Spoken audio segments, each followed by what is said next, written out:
Chapter 1, The Bewitching Kiss, the start with an SSS-level horror. The 32nd year of the winter calendar. The world of horrors descended, and Dragon Kingdom had suffered 30 straight losses, with the only 2 victories being mere Pyrrhic ones. The endless winter had swallowed 3/4 of the land, and the shadow of a fallen nation weighed like a lead cloud on every citizen of Dragon Kingdom. If they lose again, the entire Dragon Kingdom will be covered by the eternal winter, and then, the horrific creatures will fully invade the country, enslaving everyone. At this moment, in the official live broadcast of Dragon Kingdom, the atmosphere was terrifyingly dead silent. The 33rd one. Does Dragon Kingdom really still have hope? Stop thinking about it. The previous 32 chosen ones, weren't they all elites among elites? And what happened? The difficulty of the dungeon keeps increasing. This time it's an SSS-level dungeon, it's a complete dead end. Amidst this hopeless wailing, a beam of light ripped through the dim sky, precisely piercing the roof of Dorm 604 at South River University. Inside the beam, a young man wearing headphones, his eyes fixated on the computer screen, the sharp sounds of mouse and keyboard clicking densely, like a storm. Push. Push. One wave. My pentakill. Chu He let out an excited low growl. The next second, the light burst out wildly. He, along with his chair, was instantly erased from the real world. Cold. Damp. Chu He shuddered, the biting cold instantly waking him up. What stood before him was no longer the familiar dormitory, but a Gothic-style university shrouded under a gloomy sky. The sky was an eerie gray-purple, with neither sun nor moon. The spire outlines of every building looked like black fangs piercing the heavens, decayed vines constricting the throat of the academic buildings like giant pythons, and the air was filled with a strange, nauseating mixture of rust, dust, and rotting matter. He was standing on a cracked sports field. Around him, there were 191 foreign individuals, each with a different expression. Some had their faces full of vigilance, their muscles tense, others, like him, had their faces marked with confusion and fear. A cold, merciless prompt sound exploded in their ears. Esteemed chosen ones, welcome to the SSS-level Dungeon Horror University. Please strictly adhere to the school rules, or you will be erased. Chu He's face instantly drained of color. As a citizen of Dragon Kingdom, he certainly knew what this meant. He never imagined that the chosen one this time would be him. It didn't make sense. He was just an ordinary college student. What did he have, aside from his face and the endurance to stay up late gaming? Meanwhile, the official live streams of 192 countries around the world lit up. Look! The chosen one from the Eagle Nation is a former Navy SEAL Devil instructor. That muscle, the killing aura, is almost overflowing the screen. The one from Sakura Nation is even more impressive, he's a modern sword saint. That sword is definitely a legendary weapon. The contestant from Bear Country. Why is he carrying a bundle of explosives? The screen switched to the Dragon Kingdom livestream, and the audience around the world fell silent. In the screen, Chu He was wearing the most ordinary t-shirt and jeans, his face still showing the confusion from just being pulled out of the game. Compared to the fully armored, murderous elites from other countries, he seemed so out of place. Like a husky thrown into a wolf pack. Haha, how did the horror world decide to send a soft college student from Dragon Kingdom to his death? This guy's soft skin, I don't know how long he'll last. I'll bet a pack of spicy snacks, he won't last through the first school rule being announced. In the Dragon Kingdom livestream, the bullet comments were few, only filled with helpless self-mockery and endless despair. Forget it. At least our contestant is pretty handsome. Yeah, he'll die with dignity. At this moment, in the central square of the campus, a figure appeared without warning. It was a girl wearing a pure white school uniform, about 1.65 meters tall. Her long black hair was straight, hanging down to her waist. Her face was exquisite, like the most perfect masterpiece of a god. Not a trace of human warmth could be found. Especially those eyes. Hollow, lifeless, as if they could swallow all light, a bottomless abyss. She merely stood there, and a terrifying aura that made souls shudder swept over the entire place. In the next moment, a harsh alarm blared crazily in all players' minds. Warning! Encountered SSS-level anomaly, campus-belle Xiaoyao. Triggering annihilation rule, no more than 3 seconds of eye contact. Violation, annihilation. Before the alarm could even fade, 5 players' bodies instantly froze in place. Among them was Chu He, who had just looked up and hadn't had time to look away. An irresistible and terrifying pressure fell from the sky, pinning him in place. His blood seemed to freeze, and he couldn't even move a fingertip. Because all 5 of them had looked into the campus-belle's eerie eyes for one more moment. The shadow of death had never been so clear. The global livestream exploded instantly. Holy crap! What a killer start! SSS-level anomaly right from the get-go. Out of those 5 unlucky players, was one of them from Long Country? Ha ha ha ha. I told you he wouldn't last 3 minutes. Now it seems 3 seconds was overestimated. Long Country's chosen one, dead. Cause of death, died from looking at her for one moment in the crowd. In Long Country's livestream, the host's eyes were wide, lips trembling, unable to say a word. It's over. The start was the end. This was the fastest, most suffocating, and most humiliating defeat in Long Country's dungeon history. On the playground, the campus-belle eerily moved. She walked toward the nearest player with a steady, neither fast nor slow pace. She made no unnecessary movements. Only those dead, lifeless eyes lightly scanned over the opponent's neck. Splat! A thin line of blood appeared out of nowhere, and that player's head fell off, yet the headless body remained standing. The second one. His body turned to ashes, and with a cold gust of wind, it completely vanished. The third, fourth. The footsteps of death were closing in on Chu He step by step. Eventually, she stopped in front of Chu He. The distance between them was less than 3 meters. Those dead, lifeless eyes locked firmly onto Chu He's face. Chu He could feel the bone-chilling coldness coming from her, as if an invisible hand was squeezing his heart. His breath completely stopped. Just when that annihilating power was about to strike in the final half-second. Ding! A sound as clear as a heavenly bell rang deep in his mind. Congratulations, host has awakened SSS-level talent, Enchanting Kiss. Enchanting Kiss, pucker your lips, any anomaly within 3 meters will be forced to kiss the host, unavoidable, unresistible. Effect, kissing female anomalies will directly bind them in a deep relationship and grant their core abilities. A massive stream of information flashed in Chu He's mind. His brain had never been so clear.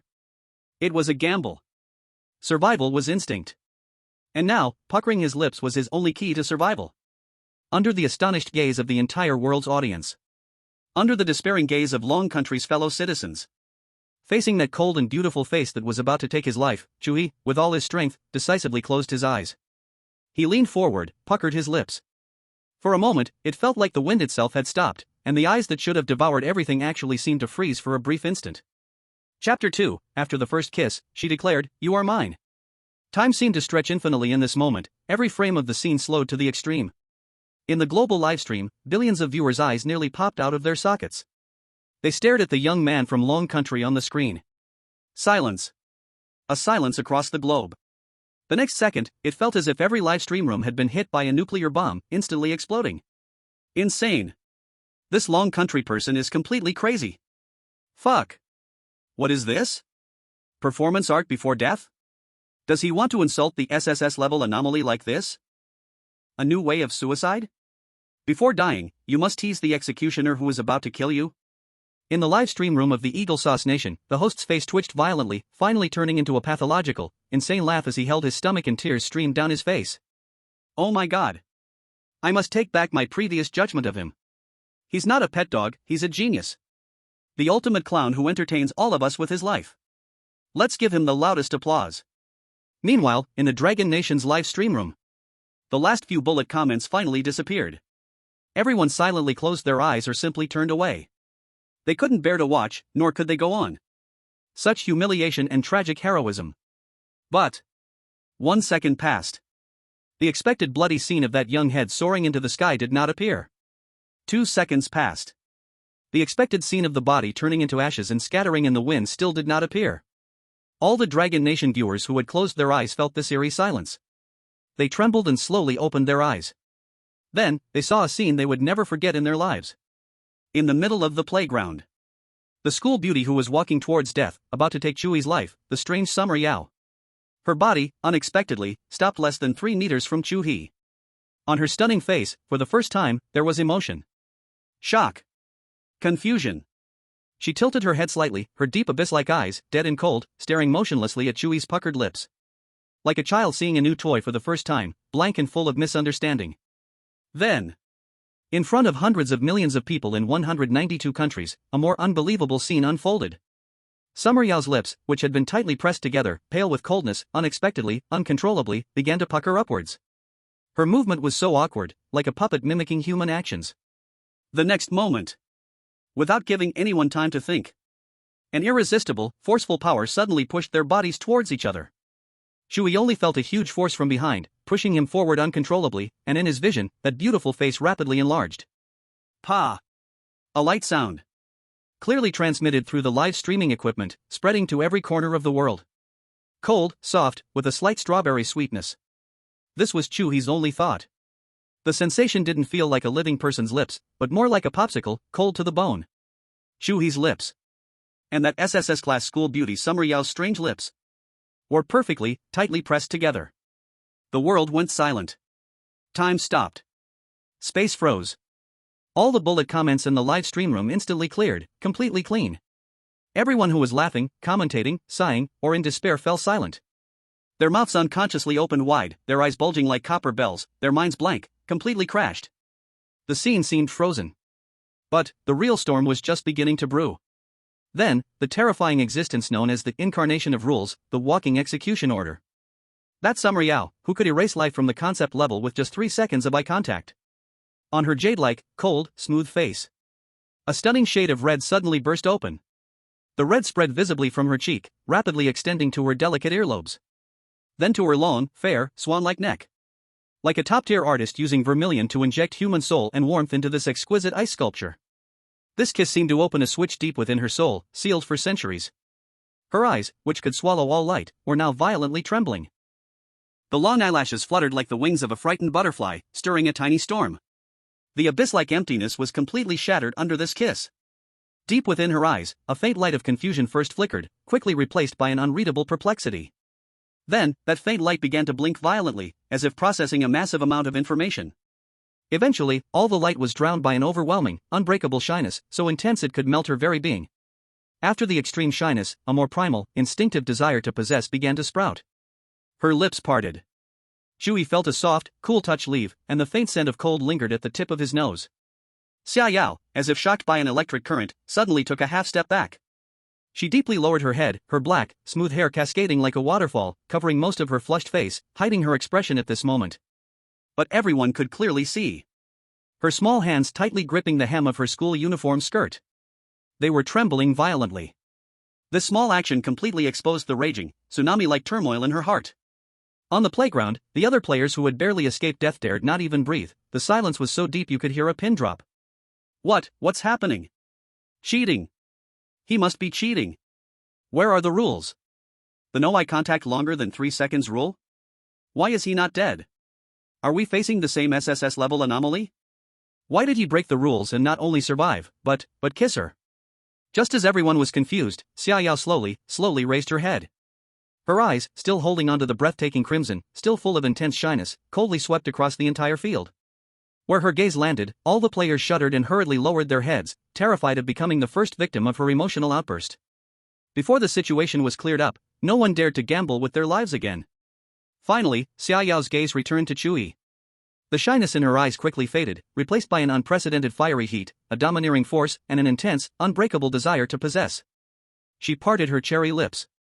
A hoarse, awkward voice rang out in everyone's ears, in the very depths of their souls.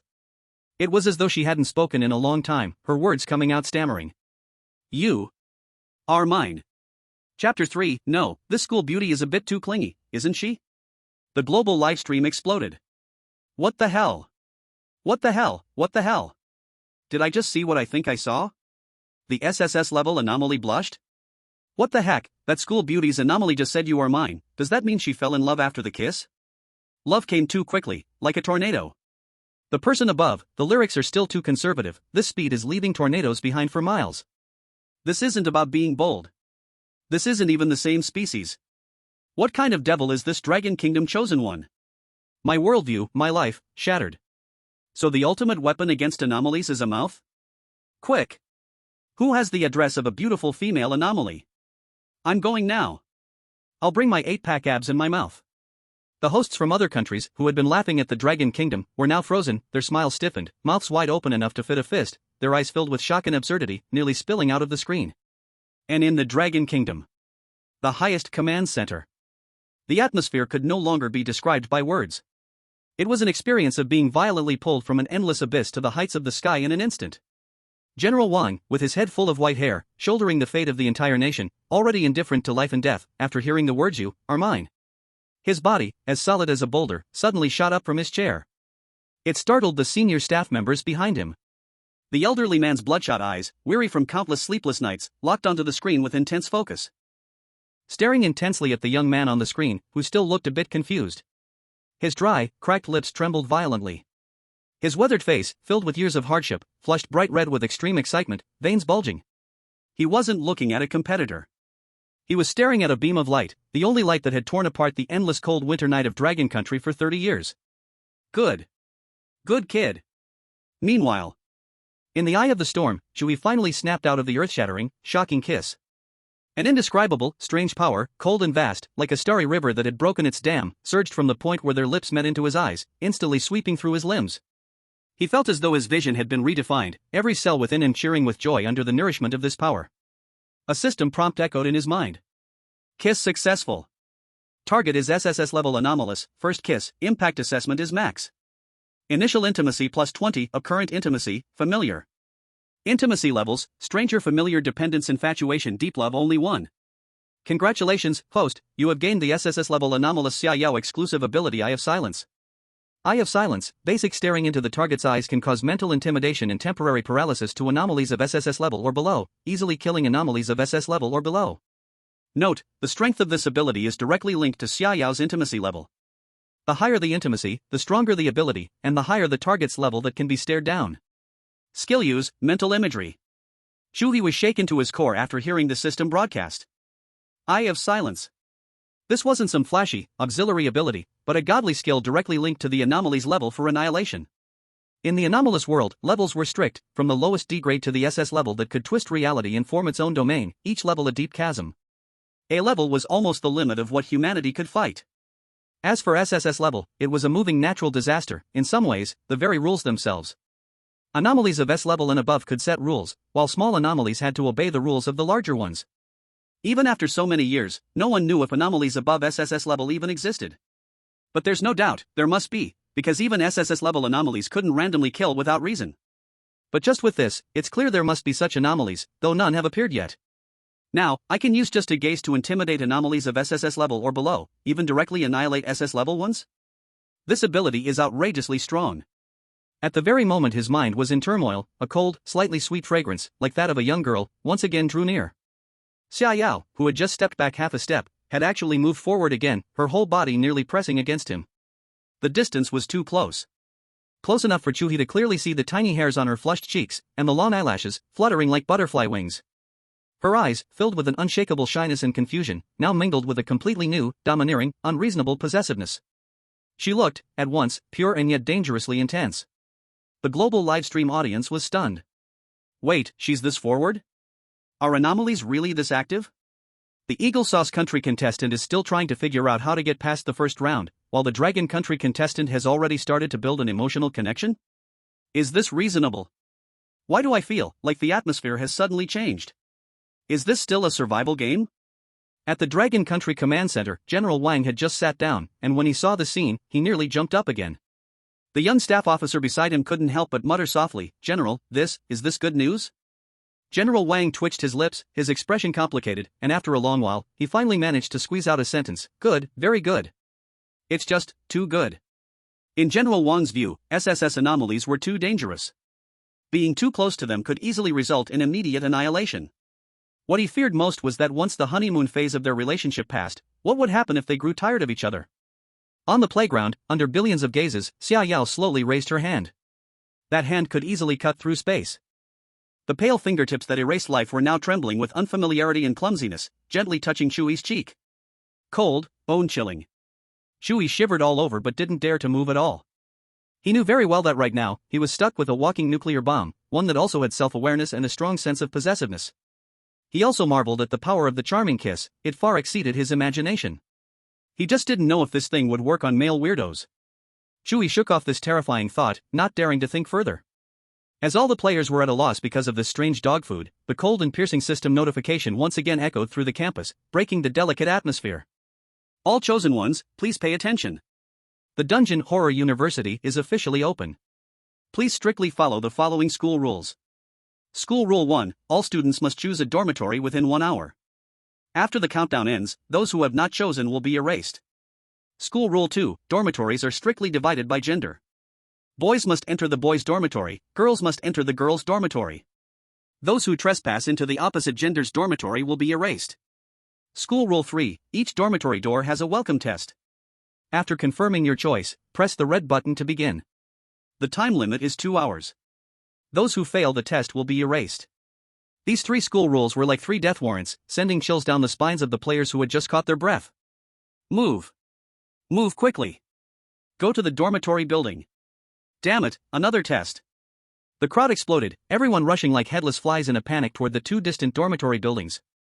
However, Chu He couldn't move a single step. He looked down at the corner of his shirt tightly gripped by Xia Yao, her arms holding him even closer, as if afraid he would run away.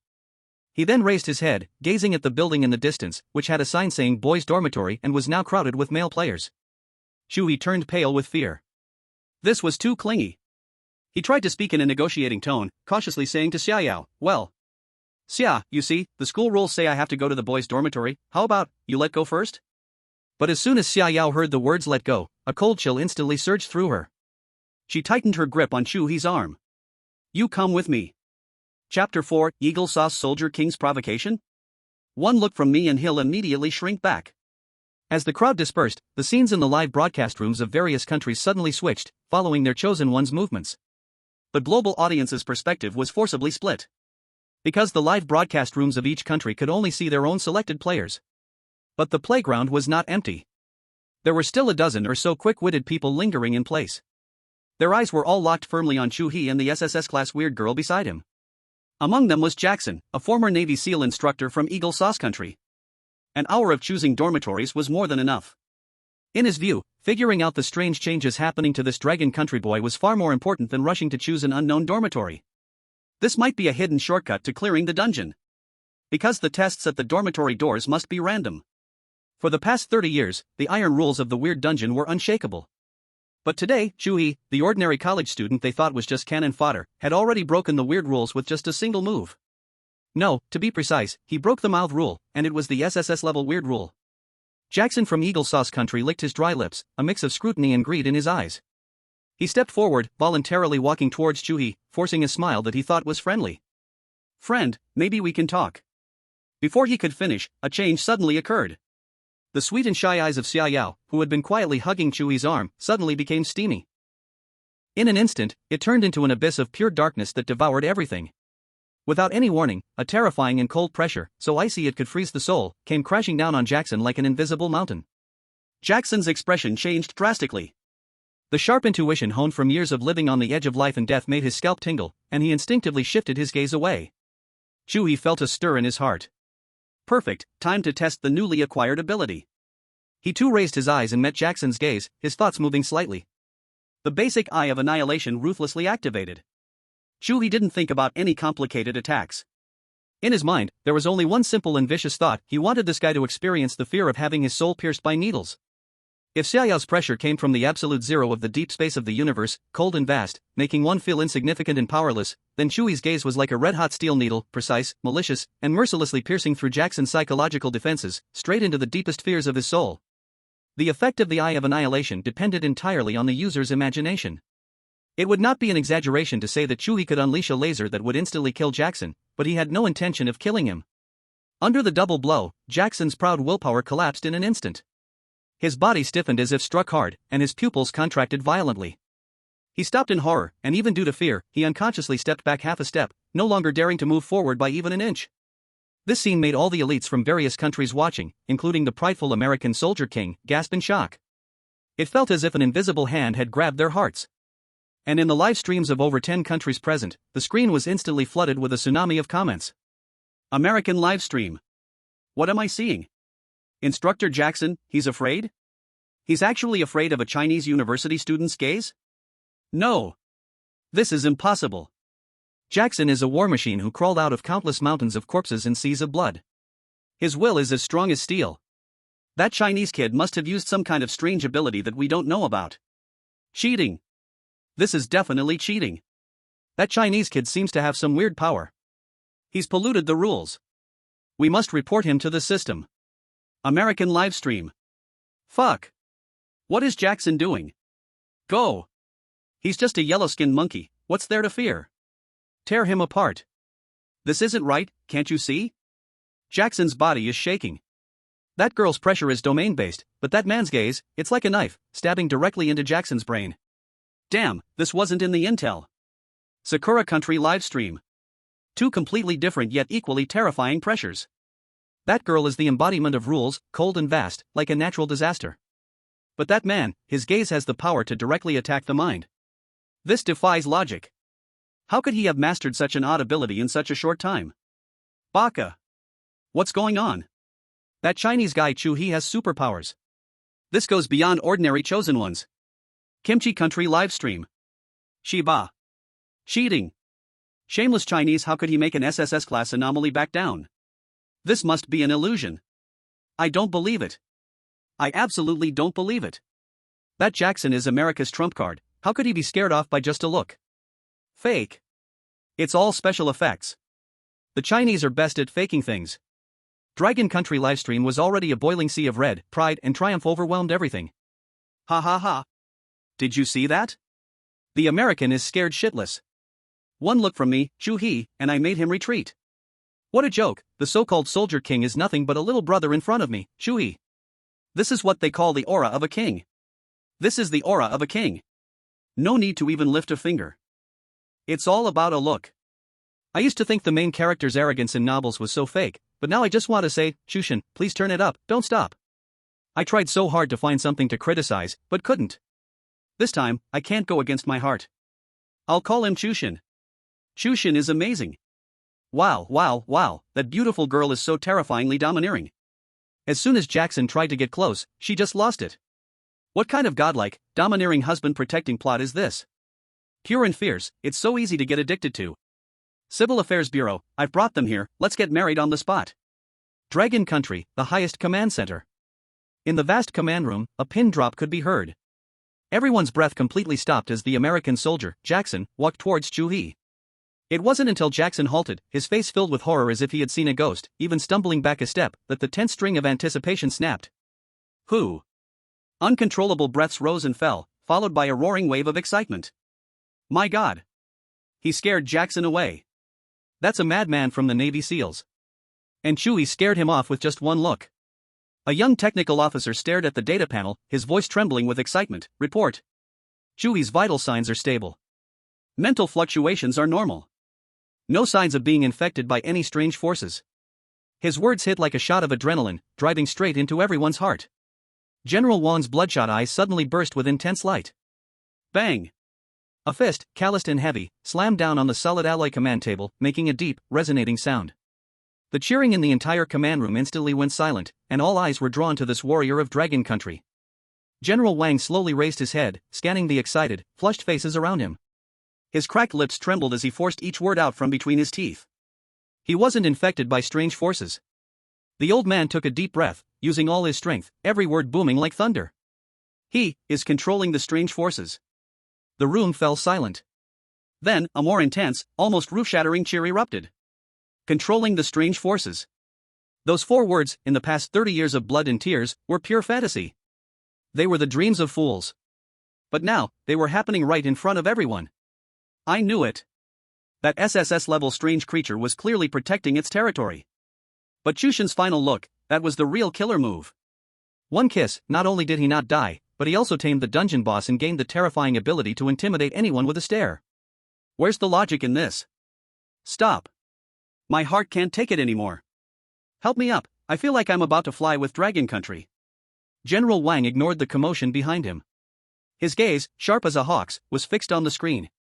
He suddenly turned around, his voice carrying unquestionable authority. Pass on my orders. From now on, the confidentiality level of Chu He's identity is raised to the highest level of secrecy. Technical team. I want a detailed analysis of that kiss just now, along with every moment of Jackson retreating. Analyze it frame by frame. Don't miss a single pixel. I need to know exactly how he did it. After the old man finished, he looked back at the screen, watching the young man surrounded by the SSS-level strange girl, his face filled with a help me expression. His heart, which had been dormant for 30 years, was burning with heat. Kid, you better hold on, try to win over this strange school beauty. Maybe Dragon Country will finally break free from the devouring power of strange forces. Chapter 5, Ignoring School Rules. Summer Yao dragged me to the girls' dormitory. After driving Jackson away, no one dared approach Chu He. The terrifying aura around Summer Yao immediately dissipated, and she once again held onto Chu He's hand. The cold touch came, but her grip was firm, leaving no room to refuse. Chu He looked down at the hand tightly holding his emotions complicated. This hand seemed delicate and fragile. Her skin was as white as jade, her nails neatly trimmed, just like an ordinary beautiful college girl's hand. But Chu He knew, this pair of hands actually possessed the terrifying power to tear through space and erase lives. What was even more deadly was that he had noticed that Summer Yao's possessiveness was growing at a speed visible to the naked eye. From the murderous intent that exploded in her eyes when Jackson approached earlier, Chu He knew that this campus beauty had completely treated him as her personal possession. And this possessiveness was continuing to ferment, growing stronger like a snowball rolling down a hill. Summer Yao, listen to me. Chu He was about to start explaining the school rules. But Summer Yao turned around, her eyes, which had just been filled with shyness, now looked at him with confusion. She tilted her head, a strand of jet black hair falling over her shoulder, paired with that breathtakingly beautiful face, her voice still hoarse and awkward, but clearly improving. You don't like it? When she spoke, there was a hint of cautious nervousness in her eyes. Chu He instantly lost. This pure and innocent question, paired with that beautiful face, no man could withstand. Moreover, this was an SSS-level anomaly, with the power to destroy the world, yet now showing such a vulnerable expression in front of him. The huge contrast almost killed him. It's not that I don't like it, it's just, you. Chu He hadn't finished his words when Summer Yao already grabbed him and started walking toward the girls' dormitory. Her pace was neither fast nor slow, but every step carried an unquestionable firmness. Chu He was forced to follow, but in his mind, he was frantically thinking of countermeasures. He still didn't dare to oppose Summer Yao's thoughts too much, after all, she could annihilate him with the snap of her fingers. But the school rules clearly stated that anyone who entered the opposite gender's dorm without permission would be erased. Now, it was clear that Summer Yao didn't take this rule seriously. As an SSS-level anomaly, Summer Yao was one of the rule creators herself. But that didn't mean she could completely ignore the rule system. The rule system of the anomalous world was very complex, and even high-level anomalies couldn't easily disrupt the balance. He didn't know what consequences this might cause. Under everyone's gaze, Summer Yao ignored the newly announced school rule 2, and took Chu He straight toward the Eerie, female-only dormitory building. All the other players were dumbfounded. Is she crazy? Is he going to break the rules again? This is asking for death. The system's erasure program is not to be trifled with. I think he's been completely enchanted by that anomaly, lost all his rationality. Not necessarily, look at Chu He, he seems bitter, clearly being dragged along, this female anomaly is too domineering. Not sure, let's watch and see. Jackson hid in the distance, his eyes filled with complicated emotions. Fear, jealousy, and a hint of schadenfreude. Damn yellow-skinned monkey, he's about to pay the price for his stupidity, he thought viciously to himself, let's see you show off now.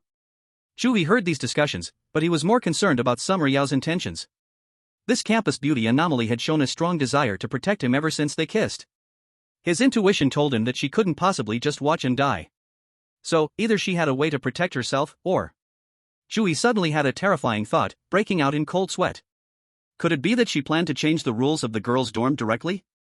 If that were true, it meant that Summer Yao's authority far exceeded his imagination. At the moment Chu He's foot stepped into the girls' dorm area, a sharp, piercing alarm rang out, and the whole school trembled. Alarm! Alarm! Severe violation detected. A thick, blood-red beam of light gathered in the sky, emitting a terrifying aura of destruction, and the beam was aimed directly at Chu He. The power of that beam, even just its emitted aura, was enough to... Even the air around began to tremble. The ground started to crack, and the nearby trees withered in an instant. Warning! Serious violation detected, erasing target locked, Chu He. The voice stopped abruptly. That blood-red beam hanging above Chu He's head, enough to erase everything, strangely froze in midair, the red light flickering like it was stuck. Xia Yao frowned slightly, clear displeasure showing on her face. She lifted her head, those dead and silent eyes staring into the void, and cold killing intent burst out in an instant. The entire space began to twist under the weight of her killing aura, and the temperature around dropped straight to freezing point. Her cherry lips parted slightly, spitting out a cold, hoarse word filled with supreme power, "Get out!" At the moment her voice fell, that blood-red beam shattered like a mirror struck by a great force, breaking inch by inch and turning into countless red lights that faded away. The system alarm disappeared completely, as if it had never existed. Chu He's eyes widened, his heart pounding wildly. He knew Xia Yao was strong, but he never thought she could actually break the dorm rules of this school. And she did it so easily, like swatting a mosquito. What kind of concept was that? It was like a player in a game forcing the game program to shut up. Then rewriting the rules of the game. The next second, global discussions exploded. In the Eagle Sauce Nation's livestream. Fuck. She gave an order to the rules? My god, this SSS level being, she herself is the embodiment of the rules. What kind of divine figure has this dragon country guy attached himself to? I seriously suspect he's cheating. Cheating? This isn't cheating, this is straight up buying the game server. In the Sakura Nation's live stream. Impossible. Absolutely impossible. The system's erasure program can instantly kill even an A-level anomaly. How could it be broken by just one word? I think our understanding of SSS level anomalies is still too shallow. Shallow? We don't understand anything at all. The Dragon Nation's livestream was completely boiling over. Holy crap. My god, Chu's woman is insane. One word, get out, and she broke the rules. And that rule's power wasn't weak at all. What kind of divine move is that? I'm starting to suspect God Chu might be the hidden final boss of the anomaly world. Wow. Too domineering, too powerful, amazing. Suddenly I have a question, do you think humans and anomalies can have babies together? Jackson, who had just been gloating, turned pale in an instant. His legs began to shake uncontrollably, and large beads of sweat rolled down his forehead. He finally understood what level of existence he had just faced. An anomaly that could directly deny an erasure command. This wasn't about being strong or not, it was something completely beyond what players could comprehend.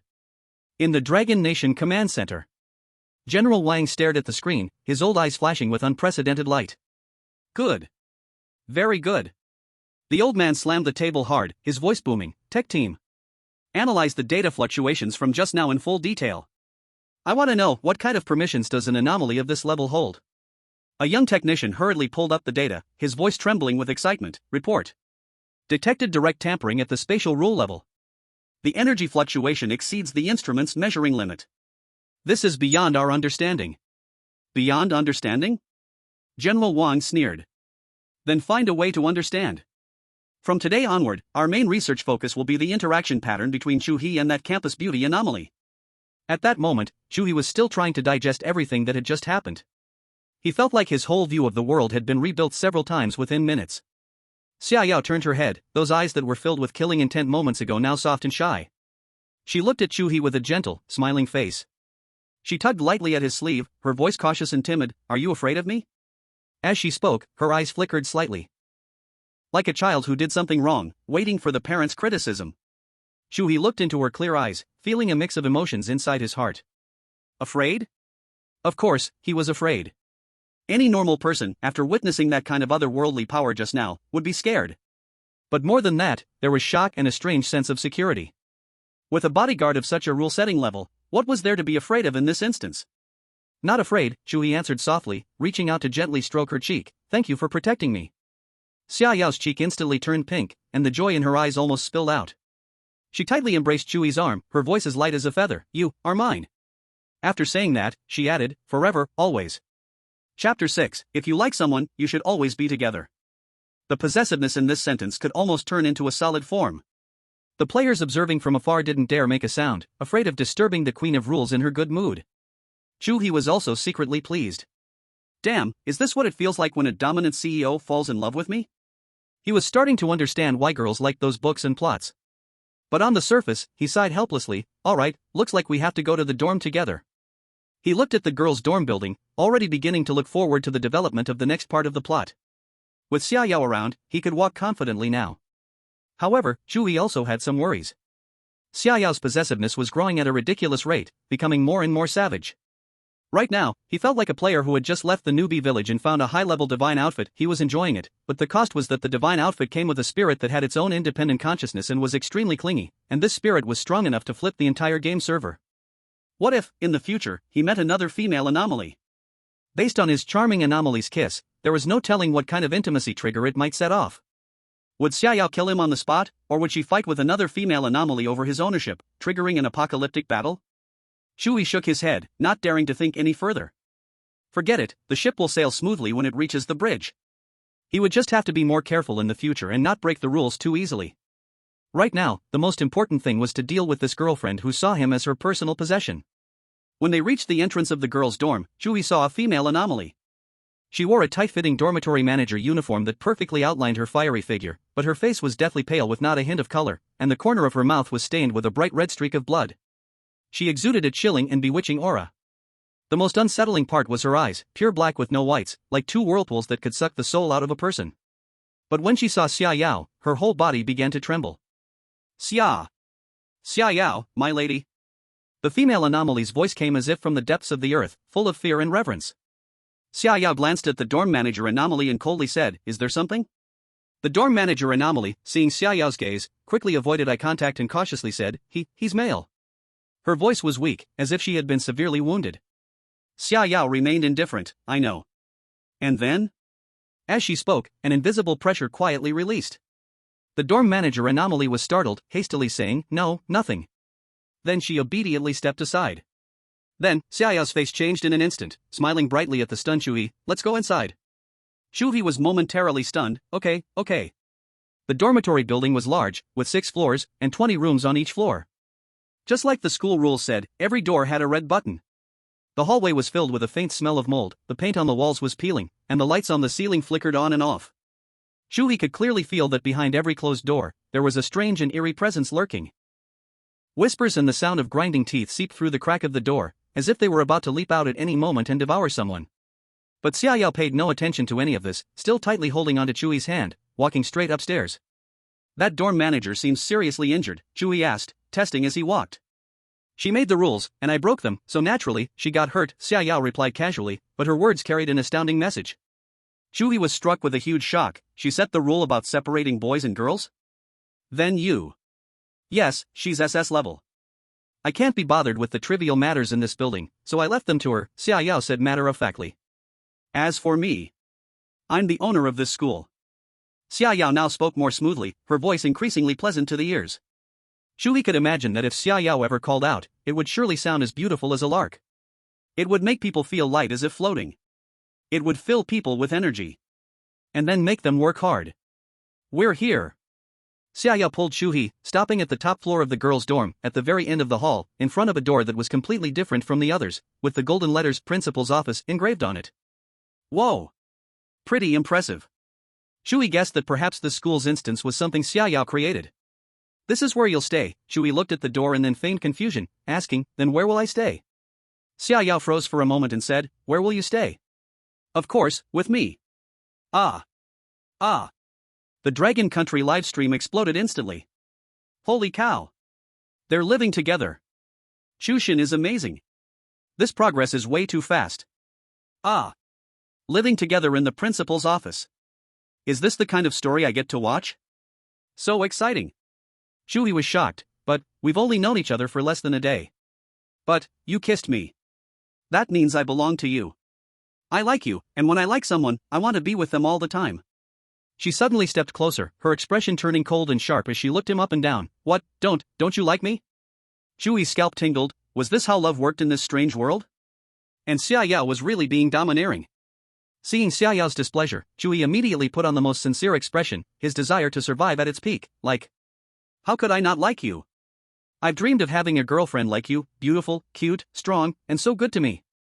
The coldness in Xia Yao's eyes vanished instantly, her lips curving up in a restrained smile, her eyes turning into sweet crescent moons. "Then let's live together." Of course we should live together." Chu He first confirmed, then shifted his tone to one that was deep and gentle. "But, Yao, have you ever heard a saying in our dragon country?" Xia Yao blinked, curious. True love isn't about instant possession, but long-lasting understanding and companionship. Chu He gazed at her with deep affection. "Although we've just met, I feel like there are countless mysteries between us. I want to understand you, know your past, understand why you are here, and step into your true inner world. Not just staying at the surface with kissing and living together. He paused for a moment, his tone becoming extremely serious. "So, before I move in here, I want to move into your heart. Is that okay?" Each word of this struck Xia Yao's heart. She froze, not fully understanding these complex ideas, but she could feel Chu He's sincerity and a depth that was more attractive than just living together.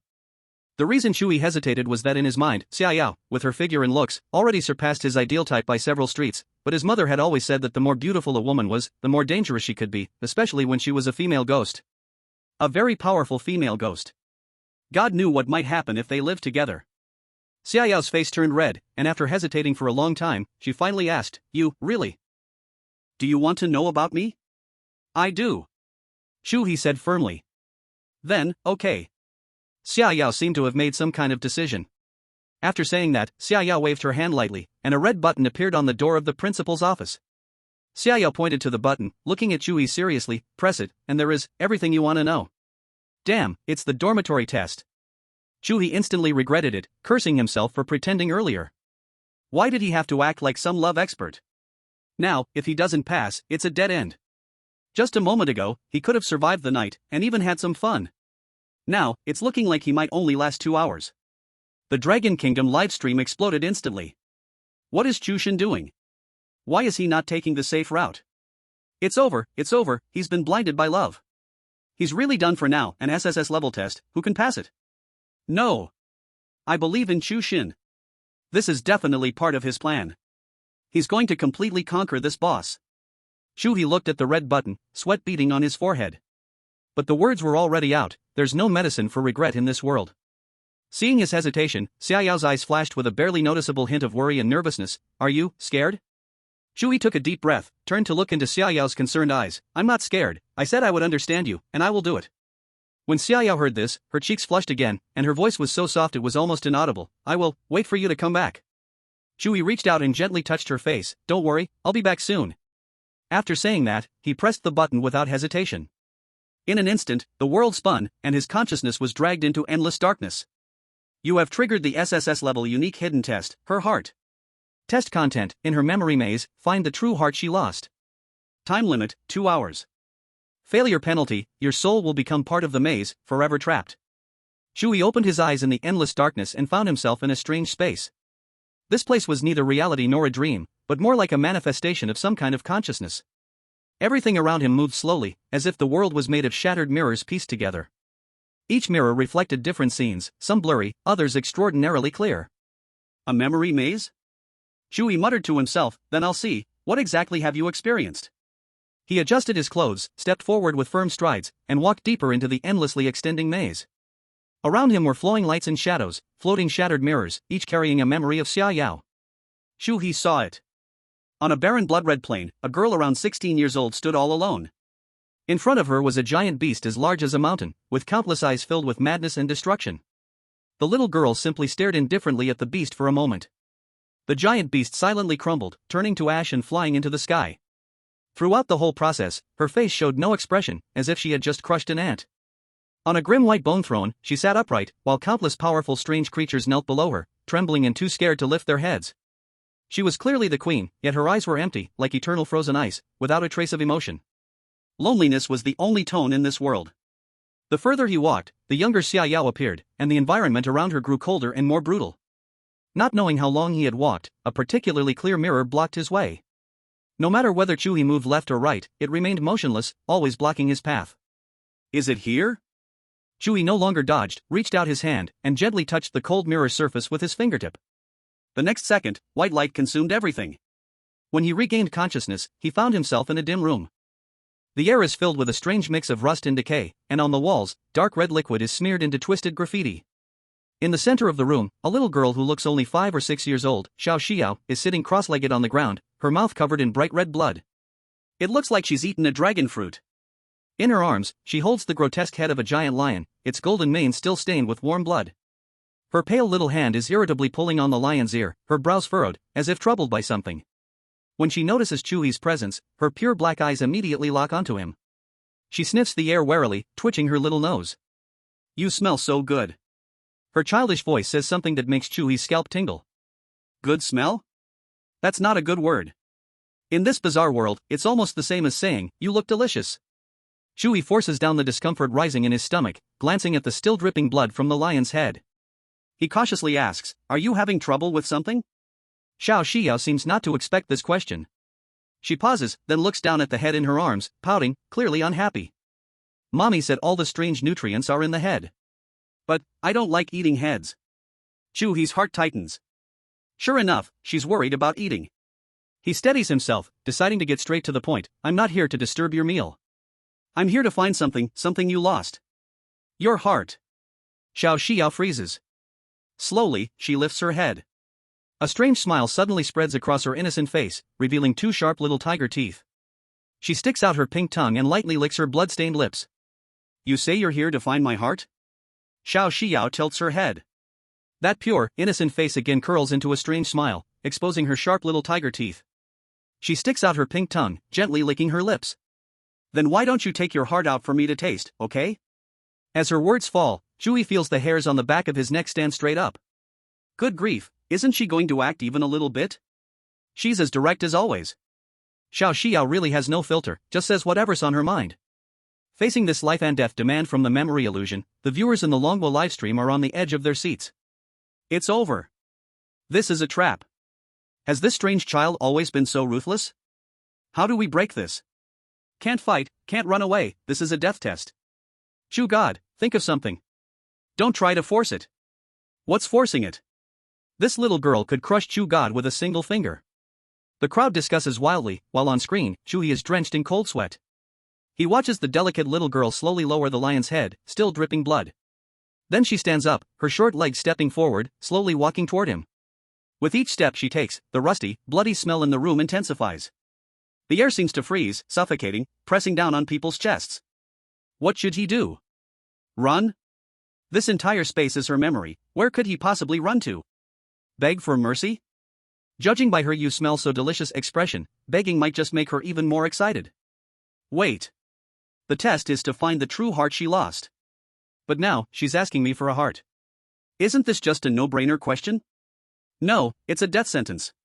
But Chu He remains unusually calm. In the blink of an eye, he immediately grasps the keyword, find her heart, not exchange or give. This is a test of understanding and empathy, not a bloody sacrifice. So, the heart she wants is not the one beating in his chest. It is an existence that can warm her, accompany her. It's her true heart. Understanding this, Chu He's wildly beating heart miraculously calmed down.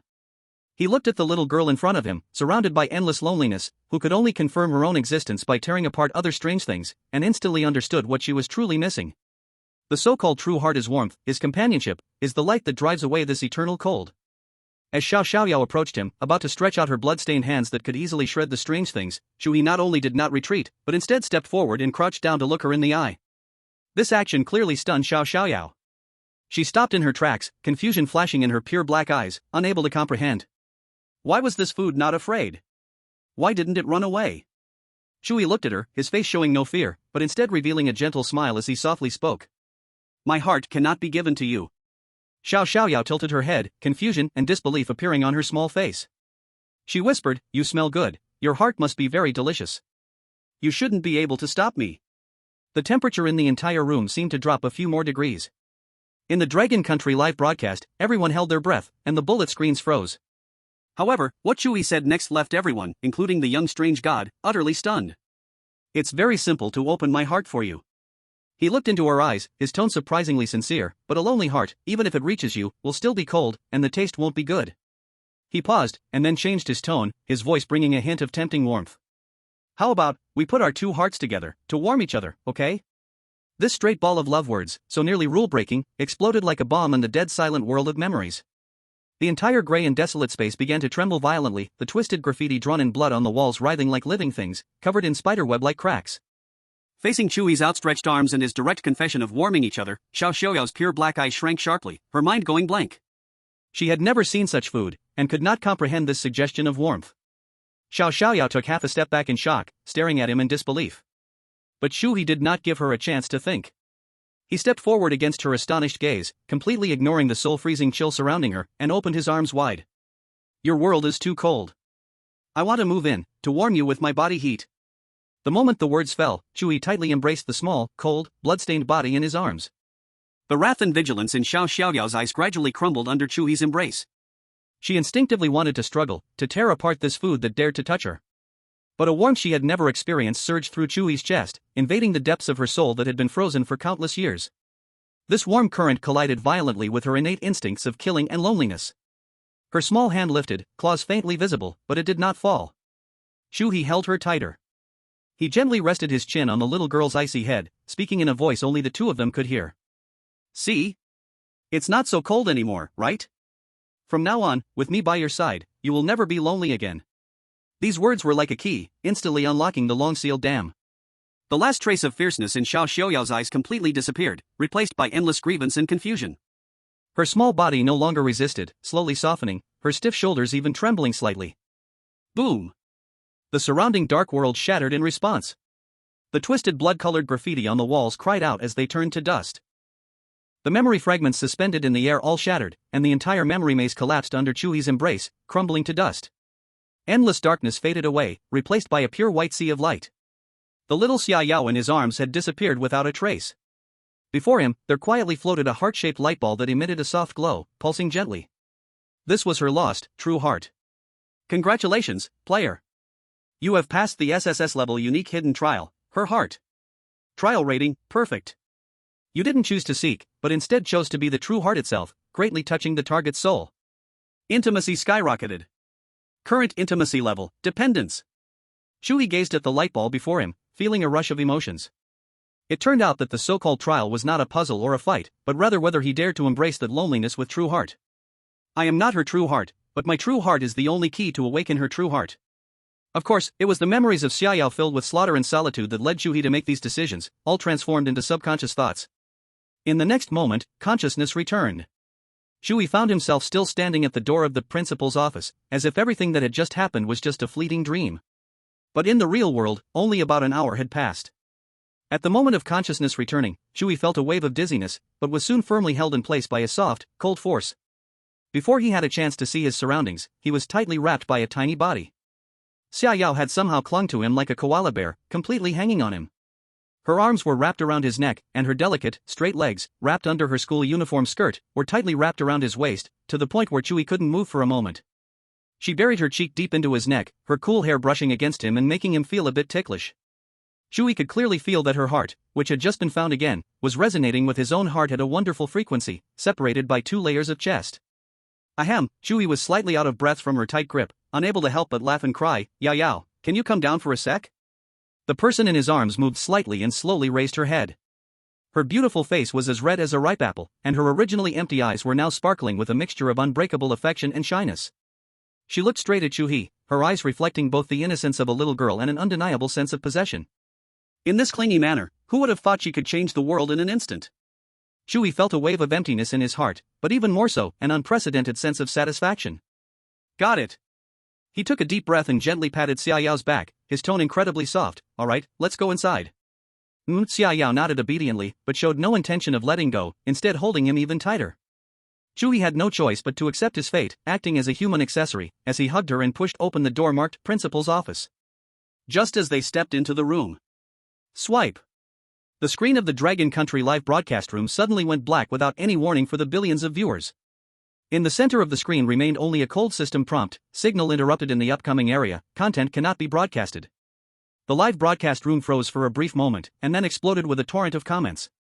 It's black? My screen went black. Where's my big Chu God? Damn.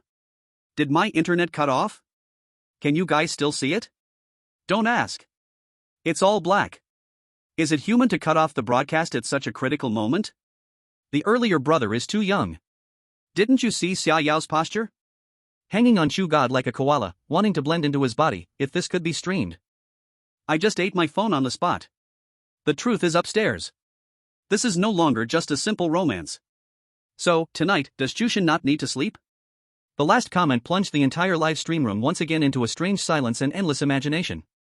Chapter 9, Living Together. Chu He hugged the human-shaped koala and closed the heavy principal's office door behind him. Click. A soft sound isolated everything outside the door. The world seemed to leave only the two of them. Chu He looked down, only seeing the black, smooth hair of Xia Yao, and the 2 snow-white, slender arms wrapped around his neck. Ahem, Yao Yao, we have arrived, can you get down now? Chu He tentatively spoke, wanting to move a little. But the person in his arms remained motionless, instead rubbing her cheek against his neck, the cold touch making him shiver. She replied in a dreamy voice, thick with a nasal tone. No. Chu He couldn't help but laugh and cry, are you planning to treat me like a personal chair? Only then did Xia Yao slowly lift her head, her eyes that had just regained their luster were now covered with a thin mist, filled with unease. You will run away. She spoke those 3 words softly. He understood immediately. In her maze of memories, she had endured too long loneliness and coldness, he was the only one who had ventured in and offered her a warm embrace. Now, she was like a drowning person clutching the only piece of driftwood, how could she easily let go? Run? Chu He felt soft in his heart and deliberately teased in a relaxed tone, where would I run? This entire school is your territory, can I escape from your palm, my dear principal? The titled Dear Principal made Xia Yao clearly stunned for a moment. She seemed to be processing the meaning of this new term, and the strength of her legs wrapped around his waist unconsciously loosened a little. Chu He seized the opportunity, pointing with his chin toward the bedroom, at the exaggeratedly large soft bed.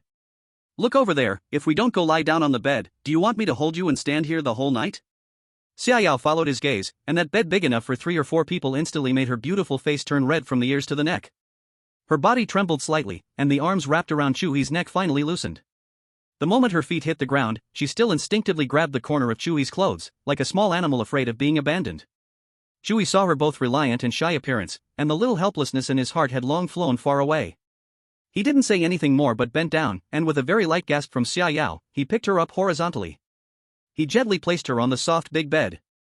Looking at that empty bed now filled with a beautiful silhouette, Chu He felt tonight might be even longer than he had imagined. The twisted, writhing dark golden runes were carved above, some were connected by white bones, emanating a visible chill. Just looking at them made one's scalp tighten. These things truly matched the collection of an SSS-level peculiar. But when his gaze moved down, he was completely frozen. Below those terrifying scrolls lay a neat row of human books. Moreover, the spines were brand new, clearly showing they had been frequently flipped through. Chu He was oddly compelled to walk over and pulled one out. The contract sweetheart of the overbearing CEO, he casually flipped through a few pages, feeling a strange familiarity. Suppressing the odd feeling in his heart, he pulled out another one beside it. Psychology of Love, From Beginner to Master. The last book was even more outrageous, how to quickly capture his heart. After all this fuss, this incredibly powerful strange queen learned everything about love from these chaotic books? No wonder her behavior was so direct and domineering. If she kissed, she had to take responsibility. If she liked, she had to be together all the time. If she didn't like, she would directly interrogate. Isn't that just the standard plot of the contract sweetheart of the overbearing CEO? Goodness! Chu He silently exclaimed in his heart, feeling he had discovered a huge secret. But it seemed that Xia Yao herself had a particularly strong personality. A sense of bitter sweetness rose in his heart, but more than that, it was a kind of indescribable pity. An incredibly powerful strange being, lonely for countless years, could only clumsily learn and mimic what liking meant through these crude human writings. Chu He felt curious about how the strange beings married and had children in the past. He must find a book on the history of the peculiar someday. Chu He pulled back his thoughts, standing in the living room, looking back at the big bed in the bedroom. Xia Yao had unknowingly changed out of her school uniform, wearing a form-fitting purple nightgown, sprawled on the bed, her smooth little legs swinging up and down in the air. She sensed Chu He's gaze and turned her head, her pure black eyes staring at him, her face full of innocent and unabashed joy. Chu He silently swallowed. It's over, according to the plot in the book. Today he probably couldn't escape disaster. He had arrived here at 4 in the afternoon, and it was already past 7 at night. Chu He had spent another hour taking a shower.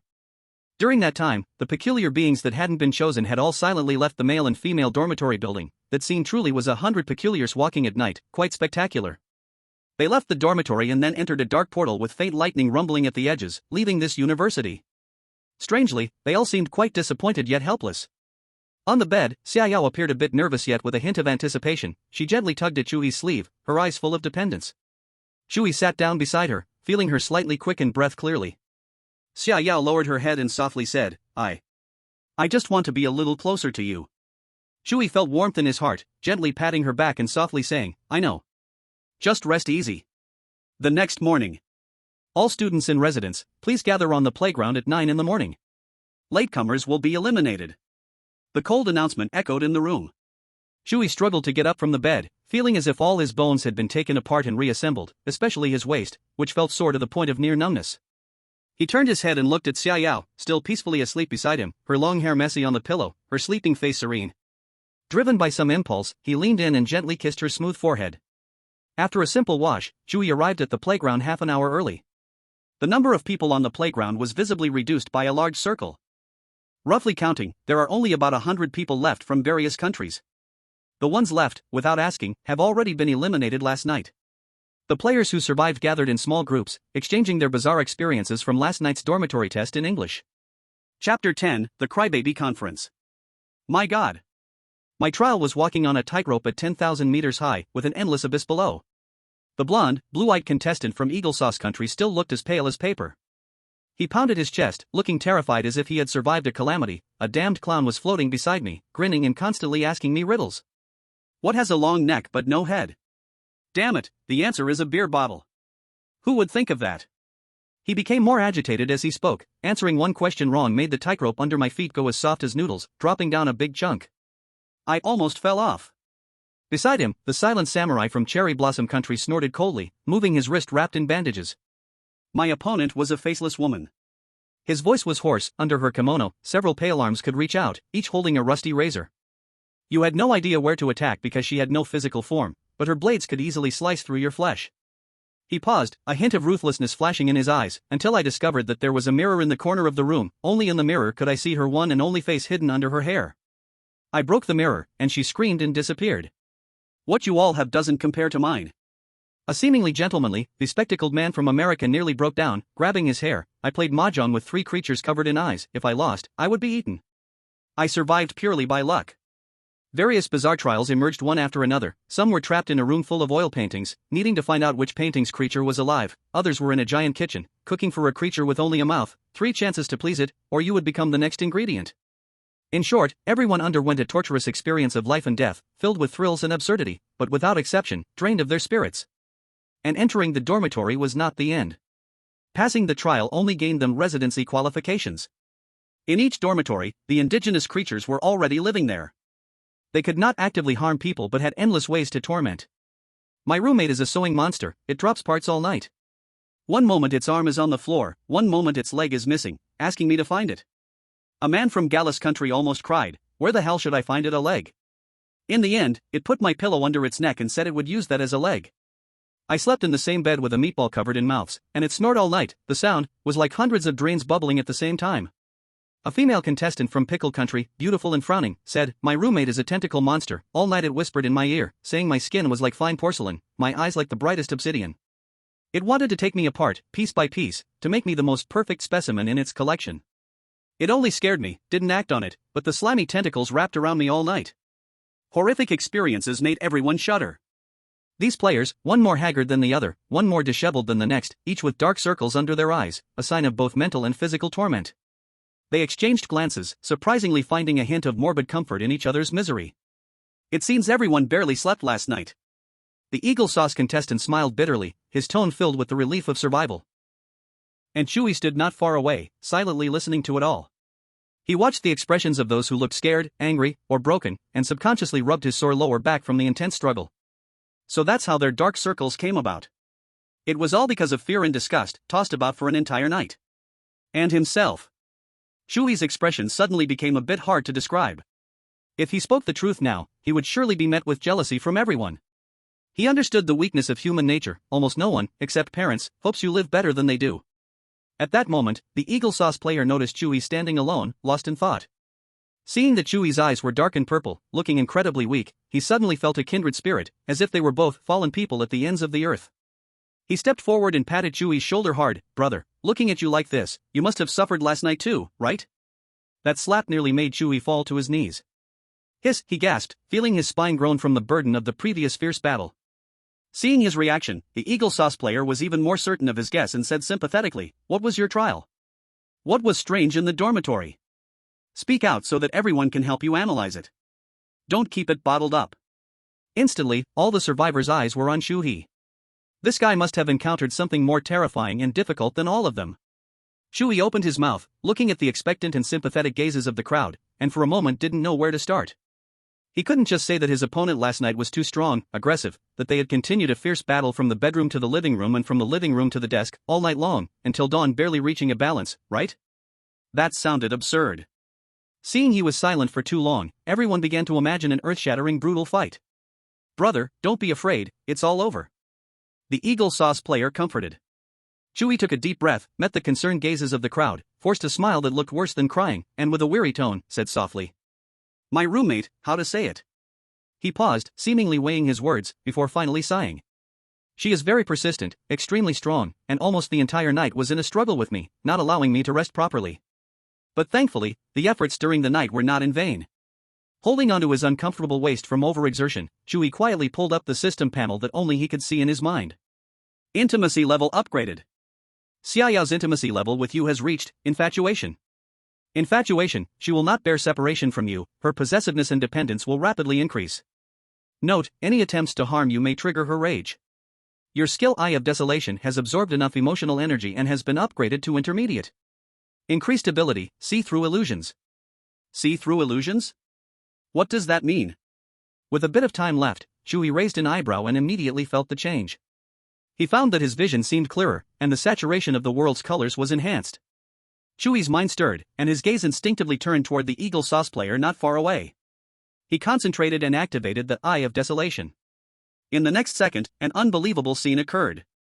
The Eagle Sauce player's coat and t-shirt, in his eyes, seemed to be peeling away layer by layer, revealing the energy fluctuations hidden beneath his clothing, ultimately clearly showing the Superman S symbol printed on his inner clothing. That symbol radiated a faint mental energy, as if it were a projection of his inner beliefs. Put. Chu He almost choked, forcing back a laugh. Goodness, really didn't expect, this guy looks tall and mighty, but deep inside him, there lived a dream of being a superhero. He unconsciously glanced at the pitiful girl from the pickled vegetable country, who was complaining, and after activating his ability, he quickly coughed and immediately looked away. After a whole night of intense fighting, he needed to stay focused and not get distracted. Just as he was feeling proud of this game-like new ability, planning how to cleverly use it later, a thought hit him like a bucket of icy water, pouring down from the top of his head. Wait. My Eye of Oblivion is only at the intermediate level, yet it has this kind of power. What about Xia Yao? She is a legitimate SSS level anomaly, so what level would her perception ability reach? If she wants to perceive, what details in this world could escape her notice? Chu He's expression instantly froze. Damn. Does that mean I have nowhere to hide in front of her? Chapter 11, Game Rule, No Sleeping Allowed. This is so lacking in privacy.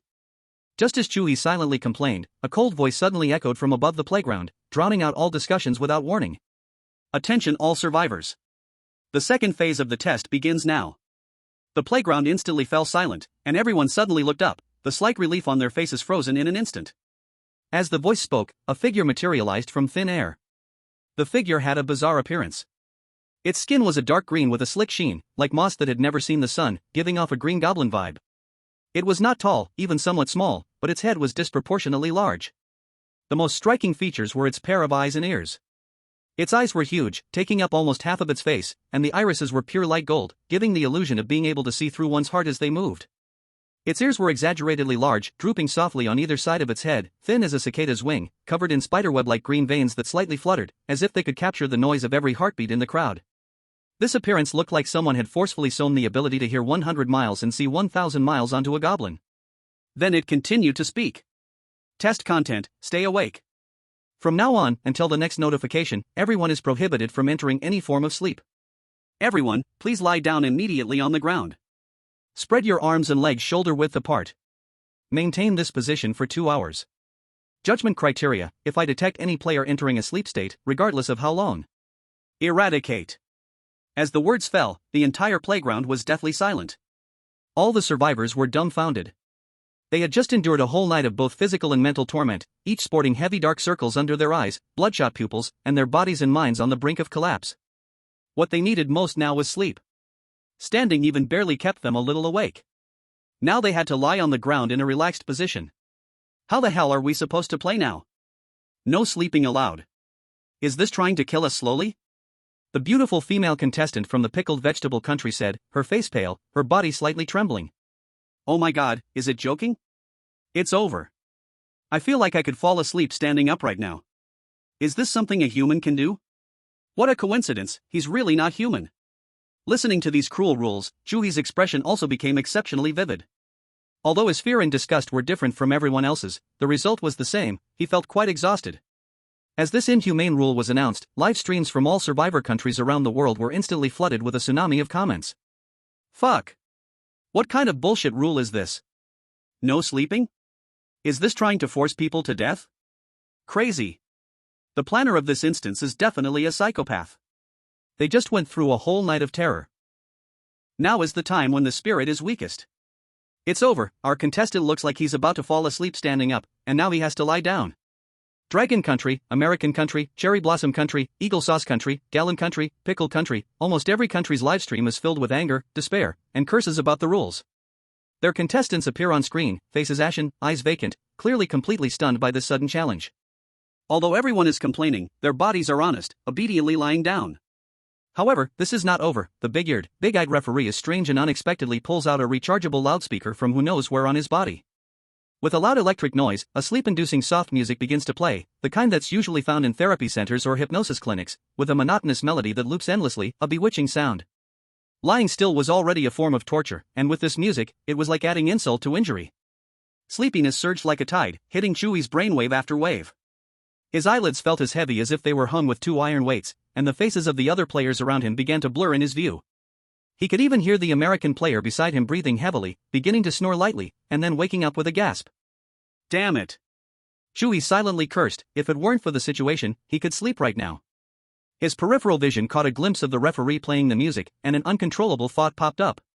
Should I just use that Eye of Annihilation to wipe him out? This strange feeling he had was similar to that of the sexy dorm supervisor. If he really took action, he might not even lose. Besides, even if he really did that, Xia Yao probably wouldn't blame him. As soon as this thought arose, a familiar and chilly fragrance quietly approached. Chu He didn't need to turn his head to know who had arrived. Xia Yao had appeared beside him at some point, silent and unnoticeable, as if she was meant to be there.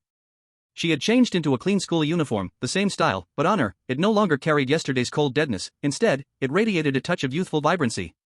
Her cheeks flushed slightly, her spirit bright, contrasting starkly with the dark-eyed, haggard survivors on the playground. She stood beside Chu He, looking down at him. Even from the perspective of death, she was impeccably beautiful. It was truly beauty that had no dead angles from all 360 degrees. In her pure black eyes, Chu He's exhausted appearance was clearly reflected. Xia Yao furrowed her brows slightly, appearing a bit displeased. She slowly crouched down, her cool hair cascading down, gently brushing against Chu He's cheek. You are very tired. Chu He didn't even have the strength to lift his eyelids, just mumbling an ahadot. Xia Yao's gaze then turned to the referee nearby playing the hypnosis music, her eyes instantly dropping to freezing point. The referee seemed to sense something, his body stiffening immediately. I want to change your rules. Her voice wasn't loud but clearly rang in the ears of everyone present, as if it were echoed directly in their minds. Hearing this, the referee rushed over from beside the loudspeaker, practically rolling, forcing out a smile that looked worse than crying. Lady Xia Yao. You, please feel free to modify. I absolutely have no objections. Before everyone's gaze, Xia Yao knelt down beside Chu He. She extended her hands, as white as jade, moving gently as if they were fragile, carefully lifting Chu He's head from the grass, and then, steadily placing it on her jade-like lap. Soft, cool, carrying a unique fragrance of youth. What is this going to do? He could feel it, the piercing gazes from all directions, ready to stab him 1,000 times, suddenly focused entirely on him. Xia Yao, however, remained unfazed. She looked down at Chu He, who was exhausted and slightly bewildered, her frowning brow relaxing, and then she raised her eyes to the crowd, announcing an unexpected rule with her cold voice. Chapter 12, Never Sleep Last. From now on, the test content is changed to sleep. Sleep? The players exchanged glances, doubting whether their ears were playing tricks on them due to lack of sleep. Xia Yao's gaze swept over everyone, seeing their confusion and disbelief, and finally, with a tone almost like a verdict, she added the details of the rule. Firstly, the first person who truly falls asleep. She paused, seemingly enjoying the transformation of expressions from bewilderment to fear on everyone's faces. Passes the test. And the last person still awake will be erased by the chief judge. By the way, the chief judge really wants to taste what humans are like. After hearing this, everyone felt a great shock. This was completely contrary to the rules, and it seemed they only needed to eliminate one person. It was just the last person awake. Upon hearing this, some people became inexplicably nervous. The more they wanted to sleep, the more tense they felt. But once they couldn't sleep, being the last one awake would mean becoming a snack for this big-eared, big-eyed strange king. This was simply a paradoxical torture. Some were happy, while others were worried. Those who were already close to breaking down were secretly delighted, while others, who were increasingly tense and alert, had already turned pale. Regarding this altered rule, the judge had 1,000 unwilling thoughts, but facing Xia Yao's gaze, it didn't dare say a word and could only flatter itself, comforting itself that at least there was one human to try it out. Now, Xia Yao's voice rang out again, like the last toll of a bell. Start. As soon as the words fell, she looked down again at Chu He, who was resting on her legs, and the ice and snow in her gaze melted instantly into a pool of spring water. She reached out her long, fair fingers, using her cool fingertip, with a hint of caution that even she didn't notice, to gently stroke his weary brows and eyes. Sleep. Her voice was soft as if whispering sweet nothings, coaxing him. This simple sentence was like a command with magic. Chu He's tense nerves completely relaxed when he caught the familiar, comforting fragrance on her. His eyelids felt heavy as if they weighed 1,000 pounds. And he, resting on the cold, soft jade leg, inhaling the girl's fresh scent, peacefully drifted into a dream. In the live broadcast room, the screens of all surviving countries around the world seemed to have been pressed on pause. Silence lasted only for 0.01 seconds. The next second, a tsunami-like barrage of comments instantly drowned out all the screens. Dragon Country official live room. OMG, OMG, OMG. What did I just see? Leg sleep kill. Calm down, brother in front. This is the official live room. But, well done, God Chu. I said God Chu's dark circles last night were off. Look at the other contestants, that was exhaustion out of fear, their bags under the eyes fell to the ground. Now look at our God Chu, that's fatigue after refreshing spirit, got it? It's weariness, not despair. Upstairs, you must be Leeuwenhoek. Translate, others stayed up all night fighting monsters, while God Chu stayed up all night fighting, cough cough. Expert, everyone, see, this shows that contestant Chu He, through his extraordinary personal charm and superb communication skills, has preliminarily gained SSS-level trust and favor from the bazaar. Right. What the expert said is all true. Communicating all night, the skills must be superb. This round is called sacrificing for the country. Tears in my eyes, God Chu, you have sacrificed so much for Dragon Country. Eagle Sauce Country live room. Fuck. Cheating. This is blatant cheating. That Dragon Country person is sleeping against the boss's thigh?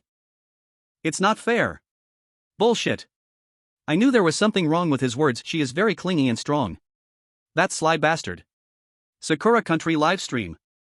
The viewers in Sakura Country were caught in a peculiar frenzy. So this is the real strategy route?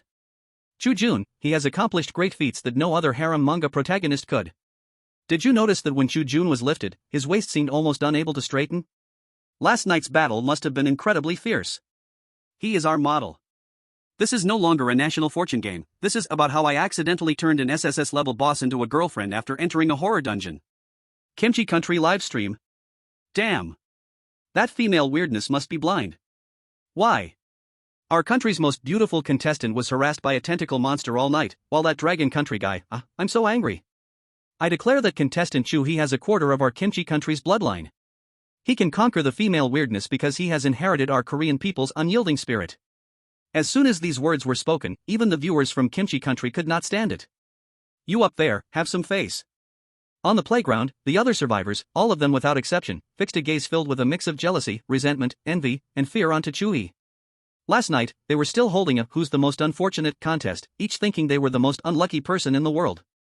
Now they understood. The real torment was not being pursued by weirdness nor sharing a bed with monsters, but watching someone else turn your long-desired torment into something like a pleasure. This was more painful than killing them. But there was nothing they could do. Who told Chu He to be able to conquer the SSS-level weirdness? Everyone's hearts were bubbling with sourness, but they could only hold it in. Jealousy aside, surviving was the priority. The first to fall asleep were those surrounding Chu He. They felt a faint, cool breeze sweep by, like a refreshing wind on a hot summer day, sweeping away all the anxious, intense emotions in their minds. Their eyelids grew heavy, and they fell into slumber. They did not know that this was the result of Xia Yao's power unconsciously spreading, a unique blessing for Chu He. In the end, a contestant from Kangaroo Country became the last person on the playground who hadn't fallen asleep. He thought that if he kept his eyes tightly shut, nothing would happen, and no one would notice. However, whether he was asleep or not, the large-eared judge could tell the details at a glance. That large-eared judge quietly appeared beside him, its enormous ears fluttering slightly, its face adorned with a greedy and strange smile. Your heartbeat really has vitality. It stretched out its slimy tongue, licking its lips, and amid the terrified screams of the Kangaroo Country contestant, dragged him away, disappearing at the edge of the playground. Ding! At 11:30 in the morning, the piercing bell rang, waking everyone from their slumber. One by one, they climbed up, all starving, their stomachs growling like thunder. All survivors, gather in the cafeteria by noon. The cold announcement echoed again. Xia Yao had stood up at some point, gently tugging at Chu He's clothing, reminding him, "Let's go to the cafeteria, my uncle is there." Uncle? Chu He was taken aback. Remember, Xia Yao's expression turned serious. Whatever food you choose later, you must eat all of it. My uncle, he hates it when others waste food. Hearing this, Chu He felt a twinge of unease. Wow, even eating is a test.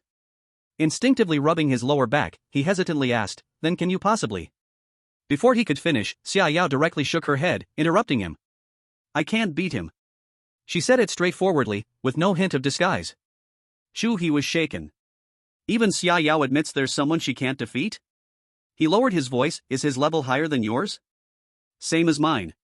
Xia Yao replied, seemingly weighing her words. But, there are gaps between SSS and SSS. This, we will talk about it later.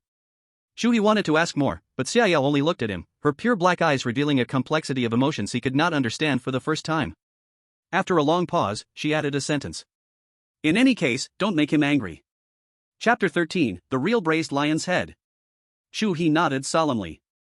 Immediately, he was pulled by Xia Yao, their fingers intertwined, walking closely toward the school canteen.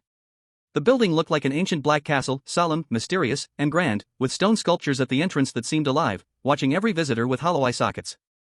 But when Chu He pushed open the heavy oak door, a wave of smell hit him, turning his stomach upside down, almost causing him to choke on the spot.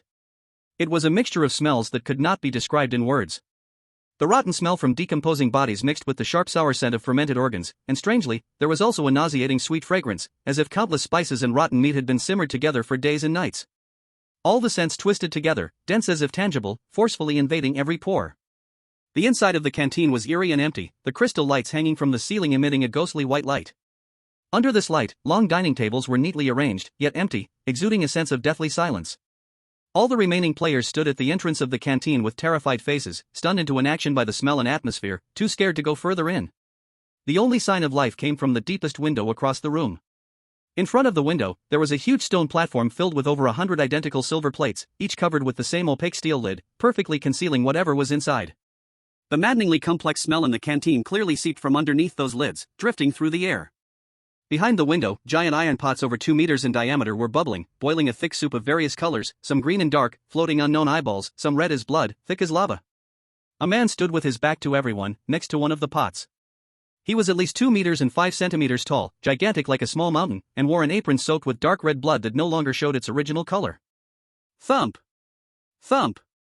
Thump!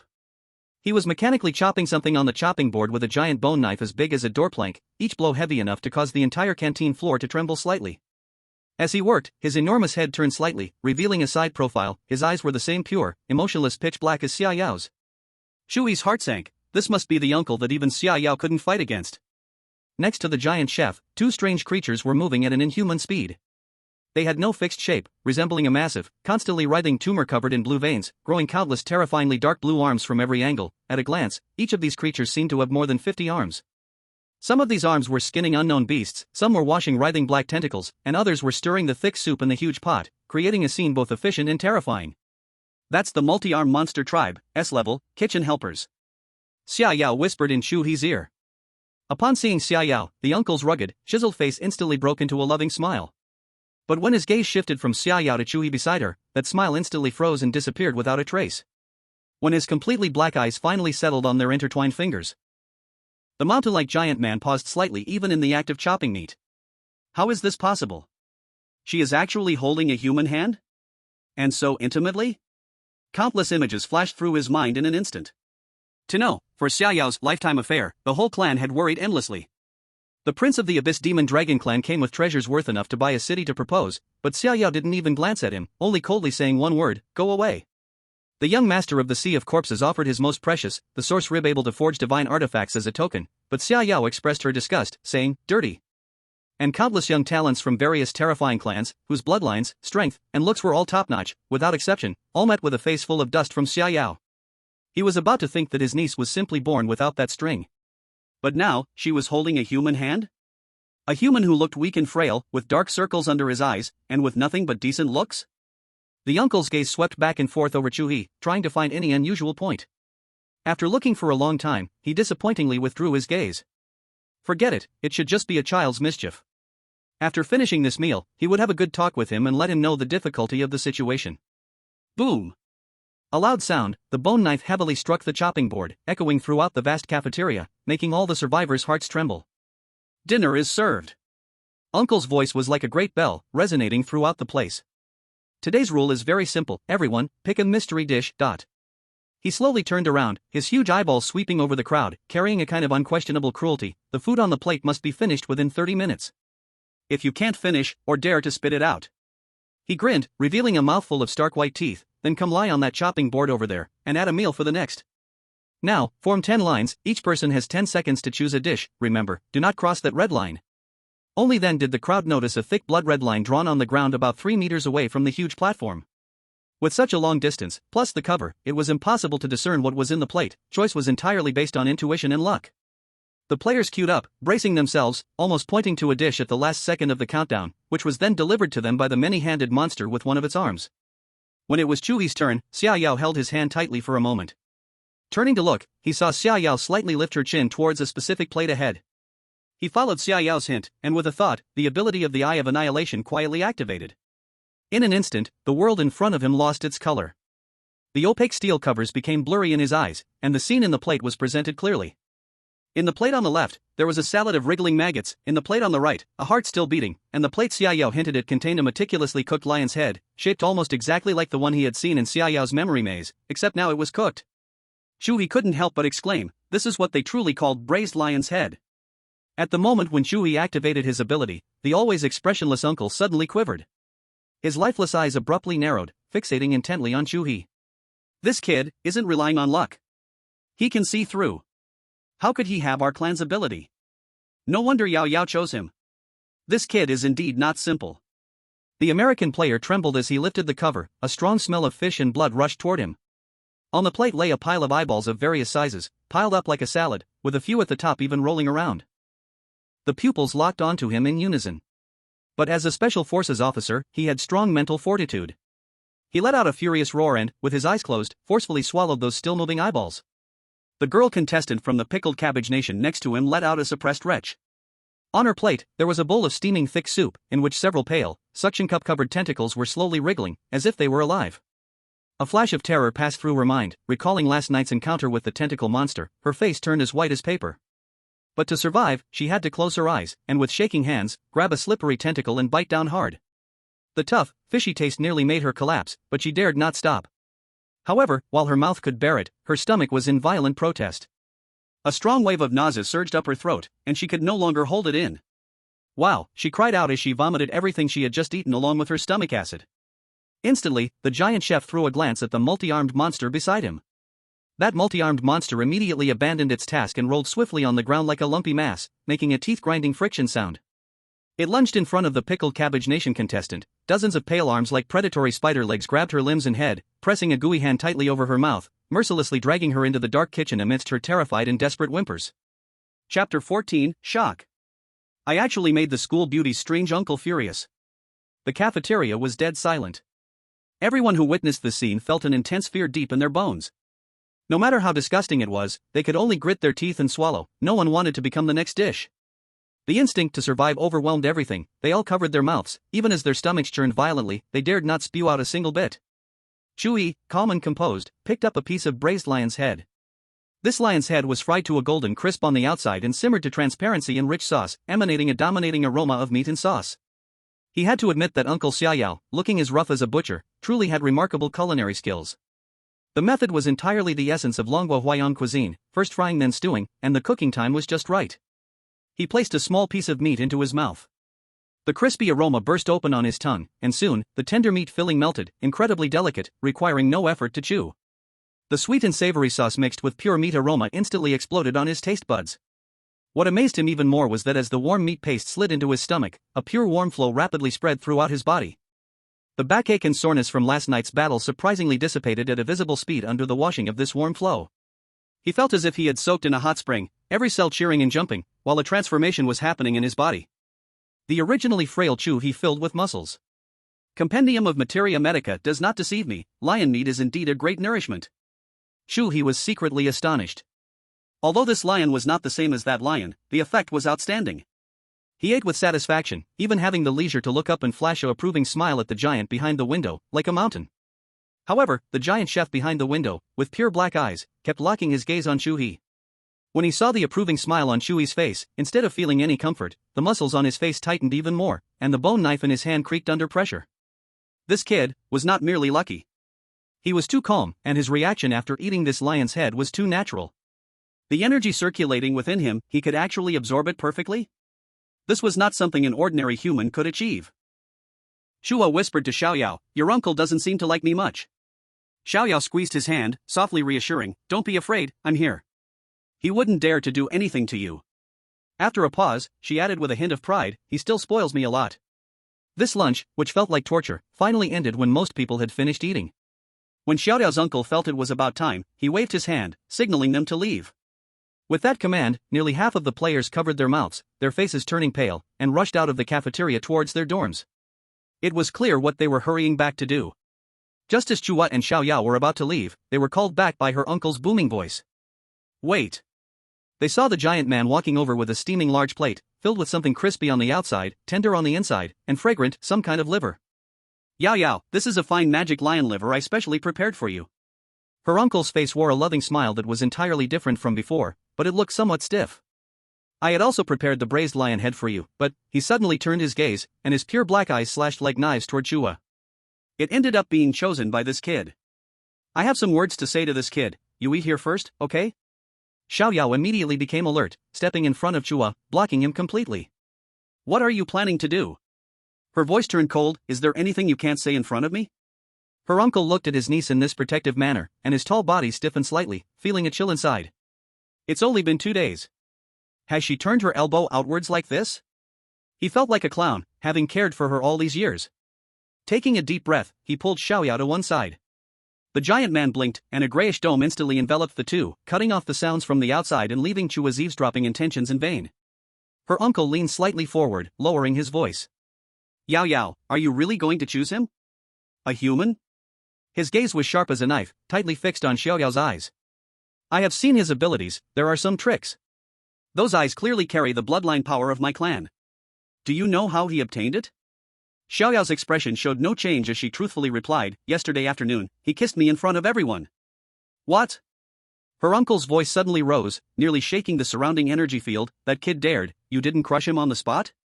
Xiaoyao shook her head, her tone still calm, he isn't an ordinary human. He violated my rules, I was going to kill him.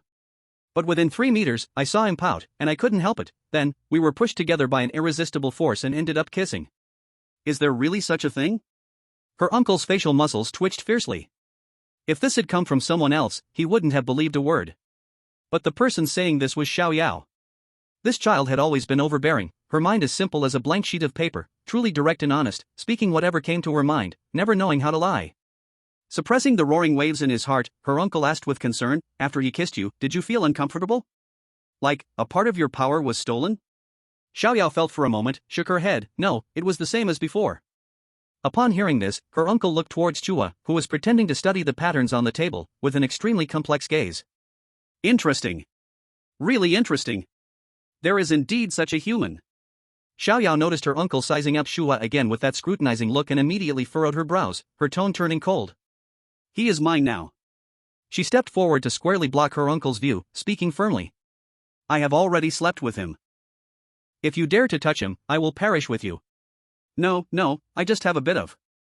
The uncle instinctively tried to soothe, but halfway through his words, his whole body suddenly went stiff, his pure black eyes wide open in shock.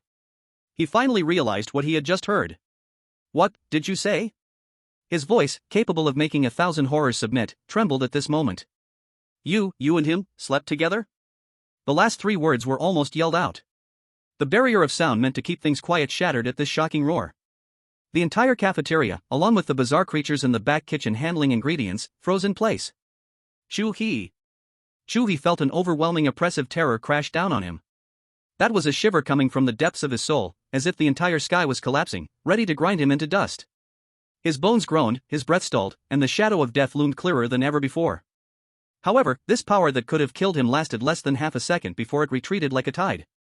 He gasped for breath, still in shock as he looked at Xiaoyao beside him, only to see that she had somehow positioned herself in front of him, her petite body now acting as an unassailable barrier. Chapter 15, Unless you establish a blood pact. Xiaoyao said coldly, did you not just say you wouldn't harm him? Seeing Xiaoyao's protectiveness, the uncle's furious rage capable of toppling the cafeteria was forcefully suppressed. He knew Xiaoyao's stubborn nature well, she was not one to be trifled with right now. The uncle's chiseled face turned ashen, and he set up another sound barrier. But this time, the glow of the barrier wavered due to his intense emotional upheaval. He held back his anger and forced the words out through clenched teeth, come in, I promise not to harm him, for now. Xiaoyao, however, stood there coldly, unmoved, like an ice sculpture, firmly shielding Chu He behind her, unwilling to yield an inch. Her unyielding stance made the uncle furious to the point of pain. What is this? To think that he, the renowned ghost chef, feared and respected even by the Lord of the Abyss, was being driven to this extent by his own niece, whom he had watched grow up, all for a human boy. He struggled to suppress the urge to slap that pretty boy into the wall and almost ground his teeth as he asked, "What do you want in order to come in?" Xia Yao raised her eyes, her pure black gaze revealing no trace of emotion, but her words came out heavy as a mountain. "Unless you establish a blood pact." "A blood pact?" The uncle was speechless, his large frame swaying slightly. Chu He's heart jolted, although he didn't fully understand, he felt the weight of those two words just from their literal meaning. It had only been a little over a day. Just for a human boy he had barely met, she was forcing her own uncle to establish a blood pact. Once this pact was formed, it would be sworn by one's own essence, resonating with the laws of heaven and earth. If violated, the consequences could be as light as a loss of power, or as severe as soul scattering. He maintained a stern face, staring hard at Xia Yao, as if trying to find even the slightest hint of wavering on her face. But he saw only determination. It was a pure, untainted firmness, as if Chu He was the only one she recognized. After a long moment, he squeezed out a word from his chest, filled with endless suffocation and helplessness. "Fine." As his voice fell, he raised his massive hand and without hesitation, used his nail to pierce another thick finger. Dark red blood gushed out but did not drip, instead, it hovered in the air, emitting a hot and sweet metallic smell. He used his finger as a pen and blood as ink, quickly sketching in the void. It was an extremely complex pattern made up of countless twisted lines and ancient symbols, as if it contained the most primordial rules of the universe. With each stroke, the light in the cafeteria dimmed a bit, a heavy, ancient, and irresistible aura spread out, making Chu He feel as if his soul was being scrutinized by that force. When the last stroke fell, the blood-red totem suddenly shone brightly, emitting a dull roar, and then transformed into a red light, like a shooting star, entering Uncle's brow, leaving a fleeting mark. The contract was completed. Uncle's face instantly paled a little, and his entire aura seemed to weaken. Only then did Xia Yao nod in satisfaction. She turned around and gently stroked Chu He's head. The ice-cold face that was like frost just moments ago now blossomed into a smile that made Chu He stare in amazement, a smile pure and clean. "All right, now you are truly safe." Chu He opened his mouth, his throat a bit dry, and all the words turned into a complex look in his eyes. Xia Yao then turned and walked into that gray soundproof enclosure. Inside the force field, Uncle looked at his niece, who was so close, with anger and helplessness intertwining in his heart. His voice even sounded different. "Didn't you hate men getting close? How come after just one day of knowing him, you're sleeping with him?" "When did I say I hated men?" Xia Yao replied with a puzzled expression. "I just haven't met someone I like." Okay. Uncle felt his temples throbbing. "Even if it's love at first sight, you shouldn't sleep together right after meeting. Who taught you all this nonsense?" Xia Yao answered confidently, "I read it in a book. The book said, if you truly like someone, you should live together, inseparable." Uncle nearly choked on his breath. "What book?" "The Contracted Sweetheart of the Overbearing CEO. What kind of mindless book is this? How come I've never heard of it?" Xia Yao looked at him with an expression of, "You really have no knowledge. This is a book for humans." "A book for humans?" Uncle trembled with anger, gritting his teeth. "Goodness, don't let me find out who gave this to you." "My best friend gave it to me." Xia Yao quickly added, "You can't hurt her." Uncle felt like he was about to spit blood, a sharp pain in his chest. He thought he wasn't talking to his niece, but enduring a tribulation. He gave up investigating the source of the book, changing his angle, trying to awaken his niece's unbelievably naive reasoning. All right, let's put all of this aside. Are you so sure that guy really likes you? And not just coveting your power, or wanting to use you to survive?" This question seemed to stun Xia Yao for a moment. But just for a moment, she lifted her head and looked at her uncle with a "are you an idiot" expression. "Why would he not like me?" She extended her fingers, counting carefully, her expression serious as if she were stating a truth. "I am pretty and have a good figure. And I am powerful, able to protect him. Moreover..." A slight blush appeared on her face, her voice lowered, carrying a hint of pride. "You don't even know how affectionate we were last night." Stop. Uncle waved his hand suddenly, as if to disperse some terrifying image. He felt that if he continued to listen, he would disregard the blood contract and kill Chu He on the spot. Talking with a straightforward girl like Xia Yao was truly the greatest torture in the world. He covered his forehead, pacing back and forth in the force field, his huge figure casting a suffocating shadow. After a long time, he finally suppressed his surging anger and spoke in an unprecedented serious tone. Yao, a man's words are deceiving. You are still young and do not understand the malice of the human heart. How about this, if that pretty boy truly likes you, I will let you be." Seeing Xia Yao about to speak again, he immediately raised his hand to stop her. "But I need to person. You must agree. Otherwise, even if it means you hate me, I will never help you deal with your mother. At that point, you two will have no future." Xia Yao thought for a moment and finally nodded. "All right then. Uncle sighed in relief, but inwardly, he was sneering. A lifetime decision, how can it be taken so lightly? Kid, let me see if you can withstand my test. Chapter 16, The Heart of Deceptive Magic. The soundproof field suddenly vanished. The silent cafeteria seemed to freeze, the air heavy. Xiaoyan's mountain-like figure turned toward Chu He, his deep voice crashing down with undeniable authority. Kid, come with me. Chu He's heart tightened, instinctively looking towards Xiaoyao. But Xiaoyao only extended her hand, lightly brushing his cheek with her cool fingertips. In her pure black eyes, his reflection shone, focused and pure. Don't be afraid.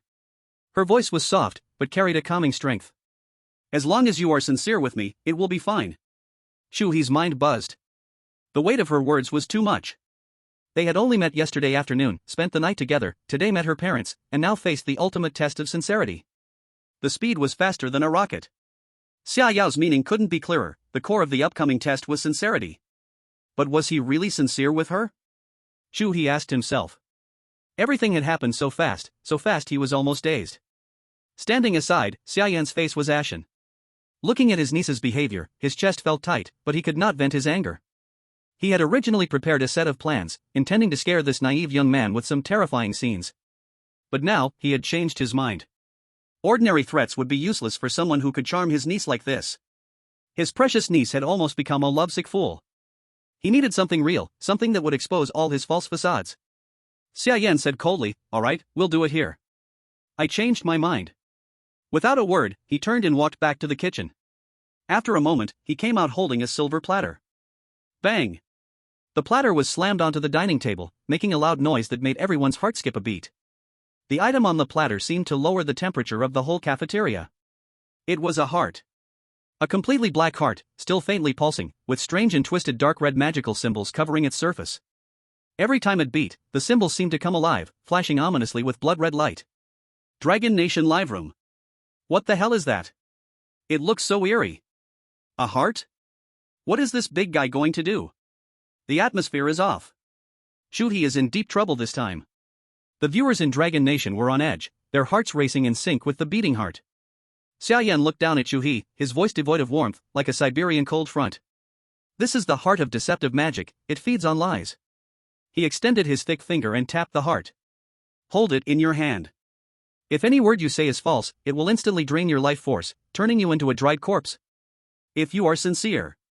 Xiaoyan paused, a cruel curve tugging at his lips, it will wither. Chu He felt a chill run down his spine. This was practically a death sentence. Xiaoyao's expression also changed instantly. She was about to speak when she was stopped by Xiaoyan's cold, sharp glare. In the live room, everyone understood what was going on. Fuck. This is a trap. Chu He must have approached that woman to save his life, there's no way he's being sincere. It's over, he's doomed.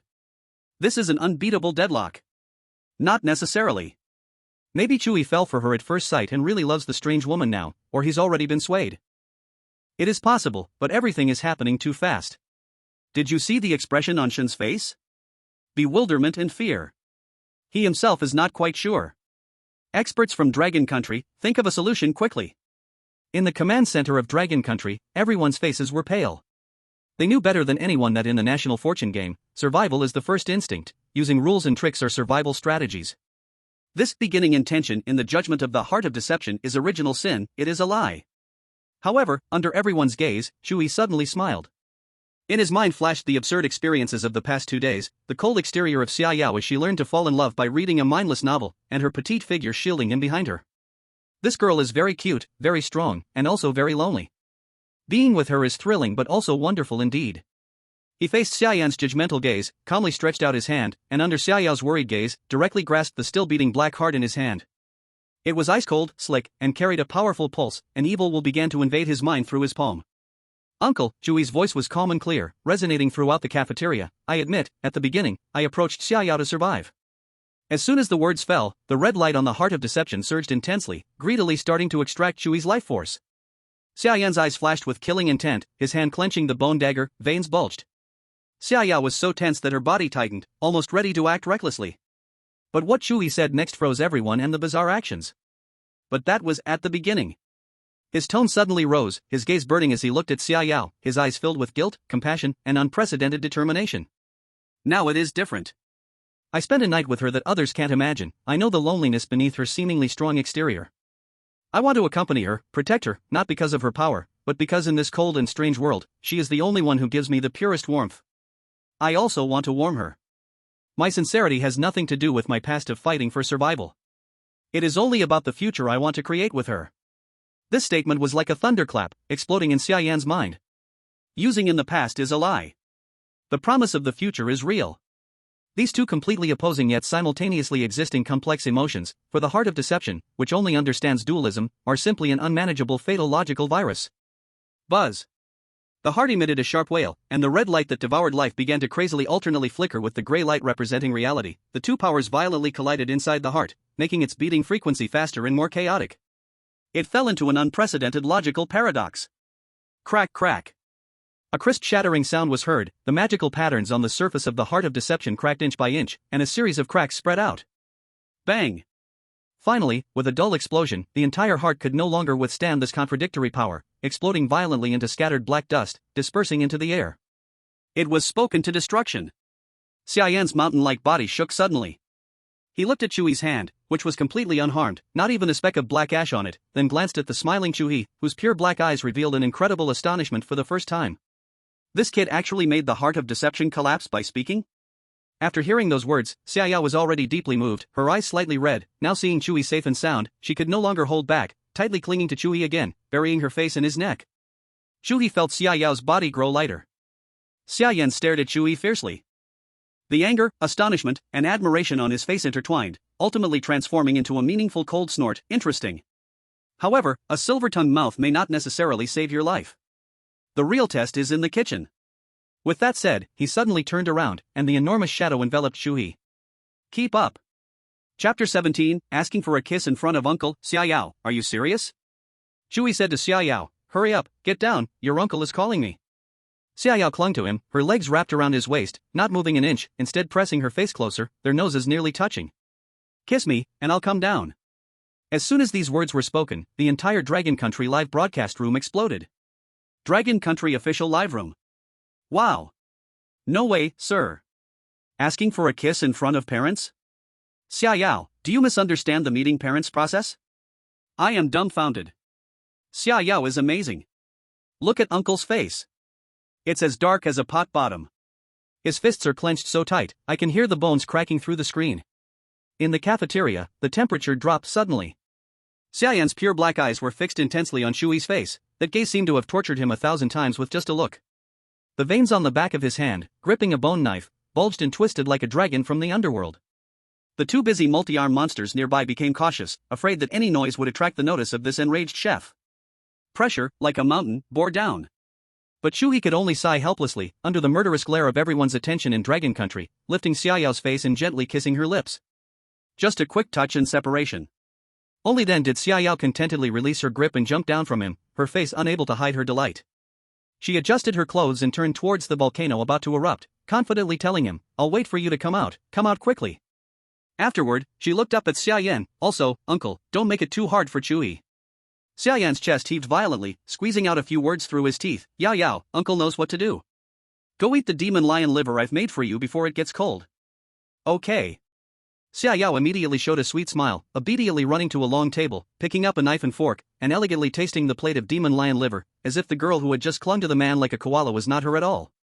Xia Yan took a deep breath and suddenly turned around, completely overshadowing Chu He. Come with me. His voice carried a tremendous wrath. Chu He followed him, stepping through the door leading to the kitchen. Inside and outside the door, there were two worlds. Blood flowed thick like paint from the massive processing table, merging into the grounds grooves, which were already dyed dark red. In the air, a rich smell of blood, the odor of guts, and the overpowering scent of various unknown spices mingled together, creating a terrifying atmosphere that could make an ordinary person faint on the spot. On hooks on the wall, various indescribable remains of creatures hung upside down, some still twitching slightly. In the corner, several small mountains of meat piled up, their surfaces covered in wriggling scales and tentacles. There were also two S-rank multi-arm monsters in this kitchen. They operated their dozens of arms with astonishing efficiency, skinning, boning, and chopping, with blood and flesh flying everywhere. Dragon Country official live room. Ugh, I can't take it anymore, I just threw up breakfast. This kitchen is too hardcore. This isn't a kitchen, it's a slaughterhouse mixed with a biochemical laboratory. Xia Yan stopped in the deepest corner of the K. Yao Yao's favorite is the 1,000 silk meat floss made from it. He turned his head, his pure black eyes filled with unmasked malice. In its blood and flesh, the purest fear of this world is entwined. Don't even talk about touching it barehanded, just getting too close, a weak-minded person's soul will be dragged into endless nightmares until their spirit completely collapses, turning into a living corpse that only breathes. He paused, grinning to reveal a mouthful of stark white teeth. The test is simple. Within an hour, using this piece of meat, make meat floss that satisfies both me and Yao Yao. If you fail, or go insane, he elongated his tone, cruelly laughing, I don't need to say the outcome, do I? This is not a test at all. This is murder. Even the 2S-class multi-armed monsters, when handling other ingredients, kept a safe distance from this corner, their eyes filled with obvious fear. Only Xia Yan dared to deal with this thing. Chu He stood still, not even getting close, and an invisible chill had already pierced into his marrow. Countless terrifying illusions, like a flood breaking through a dam, instantly overwhelmed his consciousness. He saw skyscrapers collapsing in flames, saw familiar cities turning to ruins, charred corpses covering the ground. He saw his parents and loved ones, surrounded by countless strange beings, crying out to him in despair, before being torn into pieces in an instant. In the next second, he found himself in a mountain of corpses and a sea of blood, with evil beings lurking all around, countless cold, slippery hands dragging him into an abyss of no return. Chu He emitted a painful groan from his throat, his face turning white as paper, cold sweat soaking his back, his body uncontrollably shaking, as if he would collapse at any moment. Xia Yan stood by with his arms crossed, coldly watching. He wanted to see how this ignorant kid would howl in fear, collapse, and eventually become a drooling idiot. He wanted Yao Yao to see with her own eyes just how fragile the man she chose was. However, just when Chu He's consciousness was about to be devoured by endless darkness, a clear, cold figure, a stubborn gaze, suddenly appeared in his mind. It was Xia Yao. It was her standing in front of him, firmly telling her uncle, he is mine now. It was her shy yet domineering purity when she sought a kiss. No. I cannot fall here. This thought flashed like lightning, cutting through layers of nightmares. Chu He bit his tongue, the sharp pain granting him a moment of clarity amid confusion. He mustered strength to raise his head, his eyes bloodshot, staring intently at the writhing piece of meat. Break for me! He roared in his heart, pouring all his mental strength into his gaze. Buzz! The world before him suddenly changed. Those bloody, horrific sights faded in color, transforming into the most basic lines of black, white, and gray. The fearful energy swirling in the air became visible black mist winding around the snake meat in his eyes. And that so-called nightmare giant python snake meat clearly revealed its true nature before him. That was not flesh at all, but a mass of energy gathered from countless negative emotions and mental obsessions. The so-called fear, the so-called illusions, were merely its unconscious mental radiation. The cold smile at the corner of Xia Yan's mouth stiffened. He saw that although Chu He's face remained pale, those eyes shone astonishingly bright. This kid actually broke free from the nightmare's grasp with his own will? Xia Yan's massive body trembled slightly, his crossed arms unconsciously loosening a bit, and for the first time, his pure black eyes showed disbelief and scrutiny. This kid seems to really be a bit extraordinary. Chapter 18. Did he even steal my clan's bloodline? The illusions continued to surge like a tide in his mind, but Chu He's gaze. Yet it has always remained clear. The world in his eyes was no longer that slaughterhouse filled with blood and flesh. The writhing flesh of the nightmare python was completely deconstructed in his view. The material energy that made up its flesh appeared in the purest shades of gray and white. And among those gray and white fibers, threads emitting a ghostly purple glow intertwined and mingled. That is the source of fear. It is a mental poison capable of forcing even S-rank anomalies to retreat in terror. But at this moment, in Chu He's eyes, this poison took on a sense of nearly perfect order, like the clear, delightful snowflake patterns on the finest Wagyu beef. A thought, one that could be described as blasphemous, appeared in his mind. Why must fear always be negative? For anomalies, this might be the world's most exquisite seasoning. Xia Yan was stunned. What is this kid researching? Give me the knife. Chu He suddenly spoke, his voice calm and without a ripple, his gaze fixed on the huge bone knife in Xia Yan's hand, which resembled a door panel. Xia Yan was taken aback, and he even doubted if his ears were affected by the energy of fear, causing hallucinations. What did you say? I said, let me use your knife for a moment. Otherwise, how can I cook? Chu He impatiently repeated himself, as if talking to a slow-witted kitchen apprentice. Xia Yan's eyes twitched violently. He glanced at the bone knife, soaked with countless powerful beings' resentment and unwillingness, and then at Chu He's slightly thin frame, a cruel mockery appeared on his face. You think you can handle it? He handed over the knife handle and deliberately used a tone of an elder to remind him, use both hands, kid, don't strain yourself. Be careful not to hurt your back, Yao Yao will be heartbroken. This bone knife was crafted from the leg bone of a prehistoric giant beast, weighing over 100 kilograms. A normal anomaly would be shattered in spirit after just a touch due to the lingering murderous aura. However, Chu He merely extended a hand. In Chu He's view, wasn't it just a bit larger than an ordinary knife? How outrageous! He picked up the knife handle with ease. Indeed, as he thought, it was only slightly larger than a regular kitchen knife. Xiaoyan's pupils suddenly constricted to the size of a needle tip, shocked once again by Chu He. Not bad, not too heavy. Chu He waited, making a comment that almost caused Xiaoyan's heart to seize. Xiaoyan froze in place. His mind buzzed, and an incredible, soul-chilling thought surged wildly. This kid not only copied the core ability of my clan's Eye of Annihilation through kissing Yao Yao, he also stole our bloodline power. No wonder he could eat that meatball made from the head of the magic lion without changing his expression, perfectly absorbing the violent energy and turning it into his own. This, damn. Truly against the heavens. Chu He didn't have time to care about Uncle's nearly crumbling mental state. Gripping the bone knife, his aura suddenly changed. He deliberately lessened the Eye of Annihilation to resist the all-pervasive fear illusion, letting those terrifying images crash against his mind like mountains collapsing and seas surging. Bone picking, meat cutting, separating. His movements were quick as a ghost, yet incredibly precise. Even he was somewhat astonished at how well his body and hands worked. He only thought that the magic lion meat was indeed a good thing. He wondered if others had strengthened their bodies. The bone knife that was heavy enough in Xiaoyan's hands, capable of splitting mountains and cracking stones, became light and agile in his grip, like the most exquisite willow leaf knife.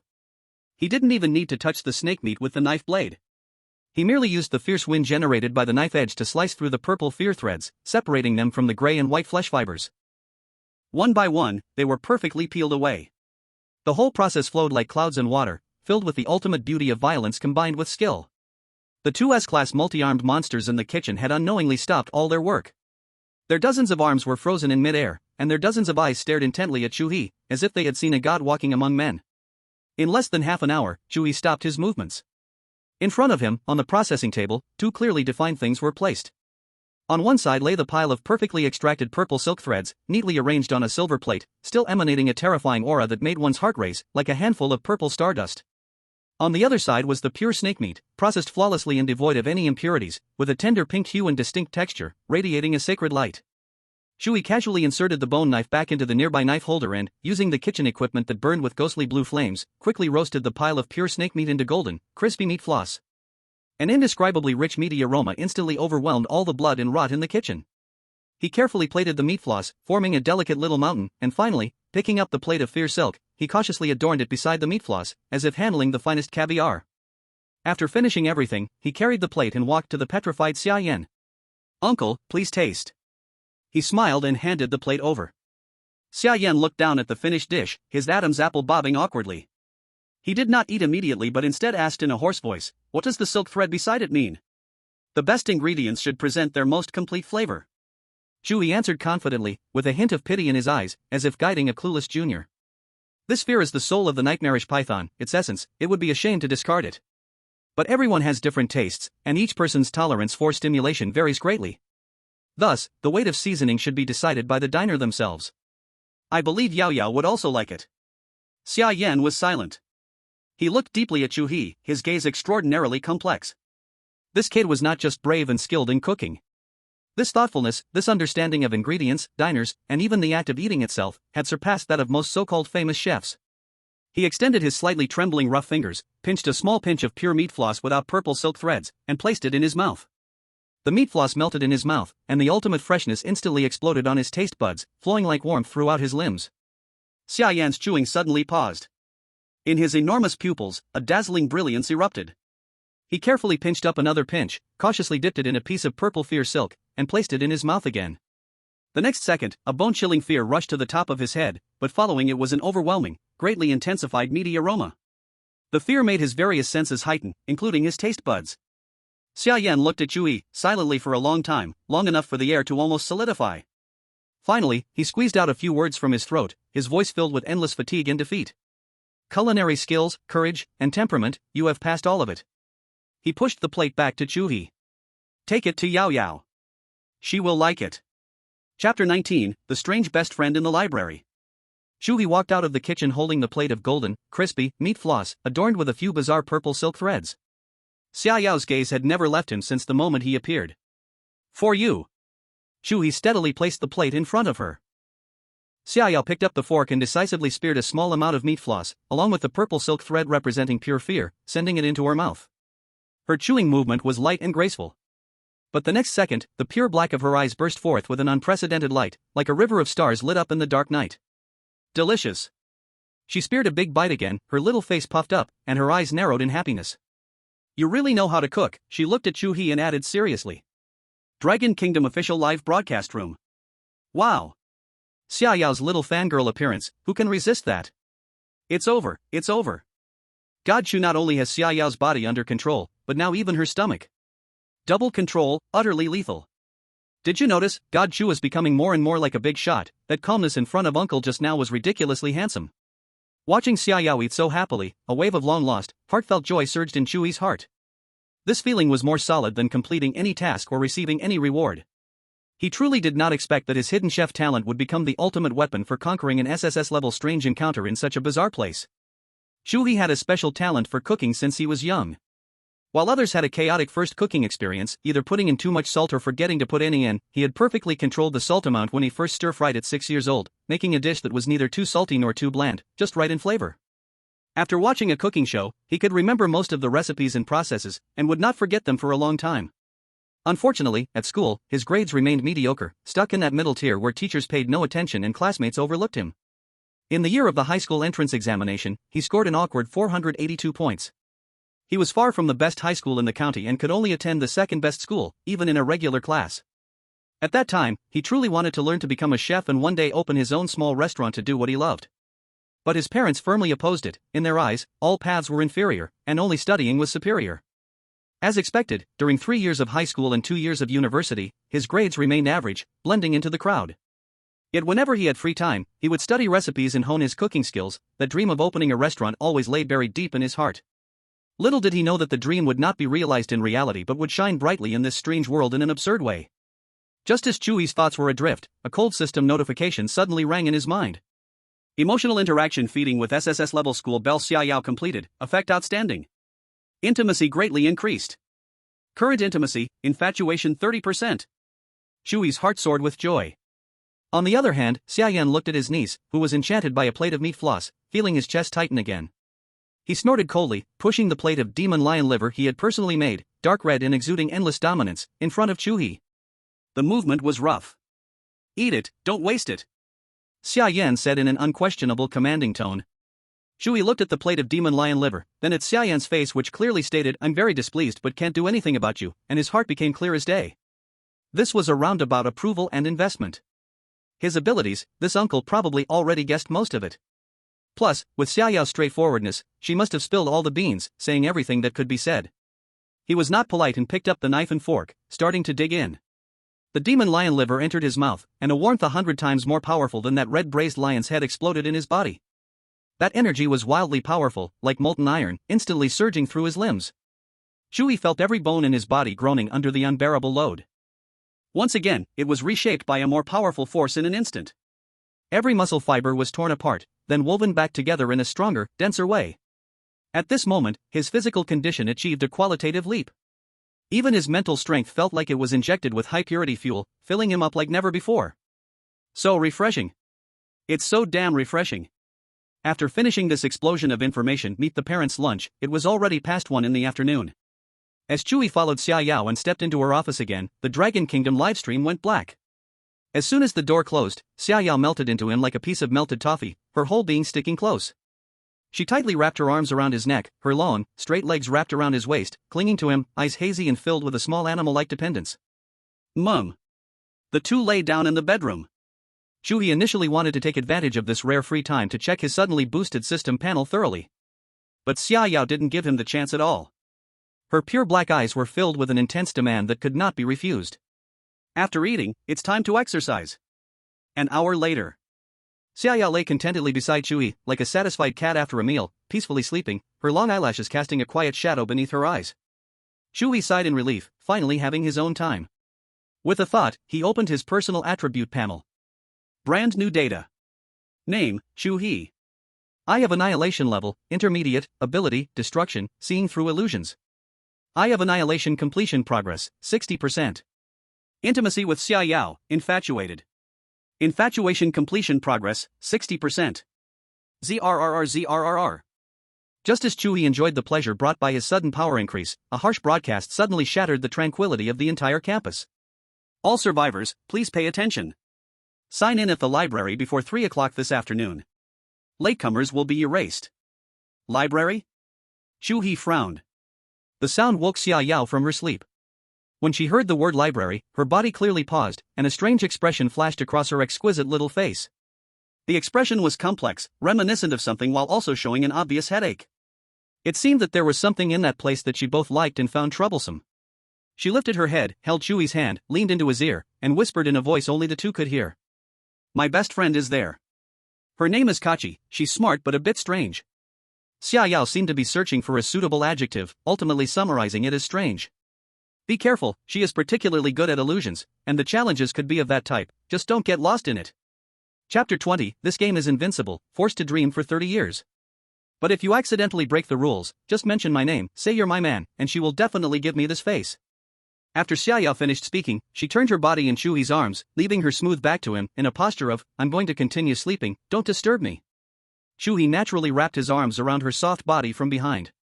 Xia Yao's body tensed for a moment, then relaxed, the corner of her mouth curling into a proud arc that Chu He couldn't see.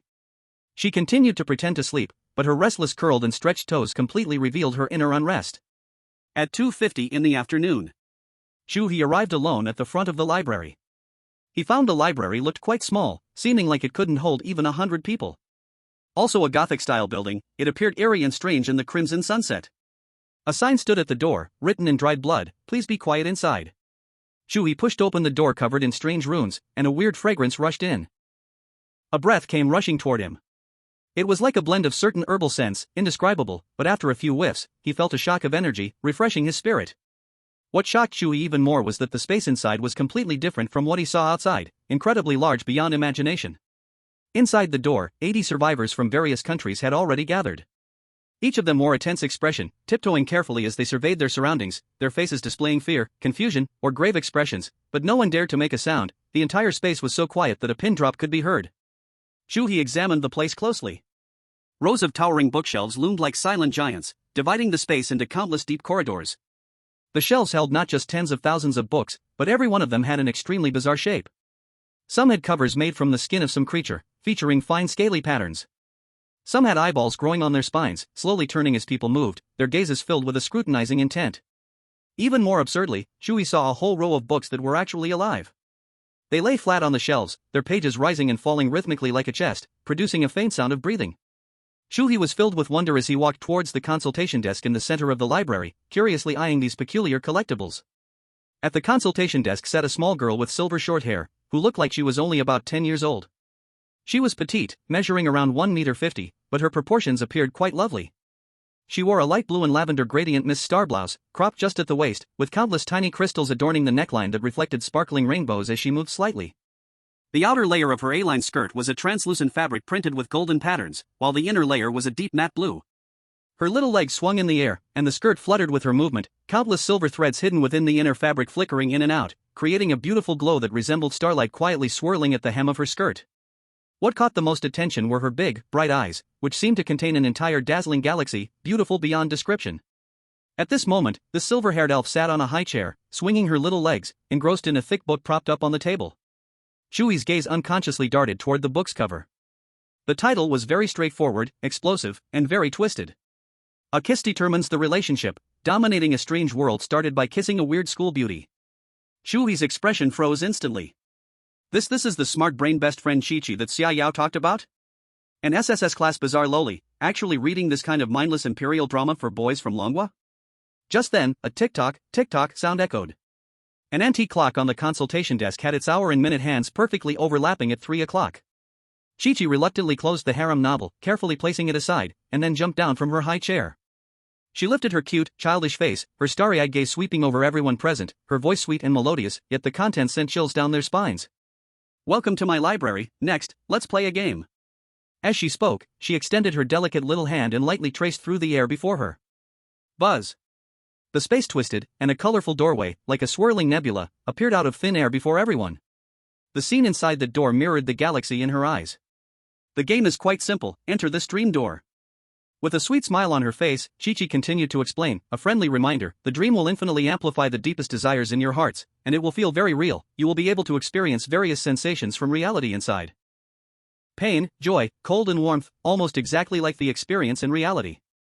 In the outside world, 1 hour has passed, but in the dream, it is 60 years. Her voice paused as she looked around at the people's pale faces, and her smile grew even broader.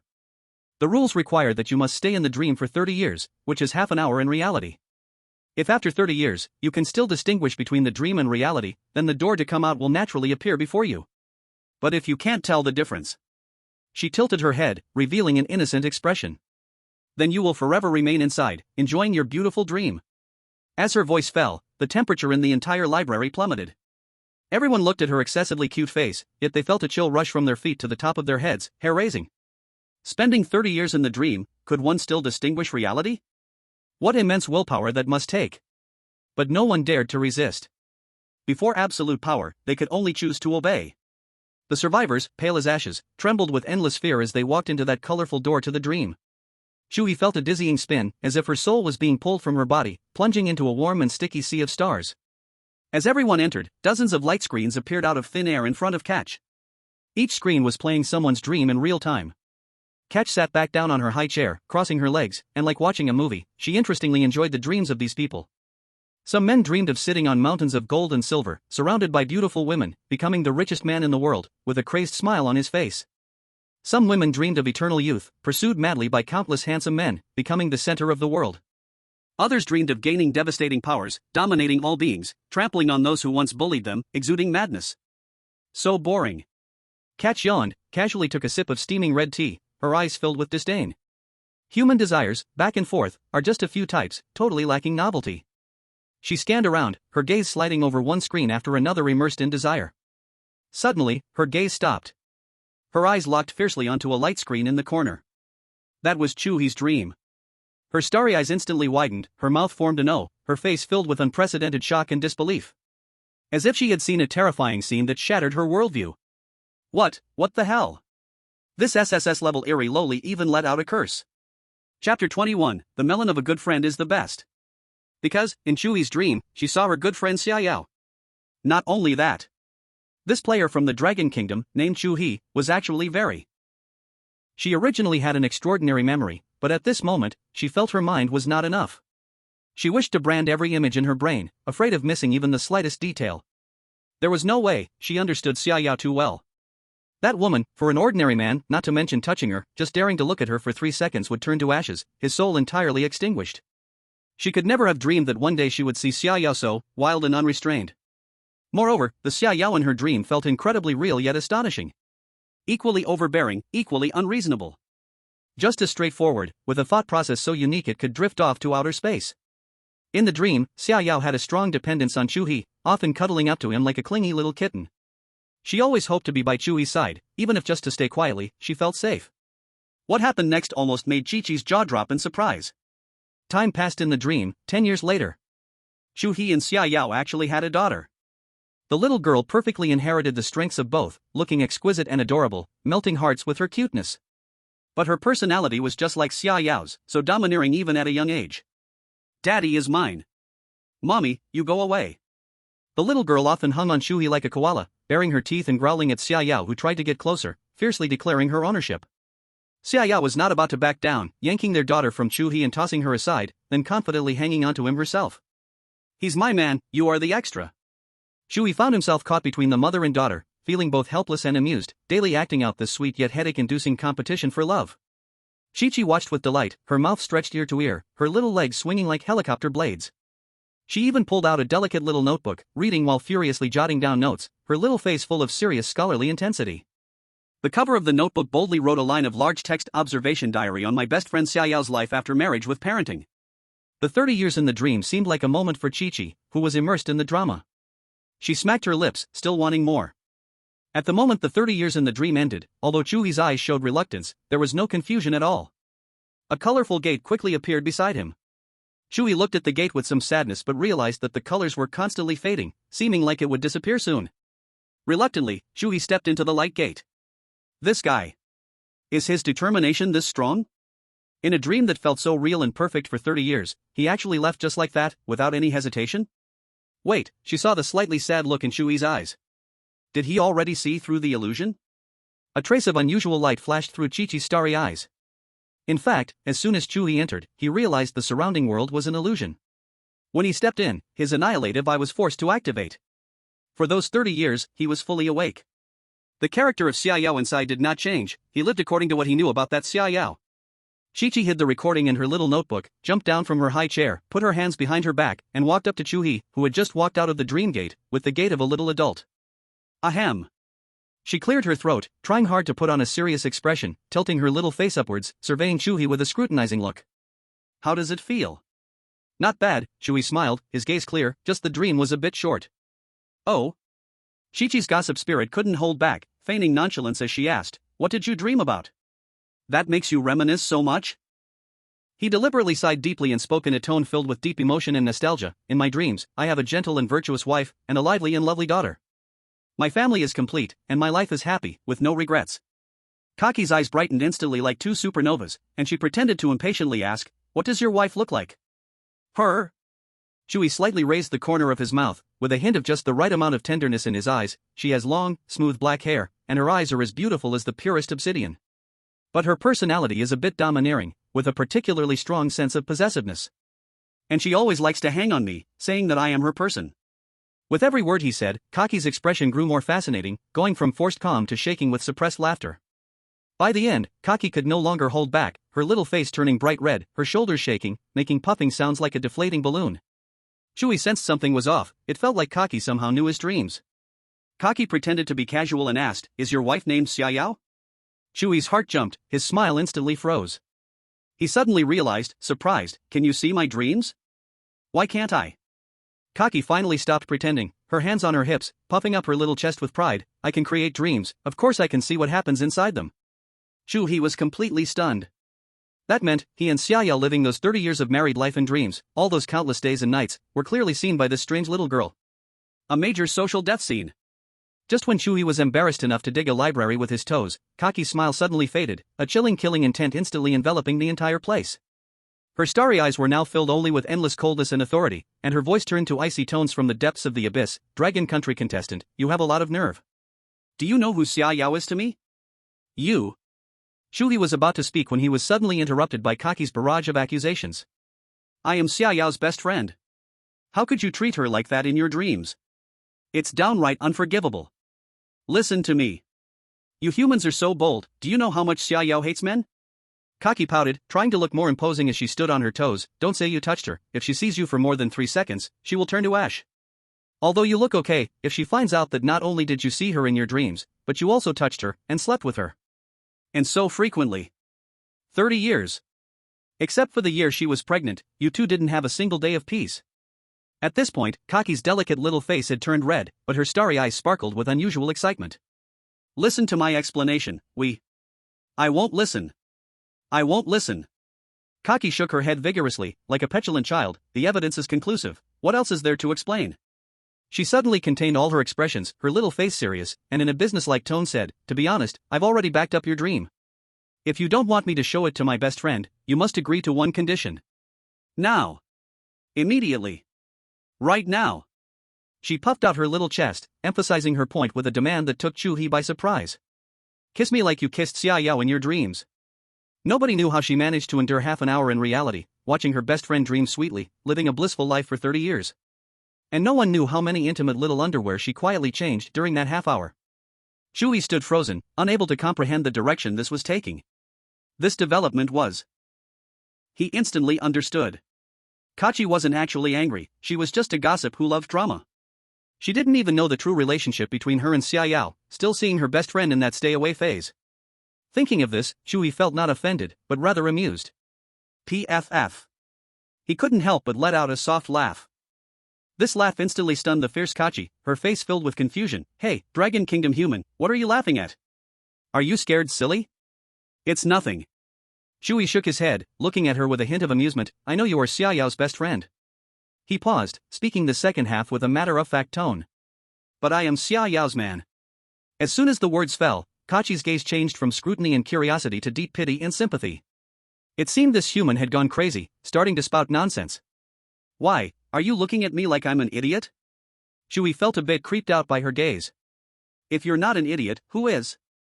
Kachi sighed, looking pitiful. You still say you're Xia Yao's man, are you still dreaming, or has a fever cooked your brain?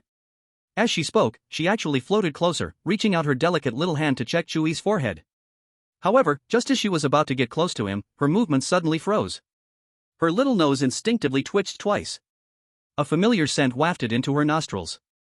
It was Xia Yao's scent. No doubt about it. Kachi's starry eyes suddenly narrowed. She couldn't hold back anymore and blurted out a curse. Holy shit, you can't be serious? Chu He, yeah, we were lying together before coming to the library. The moment the words came out, the air seemed to freeze for a second. This time, it was Kachi who stood there dumbfounded. Her starry eyes stared intensely at Chu He, as if searching for signs of a lie on his face. After several seconds, she gasped, and a lightning bolt flashed through her mind. No wonder. No wonder the Xia Yao in her dream felt so incredibly real. That domineering possessiveness, that unique way of thinking, besides the clingy and proud little personality she had never seen before, was not just pulled out of thin air. It turned out this man before her was dreaming with a real person as the model. With this realization, the way Kachi looked at Chu He completely changed. She leaned forward, her little face filled with uncontainable excitement and curiosity, her voice dropping an octave, like a cunning little fox. How did you two meet? Chu He looked at her expression of being an onlooker, finding it a bit amusing, and truthfully replied, it's a long story. We met yesterday afternoon, and then stayed together that night. Boom! Chu He's words exploded like a heavy bomb in Kachi's mind. Her little mouth was agape enough to fit an egg, and her whole body froze. Yesterday afternoon they met? At night they stayed together? Holy shit! Is this really her best friend who viewed men as dirt and vowed to remain single forever? This progress is too fast, like a wish-fulfilling story come to life. Kachi's brain crashed for a solid half-minute before it awkwardly rebooted. She looked at Chu He, her eyes bursting with unprecedented light, and grabbed his sleeve. Please tell me every detail. At that moment, the door to the dream shimmered again, and a dazed blonde foreign survivor walked out, followed by a second, then a third. Kachi suddenly panicked. She didn't want to be interrupted by these mortals while enjoying her gossip. She waved her little hand, and a blank sign flew to the consultation desk, where blood-red words appeared, test over, return to your dorms. Do not touch the bookshelves, otherwise, you will bear the consequences. After doing all this, she didn't even glance at the trembling survivors, grabbing Chu He's wrist and running towards the consultation desk. Come with me. She pushed open an unremarkable small door and pulled Chu He inside. The space behind the door opened up brightly. This was Kachi's private room. Rather than a room, it was more like a viewing platform built in the starry sky. The entire space had no walls, on all sides were flowing, sparkling rivers of stars, countless stars flickering within reach. The floor was paved with unknown black crystal, warm and smooth underfoot, reflecting the starlight above. In the center of the room was a huge, somewhat exaggerated circular soft bed. On the deep purple velvet sheets lay a pile of pillows in various materials and colors, resembling a soft island. Suspended above the bed was a canopy made of countless tiny crystals linked together, refracting the starlight. Sit. Kachi pointed to the large bed, then eagerly jumped up, settling into a cozy pile of pillows, and immediately produced a brand new hardcover notebook and a feather pen as if by magic. She sat cross-legged, spread the notebook over her lap, and looked at Chu He with sparkling eyes, urging, hurry up and tell me. Start from when you first met. Chu He looked at this scene and thought of Kachi's gossipy nature. He was momentarily at a loss for words. After thinking for a moment, since there was nothing to hide about his relationship with Xia Yao, pulling her SSS-level friend into his camp was all benefit and no harm. So, he spoke candidly about how he arrived in this world, how he met Xia Yao, and how their relationship developed step by step to what it was now. Kachi listened with shining eyes, the feather pen dancing rapidly on the notebook, sometimes exclaiming oh, in surprise, and at other times stifling giggles, her short legs swinging back and forth in excitement. But what piqued her interest and curiosity the most was that mysterious kiss from Chu He, which actually had the ability to grant strange core powers. Not only was she staring at Chu He's lips with a desire to know what that kiss was like, but also wondering why it made Xia Yao so infatuated. Chapter 23, A Kiss, and I'll Let You Go. Can you kiss me once? As soon as she said this, Kachi's delicate face turned as red as a ripe apple. She grabbed a cloud-shaped pillow beside her and buried her entire face in it, leaving only a pair of flushed ear tips exposed, her silvery short hair seemingly steaming. Chu He looked at her ostrich-like shy appearance and couldn't help but chuckle for a moment. Who would have thought that an immensely powerful SSS-level entity could have such a side in private? The contrast was just too great. To be honest, looking at this petite figure with exquisite features and silver hair, her eyes seemingly hiding an entire galaxy, making such a bashful yet expectant expression, Chu He's heartbeat indeed skipped a beat. Who could withstand this? But immediately, the face of Xia Yao, who was both domineering and pure, appeared in his mind. The girl who would squint with joy at a plate of pork floss, the one who would unreasonably hang onto him to claim her territory, the girl who considered him her whole world. In this place, Xia Yao gave him her unconditional trust and protection. Chu He took a deep breath, suppressing the ripples in his heart. He looked at Kachi, who was still pretending to be dead in the pillow, his voice gentle yet firm. "You are very cute, honestly, I really like you." Kachi, buried in the pillow, suddenly stiffened for a moment, her ear tips growing even redder. Chu He continued, "But, I am a man who is very devoted. Xia Yao is very good to me, I can't do anything to let her down." As the words fell, Kachi tightened her arms around the pillow, and the whole room fell silent, leaving only the dim light of the flowing star river. After a long while, she finally lifted her head from the pillow, her star-like eyes carrying obvious disappointment and grievance, even misty with tears. Chu He's heart tightened, realizing something was wrong. The next second, Kachi got out of the big bed and crawled over beside him. She lifted her little face, which could make anyone feel pity, looking up at Chu He, tentatively reaching out her small hand to touch Chu He's broad chest, softly pleading, "Just one kiss, really just one, don't do anything else, okay?" Bang, bang, bang. Chu He felt his heart tighten as if caught in a small hand, then it started to race wildly. That adorable, pitiful expression was like a nuclear bomb to him. Damn! Chu almost impulsively leaned down to kiss her. He secretly rejoiced that he had previously met Xia Yao, that top beauty, which had given him some immunity to beautiful women. If he had just entered the scenario and first encountered Kachi, with her looking at him like that and touching him like this, he suspected his mind would have gone blank, throwing all principles and boundaries out the window. Chu He bit down on his tongue, forcing himself to calm down with the pain. He reached out his hand, gently removing Kachi's little hand, then quickly stood up and took 2 steps back, creating a safe distance between them. Ahem. He cleared his throat, feeling his pants tighten uncomfortably due to some honest reaction from his body. What an untrustworthy body. Chu He silently cursed himself and feigned calmness as he said, "It's getting late, I have to go back. Xia Yao must be getting anxious, and if she worries and comes here, that would be a mess." This was certainly not an exaggeration. With Xia Yao's straightforwardness and domineering possessiveness, if she saw him alone with her best friend, and her friend was touching him, Chu He had no doubt Xia Yao would probably tear this library apart on the spot. He really didn't want that to happen. "Let me go," he said finally. However, Kachi stubbornly shook her head as if she hadn't heard him. "No." She took a step forward, closing the distance again, her eyes filled with undeniable determination. "Just one kiss, and I'll let you go right away." Chu He frowned, watching her relentless expression, and his tone grew serious. "Woman, you are playing with fire." He fixed his eyes on Kachi and said slowly, "What I just said isn't an exaggeration. My kiss is toxic. If you taste it, you will definitely become unable to extricate yourself and fall in love with me." After speaking, he ignored Kachi and turned to walk toward the small door he came from. He just wanted to leave this troublesome place quickly, take a cold shower, and find Xia Yao to cool down. However, as his hand grasped the doorknob and pushed open the door, he froze completely. Outside, it was not the consultation desk he had come through earlier. Instead, it was an identical, brilliant, and boundless starry sky. He didn't believe it was real, stepped back to close the door, and opened it again. The scene was still that deep star river. Chu He's heart sank, and he immediately activated the silent eye. However, those eyes that could see through illusions were now shrouded in a mist. Though he could see slight distortions in the star river, he couldn't find any flaws or exits.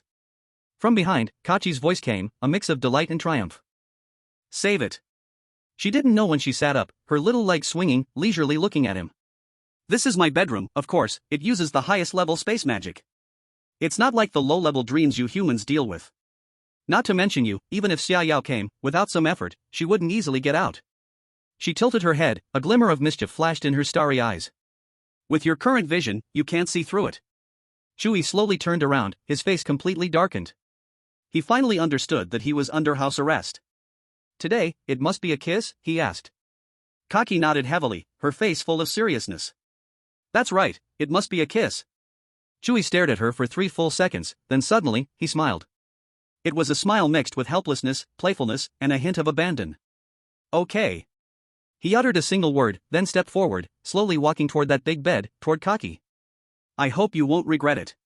After saying that, he really leaned slightly forward, and in front of Kaki's exquisite little face, slowly puckered his lips. Chapter 24, The Grapes That Are Forced Don't Taste Sweet.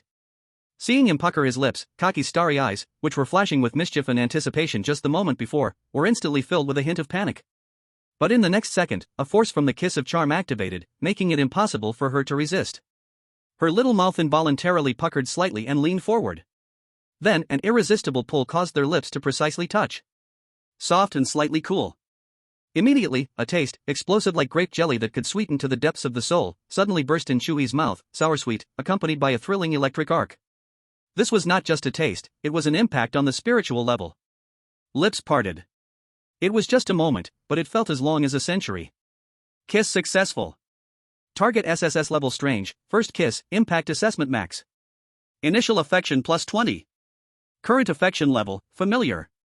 Affection level, stranger-familiar-dependency-infatuation-deep love-unique.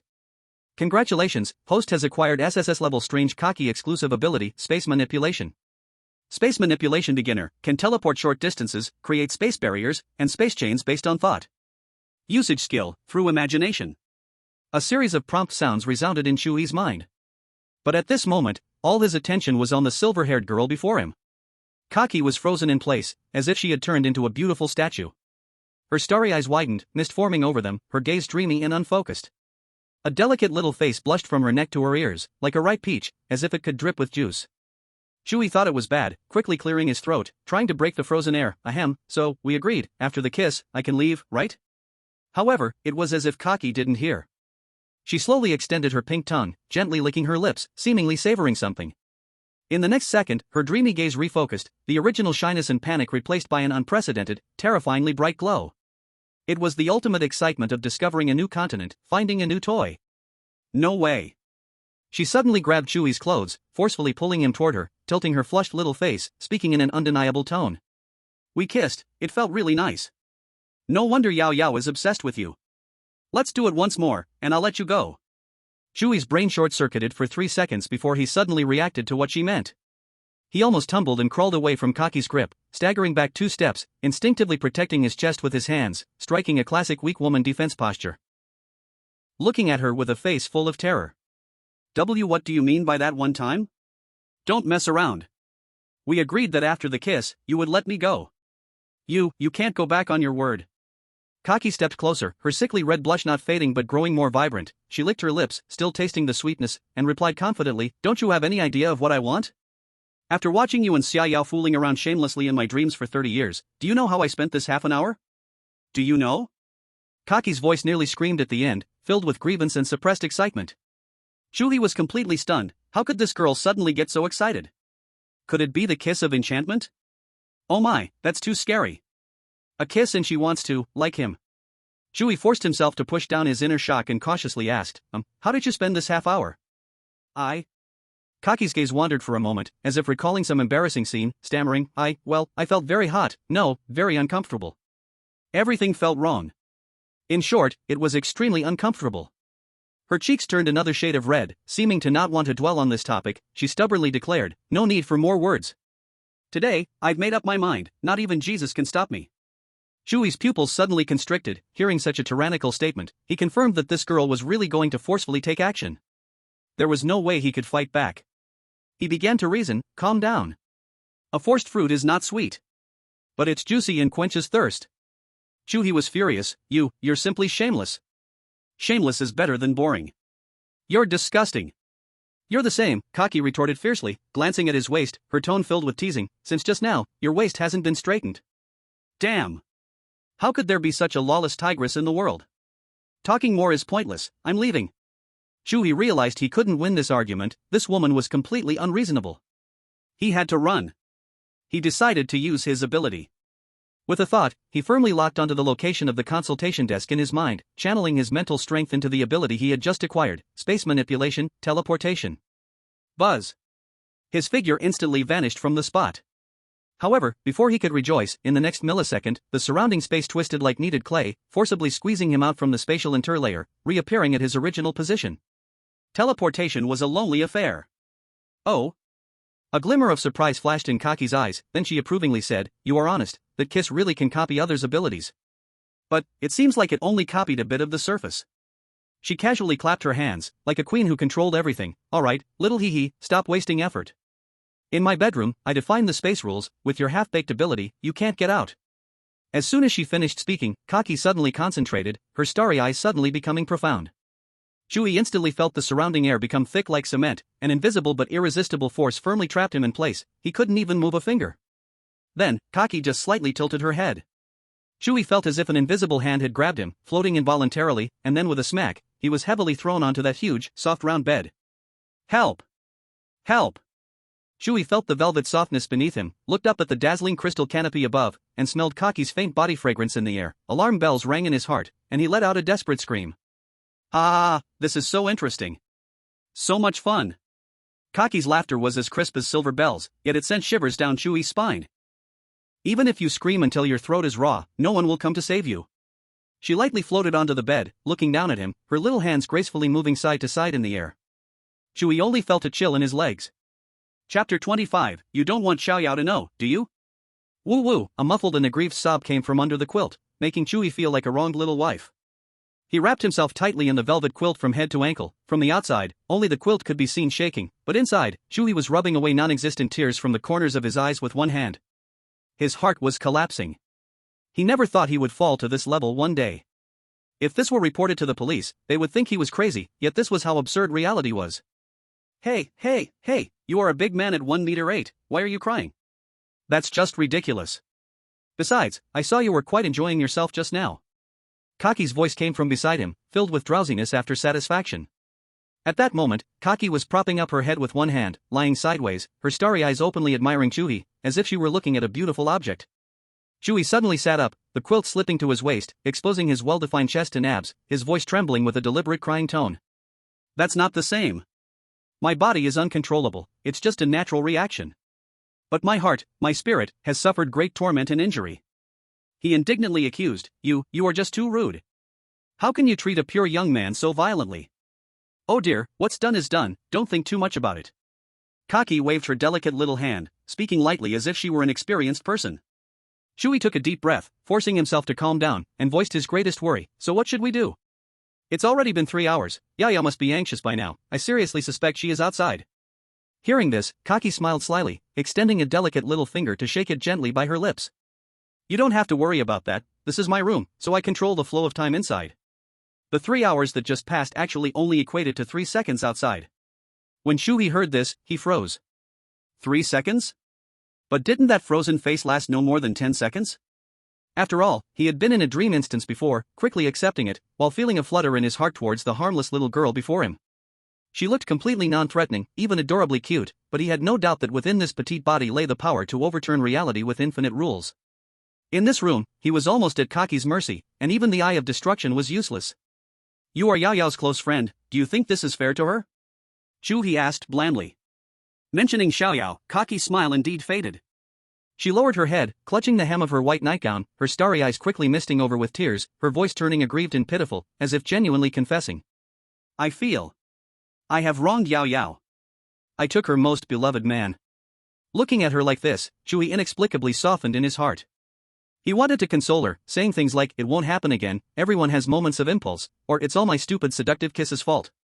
But what Kaki said next made him swallow all the lines he had prepared back down, nearly causing him to choke. She suddenly raised her head, the grievance and guilt on her face disappearing in the blink of an eye, replaced by an indescribable, a dazzling mix of extreme excitement and righteous confidence. But Kaki puffed out her little chest and said firmly, rather than feeling sorry for Yao Yao, I cannot let myself feel unhappy. I won't make anyone feel wronged, but I won't make myself wronged. To love others, one must first love oneself. Do you think I'm right? Chu He, ? Wow. This change was as fast as a Sichuan opera face change. This logic would leave anyone questioning their own understanding.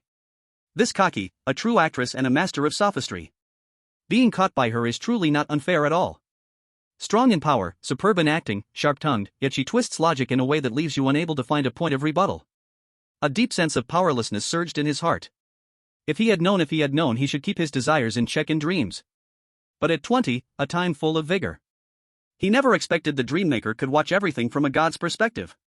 Yet if seen from Kaki's point of view, after being forced to watch 30 years of restricted adult films, with the main character being his best friend, and he hadn't touched a single hair of it.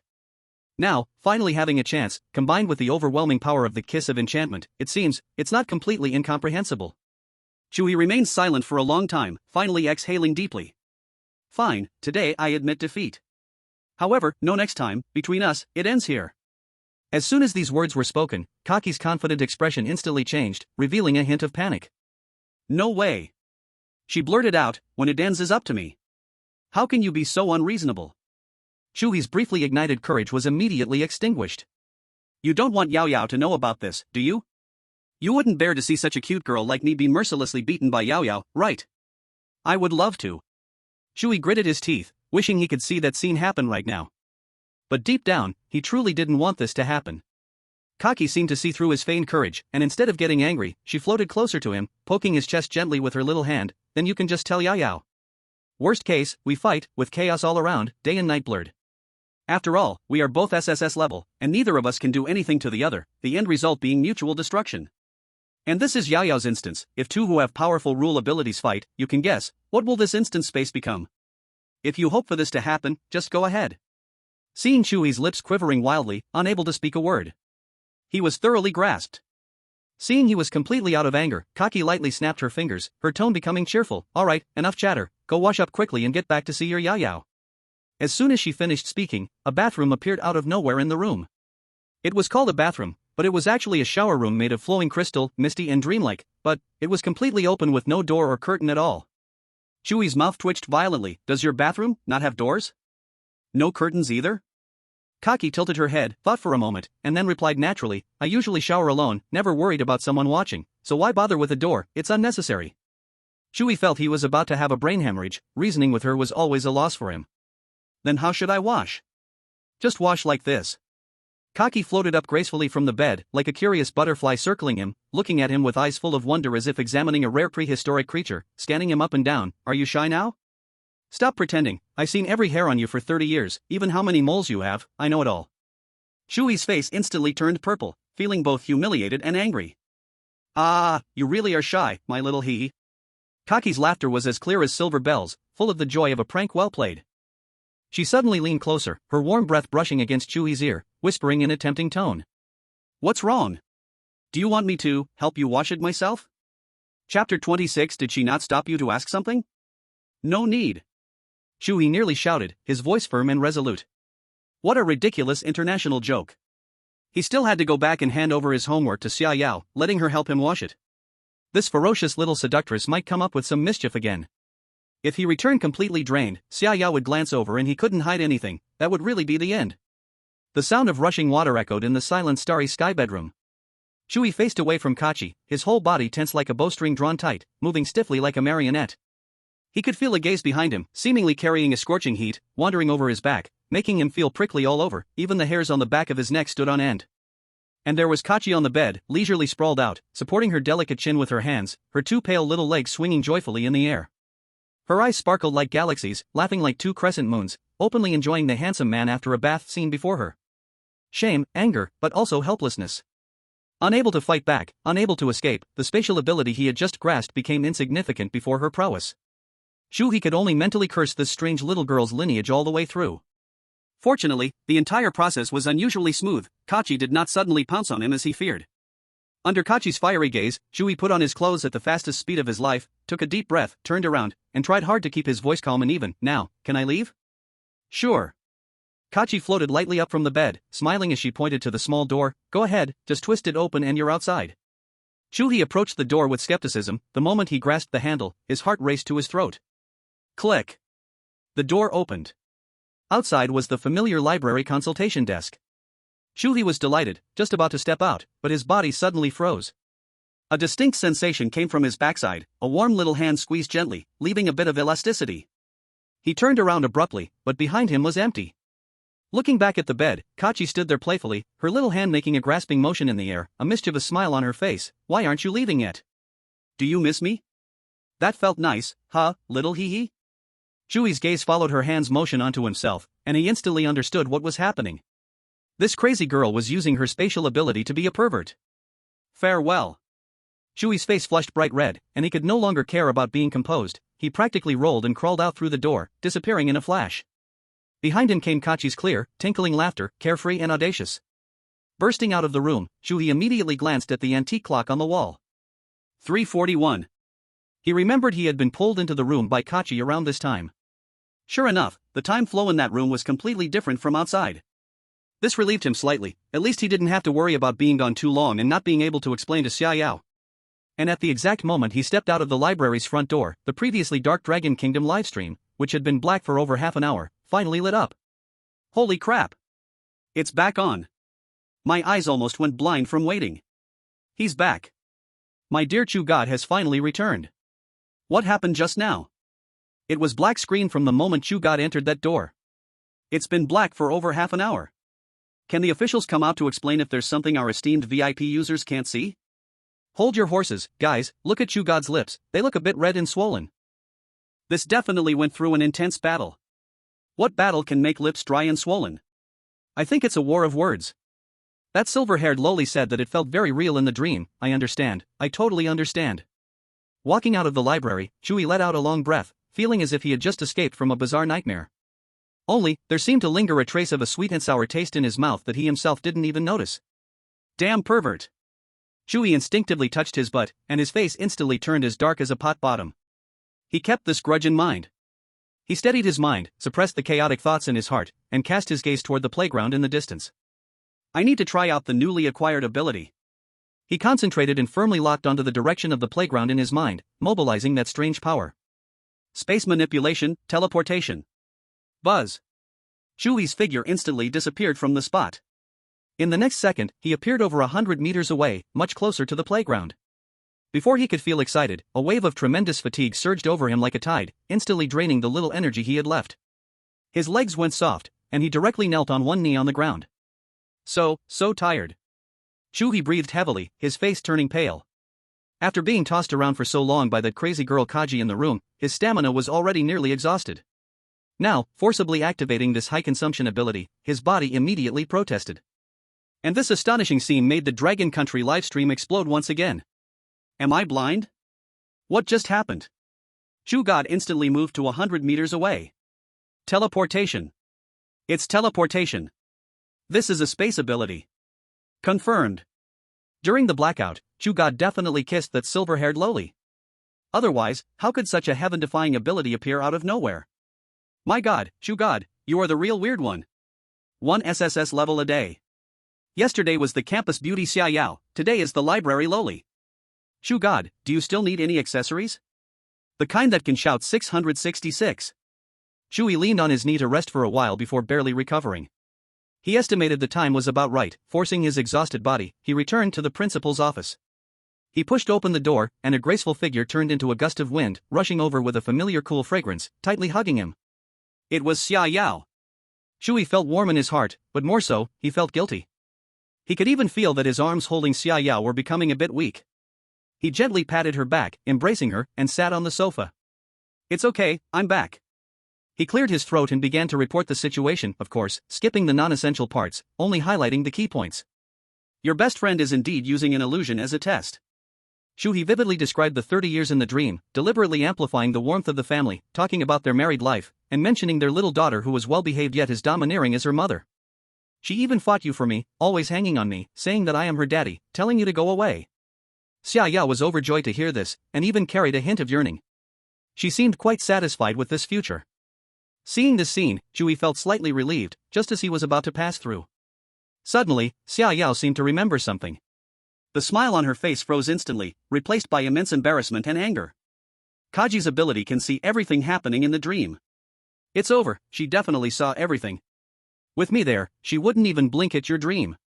It's even very possible that she recorded a copy. Didn't she stop you and ask any questions she's interested in? Chu He's heart skipped a beat, and the smile on his face completely stiffened. Oh no. Chapter 27, It's all because I'm too beautiful. He was so busy making Xiaoyao happy that he forgot such an important thing. Chu He's heart raced, and his smile almost faltered as his mind quickly organized a shortened explanation. You did ask. He forced himself to sound calm, but before he could continue, Xiaoyao suddenly leaned in. Her pointed nose nearly touching his lips, gently sniffing. You have a faint sour-sweet taste in your mouth, like the breath that Kachi exhales. Xiaoyao's tone was very calm, but her cool eyes narrowed slightly, revealing a dangerous glint. It's very faint, but it's there. And why are your lips a bit swollen? Boom. Chu He's mind went blank in that instant, cold sweat pouring down his spine. Damn, I just showered and forgot to rinse my mouth. His throat moved, heart racing. He feigned calmness to explain, I just told her directly that I am your man. At first, she didn't believe me and even tried to hit me. We had a little conflict, and I was pinned down by her. Later, she smelled your scent on me and reluctantly believed it. We were very close at that moment, and I indeed smelled a sour-sweet scent. The expression on her face at that time was incredibly surprised. Xia Yao listened and stared at him for a full 3 seconds. When she saw he didn't seem to be lying, she let out a pfft laugh, her taut body relaxing a little. That's for sure. With her being such a gossip, she must have asked indiscriminately. Chu He nodded repeatedly. Yes, she kept asking me how we met, how we ended up together in just one day. Hearing living together, Xia Yao's laughter came to an abrupt stop. She thought of Chu He's words in the dream and wondered if he would feel awkward at all. After all, there were no secrets left between their bodies. But having her friends see her as the star of a big production, she just couldn't accept it. Oh no. I still can't accept being seen naked by my friend. I can't face her. Xia Yao cried out, burying her face deep in Chu He's arms like a frightened ostrich. She will definitely laugh at me. I will be humiliated when we meet. Chu He smiled awkwardly, gently stroking her back, trying to comfort her. This is all my fault. I shouldn't have thought about you and did such things knowing it was a dream. As soon as he finished speaking, Xia Yao suddenly looked up. This isn't your fault. Chu He was stunned. Xia Yao continued, if you want to blame someone, blame my stunning beauty, my good looks, and my figure. You're just a young man full of blood and vigor, it's normal to not be able to resist me. Chu He couldn't help but twitch his mouth. He had seen self-adoring people, but never someone so refreshingly unconventional, and so confidently. Yet, every word she said was a fact. Still, it gave him a strange feeling. In the end, Chu He could only nod seriously. You are right, it's because you are too beautiful. Now that it has come to this, let's try to avoid the library in the future. He paused and added, by the way, isn't this school yours? Why don't you think of a reason to get her out of here? Don't let her stay. Upon hearing this, Xia Yao furrowed her brows in thought. After a moment, she sighed and shook her head, no way. Back then, I begged her to be the librarian. She is so smart that if I make any excuse, she will see right through me, and then she'll be even more curious and won't leave. Hearing her say this, Chu He could only show a bitter expression. Who says it's not? In front of Kachi, he too could only be controlled. Not to mention, she even had feelings for him. Thinking of the ridiculous things in that starry bedroom, Chu He instinctively tightened his legs. But if he didn't get this little devil out of the school, he always felt a knife was hanging over him, thinking something bad would happen sooner or later. If even you can't do it, then we can only take it one step at a time. Chu He sighed. For now, that's the only thing we can do. Xia Yao replied, seemingly not wanting to dwell on her headache of a friend anymore. The principal's office suddenly fell silent. Chu He suddenly asked, what do we do next? It's only a little after 4 in the afternoon. Xia Yao's eyes suddenly brightened, then quickly dimmed again, her tone carrying a mix of longing and fear. I actually want to take you to see my hometown, but I'm scared of my mom. Huh? Chu He was stunned. You still fear your mom? To him, Xia Yao was such an extraordinary existence, how could she still feel fear? It's not the kind of fear you're thinking of. Xia Yao shook her head, explaining, she may have high expectations of me, but she loves me very much. What I'm afraid of is, if she finds out about us, you're finished. She looked at Chu He, her gaze incredibly serious as she said, you will be killed. Moreover, I have no ability to resist in front of her at all. Once, when she was just a little unhappy, she frowned, and an entire strange clan next to our hometown, along with their space, was wiped out, leaving not a trace. If she doesn't like you and chooses to kill you without asking any reason, I can't stop her. Hearing these words, Chu He felt his blood freeze instantly, every hair on his body standing on end. Xia Yao was straightforward and wouldn't lie. He would rather believe pigs could fly than believe Xia Yao would tell a lie. This was the ultimate trump card. Even someone as powerful as Xia Yao was helpless in front of her. How terrifying must that existence be? Chu He felt bitter in his heart. He thought that by holding on to Xia Yao, this golden thigh, he could walk through this strange world with ease. But now, Xia Yao was telling him that she had a mom above her, an existence that even she couldn't resist. What kind of situation was this? Despair, a complete sense of despair drowned him. Just when Chu He felt a chilling numbness, almost suffocating, a flash of lightning struck through his mind. He remembered his kiss of enchantment. This thing he both loved and hated now. Yeah, what was there to fear? This world makes no sense. Rules are meant to be trampled upon. So what if he had to kiss a strange being to survive? To hell with morality and ethics, to hell with being a pure-hearted boy. In the face of death, everything was garbage. Whoever it was, whether the king of heaven or his future mother-in-law, as long as they harbored killing intent towards him. Kiss. They all had to be kissed. Thinking of this, Chu He's heart, which had sunk to the bottom, began to stir uncontrollably once more. At this moment, he had grown so much, casting off all the shackles he had been taught since childhood. He even started to uncontrollably imagine. If Xiaoyao's mom really wanted to kill him, he would pucker his lips, and the world would be at peace. Hiss. This scene was too beautiful to imagine, but it had to be that way. Come what may, he would face it. Whoever came, he would kiss them. Chu He's gaze gradually changed from fear to a kind of reckless determination, finally even adding a hint of indescribable, unhealthy fanaticism. Not only was he no longer afraid, but a perverse expectation also faintly rose in his heart. If Xiaoyao was already SSS level, then what level was her mom? Super SSS level? Xiaoyao looked at Chu He's pale face and rapid breathing, thinking he was scared by her. In her cool eyes, a rush of tenderness and self-blame instantly filled her gaze. She reached out, somewhat awkwardly trying to wipe away the cold sweat on his forehead. Her voice softened. I'm sorry, it's my fault. I shouldn't have said these things to scare you. Chu He jolted back to reality when her icy fingertips touched him. It's okay. Chu He raised his head, his eyes already calm again, even carrying a hint of meaning that Xiaoyao couldn't understand. He took her cold little hand in his voice steady. You can't escape it, these things are inevitable. I will make her accept me, make her like me. Seeing him recover so quickly, Xiaoyao's heart ached even more. He only saw it as her trying to hold on for the sake of not worrying him. She nodded heavily, firmly promising, Don't worry, before that, I will definitely find a way to make my mom agree to us being together. Chapter 28 Assumption.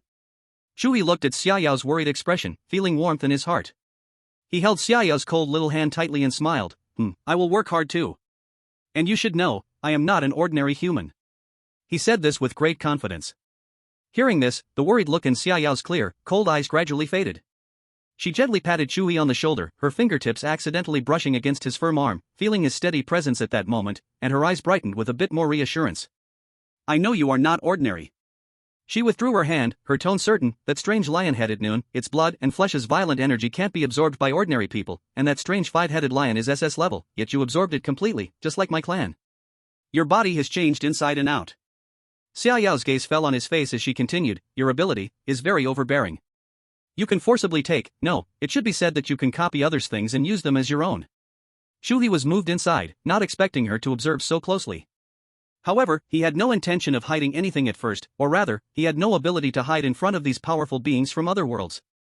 He straightened his chest, the muscle lines becoming more pronounced, and asked with a hint of joking tone, What, do you like my muscular appearance? I like it.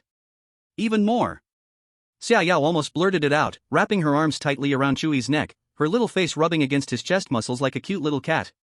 Remembering Chu He's ferocity during the noon break, she naturally tilted her face up, showing her joy without reservation, saying, Brother is so powerful, of course I like it even more. She tilted her face up, not hiding her delight at all. Ha ha ha. Chu He couldn't help but burst into laughter. This girl's straightforwardness was just too much to his liking. He cupped Xiaoyao's head, looking at her stunning face that was so close, flushing with a rosy hue, and whispered, with such sweet words, you deserve a reward. After saying that, he lowered his head and kissed her deeply. Smack! As their lips met, the familiar strawberry sweet taste instantly enveloped him, denser than ever before, as if it was going to melt his soul too. After a long while, they parted lips. Xiaoyao's eyes were somewhat dazed, her fair cheeks adorned with a rosy haze, her cheeks blushed, and her eyes held a hint of shyness. Brother's reward. She looked at Chu He, her eyes filled with longing. Not enough. These two words seemed to ignite a fuse, making the air in the hall suddenly hot. A few hours later, the two were cuddling in the lounge, Xiaoyao resting lightly on Chu He's shoulder, the air filled with a quiet warmth. Chu He lay on his side, watching Xiaoyao who was softly asleep beside him. Her stunning face bore traces of fatigue and satisfaction, long eyelashes casting small shadows beneath her eyes, her breathing steady and lone. And Chu He could feel that his body was undergoing some strange change due to the intimate contact with Xiaoyao. Those eyes of annihilation seemed to have improved a bit, with a cool, comfortable feeling in the eye sockets, as if he could see more clearly the flow of energy in this world. He gently wrapped his arm around Xiaoyao, letting her rest in the crook of his arm. This action woke the girl who was lightly asleep. Xiaoyao opened her eyes sleepily. Nothing, just sleep. Chu He said softly. He watched as Xiaoyao cuddled closer to him, his heart stirred, and he decided to take this subtle moment to deal with the ticking time bomb hanging over his head. Yao Yao, I want to ask you a question. What? Xiaoyao's voice was thick with sleepiness. Obviously not really awake. If Chu He carefully chose his words, making his tone sound like he was telling a boring bedtime joke, if one day, someone else insists on being with me, competing with you for me, what would you do? Xiaoyao's eyes instantly opened a crack, and the light coming from that crack was cold and dangerous. Who is so bold, tired of living? No one, I'm just hypothetically asking. Chu He quickly reassured her, gently patting her back like soothing a fluffy little kitten. Xiaoyao seemed to accept this explanation, closed her eyes again, and answered without thinking, then I would duel her, whoever loses would die. Sure enough. Chu He understood in his heart and continued to throw out the real bait. Then, what if it's someone very close to you?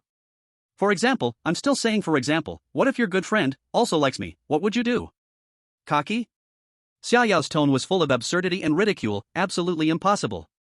That person, although she's nosy, has no interest in men at all. I would rather believe she likes women. Don't speak so definitively, anything could happen. Chu He persistently guided her. Xiaoyao seemed a bit annoyed by his questioning, just wanting to sleep quickly, her mind lazy, mumbling indistinctly, oh, I'm sleepy, want to sleep, don't ask. She twisted her body, seemingly trying to find a more comfortable position, and then in a near-dreamy tone, casually said. If that day really comes, at most. I'll be big, she'll be small, is that okay? Chu He's heart suddenly stopped, then started beating wildly. He held his breath, afraid to disturb this hard-won edict, and cautiously asked, Hey, what you just said, is it true? Really?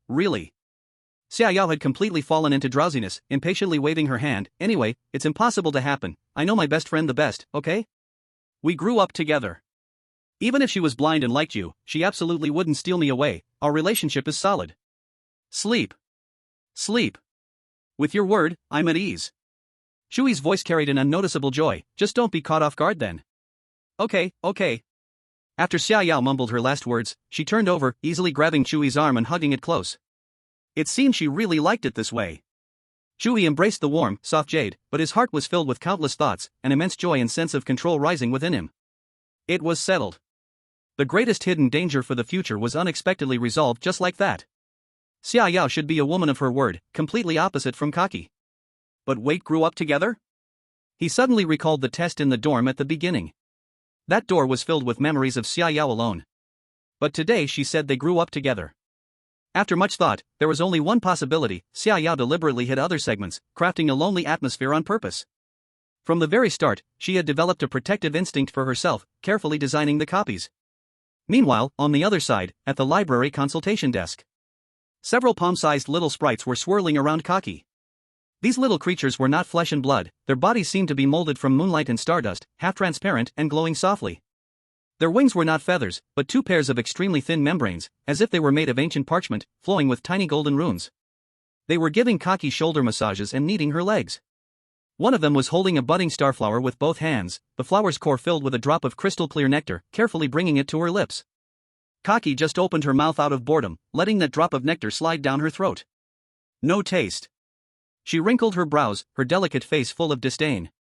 The sprite holding the flower was so scared that the runes on its wings dimmed a bit. Almost fell from the sky. How could it be tasteless? This is the sweetest honey. Change it. Kachi waved his hand impatiently. The little fairies did not dare to delay, quickly fluttering away again, and moments later, they brought back a fruit burning with pale blue flames. Kachi took a bite and spat it out. Too bland. The little fairies were about to cry. This was the lava fruit only found in the fire abyss, its taste was incredibly strong, how could it be bland? They had no idea that after tasting the incredibly sweet kiss of Chu He, all the delicacies in the world had become bland and tasteless. She impatiently tugged at her silver short hair, a dangerous glint flashing in her starry eyes. No, I really want to go take a look. Chapter 29, How Tragic, Not a Single One Looks Human. The next day, at 5 in the morning. Ziz, a sharp, piercing sound, as if it could tear through eardrums, suddenly shattered the dead silence of the campus. Then, a cold mechanical notification sound echoed through every corner of the campus, with an unquestionable commanding tone. All survivors, please note, within 10 minutes, bring your strange roommates to gather at the playground. Repeat, within 10 minutes, bring your strange roommates to gather at the playground. Latecomers will bear the consequences. In the principal's bedroom, as soon as the voice sounded, Chu He suddenly opened his eyes wide. His gaze was as sharp as a knife, with not a trace of the confusion of just waking up, like a lurking leopard suddenly awakened. He instinctively glanced at his side. Xia Yao was still fast asleep. Last night's 5-hour had obviously drained her energy and spirit. Her peaceful sleeping face now bore a hint of lazy satisfaction, her long eyelashes like butterfly wings casting delicate shadows beneath her eyes. Chu He felt a surge of love and helplessness in his heart. Yao Yao, wake up, it's time to get up. He reached out, gently nudging her smooth shoulder. Xia Yao grumbled a couple of times, making adorable murmurs without any signs of waking. Instead, like a little cat searching for warmth, she burrowed deeper into his arms, her warm face rubbing against his chest, seemingly looking for a more comfortable sleeping position. My dear, if you don't wake up, we will both face the consequences. Chu He chuckled helplessly. He glanced at the antique clock on the wall, its hands ticking away mercilessly. He couldn't afford to delay any longer. In this strange world, the words bear the consequences often meant outcomes more terrifying than death. He certainly did not want to experience that firsthand. He took a deep breath, moving incredibly gently as he carefully helped Xia Yao into her tidy and familiar school uniform. His fingers fumbled a bit as he buttoned her shirt, occasionally brushing against her warm skin, as delicate as the finest silk. After finishing, he bent down, one arm slipping through her knees, the other arm securely supporting her neck, a perfectly standard and practiced princess carry. Xia Yao seemed to sense the change in position, instinctively adjusting her head to rest comfortably against his arm, the corners of her mouth even curling into a slight smile, revealing a hint of sweet mumbling, sleep deepening even more. Chu He held her, feeling the astonishing lightness of her weight, and stepped out of the principal's office, quickly heading toward the playground. The morning light was dim, the sky just barely brightening. The strange dark red morning light could not penetrate the thick fog lingering in the campus, casting a chilling blood hue over the lifeless buildings. On the campus paths, one could already see hurried figures, their faces marked by terror and numbness. And standing beside them were their roommates. It was even more bizarre, making Chu He open his eyes wide. A skinny white boy, as thin as a bamboo pole, was using all his strength to drag his roommate, a frog as big as a small elephant. How strange. The frog was oozing purple pus all over, giving off a nauseating stench that wafted through the air. Every time the frog jumped, the ground trembled, and the boy's face went paler, his eyes filled with despair. Chu He secretly complained in his heart, goodness, which swamp's ancestor has been dragged out? Not being suffocated by this thing every day is a rare gift. He glanced down at the girl in his arms, Xia Yao, who exuded a faint, delicate fragrance, sweet like strawberries, creating a stark contrast to the foul smell over there. Not far away, a blonde girl was tightly gripping a chain thicker than her own arm, on the other end of which was tied a monster over 3 meters tall. That thing had a rotting goat's head, black liquid flowing from its eyes, and beneath it were 8 slimy octopus tentacles, gurgling in an incomprehensible manner. Dark green saliva dripped onto the ground, corroding small pits that emitted black smoke. The girl's gaze swept resentfully over Chu He and Xia Yao, her eyes seeming to say, why them? He even spotted a black guy, whose female roommate was a floating, writhing mass of flesh, covered in countless eyes that spun wildly, giving one the creeps. Of course, there were also those that looked like humans. The Cherry Blossom Country contestant's female roommate looked human, with an oval face and exquisite makeup, but her eyes were disproportionately large, and her mouth stretched from ear to ear. At this moment, she was affectionately leaning close to the Cherry Blossom contestant's ear, whispering something with that terrifying mouth, making him go pale, his body stiff as stone. This was clearly a large pairing scene between humans and beasts. The visual impact was so strong, just one glance could lead to nightmares. In this strange world, there was a rule: the more one resembled a human, the stronger they usually were, the weakest would at least be S-level. While those that looked all messed up were generally very weak, and there were rarely any above S-level. Almost all the survivors' gazes froze when they saw Chu He and Xia Yao in his arms. Their eyes were full of unmasked envy and jealousy, which eventually turned into deep, palpable hatred. Why him? Why does his weird roommate look so normal, and damn, so beautiful? Damn it, comparing people can drive you mad. I live in fear every day, and here he is, strolling around with a beauty. Chu He clearly heard their suppressed discussions. Instead of feeling discomfort, he looked down at the peacefully sleeping Xia Yao in his arms, and a strange sense of pride and control arose in his heart. Yes, why him? Just because I'm handsome, bold, and dare to kiss. Do you have that ability? He ignored the intense gazes that seemed to pierce through him, even deliberately slowing his pace, gently tucking a strand of hair blown by the morning breeze behind Xia Yao's ear. This scene made countless survivors' eyes burn with anger, their hearts feeling clogged. Arriving at the playground, everyone stared wide-eyed at each other. The air in the entire playground was filled with a suffocating pressure and mixed foul smells. Chu He walked steadily, holding Xia Yao, and went to a relatively empty spot, gently placing her down to lean against him, still fast asleep. Just as everyone had their own thoughts and speculations about what would happen next. The air in the center of the playground twisted without warning. The space trembled and spun violently, as if twisted into a twisted shape by an invisible giant hand, eventually forming a bottomless black vortex. In the vortex, there was no light, only pure, all-consuming darkness. A terrifying pressure, as if it could freeze the soul, wildly spread from within, like a tsunami sweeping across the scene. Googa. Hiss.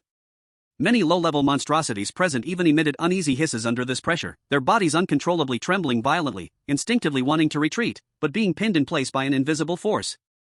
Some survivors' legs went soft, collapsing directly to the ground, their faces pale as paper, a foul smell emanating from their pants. Even Chu He felt a chilling sensation deep in his bones. Chapter 30, The Arrival of the Brother.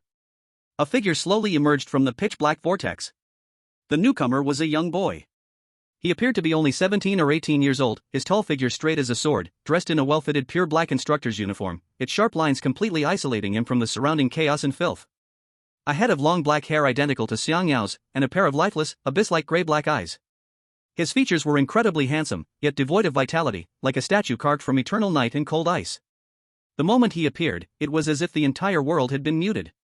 All sounds, all movements, even the flow of light and air, came to a standstill. An undeniable force of rules, a sense of absolute control radiated from him. This was definitely an SSS-level monstrosity. Gu Gua. Those previous bullies among the survivors were now all cowering on the ground, emitting cries of terror, their bodies shaking like chaff, unable to harbor even a thought of resistance. It was as if they had seen the absolute king within their lifeblood. The survivors were also in a pitiful state, feeling as if their souls were firmly grasped by an invisible giant hand, their thoughts frozen, only the instinctive terror wildly growing. However, the boy's cold eyes did not linger on these ants for even a millisecond. His gaze pierced through all the twisted, terrified faces and precisely landed on the corner of the playground. It landed on the man who appeared calm, even with the leisure to examine him. And on his sister, who was gently cradled in the man's arms, blissfully sleeping. When he saw the scene, the boy's otherwise calm eyes rippled for the first time with intense agitation. In Chu He's arms, the previously sleeping Xiang Yao suddenly let out a muffled groan, her body shaking violently. Her butterfly-like eyelashes abruptly opened wide. All sleepiness gone. In her once cold eyes, there was no longer the laziness and dependence she had towards Chu He, replaced instead with an unprecedented heaviness and wariness. She sensed that familiar yet extremely burdensome aura. Xiang Yao immediately broke free from Chu He's embrace, standing straight, instinctively tidying up her somewhat haphazard school uniform that Chu He had put on her. Her appearance was not like someone facing peers, but rather like a child who had done wrong, standing before the sternest of parents. She tightly pressed her lips together, looking towards the handsome boy in the center of the playground, her brow furrowing deeply. "Brother? Why are you here?" Xiang Yao's tone was filled with uncontrollable surprise and a hint of guilt that even she was unaware of. The boy, referred to as brother, did not answer. His gaze remained fiercely locked onto Chu He, as if two invisible ice swords aimed to completely dissect him from soul to flesh. It was a glance filled with strong aggression and the meaning of judgment. Chu He felt alarm bells ringing in his heart, but his face showed no signs. Siblings? He glanced at the suddenly obedient Xia Yao beside him, a thought emerged in his mind. So it was the legendary little brother-in-law who had arrived. Moreover, this guy was definitely SSS level. In fact, the feeling he gave him was even stronger than that of Xia Yao when they first met. Because just his presence here brought a pressure more terrifying than the one Xia Yao had deliberately released back then. At that moment, the young Sha Nuo finally spoke. His voice was as cold as his persona, clear and without a hint of human warmth. Are you the mortal who defiled my sister?" As these words fell, an invisible force of rule violently spread with his voice. The air around them instantly froze, becoming heavy and thick like mercury. Those survivors who were already collapsed on the ground felt as if their hearts were brutally gripped by a cold hand, choking them and turning their faces a purple hue. Chu He faced this terrifying pressure, feeling his bones groan under the unbearable weight. But he did not retreat. He knew that stepping back now was like stepping into an abyss. Chu He slowly raised his head, meeting Sha Nuo's icy gaze, the corners of his mouth lifting into a slight, provocative smile. He calmly corrected him. "Not defiled. She is my woman." As soon as he said this, the entire place fell into silence. All survivors, including those odd beings who were terrified and dazed, looked at Chu He with expressions of disbelief. He's gone mad. This man must be insane. Facing such a terrifying existence, he not only did not kneel and beg for mercy, but even dared to boast such arrogance and assert his claim. Upon hearing this, Sha Nuo's eyes grew even colder, as if they could freeze time and space. "Your woman?" He curved his lips into a slight, sarcastic smile, sneering with disdain. "A mere mortal, is she even worthy?" He surveyed the crowd, his gaze finally returning to Chu He, and in a tone of declaring final judgment said, "From today onwards, I will be your chief instructor. We will undergo a 7-day adaptability training. He deliberately emphasized the words adaptability, his eyes flashing with undisguised cruelty and killing intent. I hope you, this unknowing ant, can survive a few more days. Chu He's mind buzzed. He understood. This was not training at all. This was aimed directly at him. This guy planned to use the most reasonable way in these 7 days to push him to his limits. Sha Nuo, you dare. Xia Yao's face instantly turned extremely ugly. She glared at her brother, an intense fire igniting for the first time in her chilly eyes. If you dare to touch a single hair on him, I. However, her threatening words went unfinished. Sha Nuo merely cast her a faint glance, devoid of anger or confrontation, only a calming difference from a position of superiority. Sister. This is mother's will. Just one sentence. Xia Yao's anger, all her momentum, was completely shattered in that moment, turning to nothing. Her once beautiful face, still holding remnants of fury, lost color rapidly, turning pale and lifeless. Mother, she knows. Seeing his sister deflated, Sha Nuo's lips curled into a fleeting smile, barely noticeable. What a good human, to make my fearless sister show such a face. I want to see just what you are capable of. And just as Xia Yao's breath fell to its lowest point, the entire arena was completely enveloped by Sha Nuo's will. A crisp voice, filled with laziness and discontent, unexpectedly rang out in the silent playground. Hey, it's so noisy this early in the morning, making such a big fuss, can't a person sleep? Everyone turned to look in the direction of the sound. At the edge of the crowd, without them noticing, a petite figure had appeared. Silver short hair, starry eyes. It is the librarian, Kachi. She yawned, rubbed her sleepy eyes, and glanced across the room, finally settling her gaze on Shano, her pretty brow slightly furrowing. I knew it, it's you little brat, causing a fuss. Chapter 31. Xiao is dumbfounded, Shano is stunned, and the whole place is watching in shock. The corners of Shano's eyes twitched violently. At the moment Kachi appeared, a clear crack appeared on his face, which seemed to be sculpted from eternal cold ice for the first time. He tried hard to maintain the authority of the chief instructor, attempting to keep the terrible pressure looming over the room, but his voice uncontrollably carried a hint of doubt and politeness. Kachi sister, what are you doing here? Kachi completely ignored him. She just stretched her lovely body lazily, her small figure unfolding, her joints making a series of crisp, pleasant sounds. That posture did not seem like she was facing a terrifying existence that could freeze time and space, it was more like a stroll in her backyard. The terrifying aura that made even an SS-level weirdness crawl and tremble was weak before her, like a joke, unable to even disturb the hem of her clothes. Shano watched her effortlessly glide through his carefully constructed domain of authority, and the expression on his face completely faltered. A mix of green and white crossed his face. What do you mean you're here? How dare you even ask? You woke me up from my good dream early in the morning, making such a commotion. Are you afraid others don't know you're here? Before her words faded, her figure suddenly flashed in front of Shano. She barely reached his chest but carried an invisible pressure that made Shano instinctively take half a step back. Kachi stood on her tiptoes, extending her white, jade-like finger, and unceremoniously poked his hard chest. It's been a while, and your showy nature hasn't changed at all. Vulgar. Shano's handsome face blushed imperceptibly, facing this ruthless criticism, he could only awkwardly respond. Kachi sister, please don't belittle me, I'm just carrying out my duties. His front supplicant and back threatening attitude left all the survivors dumbfounded. Only Xiao was not surprised, however, the unease in her heart grew stronger. Kachi snorted, finally shifting her gaze away from him, moving past him, and landing on Chu He.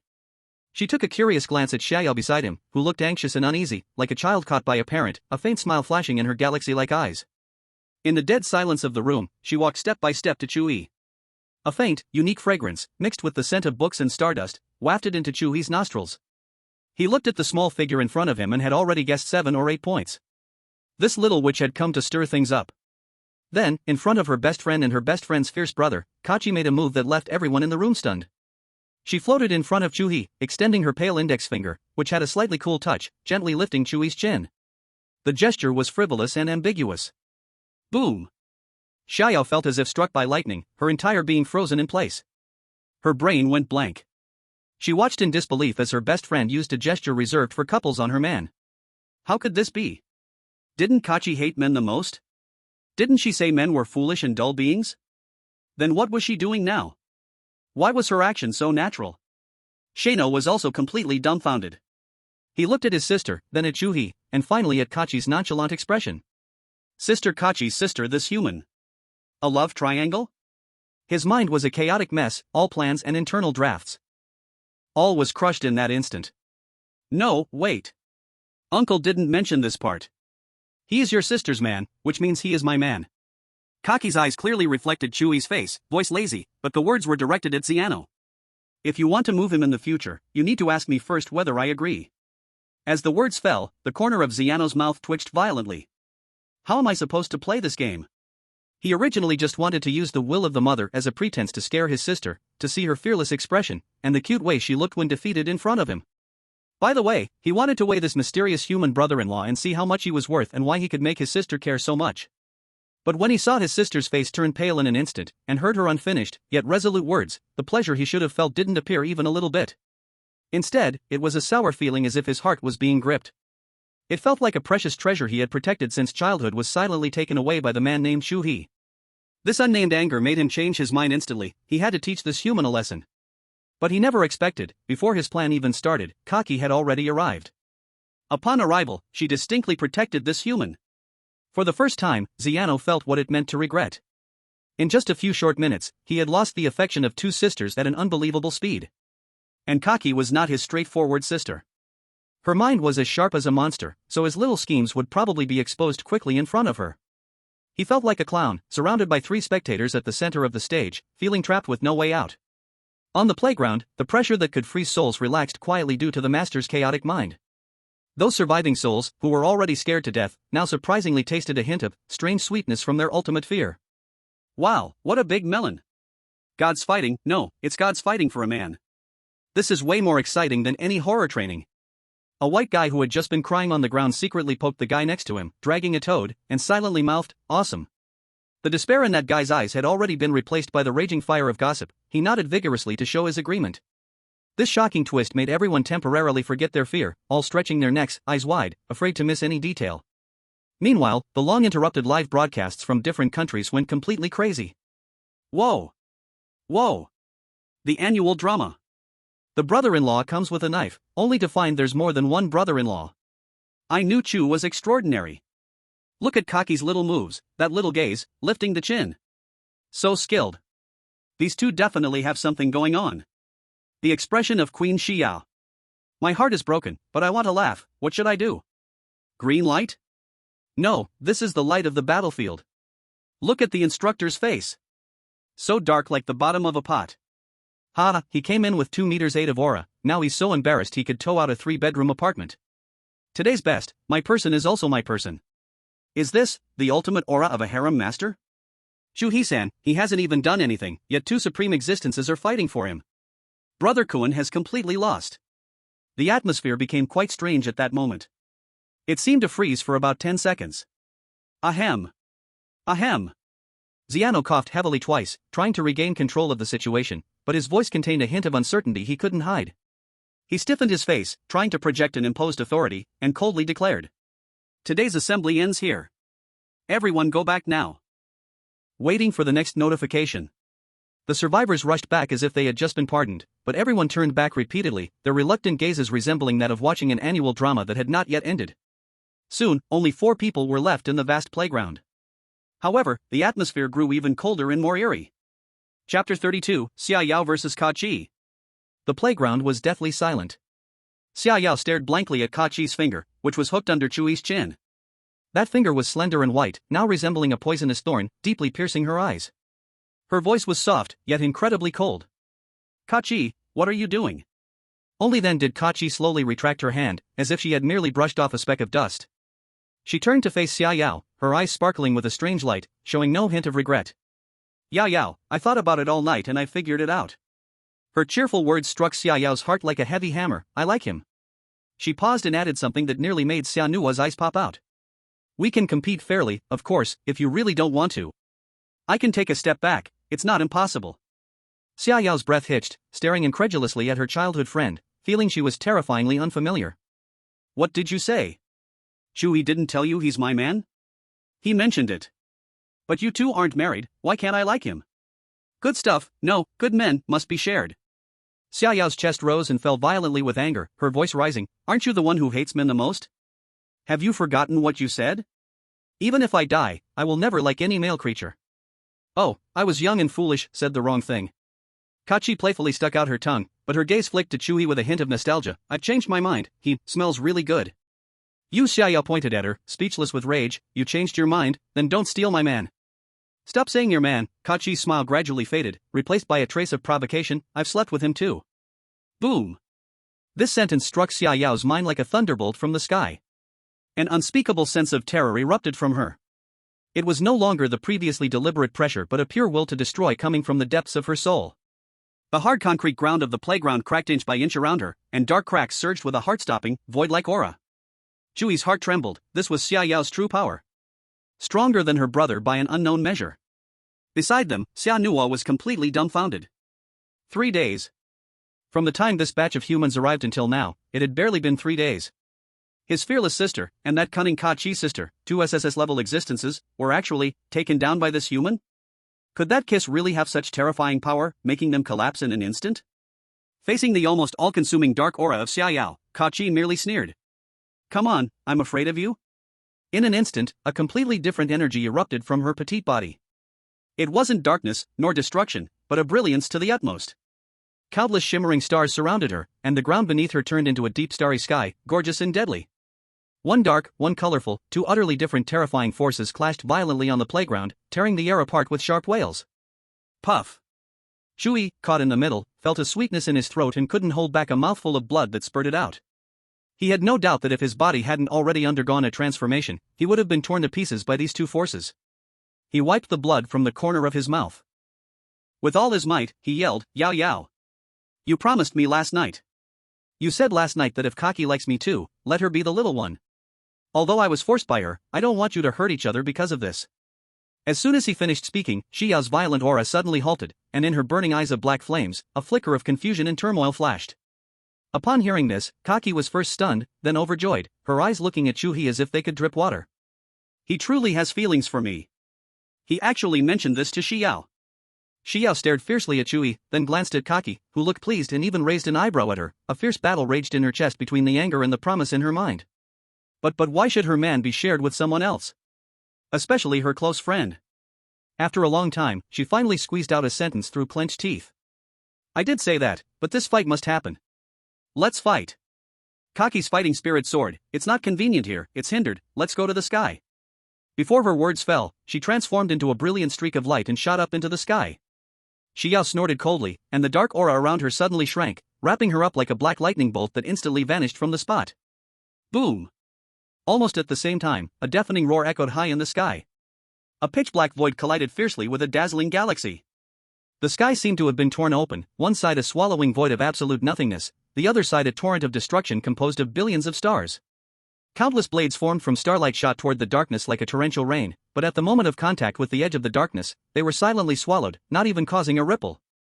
Then, a giant hand made of pure darkness reached out from the void, blocking the sun and the moon, and fiercely grabbed at the galaxy. Xiao looked up, mouth agape, staring blankly at the celestial battle in the sky, feeling her worldview being crushed over and over again that morning. She just wanted to come and tease her sister, to see her brother-in-law. How did it end up like this? She glanced at Chu He, who was also looking up, her heart in turmoil. What kind of monster is this man? Chu He looked up, watching the 2 world-ending energy storms in the sky, his heart racing. Is this what a battle between 2 SSS-level anomalies looks like?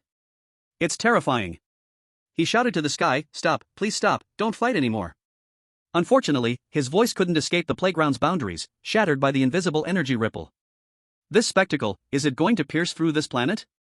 He retracted his gaze and looked at the dazed Xiao beside him, unable to help but ask, hey, little brother-in-law, are they really going to get hurt? Don't call me little brother-in-law. Chapter 33, when pushed to the limit, even my man won't be spared. He snorted coldly, looking at Chu He as if he were the source of all disasters. Are you satisfied now? Xiao's voice carried a hint of bitterness. You can get them to fight to the death for you, but can't you make them stop? Chu He felt a bit uneasy, but refused to show weakness in his words. He straightened his neck and robustly countered. Is this my fault? Can you please be reasonable? In your territory, as a powerless human, what else can I do except obey your ridiculous rules? Chu He began counting on his fingers. Your sister has a weird rule, not allowing anyone to look into her eyes for more than 3 seconds. I broke the rule, and if I don't kiss her, I'd be dead. What do you want me to do? And cocky. Mentioning that little which made Chu He feel even worse. She's just a pure rogue. I was completely played by her. Once I got caught up, what happened? I was directly taken advantage of. I'm the victim. Xiano's eyes twitched violently at the corners, his handsome face full of cracks. Strong. That sister, who looked at everyone like they were fools, playing him like a toy, would use such a brutal method? And his cold and aloof sister, who seemed above the world's affairs, because of a kiss, not only broke the rules but also moved in with someone directly? Xiano stared fixedly at Chu He, his eyes filled with incomprehensible shock and curiosity. They both are because of your kiss? Not entirely. Chu He stroked his chin, revealing a profound expression, looking up at the sky at a 45-degree angle, like a seasoned love master. After all, this damn charm of mine, sometimes it's just hard to hide. He shifted his tone, his eyes suddenly becoming sharp. You should already know about me and your sister, and the strangeness of that kiss. You come charging at me so fiercely, are you trying to kill me? Chu He suddenly laughed, a laugh that made Xiano feel uneasy. Then I should remind you, my kiss seems to have a compulsory effect on beings like you who embody rules. Your sister fell just like that. Although it's a bit embarrassing, if you really want to do something to me. Chu He licked his lips, his eyes filled with aggression. I wouldn't mind taking you in too. After all, you are quite beautiful. As soon as he said this, even Chu He felt a bit guilty. God knows if this ability works on men. If it does, with his current strength, he'd probably be the one getting taken. At his words, Xiano's body stiffened violently. It was as if he had been struck by an invisible lightning bolt. He instinctively took a step back, his legs instantly tensing, feeling a chill in a certain place, a surge of unprecedented dread rising. Holy crap! So domineering? He definitely did not want to fall in love with a man. Even less did he want to be dominated by a man. Ahem. Let's talk this out nicely. Xiano quickly retracted all hostility, clearing his throat heavily to cover his disarray. I didn't plan to kill you. Looking at Chu He's expression of I believe you, not, Xiano completely broke down, deciding to just let it all go. Actually, my mom doesn't know about this at all. He slumped down like a deflated balloon. I just wanted to come scare my sister a bit, and also, to see what kind of being you are to make her so invested. But the result? Xiano's expression became extremely gloomy, like a child who had guarded a treasure for years only to see it stolen right in front of him. I really didn't expect that just with a kiss, you managed to take them both down. Honestly, I'm really angry. He raised his head, his mournful eyes seeming to bore into Chu He. They used to spoil me the most. Now, I only show you a hint of malice, and they all protect you. I'm not happy about this. Hearing this, Chu He actually laughed. Not happy? That's the point. They used to revolve around you, now they revolve around me, of course you feel uncomfortable. He said this as if it were completely natural, making Xiano's handsome face turn red, yet he couldn't refute a single word. If you want them to treat you well again, it's simple. Chu He patted his shoulder. From now on, stand by my side, I eat meat, and I guarantee you will have soup to drink. Xiano was choked by this shameless statement, unable to say a word for ages, and finally had to kick a piece of stone by his foot in frustration, turning his head to gaze at the sky. The problem is, how long are they going to fight? In the sky, the pitch-black void collided with the dazzling galaxy with each impact, shaking the space, the released energy tearing through the clouds, a terrifying sight. Who knows? Xiano's tone was filled with irritation. This is my first time seeing them actually fight, and it's for a man. Crazy. Alright, it won't end anytime soon. Chu He withdrew his gaze, pulling him to sit down by the playground. Now, let's talk about something. Xiano instantly looked at him with wariness. Your mom, what's her background? Chu He opened the door to the mountains. I see Yao Yao almost scared to death when her name is mentioned. And then there's Kachi, how can she be so unafraid? Don't her family care about her? Xianua's expression became a bit complex, filled with both pride as a child and a hint of gloating. My mother is an SSR-level existence. SSR level? Chu He's heart skipped a beat, realizing the terrifying weight behind this term far exceeded his imagination. Xianua was pleased to see the brief shock flash across Chu He's face as he continued. Moreover, my mother has extremely strict requirements for my sister's partner. He deliberately elongated his tone. Strength must absolutely not be lower than SSS level. Kachi's mother is also SSR level, but she adopts a free-range policy. As long as Kachi is happy, she doesn't care even if the sky falls. Xianua shrugged. We, the elders, generally do not interfere in the affairs of the younger generation. The playground fell into utter silence. Xiaoyao's mother, an SSR-level existence, had set a hard standard that Chu He currently could not reach. This was not a high mountain, this was a chasm. Xianua looked at Chu He's suddenly darkening face and finally felt a bit of relief from the pent-up frustration, thinking he had finally turned the tides. What's wrong, scared? He couldn't help but add a hint of pride. Now you know, my brother-in-law isn't that easy to be.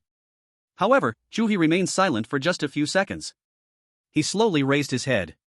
Not only was there no hint of fear on his face, but it also broke into an incredibly radiant smile. SSR level.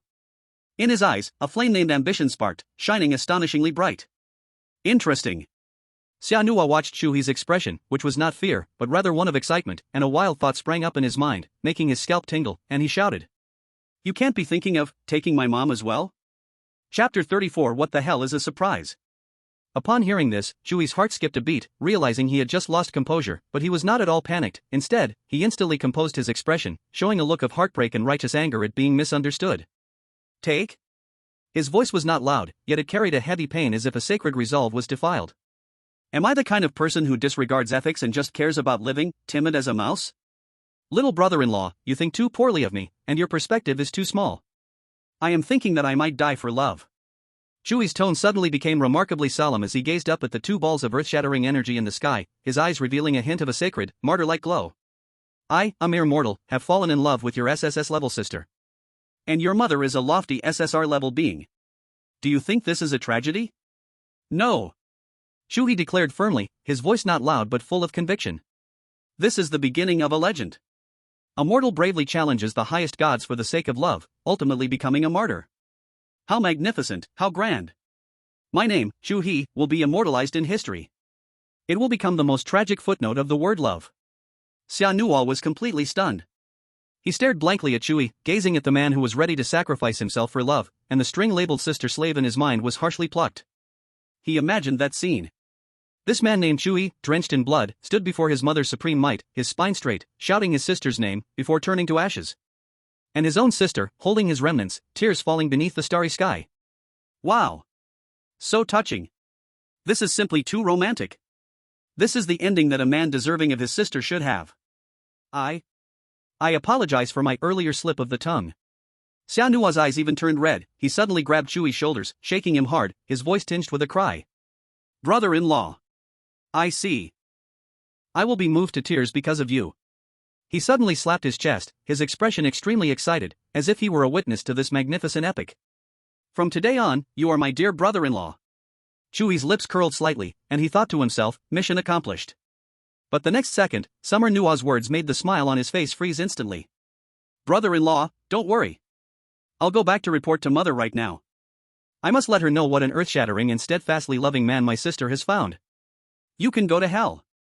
After you die, I'll give you the highest standard funeral to bury you. Your tombstone will stand at the entrance of Mother's shrine, so that everyone can admire your greatness. After you die.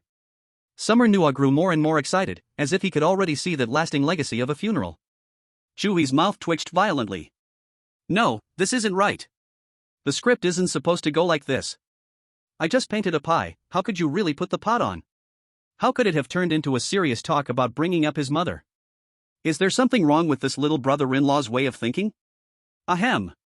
Chu He cleared his throat heavily, discreetly brushing aside Summer Nua's hand, forcing himself to calm down and adopting an inscrutable pose. Little brother-in-law, I appreciate your intentions. But there's no need to rush so much. Summer Nua looked puzzled, like a thirsty student eager for knowledge. Legends need groundwork.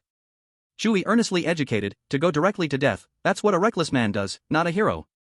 We need to let your mother, let your sister, let the entire other world see my value, see my deep feelings. When the time is right, my fall can shine with the brightest light, right? Chu He cursed in his heart, this little brother-in-law's train of thought is so stuck on one track, he keeps going deeper into a dead end. Dealing with this kind of strangely abnormal thinking is truly exhausting. Brother-in-law is really thoughtful, I understand now.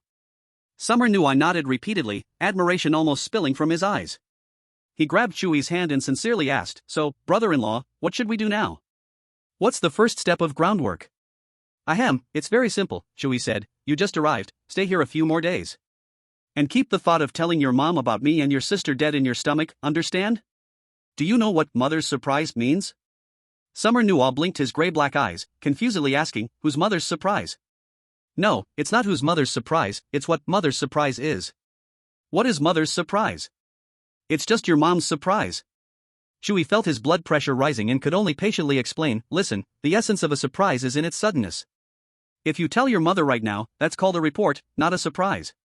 We need to accumulate, to layer upon layer, so that at an unexpected moment, she suddenly discovers how great a man her daughter has found, and that this man would die for love. Just think about it, that shock, that impact, wouldn't it push this legend to its peak moment? Summer Nua's eyes brightened, and he slapped his thigh. Wonderful. It's no wonder you can conquer both my sisters, you are truly exceptional. Summer Nua rubbed his hands excitedly. In that case, your death will definitely be magnificent.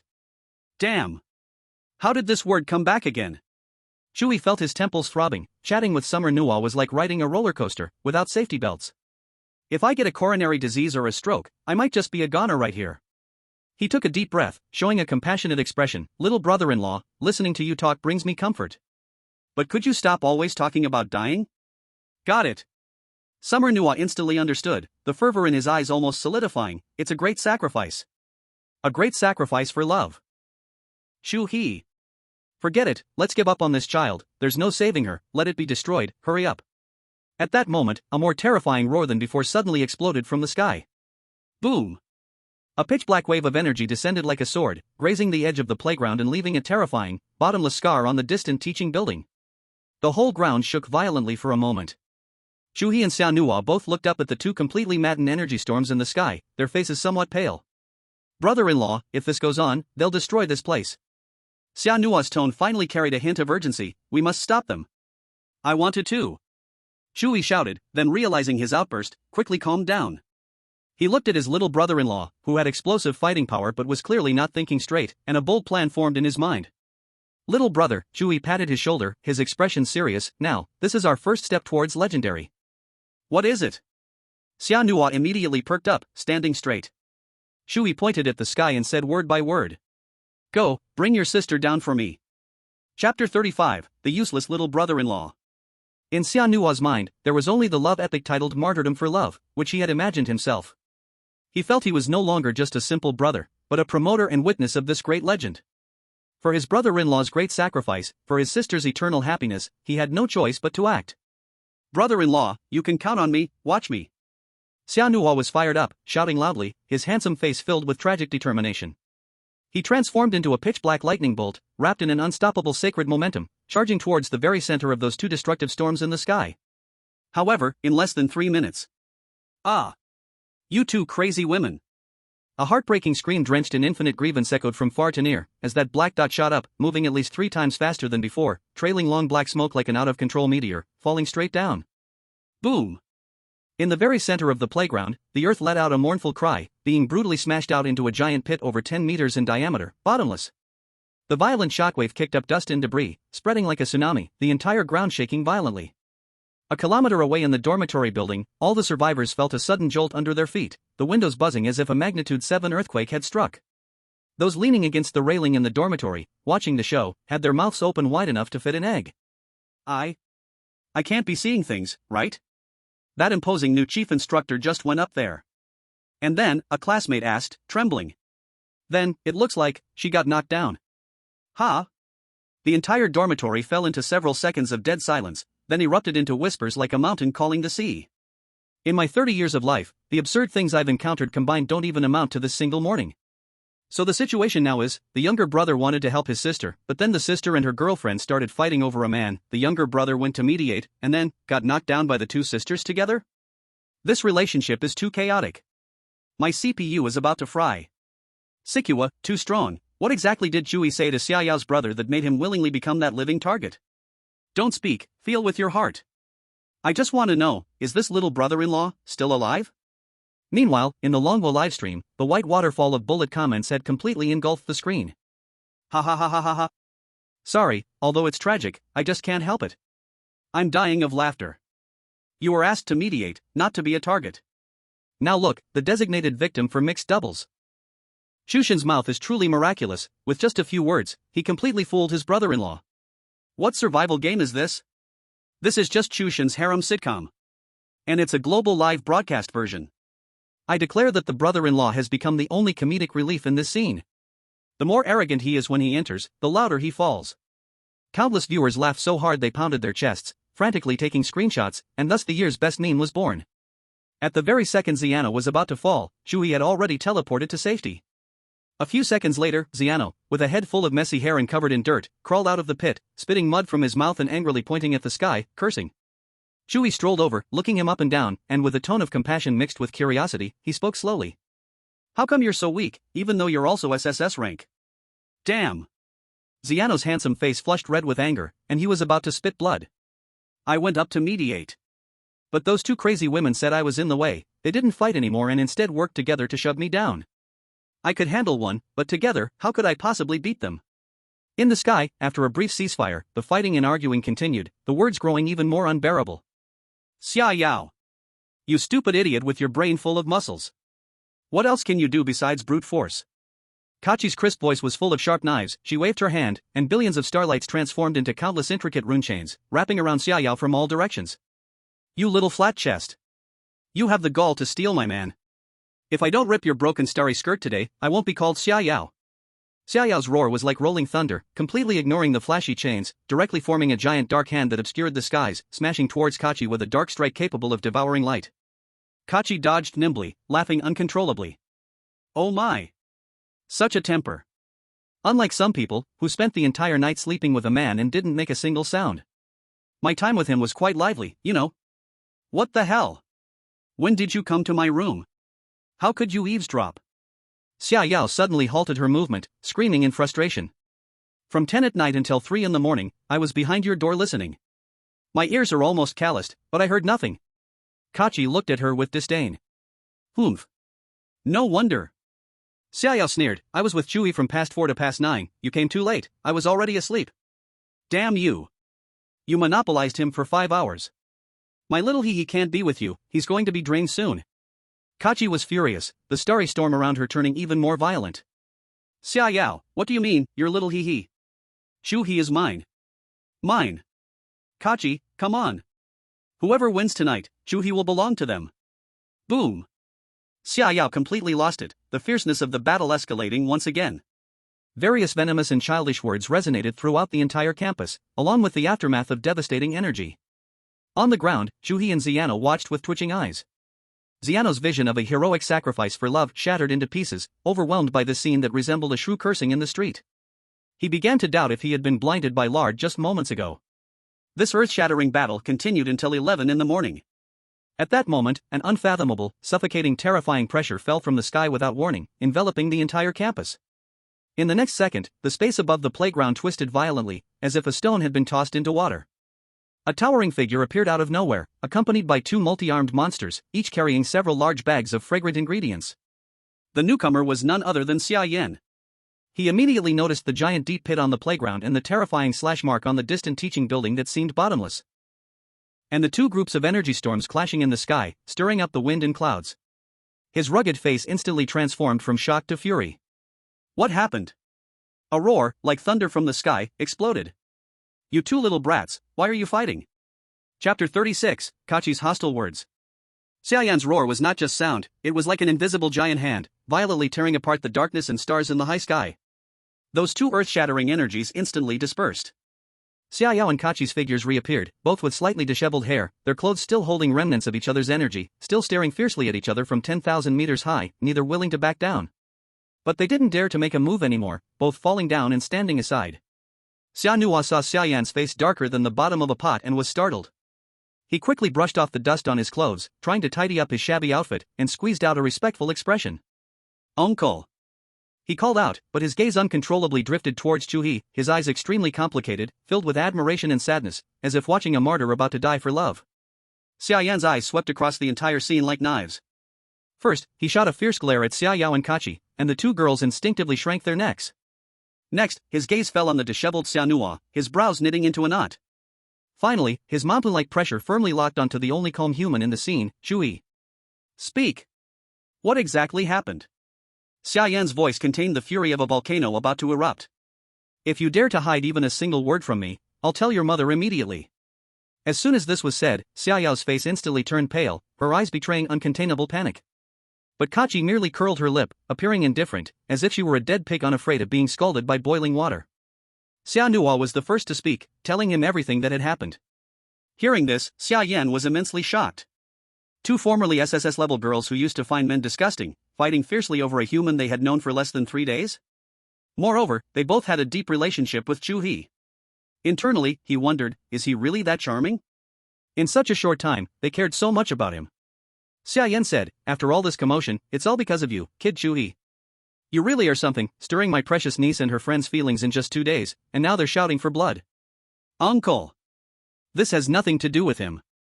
Xia Yao urgently spoke, her face filled with panic. Uncle, it was me who approached him first.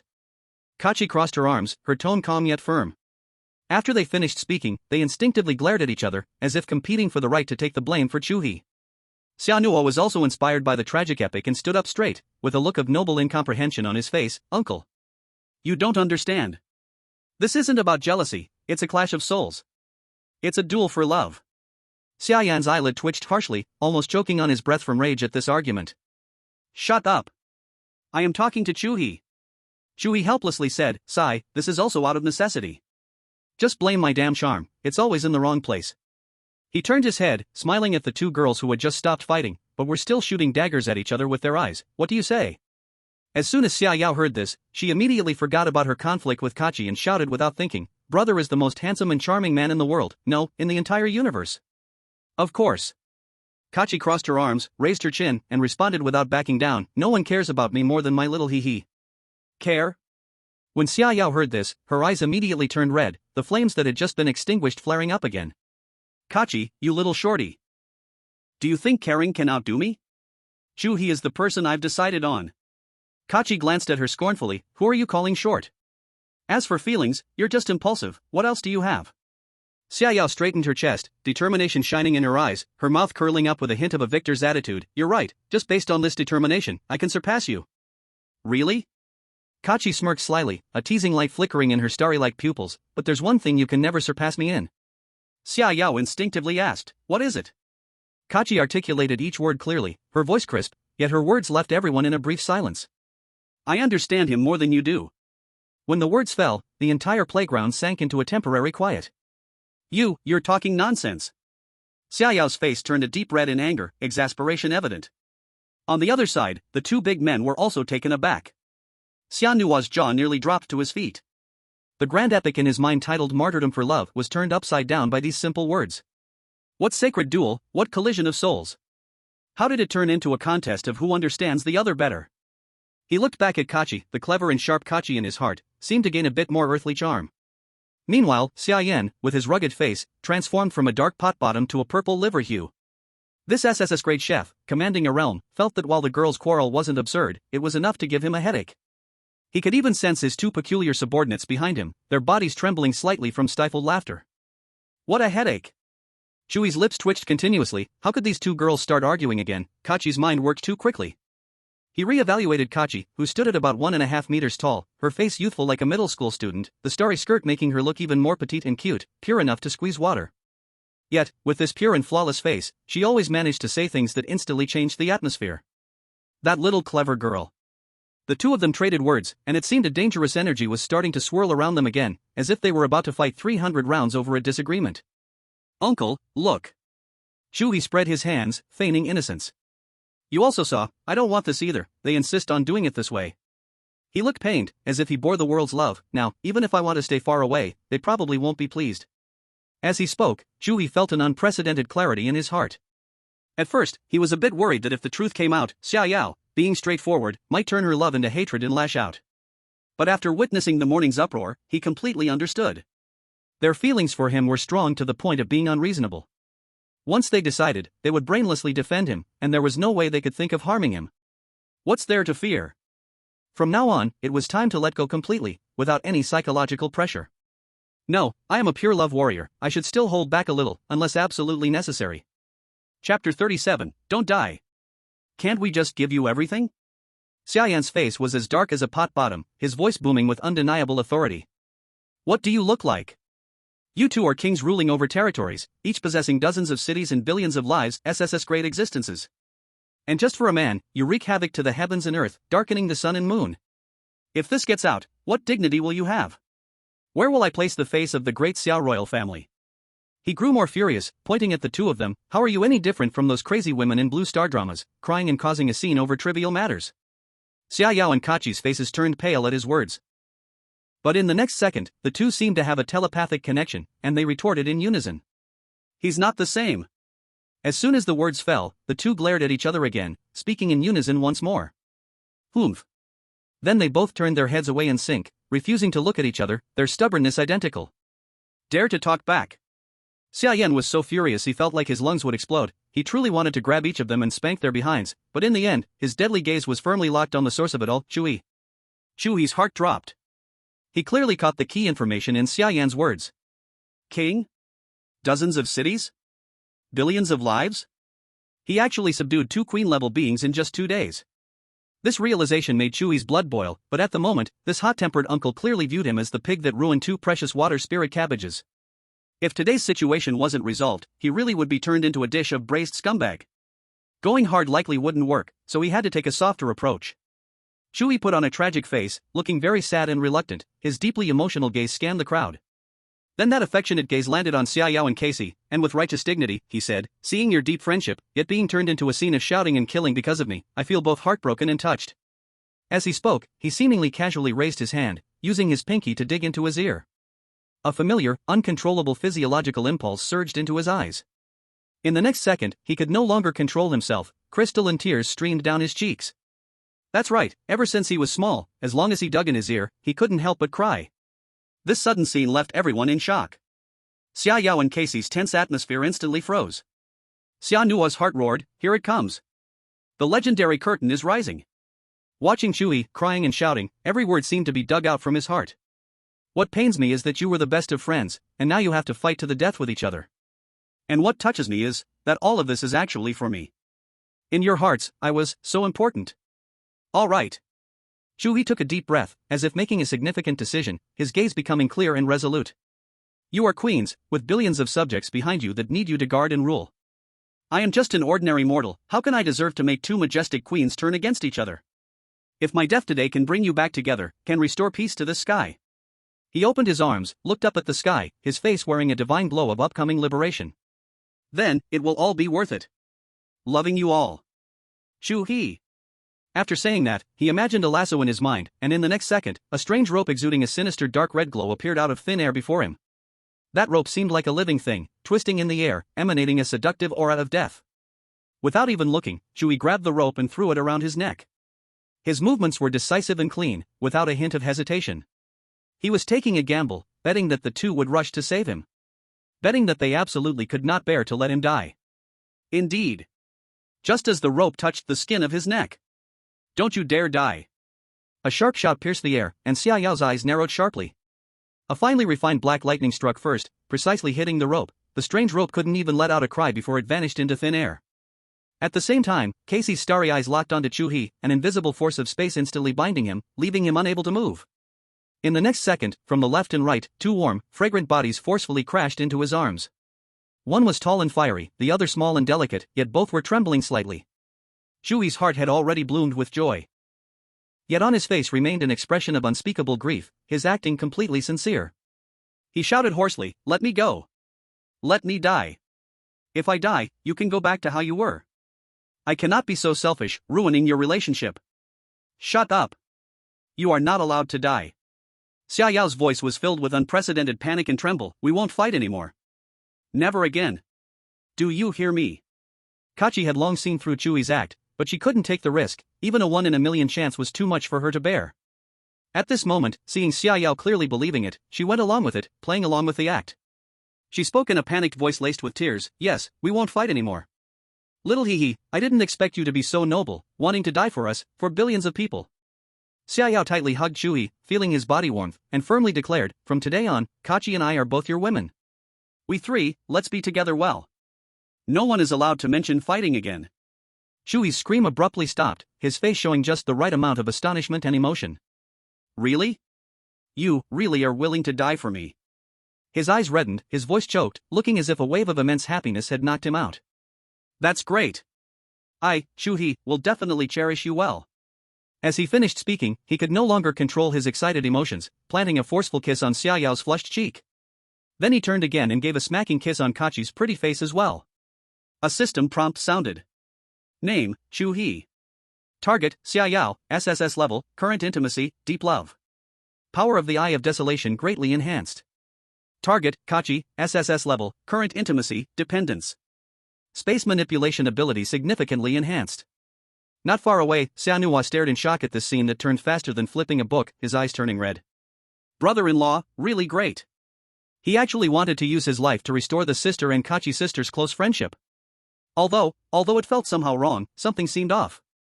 But this touching scene, this sincere tear, this great spirit of sacrifice. How could it be fake? Chu He looked at Xia Yan with satisfaction. The latter's rugged face had turned from dark purple to a blank expression. He stared intently at that guy with both arms around the two girls, a survivor smile on his face, his chest heaving violently, a gnarled knot stuck in his throat, unable to spit it out or swallow. He wanted to be angry, but the two girls had reconciled. If he were to get angry, it would just be unreasonable. He wanted to act, but that guy was now being closely protected. Anyone who touched him would be declaring war on two SSS-level kings simultaneously. Being SSS levels, if Xiaoyao and Kachi teamed up, he truly wasn't sure if he could win. Moreover, he had a blood contract with Xiaoyao. After a long while, Xia Yan sighed deeply, his gaze toward Chu He becoming unusually complex and serious, as if pondering something. Chapter 38, The Strange Arrival History. Blue Star, April 1, 2026. The deep black curtain of the universe was torn apart by a silent, tremendous force. It was neither the fall of stars nor the birth of nebulae, but a pure, ominous crack. It spanned alongside the orbit of Blue Star. From that deep scar, endless, thick gloom poured out. They writhed and spread, gently wrapping and engulfing the entire Blue Star. Light vanished. The whole world fell into an absolute darkness for 24 hours. People called that day the day without Sunday. Immediately after, began a long month of night. The sun seemed to have never existed, and the moon and stars became forgotten myths. Fortunately, the brilliance of electricity still stubbornly pierced through the eternal midnight. Cities turned into isolated islands, flickering with the fragile light of civilization in the dark ocean. The internet became humanity's only spiritual link. Also became the best breeding ground for panic and despair. The flames of doomsday theory blazed fiercely in every forum, in every chat group. People frantically scrambled for supplies, and the once stable order crumbled immensely within a month. Until May 1st. At that moment, all screens globally, whether in malls, home TVs, or pocket phones, regardless of whether they were powered on or damaged, were forcefully lit up by an incomprehensible, brutal force. A figure appeared simultaneously on all screens. It was shrouded in a thick, rolling black mist, making it impossible to see its exact appearance or distinguish its precise shape. Only one voice, cold and flat, devoid of any emotional fluctuations that life should have, reverberated through every phone speaker, every loudspeaker, every headphone, echoing in every corner of the globe. Survive, or perish. From today onward, your world will be connected with our world, to engage in a game. Every year, one person will be randomly selected from each of your countries to be a player, thrown into our world. You will watch everything through a live broadcast. Survive, and fight for your country's chance to breathe. If a player dies, the live stream will be permanently closed, and your country will also face reckoning. The moment the voice fell, the screens went dark. The gloom surrounding the blue planet dissipated, and the sun shone upon the earth once more. But the fissure still existed. After that, just as the mysterious being had said, someone was chosen and summoned each year. The selected individuals varied in identity. There were top-tier spies, battle-hardened warriors, and ordinary people who couldn't even fight a chicken. Meanwhile, on the other side of the screen, the creatures from the unknown and terrifying world were collectively referred to as strange by the blue planet's inhabitants. They possessed supernatural powers beyond human understanding, and their very existence mocked the laws of physics. For the beings of the strange world, this game was already the norm. They followed a master who was incomprehensibly powerful, executing the ungraspable will of K. For countless years, they had connected with one living planet after another. Sometimes, they chose direct slaughter, completely swallowing the resources and civilization of that planet. Other times, they chose this even more cruel game, enjoying the pleasure of watching their prey struggle in despair, slowly digesting a civilization. However, this planet called Blue Star seemed a bit special. The time they spent here far exceeded that of any previous planet. Their master seemed to deliberately slow down the pace of absorption. Chu He felt the hairs on his body stand up under Xia Yan's gaze. His hands, which had just been resting on Xiaoyao and Kachi's waists and were fidgeting restlessly, withdrew. He forced out an incredibly radiant smile on his face. He. Xia Yan let out a low, rumbling sound from his throat. Humph. He couldn't understand. He really couldn't understand. 2 days. A mere 2 days. How did a human he could easily crush turn Xiaoyao and Kachi, two SSS-ranked beings with lofty ambitions and pride, into their current state? He watched them fight for this man and create chaos, only to see them instantly reconcile for him. That kiss. A single kiss could make an SSS-ranked strange fall into such depths, bearing a love that lasts till death? This was no longer just a simple charm ability. He suddenly felt a chill.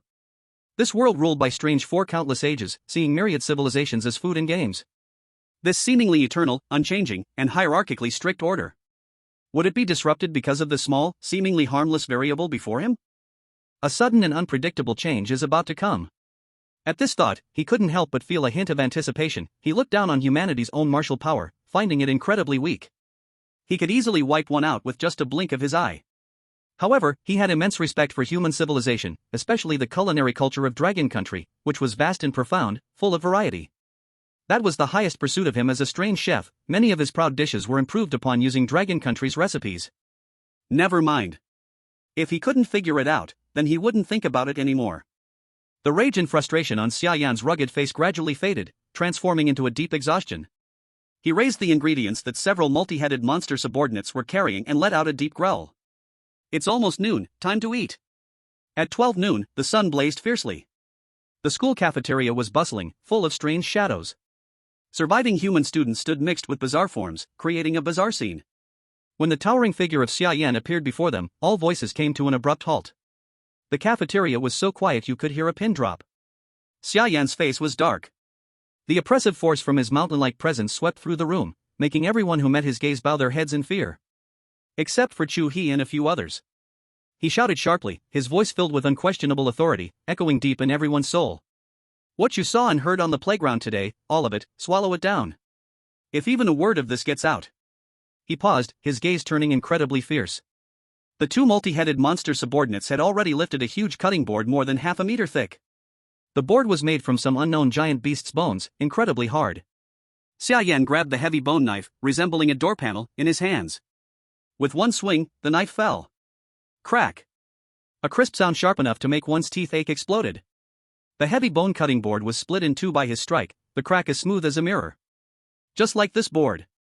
Chapter 39, The entire strange world is open to you. When that knife fell, the air in the cafeteria seemed to be sucked dry. All the strange beings wanting to gossip were instantly silenced by this dominating blow. As for the surviving human contestants, they subconsciously held their breath, each one frozen in fear, afraid to make even the slightest sound. Xia Yan's authority was vividly etched under this knife. Humph. He didn't even glance at the thick bone board cut in two, casually sheathing the door-like bone knife back into its leather scabbard, his movements rough and brisk. He suddenly turned to the two multi-headed monster subordinates, who were already petrified with fear, their numerous claws unsure of where to go, and let out a thunderous roar. What are you still dawdling for? It's time to eat. Yes. Yes. Sir. The two multi-headed monsters looked like they had received a heavenly decree, grateful for a great pardon, using all their limbs to practically roll and crawl toward the kitchen. Instantly, the entire cafeteria was filled with the symphonic clash of pots and pans. This time, it was completely different from yesterday's disgusting dark cuisine that could drive any normal being insane. The air was thick with an aroma so intense it could make one's soul tremble, enough to cause a flood of saliva. Xia Yan took the reins himself. His massive figure seemed incredibly nimble at the stove, the door panel bone knife in his hands, sometimes swinging wildly, sometimes delicately carving, like a wild and free-spirited artist. He swiftly prepared a bizarre creature resembling a fat wild boar, but covered in glistening colorful scales, and hung it in a specially made gigantic oven burning with blue flames. The fat sizzled and crackled, dripping onto the ghostly fire, releasing even richer aromas. The strange scent of meat mingled with the sweet fragrance of unknown fruitwood, like an invisible hand, domineeringly digging into the nostrils of every creature, instantly dominating everyone's sense of smell. Soon after, plates of dishes that resembled works of art were tremblingly served by the strange beings onto the long dining table. Those dishes miraculously bore the shadows of cuisines from various countries. The roasted duck from the Dragon Kingdom shone with a rich sheen, while the stir-fried pork was steaming with aroma. The sushi from the Cherry Blossom Kingdom was as delicate as a painting, and the hamburgers from the Eagle Sauce Kingdom were stacked layer upon layer. Although the raw materials were made from bizarre creatures never before heard of, those familiar flavors made all the surviving human contestants, in an instant, see their distant hometown. Although only 2 days had passed here, it felt like years, with every minute and every second being a torment. Of course, this did not apply to the Dragon Kingdom contestant, Chu He. Xia Yan's cold gaze swept across these humans. You all, choose a plate each, eat it all, no wasting allowed. He paused, then turned his gaze toward the strange beings who could no longer hold back, their throats continuously rolling, a tone of undisguised mockery in his voice. As for you, If you want to eat, you can. Buy it yourself. As soon as he finished speaking, those strange beings were first stunned, then their faces revealed an unparalleled ecstasy. What they feared most was not spending money, but that Master Xia Yan would not let them eat at all. To be able to taste dishes personally cooked by the legendary strange chef here, what an honor. This was a qualification to boast about for a lifetime. In an instant, all the strange beings took out their phones, flowing toward the dining table like sharks smelling blood, afraid that if they were a second late, the legendary delicacies would be snatched away by their companions. Oh my god. It's the ghost fire grilled scaled pork. I smell it. That smell can't be wrong. Don't push. Scan to pay. Whoever dares to cut in line, I will tear them apart as ingredients today. The scene was incredibly crazy, the strange being's primitive desire for food almost toppling the roof of the cafeteria. Brother, open your mouth, this piece of leg meat is the best roast, look at this skin, how crispy. Xiaoyao picked up a piece of duck leg meat that was roasted to a golden brown on the outside and tender on the inside, carefully blowing away the steam, then eagerly held it to Chu He's lips. Chu He smiled and opened his mouth to eat it. Before he could express his praise, on the other side, a small hand as white as jade had already pinched up the crispiest duck skin and offered it over. Chu He, the skin is the essence, the meat is too dry, this is the fragrant part. Chu He opened his mouth without hesitation and ate the duck skin. Then, he naturally stretched out his left hand and affectionately stroked Xiaoyao's head. He then extended his right hand and gently pinched Kaki's delicate face. The skill of the water-dispensing master had already reached perfection. Everything is delicious. It's all good when you feed me. Chu He's tone was so gentle it could bring tears. The meat fed by Yao Yao has love, and the skin fed by Kaki his heart. To me, both are exquisite delicacies. With this one sentence, the two girls who had just crossed gazes and had hidden currents suddenly broke into smiles, their faces filled with contentment. Beside them, Xia Nuo watched with wide eyes. The piece of roasted meat in his mouth, which had once brought him to tears with its fragrance, suddenly became tasteless. He looked at his sister's affectionate and dependent appearance, and a great sorrow surged in his heart as if the whole world had abandoned him. He finally gathered the courage to tentatively call out in an almost humble tone. Sister, I also want to eat what you feed. Xia Yao shot over a piercing cold glare. Xia Nuo's neck shrank suddenly, and he silently buried his head into the plate. He was screaming frantically in his heart, tears streaming down his face. The brother-in-law is treasure, and he is grass. This life really cannot go on. In a nearby corner, Xia Yan was always facing away from this painful sight, drinking an entire jar of unknown strong liquor like water by himself. Thud, thud. Spicy liquor rushed down his throat, yet it could not extinguish the fierce, burning unknown fire in his heart. He could clearly hear the strange murmurs behind him, hushed voices whispering. My goodness, Lord Xiaoyao would actually serve people like this. What kind of enchanting drug did that Dragon Kingdom man give them? To make both Lord Xiaoyao and Lord Kaki. Shu. You want to die. Can't you see Lord Xiaoyan's face? Though Xiaoyan had slowly begun to accept, and even recognize Chu He's abilities to some extent. But to watch his own exquisite, delicate gem of a cabbage act so intimately and pleasingly towards a human boy made his heart feel as if it was stuffed with a ball of scalding cotton, blocking and burning fiercely. The meal slowly came to an end, amid this strange, harmonious atmosphere filled with both heartache and jealousy. Xiaoyan suddenly stood up. He slammed the empty giant wine jar down on the table with a crash, the loud noise stunning the entire dining hall into silence once more. He slowly turned around, sweeping his gaze over those human contestants who had just eaten well, still with a hint of satisfaction on their faces, his voice cold as Siberian ice. Are you all full? The crowd was confused but instinctively nodded in agreement. Very good. Xiaoyan grinned, revealing rows of frosty white teeth, the smile devoid of warmth, only endless chill. From today on, the free lunches are over. If you want to eat in the future, you'll have to go out and work for it. At these words, the whole room erupted in a clamor. Xiaoyao was also taken aback and quickly stood up, urgently asking, Uncle. How could this be? Didn't the master issue a task for them to stay at this school for 44 days? Xiaoyan's smile slowly faded, his expression becoming unusually serious. He did not answer Xiaoyao, but raised his head as if looking through the dining hall ceiling towards the sky shrouded in strange power. That was the old rule. The master has a new command. Perhaps. Kay thinks this game is too boring. Xiaoyan's gaze returned to the pale-faced humans, carrying a hint of pity, yet mostly cruelty. Starting tomorrow, this school will no longer be your prison. Nor will it be your shelter. The entire strange world will fully open up to you. Tomorrow, the connection with Blue Star will be completely severed, no one will see you again, and when one dies, the nation perishes. And tomorrow, new, more interesting rules will be announced. I wish you all good luck. Chapter 40, Xiaoyan, my mindset is collapsing. Xiaoyan's words fell like an invisible mountain, crashing down upon the hearts of each survivor.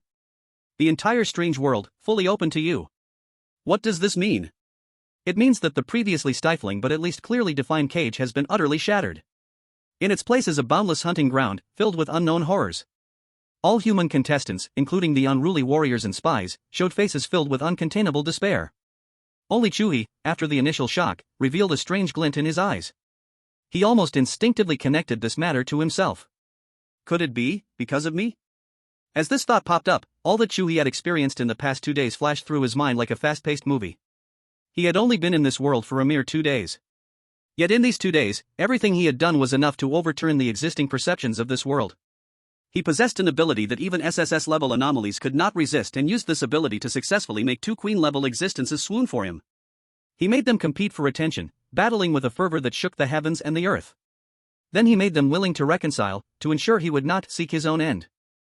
Even reached this ridiculous consensus of 3 people walking together. Such a thing, not to mention happening, in the long invasion history of the strange world, perhaps no one had ever even thought about it. Chu He raised his head, his gaze seemed to penetrate the cafeteria ceiling, looking towards that unknown vast sky. Kay, are you watching? If you've always been watching, why neglect yourself?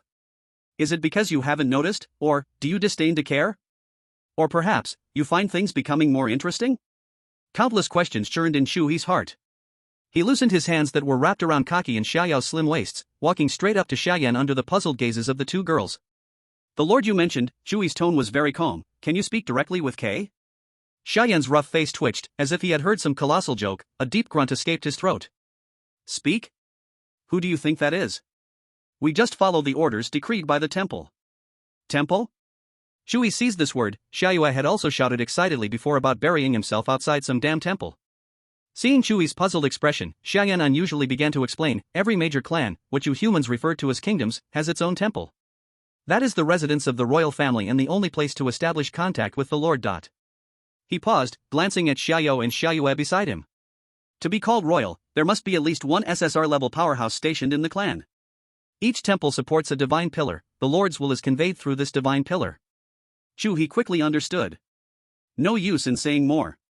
Xiaoyan's gaze sharpened again, locking onto Chu He firmly. I always feel that the Lord's sudden decree must be related to you, lad. He leaned in another step, his mountain-like shadow completely enveloping Chu He. As for this rule change, whether it's an early apocalypse or an extra lifeline for you humans, I cannot say. Xiaoyan grinned, revealing a mouth full of snowy white teeth, his voice lowered to an indistinct tone that carried an unfathomable meaning. But for you, perhaps it's a good thing? Chu He was momentarily stunned, a flicker of movement in his heart. Oh? What benefit is it for me? Xiaoyan's rough face leaned in closer, the mountain-like shadow covering Chu He. He asked slowly in a tone only the 2 could hear, do you want to know? Chu He eagerly revealed a thirst for knowledge, seriously nodding as he said, Really want to know? A few proud wrinkles appeared at the corners of Xiaoyan's eyes, seemingly pleased with Chu He's reaction. Chu He looked full of anticipation, his tone sincere. Yes, uncle, I want to know, please tell me. Seeing Chu He like this, Xiaoyan felt utterly comfortable inside. So refreshing. So damn refreshing. Letting you kid fool around with my family's cabbage. Letting you kid charm my 2 nieces. Letting you kid making me lose face in public. Now, aren't you all obediently begging me? Xiaoyan deliberately cleared his throat, adopting a mysterious demeanor, slowly teasing Chu He's appetite. He even felt it was not enough and deliberately used a tone of someone who's been there to pat Chu He's shoulder, sincerely saying, young man, don't be so curious. Sometimes, the more you know, the quicker you die. Xiao had come over at some point. She shook Xiaoyan's arm, pouting in dissatisfaction. Uncle. Stop messing around, tell brother Chu He. Xiaoyan waved his large hand, justifying himself. Why tell him? Let him explore for himself, that's what makes it interesting. A man needs to experience more storms to grow. He enjoyed this long-lost feeling of control, a sense of satisfaction and revenge rising in his heart. Finally, looking into Chu He's filled with expectation eyes, he announced in a playful tone like a mischievous child, want to know? I refuse to tell you. Ha ha ha ha. The air in the entire cafeteria. It seemed as if everything had frozen because of that loud laugh. Xiaoyan looked at Chu He, whose face changed from anticipation to shock, and then from shock to a deepening gloom, and he couldn't help but feel overjoyed inside. A win back. Today, he finally got his face back. However, the anger on Chu He's face lasted only half a second before it receded like a tide. Not only was he not angry, but he slowly revealed a signature, harmless smile. Okay. Just one word, light as a feather, but it made Xia Yan's laughter come to an abrupt stop. Uncle, if you don't want to talk, then forget it.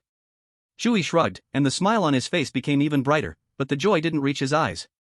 Well, the outside world is so vast, full of the unknown and danger. If you don't say anything, it's for my own good, worried that I might worry.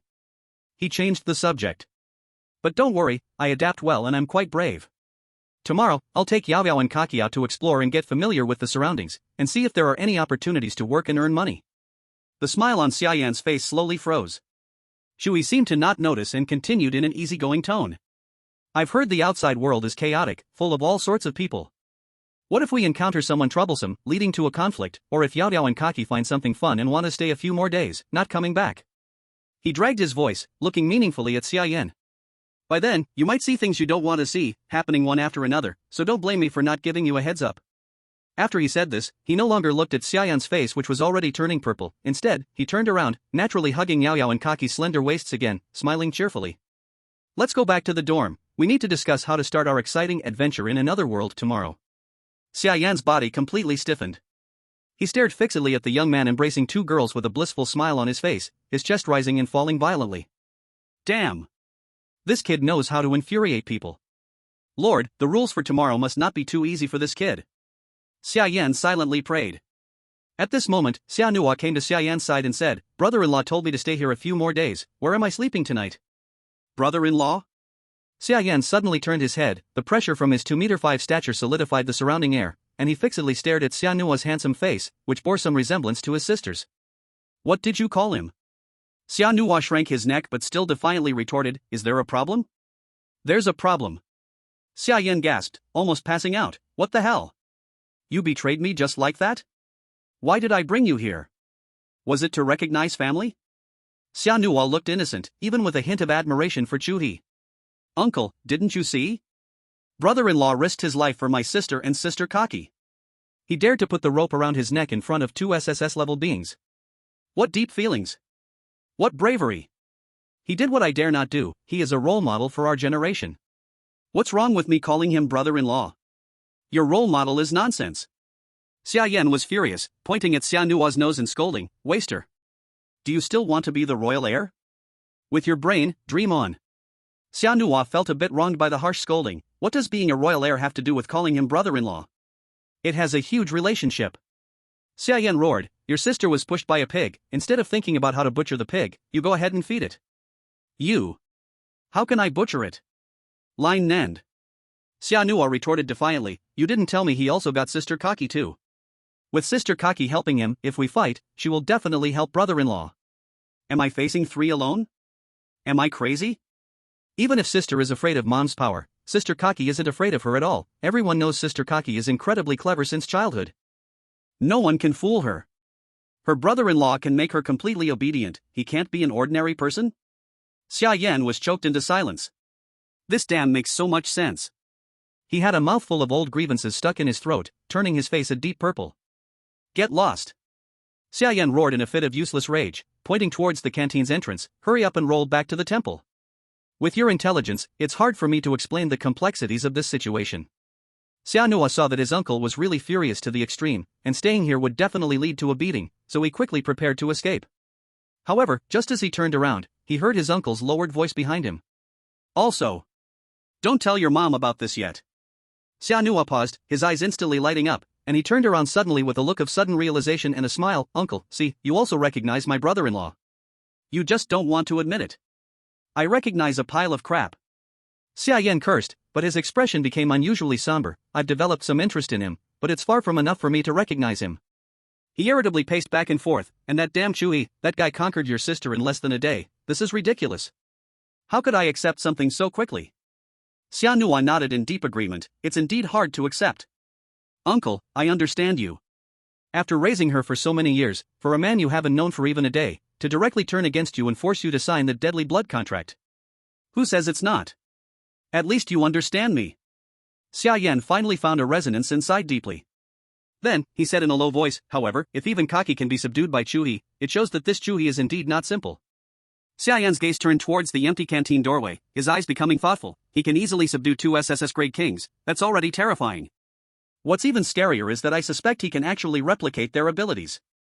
Although it's still very weak right now, it is indeed continuously strengthening. If that's the case. Xia Yan's throat moved hard, his eyes intertwining with caution and a hint of barely noticeable excitement. If I could master the annihilation power of my clan along with Kaki's spatial power, fully controlled by the same person, the achievement would be limitless. Xia Nua gasped in shock and mumbled, now that you mention it, I am also very much looking forward to it. In the bedroom of the principal's office, the luxurious big bed, enough to sleep 7 or 8 people, had now become Chu He's exclusive dragon couch. He lay on the soft silk bedding, eyes closed, with an expression of intoxication and enjoyment. On him were 2 completely different yet equally perfect figures. Xia Yao wore a light purple silk nightgown, kneeling by the bedside. Her delicate hands gently kneaded Chu He's calf, the pressure just right, easing the muscles while bringing a hint of alluring tickle. Kaki had changed into a pink nightgown, her delicate white feet bare, carefully stepping on his broad back and gently moving. Her weight was light, but every step precisely landed on tight muscle nodes, providing waves of pleasant soreness as if a faint electric current flowed through his body. Little He, how's my foot massage skill?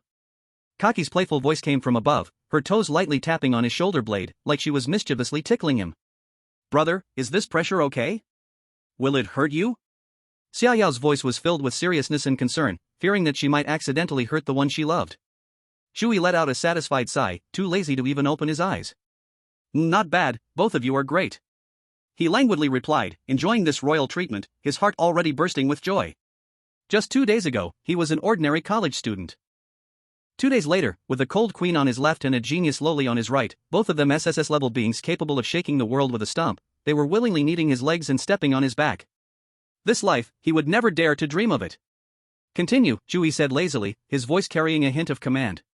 When you're done serving me, I'll reward you properly. Upon hearing this, Xia Yao worked harder with her hands, her cheeks flushed with a charming redness as she softly responded, Kaki hummed lightly, but softened her movements, her gaze filled with subtle expectation. Chu He enjoyed the dual pleasures on his back and legs, and in this moment, he felt inspired to compose a poem. Clearing his throat, Chu He raised his voice in a melodious tone, as if singing, in this moment, I wish to compose a poem, listen carefully. Xia Yao and Kaki paused in their actions, curiously looking at him. Chu He shook his head and swayed as if lost in thought, using an extremely charming tone, he recited in a rhythmic and drawn-out manner. Life should be enjoyed to the fullest. Hugging one on the left, one on the right, don't wait for leisure. Jade feet stepping on the back, soul-crushing bones. Delicate hands kneading legs, rivaling the immortals. After finishing, he clicked his tongue in satisfaction, lost in self-appreciation as he exclaimed, what a poem! What a poem! What do you think of it? Kaki couldn't hold it in, and with a pft, she laughed, her feet slightly unsteady as she playfully scolded, Little River, you really have talent. Jade feet stepping on the back, soul-crushing bones, you're praising me for stepping so well, making your bones go soft, right? Yeah, brother, you're amazing. Delicate hands kneading legs, rivaling the immortals, is that to praise me for kneading so well, making you feel as blissful as an immortal? Xia Yao also smiled happily, her eyes narrowing as the pressure in her hands softened a little. Chu He, with great self-assurance, replied, yes, you both are very clever. This poem praises your skills, making me feel so comfortable. Chapter 42, Kaki and Xia Yao are actually old aunties. The 2 girls, praised and smiling with eyes narrowed like crescent moons, giggled like silver bells. One was busy adjusting Chu He's slightly disheveled clothes, while the other brought over warm water, their movements full of concern, as if competing to show who was more thoughtful. The air in the bedroom gradually grew warm and peaceful.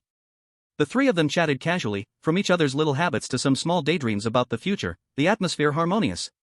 No one knew how much time passed, but the sky outside began to show a faint light, and the 3 figures on the luxurious bed quietly leaned against each other, only the faint and steady sound of breathing remained. The bedroom was silent. Chu He was half reclining against the soft bedhead. Xia Yao was peacefully asleep on his left, while Kaki gently leaned against his shoulder on the right. 2 SSS-level beings who could make the world tremble, now as docile as kittens, with serene smiles on their faces. Their hair gently hung by their cheeks, having shed their usual divine aura, now exuding a touch of warmth and closeness that was heart-stirring. Speaking of which, I've always been curious, Chu He absent-mindedly tapped on the headboard with his fingers. Could you tell me about your currency? Yesterday was the first time I saw your people use money.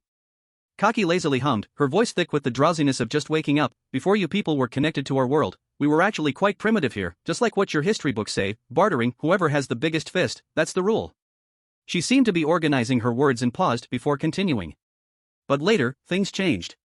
The master seemed to take a special interest in your human civilization, especially the Dragon Kingdom. So now, our mainstream trading methods are almost identical to yours. QR code payments, electronic currency, much more convenient than before. Kaki added with a grin, and a lot of your perfect laws were directly adopted by us. You'll see tomorrow when you go out. The world outside is much more normal than you can imagine. I have to say, although you humans are weak, your creativity is indeed amazing. Xia Yao opened her eyes with genuine emotion in her voice. Of course. Chu He smiled, reaching out to pinch her small, delicate nose. By the way, how old are both of you this year? We are both 18. Xia Yao replied briefly. But at that moment, Kaki raised her head, correcting, Hey, Yao Yao, be clear. It's 18 by our time. A year here is like over 1,000 days on your blue star. Chu He was taken aback.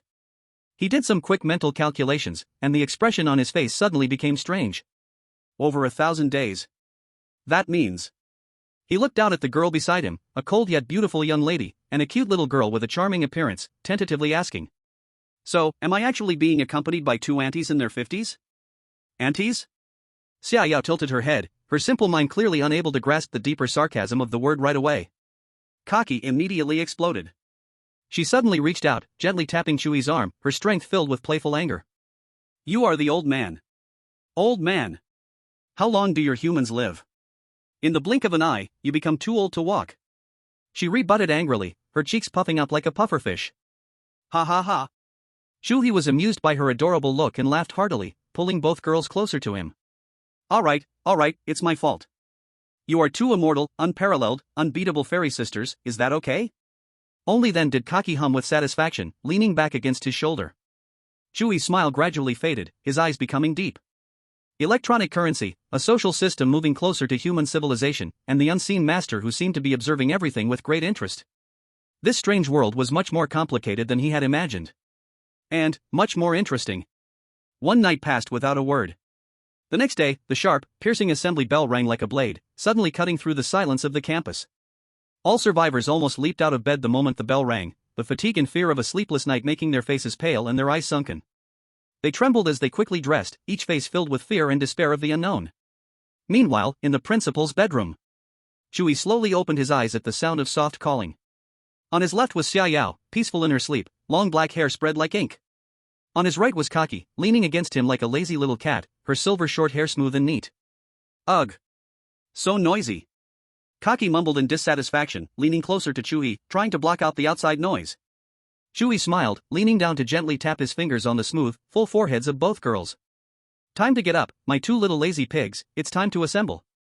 When Chu He leisurely appeared on the playground, every gaze suddenly fixed on him like an invisible magnet. The entire playground fell into a sudden silence. The atmosphere was extraordinarily strange. Those elites from around the world looked disheveled, spiritless, with fear evident in their eyes. Chu He looked at them, and they looked at him. As a human, Chu He was very aware of the dangers of these past 2 days, surviving until now was impressive. If not for his special ability, he might have truly been, as the elite figures present said, cannon fodder, dead on the first day. Actually, to this day, he still had a big question: why was he, a weak and fragile university student, chosen? Because in previous years, just like other countries, they usually chose the strongest elites from each country. At that moment, a crisp sound, like glass shattering, echoed through the entire space. Buzz. An invisible barrier, visible to the naked eye and shrouded above the school, quickly melted away like a sugar cube tossed into water, disintegrating and ultimately turning into nothingness. The scenes of the outside world were laid bare before everyone, without any reservations. In that instant, everyone gasped in shock, their eyeballs nearly popping out of their sockets.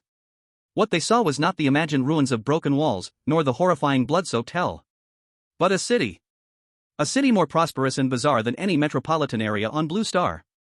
Skyscrapers towered into the clouds, boasting familiar glass curtain walls, while their rooftops were adorned with ancient Eastern architectural styles, flashing with eerie neon lights.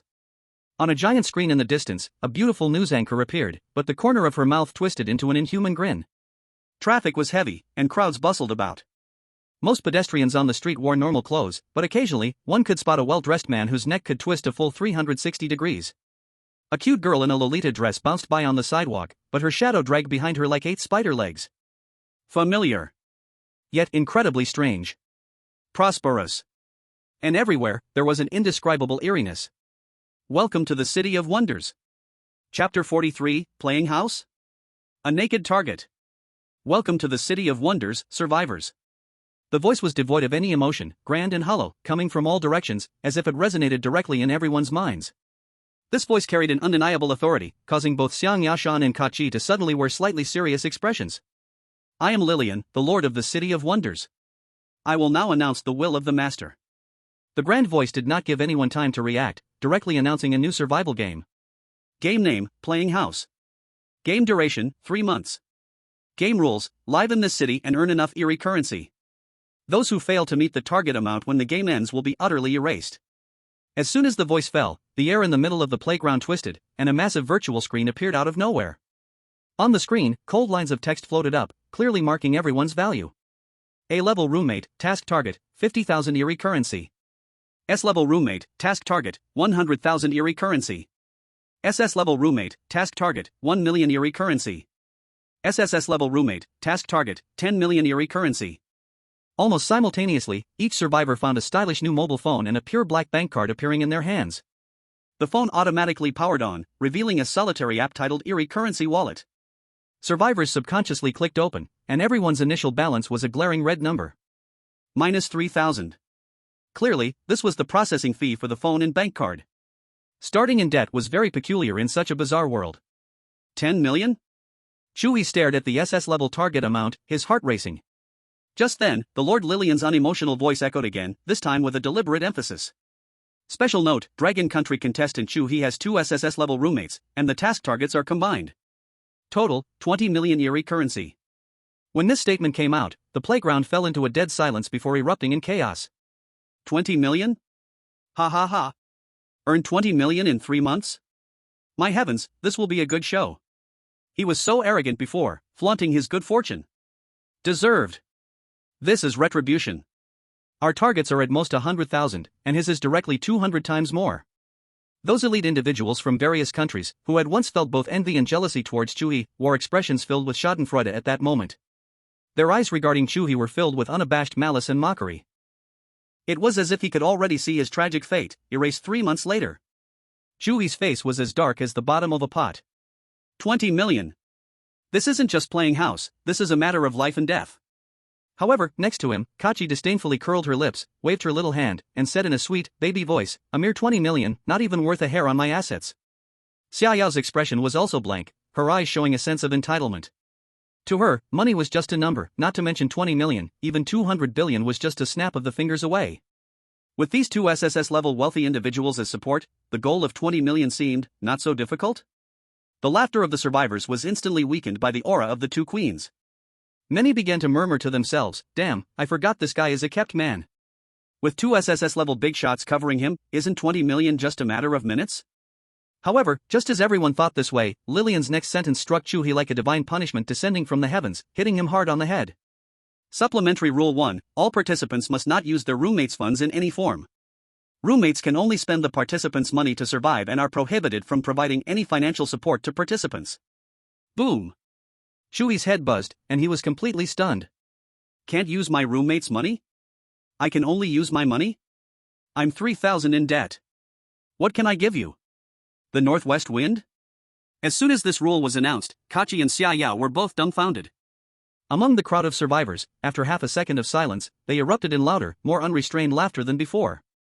Ha ha ha. I'm dying of laughter. Can't use roommates' money. This is knocking the foundation out. This move is just too brilliant. Now, the 2 SSS-level cash machines have turned into 2 SSS-level money-consuming beasts.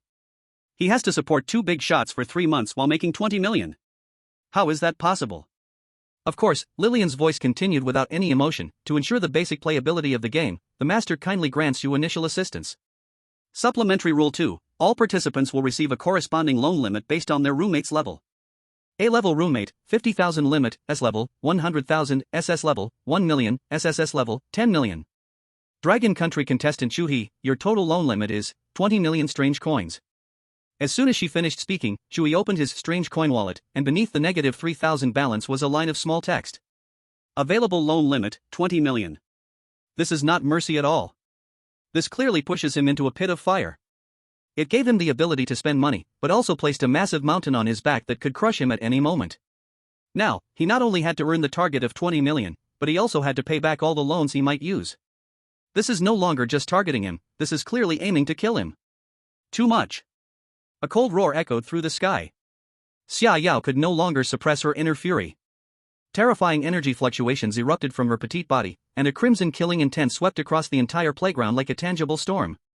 The sky instantly darkened, and a sweet, bloody aura filled the air. All survivors were pressed down to the ground by this overwhelming pressure, even breathing became difficult. She actually wanted to directly challenge the master's rules. Don't be impulsive. Just as Xia Yao was about to make a move, Kachi tightly grabbed her wrist and shouted in an unprecedented urgent tone by her ear. Yao Yao. This is K's rule trap. If we act, it would give K a reason to erase Little River. For the first time, a complex expression of tricky, anger, and a hint of madness appeared on Kachi's face that usually bore a cunning smile. She knew that from the moment they caught the master's attention, this game was no longer just about simple survival. Xia Yao's crimson eyes fixed intensely on the sky, her chest heaving violently. In the end, that power powerful enough to destroy the world was forcibly suppressed by her. This was also the first time Chu He saw Xia Yao truly angry. Her previously lifeless black eyes had transformed into terrifying crimson. In the distant and majestic temple, Xia Yan was sitting in front of a huge water mirror, which clearly reflected everything happening on the playground. When he saw Chu He's face, which went from black to white, then from white to green, finally turning deathly pale, he finally couldn't hold back. Pooh, ha ha ha. Xia Yan held his stomach, laughing so hard that he almost fell over, his burly body shaking on the throne, and tears flowing out. My lord! Well done! So incredibly satisfying! He laughed wildly, pounding his thighs and murmuring to himself. Let you kid mess with my family's cabbage. Let you kid confuse my niece. Let you kid force me to sign a blood contract. 20 million. And you can't even use their money. Ha ha ha. Xia Yan's laughter echoed through the vast temple, filled with the pleasure of revenge. On the playground, Chu He's face could no longer be described as pale. This was no longer just bullying an honest person. This was about putting an honest person in deadly danger. Chapter 44 Market Research. Are the weirdos eating pig feed? 20 million. And he couldn't touch a single penny of Xia Yao and Kaki's. Chu He's mind raced. 3 months, 90 days, pure profit of 20 million. This meant he had to earn at least over 220,000 strange coins each day. This didn't even count his own expenses, and the daily costs of these two SSS-grade gluttons around him. This was no longer a simple targeting. This was a blatant scheme. A bright and obvious trap waiting for him to become the laughingstock, waiting for him to die without a grave. Could it be that he wasn't holding the script of the chosen one? Hey, little He. A soft and cold little hand suddenly gently grabbed the corner of his clothes. Kaki looked up at that exquisitely beautiful little face, her star-like sparkling eyes not showing the slightest hint of panic, but instead a kind of near-manic excitement. The game hasn't even officially started yet. Why do you look like the sky is falling? Xia Yao then silently took half a step forward. Her emotionless, cold gaze swept across the entire scene like a king surveying their territory. Those elite figures from various countries who had just been gloating suddenly felt as if an invisible giant hand had seized their throats, stopping their breath, and they all lowered their heads in unison, not even having the courage to meet her eyes. After doing all this, she finally turned her head. That pair of lifeless, deep black eyes seriously stared at Chu He. The food you made. Very delicious. Boom. Xia Yao's simple 5 words acted like a creation thunder, instantly splitting the chaos called despair in Chu He's mind. Right. Cooking. He suddenly lifted his head, and the eyes that had lost all their shine reignited with fierce flames at that moment. His greatest hobby and specialty was cooking, right? The cooking skills enhanced by the system, making even the SSS-grade strange chef Xia Yan unable to help but praise. How could I have forgotten this? Chu He slapped his thigh fiercely, feeling as though his soul was instantly injected into him, his demeanor changing dramatically, sitting up straight.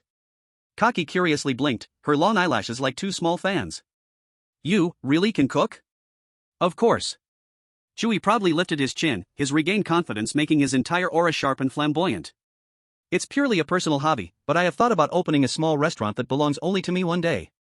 Xia Yao, beside him, provided the most critical testimony with her cold voice. Yes. Uncle praised him, saying that his dishes can really grasp the psychology and taste of diners. That's easy then. Kaki put her little hands on her hips, puffed out her otherwise ordinary chest, looking like a little strategist with an I have everything under control expression, her eyes sparkling with wisdom.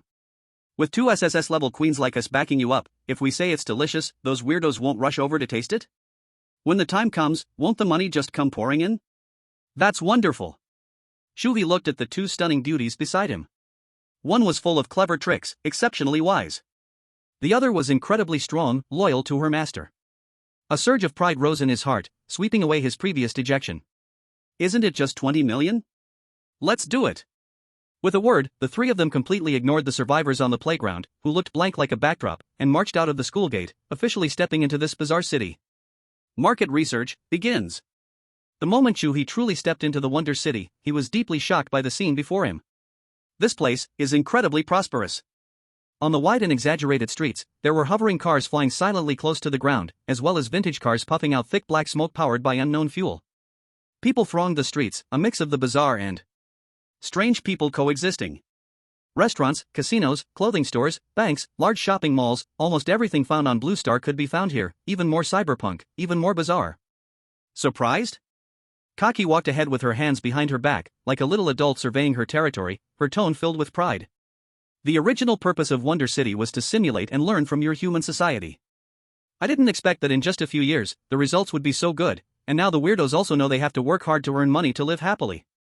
She paused for a moment and added, moreover, most of it directly adopted your Dragon Country's management system. I have to admit, today's Dragon Country is indeed the most stable and happy country on Blue Star. I see. Chu He exclaimed in surprise, you actually know so much. Of course. Kaki proudly raised her chin even higher, like a peacock showing off its feathers. I read books whenever I have free time, from ancient to modern, from all over the world, there's nothing I don't know. Unlike some Yao Yao, who stares blankly at the sky every day, with an empty head. Who has an empty head? Xia Yao raised an eyebrow, swiftly reaching out to pinch Kaki's delicate face. I think you're just itching for trouble, right? Hey, don't pinch my face. Little He, look at her. She's bullying me. Seeing the two girls about to argue again, Chu He quickly grabbed one with each hand, as if lifting two little cats, forcefully pulling them to his side. He cleared his throat, looking serious. Okay, stop arguing. From now on, you two are my good helpers, you must love each other, no pulling each other down. In my heart, both of you are great. His words made both girls suddenly quiet down. Xia Yao felt sweet in her heart, although she still felt a bit unconvinced. Hearing good helpers and you're great made her secretly decide that she must read more in the future and absolutely cannot be outdone by Kaki. Kaki proudly made a face at Xia Yao, then affectionately hugged Chu He's arm like a koala, rubbing her little head against him. The three of them strolled and paused, starting their true tasting. Soon, Chu He discovered that although there were many restaurants in Wonder City, the dishes were shockingly scarce. Walking into a luxurious barbecue restaurant, the signature dish was fried eyeball skewers. Chu He took a bite with a researching mindset, his teeth broke through the crispy outer layer, and a warm, fishy-sweet liquid instantly burst open, splattering his mouth. That feeling was like biting into a poor-quality jelly filled with fishy flavor. Walking into an ancient soup shop, the specialty is slimy slime soup. That slippery, cold texture, like the snot of a person suffering from a bad cold, flowed down his throat, almost making Chu He throw up his leftover meal on the spot. Also, the cold-tossed tentacles were as hard as chewing on rubber tires that had been soaked for 3 days. Most absurd of all, the strange diners around were enjoying their meals blissfully, faces full of happiness. It seems, although this place mimicked human dining culture, it clearly only imitated the surface of cooking things and knew nothing about the word delicious. It appears that when it comes to food on Blue Star, you haven't learned a thing here. Chu He sighed. Of course, that old fellow Xia Yan is probably an exception. Xia Yao nodded, you're right, the only person I know who can make cooked food taste good is my uncle. They wandered through the most bustling commercial center and walked all over the liveliest snack street. But Chu He's frown only grew tighter. He suddenly stopped, his eyes filled with extreme confusion and disbelief. What's wrong? Xia Yao asked with concern. Chu He took a deep breath, asking with an incredulous tone as if Columbus had discovered a new continent. You guys here? Actually, there isn't a single hot pot restaurant? Yes. Not a single one in the whole city. Kaki was also stunned. She carefully activated her brain that was comparable to a supercomputer, quickly searched for a moment, then shook her head in confusion. It seems there really aren't any.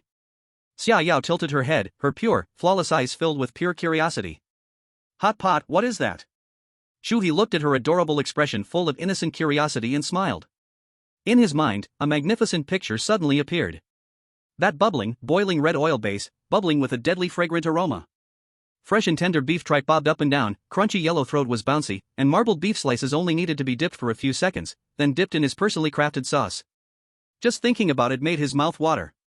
He could bet his life that this ultimate food that combines social interaction, deliciousness, and excitement would instantly conquer every taste bud in this city. Moreover, it was simple to operate, and the key was that it could also be a little tricky. Hot pot. The corners of Chu He's mouth slowly curled into a confident, almost arrogant arc. It is not just a kind of food. It will be our first step to conquer this city. Chapter 45, Feast House, a golden opportunity delivered to the doorstep. Alright, stop thinking about it. Chu He looked at the two beauties beside him, one big and one small, and let out a long breath. Once I make it, you will know what true delicacies are. Kaki and Xiaoyao nodded vigorously, their eyes full of trust and expectation. Chu He looked at them, a sense of belated shame quietly arose in his heart. He realized he was still a bit inexperienced. Just now, facing the castle Lord Lillian's blatant targeting and a massive task of 20 million, his first reaction was confusion and panic, his entire mind a mess. If it weren't for Xiaoyao's words, "The food you make is very tasty," and Kaki's analysis and encouragement, he would probably still be rolling in the mud of despair. These two girls, although sometimes appearing innocent or proud in front of him, like children who refuse to grow up. But when it comes to critical moments, their calm demeanor far outshone his own. It seems that surviving in this other world requires not only skills but also a strong mindset. Chu He thought to himself, looking at the two women with more heartfelt gratitude and gentleness in his eyes. Since we've decided to do it, let's do something big. Chu He swept away the distracting thoughts in his mind, his eyes becoming sharp and his fighting spirit soaring. If we're going to do it, let's aim for the highest end. Let's go directly to the most central area of the Wanshou city, specifically targeting those wealthy and powerful oddities. Exactly what I want. Kaki excitedly snapped her fingers, her small face full of approval. Wanshou city is also divided into 3, 6, 9 ranks. The outer areas are full of poor folks with limited spending power, hardly squeezing out any profit. The true wealthy and strong people gather in the central urban area. As soon as the words left her mouth, Xiaoyao understood, her jade foot lightly tapping the ground. In the next second, Chu He felt the world spin, and the scene in front of him transformed into countless twisting streams of light. The three of them shot up into the sky like a bullet freed from gravity, rushing towards the most central area of the city, filled with flickering neon lights and divine lights piercing the sky. When their feet landed again, even though Chu He was mentally prepared, he was still shaken by the sight before him. If the outer urban areas were cyberpunk, then this place was the divine and demonic version of Wall Street. Every building was extravagantly luxurious, twisting the laws of physics, exuding a cold aura that said, "I am expensive, you cannot afford me." The strange beings on the streets were completely different from those on the outskirts. Their forms were closer to perfect human shapes. A man in a high-end suit, with a physique comparable to the top male models, walked by elegantly holding a coffee, but his head was shockingly that of a fierce lizard covered in fine scales. A voluptuous, charming woman swayed past with a snake-like waist, behind her trailed 9 fluffy foxtails that swayed gently as if they were alive, exuding deadly allure. There was also a boy with adorable cat ears and a girl with magnificent deer antlers. Various subhuman species seen only in myths and anime were the norm here. And the arrival of Chu He, a pure human, alongside Xiaoyao and Kaki, who both exuded royal-level beauty and aura, immediately made them the focus of everyone's attention. Countless gazes filled with surprise, jealousy, envy, and greed all focused on them. That human actually has the noble clan of Illusory Gaze and the clan of Starry Law accompanying him? I can't be wrong, right? Those are two royal-level existences. When did being royal become so cheap? Shoo! Lower your voice. Can't you see? The two princes are looking at that human with such affection. This kid must have struck it rich, becoming their kept man. Whispers of gossip flowed continuously. Chu He, however, didn't care at all. Instead, he puffed up his chest, enjoying the feeling of being in the spotlight. What's wrong with living off someone? Living off someone is also a skill. However, reality quickly doused him with cold water. They wandered for a whole hour, exploring the most bustling commercial streets, only to find despair. None of the shops here were empty. This is troubling, indeed. It's hard to find a place in such a prime location. Chu He's brows furrowed slightly. At that moment, Kaki suddenly pointed and spoke with a hint of excitement. "Little He, look over there." Following her direction, Chu He saw a building that looked completely different. Amidst a sea of futuristic skyscrapers, an ancient-style 3-story loft lay starkly, like an ancient beast, crouching at the most central intersection. This loft was entirely pitch black, with 2 fierce, sky-piercing horns growing from its roof. The walls and tiles were made of pieces of black scales shimmering with a metallic sheen, casting eerie blue light under the sun's rays. It seemed to be breathing. In front of the tightly shut crimson door of the loft, stood a solitary wooden sign, on which was written in what seemed like still fresh blood, several lines of large characters. Feasting house. Rent, free. Conditions, must offer a meal that satisfies the restaurant.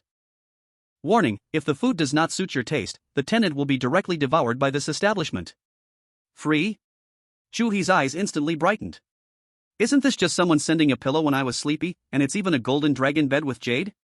A golden opportunity to obtain a prime shop at 0 cost. This is it.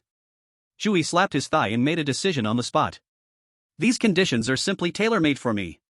His face was filled with a confident smile, as if he could already see his bright future of making a fortune after conquering this feast house. However, just as the three of them approached the front door, creak!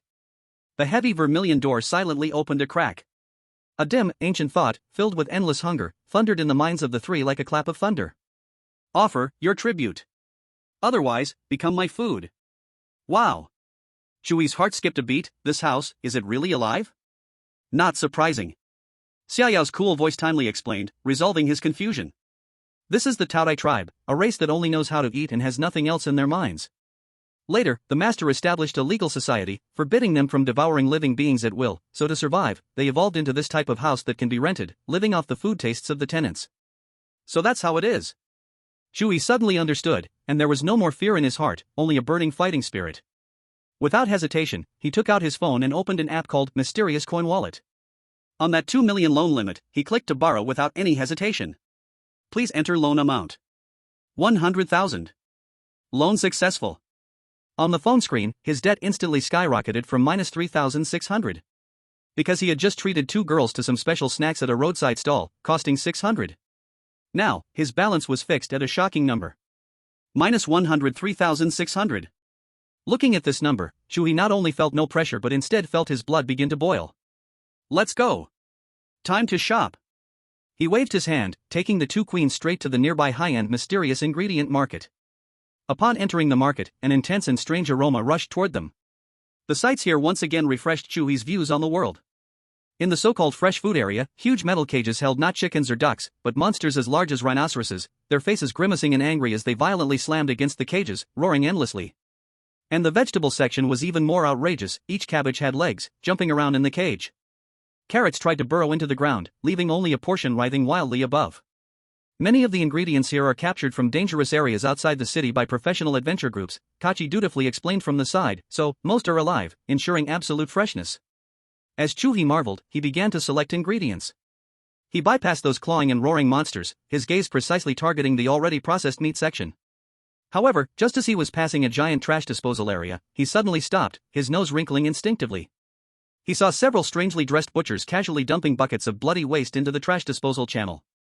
Inside, there were huge livers that had been cleaned perfectly, looking like white jade. There were rich, white, translucent fatty tissues. There were resilient, pink, bouncy intestines and stomachs. There were even some blood vessels and tracheas that looked exceptionally crunchy. These were all treasures on the hot pot and barbecue stalls in Blue Star, in the Dragon Kingdom, that gourmets would fight over. Here, they were treated as garbage, directly thrown away? Wasting. This is simply an insane waste. Chu He looked at those ruthlessly discarded scraps. His eyes, however, were growing brighter and brighter, frighteningly so. An exquisite, even incredibly malicious plan, instantly formed in his mind. The corners of his mouth slowly curled into a meaningful, even somewhat evil smile. The essence of hot pot. You strange ones, you will never be able to imagine, huh? Chapter 46, Shopping. Chu He stared at the large pile of animal innards thrown away like garbage, his eyes sparkling brighter, the strange smile on his face growing wider.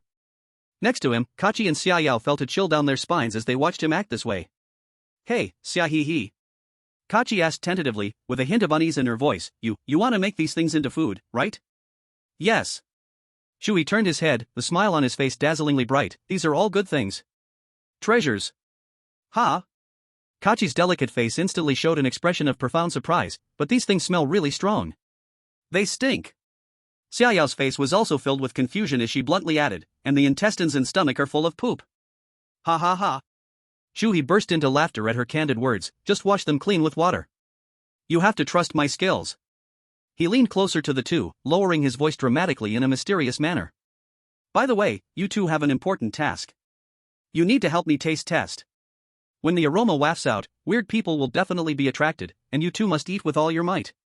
Chu He gestured, exaggerating his expression. It has to be the kind of look of someone who hasn't eaten in hundreds of years, suddenly tasting the world's best delicacies. Understand? Show your soul. You guys promised to help me promote, right? This is your debut stage. Kachi and Xiaoyao exchanged glances. They could see from each other's eyes the glaring dislike and deep disgust. Make them eat these discarded, stinky, possibly poop-covered things? And also make delicious expressions? This was simply torture. However, a flash of the previous days crossed Xiaoyao's mind, when Chu He made that bowl of fragrant shredded meat from the deadly nightmare snake that trembled the soul. She also recalled the bloody warning from the tasty house. If it doesn't taste good, Chu He will be eaten. She looked into Chu He's eyes, burning with absolute confidence, and all her hesitation and disgust was instantly crushed. In its place was a resolute determination to forge ahead. No matter what Chu He makes, she would eat without hesitation. Kachi keenly caught the change in Xiaoyao's expression, seeing her nod heavily at her, as if her eyes were saying, "Trust him." Glug. Kachi swallowed hard. Seeing he had successfully persuaded the two queens, Chu He immediately felt energetic and walked toward the butchers who were dumping the garbage. These butchers looked like orcs, with burly figures, bulging muscles, and blood-stained leather aprons. After a brief exchange, Chu He got a clear answer. They really didn't want these things. Since you don't want them, why not do me a favor? I'll help you dispose of them for free, so you won't have to struggle to throw them out. Chu He said earnestly, patting his chest as if to take it all upon himself. The orc butchers looked at him with a dumbfounded expression, muttering a few words, before casually waving their hands in agreement. Chu He immediately wasted no time, rolling up his sleeves and charging in. Soon, 5 or 6 large black bags were filled to the brim. A solid 300 to 400 pounds. Looking at this heavy trophy, Chu He felt completely satisfied. Chu He agreed with the orc butchers to come back later to pick them up, and they happily complied. Next, it was time for a big shopping spree. Cooking utensils, bowls, and chopsticks. Tables and chairs, these are easy to talk about. The key thing is the raw materials for the hot pot base. Salt, rock sugar, these basic seasonings are all there. There is no white liquor, but there is a substitute called rye liquor, made from a plant monster known as black shell rye, which is extremely strong and burns like fire going down. Though there are other types of alcohol, this rye liquor is the cheapest, and with such bizarre ingredients meant for pigs, he doesn't need to buy good liquor as seasoning for the hot pot base. There is no white flour, only black flour ground from the black shell rye monster, dark and messy. What's most ridiculous are the chili peppers, ginger, garlic, scallions, and onions. They actually are all still alive. Each has tiny roots acting as feet, bouncing around in a special incubator, and when caught, they emit sharp, squeaky cries. According to Kaki's explanation, these are low-level D-grade plant monsters, once wild, now oddly farmed and forming a complete industrial chain. Since Wuxiang City has no concept of hot pot, there is naturally no specialized hot pot table. Fortunately, things like induction cookers and portable gas tanks do exist. The three of them bustled about, finally purchasing everything they needed. Kaki waved her little hand, and all kinds of pots and bowls, tables and chairs, seasonings and ingredients turned into streams of light, sucked into a seemingly ordinary little bag hanging with a crystal pendant at her waist. What is this, a storage bag? Chu He stared in amazement. This is called a Starlaw pocket, a specialty of our Starlaw clan. Kaki puffed out her little chest, proudly explaining, depending on the internal space, prices range from 1 million to 100 billion strange coins. Mine is not much, just 1 billion. Look at Yao Yao's black belt, that's also a pocket made by my clan. Of course, there are also bracelets, necklaces, backpacks, and so many varieties. Chu He's jaw almost dropped to the ground. 1 billion? Just that? Though Chu He knew Kaki and Xiaoyao's families were very rich, he still felt incredibly surprised. After the shopping was done, they returned to the slaughterhouse. The final problem left was those 5 or 6 big bags emitting a strong and bizarre odor, truly resembling biological weapons, animal entrails. Chu He smiled at Kaki. Kaki's little face instantly scrunched up, shaking her head like a rattle. No way, no way. Absolutely not. Such stinky, dirty things cannot go into my noble and lovely Starlaw pocket. Chu He, helpless, turned his pleading gaze to Xiaoyao. Xiaoyao remained expressionless, silently turning her head away, her gaze drifting towards the distant sky. Great. The two young ladies weren't reliable at all. Chu He sighed in resignation, having to do it himself, carrying 3 bags in one hand, like a refugee fleeing from disaster, trudging along. That 500 or 600 pounds of weight was nothing for his current physique. But the smell, mixed with a bloody and uniquely foul odor from the entrails, was a dual torment for his spirit and sense of smell. Along the way, all the bizarre creatures that saw them instinctively took 3 steps back, covering their mouths and noses, their faces showing blatant disgust and disdain. Ugh, what is that smell? That human, what is he doing carrying a pile of garbage? Fresh from the slaughterhouse? Has he lost his mind? Even dogs wouldn't eat this stuff. Look at those 2 young ladies beside him. Oh my. With such noble bloodlines, why would they be with a garbage picker? Kaki and Xiaoyao suddenly felt a bit regretful, thinking that if they had endured the discomfort and put these things into the pocket, it would have been less embarrassing. Under countless disdainful glances, Chu He gritted his teeth and finally carried the several bags of biological weapons back to the entrance of the gourmet house. He didn't rush to enter the ominous-feeling loft. In front of the Tsaitsai restaurant, on the open space, he directly set up the purchase stove and a huge iron pot. He took a deep breath, tossed the processed lard into the pot, and lit the fire. Sizzle! The fat quickly melted at high temperature, emitting thick smoke. Next, Chu He poured an entire bag of lively chili peppers, wailing ginger, and twisting garlic cloves, all at once into the pot. Boom! A powerful, mixed aroma of intense spiciness and spices exploded like a smell bomb, erupting instantly. The scent was so strong, so aggressive that it pierced through the air, ruthlessly washing over everything around, even overpowering the ancient and hungry breath emitted by the Tsaitsai restaurant itself. The entire intersection fell quiet. Chapter 47, So Stinky. Ah, so fragrant. The strange beings on the street, in various shapes, all subconsciously stopped in their tracks. Their noses twitched uncontrollably, and their gazes simultaneously turned toward the source of the fragrance. What is that smell? So overpowering. I've never smelled such a strong fragrance, just inhaling it is making my mouth water. Oh, it's that human. He really set up a stall in front of the Tsaitsai restaurant? What kind of godly thing is he cooking in that pot? Smelling this overpowering aroma, many strange beings from the business street rushed over to see the excitement, and Chu He chuckled, it was just as he expected. The fish have taken the bait. But he knew very well that the process of cooking this special ingredient must not be seen by these future customers. As the saying goes, out of sight, out of mind. As long as I can't see it, even if you serve pickled vegetables stomped out by an old foot, I can still eat with drooling lips. Yao Yao, block it off, Chu He instructed without looking back. Xia Yao understood, and with a gentle wave of her jade hand, she acted. Buzz. A pure black energy field suddenly unfolded, like a massive bowl turned upside down, perfectly covering the three of them and the stove, isolating all external sight and prying. Inside the energy field was another world. Chu He dumped the bloody, slimy large belly and intertwined intestines onto the ground with a splash. An indescribable, primal stench mixed with fishy, foul, and disgusting aromas instantly filled the entire energy field space. Ugh! Even the well-experienced and strong-willed Kaki couldn't hold it in at this moment. Her delicate little face turned pale instantly, her small hand covering her mouth, her stomach churning violently, making intense gagging sounds. Xia Yao's expression was not much better, her delicate brows were tightly knitted, instinctively taking 2 steps back, and her lifeless eyes revealed endless disdain and rejection. They stared wide-eyed, incredulous, watching Chu He, who could calmly endure such an overwhelming and foul smell. Moreover, his face sported an expression of appreciation and excitement, akin to a chef seeing top-notch ingredients. Little He, you really want us to eat this? Kaki's voice trembled, pointing at the filth on the ground, feeling that her worldview had been shaken like never before. Can this stuff really be eaten? It won't just send us straight to heaven, will it? Trust me, I'm a professional. Chu He gave them a confident look and quickly activated his special ability. Eye of Annihilation. Activated. In his eyes, the disgusting belly and intestines were instantly deconstructed. All the structures, textures, and impurities were clearly presented to him in a data format in his mind. Where is the essence, where is the dross? It was all clear at a glance. With a swift motion, he skillfully chopped, his action smooth and flowing, leaving only a remnant shadow. Those foul and smelly substances clinging to the inner walls were perfectly peeled away and removed with a precision akin to surgery. And the excess fat from the intestines was just right, removed by Chu He as well.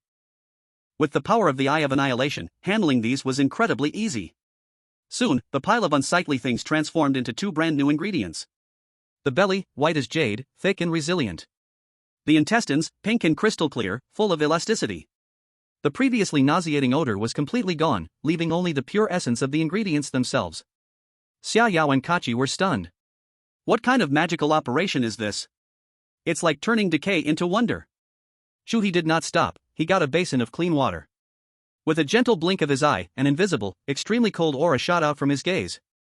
The basin of water didn't even have time to ripple before it instantly froze into a clear, solid block of ice the moment it met the cold air. Chu He flipped the ice basin onto the wooden board, and a perfect ice-cutting board was ready. He placed the processed belly and intestines on the ice board, and a blade as thin as a cicada's wing danced at his fingertips.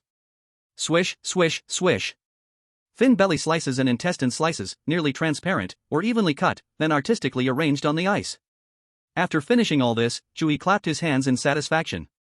He picked up chopsticks, dipped a slice into the bubbling red oil pot, stirring it skillfully, timing it perfectly for about 5 or 6 seconds. At the moment the belly slice curled slightly, achieving the crispest texture, he quickly took it out.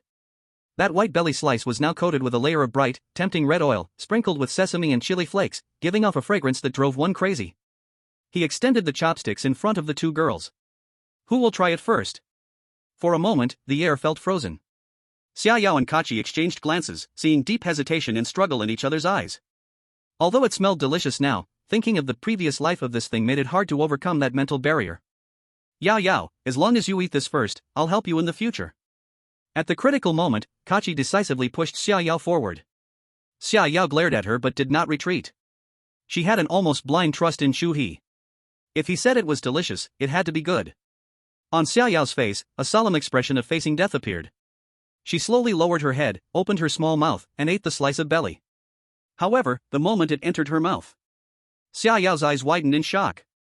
The imagined fishy odor was nowhere to be found. In its place was an indescribable complex flavor. First, the crisp and springy bite of the belly as her teeth cut through it, accompanied by a wonderful resilience. Next, the bold and spicy red oil burst on her tongue like lava, igniting all her taste buds. Spicy. Fragrant. Refreshing.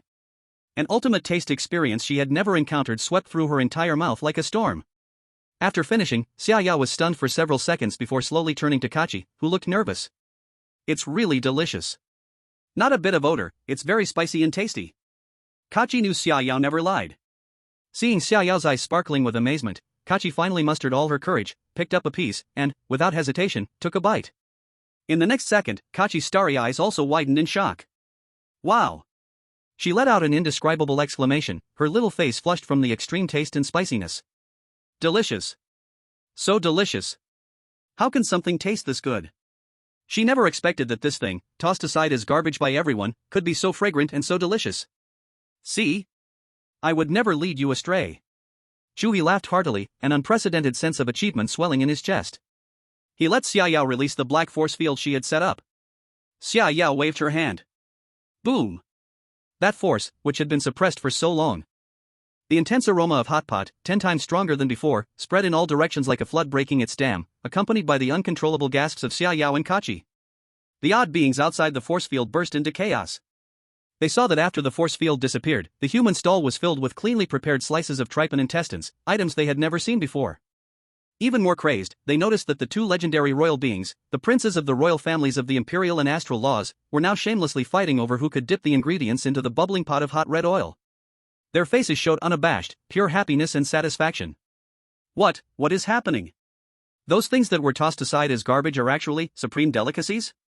A nearby orc butcher, selling meat, happened to pass by and said this. All the odd beings were curious upon hearing this, and the butcher recounted everything about the human. After hearing, all the odd beings were stunned. Outside, a massive crowd had gathered, countless eyes fixated on that boiling iron pot, their throats uncontrollably swallowing. Chu He ignored them. He picked up a piece of cooked beef tripe and turned to the tightly shut vermilion door, speaking loudly. Gourmet house, it's your turn to taste. As soon as the words fell, a thick dark mist surged out from the door crack, quickly forming a skinless, muscle-covered tentacle in midair. The tentacle rapidly snatched the beef tripe from Chu He's chopsticks and darted back into the door in a flash. The entire gourmet house fell into a dead silence. Time passed second by second. Suddenly. Boom! The heavy vermilion door of the gourmet house suddenly exploded inward. An overwhelming will, filled with endless hunger and ecstasy, crashed down. Then, something inside charged towards Chu He. Chapter 48, I thought you were going to eat me. Chu He's sharp eyes caught that mass of thick black mist spewing out from the door, twisting and coalescing in midair. A monster, barely 1 meter and 30 centimeters tall, burst out violently. Its head was the ferocious appearance of the ancient beast, Tao Tai, with 2 massive horns piercing the air, covered in strange dark red patterns, its bloody mouth gaped open, revealing interlocking fangs, a terrifying sight. But its body and limbs bizarrely took the shape of a human child, with each fingertip adorned with razor-sharp, dark nails. A fierce, violent aura, as if it wanted to devour the heavens and the earth, came rushing towards him. No reason. Could it be that his hot pot, infused with the essence of Blue Star's culinary culture, was actually not to its taste? This is unscientific. But at this moment, Chu He had no time for deep thoughts. The instinct for survival overwhelmed everything. He certainly didn't want to die. He had to control this monster first. Chu He's eyes sharpened, his mind raced, and he instantly envisioned the shape of chains in his mind. He quickly extended his right hand forward and shouted. In the next second, several dark red chains, imbued with a distorted spatial aura, shot out from his palm as if they were bloodthirsty venomous snakes, swiftly wrapping around the oncoming little monster. Clang! The chains hit their target with precision. Chu He tightened his grip. The chains immediately constricted, binding the small monster tightly. However, before Chu He could breathe a sigh of relief. Roar! The bound small monster let out an ear-splitting roar, its muscles bulging. Bang! Those chains capable of binding S-class oddities were instantly torn apart and shattered by its sheer brute force. Damn! This guy is so tough? Seeing the monster escape its bindings, its speed increasing as it lunged towards him again, Chu He felt his scalp tingle. He quickly shouted at the two who were still focused on eating, "Hey, hey! Don't just focus on eating. The monster is coming. Help! Help!" Kaki was just about to send a piece of cooked sausage into her mouth, blowing on it, when she heard the shout and reluctantly looked up. When she saw the little monster rushing toward Chu He, a flicker of displeasure passed through her star-like eyes. She simply glared lightly in the direction of the creature. Buzz! A wave of invisible, supreme power of rule instantly descended. The aggressive and wildly rampaging little monster suddenly froze. Its entire body was fixed in midair, maintaining a forward pouncing position, unable to move, with only its bell-sized eyes filled with anxiety and grievance. Finally, the monster spoke, and the sound it made was not the rough and violent image one might imagine. Instead, it was somewhat crisp and youthful, like that of a teenage boy. "Let me go. I'm not going to eat him. I'm going to eat what's in the pot. I've never smelled such a delicious smell. I've never seen such delicious food." The voice was filled with the purest desire for good food. So that's it. Chu He's heart, which had been stuck in his throat, finally calmed down. He wiped the cold sweat from his forehead and said to the little monster with annoyance, "If you want to eat, just say so. Why act so aggressively? I thought you were going to come at me." Hearing this, the little monster's tone was full of offended reasoning. "Me? Attack you? I'd be looking for death. The two next to you, just one of them could swat me away with a pinky finger, turning me into dust. I'm not stupid." Chu He was stunned, and then somewhat puzzled, "But you were quite strong. I couldn't control you just now. It's a pseudo-SSS level, your current abilities are still too weak. It's normal that you couldn't control it. Moreover, he didn't emit any killing intent just now." Kaki explained, eating without even looking up. "All right." Chu He nodded, accepting this setup. He cleared his throat, regained his confidence, and addressed the little monster suspended in midair. "Okay, little monster, there's no such thing as a free lunch. If you want to eat, let's first talk about rent." "Just call me a bao," the little monster eagerly said, "the rent is free. Our rules at the greedy house are like this, as long as I get full." So simple? Chu He felt a rush of joy in his heart. At that moment, the previously silent Xia Yao suddenly spoke quietly. "I heard that the Taki family can eat a lot." Hearing this, a bao's fierce little face showed a trace of human-like panic. It hurriedly explained, "That was before. That was before. I've now separated from my large body. That place is just a big shell. My current appetite is very small." "Really?" Chu He looked at this fierce-looking but childish-sounding little monster desperately explaining that it didn't eat much, and he suddenly felt inexplicably soft-hearted. This child is too poor to eat. It has starved itself to the point of separation from its body. And, it's so small, how much can it eat? For a moment, the fatherly love, no wait, the sympathy surged in Chu He, and with a grand wave of his hand, he said, "A bao, is it? Don't worry. From today on, I will take care of you. I will make sure you get enough to eat." After saying that, he gestured for Kaki to release the control. Kaki pouted and snapped her fingers. The binding was lifted. The moment a bao regained its freedom, it turned into a black streak and dashed in front of the boiling iron pot in 1 second. It didn't even wait to grab a bowl or chopsticks, directly extending its knife-sharp claws to scoop into the pot. "Ha!" Kaki's gaze turned cold again. A bao's claws once again froze in midair. "Go over there, get a bowl, get chopsticks." Kaki commanded in a tone that allowed no argument, "If you grab with your hands again, you won't eat anything today." A bao looked plaintively at the delicious food boiling in the pot. He looked again at the cold-faced Kaki and finally yielded, obediently running aside to clumsily pick up a pair of chopsticks and bowls. Seeing that a bao had finally settled down, Chu He nodded with satisfaction. He turned around and effortlessly lifted the 4 or 5 large bags of biochemical weapons remaining on the ground, 2 in each hand, and carried them into the open red door. The room was dimly lit, but surprisingly spacious, with tables and chairs already arranged inside, along with a front desk. After settling the ingredients, Chu He came back out. He looked at the street outside, which was completely blocked, with strange figures stretching their necks, nearly drooling onto the ground, and a devious smile appeared on his face. He stood in front of the stall, cleared his throat, gathered his breath, and called out loudly. "Dear neighbors, fellow villagers, do you want to taste this extraordinary delicacy?" "Yes." The response was deafening. "Great." Chu He waved his hand. "Today our store opens with a grand celebration. Everyone line up, no pushing, no shoving. Each person can try one piece for free. The crowd instantly became restless. Chu He added a follow-up, his voice not loud but clear in the ears of every strange being. Of course, if anyone thinks they can beat these two beside me, or the owner of this house, and wants to cut in line or snatch food, feel free to give it a try.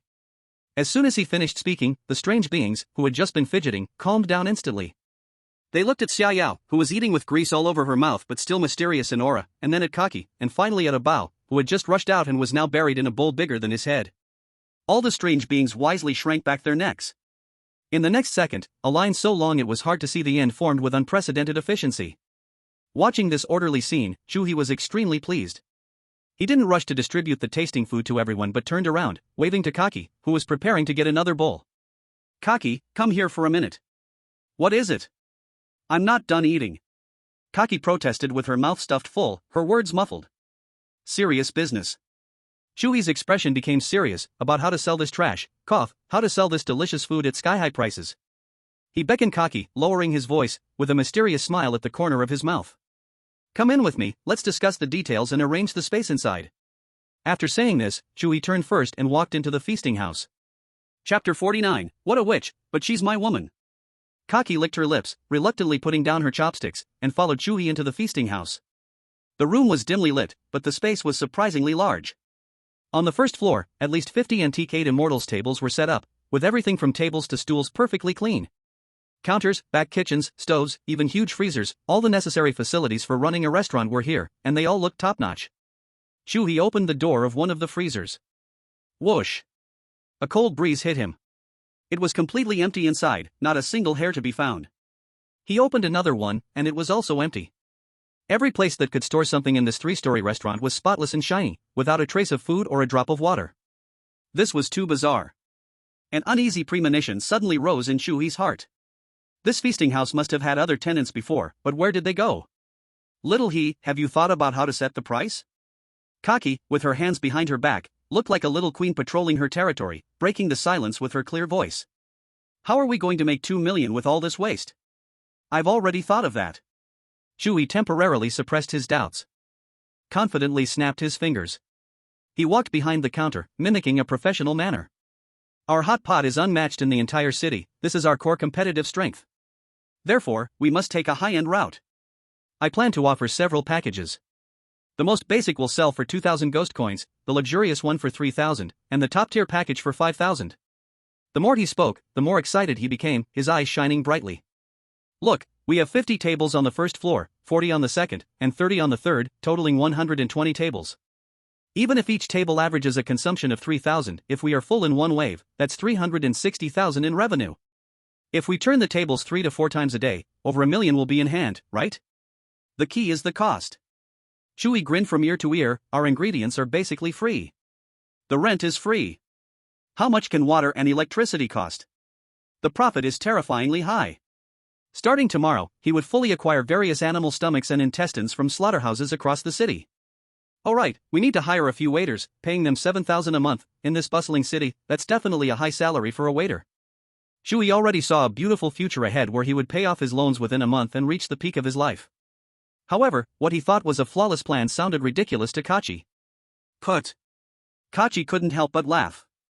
She walked up to Chu He, stood on tiptoe, and affectionately patted his face with her delicate white hand. Xiao He, what you are doing is not making money. You are doing charity. Huh? He was confused, he thought his pricing was already incredibly high. 2 to 3,000 ghost coins for a meal was considered sky-high hot pot in any city in Long Country. Most of the ingredients were practically free too, how could it be charity? Kachi ignored his bewilderment and walked over to an immaculate round table, lightly sliding her white fingers across the spotless surface, her star-like eyes glimmering with a mysterious and cunning light. Xiao He, you made 3 fatal mistakes. She extended one finger. First, you misjudged your product. You're not selling hot pot, but a miracle, an unprecedented experience. For a group of weird beings who have eaten pig food for many years, this food is worth as much as a miracle. Pricing miracles at 2 to 3,000? You insult the gods and yourself. Kachi raised her second finger. Second, you misjudged your clientele. Who lives on this street? Certainly not the poor. To them, money is just a number. What are they pursuing? Status, presence, and a unique sense of nobility. You actually think they would queue up and turn tables like ordinary weird beings? You are lowering their class. If they don't tear down your place, it's a sign of their good temper, and luckily I and Xiao are here to keep the peace. As for the third. Kachi turned around, smiling as she looked at the dazed Chu He, extending a third finger. You actually thought of using low profit and high sales, this foolish and kind-hearted commoner's thinking, to earn their money. Xiao He, your heart is not dark enough. Chu He's throat moved, he felt that his business logic was crushed to dust in front of this little girl. Then, what do you think we should do, he asked humbly. Very simple. Kachi snapped her fingers, and the whole atmosphere of the hall seemed to change. My plan also has 3 steps, I call it the 3-step extraction plan. Step 1, screening. Kachi waved her small hand, pointing to the dark crowd of weird beings outside the door. Most of these people don't even have the qualifications to enter through this door. We are not here to welcome customers, we are setting standards. Want to eat? Sure. But not everyone has the right to eat. We need to limit it. Only 30 slots will be available each day. How do we get the slots? Chu He instinctively asked. Good question. Kachi nodded approvingly. We are not selling meals, we are selling gourmet tokens. A token is a qualification to enter. This token. We do not set a price, those who want to buy can come and negotiate themselves. Those without enough wealth, without enough status, should not even think about it. We will make those holding the Giant's token walk in here, becoming the top symbol of identity in the 10,000 Phases city. Chu He took a deep breath, shocked by this situation. Damn, this is playing with the logic of famine marketing in luxury goods. Step 2, exploitation. Kaki's smile turned even more innocent and also more chilling. Once you enter, the base pot is free. She changed her tone. However, the dishes are sold by the piece. Sold by the piece? Chu He was almost wide-eyed. Exactly. Kaki said naturally, 1 slice of tripe, 100 ghost coins. 1 section of fatty intestines, 150 ghost coins. Dipping sauce is extra. Want to add broth? Sure, 5,000 each time. Holy sh*t. Chu He could not hold back anymore and cursed. What's the difference between this and robbery? Kaki shook her finger and said slowly, robbery is illegal. We are a willingly high-end dining service. Chu He was speechless. He felt his heart racing wildly, a mix of shock, fear, and extreme excitement crashing in his chest. He seemed to see mountains made of ghost coins waving at him. So what's step 3? His voice trembled slightly. Kaki stepped closer, stood on tiptoe, and mysteriously lowered her voice, each word dripping with devilish temptation. Step 3, squeeze them dry. When they are full and satisfied, ready to leave, what do you think their biggest regret is? Chu He thought for a moment and ventured, not enough to eat? No. Kaki shook her head, a glint of superior pity flashing in her starry eyes. It's the broth that gathers the essence of all ingredients, fragrant enough to melt even ghostly souls. They can't take it with them, after going back, they can only eat pig food. That kind of feeling of falling from heaven into hell will drive them crazy. So? The curve of Kaki's mouth grew more eerie as she slowly enunciated. We can sell them the leftover broth, packed. A pot of original broth, packaged for 10,000 ghost coins. Let them take it home, even if they boil a lump of mud, they can taste the mountains and seas. This is called after-sales service and value extension. Chu He fell completely silent. He looked at the delicate, harmless little girl in front of him, but a chill ran down his back. Even capitalists would cry out for their ancestors in front of her. His little cleverness, compared to her meticulously designed, step-by-step, oil-extracting business empire, seemed like child's play in preschool. It turns out, making money can be this ruthless. He took a deep breath, looking at Kaki with newfound awe.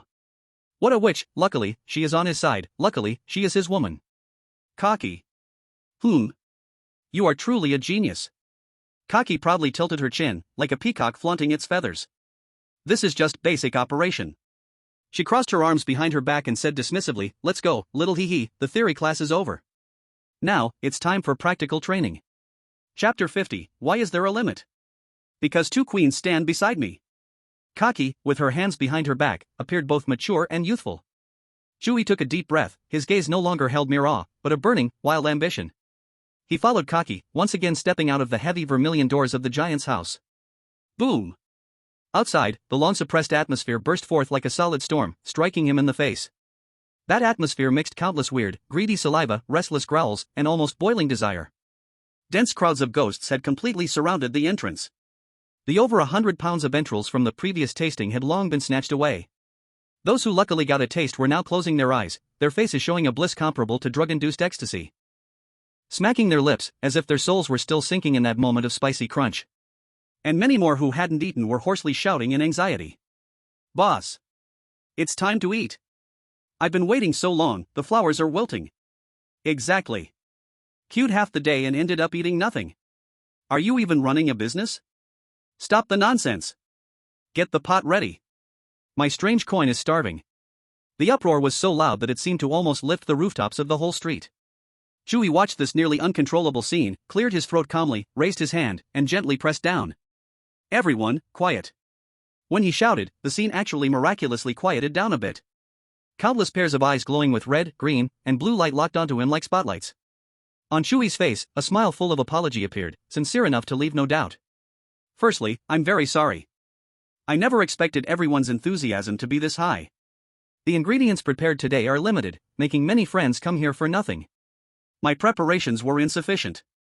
This speech eased the expressions of many strange beings who were originally filled with grievances. "But don't worry." Chu He's tone turned, his voice suddenly booming with an unusual penetrating power. "Today is just the appetizer. This establishment, this feast house, will officially open at 4 o'clock tomorrow afternoon. At that time, there will be richer dishes, guaranteed to make everyone return satisfied." As soon as he finished, the crowd erupted in cheers like a tsunami. However, what Chu He said next was like a bucket of cold water, instantly extinguishing all flames. The smile on his lips became inscrutable, every word was clear as it reached every strange ear. "Of course, to ensure the top dining experience, this establishment will implement a membership system starting tomorrow." He paused, enjoying the sudden dead silence throughout the venue. "Every day, only 30 feast tokens will be issued. Only guests holding feast tokens will be allowed to enter. For all token-holding guests, the pot base will be free for life." These words left the venue in dead silence. 3 seconds later, the crowd completely exploded. "What the hell? Feast token? Limited to 30? A pig-headed weird jumped out, pointing angrily at Chu He's nose. "You, a seller of trimmings, who do you think you are to limit this? Do you think you're Master Xia Yan?" "Exactly. A rule we've never heard of. Are you crazy with your price hikes? And a membership system? Why don't you just fly up to the sky? I have money, anything I want to eat, I can get it without you giving me a token." Mockery, cursing, and doubt surged in like a tide. Many strange beings felt their dignity and intelligence were insulted. A human relying on women for support, selling the lowest offcuts, actually dared to pull such tricks in front of them? Xia Yao's eyes turned cold, but she was stopped by Chu He. Chu He had long anticipated this and his smile showed not a flicker of change. He knew that those shouting the loudest were mostly the ones who didn't get to eat and were currently holding in their anger. "Ladies and gentlemen, quiet." Chu He's voice was not loud, but it seemed to carry a magical power, once again suppressing the noise. "What this establishment sells has never been mere ingredients." He scanned around, his gaze becoming sharp as a knife. "What I sell is an unprecedented experience. Something that can make your souls tremble, a miracle. I believe, those who had the good fortune to taste it just now, can honestly say that you've never eaten anything better than that?" As soon as he said this, those who had tasted the flavor instinctively nodded, their expressions becoming very strange. Indeed, that flavor was absolutely incredible. Seeing this, Chu He felt great relief and continued to raise the stakes, a hint of pride in his voice. "Perhaps everyone thinks I, a mere human, am being too arrogant. But my culinary skills have been personally praised by the renowned chef Xia Yan." The word Xia Yan landed like a true nuclear bomb. Explode in the Eerie crowd. Who is Xia Yan? He is a legend in the bizarre chef world. He is a god. To ask him for help, it's not about the money, only about status and mood. In the entire strange world, only those 9 supreme royal families are qualified to be his honored guests. This human actually says that his cooking was praised by Xia Yan? At that moment, the strange ones were half believing, thinking this person was just boasting. Chu He lazily pointed at Xia Yao and Kaki beside him, a smirk playing at the corner of his mouth. "Am I lying to you? Can these 2 royal princes, who just ate until their mouths were greasy and looked like they might faint from happiness, also be acting? You might not believe me. But, do you dare to question the taste of the Su and I royal family and the Xinglu royal family?" All the strange gazes turned once again to Xia Yao and Kaki. This is ironclad evidence. At this moment, a well-dressed but knowledgeable demon, with a horn on its head, suddenly trembled all over, as if remembering something terrifying, and screamed. "I remembered. Just now, this human used chains against that Tao Tai, which had a breath of spatial distortion. That's the Xinglu royal family's secret, spatial divine chain." Chu He was taken aback. "What spatial divine chain? Isn't it just a kind of spatial power?" A stone stirred up a 1,000-layer wave. The bizarre ones recalled, and the more they thought, the more they felt their scalp tingle. A human not only has two royal princes closely following him but also bears a royal secret technique, and is related to the legendary god chef Xiaoyan. Who exactly is this person? His background is probably not just heavenly but has broken through the heavens. In an instant, those strange beings who had just lost their minds in anger and shouted all closed their mouths, feeling a chilling sensation at the back of their necks. They could guess with their toes that such an existence was definitely not someone they could offend. The earlier mockery and rage turned into swords hanging over their heads. Many strange beings had started to quietly retreat, preparing to slip away tail between their legs. Chu He also sighed. Sure enough, the right amount of borrowing the tiger's might is worth more than 1,000 explanations. He waved his hand and issued the eviction order. Alright, let's end it here for today, everyone please go back. Those who want to experience the ultimate delicacy, come at 4 o'clock tomorrow afternoon, bring your sincerity and be on time. The remaining strange beings, although reluctant to leave, knew that today truly had no chance, so they could only turn back 3 times as they departed, their eyes full of awe and fervor. Soon, the front of the Tao Tai restaurant became quiet again. Chu He led the 2 women back inside, starting the final preparations for the opening tomorrow. He cleaned up the remaining bags of entrails.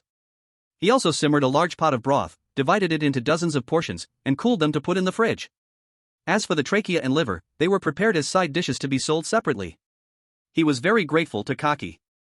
With her method, he not only saved a lot of effort but also earned more money. Xiaoyao and Kaki were also not idle. With a glance, dust vanished, and with a flick of a hand, tables and chairs returned to their places, astonishingly efficient. Everything was ready, and Chu He slapped his thigh. We need a sign. He immediately found a carpenter demon, and under the demand for simple, clear, and impressively grand, a huge sign was quickly made and hung high above the entrance of the Tao Tai restaurant. The sign was beautifully carved with 5 big characters, Chu He Hot Pot Shop. Then, he had them put up an advertisement sign next to it, with an extraordinary slogan. The deliciousness praised by royal chef Xiaoyan. So delicious it made the queen cry, hot pot. Kaki stood beside, watching the shabby store name and the cringe-worthy advertisement slogan, her mouth twitching wildly. She simply couldn't hold back and elbowed Chu He. Little River, I seriously suspect that your sense of aesthetics will lower our store's style, thus affecting my 3-step extraction plan. You don't understand, do you? Chu River said proudly, this is called contrast. Ultimate deliciousness paired with the most down-to-earth promotion, that is called being approachable. Kaki rolled her eyes dramatically, her gaze carrying a tenderness she didn't even realize. Forget it, this fool, as long as he is happy, it's fine. After finishing everything, the night had grown deep. Chu River looked at the sky, it's too late today, it's not convenient to go back to school, let's find a hotel nearby to stay. Hotel?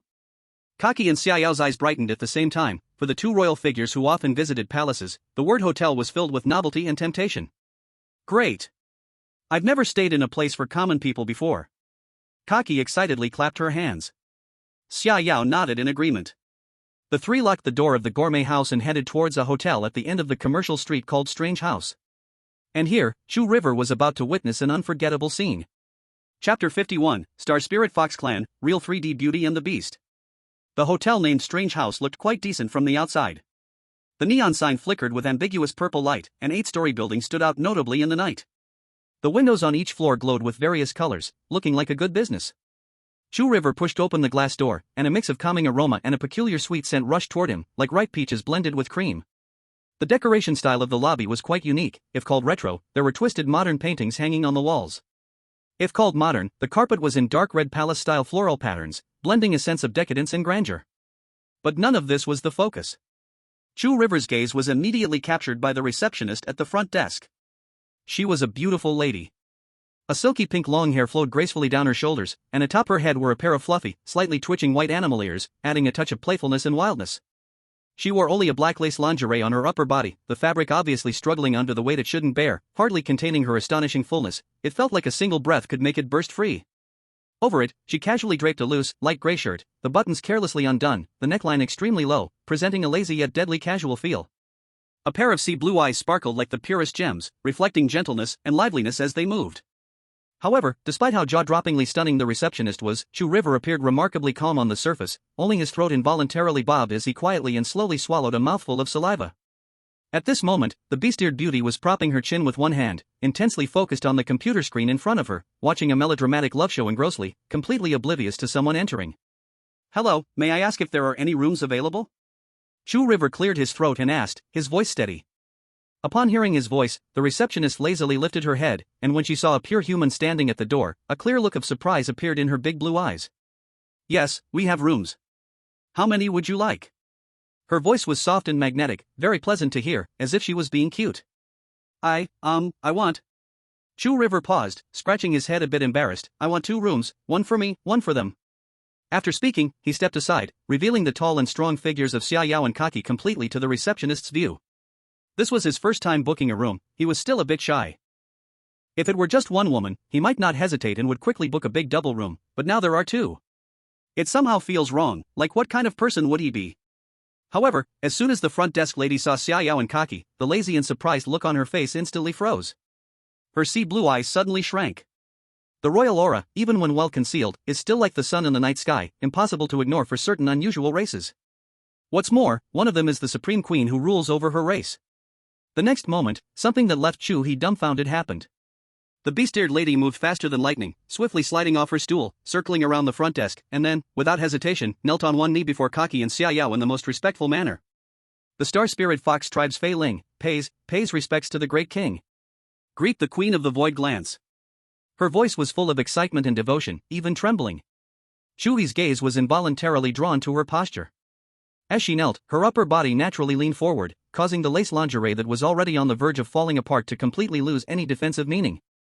A breathtakingly white and deep sight was laid out before Chu He's eyes without any cover. Gulp.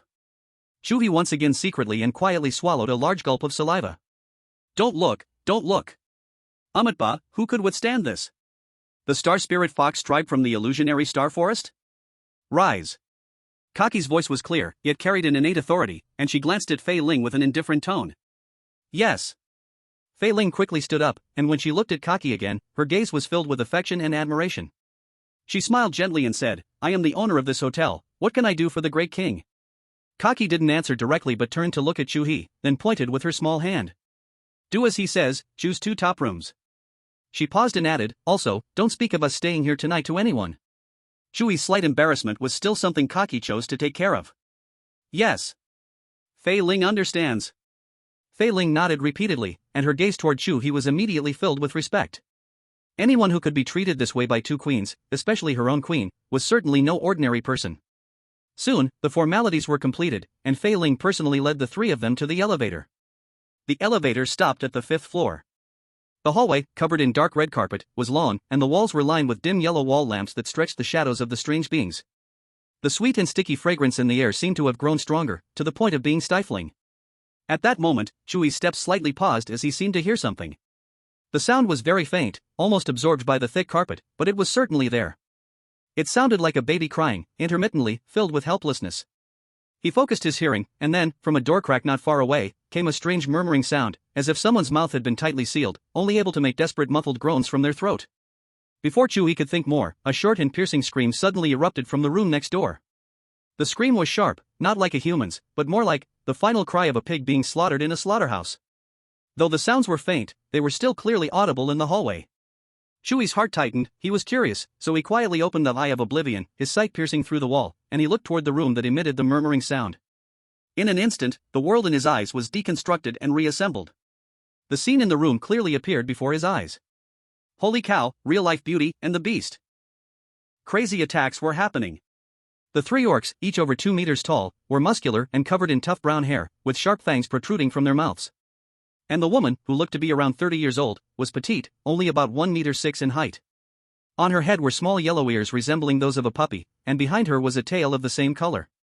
But the tail was also tied up with hemp rope. It turned out her mouth was tightly blocked by a thing, so she could only squeeze out desperate woo-woo sounds from deep in her throat.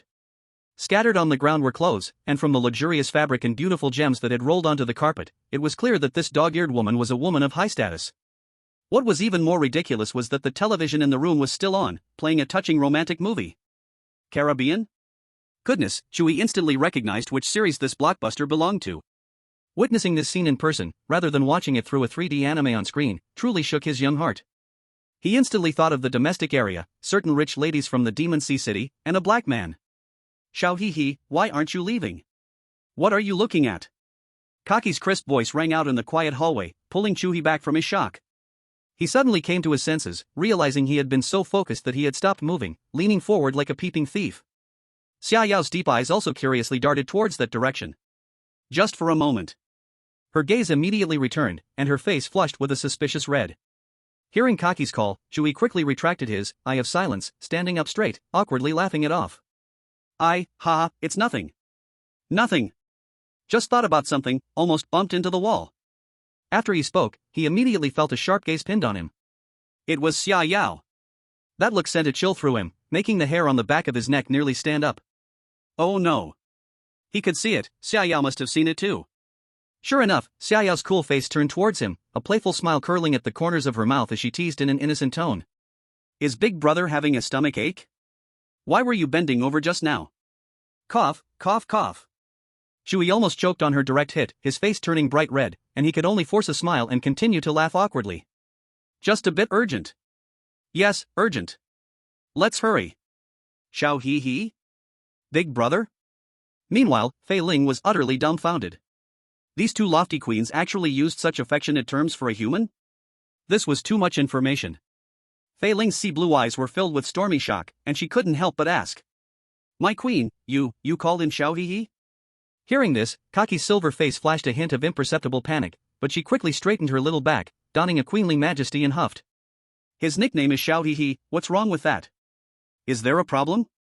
Seeing Kaki's practiced serious face, Fei Ling's survival instinct kicked in, instantly swallowing all her questions in shock. But even if Kaki didn't say anything, Fei Ling's clever heart quickly guessed what was going on. She recalled the awkward scene where Chu He stuttered about needing 2 rooms, and now with both queens treating him affectionately, her heart started to uncontrollably thump with excitement.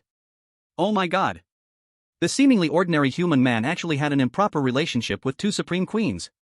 This was absolutely explosive. For a moment, Fei Ling looked at Chu He with eyes full of complex and mysterious inquiry, curiosity and envy. At that moment, she suddenly felt as if she had fallen into an ice cave.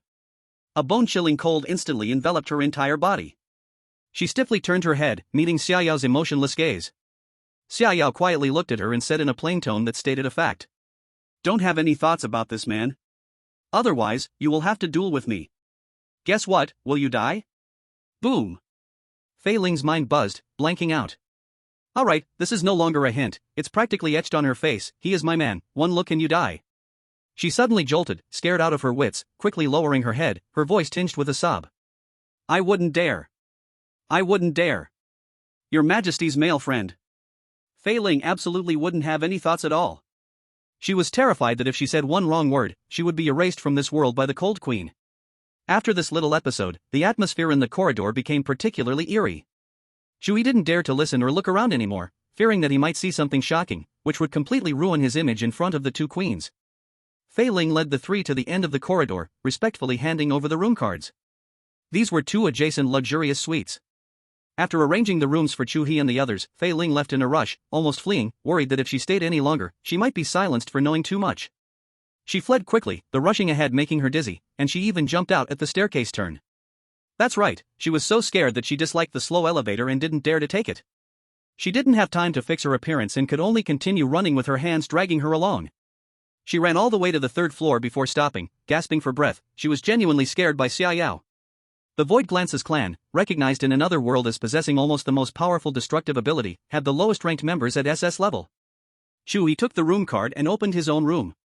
The room was large, decorated in a luxurious yet eerie style. Outside the huge floor-to-ceiling window was the bizarre night view of Wanxiang City. From the ceiling hung a magnificent chandelier made of countless white bones, emitting a soft glow. The wallpaper was dark red, adorned with golden totems of some unknown creature. The bed was huge, a round bed large enough to lie down 5 or 6 Chu He's, with silk sheets that felt cool and smooth to the touch. The air was filled with the familiar, sweet scent of peach mixed with cream. Chu He had just closed the door and hadn't even had time to catch his breath. Ding! The door next to him was swiped open. Immediately after, the door was slammed shut with a bang. Then, the doorbell to Chu He's room rang.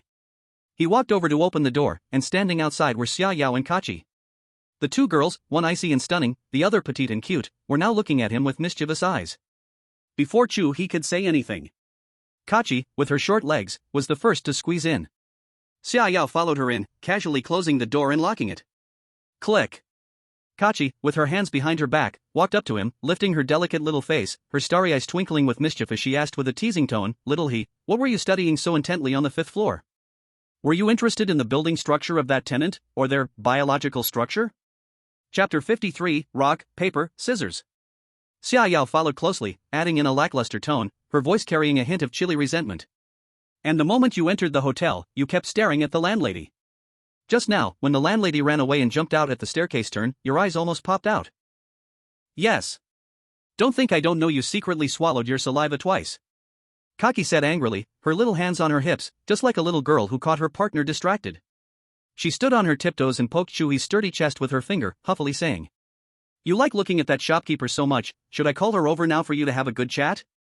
If that's not enough, I can take you to the illusory Star Forest. The Star Spirit Fox tribe has quite a few handsome men and beautiful women, guaranteed to widen your horizons." Sure. It would be great to take a look. Of course, Chu He only dared to think this in his heart, just for a moment, very briefly. He could clearly smell a strong, choking scent of vinegar in the air, almost tangible.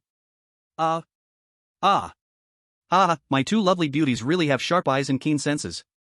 My every little action, indeed, cannot escape your keen eyes. Seeing that denying was pointless, Chu He simply raised his hands in surrender, wearing a flattering smile. He knew that at this moment, making any excuses would be wrong, and it was better to boldly admit it, like a dead pig not afraid of boiling water. He wasn't worried that they would really do anything to him. Kaki was talkative. If she got really angry, she might nag for a bit. But Xia Yao was different. If this one got angry, she would definitely be tight-lipped and ignore him directly, not engaging in any 3 rounds of interrogation. As expected, when the two girls heard Chu He so readily admit it, all the questions they had prepared were suddenly stuck in their throats, leaving them momentarily unsure how to respond. They actually understood that the shopkeeper named Fei Ling was indeed too stunning, with a unique charm that would make any man hesitate to look away.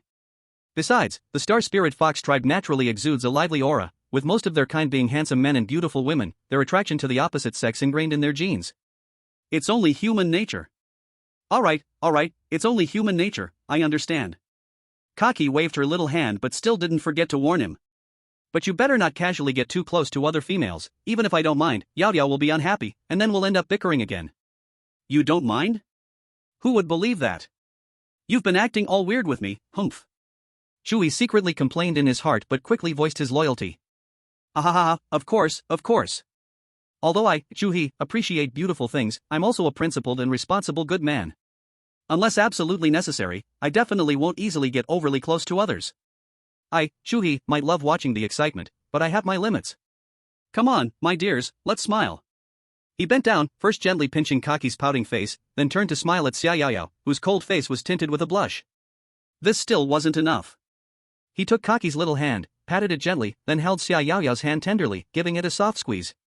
Feeling Chu He's sincere comfort, the jealousy and anger in the two girls instantly vanished, replaced by faint smiles on their faces. I guess you know what's good for you. Kaki pouted and muttered softly. Time to take a shower. Xia Yao turned to grab clean clothes. Right. Let's tidy up together and get ready to rest. Kaki also got excited, bouncing into the bathroom to start running the water. In the spacious bathroom, the huge round bathtub quickly filled with hot water, and the rising steam spread out, making the whole space feel hazy and comfortable. As soon as Chu He stepped into the bathroom, he was pressed down on a small stool by the two girls beside the bathtub. Today I'll wash the towels. Kaki said excitedly, declaring her territory. Xia Yao said, no way, I will wash. Why not? Kaki puffed up her cheeks in dissatisfaction. Last time it was you, this time it's my turn. No way. Xia Yao's attitude was very firm. Rock, paper, scissors. Kachi proposed the fairest solution. Okay. So, the two SSS-level anomalies, who could shake the world, at this moment looked like two little girls fighting to get work done, seriously extending their hands. Rock, paper, scissors. Kachi played scissors. Xia Yao played cloth. Yay! I won! Kachi jumped up excitedly, making a face at Xia Yao. Then, Kachi picked up a soft towel, soaked it in hot water, and earnestly helped Chu He wipe his arms, while Xia Yao held another towel, silently wiping his back. Chu He smiled and took the towels they handed him, wiping the water droplets from their cheeks. This bath, filled with laughter and splashes, lasted a full hour. When Chu He dried off and sat on the huge round soft bed, he felt almost broken. Today was filled with market research, purchasing, and setting up stalls, draining both his spirit and strength. But clearly, the two girls had no intention of settling down quietly. After a tiring day, the three just leaned against each other, chatting for a while, sharing the funny things they encountered during the day. The lamp made of countless bones emitted a soft glow, casting the three embracing figures onto the wall, warm and peaceful. In the air, the sweet scent of peach and cream mixed with the faint fragrance of body wash, fermenting into a more intoxicating aroma. This was a relaxed and pleasant time, without disputes, only the warmth of being together. Chu He felt as if he had found a stable harbor, shedding all his fatigue in the company of the two girls, feeling an incredible calm inside. In the deep quiet of the night, only a dim yellow bedside lamp was lit in the room. Chu He lay in the center of the bed. On the left was the petite Kachi, and on the right was the tall Xiaoyao. The two beauties lay like exhausted, obedient kittens, snuggled up to him, their heads resting on his shoulder, breathing steadily, eyes closed, with satisfied smiles on their faces. Chu He kept his eyes open, looking at the ceiling where the lamp made of countless bones hung, feeling peaceful inside.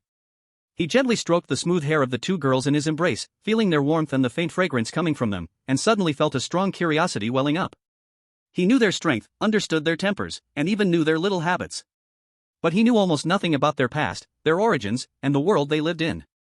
They were so powerful, so special, so different. What would their world be like? Thinking of this, he couldn't help but lower his head, gently pressing his lips against Xiaoyao's smooth forehead, then rubbing Kachi's nose with his own, asking in a voice that was almost a whisper, gentle and soft. "Can you tell me the stories of your country?" Chapter 54, The Ryan Continent. The 9 Great Royal Families. The two bodies in his arms moved almost at the same time. Xiaoyao and Kachi slowly opened their eyes, their gazes flowing like water, the previous fatigue and joy not yet fully faded. They understood Chu He's world even better. For over 30 years, their supreme master had stretched its tentacles into every corner of Blue Star, swallowing countless civilizations and lands. The geography, history, and culture of Blue Star had long been like an open book, placed on the shelves of the mysterious world. Our world.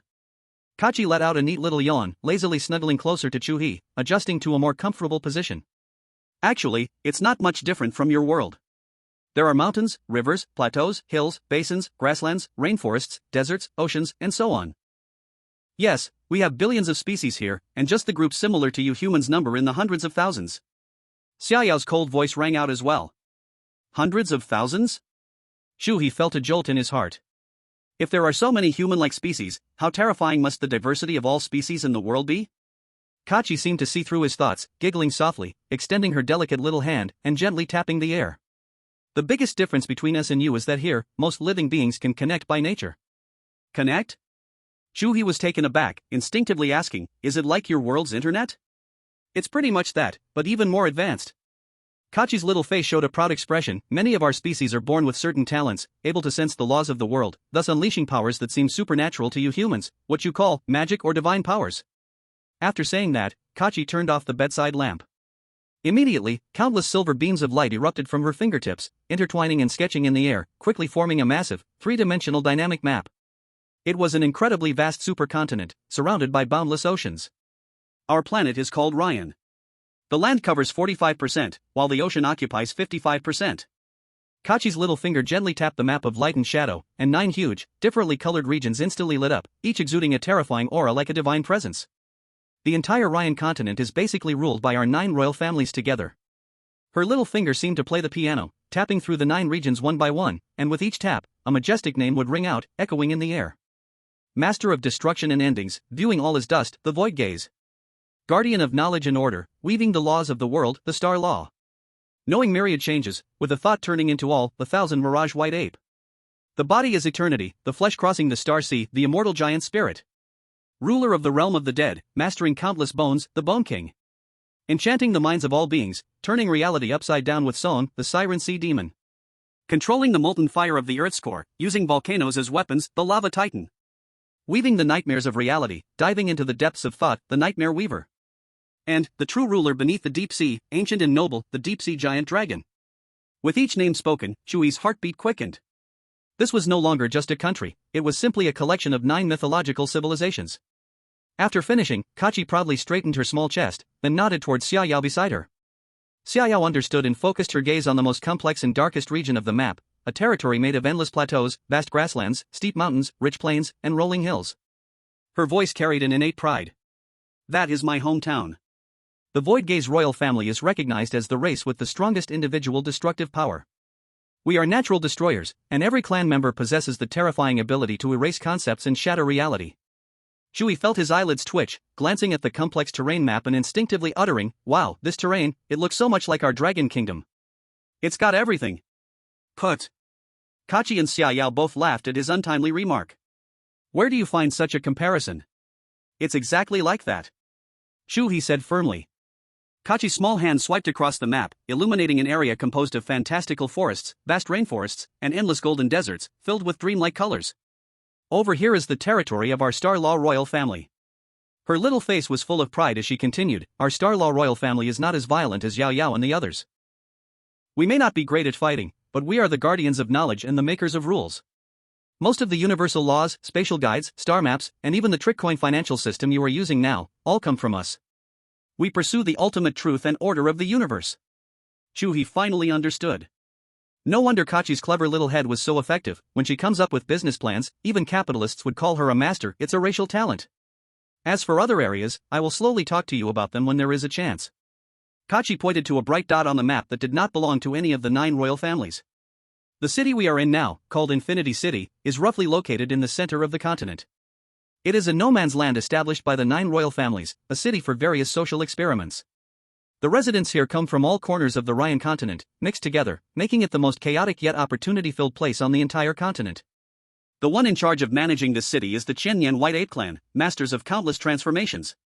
The current city lord is Lillian, who previously was only heard and not seen when she announced the house game's rules. Chu He felt a surge of emotions, as a magnificent and bizarre picture of another world slowly unfolded before him. He digested the information for a long time, looking at the 2 royal queens of noble status in his arms, then thinking of himself as just an ordinary college student from Blue Star. A huge, absurd sense of dizziness struck him. After a long while, he asked a question that made the air in the entire room freeze instantly. Chapter 55: The Trial of the 2 Great Royal Families. If I want to marry you, what trials must I go through?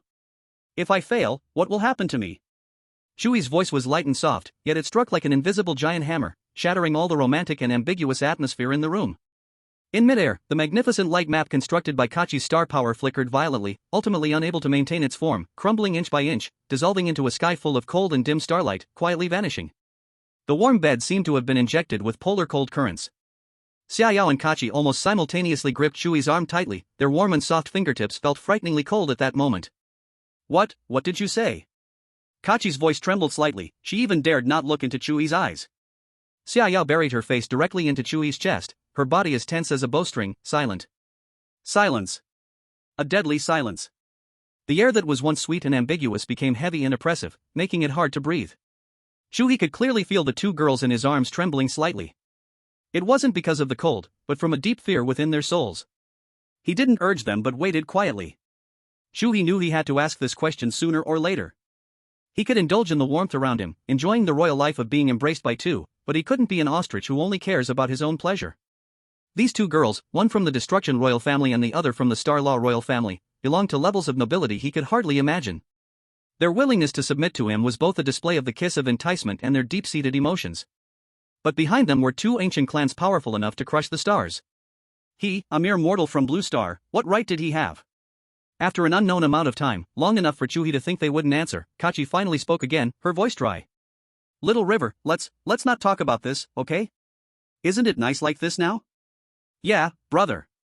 Xiaoyao also spoke quietly, as long as you just stay like you are now. Just accompany us. They were scared. Chu He instantly understood. They were not afraid that he would fail the test, but rather that he would go to participate in the test. This made the unease in his heart even stronger. Tell me. Chu He's tone left no room for doubt. He gently lifted the chins of the 2 girls, making them look into his eyes.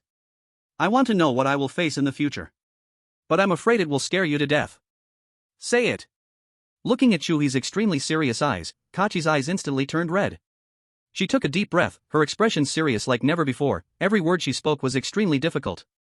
Our Star-Law royal family has a requirement for clan members' partners, they must be of equal status. In other words, the most basic threshold is SSS level. If it's an inter-clan marriage, in addition to this basic threshold, there must be a test called Debate of Truth. Kachi's voice grew quieter. The suitor must go alone to our Starsea temple and debate with the 10 elders inside without using any force. The content of the debate is the laws of the universe, the truth of time and space, the source of order. You must, with your wisdom and words, defeat them all. Chu He's heart sank. Debating the truths of the universe with a group of ancient monsters who had lived for who knows how long? Wasn't this nonsense?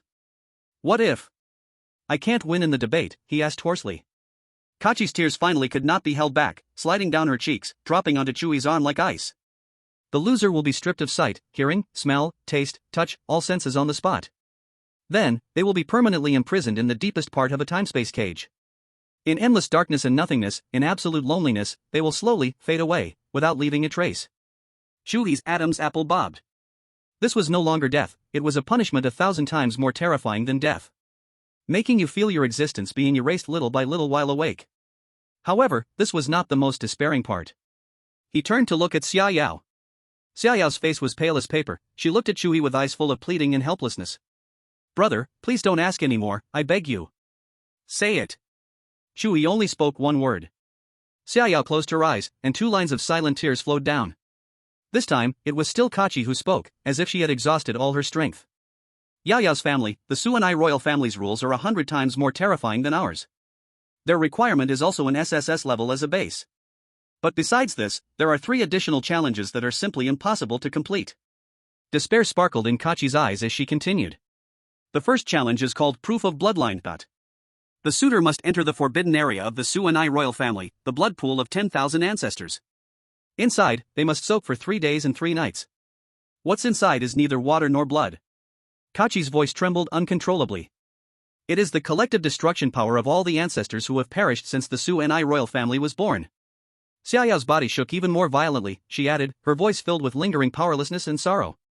Throughout history, countless self-important strong figures have tried to challenge. But no foreign clan has ever lasted even an hour in the blood pool of 10,000 ancestors. That is not a challenge, that is execution. Any being not of our bloodline, as long as they touch even a drop, their soul will be instantly dissolved, completely erased at the conceptual level. Not even a chance for reincarnation. Chu He's brain buzzed, going blank. Soul dissolution, conceptual erasure? This was... The second challenge is called Peak of Power. Kachi didn't give him any chance to breathe and immediately stated the suffocating second challenge. If, by a miracle, the suitor manages to survive the blood pool, then they will have to immediately enter the void arena. There, he will be all alone, facing 3 SSS-level embodiments of destruction conjured by Yao Yao's mother, with her will at a whim. He must overcome them. Boom! Chu He felt his worldview completely shattered. SSS-level embodiments of destruction? And he has to face 3 of them alone? This is no longer about ants shaking the sky. This is dust trying to swallow the entire universe. What about the last, 3rd trial? Chu He felt that his voice didn't even sound like his own anymore, dry, hoarse, full of an unreal floating sensation. Xia Yao opened her eyes, and in her beautiful gaze, there was only endless despair and pain left. She articulated the most terrifying, final trial word by word. The final trial is to present a betrothal gift that can please my mother. This betrothal gift is neither wealth, nor divine artifacts, nor rare treasures. But rather, something unique, capable of shaking the rules, even, something that could make her feel surprised. Something that can make that SSR-level terrifying being feel surprised? What could that be? What will it be? Chapter 56, if both advance and retreat are dead ends, then fight forward for a way out. What the hell, why get married? Isn't this the same as sending myself to death? To vanish in endless void. To be completely erased on a conceptual level. To confront 3 SSS-level embodiments of destruction alone. And also to offer a betrothal gift that can make an SSR existence feel surprised. Chu He's head buzzed. He suddenly remembered the boastful words he had exchanged with that cheap little brother-in-law, Xianhua. Could it really come true? Was he really going to perish gloriously before these 2 breathtaking beauties? For a moment, all kinds of thoughts converged in Chu He's mind. Ultimately, he concluded that he had to face it bravely. Once he hesitated, it would mean certain doom. The world he found himself in was too strange and powerful. Besides the 9 royal families with divine powers, there was also a mysterious master. In front of all this power, Chu He felt too small, only a plaything. Thinking of this, Chu He suddenly felt that he had grown a lot, and his mind took a turn. The one he was going to marry was from the royal family, standing at the top of the pyramid of countless beings in the ruined continent. If their marriage trials were as simple as marrying into an ordinary family, that would be absurd. If it weren't a bit perverse, if it didn't discourage nearly the entire world, what would it be called? A royal family? Looking at Xia Yao and Kachi's tears rolling down in big drops. Chu He's heart softened. Although he had made them fall in love with him using the heavenly skill Charming Kiss, it was all real. The meticulous care and protection, possession, all felt so genuine. As the saying goes, 100 days of love is not as good as 1 night in bed. Calculating the days, he had been in this strange world for 3 days, and had slept with Xiaoyao for 3 days and with Catch for 2 days. Oh, and there were the 30 years in Catch's illusion. Although they had no marital name, they had already lived as a married couple. 1 day as husband and wife, 100 days of love. Memories flooded back. Recalling the banter between Catch and Xiaoyao because of his bold approach, he couldn't help but laugh. Puff. A light laugh, like a needle, popped the bubble of sadness that had filled the room. Xiaoyao and Catch suddenly raised their heads, their eyes filled with tears, their faces full of disbelief. He could actually still laugh? Chu He looked at their pitiful expressions and felt his heart melt, reaching out to wipe the tears off their faces, grinning widely. Sorry, I suddenly recalled your silly arguing over me and couldn't help it. What are you crying about? It's not a big deal. He spoke in a relaxed, almost arrogant tone. Since everyone dies eventually, whether early or late, we all must face death. If that's the case, let's charge at it. What if we succeed? Catch, upon hearing this, forgot to cry, staring blankly at him. Isn't it, since ancient times, who can escape death, leave a loyal heart to illuminate history? Pretty much, as long as the essence is there. Chu He chuckled, showing no signs of embarrassment despite being called out. Xiaoyao was stunned, sniffling, her thick nasal voice filled with confusion. You can still laugh? What we're talking about is all true. But you're not scared at all, that's really impressive. I'll take that as a compliment. Chu He's lips twitched slightly. He gently wrapped his arms around the shoulders of the two girls, pulling them into his embrace. His playful smile gradually shifted to a serious expression. You two beauties don't need to worry too much. As they say, misfortunes can be blessings in disguise, and blessings may hide misfortunes. Who can really predict the future? He paused. His voice was soft but held a powerful strength that could shake hearts. Perhaps, I am the one who is here to shatter all the old rules of your world? Xiaoyao and Kaki froze, staring at him. They looked at this man, who after hearing a test so despairing it could shatter even gods, showed no fear or retreat, but instead laughed and comforted them. In that moment, this man appeared immeasurably tall in their eyes. It was a kind of boldness, knowing there was an endless abyss ahead, yet daring to leap into it. A kind of arrogance that dismissed all rules, where one's fate belongs to oneself and not to destiny. An indescribable sense of admiration, mixed with passionate love, surged from the deepest parts of their hearts. Kaki broke into a smile, her eyes shining like stars, igniting a light she had never felt before. I didn't expect you, Chu He, to be so brave. Xiaoyao also smiled, her tear-streaked eyes remarkably clear. She leaned in and gently pressed her lips against Chu He's. Yes, brother is really brave. Of course. You should see whose man I am. Chu He proudly raised an eyebrow. Just then, a familiar system notification rang out in his mind. Ding. Detected SSS level anomaly. Kaki with intense emotional fluctuations, intimacy level increased. Current intimacy, deep love. Congratulations, host, for unlocking and strengthening Kaki's exclusive ability space power. Teleportation distance increased to 1,000 meters.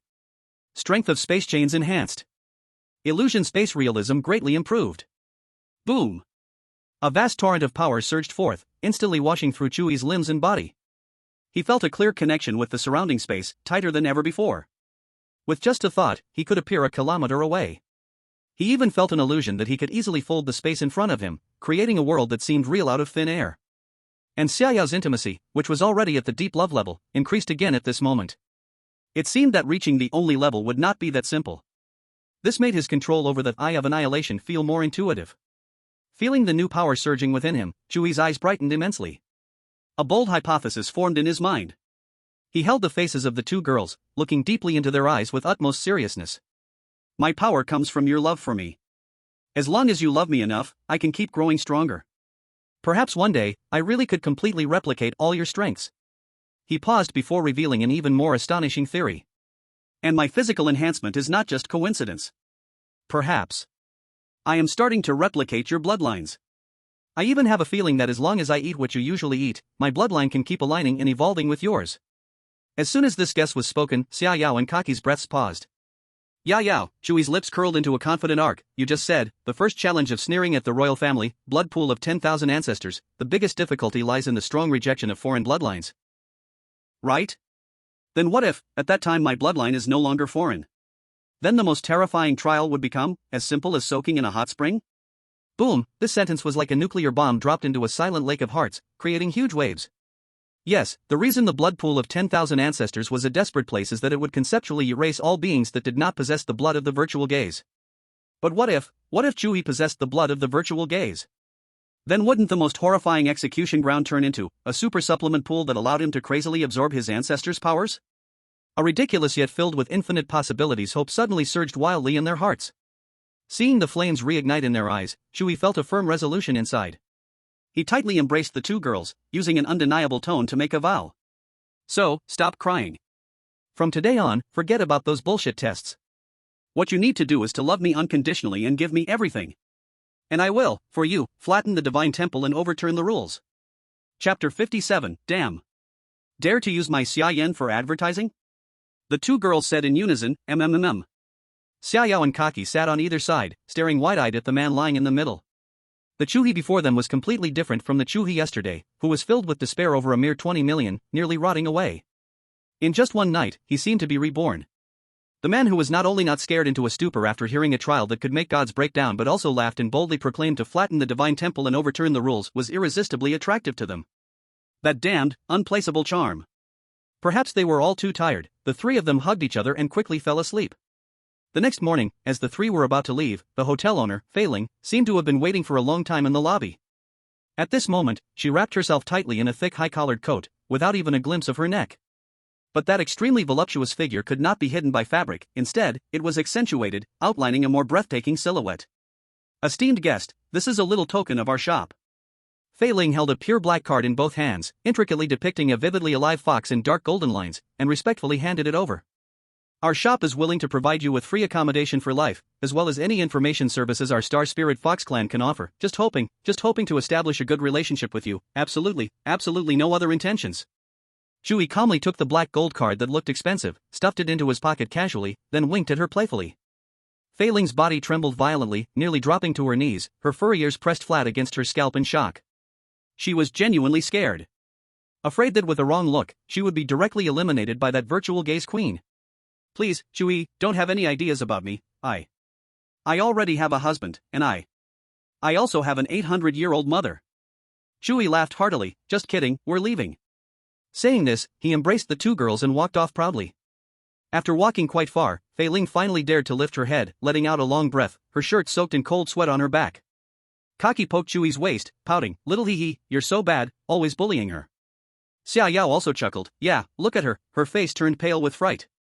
Chu He laughed. No, that's not correct. She isn't afraid of me, but of you too. I'm just helping her firm up her stance so she doesn't think wildly.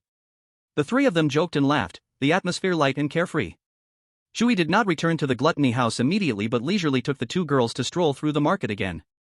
Hot pot, it won't do to just have meat. He needs to buy some vegetables and mushrooms for hot pot. The mushrooms in this world are incredibly huge, the smallest are half a meter tall, and they look very inappropriate. Under their caps, many slippery tentacles stretch out, their tips round and pink, pulsating in and out, easily leading one to unhealthy associations. Chu He bought a bunch of strange vegetables and also got himself and the two girls some new clothes, including chef outfits, spending over 10,000 bazaar coins in total. The cost of living here is indeed very high. Back at the feast house, Chu He is preparing to officially open for business. He himself walked into the kitchen and began to process the fresh ingredients he bought today. When he used his ability again, the whole world appeared different in his eyes. The newly strengthened Eye of Oblivion activated, and he no longer saw just the physical structure of the ingredients, but their conceptual essence. Which fiber contained the purest life force, which tissue held the most original sweetness, everything was laid bare. And the power of space made him even more powerful. He stretched out his hand and grasped at the air above a pile of spices. Countless aromatic molecules were forcefully torn from the matter, undergoing astonishing folding, compression, and fusion on a microscopic level. This was no longer just cooking. This was creating a path. He was crafting a type of food philosophy called hot pot that had never existed in this world before. His hot pot base would be even more fragrant. Meanwhile, within a distant temple, a muscular man about 2.5 meters tall was cursing. "Damn it, I finally found you little brats." Xia Yan was impatiently fiddling with the large floating water mirror in front of him. At that moment, in the water mirror, Kachi and Xia Yao were talking. Although this thing could spy on the entire world outside the temple, it couldn't pinpoint locations like GPS, relying only on him to manually scroll and search like looking for a needle in a haystack. In the next second, Xia Yan's eyes nearly popped out. What the hell? Chu He Hot Pot Restaurant. Praised by the royal chef Xia Yan for its deliciousness. Hot pot that made the queen cry tears of joy. This kid has guts. Really has guts. He actually dares to use my big name and two princesses as a billboard. But then again, Xia Yan calmed down again. It seems Chu He doesn't know about the existence of this water mirror in the temple, otherwise he wouldn't dare to be so arrogant and ostentatious. Moreover, this kid's luck is indeed through the roof. Just when Xia Yao's mother is in seclusion. Interestingly, Xia Yao's mother's retreat was suddenly raised more than 6 years ago, without any warning. Since then, Xia Yao and Xia Nua, as well as most of the major affairs of the entire Suanai royal family, have mostly fallen on the shoulders of this uncle. Even stranger is that not only the Suanai royal family, but the supreme rulers of the other 8 royal families also chose to retreat almost at the same time. Xia Yan vaguely felt that this might be the will of the master. Perhaps the master has granted them some incredibly precious power that requires a long time to digest. Just as he was lost in thought, a playful voice suddenly sounded behind him, breaking his reverie. "Uncle, what are you looking at all alone?" Chapter 58, I'll make you laugh. Have you seen a fist the size of a sandpot? Is it you, kid? Xia Yan suddenly turned around, his brows twisted into a giant knot. The newcomer was none other than his most troublesome nephew, Xia Nua. "Uncle, what are you so engrossed in? I've been here for a while and you didn't notice me." Xia Nua grinned, approaching with a cheeky smile, his pure black eyes identical to Xia Yao's, sparkling with full curiosity and mischief. "Look." Humph. Xia Yan was just about to say something, but his eyes darted back to the glaring billboard in the water mirror, the anger he had just managed to suppress flaring up again in an instant. That face, as dark as the obsidian tiles in a grand hall. He must not let that little brat see this, the royal face cannot be humiliated a second time. "Nothing, get lost, don't bother me." Xia Yan impatiently waved his large hand, like swatting away a buzzing fly. "Humph, so stingy." Xia Nua pouted. The more Xia Yan was evasive, the more curious Xia Nua became, itching to know. His eyes darted around, and his form suddenly transformed into a blurred black lightning. The movement was so swift it defied reason, instantly bypassing Xia Yan's towering figure and poking his head in front of the huge water mirror. "Let me see. I want to see what good thing can make my uncle so mad." The next second, Xia Nua's handsome face instantly froze in shock. Inside the temple, it fell into a strange dead silence. Time seemed to stop flowing. 3 seconds later, a thunderous laugh erupted, like thunder rolling across the empty hall, shaking the skeletal pillars as if they were trembling. "Chu ha ha. What am I seeing?" Xia Nua clutched his belly, laughing so hard he doubled over, his body curling up like a boiled shrimp, tears streaming from the corners of his eyes. As he laughed uncontrollably, he pointed at the image in the water mirror, gasping for air. "Chua Hot Pot Restaurant. The deliciousness praised by the royal chef Xia Yan. Ha ha ha. He actually dared to use your name for advertising. Uncle. You're famous. This is amazing." Xia Yan's face could no longer be described as black. It was a deep purple-black color that contained destruction and doom. The veins on his forehead popped out, as if countless angry worms were writhing beneath his skin. "I'll make you laugh." With a roar suppressed to the extreme, Xia Yan's fist, as big as a clay pot, carried a terrifying aura capable of tearing space apart, ruthlessly smashed down on Xia Nua's head. Bang! A muffled sound echoed, not the sound of flesh colliding, but a visible ripple of pitch-black energy exploded around Xia Nua's head. Xia Nua's laughter came to an abrupt stop. He felt like his bones were sucked out, squatting down while hugging his head, a curl of black smoke wafting from his hair. "Oh no! Uncle, are you for real? It hurts, it hurts. Your uncle's face has been completely ruined by that kid, and you still dare to laugh here." Xia Yan's chest heaved violently, clearly very angry. Xia Nua held his buzzing head, looking pitifully up. "Should I cry then? But I can't help it. This is just so funny." He puffed up his chest, defiantly arguing. "You little brat, you still want another beating, huh?" Xia Yan was so angry he raised his fist again, ready to hit him harder. "No, no, no." Xia Nua hurriedly waved his hands, like a frightened rabbit, quickly backing away 2 steps. All right, I won't laugh anymore." I'm wrong, isn't that enough?" Xia Yan snorted heavily, a hot breath flowing out of his nostrils, and finally let Xia Nua off the hook. Xia Nua rubbed his head while sneakily inching closer again, the mischievous smile on his face impossible to suppress. He looked at the man named Chua in the water mirror, then at his uncle who was about to explode, suddenly feeling a bit balanced in his heart. Getting beaten is nothing, this kid has actually taken his uncle's reputation to use as a signboard.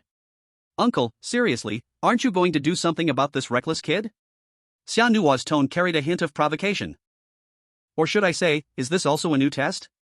Xia Yan's expression softened slightly, mentioning the test made his feelings become complicated. That's right, this test was personally issued by the master. He said in a deep voice, Chu He needs to earn 20 million ghost coins in 3 months. 20 million? Is that all? Xia Nua's eyes widened. That's too little, my sister could spill more than that from her nail crevices. You're thinking too simply. Xia Yan glanced at him coldly. The rule is that during the test, my sister and that girl Kaki can only spend the man's money, they can't touch a single cent of their own. Xia Yan's gaze returned to the water mirror, his tone carrying a hint of a complex emotion he didn't even realize. But that guy really can cook, and with that cunning little girl from the Xing royal family advising him, 20 million, perhaps it really isn't too difficult. After hearing this, Xia Nua's eyes darted around quickly. So that's it. They can't use their sister and Kaki's strength and wealth, they can only rely on themselves. Interesting, really interesting. In the next second, Xia Nua's figure vanished from his spot, turning into a barely noticeable puff of black smoke, silently merging into the shadows of the temple. Only Xia Yan remained, his face dark, facing that advertisement board that had caused him to lose face, remaining speechless for a long time. That brat! He cursed quietly, but his gaze was fixed on Chu He in the water mirror. I want to see what tricks you can pull. Chapter 59, earned over 3 million before eating. Tao Tai House. Approaching noon, several slaughterhouses sent over cartloads of goods, their stench filling the air. These were the strange creatures' innards, glands, and scraps, regarded as trash by the residents of Mirage City, even too troublesome to throw away. Chu He did not blink, spending just 1,000 ghost coins to collect all this waste into the kitchen. Before 3 o'clock in the afternoon, the front of the Tao Tai house was already jam-packed. The taste test from yesterday, after a night of fermentation, completely ignited the topic in Mirage City. This place had become the center of the storm. Strange creatures of various forms filled the entire street, countless gazes focused on the simple sign, their discussions merging into a tangible wave of heat. This is the place. That boss is a weak and fragile human. Where did he get the courage to use Lord Xia Yan's name? Isn't he afraid of being torn to shreds by that lord's fanatic followers? What do you know? Yesterday I saw with my own eyes, standing next to him were the Suanai royal family and the Xing royal family. Not to mention, that taste, absolutely amazing. I've lived over 1,000 years, and never had anything so enticing. At that moment, the creaking wooden door of Tao Tai House slowly swung open. Chu He stepped out. He wore a brand new black chef's uniform, casually putting his hands in his pockets, looking relaxed, with his chin slightly raised. A warm yet slightly provocative smile played at the corners of his lips. Beside him stood Xia Yao and Kaki side by side. The moment the three appeared, the noisy street fell into dead silence. All eyes were concentrated on these three. Chu He cleared his throat, his gaze leisurely sweeping over the crowd. The smile on his face widened a little. Thank you all, you spirits and monsters, ahem, all you esteemed guests for your support. Our store officially opens today, and the rules are very simple. He raised one finger, gently shaking it in the air, the movement carrying a rhythm that commanded the entire scene.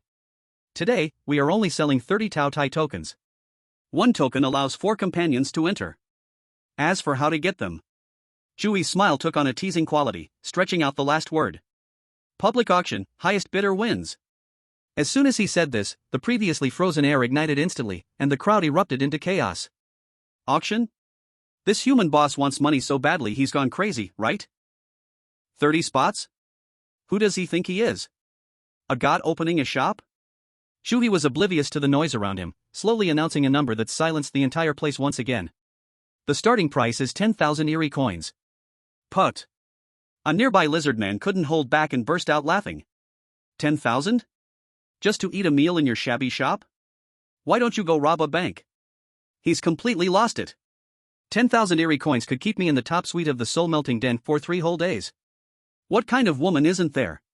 Mocking jeers and laughter filled the air. But those truly powerful and well-informed beings squinted their eyes. They fixed their gaze on Chu He, not letting any change in his expression slip by. They didn't believe it. A person bold enough to display the name of Xia Yan and make 2 royal families willingly act as background would not be a pure fool. Facing the skepticism of the crowd, Chu He's smile grew even more mysterious. Is 10,000 Eerie coins really that expensive? He spoke leisurely, his voice not loud, yet it clearly cut through all the noise, reaching every creature's ears. His calm demeanor made many who were ready to continue mocking swallow their words. I think it's not expensive. He answered his own question and then raised 2 fingers. First, you aren't buying a meal, you're buying an opportunity. An opportunity to taste the new world. I guarantee that what's in my shop is the Tao you've never heard of, seen, or tasted on the whole of the Ryan continent. His voice carried a peculiar charm. Many here have lived for hundreds or even thousands of years, your taste buds are numb, and life has lost its flavor. Don't you want to find that shivering thrill, like the first time you tasted a delicacy? These words precisely stirred a hint of boredom buried deep in the hearts of many powerful beings. Secondly, Chu He raised his second finger, the arc of his smile growing larger. What you're buying is also a status. He casually shifted to the side, fully revealing Xia Yao and Chi Chi behind him to everyone. To be able to taste the same food as the royal family, sitting in the same room, isn't that itself a supreme honor? Later, when you go out to boast, you can pat your chest and say, I've eaten delicacies that even the Suanai and Xing LV royal families rave about. Isn't that face worth 10,000? As soon as he said this, the atmosphere in the venue flipped instantly. Crude but very direct, extremely effective. What kind of place is the Vortex City? A mixed bag of fish and dragons, where strength is respected. Face sometimes is more important than life. The lizard man who laughed earlier could no longer find humor in the situation, his triangular eyes darted around, clearly calculating. Chu He didn't give them much time to think. He picked up a pitch-black gluttonous token, tossing it casually on his fingertips with a carefree demeanor. Of course, you can also choose not to believe, to think I'm a performer seeking attention. Then this becomes even more interesting. He flashed a grin, revealing white teeth, his smile carrying a hint of mischievous provocation. Spend 10,000 to come in and expose me. If my goods don't live up to the name, feel free to smash my shop and rub my face in the dirt in front of the two royal gentlemen. That's a blood bargain. Boom. The crowd erupted completely. These words were like a sharp dagger to the heart. Believing him means gaining a brand new experience and supreme face. Not believing him gives you a chance to humiliate the royals and create a citywide sensation at a tiny cost. No matter how you choose, it didn't seem like a loss. This human had a firm grip on everyone's psychology. I'll offer 20,000. A rough voice from a bull-headed man roared first, his eyes red, clearly provoked by Chu He's baiting. I'll see what kind of trick this human is pulling. 30,000. I just want to see what it looks like when the royal family gets slapped in the face publicly. A sinister voice came from the corner, filled with malice. Kaki's eyes lit up, immediately stepping into the role of the auctioneer. Her crisp voice echoed throughout the room, 30,000 once. Is there any higher bid? There are only 30 spots available. If you miss today, you'll have to wait till tomorrow. 50,000. A jewel-adorned goblin merchant shouted in a high-pitched voice, his small eyes sparkling with shrewdness. I don't care if he's a scammer. I just know that this meal today is the latest trend in Wanchang City. Whoever gets to eat it will be the most esteemed person for the next month. This statement hit like a lightning bolt, awakening more people. Yes. This is no longer just a meal.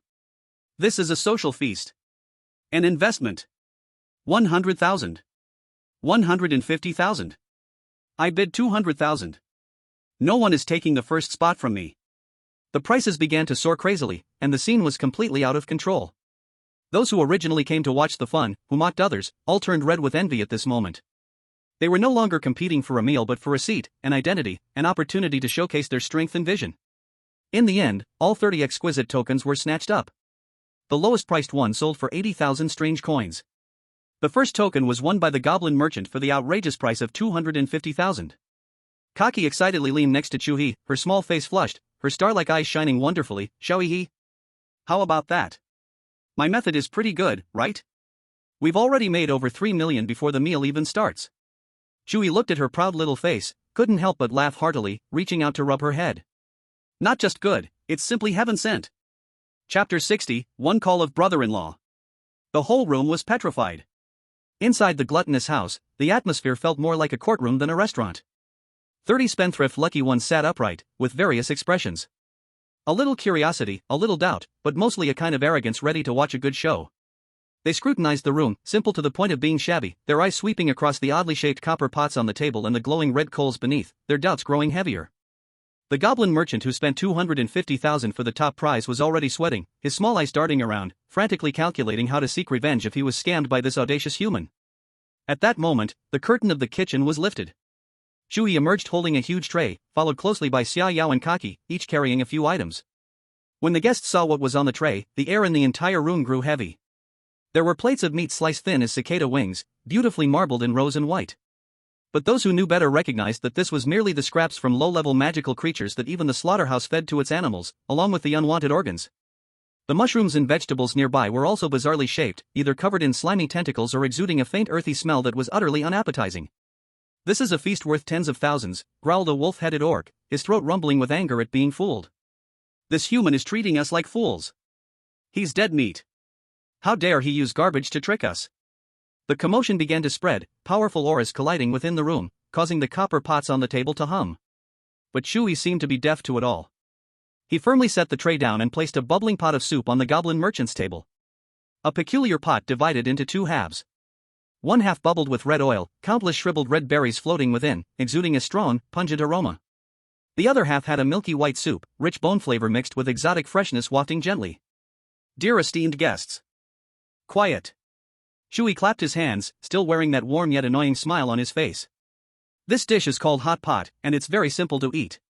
He picked up a pair of chopsticks, grabbed a piece of the cheapest minced meat, and, under the watchful eyes of the entire room, dipped it into the bubbling red oil. Like this, put it in, and quietly count to 7 or 8 in your heart. He lifted the cooked, slightly curled piece of meat from the red oil, glistening with shiny droplets of oil and tiny spices. Then, without even looking, he directly put it into his mouth. In that moment, an indescribable sense of satisfaction bloomed on his face. Not bad. He murmured to himself, grabbing another piece and swishing it in the milky broth. If you're afraid of spicy, you can eat this side, we call it clear broth. Seeing the joyful expression on his face, the strange beings in the room were all frozen. Really, could it be that delicious? I'll give it a try. The hot-tempered minotaur couldn't sit still. He imitated Chu He, using his big claws to pick up a piece of meat and aggressively poked it into the red soup. He didn't even count. As soon as the meat changed color, he pulled it out and stuffed it into his big mouth. The next second, the minotaur's body suddenly stiffened. His bull-like eyes widened to the size of bells, and the skin on his face turned a visible shade of purple. Hoo-ha! A blast of scorching white steam exploded from his nostrils and mouth at the same time, and he trembled violently, his whole body twitching slightly. The other strange beings saw this, and smiles of "I knew it" spread across their faces. See, this is not food at all, it's poison. But before their laughter could fully form, the minotaur suddenly let out an ear-splitting roar. Oh, whoa! Amazing! On that fierce bull face, there appeared an extreme excitement and joy. Before anyone could react, he eagerly tossed in the second and third pieces of meat, his actions rough, like a starving refugee who hadn't eaten for 800 years. With the first brave soul taking a risk, the others could no longer hold back. The goblin merchant cautiously picked up a piece of mushroom dipped in clear broth and brought it to his mouth. The slippery texture burst open on his tongue, a wave of unprecedented freshness and sweetness instantly swept through his mouth and slid down his throat, bringing a warm flow that gently comforted his weary soul. Divine! This is food only the gods deserve. The goblin merchant screamed, his small eyes bursting with wild light. He understood. He had bet right. This was not just a meal. It was the gateway to a new world. Boom! The entire feast house went completely out of control. No one cared about status or dignity any longer. The spicy red soup, like a ball of fierce fire, violently tore open their long-numb taste buds, bringing a pleasure that was painful yet delightful. The delicious clear broth, like a sweet spring, nourished every cell in them, bringing warmth and emotion straight from the essence of life. Those scraps and innards they once regarded as garbage shone with incredible flavors under the baptism of the two magical broths. Some were crisp, some were tender, some were chewy, and some were resilient. Each ingredient brought a completely new texture and taste experience. Don't snatch.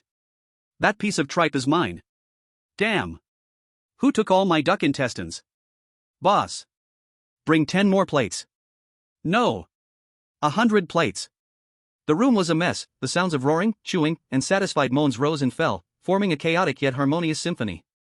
Kaki hugged the account book, her little face flushed with excitement, quickly jotting down notes while loudly directing those wanting more food, get in line.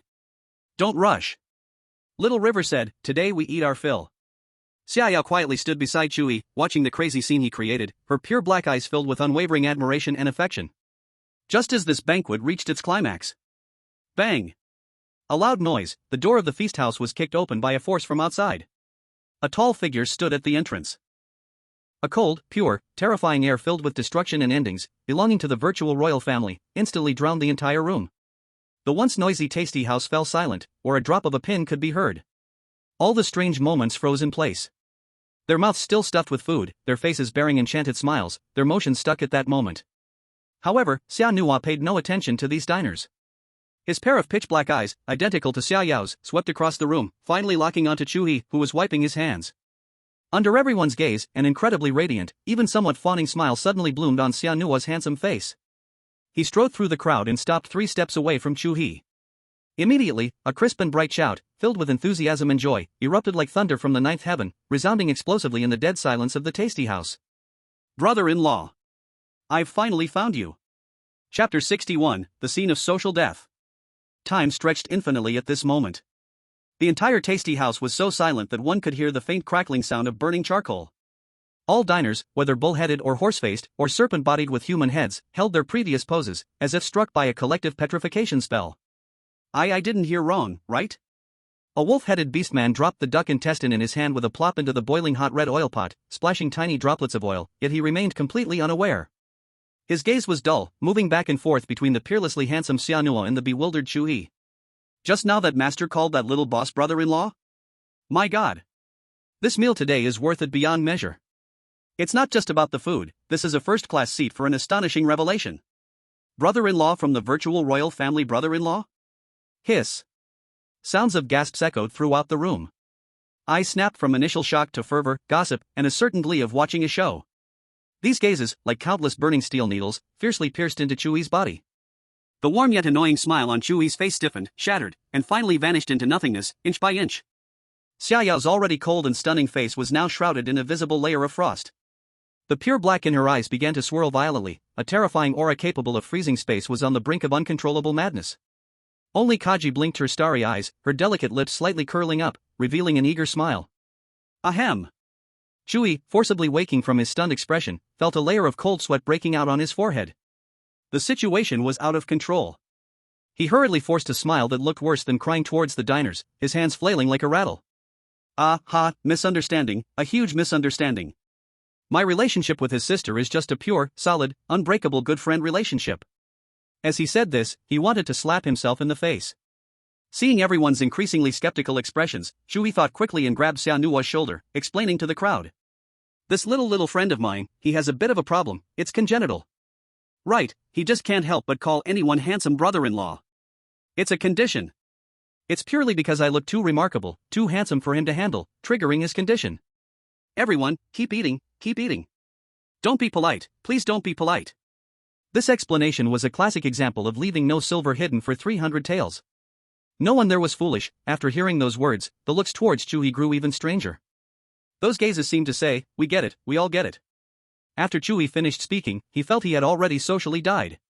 The smile on his face vanished in an instant, replaced by a darkness that could rival Xiaoyao's. You! Come here! He squeezed these words out from between his teeth, one hand gripping Xianhua's arm like a wrench, completely ignoring the other person's ouch cries, dragging him towards the back kitchen. Xiaoyao's icy beautiful face darkened, so much so that it seemed it could drip water, silent but radiating a low pressure that made a few timid strange beings around her shiver. She took long strides, exuding a piercing cold, and followed behind. Kaki glanced at the messy hall, then at the direction of the back kitchen, and ultimately let her overwhelming curiosity take over. She thought for a moment, then pulled out a peculiar book. The pages of the book were made of metal, and the cover was adorned with gems that flickered like a heartbeat, breathing on their own. She opened the pages, and 5 or 6 palm-sized, translucent little sprites, radiating starlight, flew out and whirled around her, producing crisp jingling sounds. Dear guests, if you need anything, just give them a command. She instructed sweetly, her eyes flashing with a look that enjoyed the spectacle, and then she bounced into the back kitchen. Back kitchen. As soon as the curtain fell, Chu He immediately released his grip. Younger brother-in-law. What are you doing here? Chu He took a deep breath, forcing himself to calm down, and, you were acting as if you already knew I was here? Is that strange? Xianhua rubbed his painfully grabbed arm, wearing an expression of course it was so. Didn't my sister tell you? Our 9 divine temples all have a mirror of all realms, which can see anywhere outside the temple. Of course, this excludes certain places shielded by special powers. At his words, Chu He's body stiffened, and he abruptly turned to look at Xiaoyao. Xiaoyao's dark face tilted slightly to the side, but a suspicious blush appeared at her ears, which could be taken as a tacit admission. Yes, that's right, the temple's water mirror can indeed spy on the whole world. She said softly, her tone tinged with a hint of guilt. Just then, Kaki, who had followed in, cheerfully added, unless, special methods are used to block it. Like this. As soon as she finished speaking, Kaki's silver eyes suddenly became extremely deep. Countless points of starlight swirled and gathered rapidly in her pupils, as if absorbing the entire universe. In the next second, the surroundings suddenly transformed. The back kitchen, originally filled with ingredients and slippery grease, vanished without a trace. Replaced by a vast and brilliant star river. Gorgeous nebulae flowed slowly beneath their feet, and distant galaxies seemed within reach, completely isolating the 4 of them from the outside world. Kaki clapped her hands and happily declared, all right, no one can peek now. This is called stellar law barrier, my little trick. Meanwhile, in the distant Void Gaze Temple, Xia Yan, sitting cross-legged and watching with great interest, suddenly saw the huge water mirror in front of him crackling, turning into a dark snowy point. He froze for a moment, then slammed his thigh and began to curse. Damn it! That little girl Kaki is really clever. She dropped the ball at the crucial moment.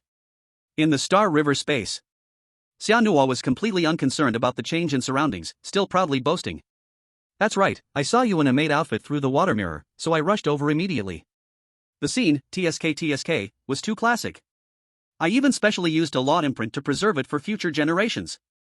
Xia Yao's face darkened further, her fists cracking ominously.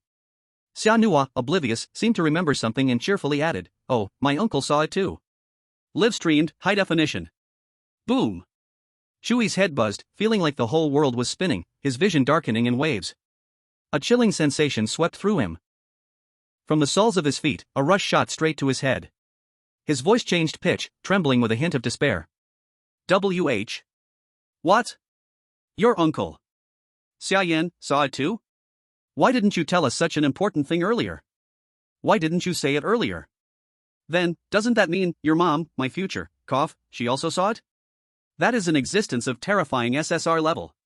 Just thinking about that woman who even Xia Yao is scared to death of, made Chu He feel a chill on the back of his neck, as if an invisible sickle had already been placed around it. Not really. Xianhua curled her lip, a rare look of relief and fear appeared on her face. You are really lucky. For some unknown reason, my mom suddenly went into seclusion more than 6 years ago and hasn't come out since. No one can contact her. Otherwise, Xianhua imitated her mother's tone, speaking in a mocking, sarcastic manner. She would have long risked being punished by the master, smilingly tearing through space, appearing in front of you, and then asking you in the most gentle voice, "Young man, how would you like to die? Would you prefer complete obliteration of your soul, or being made into fertilizer for my garden?" Phew! The air that Chu He had been holding in his chest finally released. His whole body shook violently, almost losing his balance, the brand new chef's uniform on his back completely soaked with invisible cold sweat. Thank goodness, thank goodness. It was just a false alarm. The biggest and most terrifying boss was temporarily offline. Not to mention, his luck was just absurdly good. However, before he could completely relax, he heard Xianhua beside him speak in an incredibly regretful tone mixed with a hint of madness and enthusiasm. What a pity. What a real pity. Chu He looked at Xianhua's expression filled with regret, and his heart suddenly jolted, a chill creeping up his spine. He swallowed hard, struggling to ask. What a pity, what? Brother-in-law. If my mom could see your operation with her own eyes, what a shocking surprise that would be. Xianhua slapped his thigh, his face glowing with excitement. If she is happy, she might not let you die so painfully and might even leave you a complete corpse. How outrageous were these words? Chu He, Xia Yao, and Kaji's expressions froze at the same time.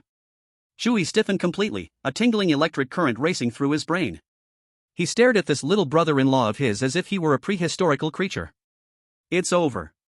This guy has completely fallen into the tragic script he crafted for himself, dying for love, a magnificent death, and cannot extricate himself. Chu He never expected this kid, Xianhua, could be this outrageous. So, Chu He's voice was somewhat airy, forcing himself to. Suddenly, it turned into a raging fire. She swiftly appeared behind Xianhua, her slender, fair fingers precisely twisting his ear, then spun him around 360 degrees. Do you want Chu He to die? Xia Yao's voice was as cold as ice, almost able to freeze the soul. Ouch. It hurts, it hurts. Sis, what are you doing? Are you trying to murder your own brother? Xianhua winced in pain, jumping up and down, finally realizing something was wrong. He looked at Chu He with grievance, then back at his sister. Did I say something wrong? Isn't this all for brother-in-law's noble ideals, for his great sacrifice plan for love? Xianhua argued with confidence. Brother-in-law told me himself that he is willing to die for love.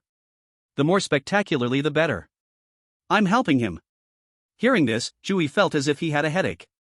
The boast he made had to be saved with tears. He knew that reasoning with someone like Xianhua, who had a strange way of thinking, was no different than playing lute to a cow. He had to use magic to defeat magic. He must, immediately and decisively, turn this guy's dangerously extreme thoughts around. Chu He grabbed Xianhua's shoulders, his expression unusually serious. Xianhua, let me ask you, do you want to lose your sister? Xianhua was taken aback by the question, instinctively shaking his head. Of course not. She is my only biological sister. Then have you ever thought, if I die, your sister won't want to live anymore? Chu He stared intensely into his eyes, speaking with utmost seriousness. Xia Nua's pupils suddenly contracted. Ha? Is that true? Brother-in-law, don't bluff, my sister She. Chu He didn't want to waste any more time talking with him and instantly turned to Xia Yao. Yao Yao, you tell him. Xia Yao met her brother's shocked gaze, her cold and beautiful face showing no hesitation. That's right. She said only 2 words, yet they weighed 1,000 pounds. If you harm Chu He, you will lose your dearest sister forever. Xia Nua was completely stunned, mouth agape, unable to say a word. Kaki, who had been watching the show, also bounced over at this moment, hugging Chu He's other arm, looking up with wide, starry eyes seriously at Xia Nua. If they both die, then I won't live either. 3 death sentences, like 3 mountains, suddenly pressed down on Xia Nua's heart. His once proud and twisted way of thinking short-circuited at that moment. He looked at Chu He, then at his sister, then at Kaki, his handsome face filled with fear and confusion. Ha? Is love that terrifying? Asking what love in this world is, only leads to life and death vows. He struck a pose as if experienced in life's hardships, murmuring a line. You are still young, you don't understand. If you were a girl, I would kiss you right now, making you feel what your 2 sisters feel. Xia Nua was so scared he jolted back, instinctively covering his mouth with both hands. Seeing him like this, Chu He knew the timing was almost right. He put away his frivolous expression, his tone becoming serious and solemn. Xia Nua, listen carefully. What I said before was to make you acknowledge me. But my ultimate goal has never been to seek death. My goal is to personally go through the extreme tests of the Xuni royal family and the Xinglu royal family, then properly marry your sister and Kaki. I want everyone to know, they did not choose the wrong person. His words were powerful and resonant. Xia Nua listened in a daze, the confusion in his mind slowly beginning to cool, solidify, and become clear. He finally understood. It turned out brother-in-law didn't want to die, but wanted to live. He wanted to live to challenge the impossible, to live to give his sister happiness. And he had almost personally sent his brother-in-law to a dead end, while taking away his own beloved sister. Realizing this, Xia Nua's face turned as pale as paper. His back was instantly soaked with cold sweat. He looked at Chu He, his eyes filled with guilt and fear, and then thud, he knelt on one knee. Brother-in-law. I was wrong. I'm just a complete fool. I almost did something terrible. From today on, you are my dear brother-in-law. Whatever you say, I will do. If you tell me to go east, I will never go west. If you tell me to chase dogs, I will never catch chickens.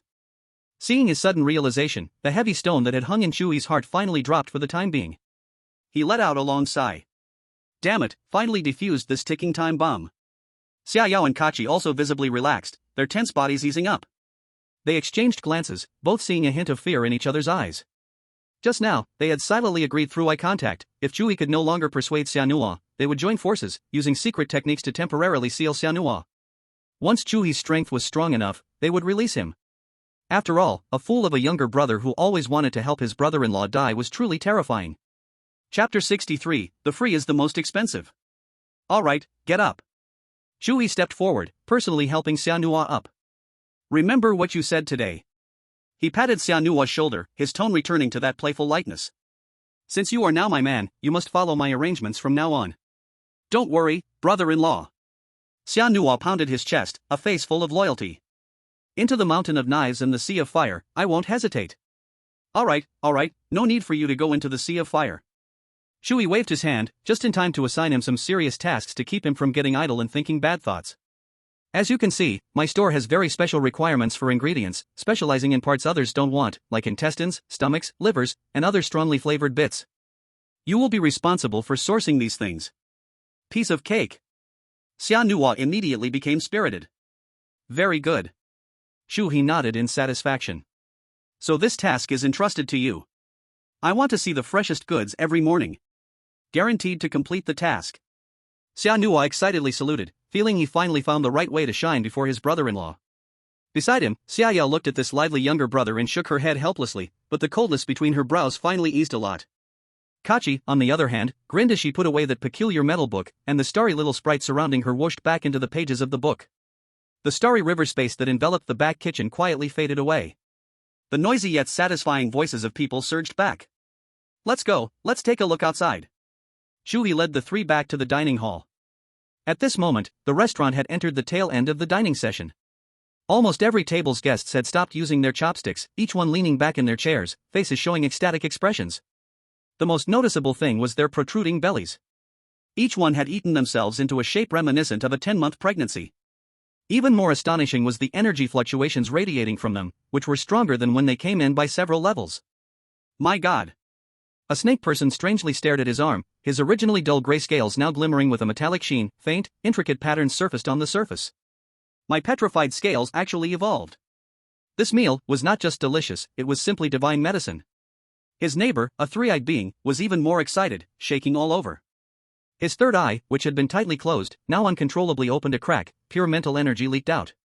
I've been stuck at my mental barrier for 300 years, it's loosened. I feel like I can break through at any time. Similar exclamations echoed throughout the corners of the gluttonous house. Chu He also expressed mild amazement. The ingredients processed with space power and annihilation power actually have such amazing effects. Soon, it was time to settle the bill. When the guests saw the numbers on the bill, none showed surprise or dissatisfaction. 200,000? 300,000? Worth it. So damn worth it. Spending this little money to gain a boost in strength, where else can you find such a good deal? For a moment, a long line formed in front of the checkout counter of the restaurant, with strange creatures rushing to pay, afraid that if they were a moment late, the boss would be unhappy. Chu He watched the rapidly growing balance of ghost coins in his account, feeling so good he could almost fly. In just one day, the revenue had surpassed 10 million. After deducting various costs, the net profit was over 9 million. This speed of making money was faster than robbing. After sending off all the guests, Xia Yao and Kachi quietly cleaned up the aftermath. Xia Nua eagerly approached Chu He, discussing where to go to buy ingredients the next day. The entire restaurant was filled with the joy of harvest. However, Chu He soon could not smile anymore. A chubby little figure appeared at the back kitchen door without anyone noticing. It was the landlord of the restaurant, a Bao. He rubbed his eyes and yawned, looking as if he had just woken up. "Big brother, are you done with your work?" he asked in a baby voice. "Yes, we're done." Chu He was in a good mood and smiled as he patted his head. "Did I disturb your sleep?" "No." A Bao shook his head, waddling over to the table piled high with leftover ingredients. These were all prepared by Chu He for tomorrow's business. Just processing these took him an entire afternoon. "Big brother, I'm hungry, it's time to pay the rent." A Bao looked up with a pitiful expression. "All right, eat up." Chu He waved his hand generously.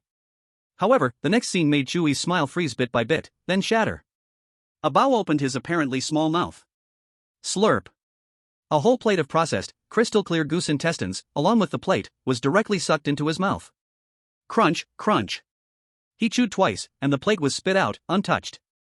Then he looked at the plate beside him piled high with tripe. Slurp. Another plate. Next was the yellow throat, kidney, brain. Those top-notch ingredients that Chu He had spent a lot of effort on, using space power and annihilation to process, were disappearing one plate after another into a Bao's mouth. His movements were so fast that it dazzled the eyes, eating without using his hands, relying solely on his mouth to suck. That efficiency was faster than an industrial vacuum cleaner. In just a few minutes, the mountain of ingredients on the back kitchen table, enough for 20 tables of guests to enjoy, was completely consumed by him. The entire back kitchen was left with only empty plates, not even a leaf of vegetable remained. Chu He stood frozen in place, veins bulging on his forehead. He suddenly remembered what Xia Yao had said before. The tasty faction could really eat. But this was beyond just being able to eat. This was simply a bottomless pit. He roughly calculated that the ingredients a Bao had just eaten, just in terms of cost, exceeded 4 million ghost coins. After working hard all day and earning over 9 million, almost half was finished by this little brat in one go. What drove him crazier was that after eating so much, a Bao merely satisfiedly burped, and his little belly showed no signs of swelling at all. He even appeared to be still wanting more, licking his lips. It turned out that the previous tenants weren't failing in their business, they were simply eaten to bankruptcy by this little landlord. A wave of anger surged from the soles of Chu He's feet straight to the top of his head. He darkened his face and walked up to a Bao, looking down at him, squeezing out a few words from between his teeth. "I ask you. Are you full?" Chapter 64 Crisis becomes adventure. I'm in the atmosphere. Facing Chu He's nearly murderous question, a Bao blinked his innocent big eyes and honestly shook his head. Not yet. He stretched out 3 chubby fingers and gestured. I only ate 30% full, I haven't tasted anything yet. Boom. This sentence exploded in Chu He's mind. 30% full? Over 4 million strange coins worth of top ingredients, and to you, that's not even an appetizer? Chu He felt his blood pressure rising at a terrifying speed, with veins throbbing on his forehead, almost making him explode with anger. He had never felt so speechless in his life. No wonder the shop has such a good location but has never been rented out. This is not collecting rent, this is clearly raising an ancestor. At this eating pace, forget about opening a hot pot restaurant, even opening a gold mine would be eaten dry by him. Losing almost half the profit in one breath, this anger simmering in his chest made Chu He nearly explode on the spot. He clenched his fists tightly, his nails nearly sinking into his flesh, as a familiar feeling of being betrayed and fooled surged up again. Here it is again. Here it is again. Here is this damn soft heart. He remembered the days on Blue Star, where he suffered so many silent losses and endured so much humiliation because of this so-called soft heart. A friend from university often borrowed money from him. At first, it was just a few hundred, saying there was an urgent matter at home. Chu He thought his friend was in trouble and transferred the money without a second thought. Later, the borrowed amount grew larger, from hundreds to thousands, with reasons that varied widely. When Chu He was also tight on money and indirectly brought up the repayment, the other party became bold. Brother, are you serious? It's just a few thousand yuan, right? I'm also tight on cash now, but I will definitely pay you back when I'm better off. Later, not only did the other party stop mentioning repayment, but they also wanted to borrow more. Chu He could no longer endure and clearly refused. And the result? The result was that the other party spread it in their social circle, claiming Chu He was stingy and ungrateful, saying he wouldn't even recognize a friend for a little bit of money. In the end, he didn't get his money back and got into all sorts of trouble, and the friendship was completely broken. Even more unforgettable was a rainy day. He saw an old lady slip on the side of the road, struggling to get up. He didn't think much and, out of kindness, rushed over to help the old lady and even called emergency services. But when the old lady's son arrived at the hospital and saw Chu He, he immediately grabbed him by the collar. You're the one who hit my mother, right? You may be small, but your heart is dark. Chu He was dumbfounded at the time, desperately explaining. But the family member didn't listen at all, insisting it was him, spit flying into his face. If you didn't hit her, why did you help? If you didn't hit her, why meddle? That shameless expression and those heart-wrenching words made Chu He tremble with anger, almost feeling an impulse to kill him on the spot. In the end, it was the police who reviewed the surveillance video at the intersection that cleared his name. And that family member, not a single apology or thank you was uttered, just dragged the old lady away, leaving Chu He alone in the wind, feeling disheveled. From that moment on, he thought he had learned his lesson, that his heart had become hard enough. But unexpectedly, today, in this city full of strange happenings, he stumbled over the same reason again. The anger in his chest grew hotter and hotter. Chu He took a deep breath, suppressing the urge to flip the table, staring at Abao. Abao, didn't you say before that you can't eat much now? Abao felt a bit guilty under Chu He's gaze, his eyes darting around, murmuring softly, yes, I'm already eating less than before. By the end, his voice was so soft it was almost inaudible. PFF. Beside him, Sheno could not hold back and burst into laughter. He walked over to Chu He, patted his shoulder, wearing a look of someone enjoying the spectacle. Brother-in-law, this kid is not honest, he looks just like an old trickster. He turned to the frightened Abao who had shrunk his neck, a wicked smile appearing on his handsome face. Do you want me to teach him a lesson, make him disappear forever, one and done? Before the words were finished, a destructive energy began to gather deep within Sheno's pure black eyes, and a terrifying pressure instantly enveloped the entire kitchen. No. No. Abao was so scared that his whole body trembled, his chubby body shaking like a sifter, waving his hands repeatedly. I'm full. I'm already full. I feel like I'm going to throw up. I'm not hungry at all. His terrified expression inexplicably deflated half of Chu He's towering anger. Well, there's no need to go that far. Chu He glared at Sheno, signaling him to calm down. Sheno pouted, withdrawing his frightening aura. Chu He sighed, beginning to calculate in his heart. After all, many main ingredients don't cost much, it's just losing 5 to 6 million at most. He rubbed his swollen temples and squatted down, trying to make his tone sound more peaceful.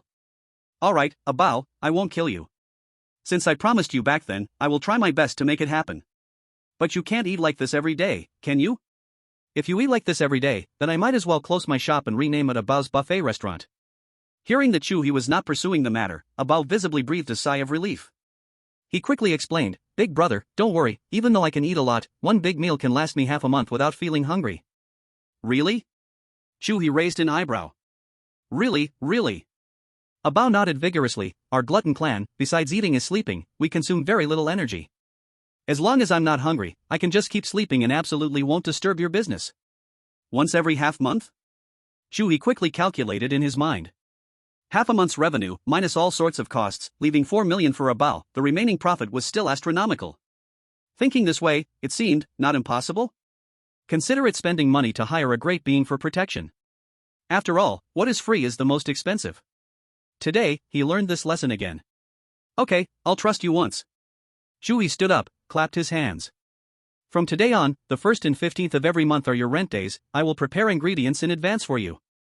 At other times, you are not allowed to sneak bites, understood? Understood.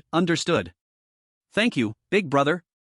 Bao suddenly beamed with joy. His innocent and carefree look made it hard to connect him with the bottomless pit he had just been. A crisis that could make any boss go bankrupt was solved by Chu He in a nearly outrageous way. Xiaoyao and Kachi had remained silent the whole time, just watching quietly. Xiaoyao thought that as long as Chu He wasn't at a loss, a mere gluttonous cub couldn't turn the world upside down. Kachi blinked her starry eyes, seeming to ponder something, with a meaningful smile playing at her lips. Burp! At that moment, the satisfied Bao suddenly let out a thunderous belch. With that belch, a brilliant wave of colorful light burst from his mouth. Ding-a-ling! A crystal stone, only the size of a fingernail, perfectly round, radiating a soft precious light, fell from the light and rolled to Chu He's feet. Oh! Bao looked down and furrowed his small eyebrows, revealing a look of disgust. He bent down to pick up the crystal stone and casually handed it to Chu He. Big brother, this is for you. This is energy crystal formed from energy I couldn't digest. It's useless, just makes my stomach feel a bit uncomfortable. I couldn't sleep because of the pain. Chu He instinctively took it. The crystal was warm to the touch and felt excellent.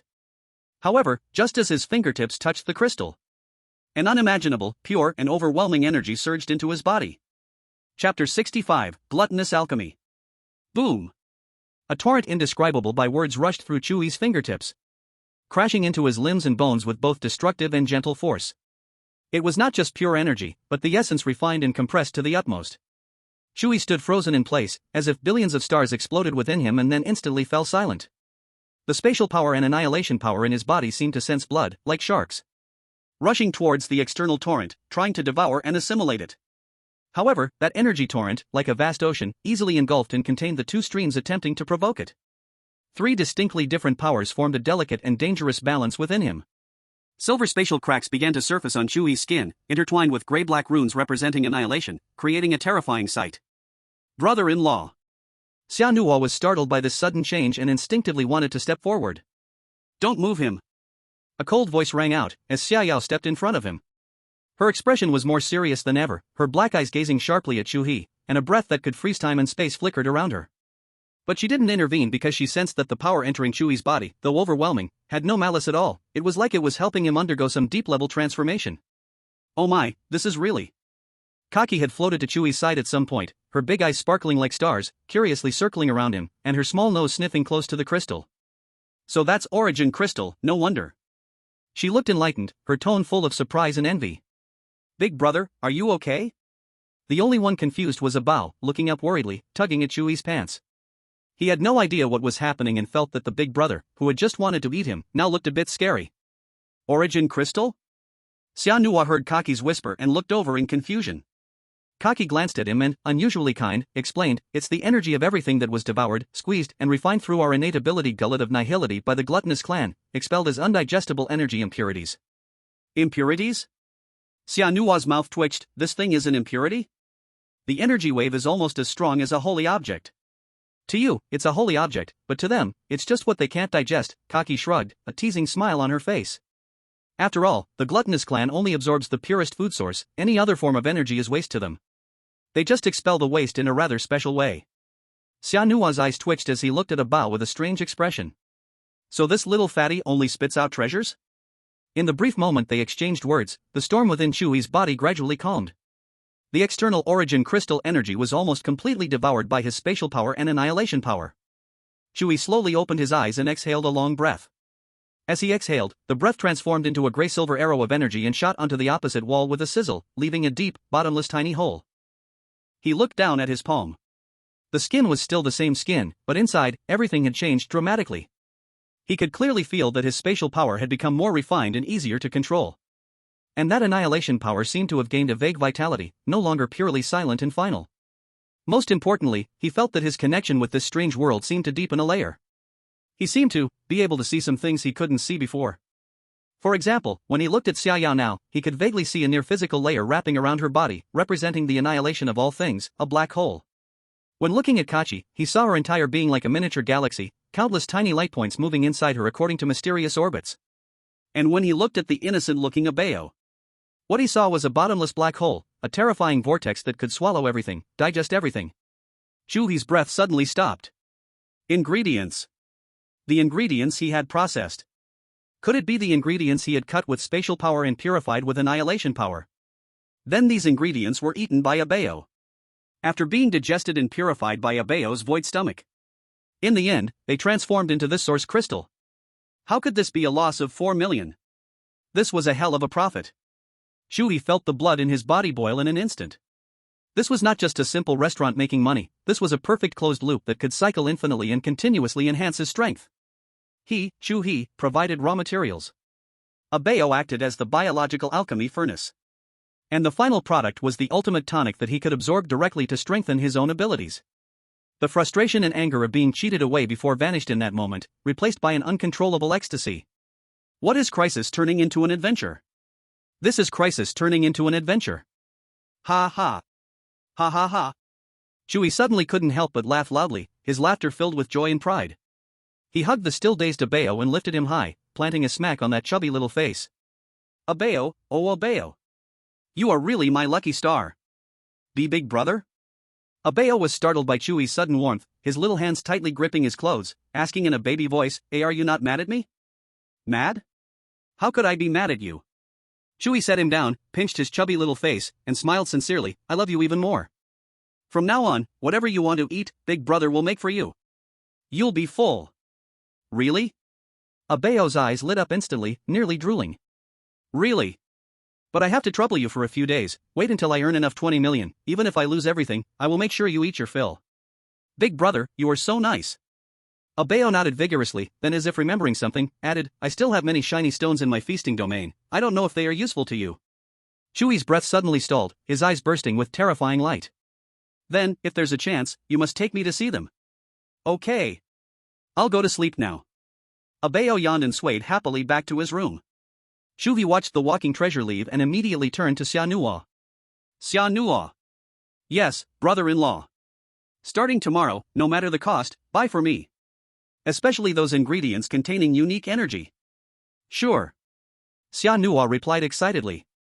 Afterwards, the four of them exchanged contact information. Here, they needed phone numbers, a function similar to WeChat, but the app was called Fantasy Link. Chu He thought for a moment, still transferred 1 million to Xia Nuo because he considered that spending Xia Nuo's money might violate the rules. After cleaning up the messy tableware, the night was deep. Chu He and the three returned to the strange house's room. The day's noise and excitement gradually settled down, leaving only the faint light in the room. Chu He looked at the two beautiful girls beside him. They had already changed into their pajamas in front of him. After a moment of silence, Chu He seriously spoke. "Yao Yao, Chi Chi. Thank you for these past 2 days." Chapter 66, Is it a sin to enjoy food too much? The gluttonous house was sealed off by law. Xia Yao's body stiffened slightly. She instinctively avoided Chu He's gaze, her long black hair falling down to cover her reddened ears. She simply gave a soft her voice so weak it was almost inaudible. This sudden gratitude left her somewhat at a loss, a warm flow surged in her heart, sweet and a bit overwhelming. "Oh, you really should thank us? But most importantly, thank me for giving you such a good idea, otherwise, doing it your way would be so tiring." Kachi sat on the bed hugging her knees, her silver short hair making her look like a delicate little fairy. Chu He and Xia Yao nodded simultaneously. After they finished washing up, they hugged and fell asleep. In the morning, sunlight poured through the window, casting golden spots. When Chu He walked out of the room, Xia Yao and Kachi were already dressed and ready. Xia Yao wore a perfectly white standard long-sleeve shirt, with a bright red bow tie at the collar, neat and tidy. Her skirt was pure black with pleats, the hem stopping just above her knees, paired with white over-the-knee socks that wrapped around her long, straight legs, emanating both innocence and a hint of restraint. Kachi, on the other hand, wore a unique dress. The main body of the dress was in soft light tones, shimmering softly in the light and shadow. The hem was carefully decorated with a fluffy circle of white fur, like gentle clouds embracing her, showcasing sweetness and dreaminess. A few black lines, like lively brush strokes, outlined unique patterns on the dress, telling a story of mysterious rhythms. A black slender waist belt skillfully cinched her waist, adding a touch of sharpness and delicacy. Paired with black over-the-knee socks, the smooth socks snugly fitted her legs, echoing with her small black leather shoes, creating a look that was both glamorous and youthful. The three arrived at the gluttonous house. Xia Nuo was yawning while leaning on the counter, and immediately perked up when he saw them. "Brother-in-law." Sister! Sister Chi! You're here! Chu He immediately noticed the change in the kitchen. The previously empty kitchen was now piled high. Various prepared offal, liver, and stomachs were categorized and placed in huge containers, covered with a layer of icy frost, clearly frozen by Xiaonuo's ability, perfectly locking in the freshness. The scene was extremely spectacular. Xiaonuo proudly pointed at the kitchen, his chest pounding with pride. Brother-in-law, how's my efficiency? And it's not just this, he said, proud as a peacock, the second and third floors, except for that little fat guy Abao's room, are all piled high too. Don't worry, it's all frozen, enough for us to use for several days. Chu He walked in to take a look and couldn't help but exclaim in amazement. Although this Xiaonuo had a unique way of thinking, his ability to get things done was impressive, fast and efficient to the extreme. He had just mentioned it yesterday, and by this morning he had cleared out the entire high-end ingredient market in Wanxiang City. You did a great job. Chu He patted his shoulder, genuinely praising him. Alright then, I'll cook personally and show you my skills. Yay! I've never eaten brother-in-law's cooking. Xiaonuo jumped up excitedly. Chu He got to work right away. He walked into the little mountain of ingredients, selecting the very best materials. His spatial power turned into invisible blades, slicing through the ingredients. The Eye of Annihilation saw through the essence, eliminating any trace of impurities and fishy odors. Soon, an extravagant breakfast was served on the table. A total of 9 dishes and 1 soup.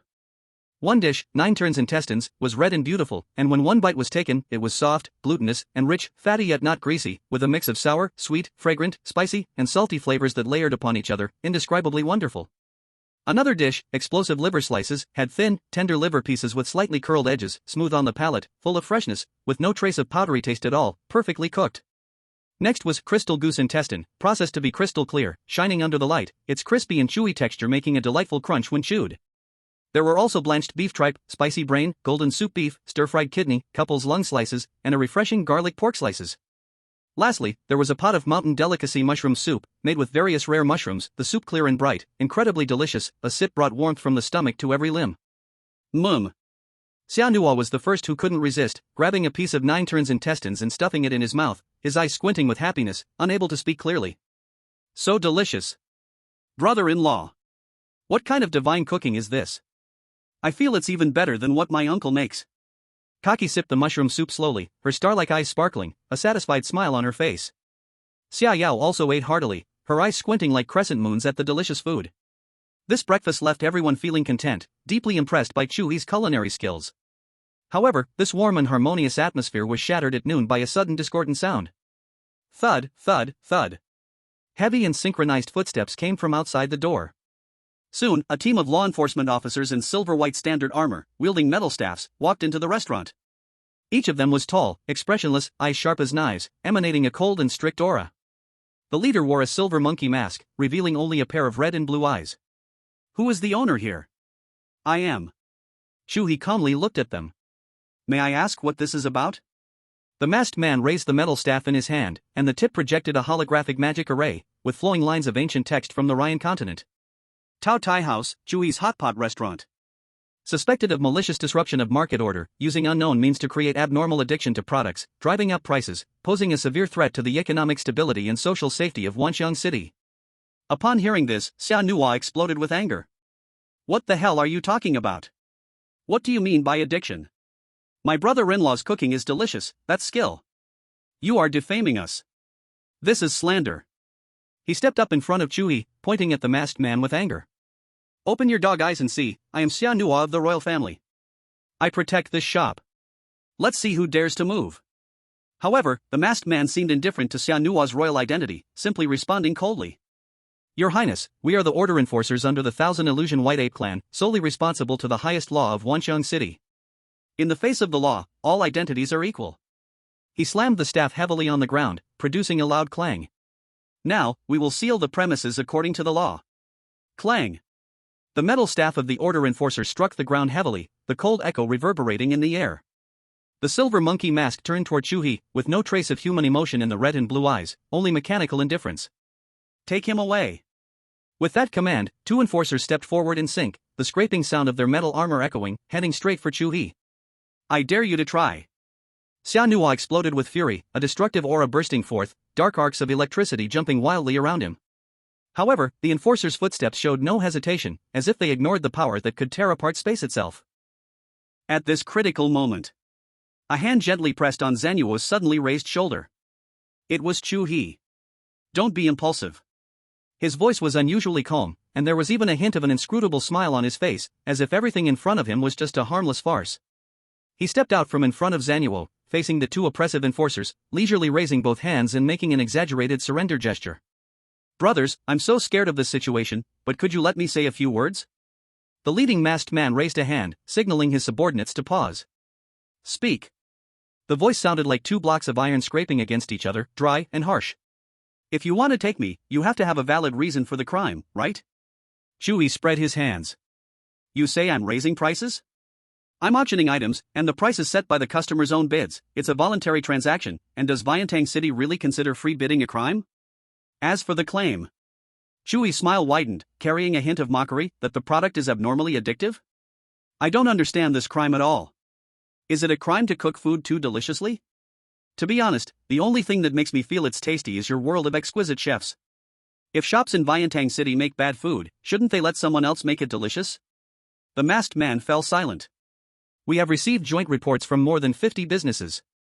He explained stiffly, "Your appearance caused the high-end dining businesses in the west of the city to lose 90% of their customers overnight. This is market disruption. As for addiction," he paused, his red and blue eyes fixed on Chu He, "we have reason to suspect that you added banned, mind-inducing agents to the ingredients. We need to take you back for our clan's professional analysts to test." "Oh," Chu He elongated his tone in sudden realization, with an expression of, "So that's what it is. So, it's like a bickering between chefs. If one can't win, they call their parents. Fine, I will go with you. If you have a clear conscience, you won't fear the knocking of ghosts." He acted extremely cooperative, even casually turning around and walking toward the door. Xiao and Zanuo instantly became anxious, about to act, but were firmly held back by Chu He's calm-down glance. Just as Chu He was about to step out of the shop door, a crisp and sweet voice made everyone stop in their tracks. "Stop." It was Kaji, the order execution officer of the Thousand Illusions White Monkey Clan. "My name is Kaji Zinglv. Do you know me?" She smiled sweetly, but in her silver eyes reflected the cold starry river. The masked man's body visibly tensed up. Zinglv royal family, that title, in the entire Ryan continent, is equivalent to rules and law itself. "I just wanted to inquire." Kaji tilted her little head, innocently extending a finger. "You accused him of maliciously disrupting the market, based on Article 72 of the Basic Law of Business Order in Viantang City, right?" The masked man's throat rolled but did not answer. "Establishing that regulation requires meeting 3 preconditions. First, using improper means such as fraud, coercion, or monopoly." Kaji's voice suddenly turned cold. "May I ask, which one did he use?" She extended a second finger. "Second, causing structural and irreversible damage to the market." "May I ask, did Viantang City's dining market collapse or become paralyzed?" "It's merely customers voting with their feet, choosing better food. Survival of the fittest, isn't that the most revered jungle law of your Thousand Illusions White Monkey Clan?" Finally, the third soft white finger stood tall, a spark of starlight dancing at its tip, as if holding the truth of the entire universe. "The third and most critical point is to prove that the actor has subjective malice. Now, please present your evidence." A series of questions fell like fallen stars, each word heavily striking the hearts of all the enforcers. The leading masked man's red and blue eyes flickered violently. Suddenly, he was forced to take a step back. "As for abnormal addiction?" The smile on Kaji's lips became dangerous. "The Forbidden Goods Code of Ryan Continent lists a total of 13,726 kinds of mental stimulants, and I can recite them all. Tell me, in which inspection report did you see these ingredients? By the way, last night even the soup base was bought by the guests. Did you conduct any tests? You did nothing and just took people away for investigation. You are so impressive? We have the right to investigate." The masked man finally squeezed out a dry defense. "Of course you have the right." Kaji's smile became even sweeter. "However, according to the Interracial Law Enforcement Procedure Act, in cases involving royal family members or defended by royal family members, you must first submit a joint investigation application to the Star Law Temple. I am now Mr. Chu He's defender. After 7 working days, once my colleagues approve and you receive the response, you can proceed to the next step." "So, did you write your application report?" The masked man was completely speechless. The several law enforcers behind him had cold sweat dripping down their foreheads, their hands gripping the batons were slightly trembling. Arguing with the royal family of Star Law? What's the difference between that and comparing who was crazier with the royal family of Sue and I? It's simply self-humiliation. Xianhua widened his mouth, looking at Kaji with eyes full of fervent admiration. So this is the way of fighting for intellectuals? So damn cool. Chu He looked relieved. Having a scholar by your side is truly worry-free. Watching the group of law enforcers in a dilemma, Kaji's smile grew even brighter. So, will you gentlemen return now to fill out the report? Or... Her words were not finished. A voice suddenly came from outside the restaurant. No need. Chapter 68, Thousand Illusions White Ape, Princess Lillian. This voice was not loud, but it had a peculiar penetrating power. It instantly penetrated the entire restaurant, causing the tense atmosphere to pause momentarily. Everyone looked toward the sound. They saw a girl walking gracefully into the restaurant. Chu He squinted his eyes slightly, taking a close look. The girl was about the same height as Xia Yao, standing tall and elegant. She was dressed in an extremely luxurious palace outfit, and the hem of her dress was intricately embroidered with ancient totems in gold and silver thread. As she moved, those totems seemed to come alive, shimmering with light, dazzling the eyes. Her hair was primarily silver white, each strand delicate like threads of moonlight, exuding a soft glow. Part of her long hair was carefully styled into a fluffy bun, while the rest fell naturally, the ends curling elegantly, light and airy. However, what was most striking were her eyes. Those were irises that could not be described by common sense.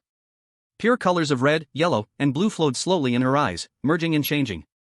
Sometimes magnificent, sometimes enchanting. It was as if all the possibilities and changes of the world were hidden within that small space. Her eyelashes were long and thick, each blink seeming to mimic the delicate flutter of butterfly wings. Her brows were slender and beautiful, resembling a crescent moon, faintly outlining the brow bone. Beneath her small, straight nose was a slightly obtuse cherry mouth, the lips a soft pink as if holding a subtle, almost invisible smile. That smile gave a sweet, innocent feeling. Yet, she casually walked in, naturally exuding a sense of noble superiority. And a kind of careless laziness. As if everything in the world was merely a fun game that she could casually play with. Li. Princess Lillian. The lead order enforcer saw the arrival, and the figure behind the silver monkey mask suddenly trembled. He didn't even have time to think, his knee buckled, and with a thud, he knelt heavily on one knee. He respectfully lowered his head deeply, as if in pilgrimage. As he knelt, the group of law enforcers behind him also knelt in unison on one knee. The sound of metal armor clashing echoed crisply and evenly. Your Highness! Princess Lillian? The princess of the Thousand Illusion White Ape clan? Sano's mouth slightly opened as he gazed at the incredibly gorgeous girl before him, his eyes flashing with deep surprise and wariness. Keikich's star-like eyes narrowed slightly, her sweet smile dimming a little. In its place was a look of scrutiny and caution. She could sense that this girl's strength was unfathomable, far beyond that of these enforcers. The Thousand Illusion White Ape clan is notoriously difficult to deal with across the Ryan continent. They are not only powerful but also known for their cunning and unruly nature. This girl clearly belongs to the upper echelons of their clan. Lillian glanced at her subordinates who were kneeling on the ground, their heads almost buried in the tiles, and waved her hand impatiently. Enough, enough, you bunch of useless tin monkeys. Her voice was sweet as honey, but her words were sharp like a poisoned knife. Step back, I will take over here. Yes. The leading masked man felt as if he had been granted amnesty, nearly crying out in joy. My dear mother, you have finally come. This is not incompetence at all. Standing across from him were three direct members of royalty.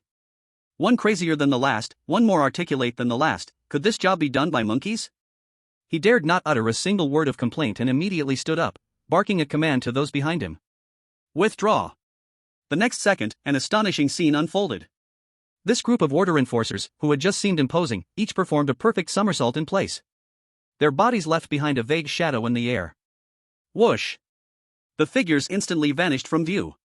It was clean and efficient. This was a unique skill of their clan. A somersault could cover thousands, even tens of thousands of miles, while consuming very little energy. The shop fell silent in an instant. The sound of a pin dropping could be heard. Lillian's strange three-colored eyes finally turned to the center of the commotion, Chu He. She did not speak immediately. Instead, she took great pleasure in examining him from head to toe, closely and thoroughly. Her gaze was highly aggressive, as if she wanted to see through and dissect him, then reassemble him again. Xia Yao's body tensed instantly. The atmosphere in her dark eyes began to surge with the breath of extinction. Fleeting black particles spiraled around her, freezing the air to near solidness. Sano took a half-step forward, positioning himself protectively in front of Chu He. His handsome face was filled with vigilance, his pure black eyes locked onto Lillian with intensity. As long as this woman dared to make any move, he would definitely show her the thunderous wrath of the royal clan. The tense atmosphere was ready to erupt at any moment. "Oh dear, why are you all so tense?" Lillian finally spoke, her voice carrying a hint of playful reproach.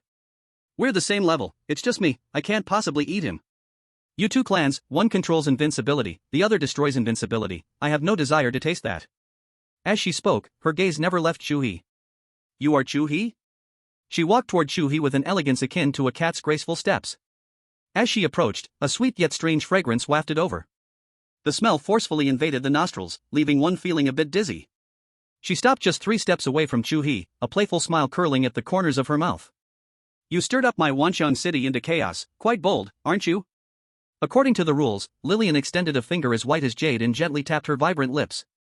Her 3-colored eyes held a hint of cunning. "You need to make compensation to me." As soon as her words fell, the auras of Xia Yao and Sano surged explosively. Destructive power nearly materialized, the tables and chairs in the restaurant began to tremble slightly, as if they could turn into dust at any moment. However, as the threatened protagonist, Chu He completely ignored the tense atmosphere. There was not a hint of nervousness on his face. Instead, slowly, bit by bit, he revealed a mischievous smile.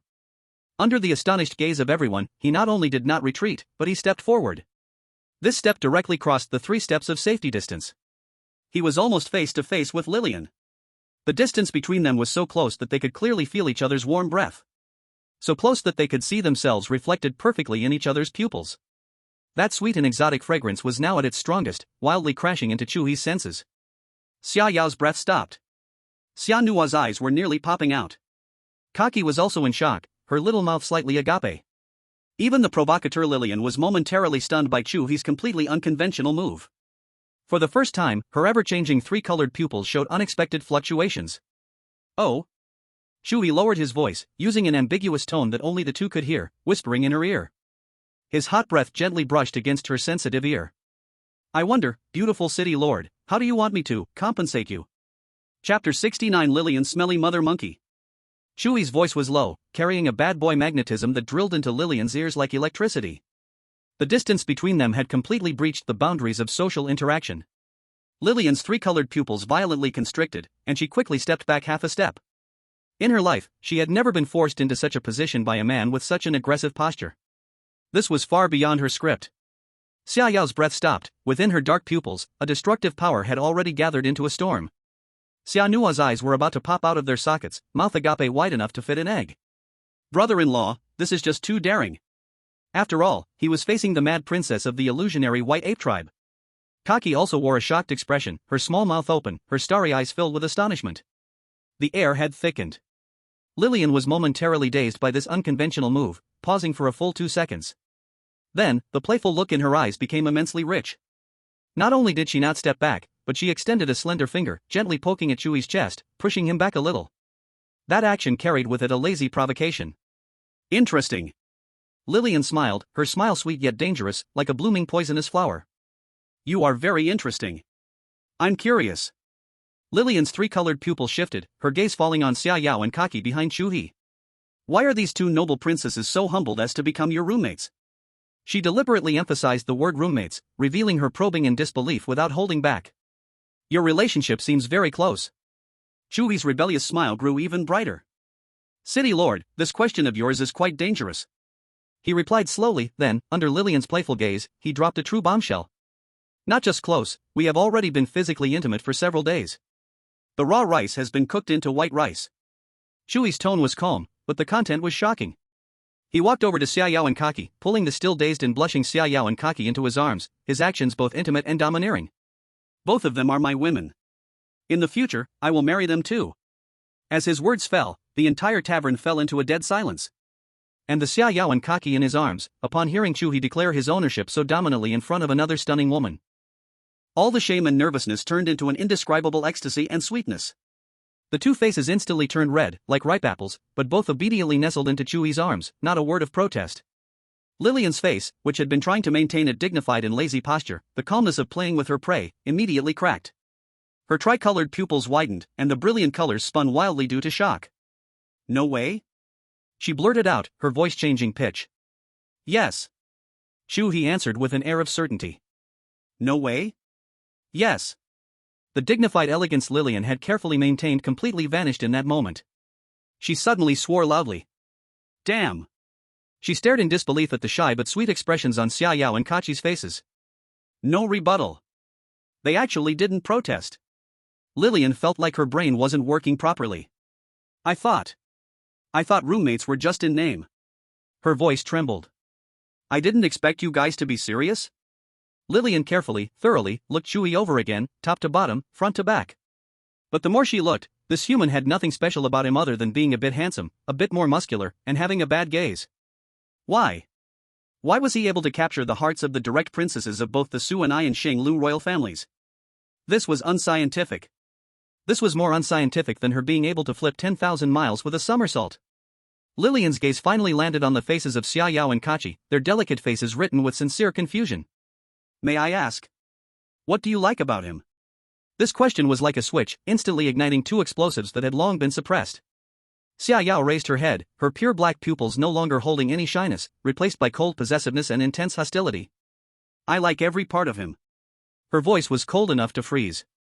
And, since you know it's rude to ask, you should know, Chu He's charm is something a filthy mother monkey like you could never understand. Filthy mother monkey? Lillian's tricolored pupils froze instantly. Hoof. Kachi also lifted her small face, her starry eyes flashing with dangerous light, a mocking smile hanging at the corner of her mouth. You don't deserve to know the taste of Chu He, you filthy mother monkey. Another filthy mother monkey. Who was she? The princess of the Thousand Illusions White Ape Clan. The ruler of the City of Wonders. Wherever she went, she was the center of attention, surrounded by stars. Who dared to show her even the slightest disrespect? And now, today, she was actually called a filthy mother monkey twice in a row? What, did you just call me? Lillian's voice turned sharp with anger, and the space around her began to twist, her magnificent palace dress moving on its own as if stirred by wind. Xia Yao coldly stared at her, repeating clearly and deliberately. Filthy mother monkey. Filthy mother monkey. Kachi followed up with another blow. Filthy mother monkey. Xia Yao added one more time. 3 filthy mother monkeys sounded like 3 loud slaps to Lillian's face, knocking her speechless. Chu He, standing to the side, was completely stunned. He froze with both girls' arms around his, totally not expecting the situation to escalate into such a ridiculous direction. This combat strength was too fierce. And in the corner, Xia Nuo's eyes were already glowing like a wolf's. He secretly, excitedly, tremblingly, pulled out his latest phantom phone, aimed at this once-in-a-lifetime epic scene, and started recording. Explosive. Brother-in-law. You're my god. Without Chu He, how could he see such an explosive scene? Xia Nuo's heart was screaming madly, feeling incomparable gratitude toward Chu He. Since I was little. Lillian finally snapped out of her daze, trembling with rage, her tricolored pupils burning with fierce anger. No one dares to call me that. Xia Yao heard this and let out a soft ha, her tone full of disdain. Hey, stinky mother monkey, you're meeting it today. Kachi fired back, raising her little face, boldly accusing. You dare to stare at our man so directly? Not rushing to fix you already shows we're giving you face. As soon as you entered, you used that kind of improper gaze to size up our Chu He. Xia Yao's cold eyes swept over Lillian's gorgeous palace attire and enchanting face, filled with contempt. Exactly. Staring like a perverted stinky mother monkey. Give up, our Chu He will never like you. Lillian. She felt like she was about to explode, an unprecedented humiliation and anger rushing up, making her vision blur. She wanted to retort but found herself completely tongue-tied. Staring lustfully? When had she, Lillian, ever suffered such disgrace? Chapter 70, How about cooking a meal with me? Lillian's curiosity. You are too much. Her voice was sharp, losing its usual calmness and sweetness. I was just taking a look at him, and you curse me like this. Lillian felt wronged and wanted to cry. Who was she? The lord of Wuxiang City, the princess of the Qianhuan White Monkey Clan. Wherever she went, she was adored, honored, and feared. But today, first she was taken advantage of by a human boy, and now 2 fellow royal princesses were pointing at her nose, cursing her as a stinky mother monkey. Is there any justice in this? Is there any law? Xia Yao's cold and beautiful face showed no change, her dark eyes filled with a coldness that defended her territory. Looking is fine. She took a step forward, the aura of a silent royal made the surrounding air thick and sticky. But why are you looking around in circles? Up and down, inside and out? Your gaze clearly shows ill intent. Yes. You have ill intentions. Kachi immediately followed up, hugging her arms, raising her exquisite little face, her starry eyes sparkling with sharp insight. Your gaze just now stayed focused for more than 3 seconds, your pupils obviously dilated, and the corners of your mouth unconsciously turned up by 0.5 degrees. This completely fits the behavioral traits of coveting and desiring. Do you still dare to say you do not have ill intentions? Ah! Lillian was going crazy. What is all of this? These two women are simply the epitome of unreasonable. They're even more shameless than her, the notoriously rebellious demon queen. She wanted to retaliate, but standing here was only an avatar she created with her power, unable to bear too much force from her main body. Fighting would definitely lead to a loss. But even if her main body came, facing a combination that held silence and the rules of the stars, no, facing two who wielded silence. Today, she truly accepted this loss. What troubled her the most was, why? Why would these two high and mighty royal princesses genuinely follow this human? She thought that what Chu He said about close contact and turning uncooked rice into cooked was just a joke, but looking at Xia Yao and Kaki's crazy protectiveness, it was evident that it was all true. This completely disrupted all her plans and rhythm. As Chu He observed the tension mounting between the three women, the aura of destruction and the power of Star Law began to collide, producing a sizzling sound, making all the tables and chairs tremble. Everyone stop for a moment. If this continued, a real fight would surely blow the restaurant apart. He directly walked between Xia Yao and Kaki, stretching out his arms, grabbing one of each, pulling the two nearly about to explode girls into his embrace, holding them tightly. All right, let's cool down. It's not worth getting upset over such a small matter. He gently patted their backs, his tone tender enough to squeeze out water. The terrifying aura on Xia Yao and Kachi, at the moment they were embraced by Chu He, miraculously dissipated by more than half. Though they still glared angrily at Lillian, their bodies honestly softened and leaned obediently against Chu He. Having soothed his two queens, Chu He finally lifted his head and turned his gaze towards Lillian. The tenderness on his face vanished in an instant, replaced by a calm, scrutinizing look. Mayor Lillian. He spoke. Tell me, why have you graciously come today? Lillian took a deep breath, forcing down the furious anger that almost burst her head open. She thought to herself, finally, there is someone to communicate with normally. If she continued to argue with those two man-women, her clone would surely explode from rage. She truly could not understand what kind of spell that human had cast on them, making them care to such an extent. Poof. Lillian adjusted her posture, trying hard to make her voice sound like her usual lazy and noble self. Finally, there is a rational person. I came for no other purpose. She raised her chin and looked directly at Chu He with her tricolored eyes. Your feast house caused a huge sensation on its opening day. All the diners who have tasted your food experienced varying degrees of power growth. Moreover, I received reports from multiple restaurants. As the mayor, I have the duty and obligation to investigate whether there is something wrong with your food. After all, a cold smile curled on her lips. A thing with such outrageous effects makes it hard not to suspect that you used some forbidden substances. So it was for this matter. Chu He felt reassured. A smile of utmost confidence appeared on his face. I can assure you with my character, the dishes I make are absolutely natural and unpolluted, relying purely on my culinary skills and a little exclusive secret recipe. She gritted her teeth, deciding to end this quickly. Words alone have no proof. Let's do this, you, right now, in front of me, make a signature dish from your restaurant from start to finish. A glimmer of mischief flashed in Lillian's tricolored eyes. Let's do hot pot.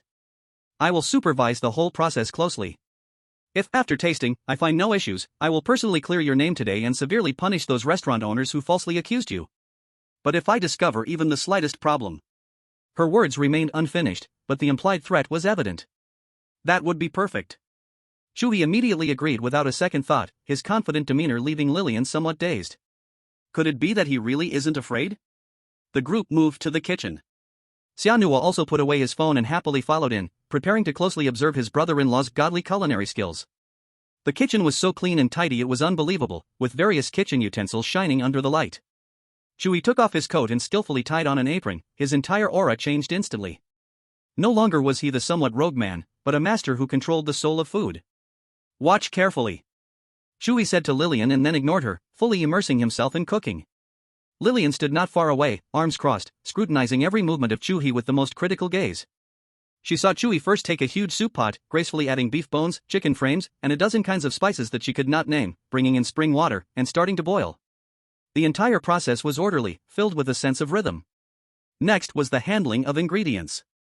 When Chu He took out bloody entrails and offal from the cold storage, especially the tangled large intestines, Lillian's brows instantly furrowed, her stomach churning, her face full of disgust. Ugh, you actually serve this to customers? She opened her mouth, finding it somewhat hard to bear. However, in the next second, she could no longer speak. As Chu He handled the pig intestines and beef tripe, his left hand waved gently, and an invisible transparent barrier instantly enveloped him and the cutting board in front of him. The sharp knife in his hand danced up and down, scraping fat and cleaning, the movements so fast they left shadows. Lillian stood a few steps away, her strange tricolor eyes wide open. She saw the filth being rapidly cleaned, yet she could not smell even the slightest bit of odor. The repulsive stench that would make any creature retreat was perfectly blocked by that invisible wall. She could even see that the isolated odors were being pushed by a gentle force, forming a stream of air that floated out through the open window. This is the power of space? The ability of the Star Rhythm royal family. Lillian's heart surged with tumultuous waves. Before she could recover from her shock, an even more astonishing scene unfolded before her eyes. While handling a piece of magical beef liver with special energy, a faint black halo actually appeared in Chu He's eyes. The halo flashed by, and the complex energy veins inside the magical beef liver, hidden from sight, were instantly crushed and obliterated by an invisible force. The entire piece of beef liver became incredibly pure in an instant. The Eye of Annihilation. This is the core bloodline ability of the Void Gaze royal family. Lillian was completely dumbfounded. She stood there in a daze, watching Chu He process various ingredients with the finesse of a performing artist. The space power was responsible for isolation, shaping, and preservation. The annihilation power was responsible for purifying, refining, and removing impurities and toxins. Two completely different and even opposing supreme powers were perfectly blended together by this man, just to cook a meal? What the hell? Before long, the rich, aromatic dual-flavor hot pot base was bubbling furiously, and plates of ingredients processed like artworks, along with several bowls of secret dipping sauce, were neatly arranged on the table. The overwhelming fragrance rushed into her nose, making Lillian's stomach involuntarily grumble. She forcibly suppressed the urge to pick up her chopsticks at once, her tricolor eyes fixed intently on Chu He, her voice trembling with a hint of uncertainty she didn't even realize. How do you have the abilities of both the Void Gaze clan and the Star Rhythm clan? Chapter 71, Chu He, I didn't intend to kiss her. Chu He wiped his hands, took off his apron, and spoke as he did. City Lord, this question of yours is very dangerous. I can't tell you. And... His gaze slowly swept over Lillian's stunning face, which appeared somewhat dazed due to her shock, and he slowly said. I have Xiao and Xiaoqi, that's already enough. So, you really shouldn't have any further thoughts about me. Lillian? She was completely confused, her unpredictable tricolor eyes filled with big question marks. Every word he said was recognizable, but why did she completely not understand when put together? What does it mean not to have thoughts about him? What thoughts do I have? I was asking about your abilities. Abilities? What does having two women have to do with it? Lillian felt like her brain had been forcibly dragged into a bizarre pit, and she took a deep breath, dragging the topic back. I don't understand. Big brother. She blurted out, her tone tinged with a hint of frustration. Why are you reading my mind all oddly? I asked how you could have the abilities of those two clans. What does that have to do with you having them? Hearing this, a brighter smile spread across Chu He's face, with an expression of I know what you're driving at. This expression nearly made Lillian explode on the spot with anger. She bit her soft pink lips, deciding on the next powerful dose, completely cutting off the other party's wild thoughts. Are you afraid that I will fall in love with you? Lillian raised her proud chin, trying hard to make her posture look indifferent. Then you don't have to worry, I already have a fiancé. He is a prince from the Deep Sea Dragon clan. In terms of bloodline and strength, he is far above you. Oh? Chu He raised an eyebrow, revealing an expression of I see. If that's the case, then all right. He cleared his throat and struck an extremely serious pose. Since you have sincerely asked, I will mercy tell you. To protect the peace of the world, to carry out love and justice. Are you going to say it or not? Lillian couldn't help but interrupt his spellcasting, she felt her blood pressure rising with all this nonsense. Ahem, all right. Chu He retracted his playful expression, and his demeanor became serious. I have a special ability that I was born with, or rather, a sweet curse that I call Charming Kiss. As long as I kiss someone, no matter who they are, what race they belong to, or their status, they will instantly develop an irresistible deep feeling for me. Simply put, they will directly fall in love with me. And in exchange, I will copy a part of their core abilities from their group, note that it is copying, and will not harm the one being kissed. Lillian's tricolor pupils shrank violently. Such a domineering ability. Her worldview was hit with unprecedented shock at that moment. Absolutely true. Chu He spread his hands, with an expression of naturalness. So, it's not surprising that Xia Yao and Kaki's abilities would appear on me. Alright, the secret has been told to you, now hurry and eat. If you don't, the soup base will boil dry. Lillian looked at the sincerely earnest Chu He, and then at the side where Xia Yao and Kaki stared at her with hungry eyes, as if they were about to eat her. Finally, she managed to suppress the turbulent waves of curiosity and surprise in her heart. She sat back at the table and picked up her chopsticks. Forget it, let's eat first. This was the culprit that embarrassed her publicly and made her so curious. She wanted to see just how tasty this was. She picked up a slice of the magically processed, thin as gossamer, clearly patterned demon cow liver, dipped it in the rolling red oil hot pot, and then dipped it in Chu He's special sauce, sending it into her mouth with a hint of judgment. The next second, Lillian's exquisite tricolor pupils widened in shock. A flavor that was hard to describe, fresh, fragrant, numbing, spicy, and hot, exploded in her mouth in an instant. The demon cow liver was so tender that it melted in her mouth. There was no need to chew, it transformed into a pure energy warmth that slid down her throat into her stomach. And that secret sauce elevated the deliciousness of the ingredients to a whole new level. So tasty. So delicious. Having lived so many years, tasted countless delicacies from mountains and seas, heavenly treasures, she had never experienced such an extraordinary flavor. What lordly grace, what princess modesty, at this moment, were all thrown out of the window. Lillian's chopsticks turned into shadows, madly darting between various ingredients on the table and the bubbling pot. Beef tripe, yellow throat, duck intestines, brain matter. She ate with her face flushed, fine beads of sweat appearing on her forehead, making satisfied sounds, with not a trace of her previous noble laziness left. Xia Yao and Kaki beside her were dumbfounded. Even Shano, who was in the corner filming, was shocked enough to almost drop his phone. This eating style is so wild. Chu He was also watching with his eyes twitching. He knew his dishes were delicious, but he hadn't expected it to push a royal princess to such a state. However, what shocked him more was yet to come. Lillian seemed to be so absorbed in eating that she felt the gorgeous palace shoes on her feet were somewhat in the way, and she instinctively kicked off one shoe with the other foot. Her smooth, jade-like little foot was suddenly exposed. Then, in the stunned gaze of everyone present, this princess of the Thousand Illusions White Ape Tribe, the lord of Wuxiang City, crazily stuffed food into her mouth while uncontrollably using her other hand to pick at her own foot. That action was skilled and natural. The entire room instantly fell into a dead silence. Xia Yao and Kachi's expressions changed from disdain to shock, then from shock to stupor, finally transforming into a kind of I can't bear to look disgust. Xia Nua's illusory phone clanged to the ground, and he looked at Lillian's carefree movements. His worldview was undergoing a reshaping. Chu He was entirely dumbfounded, his mouth agape, subconsciously squeezing out two words from his throat. I'm going. The pronunciation of going required lips to pucker slightly. And it was precisely this mouth shape.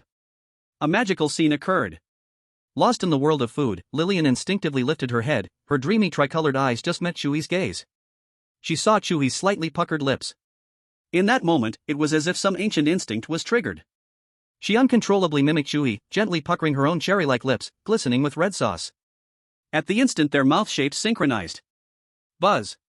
An indescribable, wonderful law suddenly descended. The space between the two seemed to be harshly folded by an invisible giant hand. The next moment, in the horrified gazes of Xia Nua, Xia Yao, and Kachi, Chu He and Lillian's bodies, like two pieces of metal attracted by a powerful magnet, turned into two blurred afterimages. Kiss. A crisp and clear sound echoed. Their lips precisely and closely pressed together. Chapter 72, A Mouthful of Fur. Lips touching. The sensation was clear. Soft, warm, bouncy, with the taste of peaches. Chu He's mind went blank. He was completely frozen. Who am I? Where am I? What just happened? I just subconsciously made a sarcastic remark, my lips hadn't even fully returned, and how did I end up kissing the lord of Wuxiang City? Can this tricky kissing skill be played like this? Can't even pucker my lips now. What made him feel even more numb and chilled was that he could clearly sense two terrifying auras nearly becoming tangible beside him. That aura was cold, cruel, filled with the impulse to destroy everything. Without a doubt, it was Xia Yao and Kachi. It's done for. Now there's no way to clear my name even if I jumped into the Yellow River. You're looking for death. Xia Yao's voice was no longer cold but filled with a hysterical rage. Deep in her black eyes, a swirling vortex of oblivion spun wildly, the destructive power causing the space in the entire room to begin distorting, and cracks appeared on the surface of the sturdy metal kitchenware. Chu He. Kachi's voice also lost its usual sweetness, becoming sharp and filled with killing intent. In her star-like eyes, countless starlights gathered and exploded, the power of the law transformed into invisible chains, wrapping around Lillian. At this moment, Chu He finally came to his senses, quickly using all his strength to lean back and pull his mouth away. Misunderstanding. A huge misunderstanding. While struggling, he shouted desperately. I really didn't want to kiss her. It's this skill that acted on its own. And the kissed Lillian, at this moment, was also in an extremely bizarre state. Her tricolored eyes, changeable and unpredictable, widened around, the brilliant colors madly swirling due to the violent impact, her whole body froze in place. Motionless. At the moment their lips touched, an indescribable, strange feeling surged through her limbs like the strongest current, penetrating deep into her soul. She suddenly felt that the man in front of her radiated a deadly attraction that she could not resist. That slightly rogue face, those somewhat panicked eyes, that masculine charm. Everything became so perfect, so charming to her heart. An unprecedented urge to merge him into her body, to possess him completely, wildly surged and spread. This feeling was too unfamiliar. Too terrifying. She had grown up seeing countless talented youths, and even the proud dragon prince had shown her affection without causing any stir in her heart. But now. Just as Lillian's brain was almost crashing from this sudden feeling, Kachi's attack came. Absolute lock. Kachi's small hands suddenly gripped tight. Buzz. The space around Lillian instantly froze, turning into a cage a billion times stronger than the hardest diamond, firmly pinning her in place. However, in the moment of being trapped, a look of extreme pain suddenly twisted on Lillian's face. Not good. She let out a short scream. Then, before everyone's shocked gaze, an unbelievable scene unfolded. Lillian, firmly locked by space, her splendid and real body, began to flicker violently and became illusory. Like a poorly transmitted image, it flickered madly between reality and nothingness. Finally, with a poof. That graceful and vibrant girl completely vanished before everyone's eyes. In its place were 3 pure white hairs, gracefully falling from the air. Moreover, those 3 hairs had a natural curve, they were curly. Chu He. Xia Yao. Kachi. Xia Nua. The whole room fell into a strange, death-like silence. Everyone widened their eyes, staring at the 3 slowly falling white curls, their brains momentarily unable to process it. Swish. Xia Yao's figure flashed, appearing like a fleeting shadow. She steadily reached out her hand and caught those 3 still floating white hairs in her palm. Everyone immediately surrounded her, all gazes focused on those 3 curly white hairs. We have all been deceived. Kachi's small face still showed shock, her voice serious as she looked at the 3 hairs. The metamorphosis technique of the Thousand Illusions White Ape Clan is simply against the heavens at this level. Xia Yao's icy beautiful face also showed a hint of dread as she spoke coldly. That's right, their transformation technique is unparalleled across the entire Ruyan continent. There are other races that can change, but only their change can be so real that it fools energy detection. If the strength is comparable, even my annihilation I cannot distinguish the truth. Hearing her sister's confirmation, Xianhua, who had been hiding in the corner watching the show, finally couldn't help but approach. He looked at the 3 curly hairs in Xia Yao's palm, then glanced at his brother-in-law's face, which was darker than a pot bottom, and after holding it in for a long time, finally spoke a shocking realization. Oh. I understand. So, brother-in-law just kissed a mouthful of hair. So that means, brother-in-law did not cheat. Xianua's voice was bright and clear, filled with childlike innocence and purity. However, the content of this statement pierced into Chu He's heart like a poisoned dagger. Chu He's face instantly turned darker. What do you mean I didn't cheat? I never intended to cheat in the first place, okay? I just said what the hell out of surprise. I won't take the blame for this. However, Xianua's next words nearly made Chu He spit out a mouthful of blood. He stretched out a finger, carefully pointing at the 3 hairs, his face full of innocent curiosity. Sister, look, these 3 hairs are all curved. Hey, where did these hairs come from? It's so hard to guess. Boom. Chu He felt his brain explode. Xia Yao and Kachi's cheeks suddenly flushed with a suspicious blush. They instinctively glanced at the 3 curved white hairs, then quickly at Chu He, their expressions suddenly turning incredibly strange. I'll say it again. Chu He couldn't take it anymore, squeezing the words out between his teeth, each word teetering on the edge of collapse. Everyone saw it. I didn't do it on purpose. It's completely because Lillian eats like someone so different, I just exclaimed in surprise. Kachi cleared her throat lightly, forcefully shaking away the chaotic images in her mind, refocusing her attention on the 3 hairs, her expression turning serious. I've heard that the Thousand Illusion White Ape Clan has 2 kinds of avatars. One is an energy avatar, and the other is an avatar created using their own hair or flesh.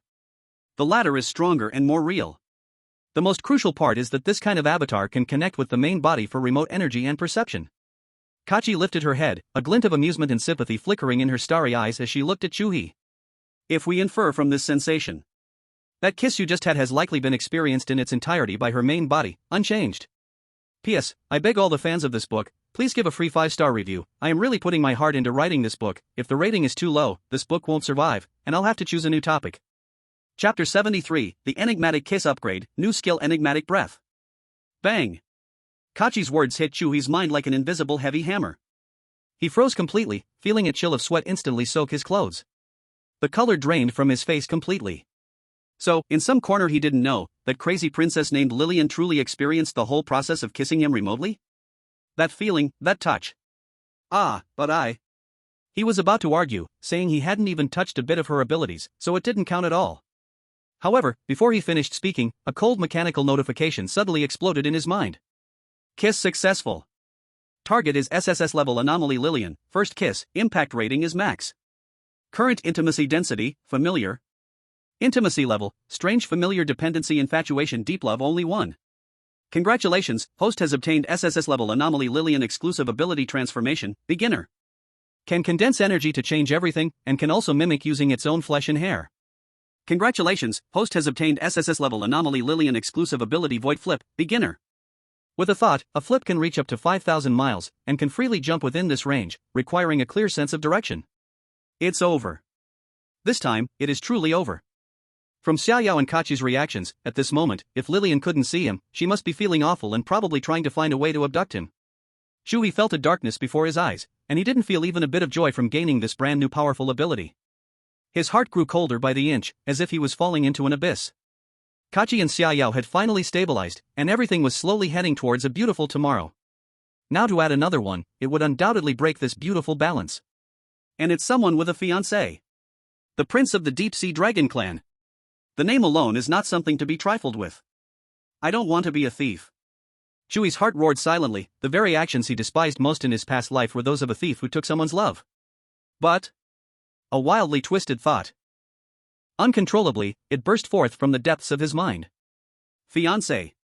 Legally and in the spirit of the contract, it seems, not quite a formal marriage yet, right? Bah. Chu He quickly suppressed this extremely dangerous thought, shuddering in fright. What's the difference from getting married? Essentially, it's the same as stealing someone else's partner. If that giant dragon prince finds out, wouldn't he overturn the entire deep sea, bringing countless sea creatures ashore to tear him apart? Chu He's mind was a tangled mess. On one side was the crumbling moral boundary, on the other, the survival chances close to zero. Lillian was definitely a nuclear bomb of a woman. So much trouble. Chu He's headache felt like it was splitting. He immediately made a decision. From now on, I must avoid Lillian. Set a clear boundary. Just pretend this day never happened. Yes, never happened. However, just as he was resolute in his decision, the mechanical notification sound in his mind rang out once again. Detected host, successfully conquered 3 SSS-level anomalies, congratulations to the host, the Kiss of Charm has upgraded to LV2. Congratulations to the host for unlocking a new SSS-level auxiliary talent, Breath of Charm. Breath of Charm, no need for a kiss, the host can continuously charm women of the same or lower level through their own breath and words. Mainly performing is making the other party more likely to obey your commands and calm their negative emotions. The effect doubles on conquered targets, the closer the intimacy, the stronger the effect. Usage technique, mentally chant Breath of Charm. Chu He's pupils suddenly shrank. His eyes instantly lit up. In this chaotic and desperate situation, a ray of light was brutally torn open. This ability. It's like a divine skill tailor-made for the current situation. A lifeline from heaven. Resolving this deadly predicament seemed. There might be a glimmer of possibility? Although problems still piled high like mountains, just thinking about it made his temples throb, it was still much better than the earlier desperation of certain death. Little River. Just as he was lost in thought, Kachi's soft, trembling voice rang in his ear, pulling him back from his chaotic mind. She raised her little face, her starry eyes obvious with guilt and unease. Next to her, Xiaoyao looked the same. This princess of the lofty royal family had stormy black eyes that seemed to have devoured everything, now calmly settled. She felt, she was really too fierce, scaring him badly. But every time she saw him close to other women, she couldn't control the urge within her to destroy everything. Chu He looked at the 2 beautiful girls before him, each with different expressions but both showing guilt and rage-mixed emotions, feeling all sorts of things. He took a deep breath and infused that newly found strength into his breath. He opened his mouth and gently said, "I'm fine." He spoke. Just 3 simple words, with a warm and calm tone, as if stating an ordinary fact. However, these simple 3 words caused Xiaoyao and Kachi's bodies to tremble violently. 2 pairs of stunning eyes instantly widened. What did they just hear? Was that still Chu He's voice? Yes, but completely not. That tone, that breath, every word carried an inexplicable supreme magic. Like the warmest spring breeze, gently brushing over their restless souls. Like a sacred warm current containing the laws of creation, instantly pouring into their limbs and bones, smoothing every cell agitated by jealousy and anger. The anger, grievance, and killing intent that couldn't be suppressed moments ago were effortlessly calmed at the moment they heard his voice. In their place. It is an absolute sense of peace that comes from the depths of the soul. It is an impulse to give everything to him, to trust him unconditionally, to follow him. His words seem like a sacred decree. His breath feels like a precious gift.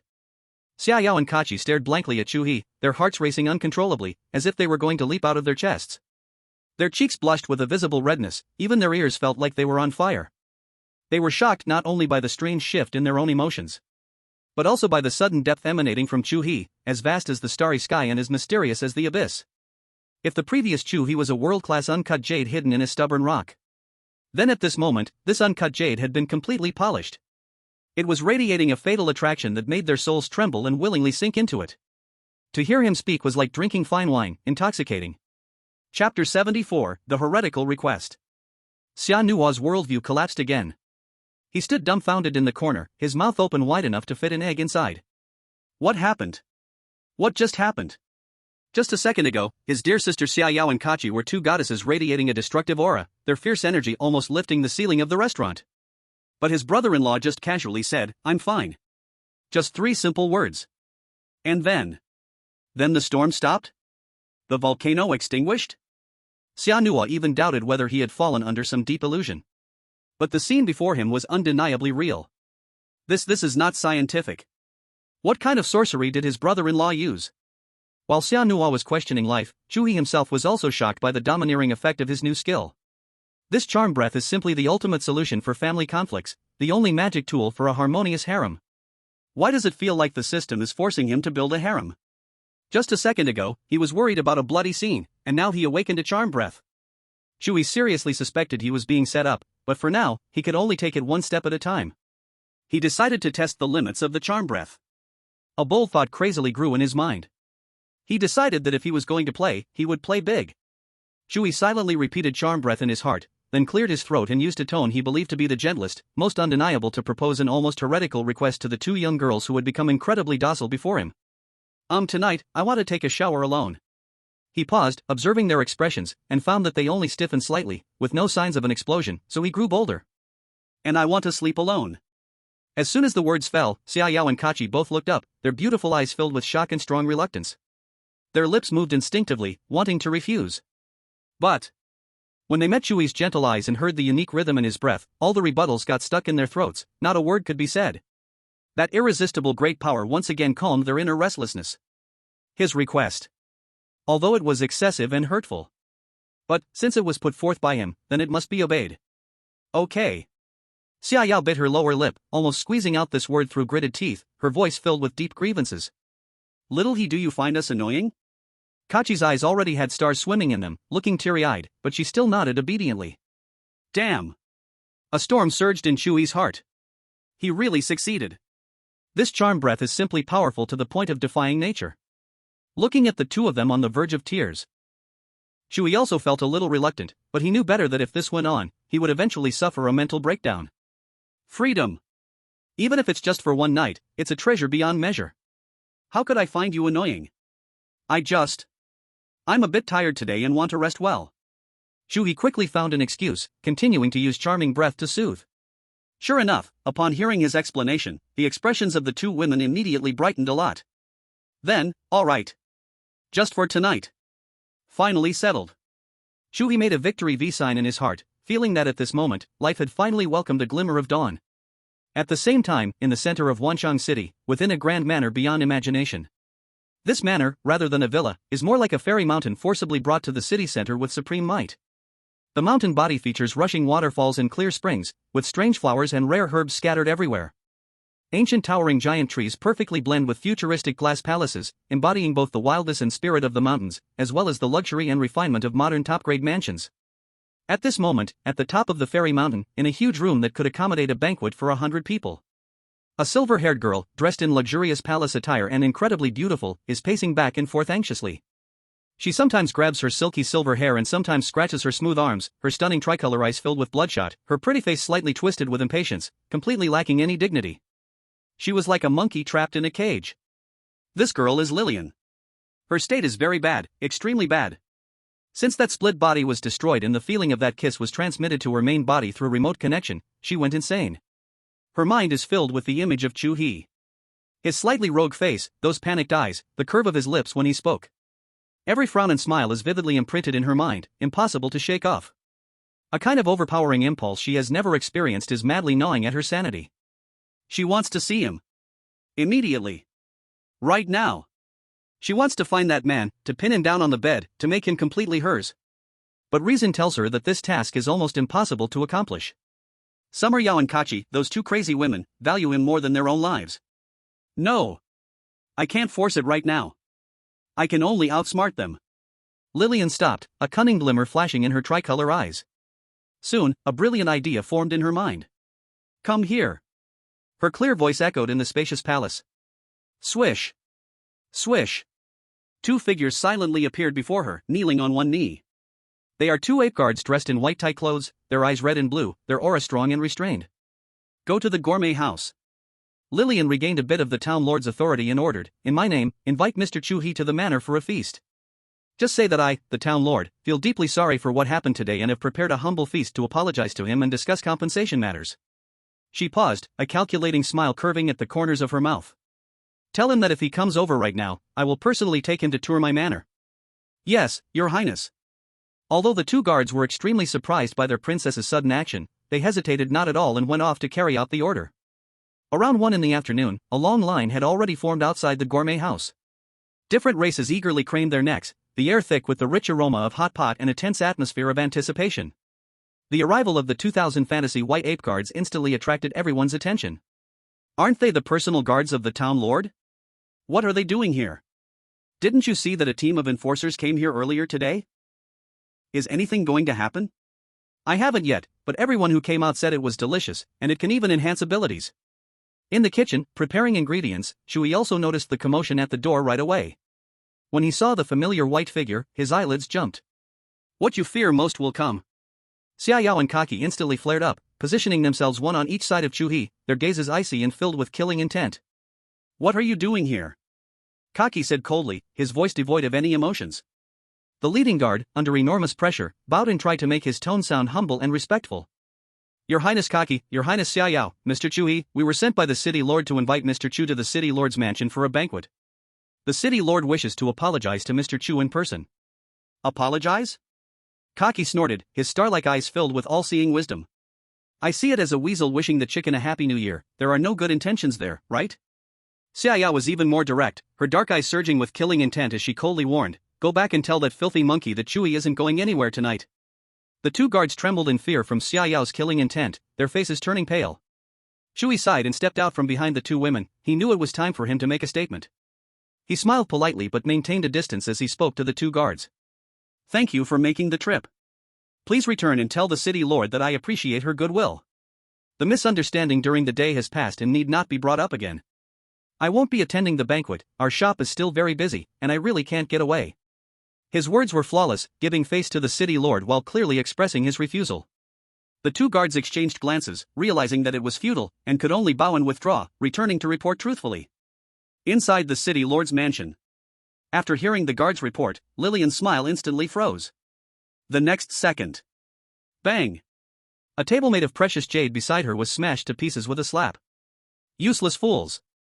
Lillian's chest heaved violently, her tricolored eyes burning with fury. You couldn't even bring one person. A bunch of useless trash. Get out of my sight. The guards fled in panic, rolling and crawling away from the palace. In the vast room, only Lillian was left alone. Refused? He actually refused the invitation from the princess? Chapter 75, A Wonderful Night of Being Single, Mysterious Girl. Night. The dazzling lights of Wuxiang City could not penetrate the curtains of Chu He's room. This was the first night that truly belonged to him since arriving in this world.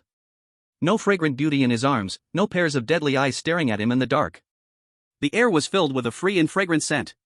Chu He lay sprawled on the soft bed, feeling every pore of his body relax. So refreshing. The breath of deception is truly a divine skill. He couldn't help but sigh inwardly. This skill perfectly solved the most troublesome problem at hand. Not only could he shake off Kaki and Xiaoyao's incessant nagging, But it could also help deal with the hellish situations. His physique needed to be enhanced quickly, otherwise, no matter how strong, he couldn't avoid daily toil. Tomorrow, he would have Xianhua go home to help catch a few magic lions. Right, he needs to find out what Kaki mainly ate from childhood to now. And he should make time to visit the devouring territory as well.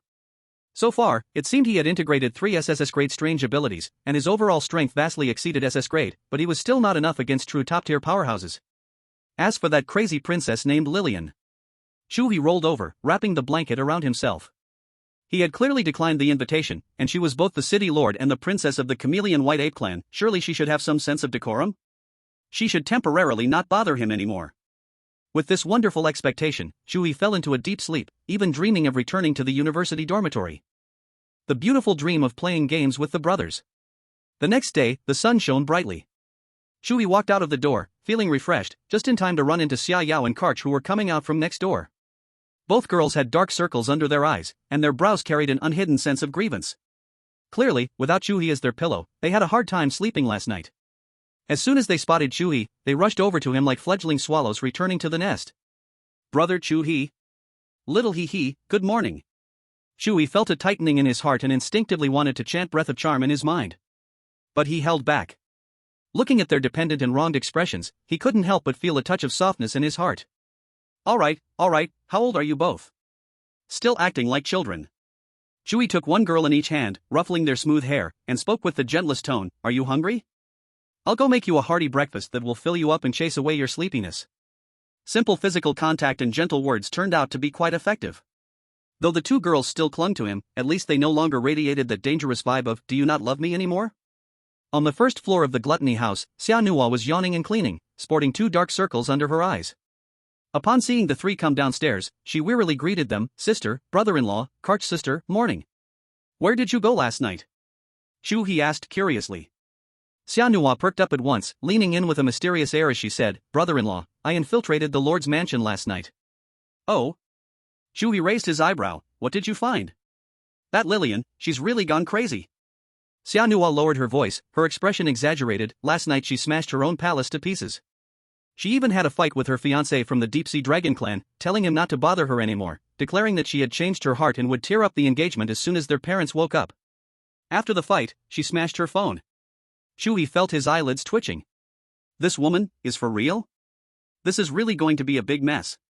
He felt a chill at the back of his head even though he hadn't done anything. "Brother-in-law, don't worry."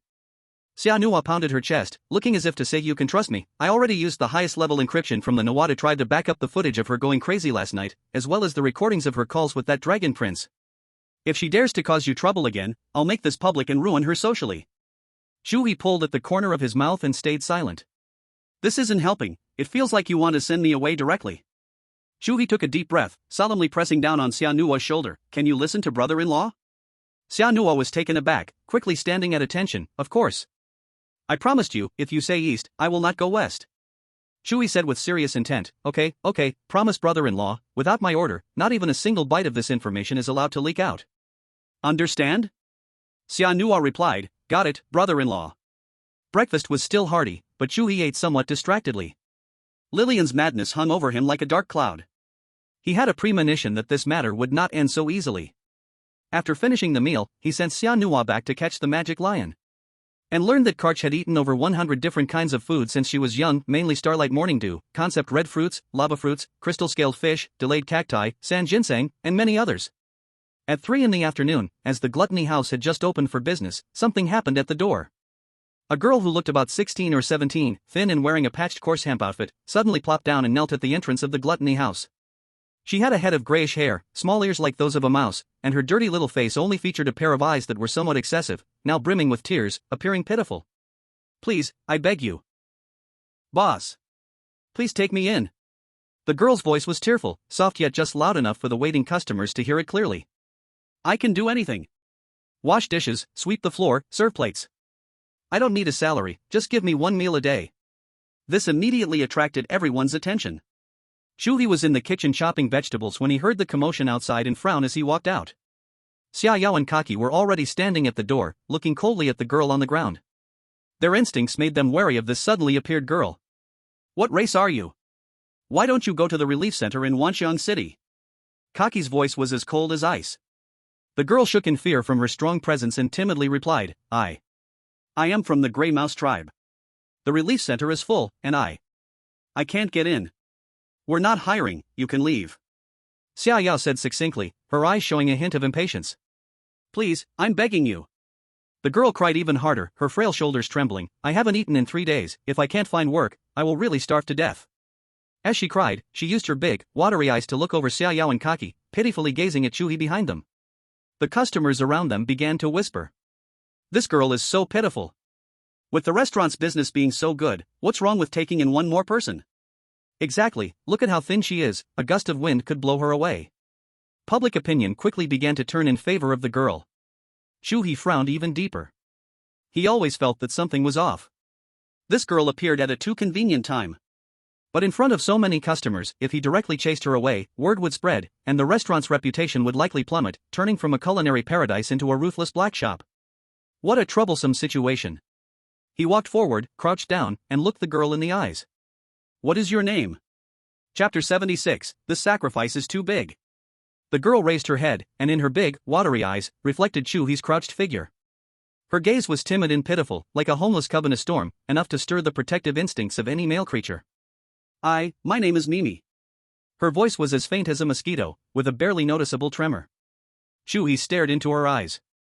There was a clean, pure fear and plea in her gaze. But this extreme purity revealed its falsehood.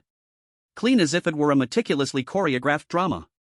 How could a girl from the Grey Mouse tribe, struggling at the bottom and starving for 3 days, show no hint of numbness to the world, despair for the future, or aught an alienation from the strong? In her gaze, there was only the emotion of pity, and it was a textbook-level performance. A warning bell rang in Chu He's heart. This girl is not right. He instinctively linked this dirty little face with the crazy princess from yesterday who kicked off her shoes, sneezed carelessly, and ended up kissing him unexpectedly. The Thousand Illusions White Ape Tribe. Their ability is to change everything. Even the eye of oblivion cannot see through. A bold guess that even surprised him began to grow wildly in his mind. Could it be? It can't be, right? A respected city lord, a royal princess, is she willing to go this far just to get close to me? This sacrifice is too big. Chu He remained calm on the surface, but inside he was already a storm. If it really is her, then today's situation could become quite interesting.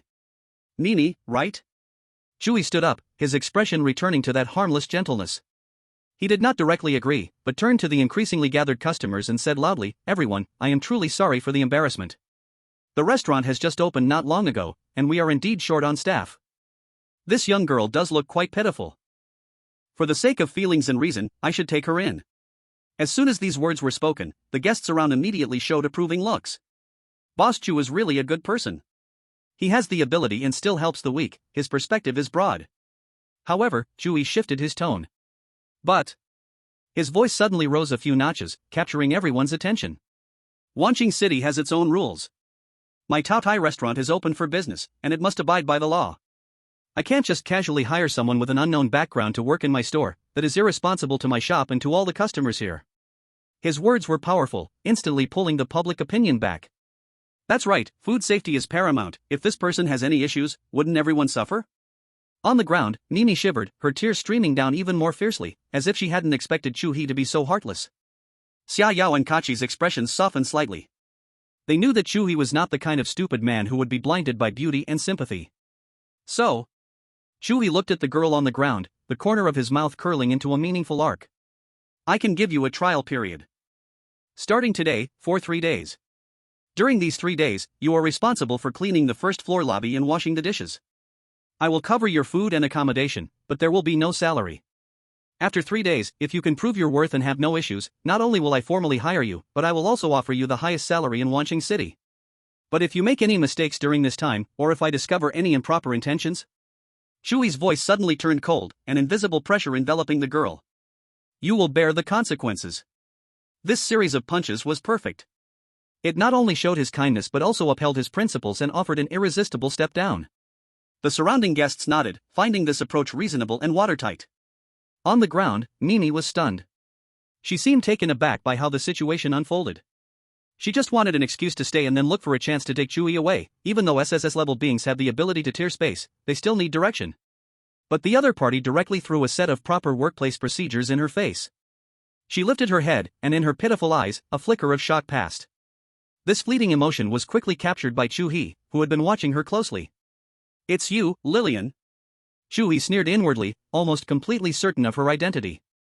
"Good, heaven has a path you won't take, hell has no door and you crash in. You want to play, right? Fine, I will play with you to the end." "What? Unwilling?" Chu He feigned impatience. "My patience is limited. I am willing. I am willing." The girl seemed to wake from a dream, hurriedly getting up from the ground and bowing repeatedly to Chu He. Since she had managed to stay, whatever happens will happen. She believed she would find a chance in 3 days. "Thank you, boss. Thank you, boss. I will do my best." Chu He nodded in satisfaction, turned to Xiaoyao and Kachi, who still had frost on their faces, and said, "All right, let her in. Find her a corner supply room to settle in, then get her a set of clean clothes." "Bro. Chu He. Little. Chu He." This was arranged by Chu He. It's better to call him by name outside. The two girls spoke in unison, their faces full of protest. Their instincts were screaming in alarm. This gray mouse girl definitely had issues.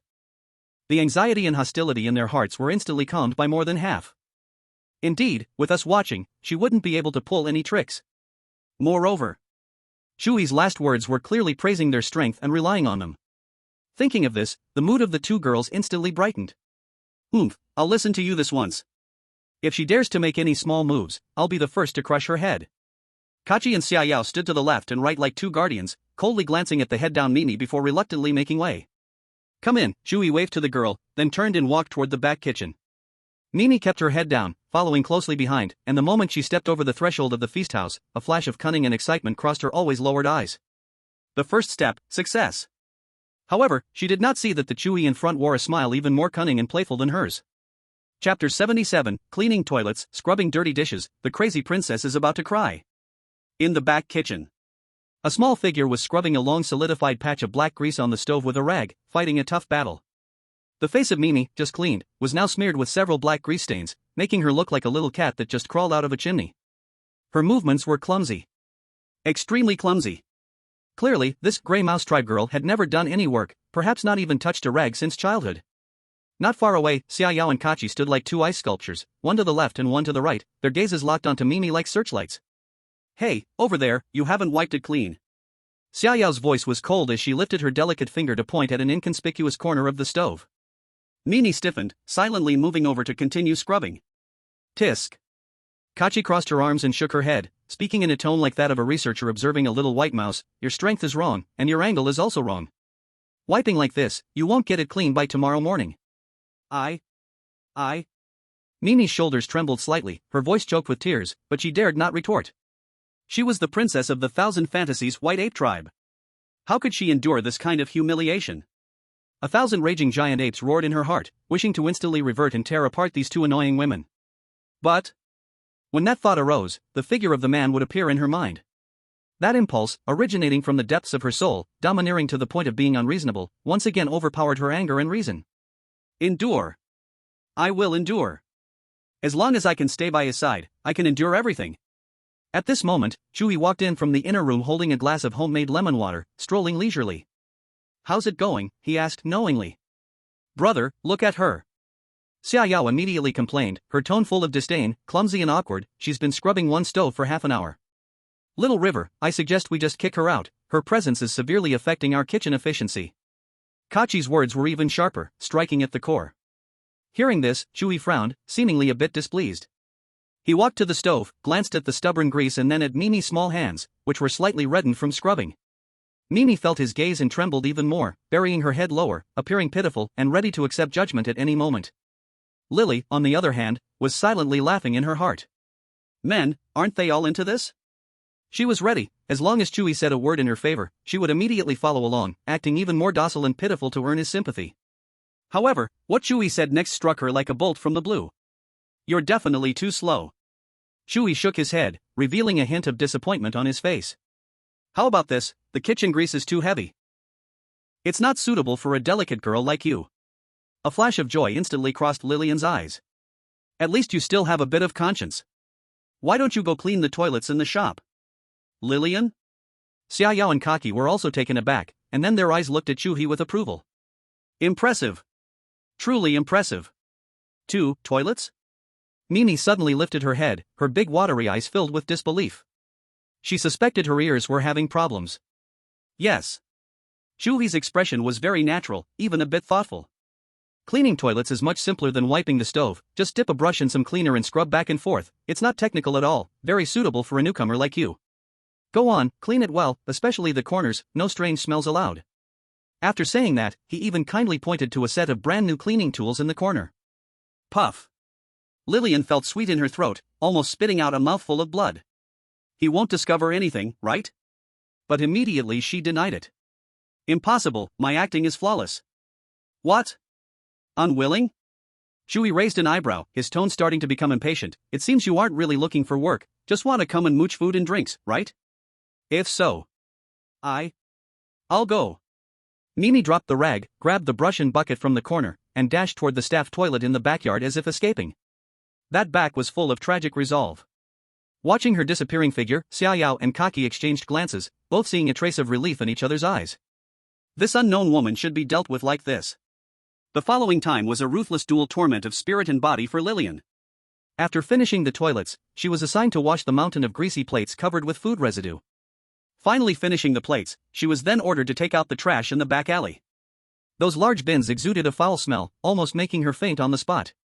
Xiaoyao and Kaki monitored her the entire time, scrutinizing every detail of her work, and if she slipped up, she was met with mocking taunts.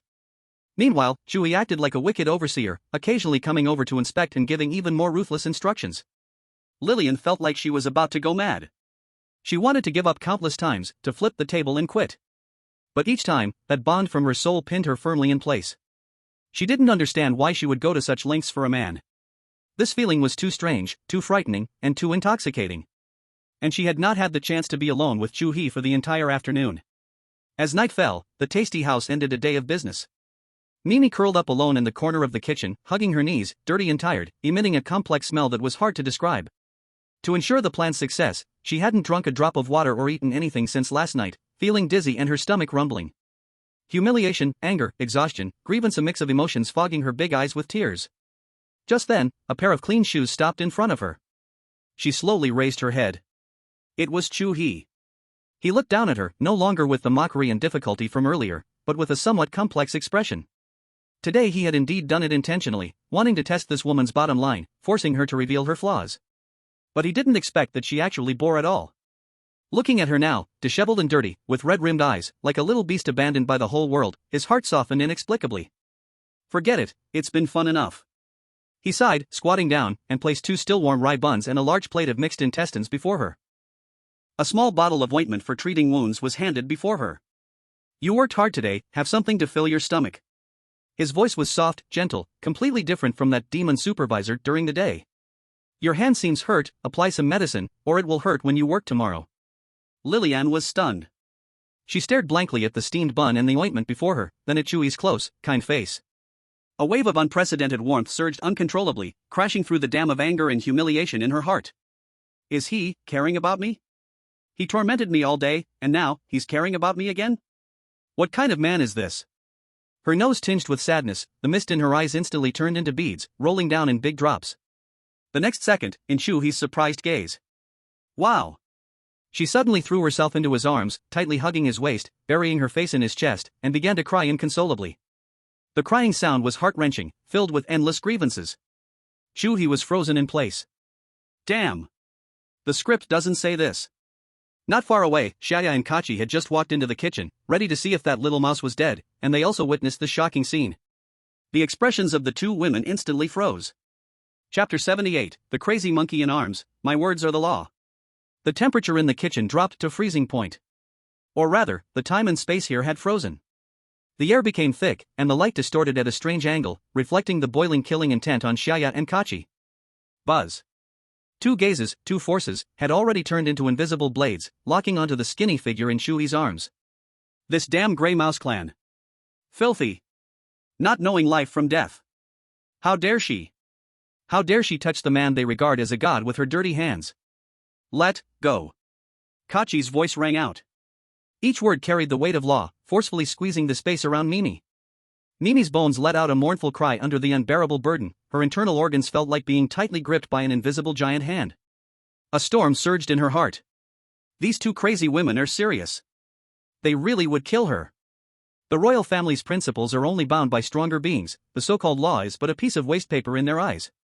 And she, Lillian, at this moment, was just a pitiful creature overwhelmed by sudden warmth, crashing into the man's arms. The shadow of death, cold and piercing, instantly drowned every inch of her skin. If this continued, to save her life, she would surely have to show her true form. But once exposed, all plans would turn to bubbles. No. Absolutely not.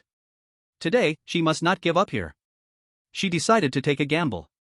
Betting that the man in her arms, the man who made her sink this deep, was not a heartless stone. He was her only chance for survival. Wah! She cried even louder. That piercing cry even drowned out the buzzing of destruction beside Xia. She used all her strength to hold on to Chu He tightly, he was her only lifeboat in this apocalyptic scene. While wailing, she spoke in a confused yet clear voice, incoherently shouting. Whoa whoa. Boss, thank you.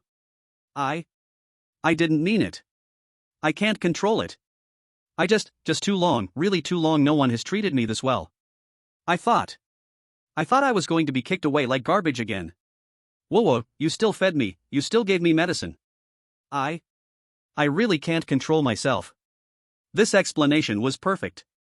A lower-class girl lingering on the edge of despair was completely crushed by a hint of warmth from the demon supervisor, losing control of her emotions, it made sense. But this reasoning? For Xiaoyao and Kachi, who had long been blinded by jealousy, it was utterly useless. In their logic, there was only one rule: if you touch the wrong person, you vanish from this world completely. The destructive power and the line of laws were about to touch Mimi in an instant. Chu He moved. He gently sighed, a hint of helplessness appeared on his face. It seemed that this crazy monkey would have to be stopped, too. After all, it was still his fault that he harmed her. If it weren't for that unexpected kiss, with her pride as the princess of the thousand illusion-white ape, how could she have ended up in such a situation today? Well then. Chu He silently recited those 4 words in his heart. Charming and deceptive breath. The next moment, he raised his head, his gaze sweeping over Xiaoyao and Kachi, his tone carrying an undeniable authority. All right. This girl is indeed pitiful, you both stop now. His voice was not loud, but it contained a magical power like a royal command. An invisible aura, filled with a deadly allure, spread from Chu He's breath. As the aura brushed against Xiaoyao, the violent destructive power around her retreated abruptly, retreating into her body like a receding tide. The ferocity and coldness in her eyes dissipated, replaced by a sense of confusion and a great feeling of satisfaction and security after a command was fulfilled. His words must be obeyed. His will is everything. On Kachi's side, the line of laws that wrapped around the entire space instantly shattered, turning into tiny starlight that dissipated. A crack appeared in the absolute rationality of her eyes, a sense of sinking from the depths of her soul flooded over her, irresistibly drowning her. His voice, why does it sound so pleasant? His command, why is it impossible to refuse, even, brings joy? Chu He was again shocked by the domineering effect of this new skill of his. This was truly a king's absolute decree to his subjects.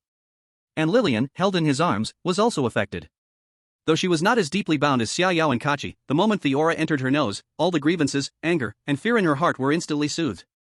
A strong urge to bow down and obey all his arrangements surged madly from her heart. This man, he... Alright, you two, go back to the hotel first, clean yourselves up and wait for me.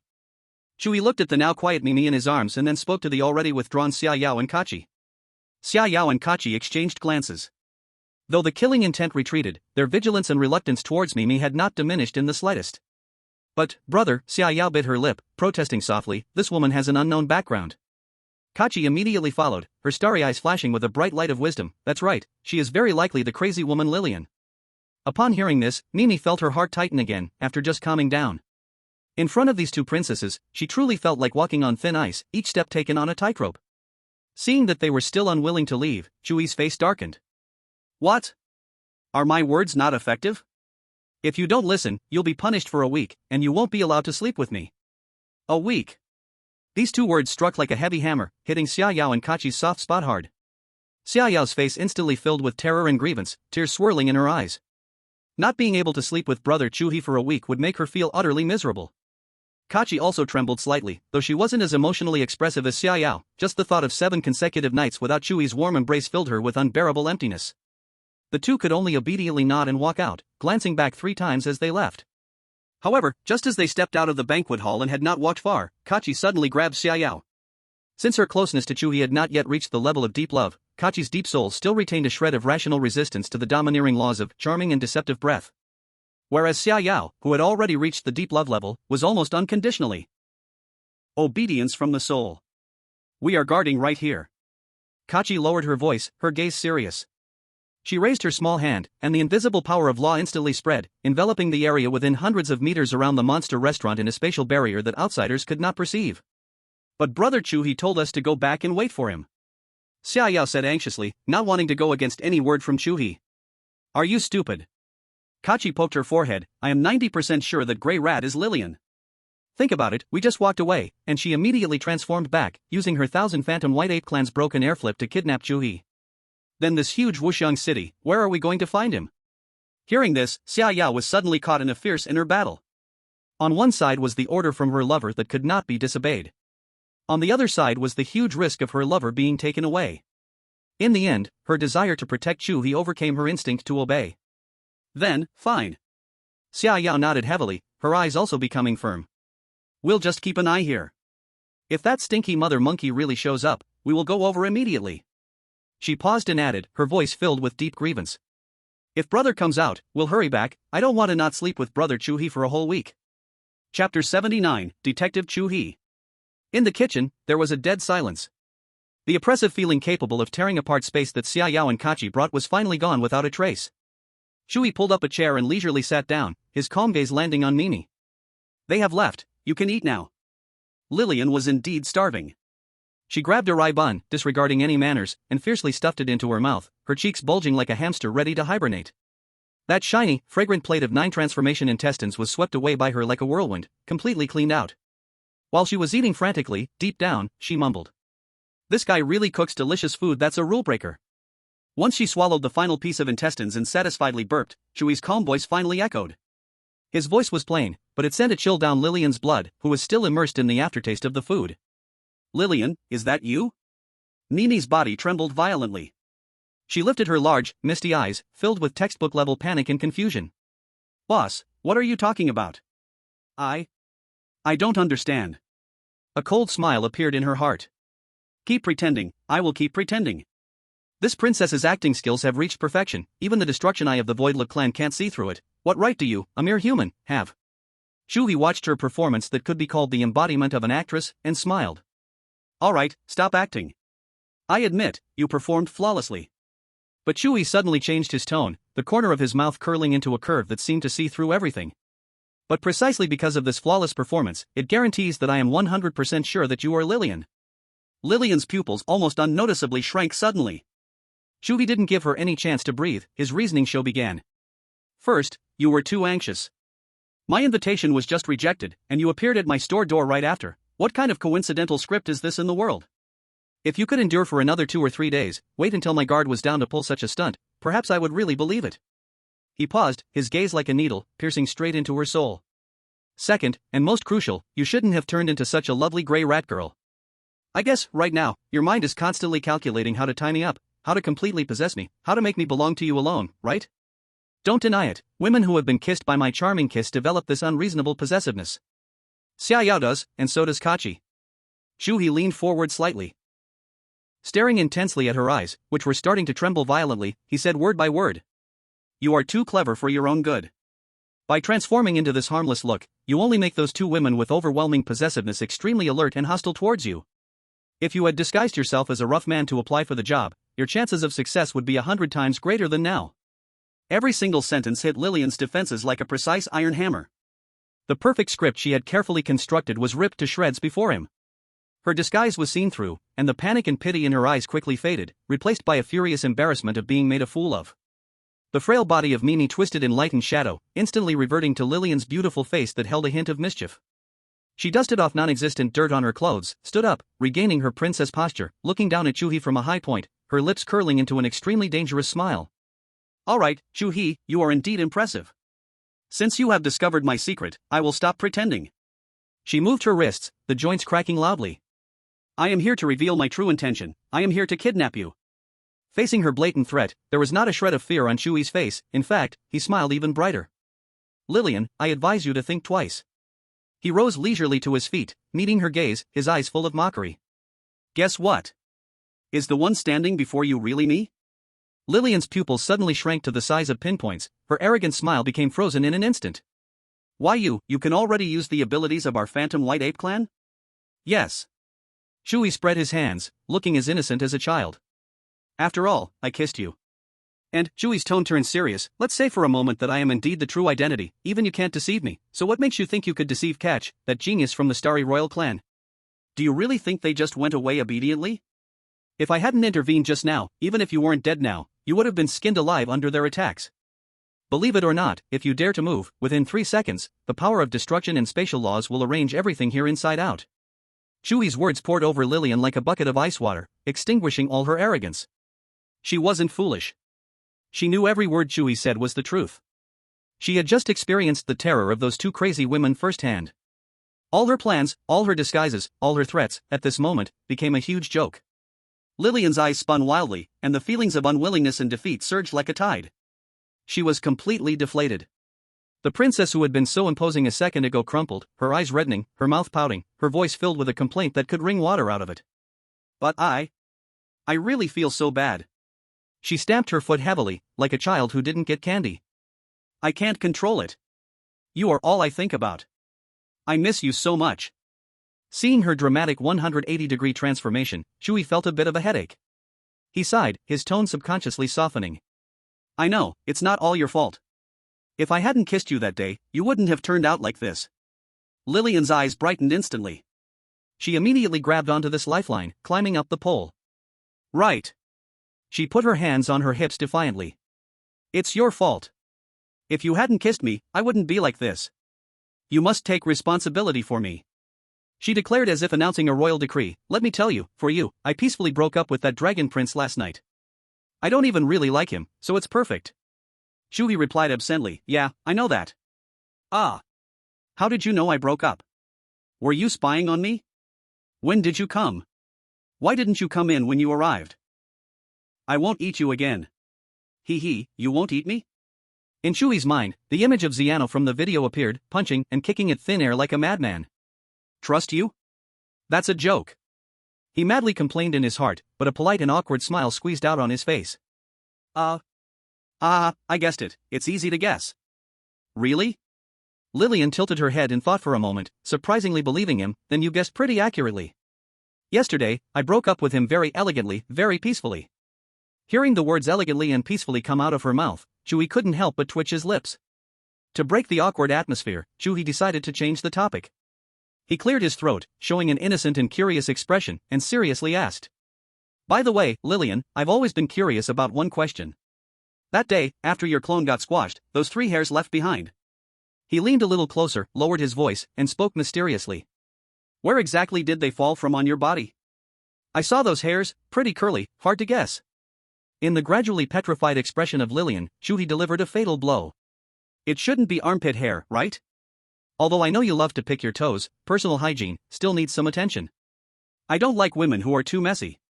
Chapter 80, You Can Only Be My Woman.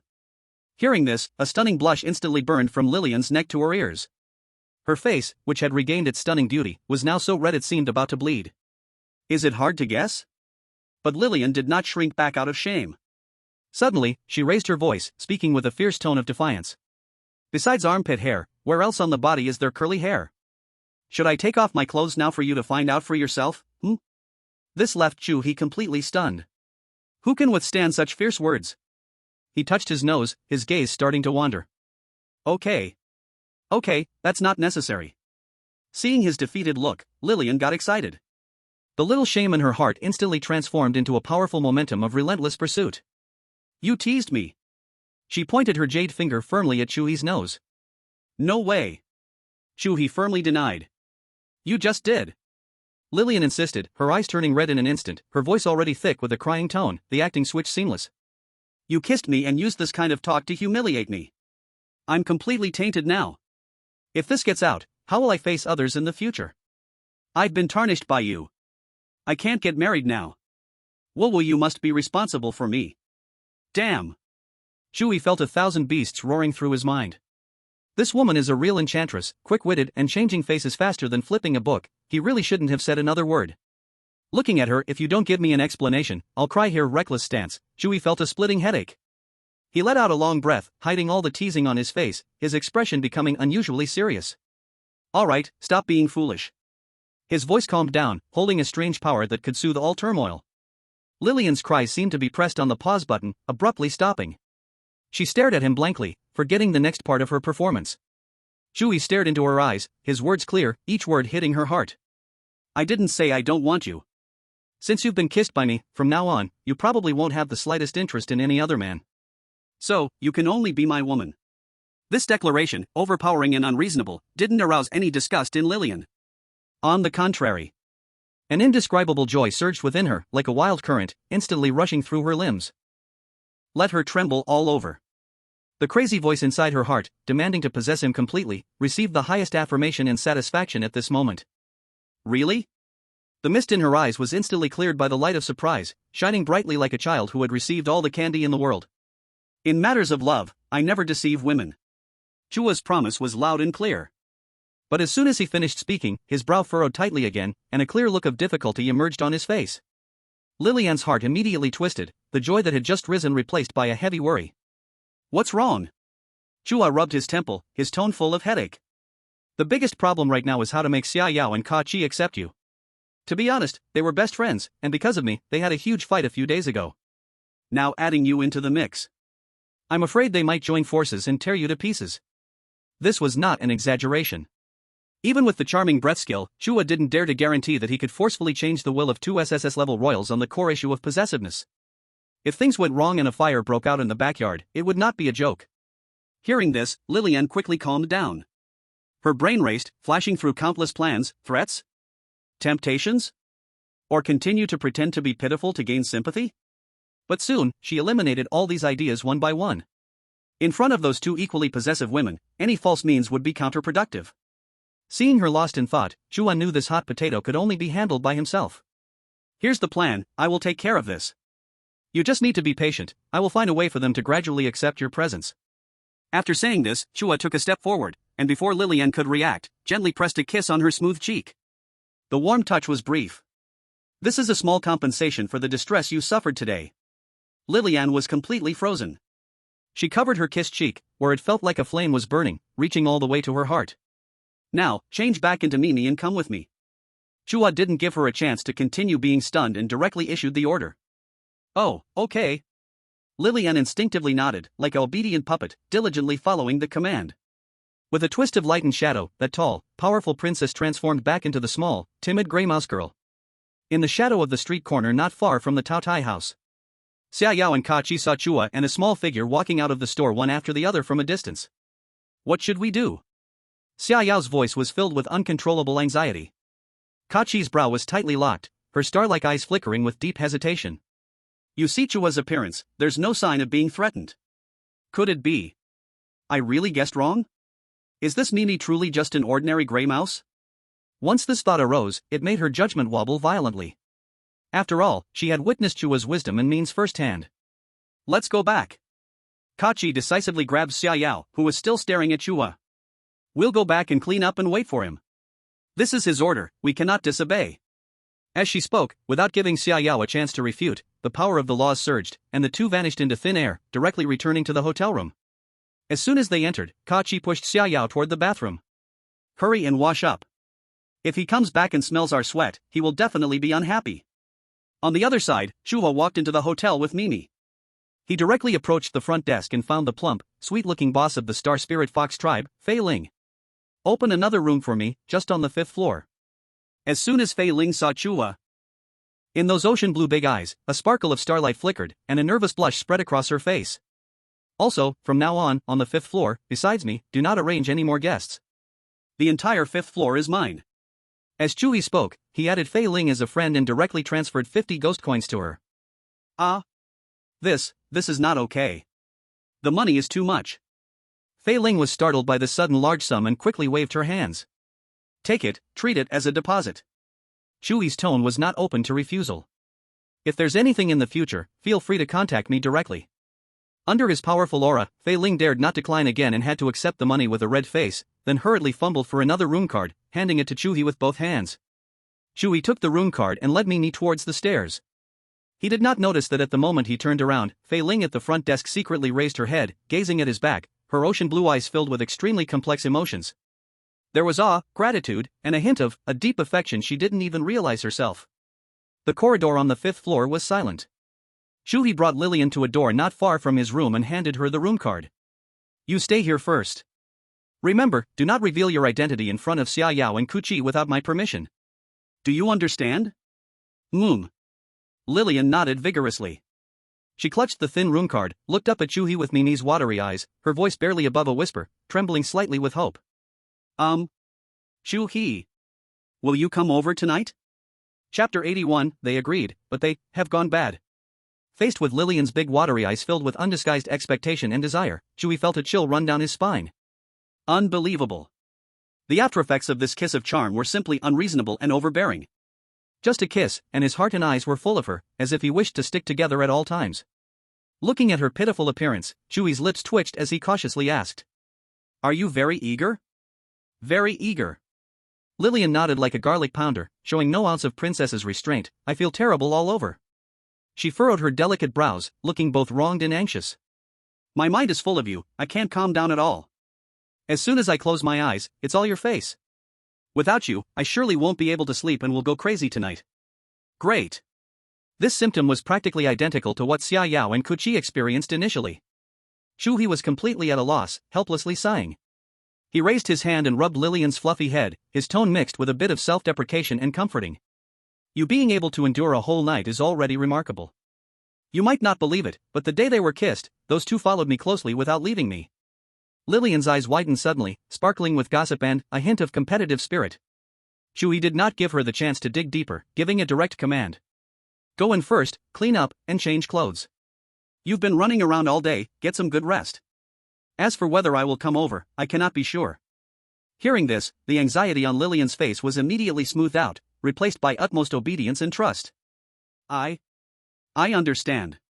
She tightly clutched the rune card, turning back 3 times as she entered the room, and just before closing the door, she couldn't help but peek her little head out, her eyes full of anticipation as she reminded him. Then you hurry up and think of a way, okay? Chu He stared at the closed door, the corner of his mouth twitching. What a sweet trouble. He turned and walked towards his own room. As soon as his hand touched the doorknob, the two familiar and fiery auras from inside pierced through the door, wrapping around him. He pushed the door open. Sure enough. Xia Yao and Chu He had changed into fresh cotton pajamas, one with hair like a waterfall, the other with silver hair like stars, sitting on the edge of the bed, 2 pairs of stunning eyes locked onto him tightly. Upon seeing Chu He, both stood up from the bed almost simultaneously, wafting a fragrant breeze towards him. Brother! Little He. The urgent intense look on her face made Chu He's headache come back. Stop. Chu He raised a hand, blocking in front of him. I'm sweating all over, I need to take a shower first. We'll help you get some clothes. The two girls spoke in unison. Chu He. After a long time. The atmosphere in the room gradually calmed down. Xia Yao and Kachi were like 2 gentle kittens, quietly cuddling beside Chu He, their pretty faces showing a hint of fatigue, even their voices softened a bit. Chu He sat with Xia Yao on one side and Kachi on the other, knowing that it was time to come clean. He cleared his throat, his voice particularly clear in the quiet room. There's something I need to tell you. The 2 girls lazily responded with a soft their nasal tones filled with relaxation. Chu He dropped a heavy bomb. The Grey Rat tribe girl from today, Mimi. She is Lillian. The moment the words fell, Chu He clearly felt the bodies on both sides stiffen at the same time. The peaceful air in the room was instantly frozen by 2 waves of palpable coldness. Xia Yao and Kachi suddenly opened their eyes wide. All the laziness and softness in their eyes were replaced by shock and bone-chilling vigilance. What did you say? Kachi's voice trembled as she propped herself up, her star-like eyes fixed intensely on Chu He. Xia Yao sat up straight, her black hair falling down, unable to hide the dangerous black flame reigniting in her gaze. Brother, I'm going to ask her now. Chu He grabbed Xia Yao, who was about to stand, and forced her back into her place. Seeing the girls looking like they were facing a great enemy, he sighed and continued. I've already kissed her, you know what that means. From now on, just like you, she will only have me in her heart and won't have room for anyone else. So what? Xia Yao gritted her teeth, her tone filled with strong rejection. What's the point of kissing? We won't allow anyone to steal our brother. In Kachi's starry eyes, reason and jealousy were in a fierce battle. Do you want her to stay? She asked the core question that mattered most to them. Facing the two girls' nearly piercing gazes, Chu He nodded. That's right. He had no hesitation and didn't hide anything at all. Can both of you accept her? The moment he asked this question, Chu He quietly activated Charm's breath. An invisible aura, carrying a special rule, quietly merged with the air as he breathed, brushing over the souls of the two girls. He knew this request was very abrupt, but he had decided to face everything. Xia Yao and Kachi froze upon hearing his words. The tremendous resistance and vigilance in their eyes seemed to be forcibly pressed down by an invisible hand, starting to shake and struggle violently, and finally, slowly faded away. In its place was a strange daze and confusion. At this moment, time became thick and slow. Chu He could feel that a silent war was taking place in their hearts. Chu He's heart was in his throat. He nervously watched the two girls. A terrible thought emerged. Could it be, this Charm's breath skill has side effects he doesn't know about? Just when he was feeling restless, the two girls moved. The expressions on their faces slowly shifted from daze to a smile. A smile that was sweet to the extreme yet also hollow to the extreme. They exchanged glances, their movements synchronized, as if they were puppets being controlled. Then they all turned their heads to look at Chu He and, in unison, said in a monotone devoid of emotion. Okay. This okay echoed in the dead silence of the room. But it sent chills down Chu He's spine, making all the hairs on his back stand on end in an instant. He was permeated by a bone-chilling chill. The voice was still theirs, crisp and pleasant. The smile was still theirs, sweet and lovely. But everything felt wrong. That voice lacked the usual liveliness and emotion. Like a program set to play. In that smile, not a trace of sincerity could be seen, sweet enough to send chills down his spine. Chu He looked at the strange expressions on the two of them, his heart sinking straight to the bottom. He trembled and cautiously reached out, his fingertips gently brushing against Xia Yao's icy cheek. Are you two okay? We're fine. Xia Yao and Chi-Chi spoke in unison, their faces still wearing that sweet, heart-pounding smile. Chu He felt his heart drop. This isn't them. Absolutely not. He shivered and withdrew his hand from touching Xia Yao's cheek. The skin felt icy, lacking the warmth of a living person, more like touching a piece of exquisite, white jade, beautiful, yet lifeless. Yao Yao, you. Chu He's throat was dry, struggling to form words, trying to wake up the girl who would puff up her cheeks out of jealousy, the one who would threaten anyone who got too close with her destructive black flames. Didn't you say that anyone who dared to have designs on me would be torn apart by you? Lillian. She is an SSS-level anomaly, she also wants to monopolize me. Are you really, not the least bit angry? He stared hard into Xia Yao's eyes, trying to find even a hint of familiar emotion from the depths of her dark pupils. Xia Yao's head tilted cutely, her pretty eyes blinked, and her smile's curve didn't change at all. Brother's decision is the best decision. As long as it's what brother wants, Yao Yao will always support. A cold sensation rushed up his spine into his skull. Chu He suddenly turned to Chi-Chi on the other side. Chi-Chi. What about you? His voice involuntarily rose, carrying a hint of panic he wasn't even aware of. Aren't you a member of the Starry Royal clan? Where is your pride? Where is your wisdom? I used charm breath to influence your judgment. What's the difference between that and brainwashing you directly? Hearing this, Chi-Chi's starry silver eyes also blinked. She even extended her little hand, gently patting Chu He's chest, her movements gentle, her tone never before so obedient. Little He He, what silly things are you saying? Being influenced by Little He He is a privilege for Chi-Chi. Little He He's will is the highest law. Chi-Chi will always obey Little He He's arrangements. Boom! Chu He's mind went completely blank. The two of them seemed to, like two flesh and blood beings, breathing, speaking, yet having their souls stripped away, obedient puppets. An unprecedented panic surged like icy seawater from all sides, nearly suffocating him. He wouldn't believe it. I don't believe. Chu He roared, flipping over and pinning the two women back down under him. He lowered his head and kissed Xia Yao fiercely on the lips. Her lips were soft but silent. Gone was the passionate response of the past, the shy tremble, and the dreamy expression of desire. She merely passively endured, like a delicate doll, neither resisting nor complying. Chu He's heart went cold. He became desperate again, turning to kiss Chi-Chi. The result was the same. The talented girl of the Starry Royal clan, who always loved to say something outrageous during intimacy, making him laugh and cry, now just quietly closed her eyes, letting him do as he wished. Damn it! Chu He suddenly sat up, his hands buried in his hair, tugging in frustration. He wouldn't give up and reached out again, directly probing the soft flesh at the waist, the most ticklish part of the two girls. Ha, giggle. The two girls burst into laughter. However, this laughter not only failed to bring Chu He any comfort, it set all the hairs on his body standing on end. The laughter was crisp and pleasant to hear. Yet their bodies didn't move at all, and their expressions remained that sweet but hollow smile. The laughter and the expressions, the actions, were completely disconnected. This laugh is fake. It's useless. All of it is useless. Kissing them, hugging them, pinching them, scratching their itches. Every way he could think of, he had tried. The result was always the same. Damn it! Chu He slammed his fist harshly into the soft mattress, making a muffled sound. He was on the brink of collapse. Things had completely and utterly exceeded his expectations and control. Deep regret and fear spread in his heart like poison. He regretted it. He regretted why he had rushed to confront them, why he had made such an unreasonable demand. But he couldn't help but recall Lillian's somewhat crazed state. That woman had been tortured almost to the brink of losing her mind by the aftereffects of the kiss of enchantment. Chu He had a strong instinct that if he didn't give her a clear answer soon, and if her unplaceable desire didn't find an outlet, who knew what kind of destructive things that mad princess would do. So, he thought that a short pain is better than a long one, to confess quickly, and then use breath of enchantment to ease the conflict. But he never expected.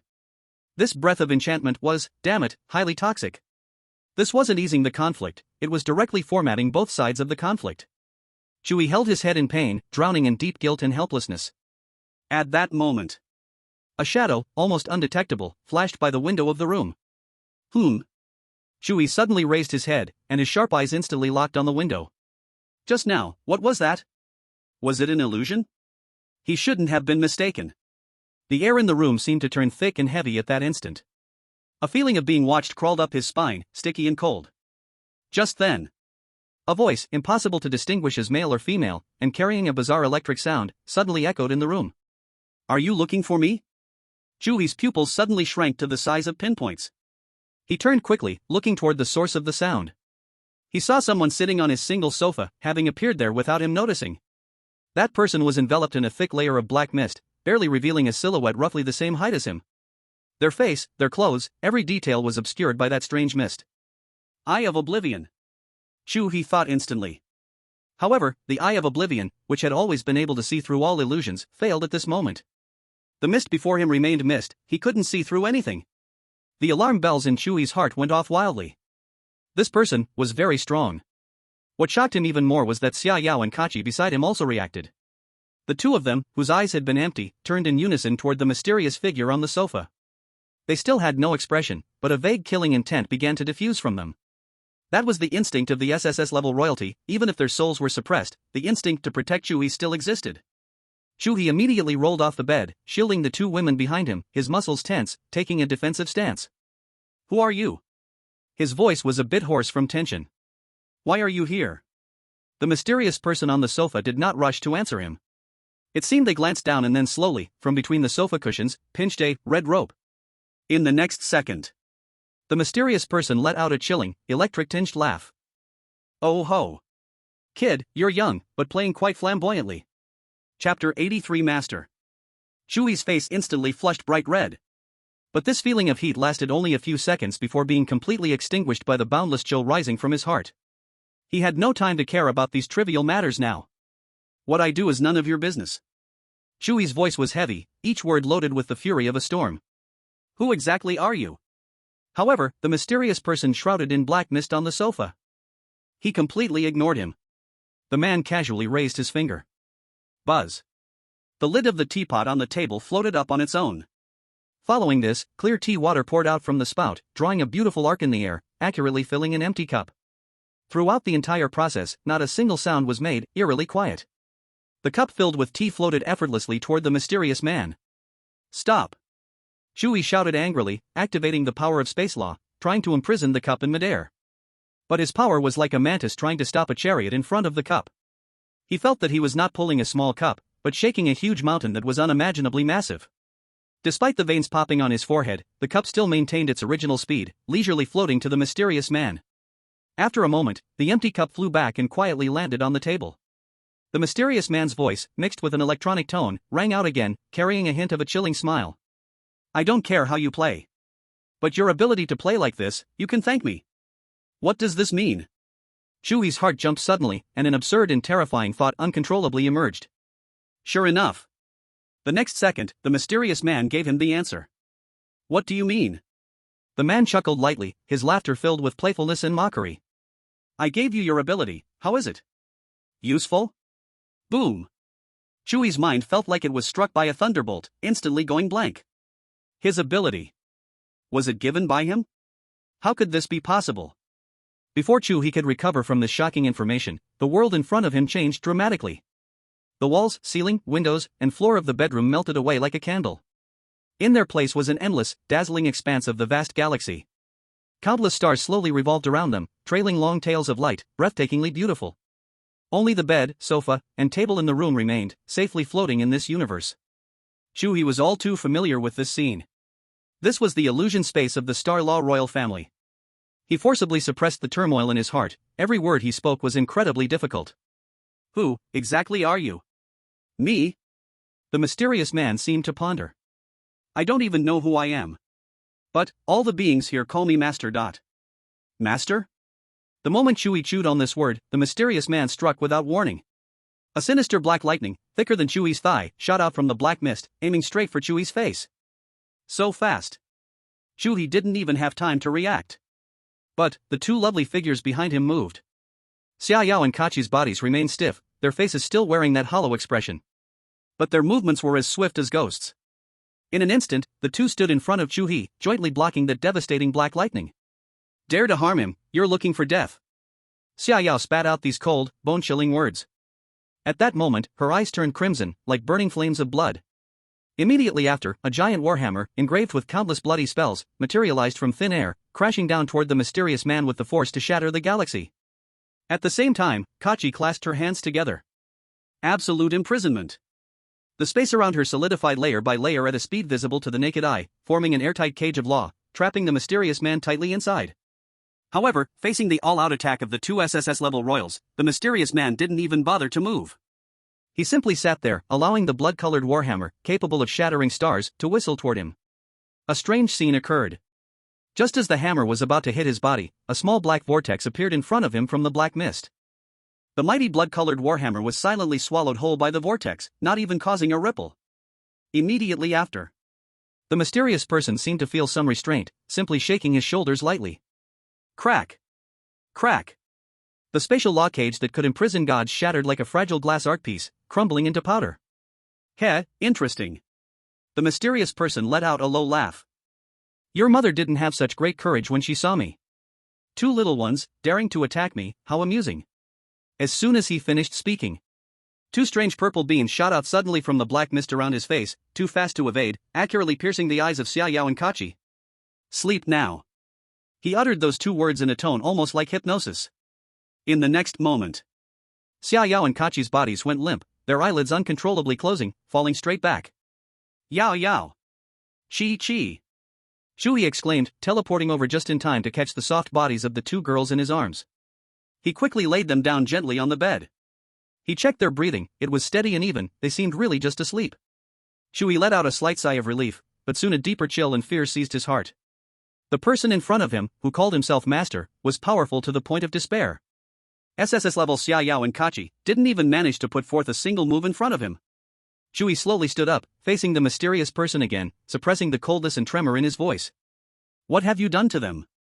Didn't I say? The mysterious person shrugged, his tone as relaxed as if discussing the weather. Just let them take a nap. As he spoke, the thick black mist enveloping him began to slowly dissipate. Chu He stared at him intensely, his heart almost leaping out of his chest. He was about to see the true face of K. The mist grew fainter and thinner. A tall silhouette gradually became clear, then a black hooded robe. Chu He's pupils constricted violently to the size of pinpricks. When the last wisp of black mist disappeared, the mysterious person's full appearance finally revealed itself to his sight. That person slowly lifted his head. At the moment he raised his head, Chu He felt his world shatter completely. He stood frozen, his mind blank, the blood in his body seemed to freeze in an instant. He opened his mouth but couldn't make any sound. Because, sitting on the sofa was that person. That face. So strikingly, looked exactly like his own. And that person was silently looking at him with a strange smile. Chapter 84, You Have to Defeat Me. Surprised? The mysterious person, no, the guy with the exact same face as his, raised the corner of his mouth in a playful curve, his voice drifting over. Chu He's throat felt like it was being choked by boiling iron, tightly blocked. Every word came out with great difficulty from the cracks in his vocal cords. Why, do you look like me? His voice was dry, like sandpaper rubbing together, the heartbeat in his chest thundered like a wild drum, buzzing in his eardrums. The mysterious person enjoyed his disoriented expression, laughing. What's so surprising about that? As soon as he finished speaking, his face, identical to Chu He's, rippled like water. Light and shadow twisted. Bones shifted. In a split second, the figure on the sofa transformed from another Chu He into a long-haired summer Yao with delicate brows and eyes, hair cascading down to her waist. Just a little transformation technique. You can do that too, right? Her voice also became indistinguishable from Xia Yao's, cold yet holding a touch of unique softness. Chu He's pupils shrank to dangerous pinpricks. This monster. Not only could it transform, but it executed the transformation so perfectly, even replicating the deep-rooted cold aura of Xia Yao flawlessly. Chu He forcibly suppressed the tumultuous thoughts crashing like tides in his mind, his brain operating at an unprecedented speed. You know everything about me? Xia Yao lazily leaned on the sofa, her jade-like fingers gently tapping on the armrest, her posture exuding indescribable comfort. Almost. As long as it's something I want to know, I can find out. This nonchalant remark transformed into an invisible mountain of starry weight, pressing heavily upon Chu He's soul, making it hard for him to breathe. Omniscient and omnipotent? What level of being is this guy calling himself the Lord? Chu He took a deep breath, asking the question that had been swirling in the deepest part of his heart. Why choose me?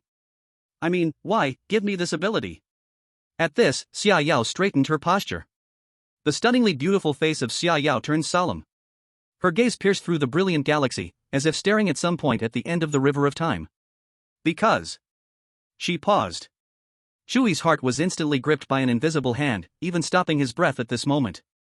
He had a premonition that this answer would reveal the tip of the iceberg of all secrets. Perhaps, there is something he holds that he doesn't even know about himself?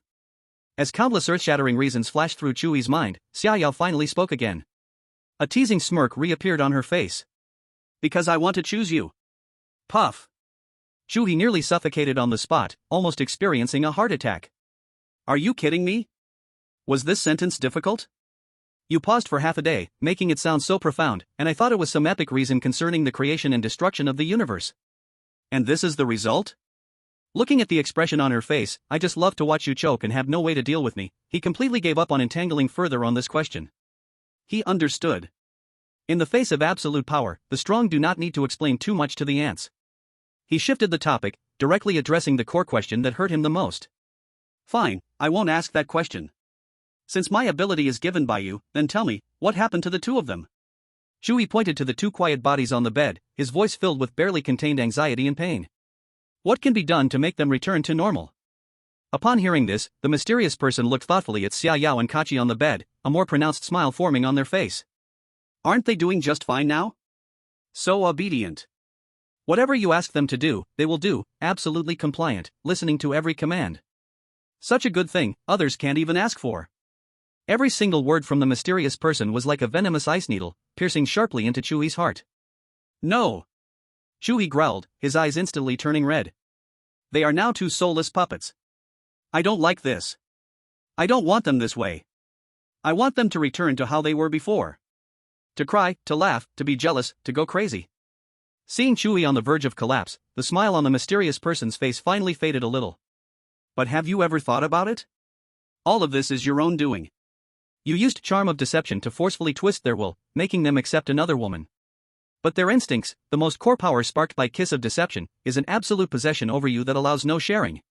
One side is the unconditional obedience to your orders, and the other is an irresistible jealousy and possessiveness originating deep in their souls. These two extreme contradictory forces are violently tearing at them from within. What do you think will happen in the end? The mysterious person spread their hands. It's very simple. To avoid disappointing you and to prevent themselves from suffering to the point of destruction, their souls chose the most direct way. To shut down emotions, to format the self, to become a perfect doll that only executes your commands. Boom! These words struck like a divine thunder from the heavens. A loud explosion echoed in Chu He's mind. He stood frozen in place. So it was like this. So it turns out, he himself, had forced them into this state.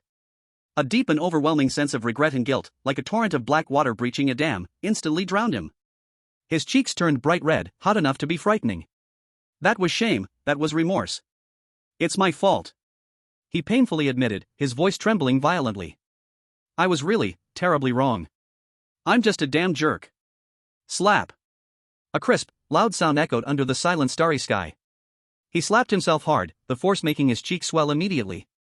Please, teach me, what should I do? Damn. Admitting wrong so quickly. And so fiercely. This time, it was the mysterious person who was stunned. Kay seemed not to expect that Chu He would so straightforwardly take all the responsibility upon himself. After a moment of silence, Kay slowly spoke. No need to worry. When they wake up, everything will return to normal. These words were like a divine decree, making Chu He, who had fallen into despair, grab onto a life-saving straw. Really? I never lie. The mysterious person said lightly, however. I can offer you a few hints. Think about it, last time they fought because of you, how did you resolve it?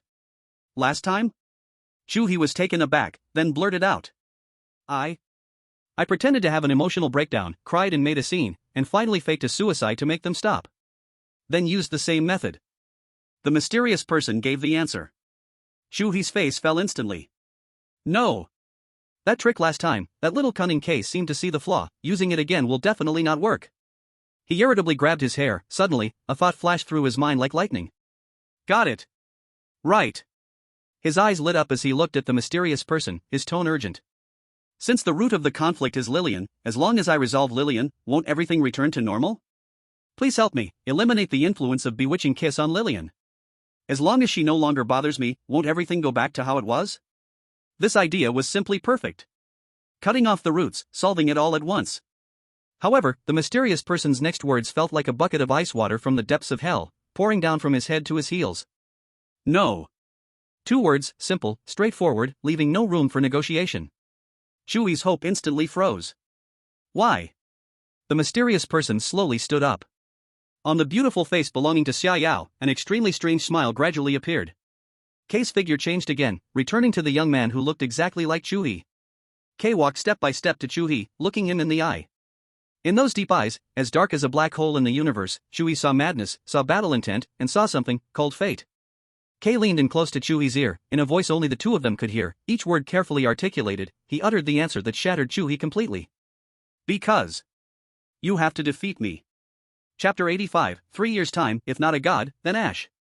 Chu He suspected his ears were hearing things. His whole mind was buzzing, like 1,000 flies having a party inside. He stared hard at the face before him that looked just like his own, a face wearing a mocking smile that chilled him to the bone. Defeat him? What a cosmic joke. Chu He's lips trembled, his throat rolled violently, the voice he squeezed out was hoarse and incoherent. I said, noble and powerful lord, what did you just say? The lord with his face looked on with great interest at his ghostly expression, the curve of his mouth increasing slightly, and slowly repeated clearly. I said, I want you to defeat me. Boom. This time, Chu He heard clearly and distinctly. And because of this, an absurdity, 100 times stronger than before, swept through all his senses like a cosmic storm. He seemed to have all the strength drained from his body, almost sitting down on the ground. This is impossible. Chu He screamed, his voice had completely changed. All my abilities were given by you. What can I use to defeat you? Should I use the power you gave me to fight against you, the source of that power? This even violated the most basic logic. However, the master seemed to hear some huge joke, and actually chuckled. On that face identical to Chu He's, a playful smile appeared. How do you know if you don't try? I'm easy to defeat, just a single blow will do. Try it? How can I try? This is like encouraging an ant to topple an entire mountain. Chu He's brain was racing, trying to find even a glimmer of possibility in this seemingly unsolvable deadlock. Kissing powerful female anomalies to copy their abilities. Xia Yao has the power of obliteration, Kaki has spatial power, Lillian can transform as 1,000 illusions, comparable to a long-distance assault ability that resembles teleportation. Wait a minute. A bolt of lightning that tore through the darkness suddenly pierced his mind. He suddenly raised his head and stared intently at the master. How to try? My ability relies entirely on kissing those powerful female anomalies and copying the core talents of their races. His voice became hurried as he grasped that thread of crazy possibility. Could it be that you mean for me to go charm all the wealthy daughters of the royal family? When he uttered the word charm, Chu He himself felt it was absurd. What is this? The final plan to save the world is to be a philanderer everywhere? But he never expected that the master actually nodded in approval, showing a look of satisfaction as if saying you can be taught.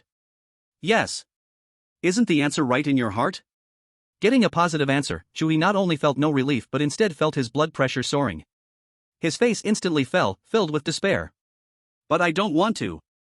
Chu He began to complain indiscriminately, no longer caring about how terrifying this being was. Do you know how hard it is to maintain this kind of relationship?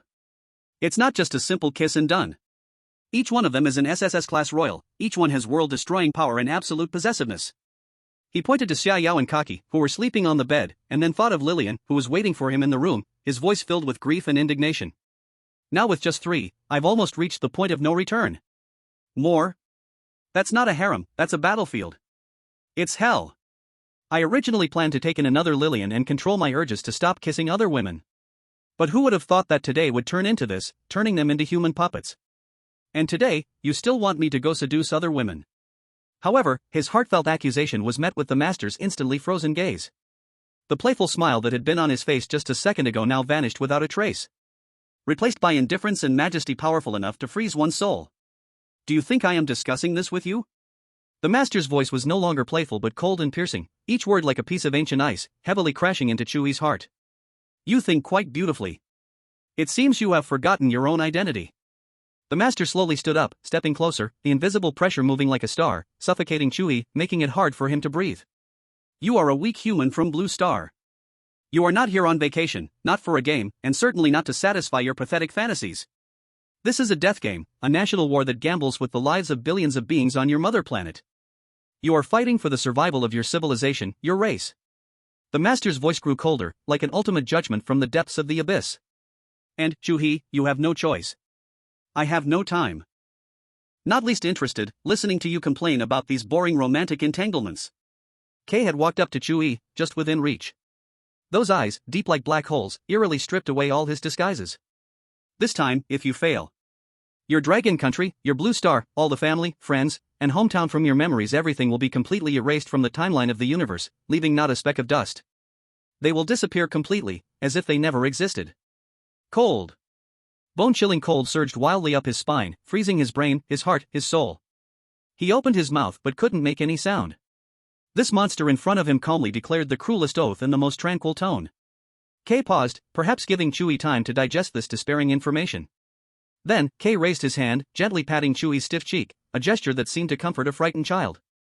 But what Kay said next was crueler than any torture. I have already given you the power to defeat me. Time limit, 3 years.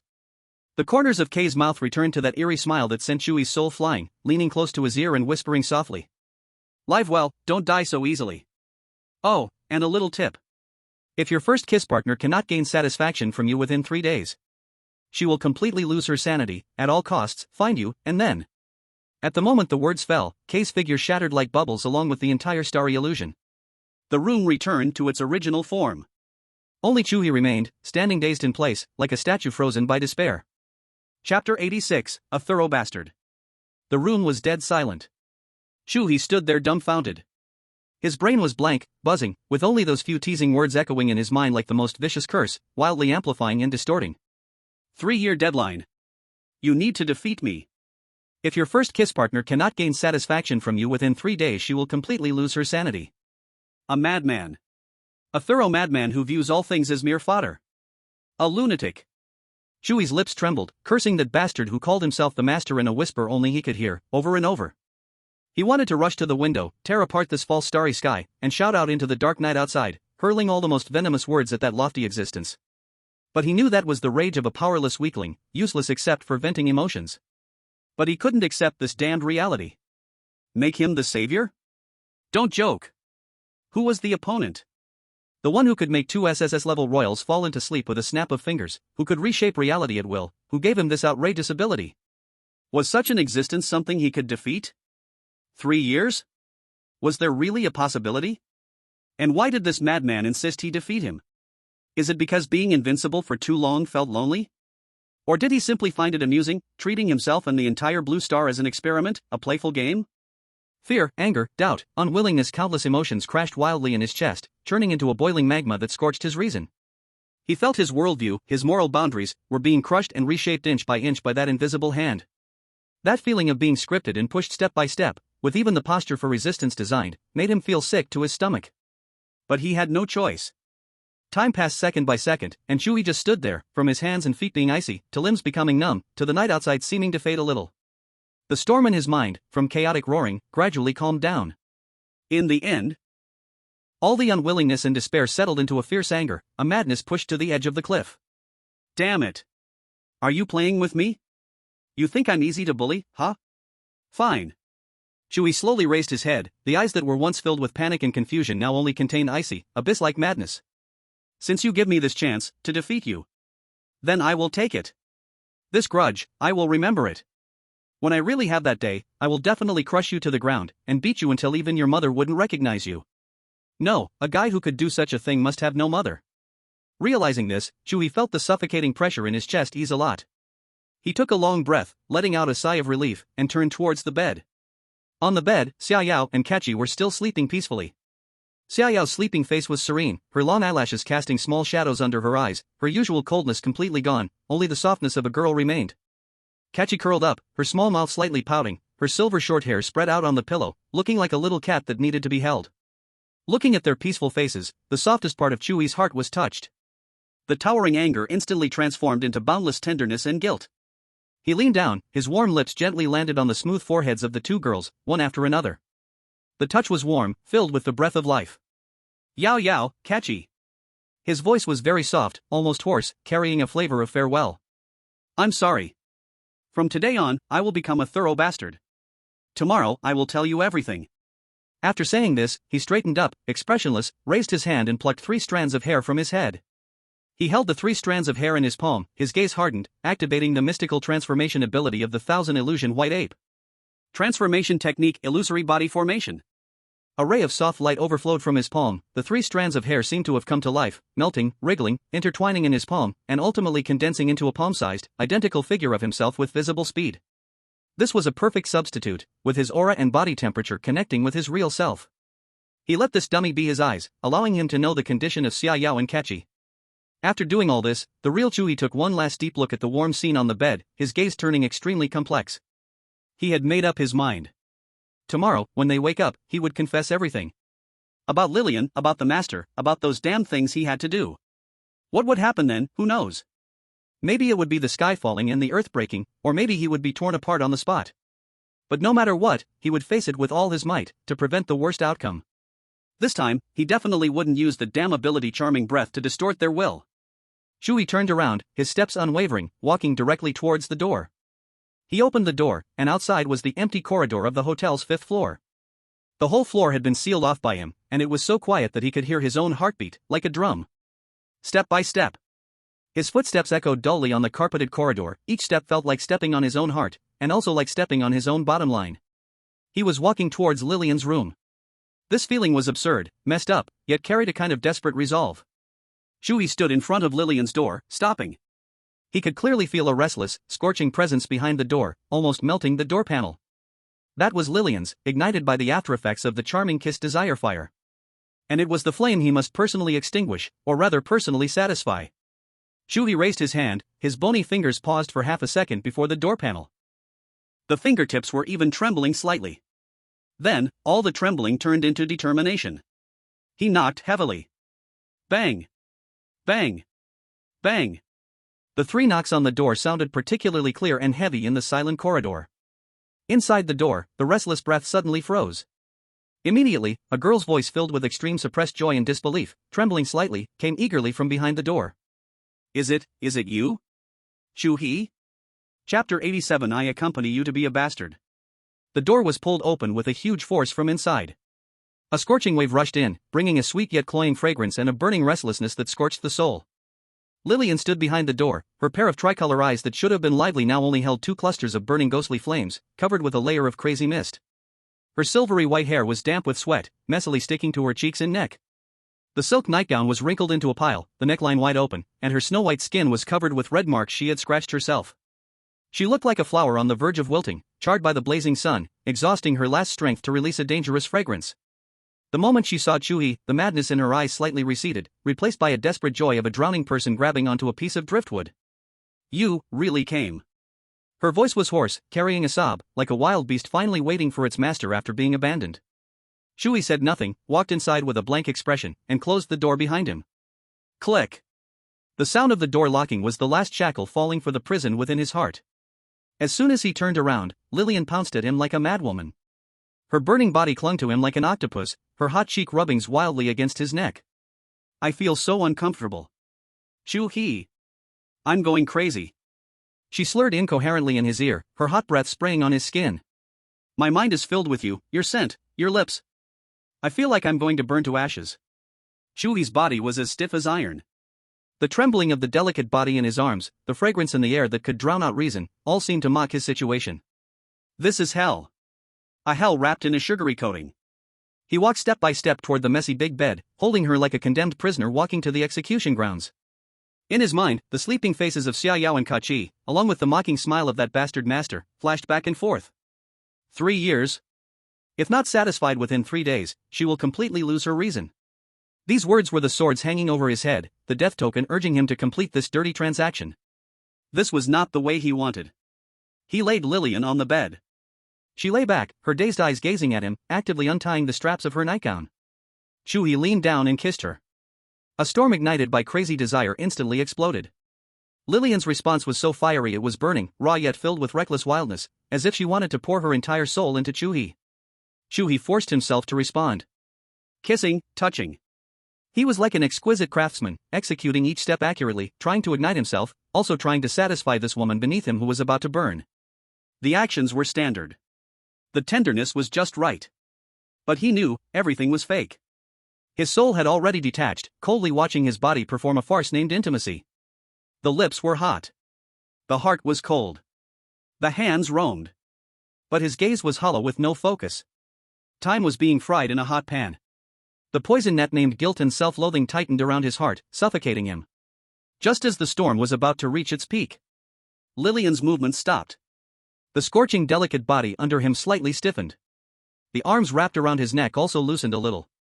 Chu He's movement stopped as well. He opened his eyes in shock, meeting Lillian's eyes that were gradually regaining clarity. The tide of desire was receding from her tricolored pupils.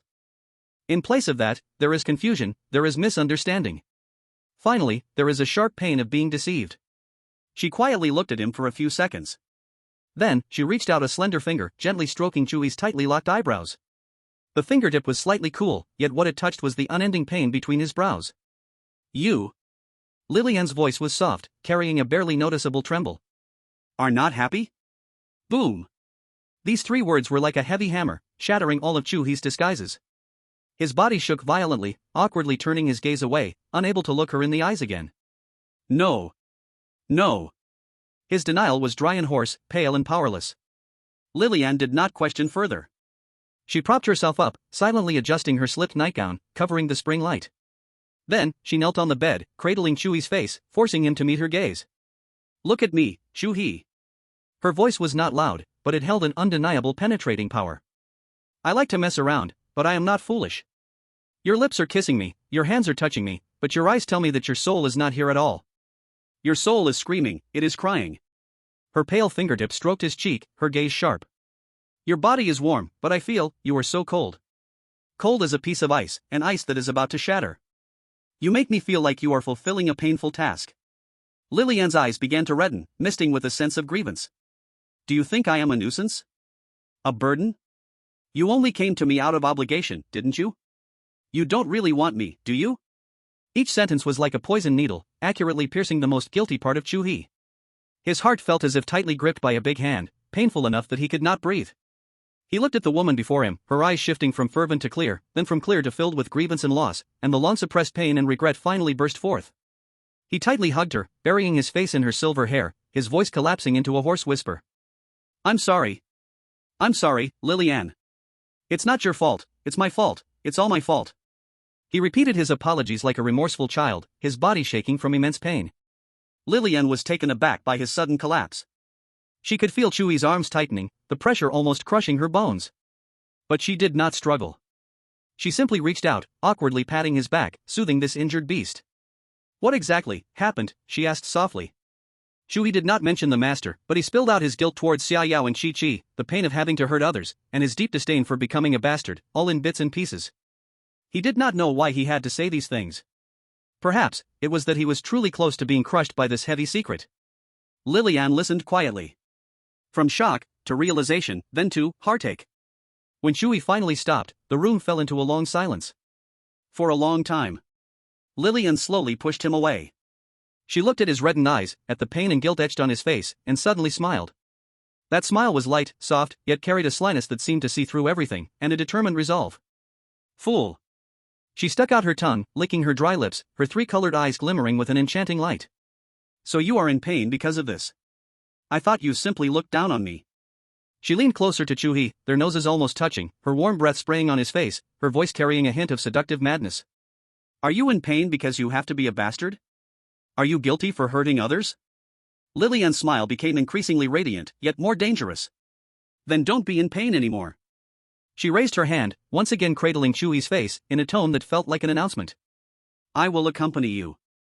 From today on, I will accompany you to be a bastard. Chapter 88, Accept Everything, Break to Stand.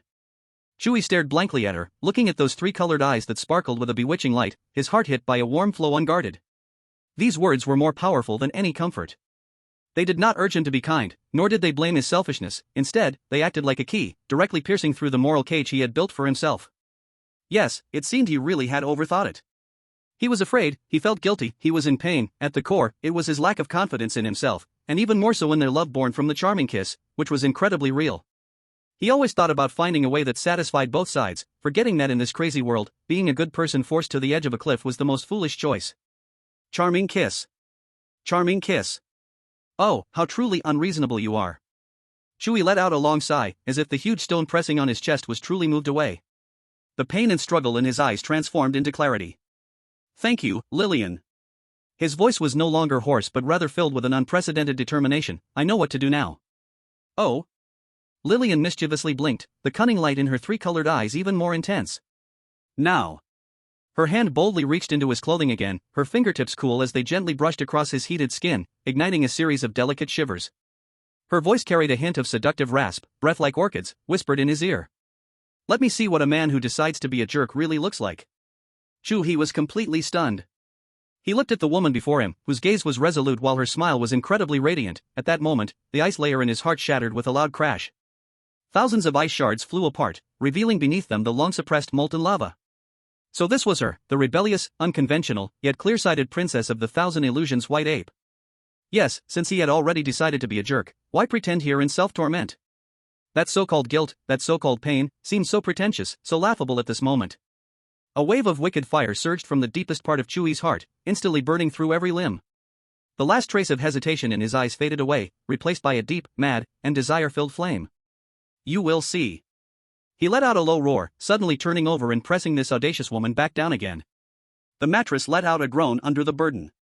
This time, it was no longer a task, no longer a deal. His kiss was no longer a perfunctory touch but an aggressive devouring, forcefully plundering every inch of sweetness between her lips and teeth. His hand was no longer a hesitant wanderer but left a mark of possessiveness, igniting clusters of fire on her trembling delicate body. This was the raw and complete descent of two men who decided to fall together in a desperate place. Outside the window, the night was deepening. The next morning, the first ray of morning light slipped through the gap in the curtains, casting a narrow beam of light in the room. Chu He opened his eyes, feeling fresh and clear-headed, as the lingering shadows from last night vanished completely. He turned his head and saw Lillian sleeping soundly in his arms. Her silver-white hair spread like a waterfall across the pillow, a few playful strands resting on her smooth cheek. Her sleeping face was peaceful and satisfied, the corners of her mouth carrying a hint of sweet smile, like a cat that had finally found its home. He lowered his head and gently placed a kiss on her forehead. The person in his arms fluttered her eyelashes, slowly opening her beautiful three-colored eyes, still bearing a hint of sleepiness. Awake? Chu He's voice was hoarse from sleep, yet gentle enough to drip water. Lillian said nothing, just burrowed more into his embrace. Like a spoiled pet, she stretched out her arms and tightly hugged his waist. The two held each other in silence, enjoying the calm after the storm. After a long time, Chu He spoke softly, You should go back to the Lord's mansion first, but get ready for battle. Lillian lifted her head, the mist in her eyes had disappeared, replaced by her usual cleverness and confidence. Don't worry, don't underestimate me. She extended her finger and drew circles on his chest. I'm quite strong, just afraid that you will be scared and not want me after you see. Hidden in her words was a subtle test and tension. Chu He smiled and pinched her proud little nose. No. He looked into her eyes, each word serious. I, Chu He, will certainly not disappoint anyone who cares for me. Lillian's heart felt like it was filled with honey, sweet to the point of being overwhelming. She gazed at Chu He's serious face, her eyes slightly warm. Chu Treasure, I believe in you. She leaned in and kissed his lips heavily. Chu Treasure? Chu He was taken aback for a moment, then smiled helplessly. This name was so cheesy that it gave him goosebumps. But deep down, he felt incredibly sweet. Whether it was Xia Yao, or Kachi, or the Lilian in front of him, they all made him feel like the happiest man in the world. This feeling truly made one want to forever drown in their tenderness. All right, get up quickly. Lilian tumbled out of bed, full of energy. I'll help you get dressed. No need. Before Chu He could finish refusing, Lilian forcibly pressed him to sit down. So, under Lilian's strong insistence, he was forced to experience the supreme treatment of being personally served by the Princess of the Thousand Illusions. She clumsily picked up his t-shirt, studying it for a long time, then carefully put it over his head like dressing a doll. When helping him put on his pants, her restless little hands often touched him here and there, intentionally or not. Hey, Lilian, don't touch there. Chu He finally couldn't hold back, grabbing her mischievous hand, both annoyed and amused. Lilian stuck out her tongue, a triumphant naughty smile on her face. After some playful banter, he was finally dressed neatly. I'm leaving. Lilian stood at the door, looking at him reluctantly. I'll wait for you at the Lord's mansion, you must come. After sending away the clingy yet annoying Lilian, the room returned to silence. Chu He stood still, straightening the collar messed up by Lilian, then turned and walked back to his room. The carpeted corridor was long and quiet. His footsteps were not hurried, each step taken firmly. As his body cooled, his mind began to race. Everything that happened last night played back in his mind like scenes from a movie. The mysterious being who called itself the Master, every line it spoke, every action, every subtle expression. Wait. Chu He suddenly stopped. A question that had been overshadowed by vast amounts of information and emotional fluctuation now surfaced clearly in his mind. It was that question. Why choose me? Chu He clearly remembered that when he asked this question, the Master, transformed into Xia Yao, had a solemn expression, gazing through the stars as if staring at something extremely distant. Because. Kay paused. It was a clear pause, lasting several seconds. For a terrifying being that could erase SSS-level royalty with the snap of fingers and easily twist reality, did it need to think to answer a question? No, it did not. Then, that pause was definitely not about contemplating an answer. Was Kay hesitating? Or was it fabricating an answer? Chu He narrowed his eyes, replaying that conversation in his mind. After that long pause, the solemnity on Kay's face vanished. He reappeared with a smirk, then gave an extremely perfunctory answer. Because I want to choose you. At that moment, he was so angry he nearly had a heart attack, thinking the other party was just toying with him. But now, after calming down, he realized that this answer was not simply a joke. It was more like a shield used to cover the real answer. The real answer was either something Kay couldn't say, or something Kay didn't want to say. Why? What kind of reason could make a being of such level keep quiet? Was there some kind of secret hidden within me that even I, and even Kay, found troublesome? Or was it that choosing me came with some huge cost or risk that Kay was unwilling to mention? One question after another emerged, like tangled wisps of mist, shrouding Chu He's heart. Suddenly, he felt he was closer to the so-called truth, but the mystery enveloping that truth became even larger and stranger. That guy who called himself the Master had goals far deeper and crazier than just wanting to watch an ant defeat the gods. A chill crept up Chu He's spine silently. He found himself seemingly falling into a whirlpool that was deeper than he had imagined. Master! What exactly are you thinking? Unknowingly, he had arrived at his room's door. Chu He pushed the door open and locked it behind him. On the bed, the dummy created from his hair stood quietly at the bedside, dispersing into wisps of black smoke at his will. The room was very quiet, with only 2 steady, even breaths. It was still just after 8 in the morning, and Xia Yao and Kachi were still deeply asleep, looking like they had been exhausted by the Master's antics last night. Chu He walked to the bedside, not lying down, just sitting on the carpet, leaning against the edge of the bed, quietly watching them. He took this opportunity to bring up the system panel. Name, Xia Yao. Intimacy, deep love 12.55%.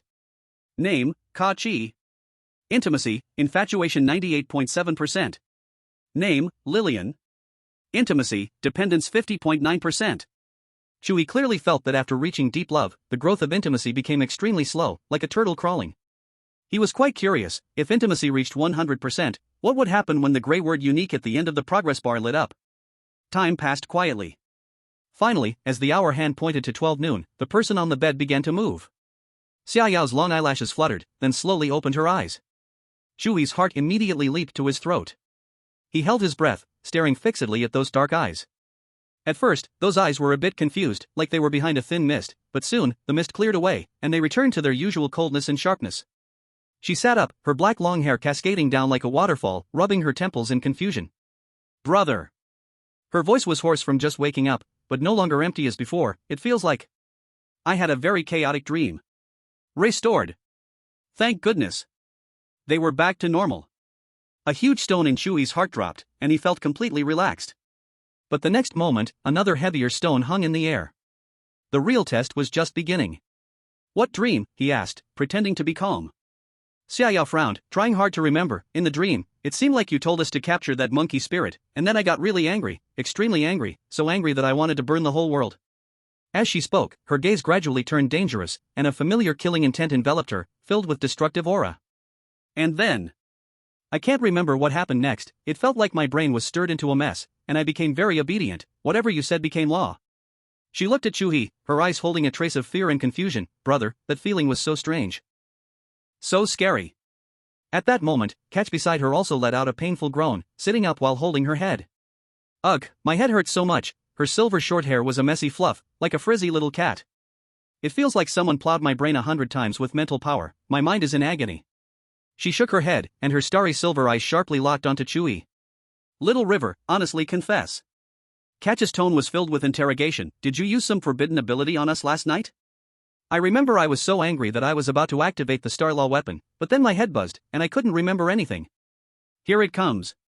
Although their memories were chaotic, the core parts still remained. Chu He took a deep breath. He knew he couldn't escape and couldn't use Charming Breath to gloss things over anymore. He stood up, sat on the edge of the bed, and solemnly looked at the two girls in front of him. Yao Yao, Kiki. His expression was more serious than ever, catching the two girls, who were still grumpy from just waking up, off guard, and they instinctively sat up straight. That dream was not a dream. Chu He's voice was heavy, and each word seemed to be squeezed out of his throat with great difficulty. Lillian's matter is real. I really used Charming Breath to influence you. Boom. The last trace of sleepiness on Xiaoyao's face vanished without a trace, replaced by a chilling coldness. The dark eyes of hers ignited with crimson flames of destruction again, fiercer than in the dream. Say that again? Her voice was icy, enough to freeze. Catch squinted her silver eyes, and her usual playful smile completely disappeared, replaced by a royal pride and authority, pressing down like an invisible mountain. Little River, do you know what you're saying? Her voice was soft, yet it was more heart-pounding than Xiaoyao's fury, using abilities to brainwash us, forcing us to accept another woman. What do you think me and Yao Yao are? Mindless pets? He didn't explain but reached out both hands, gently grasping their hands, one in each.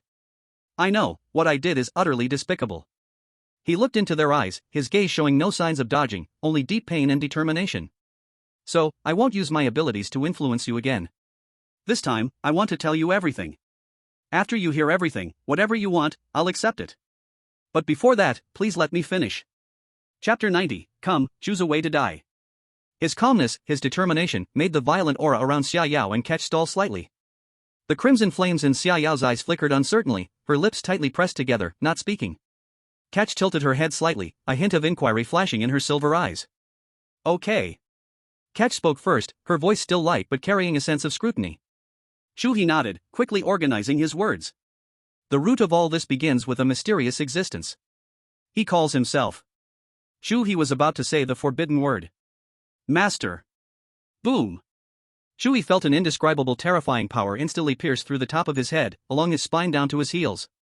Every nerve in his body ignited in an instant, pain and numbness exploding together, making him shudder violently. Ugh. He let out a short muffled groan, his body uncontrollably shaking, the world before him spinning, with sharp ringing in his ears. When he finally steadied himself, he felt a tingling on his scalp, every hair standing on end while a burnt smell wafted up from his head. Brother? Xiaoyao and Catch exclaimed simultaneously. The anger on his face was instantly replaced by shock and worry. From their perspective, Chu He was just fine a moment ago, speaking halfway, when suddenly he trembled as if shocked by electricity, his hair standing straight up like a super saiyan, and his face showed an extreme expression of pain. What is going on? Has he gone mad? What happened to you? Xiaoyao asked, rushing to support him, her palm on his back, sending a gentle wave of strength, only to find that he was empty inside, without any sign of energy going wild. I'm fine. I'm fine. Chu He shook his head, a buzzing still echoing in his mind as he fought through the dizziness that felt like being struck by lightning, looking at the two girls. A storm was raging deep in his heart. It's the master. Damn it! The alluring breath can't be used, and now even the truth can't be spoken? This is too much. Chu He's anger erupted with a sudden surge. He didn't believe in this evil. He looked back at Xiaoyao and Kachi, gritting his teeth, each word squeezed out from between his teeth. That guy is just... Boom! Another even more violent lightning bolt struck. This time, Chu He couldn't even let out a grunt, his body falling straight back, his eyes rolling back, a wisp of green smoke escaping from his mouth. He felt like his soul was about to be blasted out of his body. Brother! Xiaoyao and Kachi were completely flustered, quickly helping him to lie down on the bed. Kachi reached out her finger and poked at his nose, feeling breath. She then lifted Chu He's eyelid to check, his pupils were not dilated. He's not dead, but his spirit is severely injured. Kachi's expression was grave, there are no traces of energy, his body is intact, but his soul seems to be torn apart repeatedly. Chu He, what happened to you? Chu He lay on the bed, gasping for breath, his chest rising and falling violently. He finally understood. That damned master had no intention of letting him speak up. He just wanted to watch the show. He wanted to see him caught between Xiaoyao, Kachi, and Lillian, struggling and suffering. Playing him like a monkey. An uncontrollable rage exploded from the deepest part of Chu He's heart. To hell with it. Chu He suddenly jumped up from the bed, shocking Xiaoyao and Kachi, and in a flash, he appeared beside the window. He pushed the window open, stuck his head out, and with all his might, under the clear blue sky, he screamed hysterically. IF***** your mother. However, that last word, that which represented the ultimate culprit, was gripped tightly by an invisible hand, unable to be shouted out. In the air, only his angry and unwilling roar remained. Xiaoyao and Kachi watched Chu He, his hair standing on end, cursing at the sky yet unable to finish his curse, completely dumbfounded. What, has he gone crazy? Is the pressure too much, causing a mental breakdown? Brother, calm down. Chu He, come down. Let's talk this through. The two girls rushed forward, trying to pull him down from the windowsill. But Chu He was deaf to their pleas, his mind was filled only with that bastard's mocking face. Just then, a frivolous voice with a strange electronic sound echoed directly in his mind. You have such guts to curse at me. It's the master. Chu He froze for a moment, then his anger ignited even hotter. He retorted furiously in his mind. What is there to be afraid of? You won't let me speak the truth, you won't let me use my abilities, what do you want me to do? Come on, strike me down with lightning, now, immediately. The more Chu He thought, the angrier he became, shouting as if he had nothing left to lose. You perverted bastard. Peeping Tom. Do you enjoy watching me go through this hellish scene? Do you find it particularly amusing? As soon as he finished speaking. Boom! Another invisible bolt of lightning struck him hard in his consciousness. Ah! Chu He cried out in pain. His body went limp, almost falling off the windowsill, but luckily, Xiaoyao and Kachi grabbed him tightly. In his mind, the master's voice paused for a moment, seemingly surprised by Chu He's fearless, reckless attitude. You're even more interesting than I thought. The way I arranged this, there's a reason for it. Bullshit reason. Chu He caught his breath and continued to roar in his mind, your reason is just to satisfy your twisted, perverse taste of being high and mighty, isn't it? You're deliberately seeking death, aren't you? The master's voice finally carried a hint of real anger. Oh, just as expected of you. Chu He mocked with all his strength, you even noticed my obvious intention. Truly impressive. The voice in his mind fell silent. But Chu He could feel a murderous intent so cold it could freeze his soul locking onto him. After a moment, the master's voice rang out again, no emotion left in it, only pure, detached indifference. You little brat, since you want to die so badly, I'll grant your wish. The moment those words fell, the world before Chu He's eyes began to twist and melt. Xiaoyao and Kachi's anxious faces, the ceiling of the hotel room, the blue sky and white clouds outside the window, everything seemed like paint thrown into water, spinning, blurring, fading. The next second, Chu He realized he was no longer in the hotel room. A nauseatingly strong smell of blood, mixed with the stench of decay, flooded his nostrils, making his stomach churn violently. He found himself standing on a bleak, lifeless wasteland. The sky was a strange dark red, without the sun or clouds. The ground beneath his feet was stained dark brown, with viscous liquid soaking into the earth. The most terrifying thing was the sight before him. Corpses. A mountain of corpses, piled high. It was a small hill made from broken body parts. Some of the corpses had no heads, with their necks mangled and bloody. Others were severed at the waist, intestines and organs spilling out all over. Some seemed to have been torn apart by brute force, limbs separated from torsos, scattered everywhere. There were even those whose skin had been completely peeled off, revealing the bloody muscles and tendons beneath, the sight horrifying. Countless hollow, desperate, vengeful eyes from the mountain of corpses were glaring at him. Ugh! Chu He could no longer hold it in, clutching his knees and retching violently. His legs weakened, and he collapsed to the ground with a thud, his face drained of color, eyes filled with unprecedented fear. At this moment, a figure appeared silently beside him. Chu He suddenly turned his head and saw the master, who looked exactly like him. Dressed in simple black clothes, with a smile of amusement on his face, the master seemed eerily calm and composed against the backdrop of the mountain of corpses and sea of blood. The master extended his hand, pointing to the mountain of corpses, and spoke with a tone of introducing an artifact, laughing softly. Lynchi, dismemberment, and waist cutting. As the master spoke, 3 objects suddenly appeared in the space beside Chu He. A wooden bed covered in knife marks and a set of sharp knives. 2 ancient battle chariots, each with a fierce warhorse strapped to it. And a huge executioner's axe, glinting with a cold light, with dark red blood still staining the blade. The master lowered his head, smiling as he looked down at the limp Chu He, his gaze one of admiration, like he was viewing a toy about to be dismantled. The master's voice was filled with a cruel pleasure. The master's voice floated down, filled with a twisted joy.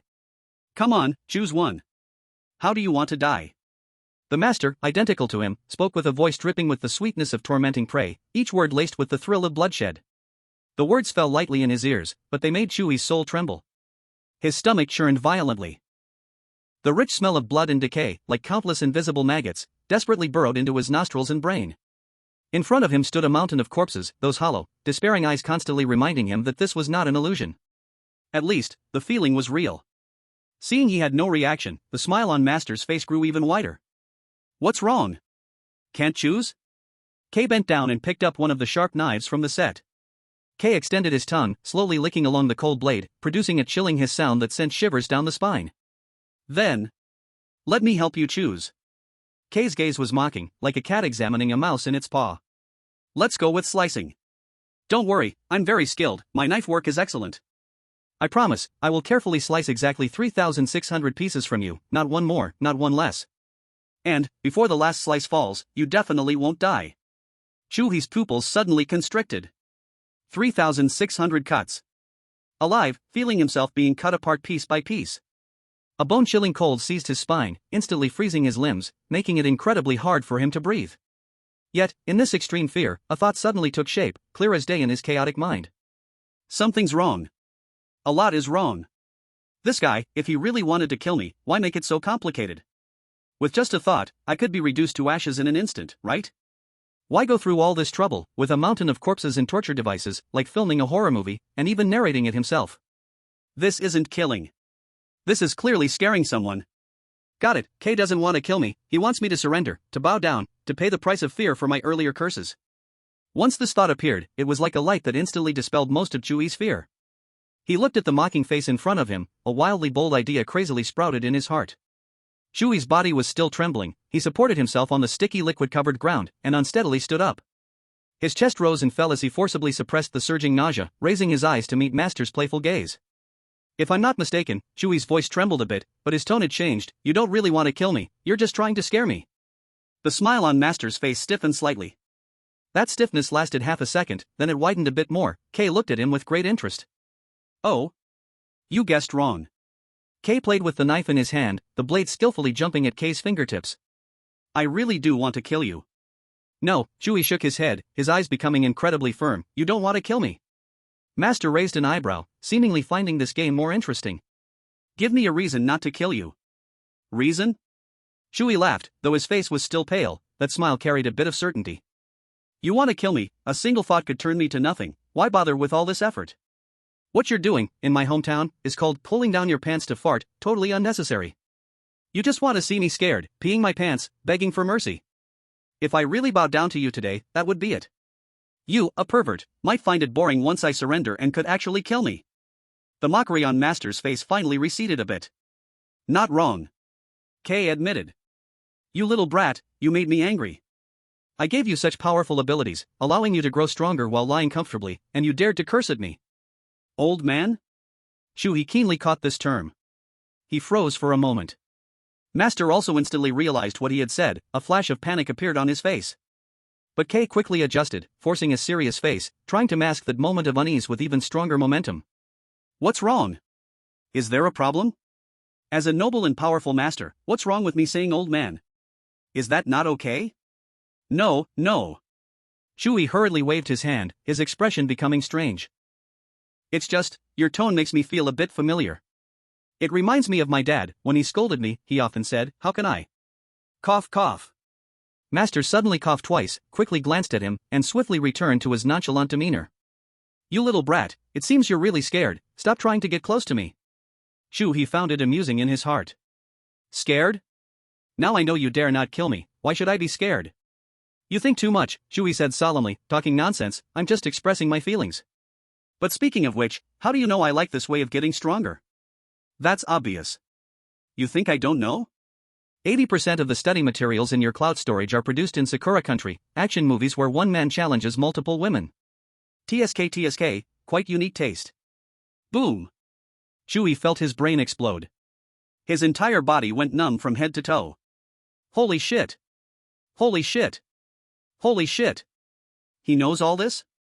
This, you know this? Chu He's voice changed pitch. Is that difficult? Master scoffed with disdain. As long as I want to know, I can know. You have no secrets in front of me. Chu He's face instantly turned the color of pig liver. That intense feeling of shame made him wish he could find a crack in the ground to hide in.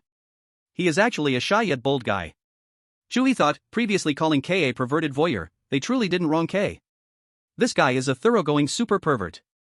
I was just learning.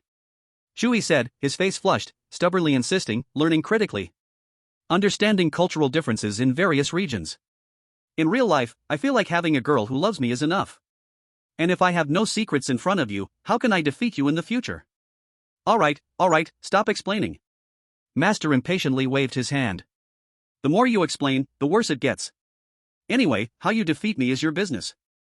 Chu He looked at K's nonchalant expression, so frustrating he gritted his teeth. He suddenly thought of a key question.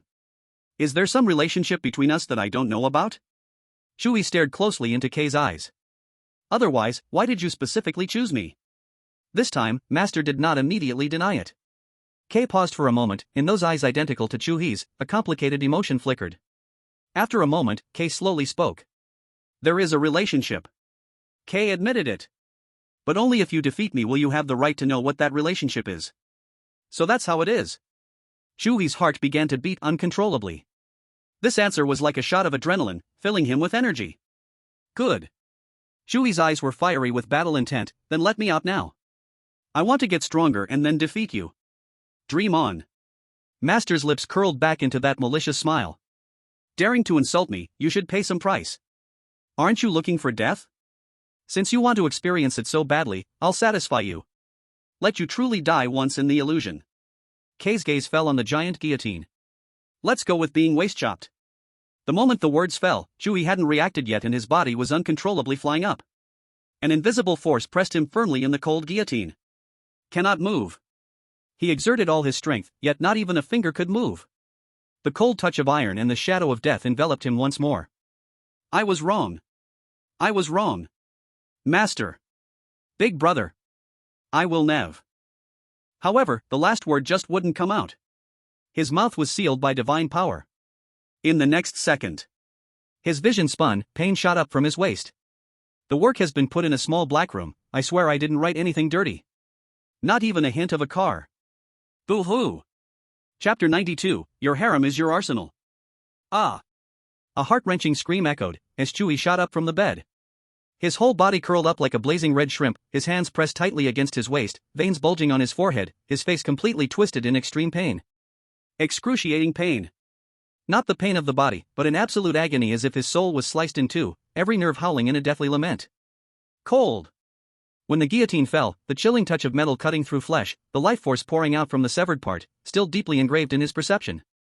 He gasped for air, cold sweat instantly soaking the sheets, as if he had been pulled out from a morgue. Brother! Little he. Two trembling voices exploded in his ears. A warm, soft body hugged him tightly from behind, Xiaoyao's voice filled with suppressed sobs. Kaki's face, usually playfully smiling, now bore an unprecedented seriousness as she stared into Chu He's eyes, as if checking whether his soul was still whole. Chu He trembled as he lifted his head. In his sight was the familiar ceiling of the hotel room, and the almost shattered faces of Xiaoyao and Kaki. He was back. He had returned from the hell of mountains and rivers of corpses. But the experience of being bisected by death was too real, making his soul tremble. Just then, a voice that was no longer mocking, but cold like a divine being, directly rang in his mind. The road has been paved for you, become strong as soon as possible. Don't die easily, if you perish, those who carry your mark will be buried with you. They are waking up soon. Buried together? Mark? Chu He's pupils dilated. What is the mark? Who are they? He roared in his mind madly. All that responded to him was silence. That voice never appeared again. Brother, what happened to you? Just now, your heartbeat stopped. Xia Yao's arms trembled around him, her tears hot against his back. Little He, your soul's fluctuation just fell to a critical point nearing collapse. Kaki's silver eyes flickered with countless data streams, her tone filled with shock as if she had survived a catastrophe. What exactly happened? Chu He looked at them, his chest surging with blood and energy. He knew he could no longer cover up the truth with any lies. This time, he carefully avoided mentioning the taboo name, meeting the gazes of both women, his voice hoarse like it had been rubbed with sandpaper, struggling to speak. Everything I said is true. There is an existence that likes to turn into my image, K, the one who bestowed me my powers. K gave me a task, a deadline. 3 years. In 3 years, I must defeat K. If I fail. Every word from Chu He felt like it was squeezed out through gritted teeth. My hometown, Blue Star, everything, will be wiped out. And, buried together. K said that those who carry my mark will be buried with me. I guess, it's the two of you whom I have kissed. He looked at the two women whose faces froze in shock as he laid bare the cruelest truth. The reason you lost control last night was due to K's power interfering. K does not allow me to take shortcuts. K wants to see me suffer and struggle. My use of Charming Breath was my cowardice, my stupidity. I was wrong. K is powerful enough that, even when you teamed up last night, you couldn't touch even a corner of K's clothing. In the room, there was an eerie silence. In Xia Yao's eyes, the crimson flames that had temporarily faded due to worry roared back to life. But this time, the last spark of anger was extinguished, leaving only the chilling cold that froze her soul, and an overwhelming murderous intent. She let go of her embrace around Chu He, extending her icy fingertips instead. Gently brushing his still pale and trembling face, her eyes brimmed with unshakable heartache. So, you almost really died just now because of K? Xia Yao's voice was so soft it could be blown away by the wind. Chu He nodded with great difficulty. Next to him, Kaki, after the initial shock, matched with her starry silver eyes, sparkled brightly like a supercomputer. She cut straight to the point, saying something that even shook Chu He deeply. I understand. Kaki's expression became extremely serious, like a marshal overlooking an interstellar battlefield. This is not a love dispute, nor a moral judgment of your infidelity. This is a survival game that has been forced upon us. Her sharp gaze swept over Chu He and then fixed on Xia Yao. Your so-called harem is not a burden of emotion at all. It is your arsenal. You, Chu He, are that unique weapon. And we, Lillian, and all the royal families you will brand with your mark in the future, are your ammunition. Arsenal? Ammunition? Chu He's breath hitched. The apocalyptic battlefield he had envisioned did not arrive. The shared threat from the main loomed like an insurmountable dark mountain, instantly crushing their intense possessiveness and jealousy beneath its weight. In its place was a strange yet unbreakable alliance, formed for the highest goal of survival. If your life is bound together with our lives. Xia Yao tightened her grip on Chu He's hand, her eyes burning with flames of destruction, filled with unprecedented determination. Then we have no choice. She looked at Kaki, who nodded seriously and firmly in return. From today on, Xia Yao's voice was resolute, like a queen's oath. We are not just your lovers. We are also your sword wielders. Your will is the direction the sword points.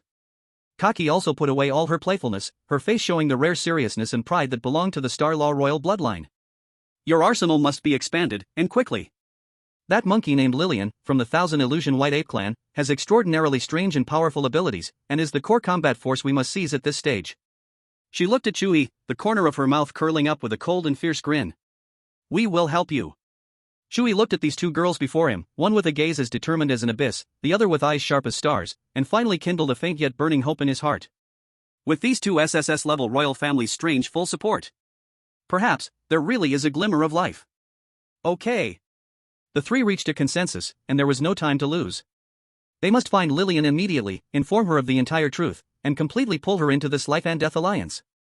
Kaki wasted no time, directly activating her spatial abilities. A silver light enveloped the three, the space twisted violently, and their figures instantly vanished from the hotel room. The next second, they appeared above Lillian's massive manor, which resembled an independent kingdom. However, before they could lock onto Lillian's position, the scene before them made their pupils tighten in horror. Rumbling. The ground beneath their feet was trembling madly, cracking apart. A roar that shook the heavens, mixed with a rebellious ape's cry, exploded with a world-destroying energy storm. Beneath the clouds, a giant ape, over 100 meters tall, pure white and muscles twisted like mountains, was swinging its fists that blotted out the sky, madly pounding something. And opposite it, a similarly huge five-clawed azure dragon, covered in green dragon scales and exuding an overpowering aura, had its huge mouth open, spewing forth draconic breath capable of annihilating mountains. The sky was wailing, and the earth was tearing apart. That giant ape, could it be Lillian? But who, then, is that azure dragon? Chapter 93, Don't rush to make yourself a clown. The voice of the giant ape was thoroughly exhausted, mixed with unbearable annoyance, shaking the heavens. Ao Chang, I made it very clear on the phone, I don't like you. The blue dragon's body twisted angrily in the sky, its roar filled with unacceptable grievances and bitterness. Lily, I have chased you for so many years. The clan had already arranged our marriage, why didn't you oppose it back then? Because I was young and didn't understand. The giant ape's voice suddenly turned icy, the past is too hard to face, we are too familiar, we are only suitable as friends. She paused and added a sentence. You are a good dragon. Chua's mouth twitched violently in the high air. Goodness, does a good person card in another world get issued so straightforwardly? Lily. How can I live without you? The roar of the blue dragon contained a touch of naive love-struck thinking. The giant ape, also known as Lily-Ann, was clearly disgusted by this sentence. With a heavy punch, she smashed the dragon breath that swept in, turning it into countless specks of light, letting out a deafening roar. The Ryan continent is so big, are all the mother dragons dead? I've already said, I slept with the man I like last night. He is the only one in my heart now, don't force me anymore. Boom. This sentence was scarier than any dragon breath. The giant blue dragon's body froze suddenly in midair, its lantern-like dragon eyes instantly filled with blood vessels. I don't care. His voice was completely mad, filled with destructive rage. Today you must return to the Dragon Palace with me. Ao Ching, don't be foolish. I cannot go with you. Jealousy had burned away the intelligence of the Dragon Prince, and he let out a thunderous roar. Good. Lily-Ann. If you dare to make me suffer like this, I will surely tear that man apart. Hearing this, Lily-Ann instead paused her attack. Her huge ape face displayed a strange expression, almost compassionate. Don't joke. I forgot to tell you, by his side, besides me, there is also the princess of the Chu He tribe and the princess of the Xingyu tribe. Lily-Ann's voice became incredibly cold at that moment, carrying a condescending warning. Go back to your dragon palace obediently. Don't rush to make yourself a fool. Ao Qing's massive dragon body was completely frozen in midair. The princess of the Chu He tribe? The princess of the Xingyu tribe? Those two were at the top of the royal family pyramid, mysterious bloodlines? At the same time, with the same man? Ao Qing's enormous dragon brain went blank, unable to process this information, instinctively letting out an incredulous roar. What did you say? She is not wrong. A calm male voice unexpectedly echoed in the center of the battlefield. This dragon brother, quickly leave. The moment the words fell, the shadows of Chua, Xiaoyao, and Kaki appeared before the giant ape, wrapped in splendid silver light. Space Authority. Ao Qing's dragon pupils suddenly contracted to the size of pinpoints. It's really the royal family of Xingyu. Chua looked up, smiling at the towering creature before him, the smile carrying a slightly mischievous touch. You must be the prince of the dragon clan, right? I'm sorry, I accidentally made your ex-fiancée fall in love with me. You can leave with peace of mind, as for Lily-Ann, I'll take good care of her. Every word was a precise step on Ao Qing's reverse scale. The killing power was not great, but the insult was extremely strong. Lily-Ann's expression suddenly revealed a clearly noticeable joy and shyness as soon as she saw Chua appear, her huge eyes squinting happily. This strange contrast struck Chua dumb. He quickly noticed the few blackened wounds on Lily-Ann's snow-white fur, burned by dragon breath. Chua's heart felt like it was tightly clenched by a hand. His smile instantly faded, replaced by deep heartache. All right, leave this to us, you step back first. Lily-Ann's enormous head nodded obediently. The giant body rapidly shrank in a burst of white light, transforming back into that graceful and stunning woman. Her clothes were torn in many places during the battle, revealing large patches of snow-white skin, adding a touch of tragic yet alluring charm. Ao Chang stared at this scene, his eyes turning completely red. That proud and untouchable thousand-illusion white ape princess was, in front of this man, as docile as a pet cat. You must be the one Lily mentioned. Xu Bao? Ao Qing fixed his gaze on Chu He, forcing out the sentence word by word through clenched teeth. A big man with such a childish name. Chu He's mouth twitched violently. This Lillian. After all, social death comes so suddenly. But he maintained a calm face, instead puffing out his chest in a natural display of arrogance. My name is Chu He, Big Silly Dragon. That's the nickname Lily gave me. Do you have a problem with it? You insignificant human. Ao Ching was completely ignited, the terrifying dragon power surged like a tangible tsunami, crashing towards Chu He. The hatred for stealing a wife cannot coexist. You're dead. However, that colossal dragon might, which could collapse mountains, was effortlessly torn apart just 3 meters away from Chu He by 2 even more domineering forces, one on the left and one on the right. Xiaoyao's cold gaze locked onto Ao Ching, and a distorted black vortex appeared around her, the aura of extinction making the very space moan in sorrow. Kaki smiled at him, but in his starry eyes, there was a chilling and lifeless void of a dead universe. Ao Ching's heart shook violently. Princess of the Void. Princess of the Astral Law. They were both real. His gaze fell back onto the human protected by the 2 top princesses, jealousy and anger nearly turning his sanity to ash. If you're a man, then come out for a fair duel.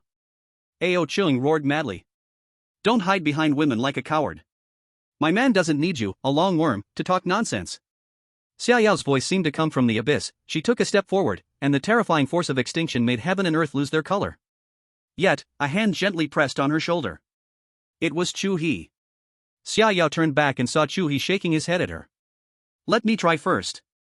Chu He's expression was calm, but a suppressed madness was burning in his eyes. He stepped forward a few paces, completely breaking away from Xiaoyao and Kaki's protective range, facing the furious 5-clawed azure dragon alone. This is a duel between men. He needed a fight. A hearty fight, to vent the fear and suffocation lingering deep within his soul after being master cut down. He also needed to prove to Xiaoyao, Kaki, and recently joined Lillian. He, Chu He, was not a useless person who only knew how to hide behind women. Lillian tightly clenched her fists, her beautiful eyes filled with worry as she looked at Chu He's not-so-mighty back. Good. Very good. Ao Cheng saw that Chu He had really stepped out, and instead of being angry, he laughed, filled with cruel amusement. Human, I will make you understand the consequences of angering a giant dragon. I will tear you to pieces. Before his voice faded, a huge dragon claw, made of pure energy, condensed on the right claw of the blue dragon, howling as it tore through the sky, violently clawing towards Chu He. Chapter 94, Chu He vs. Ao Ching. The air was compressed, producing explosive bangs. In Ao Ching's huge, lantern-like eyes, there was only pure destruction and brutality. He wanted to crush this human who dared to touch his reverse scales and turn his damned arrogance into splattered meat paste. Little he. Brother. Shu Bao. 3 cries filled with panic almost exploded simultaneously. Lillian was so nervous that her heart seemed to stop, and the black vortex around Xiaoyao was already boiling, emitting a sense of extinction strong enough to make the space tremble. Kaki's fingertips gathered rapidly, colorful ripples in space ready to surge forth. However, facing the dragon's claw, Chu He did not retreat but instead advanced. Good come. In Ao Ching's enormous dragon eye, Chu He's figure suddenly became elusive. His outline looked like ink soaked in water, leaving a blurred afterimage in place, while his true form ghosted out sideways. The dragon claw crashed down. Boom!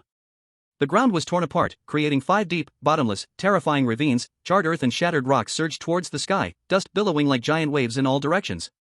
In the heart of the claw, there was nothing but emptiness. What?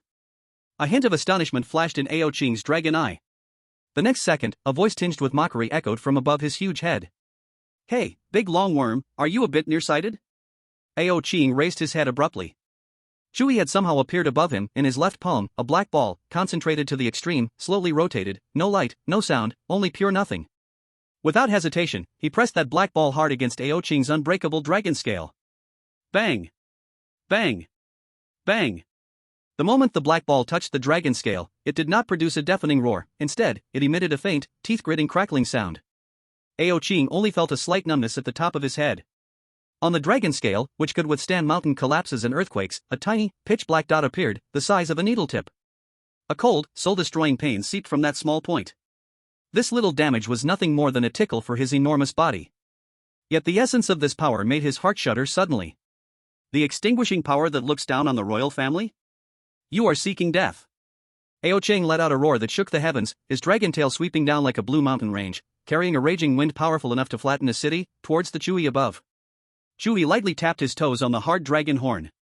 The spatial perception granted to him by Kaki made the trajectory of the dragon tail clear in his mind. He dodged at an incredible angle, narrowly evading that destructive blow. But that furious dragon tail struck hard against its own rear head. Ah! Ao Ching let out a painful, muffled roar, his giant dragon head knocked dizzy by its own tail, plunging into the deep ravine it had just dug, kicking up dust everywhere. Chu He was startled. This guy is this ruthless to himself. Is this all you can do?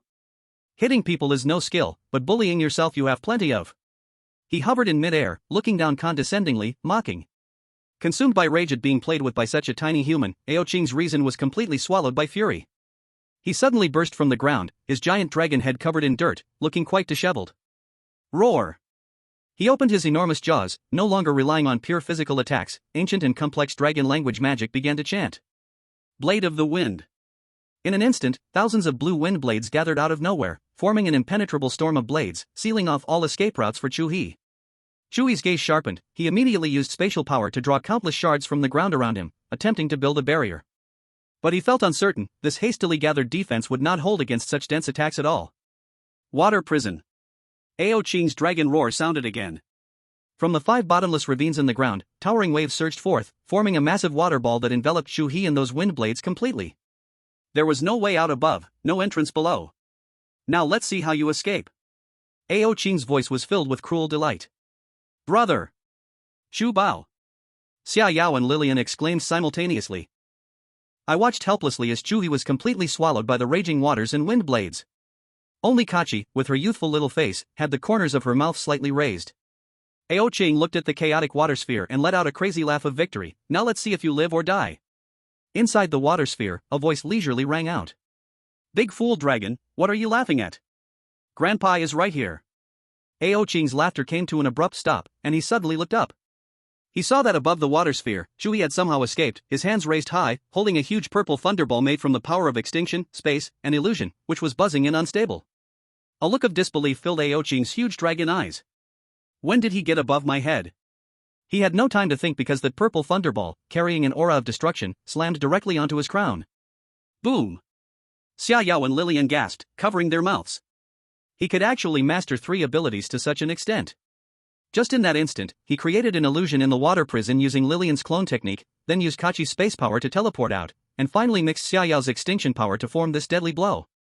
Kachi had long expected this, a hint of approval flashed in her silver eyes. Her clan's bloodline was born with a keen perception of the flow and changes of energy. Thunder comes!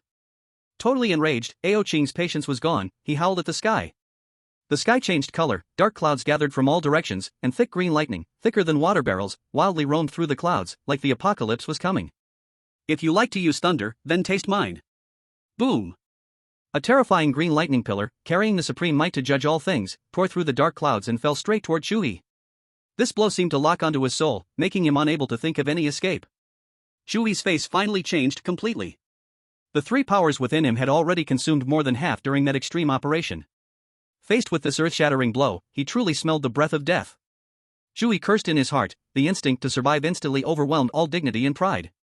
He tore his throat, using all his strength to emit a shout that echoed through the clouds. Help me! Yao Yao! Kichi! Lilian! This shameless shout stunned the ready Xia Yao and Lilian momentarily, and then a wry smile appeared on their faces. Kachi reacted the fastest. Just as the lightning pillar was about to fall, the silver in her eyes flowed like the Star River, and the concepts of time and space became blurred at that moment. Stop! She parted her cherry lips, softly uttering a word. In an instant, the wind stopped, and silence fell. The raging lightning pillar, along with the snarling green giant dragon Ao Ching in the sky, instantly froze in midair, as if a massive 3-dimensional painting had been paused. Time and space stood still. Chu He thudded as he slumped to the ground, gasping for breath, drenched in cold sweat. He looked up at the lightning pillar, which hung less than 5 meters above his head, still radiating a terrifying pressure, his heart racing. He was so close to actually meeting his end. An SSS-grade existence was truly terrifying. Whether in physical power or magical might, it far exceeded his current limits. Even if he exerted all his strength, he could only cause some superficial injuries to the opponent. Ao Chung, you can go die. Xia Yao's cold voice rang out. She took 1 step forward and appeared like a ghost in front of the frozen Ao Ching. In her palm, a black sphere, condensed to the extreme, was slowly rotating. It seemed like a singularity of annihilation capable of extinguishing everything. Xia Yao, wait! A figure flashed by, and Lilian stood in front of Xia Yao. Don't kill him! Lilian bit her lip, her expression complicated. Our two clans have some history. I grew up with him. He's just a love-struck fool who makes foolish mistakes when his emotions take over. Xiaya paused, her cold gaze sweeping over Lillian before looking at the terrified Chu He in the distance. Chu He hesitated for a moment but shook his head at her. He wanted to defeat this guy with his own hands, fairly and squarely. Moreover, completely breaking ties with the Dragon Clan now, in order to unite the powers of the 9 clans, wasn't a wise move. Catch understood, waved her small hand, and effortlessly drew the lightning that could destroy mountains into the void, dissipating it into nothingness. She released the binding and let out a gentle sigh, her little face slightly pale. One must say, the power of the Dragon Clan is indeed formidable. Roar. The liberated Ao Qing instinctively let out a dragon roar but quickly realized something was wrong. Xia Yao and Ketch floated beside him, one on each side.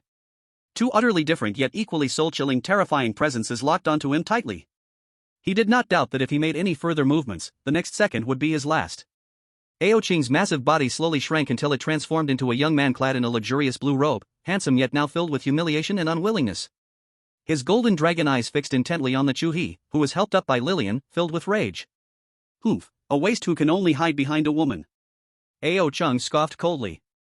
Even if I don't know what despicable means you used to gain the abilities of the 3 clans, in the end, you still can't defeat me and have to rely on a woman to save you. Chapter 95 A Year's Agreement. Lillian's exquisite face instantly flushed red, it wasn't from shyness but from anger. Rage burned fiercely in her 3-colored eyes. Do you really want to die? She was so angry that her chest heaved violently, pointing at Ao Qing's nose and shouting, Chu Bao spared you once, how dare you? Humph, spare me? Ao Cheng straightened his back, proudly lifting his chin, the pride engraved in the bloodline of the Dragon Clan returned to his handsome face. He contemptuously glanced at Chu He, his golden eyes filled with undisguised disdain. Did I beg him? He better kill me today, otherwise, this is not over. This dragon, like a stone in the latrine, is both smelly and hard. Lillian was so furious that she nearly transformed back into her giant ape form, but a warm and strong hand pressed gently on her shoulder, oddly calming all her boiling anger. It was Chu He. He stepped forward, approaching Ao Cheng. His steps carried the weariness of exhaustion, his face somewhat pale, but those eyes were as calm as a bottomless deep pool, making one's heart shiver. Ao Cheng. It seems you are quite discontent. That's right. Ao Cheng shot back with fierce eyes, the fire of humiliation nearly bursting from his golden pupils. I am not satisfied. He waited for Chu He's rage, for the other to roar in indignation. But to his surprise, Chu He nodded and even smiled with self-deprecation. You are not satisfied. I am also not satisfied. These simple 6 words instantly silenced all of Ao Cheng's prepared sarcasm, blocking it completely. He was stunned, his brows knitted tightly, his face full of confusion. What are you not satisfied with? You are not satisfied because you think I rely on the women beside me, using them to exert pressure. Chu He openly spread his hands, his gestures as natural as stating a fact. I am not satisfied because you are SSS level, and I am still far away. His pitch-black eyes stared directly at Ao Qing, showing no signs of retreat. If I were of the same level as you, who wins or loses would be uncertain. This statement, neither servile nor overbearing, made the violent rage in Ao Qing's heart momentarily pause. However, Chu He paused, his gaze sweeping over Ao Qing, and his whole presence suddenly shifted, becoming playful. Of course, in this world, who cares about compliance? His tone carried a hint of mockery, as if he had seen through the ways of the world. The weak or the disadvantaged have never had a voice. He grinned widely, revealing a mouthful of white teeth, his smile holding a kind of reckless cheekiness that made Ao Qing's eyelids twitch. I can rely on my women, I have nothing to be ashamed of. If they are willing to protect me, that is my ability, my charm, it can't be helped. So strictly speaking, they are a part of my strength. If I can fight as a group, why should I insist on a duel? Don't you agree? This shamelessly twisted logic, combined with his expression of I'm a rascal, what can you do, nearly made Ao Qing's dragon blood erupt from his crown. You despicable and shameless human. Ao Qing's handsome face turned a pig liver color, his teeth grinding together. Just as Ao Qing was about to blow up with rage and transform into a dragon, Chu He's next words caught him off guard again. But I have a flaw. Chu He stopped his playful smile, and his eyes sharpened like a knife. I have never liked to overpower the weak. He stepped forward, close enough to see his own reflection in Ao Qing's pupils. So today, I give you a chance for a duel. If I, Chu He, lose this fight, I admit it. He spoke this sentence decisively, without a hint of hesitation. To calmly admit defeat carries more weight than any defense. The anger in Ao Qing's eyes was indeed doused somewhat by this admission, replaced by deep astonishment. But Chu He's voice suddenly rose, filled with undeniable arrogance. Someday, I will personally defeat you. And it won't be long. He locked his gaze on Ao Ching, letting each word resonate. 1 year. After 1 year, you and I will fight again. Next time, they will absolutely not intervene. A year bet. Ao Ching's golden pupils tightened sharply. This human dared to challenge him, a dragon prince, to a life and death bet? Is he crazy, or is he genuinely fearless? After the sense of absurdity came an even stronger feeling of humiliation. Is he pitying me? Ao Ching's pride was severely wounded, and he sneered, fine. If I win, you'll leave Lillian's world. This is his deepest obsession. However, Chu He smiled, a trace of pity in his expression. Ao Ching, don't you think this is very degrading? His voice was soft but struck Ao Ching's heart like a heavy hammer. And it is very disrespectful to Lillian. Who she loves is her freedom, how can you use her as a wager? These words made Lillian's body tremble violently. She looked at Chu He's profile in disbelief, her eyes turning red in an instant. Ao Ching's face shifted from blue to white. Chu He's words precisely pierced his pride as royalty and exposed the childish and selfish facade behind his actions. However, Chu He changed his tone, offering him a way out. You can try. See if after a year, when you defeat me, she will love you for that. If she truly chooses you, I, Chu He, will not hold her back. He turned and looked gently at Lillian, his gaze full of trust, more steadfast than any oath. Those who want to stay won't leave. Those who want to leave cannot be kept. Chu He understood very well that once marked by the kiss of enchantment, the probability of betrayal by Lillian was nearly zero. Yet, he still gave Ao Chang what seemed to be a tangible hope. After all, hope always brings the motivation to live. Ao Ching fell silent. He watched the way Lillian's eyes seemed to melt into Chu He's, and the last bit of unrealistic fantasy in his heart shattered to dust. But he needed this way out, this 1 year excuse, to preserve the last bit of face for the Dragon Prince. He seemed to have drained all his strength. All right. 1 year later, let's see Lillian's choice. With that, he turned and prepared to transform into a dragon and leave. Escape from this place that has humiliated him. By the way, dragon brother. Chu He's leisurely voice rang out again. Ao Ching's movement paused as he impatiently turned around. What is it again? Chu He wore an innocent and sincere smile on his face. He rubbed his hands and curiously asked. Do you have a sister or younger sister? Chapter 96, Dragon Clan Taboos, The Frozen Princess. The air fell into a deadly stillness after Chu He's earth-shattering question. Ao Ching, who had just turned around to maintain the last bit of dignity as a dragon prince, froze in place. He abruptly turned back, his golden dragon eyes now filled with a stronger sense of vigilance and suspicion, replacing the earlier suppressed humiliation and anger. Chu He, why are you asking this? What? You stole my fiancé, and you still think that is not enough? Now, do you even want to target my family? Damn it! Chu He's heart sank. Ao Ching calmed down and was thinking quickly, blocking all his following words with one sentence. However, upon hearing him mention family, Chu He guessed he was on the right track. It seemed to be true. He cleared his throat, hiding the calculating light in his eyes, and put on an indifferent expression, spreading his hands. Ahem. Don't be so tense, dragon brother. I was just asking casually, out of curiosity, pure curiosity. After all, you were so outstanding, I'm sure your sisters must be exceptionally beautiful too. He paused, and a cheeky bright smile spread across his face. All right, you can go now. Mumbling.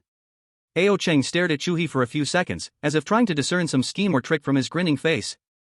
But after looking for a long time, he saw nothing but that annoying charm and roguishness that made his blood pressure spike.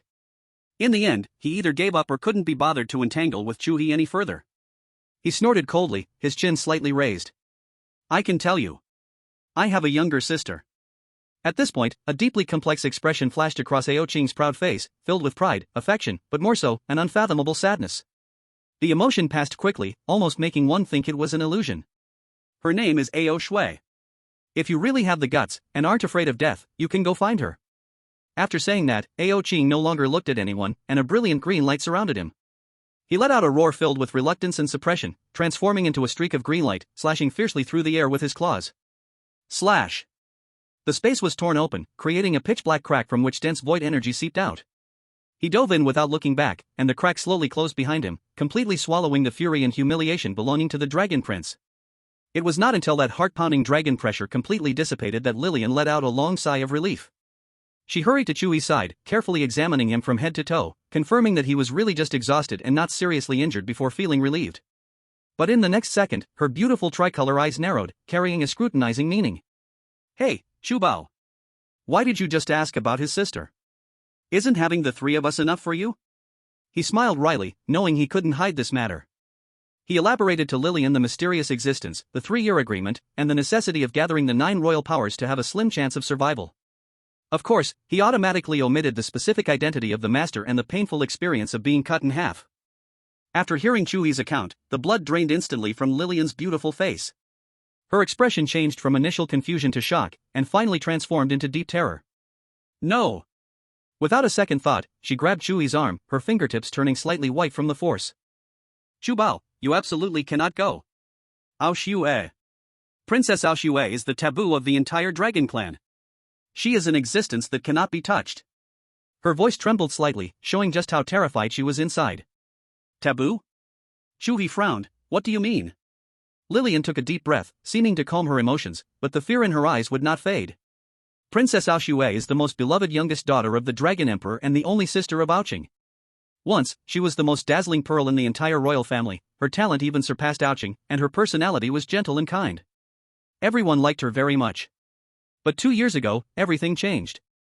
Lillian's gaze became a little distant as she sank into her memories. That year, she went out to train and accidentally touched an exquisitely beautiful ice blue flower on an extremely northern ice field. And then, she was cursed. An incredibly terrifying, unbreakable curse. Lillian's voice lowered as if she was telling a horror story. From that day on, her body became a moving source of ice.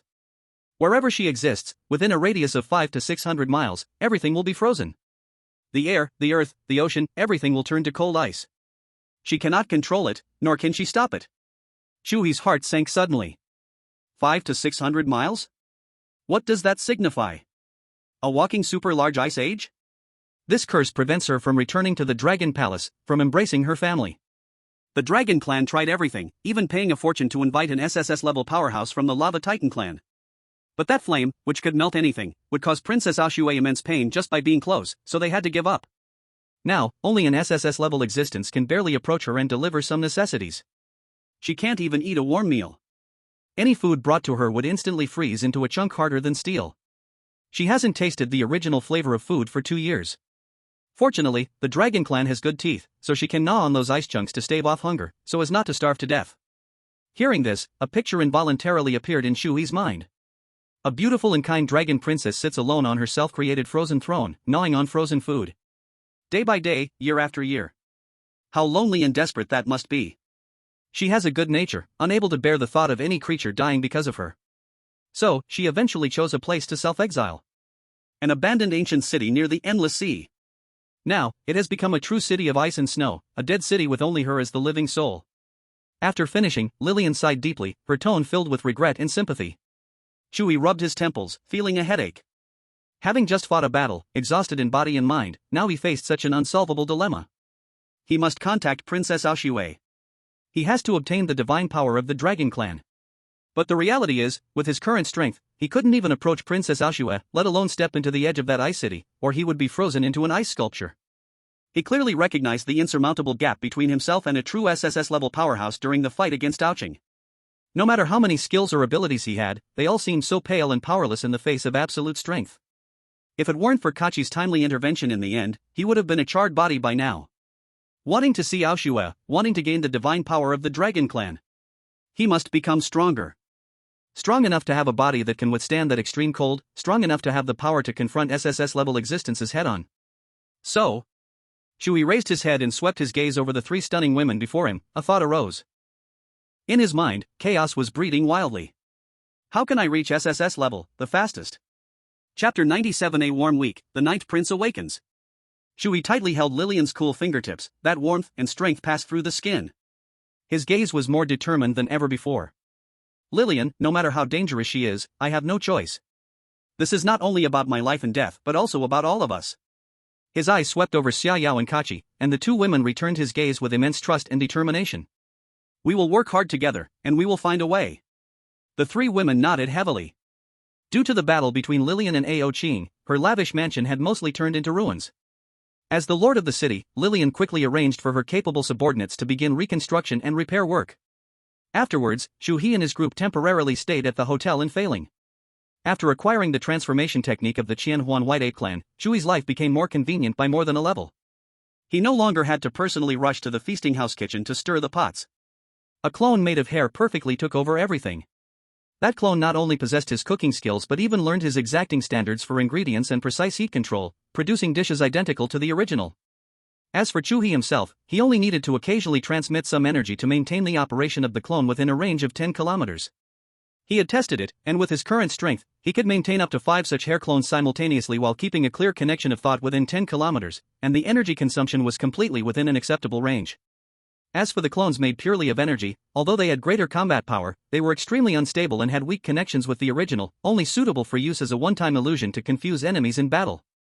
With concerns laid to rest, Chu He thoroughly became a hands-off manager. He took the 3 women and started a real honeymoon trip. To avoid drawing too much attention, they would disguise themselves a bit whenever they were in crowded places. Lillian's abilities proved especially useful at such times. Chu He transformed into a handsome, slightly devilish fox-eared guy, resembling the star-spirit foxguard, failing, that he had seen before. Meanwhile, Xiaoyao and Kachi, under Lillian's godly hands, transformed into a cool black-haired cat-eared girl and a cute silver-haired bunny girl, respectively. Lillian herself turned into a spirited wolf-eared woman. They explored every corner of this foreign city together, shopping wildly in the largest mall, playing in the outdoor hot springs, and under the starry night sky, sharing interesting stories from their respective worlds. When tired, they returned to the hotel and embraced while sleeping. And so, a week passed quietly. This was probably the most comfortable and peaceful week Chu He had experienced since coming to this world. No life-threatening dangers, no schemes, only pure relaxation and companionship. Occasionally, some unwise street thugs would try to cause trouble, but before they could get close, Xiaoyao's cold glare would scare them into fleeing, or they would be directly tied up and thrown into prison by Lillian. As for Chu He's personal assets, thanks to the hard work of the feasting house clone, they had already surpassed 20 million. The submission was completed, and now there were 2.5 months left until the end. Everything seemed so beautiful. As if all previous crises were just a nightmare. However, Chu He knew better than anyone in his heart. This was merely the last calm before the storm. The peaceful days were completely shattered on the 8th day by a loud banging on the door. Bang! Bang! Bang! The sound was wild and urgent, filled with a desperation that seemed to want to tear the door down. Who is so lacking in public morality? Brother-in-law! Open the door! It's me! Xia Nuo! Outside, a familiar voice that was annoying to the ears almost roared out. A big event has happened. Mom is awake. Chu He was stunned for a moment, still unable to react. At the same time, in the endless sea, in the dark abyss 10,000 meters below. The water pressure here is enough to crush steel into powder in an instant, yet there exists a magnificent palace stretching thousands of kilometers. The entire dragon palace is wrapped in a huge translucent shield, cutting off the terrifying deep sea, and the inside is bright and clear, like a divine kingdom. In the deepest part of the sleeping palace, Ao Ching knelt on one knee, her expression respectful yet unable to hide her excitement. Mother, you are finally awake. Above the throne, a stunningly beautiful woman dressed in luxurious palace attire slowly opened her eyes. She resembled Ao Cheng somewhat, but her aura was more noble and majestic, as if her golden dragon eyes harbored the rising sun.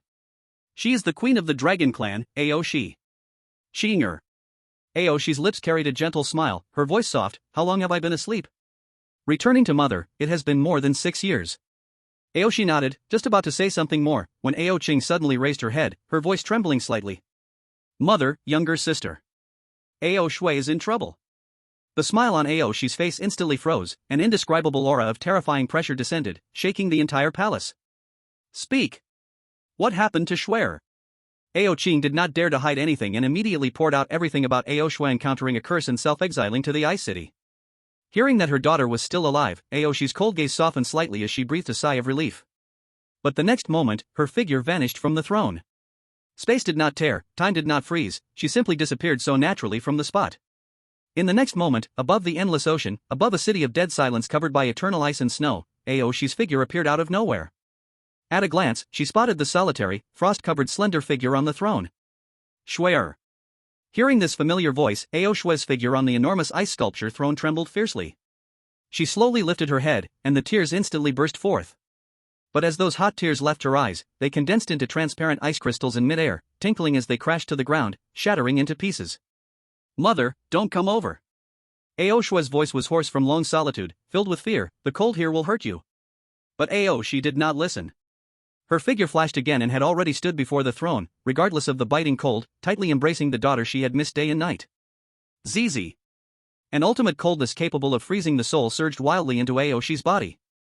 Aoshi's beautiful brows furrowed slightly, feeling a prickling coldness on her skin. This curse is indeed so overbearing. Fortunately, as an SSR-level powerhouse, this little coldness could not harm her. Silly child. Aoshi gently stroked her daughter's cold and stiff back, her voice filled with unshakable heartache. Don't be afraid, mother is back. Feeling the warmth of her mother's embrace, Aoshi could no longer hold back and released a suppressed whimper that had been pent up for 2 years in her mother's arms. Aoshi held her daughter for a moment, as if making a decision. She released her embrace, gently wiping the constantly forming frost from her daughter's face. Schwerer, wait for me. Mother will go to seek the Lord and ask him to intervene to heal you. Chapter 98, The Crisis Approaches. The 3 empresses are about to arrive on the battlefield. Whose mom? Xia Yao's. The empress looking down on the royal family? Oh my god. Chu He sprang up from the big bed with his bare body, every muscle instantly tensed. The previous moment of being immersed in bliss was completely gone, replaced by an electric shock running down his spine. Panic, guilt, plus a strange stimulation like challenging hell's difficulty exploded in his heart. Mother-in-law is awake? This is 100 times scarier than directly facing the SSS-level silly giant dragon Aoqing. Aoqing only wants to kill him, but the mother-in-law, she can make him completely disappear from existence. Clothes. My clothes. Chu He hurriedly rummaged through the clothes on the ground, putting them on as fast as he could in his life, not even noticing his pants were on inside out. His frantic movements also woke up the 3 beautiful women lying around him. What's wrong? Kaji rubbed her sleepy eyes, her fluffy silver short hair made her look like a confused little animal, impossibly cute. Who is it, so early in the morning, are we demolishing the place? Lillian lazily turned over, her silver long hair spread across the sheets, shining with dazzling light, her stunning curves faintly visible. Only Xia Yao remained still. Upon hearing the desperate shout from outside, she clearly caught the 4 words "Mama's awake," and her entire body stiffened as if petrified by a spell. It's over. Totally over, good days are coming to an end. Only these 2 words were crazily screaming in her mind. Just imagining the consequences made Xia Yao's stunning face whoosh turn completely pale, as white as paper. Hurry! Hurry and get dressed. Xia Yao could no longer care about modesty, she threw off the soft silk quilt, completely disregarding the revealing scene. Her voice trembled with uncontrollable urgency, hastily urging the other 2 still in a daze. Kaji and Lillian, seeing Xia Yao's look of impending doom, recalled the shout from outside and instantly woke up, banishing all sleepiness. Realizing it was Xia Yao's mom who woke up, Kaji's delicate little face tightened, her eyes filled with seriousness.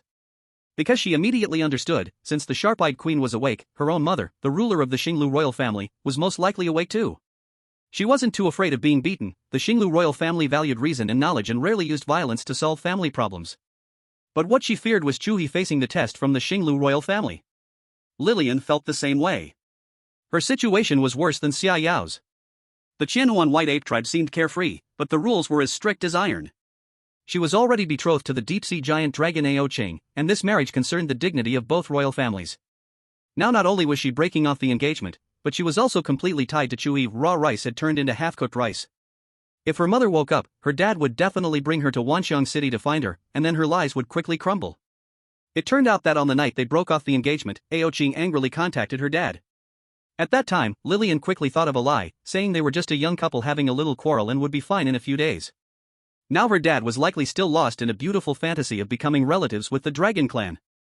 For a moment, the room was in complete chaos, clothes were flying, fragrant breezes were swirling, yet it was filled with a panic like the end of the world. The 3 women quickly dressed, but the deep-rooted tension and panic on their faces could not be concealed. Chu He took a deep breath, forced himself to calm down, and walked to the door, turning the lock. At the door, Xianhua was as anxious as an ant on a hot pan, his handsome face filled with distress. As soon as the door opened, he was about to speak, but his gaze shot straight past Chu He, fixing on the 3 stunning figures in the room. Especially when he saw Lillian with silver long hair and a hint of confusion in her eyes, he froze completely. His mouth slowly opened wider and wider, almost big enough to fit a fist inside. What the? Xianhua's fingers trembled, pointing at the room, then at Chu He. The sound was tearing apart. Brother-in-law. You actually dealt with the Lord of Lillian City, the Thousand Illusions white ape? It was one thing to have his own sister and her best friend captured, but how could the Lord of Wanxiang City be involved too? What kind of war god is brother-in-law really? Chu He's mouth twitched hard. He slammed the door shut, blocking out the shocked expression on Summer Nua's face, and spoke unkindly. What do you mean by dealt with? Can you please stop phrasing it so crudely? It makes me sound like a jerk.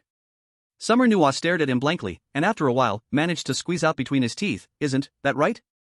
Chu He shook his head helplessly and said, "Okay, actually I just thought about having multiple wives in my heart, but now I'm being forced into having them." Then he briefly recounted the events that happened after he left, particularly the fight with Ao Chang and Lillian's joining, in a concise manner. Summer Nuwa listened with increasingly wide eyes, his mouth hanging open. Especially upon hearing that the kiss of deception could connect the lives of both parties, he gasped, feeling like his worldview was being rubbed into the ground repeatedly. Brother-in-law's life must be protected at all costs. Alright, stop standing there stupidly.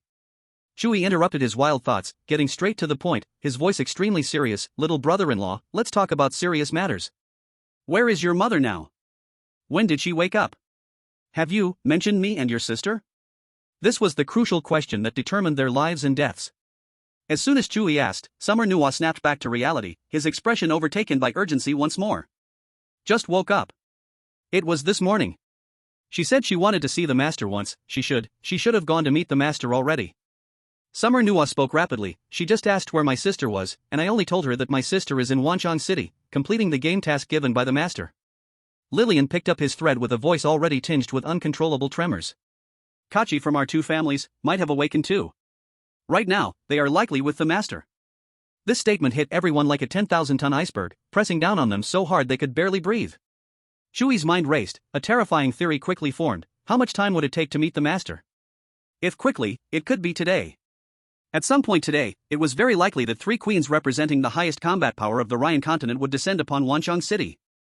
An unprecedented triple trial was about to unfold. Moreover, since Summer Yao's mother had awakened, it likely meant that the 9 royal families had all awakened from their slumber.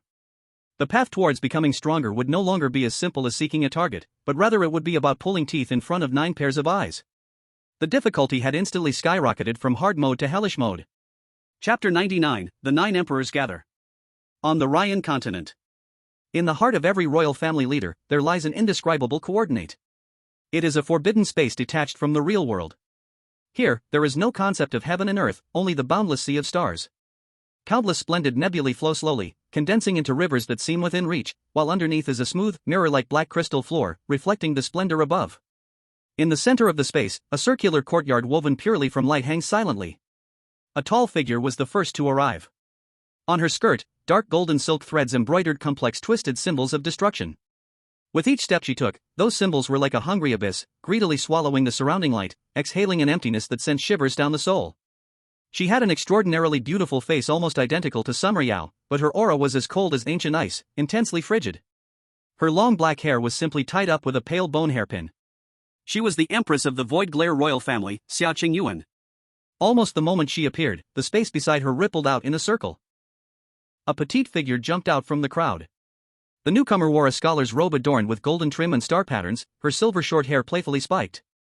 A delicate monocle perched on her face, and her starry eyes sparkled with wisdom and mischief, as if they could penetrate the river of time.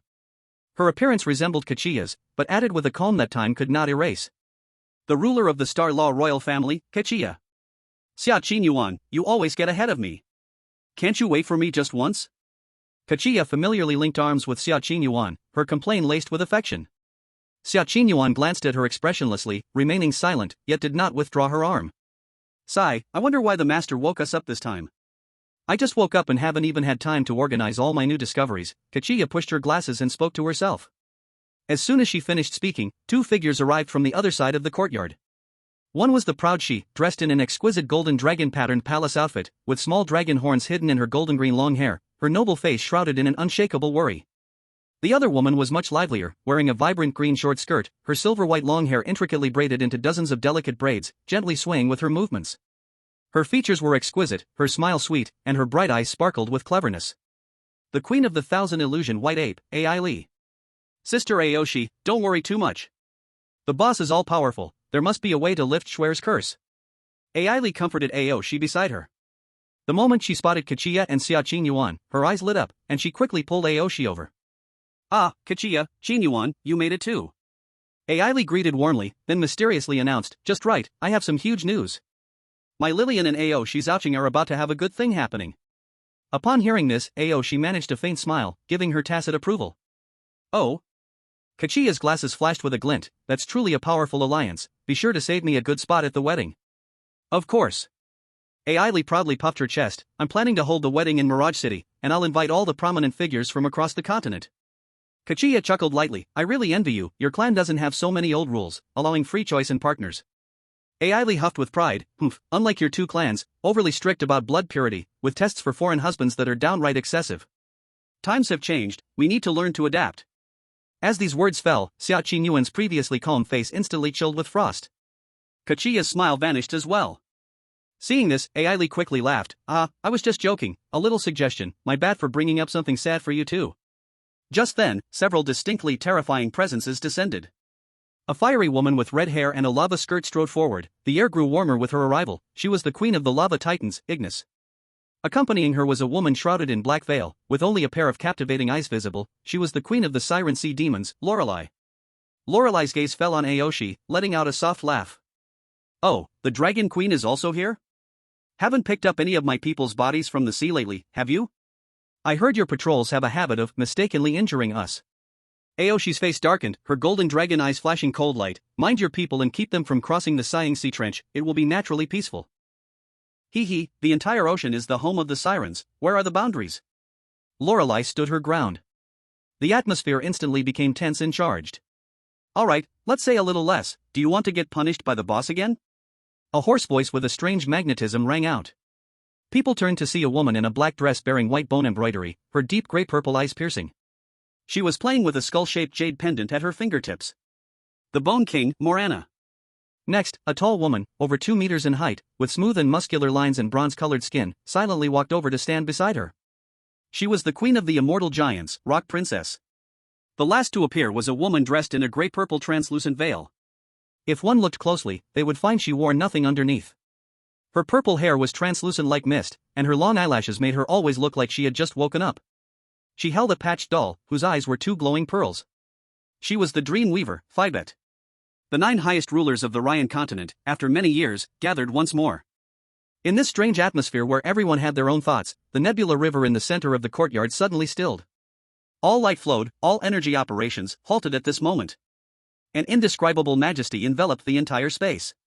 The 9 queens collectively restrained all their breaths, stood up together, and bowed deeply towards the entrance of the courtyard. A figure silently appeared there. The newcomer wore a deep purple hooded cloak, edged with bright yellow. He slowly raised his head, revealing a face. That face, long and strikingly similar to Chu He, was handsome but carried a detached understanding of everything. Master. The 9 voices representing the peak of the Ryan continent's power merged into a stream of respectful reverence. Get up. The master's voice was plain, betraying no emotions. His gaze slowly passed over each person present, finally landing on the anxious Aoshi. I know about your daughter. Aoshi's heart tightened, and she immediately stepped forward, sincerely saying, Please, master, take action and save Schwer. The master did not answer immediately. His gaze moved away from Aoshi and looked successively at Xia Qingyuan, Kachia, Ellie. In his deep eyes, a strange smile suddenly surfaced. He spoke, his voice soft yet clear, reaching every queen's ears. It seems your daughters have been having a lot of fun lately. Chapter 100, Deadlock, a gamble is all that's left. The expressions of the 3 queens standing at the pinnacle of power in the Ryan continent varied in that instant, each one a tapestry of emotions. Xia Qingyuan's eternally frosty face showed an almost imperceptible flicker. Fun? Her daughter, Xia Yao, knew nothing beyond destruction and battle. How could she understand fun? Absolutely impossible.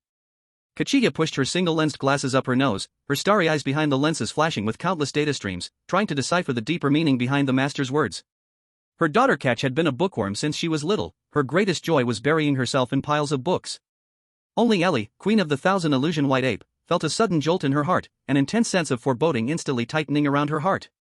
Other people's daughters were playing, but her precious daughter Lillian was someone who could poke holes in the sky with her mischief. Could it be that she got into some huge trouble again?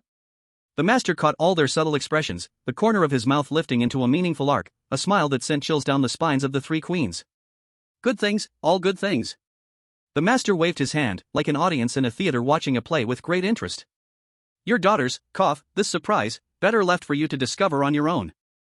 Discover on your own? The hearts of the 3 empresses sank together. To be called a surprise by the master could very likely mean frightening to them. Aoshi, at this moment, couldn't care about these thoughts, her heart was entirely tied to her cursed daughter, and she pleaded again, Master, what about Schwer? As for your daughter's tricky curse. The master's gaze turned towards Aoshi, and his tone was indisputable. There's no need to panic. Just stay at home and wait. Soon, someone will come to save her. Someone will save her? Who? Who has the ability to unravel a curse that even the master finds tricky? Aoshi was filled with confusion, but the master's words were like a divine decree. She didn't dare to ask another question and could only bury her doubts deep in her heart. The master's gaze slowly swept across the 9 empresses present, and his voice suddenly became serious. Next, listen to my arrangements. No matter what you see or hear next, everything must follow the rules. Do not overstep, do not let things slide, and do not mention me to anyone. His voice was light, but it carried a pressure that made the entire space feel frozen. Otherwise, I wouldn't mind abolishing the current royal family and selecting 9 new ones. The instant the words fell, even the short-tempered lava titan Empress Ignis turned pale, and along with the other 8, kneeled in unison, their bodies trembling with extreme fear. We will obey the master's decree. They dared not express any dissent. Because they knew better than anyone that what the master says, he absolutely can do. To defy him is to defy the entire world. This mysterious existence, so powerful that it couldn't be grasped, was the true god of the Ryan continent. It was he who ended the bloody era of countless races fighting, establishing the current order of the 9 emperors. It was he who taught them the secret to breaking racial limits, creating the SSR realm that should not exist. Any rule or power of the Ryan continent, as long as he glanced at it, could be instantly mastered and wielded with terrifying power far beyond the original creator. To defy him is to defy the entire world. Looking at the 9 ministers below, who were as silent as the grave, the master nodded in satisfaction, and his figure began to become illusory, gradually blending into the sea of stars, leaving only his last sentence echoing in the space. Go ahead, the show has begun. In the Scarlet Spirit Hotel, in Chu He's room. The atmosphere was stifling to the point of suffocation. The news brought by Xiang Nua felt like a massive stone, heavily pressing on everyone's hearts. Brother-in-law, what do we do now? My mom and the others must have already met the master, it won't be long before they come to kill us. Xiang Nua anxiously paced around, he knew very well how temperamental his mom was. She was really capable of erasing people conceptually. We're doomed, doomed, doomed. Lillian held her head, rolling around on the sofa, her smooth, silver hair was a mess like a bird's nest. If my mom finds out I kicked out Ouching, and that I'm with you, she'll beat me back into my original form and lock me away for hundreds of years. Keiji sat by the window, propping her chin with her hand, her brow furrowed as she quickly analyzed the situation. We definitely can't face it head-on. The power of SSR level isn't something we can contend with, it can strike across the land for 10,000 miles. Running away is even more unrealistic. In Ryan continent, as long as my mom wants, even if we run to the ends of the earth, with just a thought, she can bring us back. Lying won't work either. My mom controls the stellar law and is best at seeing the truth, any lie would be exposed in front of her. Every word Keiji said was like a bucket of cold water, extinguishing the last glimmer of hope in everyone's hearts. This was a deadlock. Everyone's gaze ultimately gathered on Chu He. He was the center of this whirlpool, and the only one who could break the deadlock. Chu He sat by the bed, silent for a long time.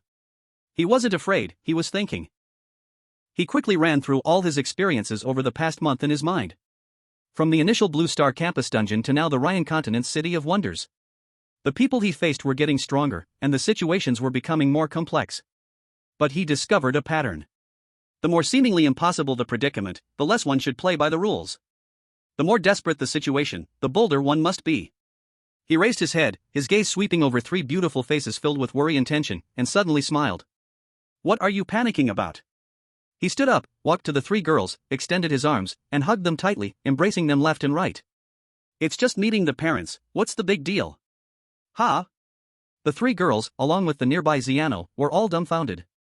Big brother, you call this meeting the parents? This is sending someone to their death, this is going to the guillotine. Brother-in-law, you're not running a fever, are you? Xiano asked cautiously, my mom and the others are not ordinary mothers-in-law, they are super scions who can crush a small asteroid with one slap. No, they are super queens. I know. Chu He's smile remained, but his eyes became sharp, they are very strong, but we also have our trump cards. What is our trump card? Summer Yao subconsciously asked. Our trump card is you guys. His voice was not loud, but it held a unique power that calmed people's hearts. Hiding won't work. Dodging is impossible. If that's the case, let's be straightforward. Chu He took a deep breath and said word by word. Confess. Let's take a gamble. Bet on the fact that they are ultimately your mothers. Bet that their love for their daughters will surpass so-called royal dignity and rules. These words rang in the minds of the 3 girls like a thunderclap. They were all stunned. Yes, why hadn't they thought of this? They had only focused on their mother's authority and coldness as queens, but subconsciously overlooked that they were also mothers who loved their daughters. But Summer Yao still hesitated. My mom, her personality is very cold, she hates others going against her. That's because, before, no one dared to truly enter her heart. Chu He lifted her face and looked seriously into her eyes. Now, there is. My mom's side may not advocate violence, but rules are above everything. The bloodline of the Star Law royal family doesn't allow. Kaki also voiced her concerns. Rules are dead, but people are alive. Chu He's twisted logic came out. Besides, why wouldn't she want such an outstanding son-in-law like me? Lillian blinked her big red yellow blue eyes and weakly raised her hand. My mom also has a Dragon Clan marriage contract issue. Chu He waved his hand, exuding dominance. Perfect. Let that silly giant dragon come too.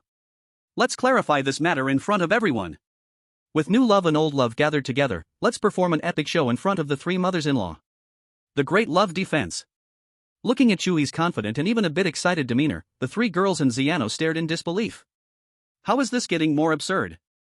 But for some reason, the overwhelming fear that could crush their spirits was washed away a bit by Chu He's nonsensical words. Indeed, since they were already in a deadlock. Why not go crazy once? Okay. Summer Yao was the first to nod, determination replacing her panic. I'll go crazy with you. Count me in. Kaki clenched her little fist as well. I'll also throw caution to the wind. Lillian gritted her teeth. Xiano stood by, dumbfounded, murmuring to herself. Crazy, they all went crazy. Chapter 101, The Three Emperors arrive in the City of Wonders. The sky of the City of Wonders suddenly darkened without warning.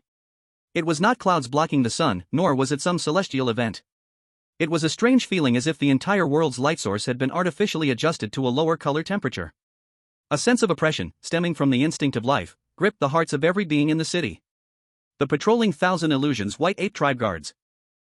The dagger at his waist let out a restless light hum, prompting him to instinctively grip the handle tighter. Countless beings felt a strange heart palpitation at this moment, as if some incomprehensible, irresistible presence had descended upon this city.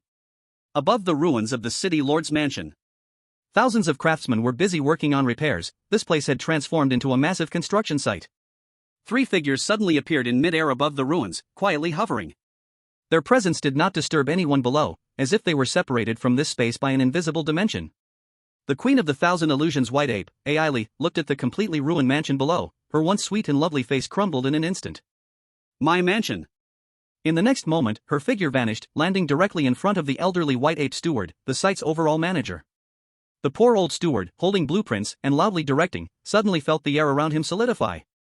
When he looked up, he saw his queen, who should still be asleep, along with two other women whose terrifying aura made his soul tremble. Your Majesty? The blueprint in the old steward's hand fell to the ground with a thud, and his legs weakened. He almost fell to his knees. His beard quivered as if it were shaking in fear. My heavens! The queen is awake. And she brought along the queen of the virtual view and the queen of the star law. What is going on? Ailey's voice sounded very calm, but those who knew or understood this was the calm before the storm. Who did this? Reporting to your majesty. The old steward was so scared his tongue twisted, yet he forced himself to recount the earth-shattering battle from a few days ago, word for word. He dared not lie. In front of the three queens, any falsehood would be an insult to their wisdom, and the consequences would be dire. So, Miss Lillian, in front of His Highness Ao Ching, said she already had someone she loved, and then they fought.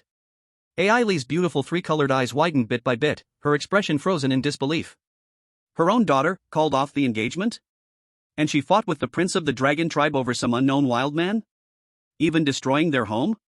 Beside her, Kachia and Xiaoqing Yuan initially wore expressions of taking delight in the chaos. Especially Kachia, who had even pulled a nearly imperceptible smile at the corner of her mouth. Look at you, so smugly announcing your engagement. Now you've made a big fool of yourself. Who is this man? Ailey gritted her teeth and asked, each word seeming to be squeezed out from between her teeth. He is a human named Chu He. Human? The three queens were momentarily stunned together. A weak human could enchant her fearless daughter to such a degree? Ailey found this utterly absurd. That Chu He is a bit special. The old steward swallowed hard, gathering all his courage to continue reporting. He possesses the transformation ability of our Thousand Illusions White Ape clan, the spatial authority of the Star Law royal family, and the annihilation power of the Virtual View royal family. As soon as this statement was made, the expressions of Kachia and Xiaoqing Yuan froze in shock. What did you say? Xiaoqing Yuan's cool voice rang out for the first time, devoid of emotion, yet it made the soul of the old steward nearly freeze. How could a human possess our powers? I do not know. The old steward was on the verge of tears. Many people have seen it with their own eyes, that Chu He indeed used the powers of all three royal families and could even spar for a moment with His Highness Aoqing of SSS rank. This time, even Xiaqing Yuan could not maintain her calm any longer. Behind Kachia's glasses, starlight flickered wildly. This matter had already exceeded their realm of understanding. However, at this moment, Ai Li's mood worsened even more. What she cared about most was not this, but her daughter's lifelong affair. In the end? Did Aoqing win? Was that dead girl Lilian taught a lesson? She pressed. And no. The old butler wiped the cold sweat from his forehead, his voice even smaller. At the last moment, it was Miss Xiaoyao of the Suanai family and Miss Kachia of the Xingliu family. They teamed up, using the power of time stasis and annihilation, and in an instant, they suppressed the furious Prince Aoqing. The air was as silent as death. Ellie's mouth slightly opened as she looked at her two good sisters beside her, whose expressions had suddenly become incredibly vivid. Xiaqing Yuan and Kachia exchanged glances, both seeing astonishment in each other's eyes. An extremely strange and awkward atmosphere spread among the three empresses. Where are they? Xiaqing Yuan's voice had turned so cold it seemed ice could fall from it. Your Majesty, Miss Lilian and the others have been staying at the mysterious hotel of the Star Spirit Fox tribe these days. However, at this point, they should be at the feast house in the city center, which is a hot pot restaurant run by Chu He, and it is said to be very delicious. Feast house? Kachia frowned. Hot pot restaurant? The three empresses. A mysterious human who could match an SSS-level dragon and simultaneously run off with three royal daughters is actually running a hot pot restaurant? What is going on?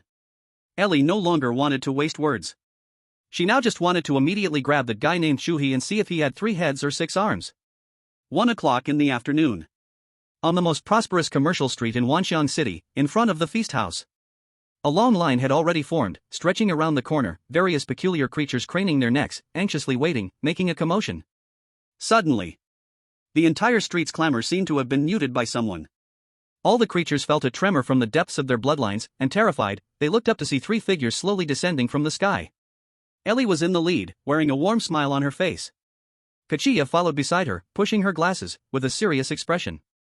Xiaqing Yuan walked last, her face expressionless, and wherever she passed, even the light seemed to be swallowed. Th3 empresses. In the line, an experienced old creature recognized them and screamed in fright. Ellie spoke, 1 minute, everyone disappear from here immediately. If I see you, you'll never leave. Crash.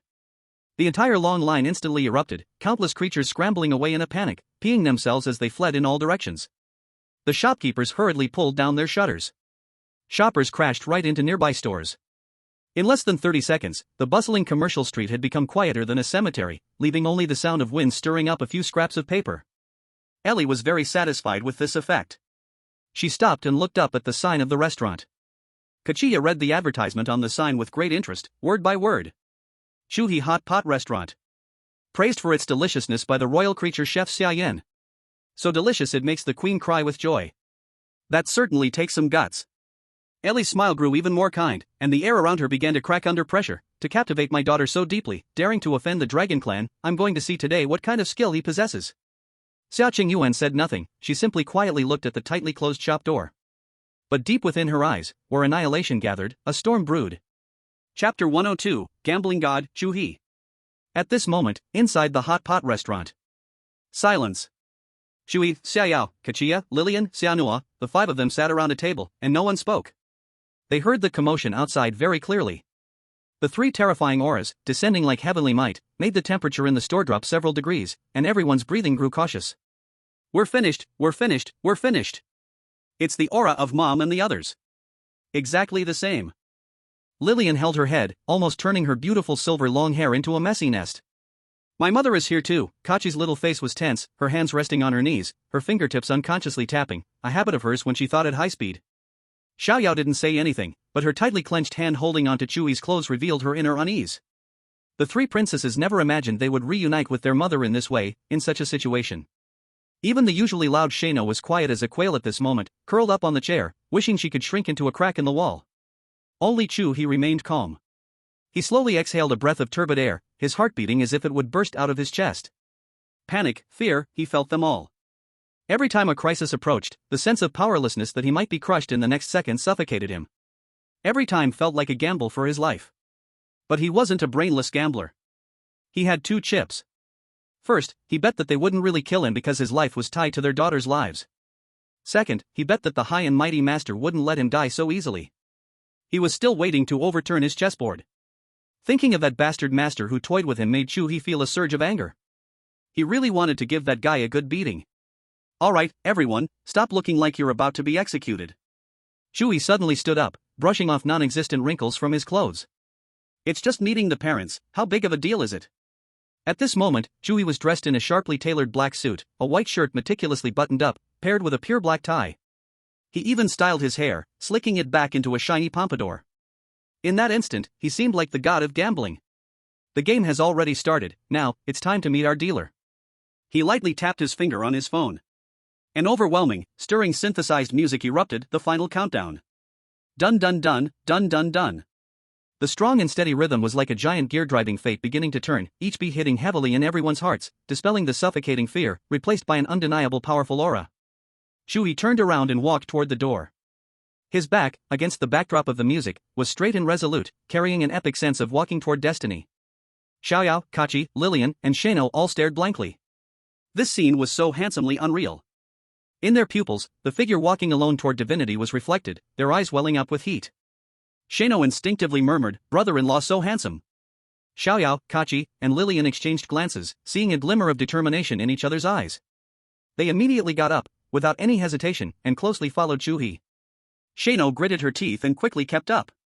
It was said they would climb mountains of knives and cross seas of fire, they couldn't back down at a crucial moment. At that moment, the system's prompt sounded, and after a week of living together, the intimacy of Xiaoyao and the three women had reached deep love. Xiaoyao intimacy, deep love 95.66%.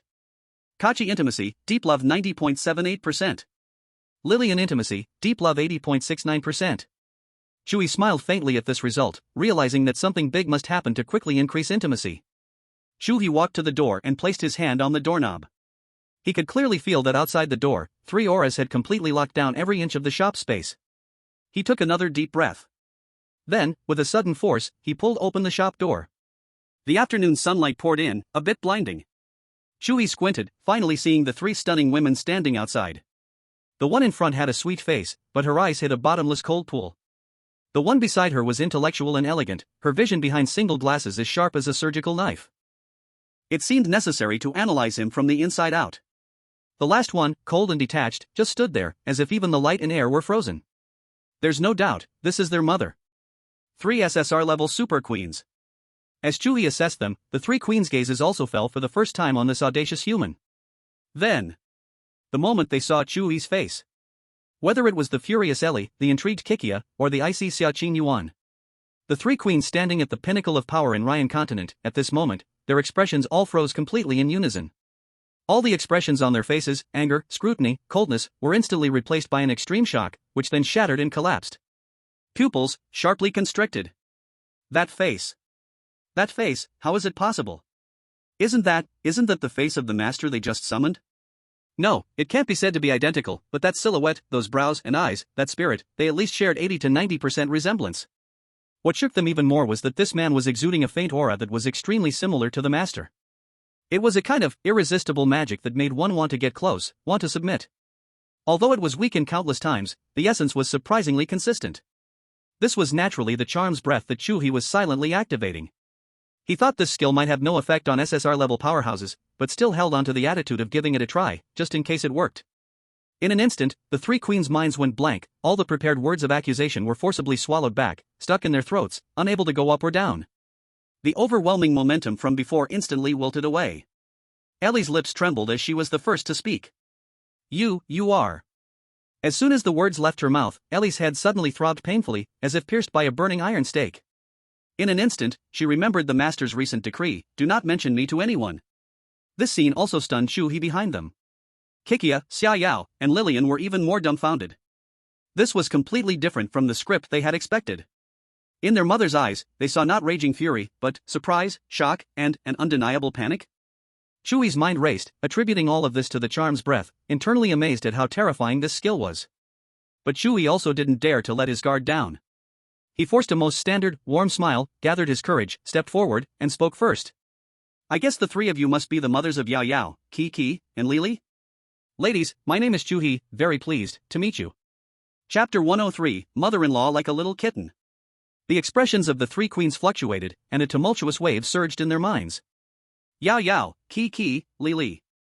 The master he, how could he use such an intimate term to call their daughters? The deep meaning contained within made them not dare to think deeply, only feeling a chill rising from their souls to the crown of their heads. In an instant, no one dared to answer, no one dared to move. Seeing that they were just staring at him without speaking, Chu He also felt tingles in his scalp, and cold sweat instantly soaked his back. This pressure was terrifying 100 times more than facing Ao Ching. He felt like an ant locked onto by three prehistoric beasts, with a single glance from them capable of erasing his existence completely. This situation was definitely not a normal effect of Charm's breath. Did it slip out of control? But Chu He forced himself to calm down, taking a clean white handkerchief out of his pocket and elegantly wiping the sweat from his forehead. Why are you three looking at me like that? Do I have flowers on my face? Oh, the weather is a bit hot. As soon as the three queens heard this, they hurriedly turned their gaze away, too afraid to look at Chu He again. The three girls held hands, ready to argue with their mother, even prepared to be instantly suppressed.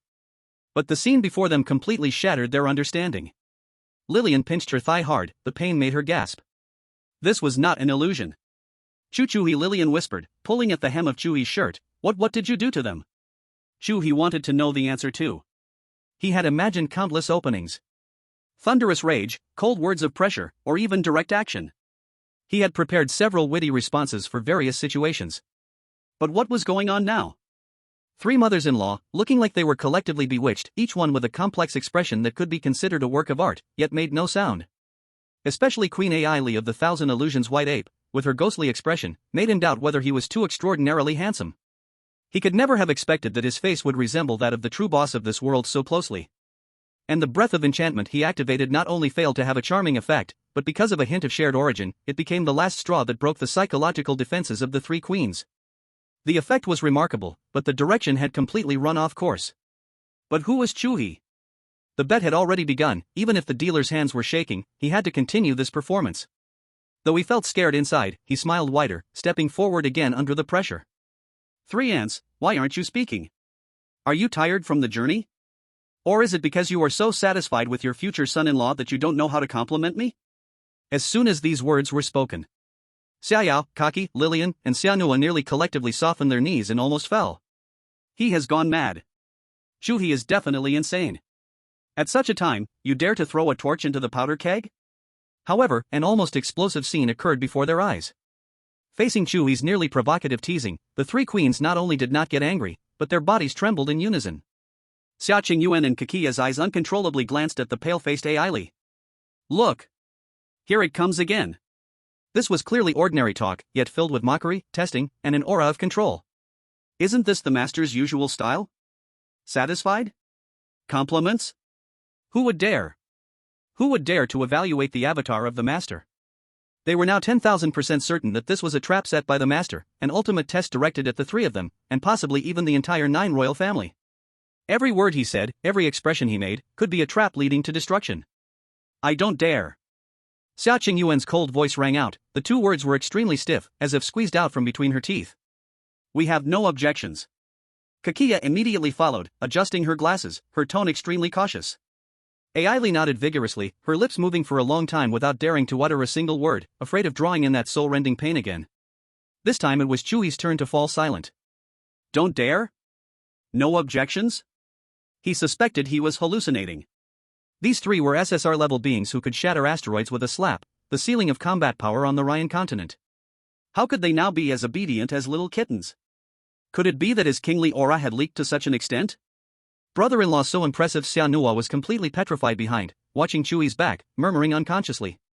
In all these years, it was the first time he had seen his mother, who always looked down on others, act this way.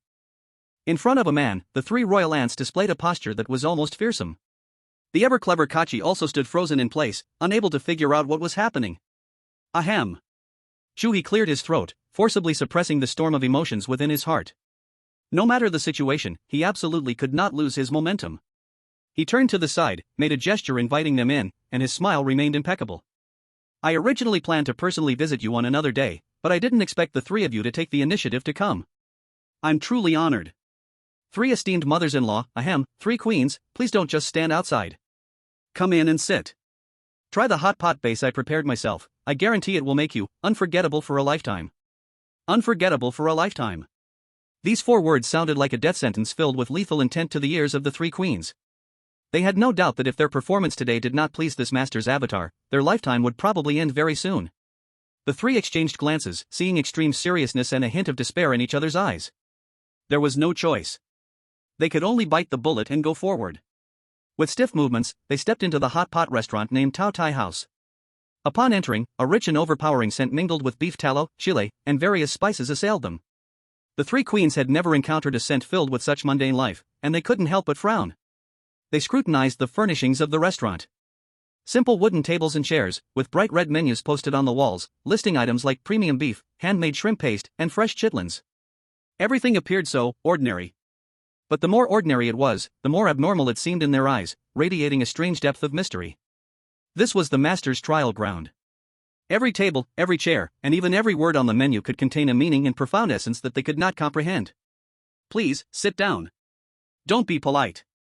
Chu He, like a true host, naturally pulled out a chair, signaling for them to take a seat.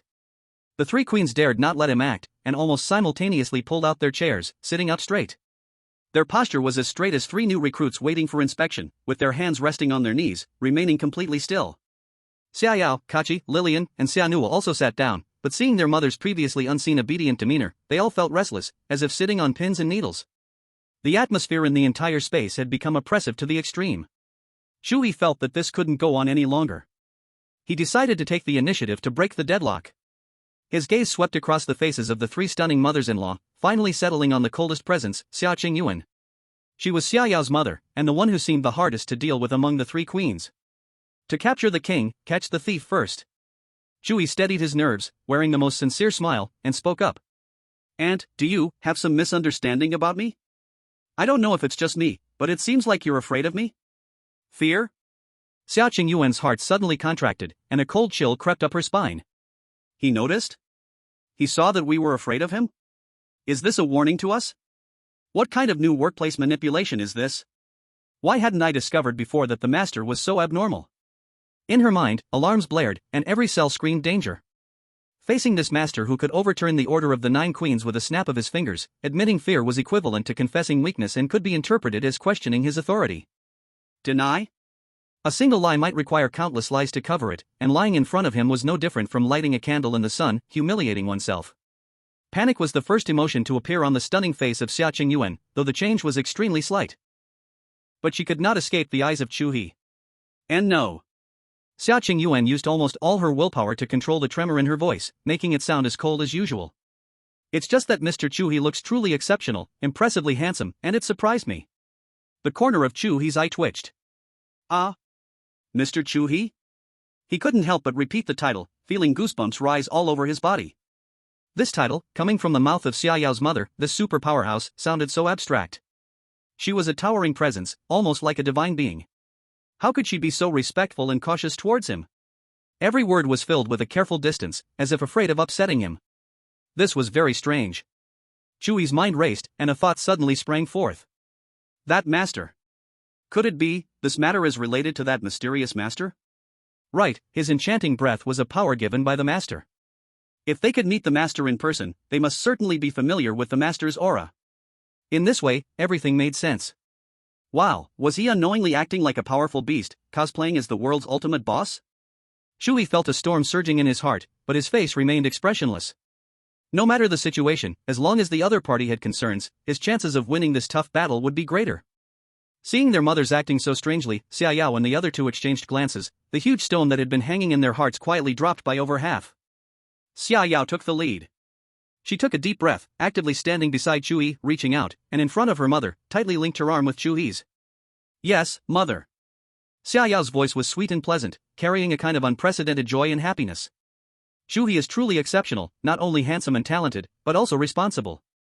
Being with him makes me feel happiness and joy like never before. She raised her head, gazing at Chu He's profile, her eyes filled with unbreakable affection. He has shown me what it means to truly live and what the joy of being a woman is. And Xiaoyao paused, declaring with firm conviction, he has already decided to marry me and is willing to endure our clan's most demanding trials for foreign marriage. Boom! These words exploded like a spiritual bomb in Xia Qingyuan's mind. Xia Qingyuan's body trembled slightly, her gaze locked tightly onto her daughter's face. That sweet face radiated happiness she had never seen before, and those eyes that should have been lifeless were now sparkling with stars she had never witnessed. Since the day Xia Yao learned the truth about her father's death at the age of 7, she had never smiled like this again. Her world was left with only cold rules, destruction, and battles. Xia Qingyuan had thought her daughter would live a lonely life like this forever. But now, a complex emotion, difficult to describe, surged in Xia Qingyuan's heart. There was shock, bewilderment, but more so, a bitterness and joy she hadn't even noticed herself. Xia Nuo stood beside them, completely stunned. He opened his mouth, foolishly staring at his cold and aloof sister, who was now snuggling up to a man, speaking such straightforward and cheesy love words. Oh my god. This world is too crazy. Kaki was greatly inspired by Xia Yao's bravery. She, unwilling to be outdone, stood up, walked to the other side of Chu He, linking her small hand with Chu He's arm as well, saying to her mother Kakisha, "Mother, I also truly love Xia He. He is my destined partner, and our compatibility is as high as 99.99. Kakisha. True love? Destiny? How did my big bookworm daughter end up with love on the brain?" Lillian glanced and saw, well, both sisters charged ahead, how could she fall behind? She slammed the table, stood up, put her hands on her hips, and summoned all her courage to boldly declare to her mother Ellie, "Mom! Chu Bao and I are also in tune, a perfect match made in heaven. I've already kicked that proud Ching away. In this life, I will only marry Chu Bao. He is my one and only. My true love. My heart, my liver, my precious sweet treat." Ellie's body shook, nearly toppling off her chair. Her sweet and lovely face was now twisted, resembling an abstract painting. It's over. Completely over. Her precious daughter was utterly trapped. Meanwhile, Sha Nuo, with an extraordinary curiosity that bordered on perversion, felt his mind exploding in a way that was far from simple. He felt his worldview being crushed and reshaped repeatedly by a 12-level cosmic storm. A man, simultaneously dealing with the three most difficult imperial princesses of the Ryan continent. And before the three empresses, he was wildly confessed to by their daughters. What the hell is this epic and awesome event? In that instant, his admiration for Chu He soared to the sky, reaching a terrifying level that required worship and awe. If it weren't for the three empresses' terrifying presence holding the situation down, he might have knelt right there, hugging Chu He's thigh and shouting, 666. Chu He stood in the middle, enjoying the embrace of two girls, inhaling the sweet fragrance of youthful bodies, feeling the soft touch on his arms, looking calm on the outside but panicking inside. Sisters, it's all fun and games, but don't joke with my life. However, the three empresses' reactions once again surprised everyone.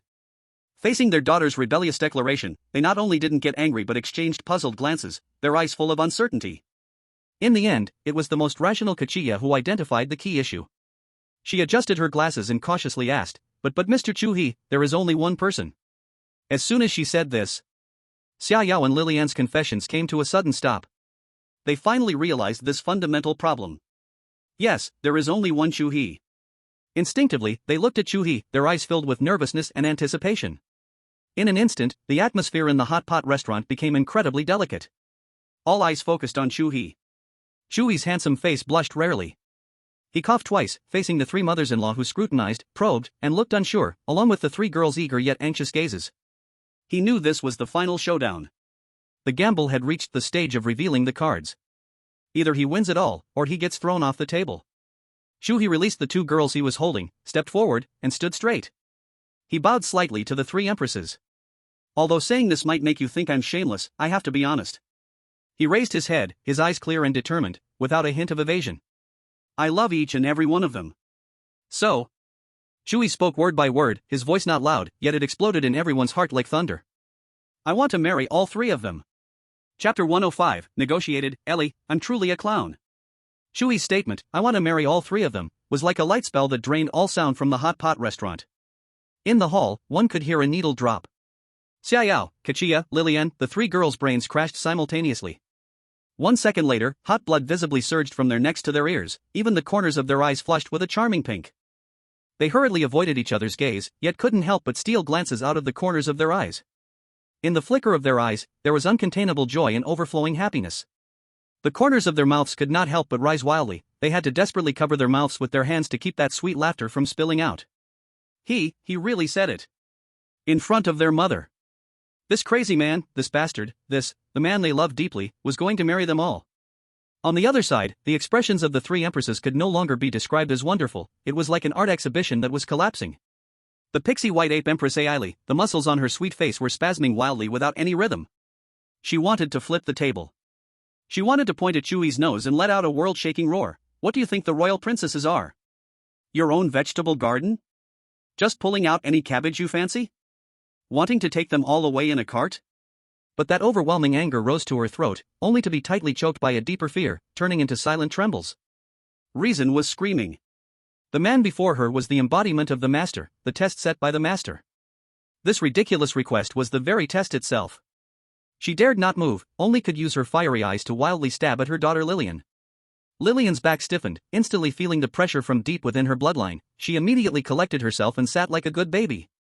Xiaoqing Yuan and Kachia had deeper thoughts, but the raging waves in their hearts still left traces on their faces. They watched their daughters, whose souls seemed to be taken away, feeling a mix of emotions. Ahem. Xiaoqing Yuan shot a cold glare. Kachia pushed her glasses, the lenses reflecting cold light. Xia Yao and Kachia looked like deflated balloons, instantly retracting their infatuated expressions, sitting up straight again, restoring the poise expected of princesses. For a moment, the room was terrifyingly silent, the awkward atmosphere threatening to solidify. Ha ha. Chu He scratched his nose, breaking this suffocating silence. He had to regain control of the pace. 3 ants, I understand. Waking up to find my 3 charming, breathtaking little cabbages all were plowed by me alone, this surprise might be a bit shocking for you. Xia Nuo almost bit her own tongue. Brother-in-law. You call this a surprise? You're throwing a party in your mother-in-law's minefield. However, Chu He's expression suddenly became incredibly serious, his eyes sincere enough to drip water. But it's true, you have seen it, they love me so deeply they can't pull away, they can't live without me now. Any one of them is irreplaceable to me. I also have reasons to be with all of them, our feelings are intertwined with life and death. Chu He's voice suddenly became low and magnetic. I, Chu He, vow here. I am willing to be like the Star Lord and the moon, shining brightly every night. This love, this heart, let heaven and earth witness. After speaking, he calmly spread his arms wide. If there are any questions, 3 ants, feel free to ask, I'll tell you everything. As soon as his voice fell, energy around Chu He began to ripple like water waves. 3 identical energy clones silently appeared beside him. Each clone seemed real, their aura solid, and they even elegantly nodded to the 3 empresses.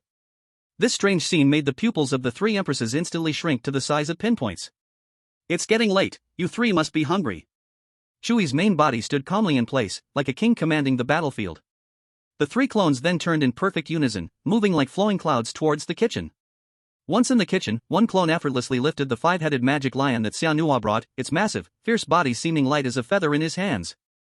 Another clone began handling various vegetables and mushrooms, moving with precision and grace. The 3rd clone set up a large pot, starting to mix the mysterious hot pot base. The whole process was harmonious and calm, exuding a sense of mastery over everything. In the hall, Ellie's eyes instantly widened. Clone technique. This is the talent ability of her 1000 Phantom White Ape clan. It's confirmed. This is definitely the master. Even if it's not the true form of the master, it is absolutely closely related to the master. Could it be the master's son? In Ellie's mind, the master's indifferent prohibition echoed loudly. No matter what you see or hear next, everything must follow the rules, no exceeding authority, no leniency, and absolutely not mentioning me to anyone. Follow the rules. Ellie murmured to herself, her lips losing color. Ellie discreetly transmitted her speculation and the master's prohibition to her 2 sisters beside her. Upon hearing this, both felt it made a lot of sense. The man before them was not simple. The first to speak was Xiaoqing Yuan. In the depths of her clear, cold eyes, a trace of ungraspable sadness and resignation flashed by. Since Yao Yao chose you, I have no objections. Her voice remained icy, yet there was less of the cutting sharpness and more of a feeling of helplessness. As long as you can pass my royal family's test, Yao Yao will be your woman. Kakia followed closely, adjusting her monocle, the eyes behind the lens sparkling with calculation and reasoning, before settling into calmness. Kaki's will is my will. Since she likes you, I respect that. Her tone also held a hint of indescribable complex emotions. After a pause, she added. I'm actually looking forward to whether you can be the one to break the test of my Star Law clan. There are hidden meanings in those words. Ellie was stunned, her heart instantly unbalanced. All right. You 2 old foxes have clear paths to follow. You both have your so-called tests. Yet, my 1000 Phantom White Ape clan has no test for marrying off daughters. Thinking back to every word spoken in the space of the galaxy, I now feel like a clown. What to do? Agree directly? What about the royal family's face? No, the royal family's face has already been lost by her and her daughter, and now all 8 sisters know about her family's matters. Ellie felt a wave of madness in her heart but was helpless at the same time. With 1,000 thoughts spinning in her mind, Ellie could only force a smile that looked worse than crying. Chu He caught every fleeting oddity on the faces of Xiaoqing Yuan and Kakia. He understood that there must be hidden truths behind this. However, it was not the time to delve deeper. First, let's get through today, and later we will slowly understand. Thank you, 3 ants, for your support. Chu He smiled slightly, his attitude neither humble nor arrogant. As for the test, I will complete it as soon as possible. Not long after, from the direction of the kitchen, an unprecedented aroma suddenly burst forth, like an invisible hand that instantly seized everyone's sense of smell. The hot pot base is ready. That rich, buttery flavor mixed with the fiery heat of strong chili peppers, the numbing fragrance of specially made Sichuan peppercorns, and dozens of unheard spices intertwined to create a storm of bold and overpowering aromas, wildly invading the nostrils, brutally awakening the most primitive appetite. The 3 clones began bringing out dishes on large and small plates. On the ice platter, the 5 finest parts of the 5-headed demon lion were sliced thin as cicada wings, red and white marbled, beautiful like a piece of art. Handmade deep-sea shrimp paste, fresh swamp tripe, crunchy sharp-horned beast throat. A dazzling array of dishes quickly filled the table. In the center of the table, a giant yin-yang pot bubbled loudly, red oil and creamy broth mixing together, the aroma blending like a taiji symbol. Everything seemed so strange. Is this really just a meal? Come, 3 ants, please take a seat. Chu He naturally pulled out the main chair. Made a gesture of please. Try the hot pot that I personally prepared, I guarantee it will be unforgettable for a lifetime. Unforgettable for a lifetime. These 4 words, like a magical sound, made the hearts of the 3 queens tighten.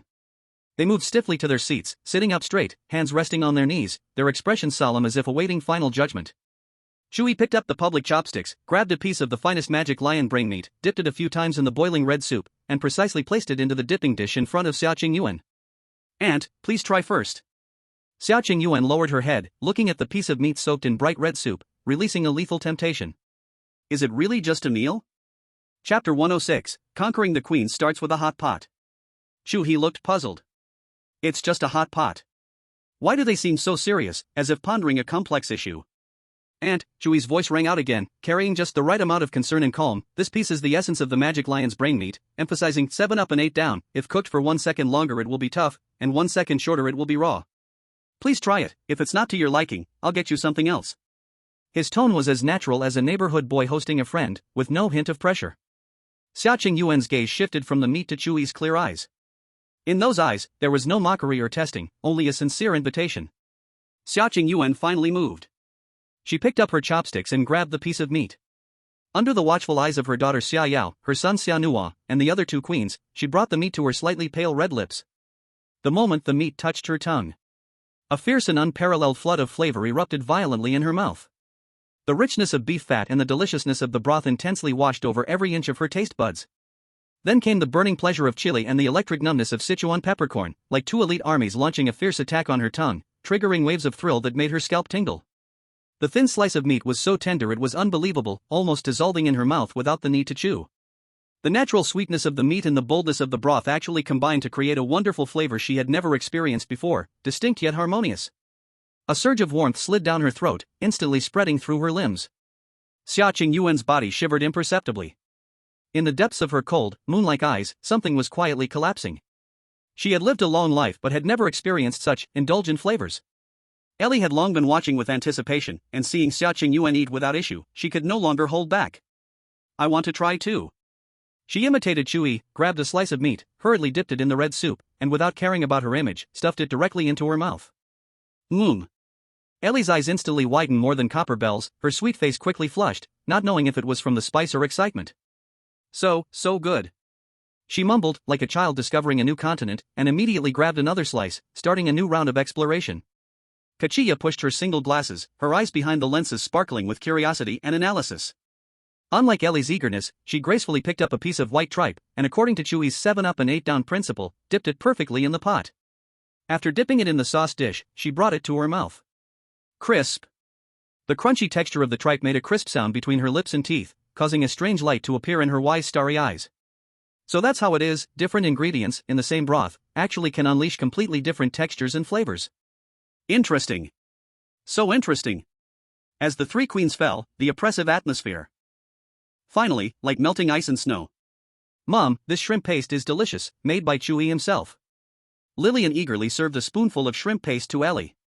"Mother, you should try this yellow throat, it has a very crunchy texture." Kakia also recommended to her mother. Xiaoyao quietly dipped vegetables that Xia Qingyuan might like. For a moment, in the hot pot restaurant, only the bubbling sound of the bubbling pot and the satisfied chewing of everyone remained. "Mr. Chu He." Just when the atmosphere was most harmonious, Kakia suddenly spoke. She put down her small notebook, adjusted her glasses, and looked at Chu He with piercing eyes. "This hot pot, did you invent it?" As soon as these words came out, Xia Qingyuan and Ellie also paused their chopsticks and looked over together. "I can't say I invented it," Chu He modestly waved his hand. "This is a traditional dish from my hometown, emphasizing sitting around the stove, intimate and close. Whether it's emperors or commoners, in front of this pot, there is no difference. Everyone eats the same food, enjoying the same warmth and excitement. The core meaning is not about what to eat, but about who to eat with. It can turn strangers into friends and make family closer." Chu He's gaze swept over the three exquisite queens, his voice gentle yet powerful. "Just like we are now, although there were some small misunderstandings when we first met, after a hot pot meal, aren't we just like a family?" A family. These three words felt like three warm currents, striking the hearts of the three queens. In their minds, flashed the words and deeds of Chu He before. He did not use power to oppress them. He did not use status to intimidate. He resolved everything in the most ordinary, equal, and warm way. He personally cooked for them, arranged the dishes, and explained the warmth and philosophy behind this ordinary food. Every word he spoke, every action he took, radiated a kindness and friendliness that was the complete opposite of the master's indifferent, absolute, and cold will. The three queens exchanged glances, seeing a hint of understanding in each other's eyes. They may have been wrong from the beginning. This was not the master's incarnation to toy with them. The person in front of them was definitely not the master. But he had countless connections with the master. And the so-called test was not a test for them. But rather, they were to test this young man. He might just be the master sent to break the ancient dull rules of the 9 royal clans, a game changer. "So that's how it is," Ellie murmured, her gaze towards Chu He had completely changed. In her eyes, fear diminished, replaced by a strong curiosity and scrutiny. Xia Qingyuan put down her chopsticks, elegantly wiped the corners of her mouth with a napkin, her cool voice carrying a hint of subtle softness. "Thank you, Chu He, I really enjoyed this meal." Kakia smiled and secretly whispered to Chu He, "You are not him, right?" Chu He's heart jumped, thinking how bad it was. Did she discover something? But the next sentence brought him peace of mind. "But you are also very special. I now look forward to what surprises you will bring to the Starlaw clan in the future." Chu He awkwardly smiled, "Then please wait and see." At this moment, the atmosphere reached an unprecedented harmony. A meal that left both hosts and guests delighted. After the meal, the three queens did not linger, their figures quickly disappearing into the sky. Watching the three queens vanish on the horizon, Chu He let out a long sigh. At this moment, surrounded by three stunning young women, smelling their fragrant scent, all of Chu He's fatigue vanished without a trace. Although the process was thrilling and almost made his heart stop, the outcome was good. Not only did he save his life, the name rightfully got the official permission to continue developing with the three girls. However, on Chu He's face, the smile slowly faded, and his eyes grew deep. He was very clear that today he was able to pass. 90% relied on that huge misunderstanding, relying on the power of others, even though it was finally seen through. But it also made him know that he must have an extraordinary relationship with the master. But what kind of relationship is it? He couldn't figure it out. Living for 20 years, he clearly felt very ordinary. Wait, it seems there are indeed some things that reveal strangeness, and Chu He couldn't help but fall into memories, some deliberately forgotten, strange memory fragments uncontrollably began to emerge. Chapter 107, Terrifying Thoughts. Those forgotten memories. That year, he was 8 years old, spending the summer vacation with his parents at his grandmother's house in the countryside. There was a river at the village entrance, not deep, and in summer, the village kids loved to play in the water there. That afternoon, he was chasing and playing with a little friend by the river, when he slipped and fell into the river. He couldn't swim. The cold river water wrapped around him in an instant, choking his nose and throat, bringing suffocating pain. He struggled desperately, flailing his arms and legs, but could only feel himself sinking continuously. Consciousness was gradually blurring. Just when he thought he was going to die, an irresistible huge force suddenly lifted him violently from beneath. Put. He was thrown onto the grass on the shore like a bag of potatoes. He lay on the ground, coughing up several mouthfuls of murky river water, gasping for breath. When he finally caught his breath, the little friend who played with him ran over, crying and shouting. The little friend said he was scared silly at the time, as there was no one else by the river. He only saw what seemed like a vortex in the river, and then Chu He flew out. At that time, everyone thought the kid was too scared and saw things, and Chu He thought it was an illusion. But thinking about it now, that force, that unreasonable flying, all seemed so strange. And there was one more thing. In the first year of middle school, there was a notorious school bully who had some money at home and ruled the school. Once, Chu He accidentally bumped into him, and he was blocked in the stairwell, beaten up by him and several lackeys. Chu He's mouth was cut, and his school uniform was torn. The bully stepped on his face, arrogantly warning him to avoid him in the future. Chu He was unconvinced, so he immediately told his class teacher. He detailed the events that transpired. But this teacher, who wore glasses and seemed thoughtful, only frowned and said to Chu He, "A single hand cannot clap, watch where you're walking in the future." That incident left a deep shadow on Chu He. This was clearly obvious school violence, with several pages discussing it in the moral education class. And the class teacher taught geography and moral education, and how to deal with school violence was something he taught the students. For the first time, he felt how chilling the indifference from adults could be. Chu He hated the bully, wishing him to be hit by a car. He was even more furious at the class teacher, cursing him to die suddenly. However, the strange thing happened the next day. The bully was hit head-on by a runaway truck on the way to school. Later it was said that the truck driver had fallen asleep from fatigue, and the brakes had suddenly gone out, crashing onto the sidewalk. And at that time, there was only the bully on the entire sidewalk. He was dragged under the truck, pulled for more than 10 meters, and died in a horrific manner. And the truck driver was found not guilty because the bully had run a red light. Just 3 days after the bully's accident. That indifferent class teacher was passionately lecturing at the podium, suddenly clutching his chest, his face turning purple, and he fell straight down. Sent to the hospital, diagnosed with a sudden massive myocardial infarction, failed to save him. In an instant, rumors spread throughout the school. At that time, Chu He felt so pleased that the wicked get their comeuppance. Now, looking back, Chu He thinks it's really too coincidental. Too coincidental. Everything is just too coincidental.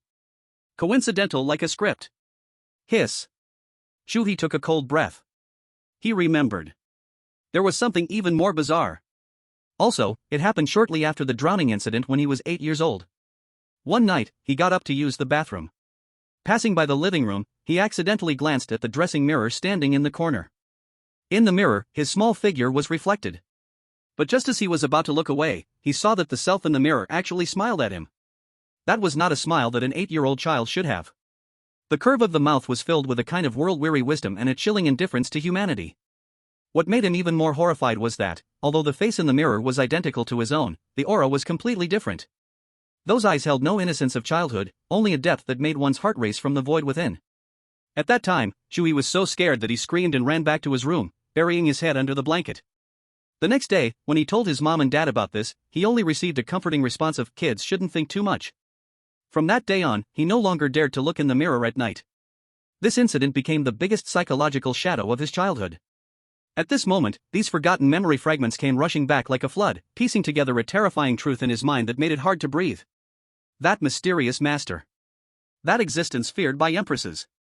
That death who protected him all the way, clearing obstacles in the most cruel fashion. And that self who smiled eerily at him in the mirror. They, perhaps, are the same person. Chu He's body began to tremble uncontrollably. If all of this is true, then what am I? A pet kept in captivity, used to experience the joys and sorrows of mortals? Or a projection of that terrifying existence, a doppelganger? A puppet? Brother? Xiaoyao's clear and pleasant voice suddenly pulled him out of his deep thoughts. He looked up and saw the 3 girls staring at him in horror. "Your face," Lillian pointed at him, her voice trembling. Why has it turned so pale?" Chu He instinctively reached out to touch his face. Cold, without a trace of color. He barely forced a smile. "It's fine, maybe I just got a bit tired just now." He wanted to go to the bathroom to wash his face and calm down. But as soon as he stood up, he felt the world spinning, darkness closing in before his eyes. The energy around his body seemed to lose control at that moment, starting to dissipate uncontrollably outward. In the kitchen, the energy avatar he used to wash dishes suddenly burst into a puff of golden light, vanishing into the air. Immediately after, another avatar that was wiping the table also collapsed and disappeared. Not good. Chu He shouted in his heart, feeling the energy within him draining at an unprecedented speed, a strong sense of weakness engulfing him. His body swayed and fell straight forward. Chapter 108, Scolded by the Master Again. Chu He. The scream shattered the warm afterglow of the hot pot restaurant. In the horrified gaze of the 3 girls, Chu He's body fell stiffly forward. Xiaoya was quick to react, rushing forward and just managing to catch him, preventing him from having an intimate encounter with the hard floor. Chu Bao. Little He. Brother-in-law. Lillian, Kachi and the others quickly surrounded him. What's going on? Everything was fine just now. Lillian was about to cry, reaching out to touch Chu He's forehead, but it felt like ice, cold and devoid of warmth. It is completely unlike the warmth a living person should have. Don't panic. Kaji forced herself to calm down, placing two slender fingers on Chu He's carotid artery, closing her eyes as the innate ability of the Star Music clan quietly activated, trying to explore his internal condition. However, the next second, Kaji's body suddenly trembled, letting out a muffled groan as her fingers retracted as if electric shock had hit them. No! Her voice was filled with unprecedented suspicion. Inside his body is a chaos. As soon as my mental power entered, it was shattered by a wild and disorderly energy. I can't detect anything. Xiaoyao rested Chu He's head on her lap, feeling the body in her arms losing warmth, her heart sinking little by little. She gently stroked Chu He's pale cheek, a face that no longer held the usual teasing and gentleness, only a deathly silence remained. Isn't brother-in-law going to die? Xia Nuo trembled beside, her voice tinged with tears. Shut up! Both Xiaoyao and Lillian shouted back in unison.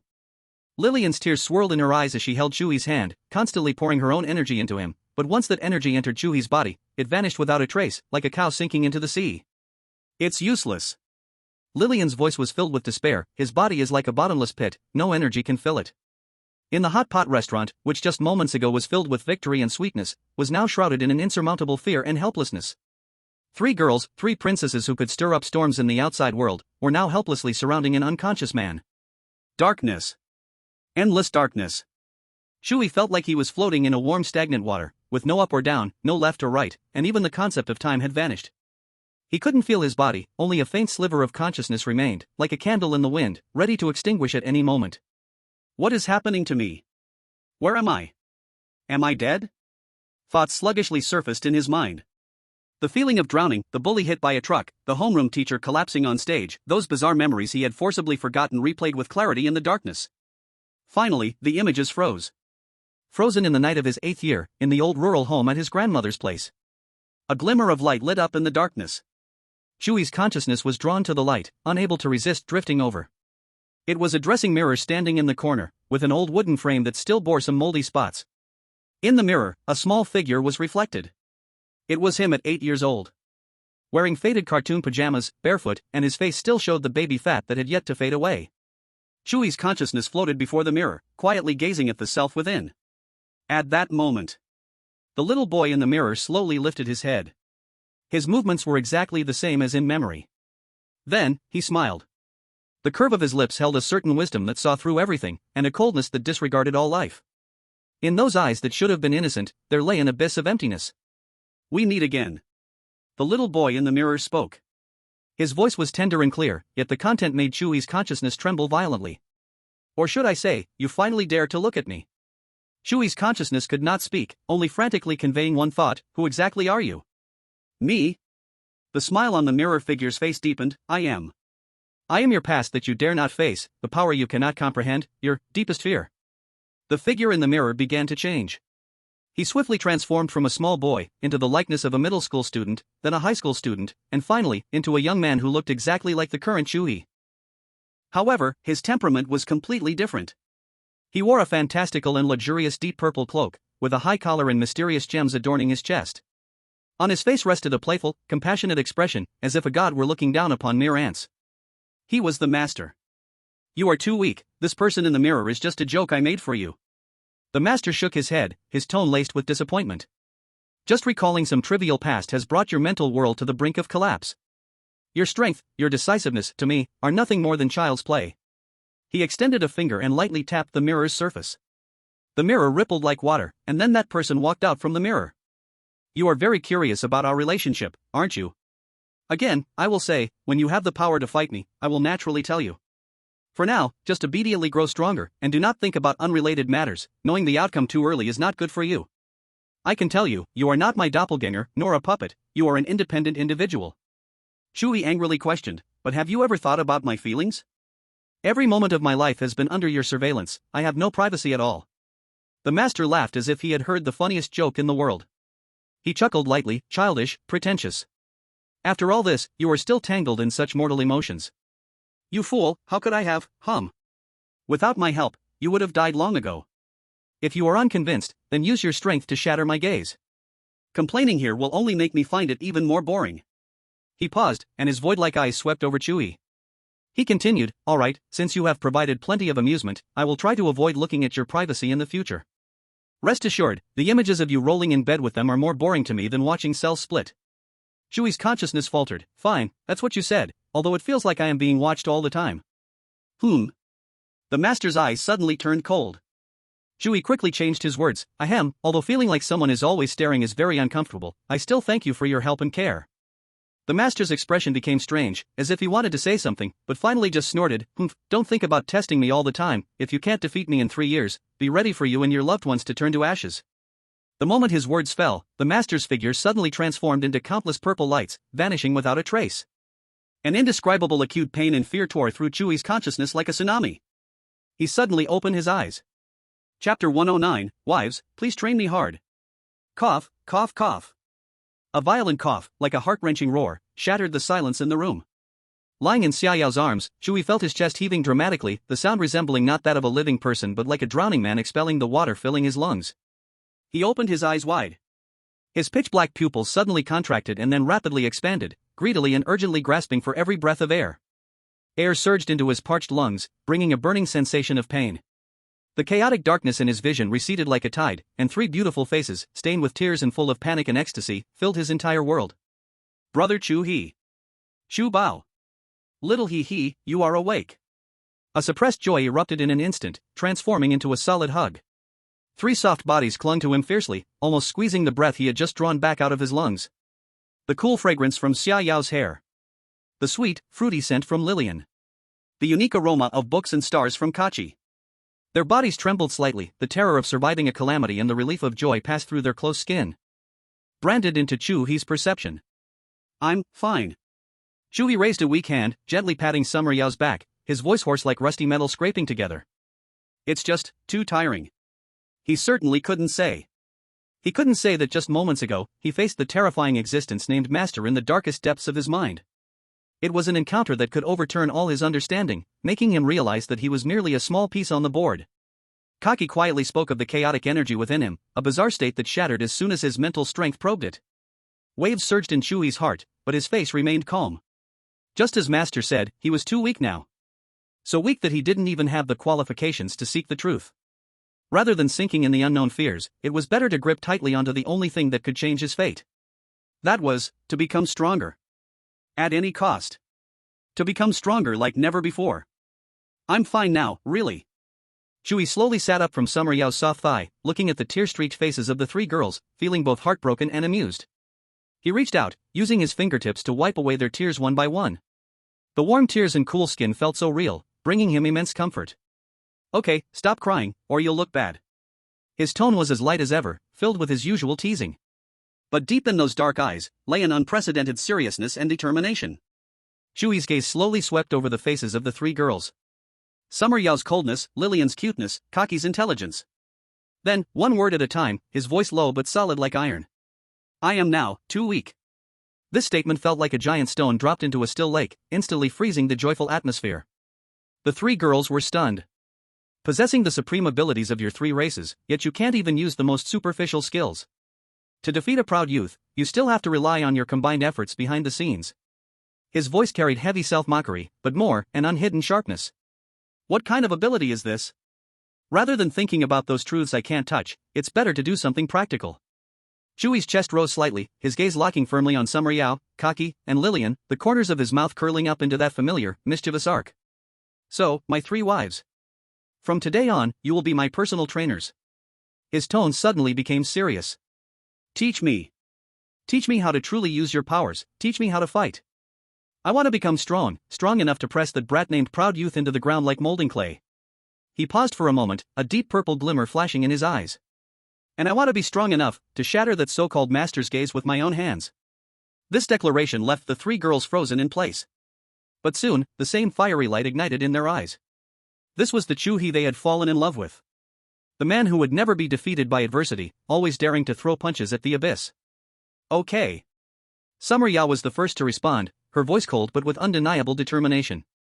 Everything I have, I give to you. Lillian crossed her arms, lifted her snow-white chin, and haughtily snorted. Humph. It should have been like this long ago. I have plenty of skills, I'm just afraid you'll be begging for mercy when I'm done training you. Kaki habitually adjusted her non-existent glasses, her silver starry eyes shining with excitement and curiosity. Interesting, systematic deconstruction and reconstruction of power is my forte.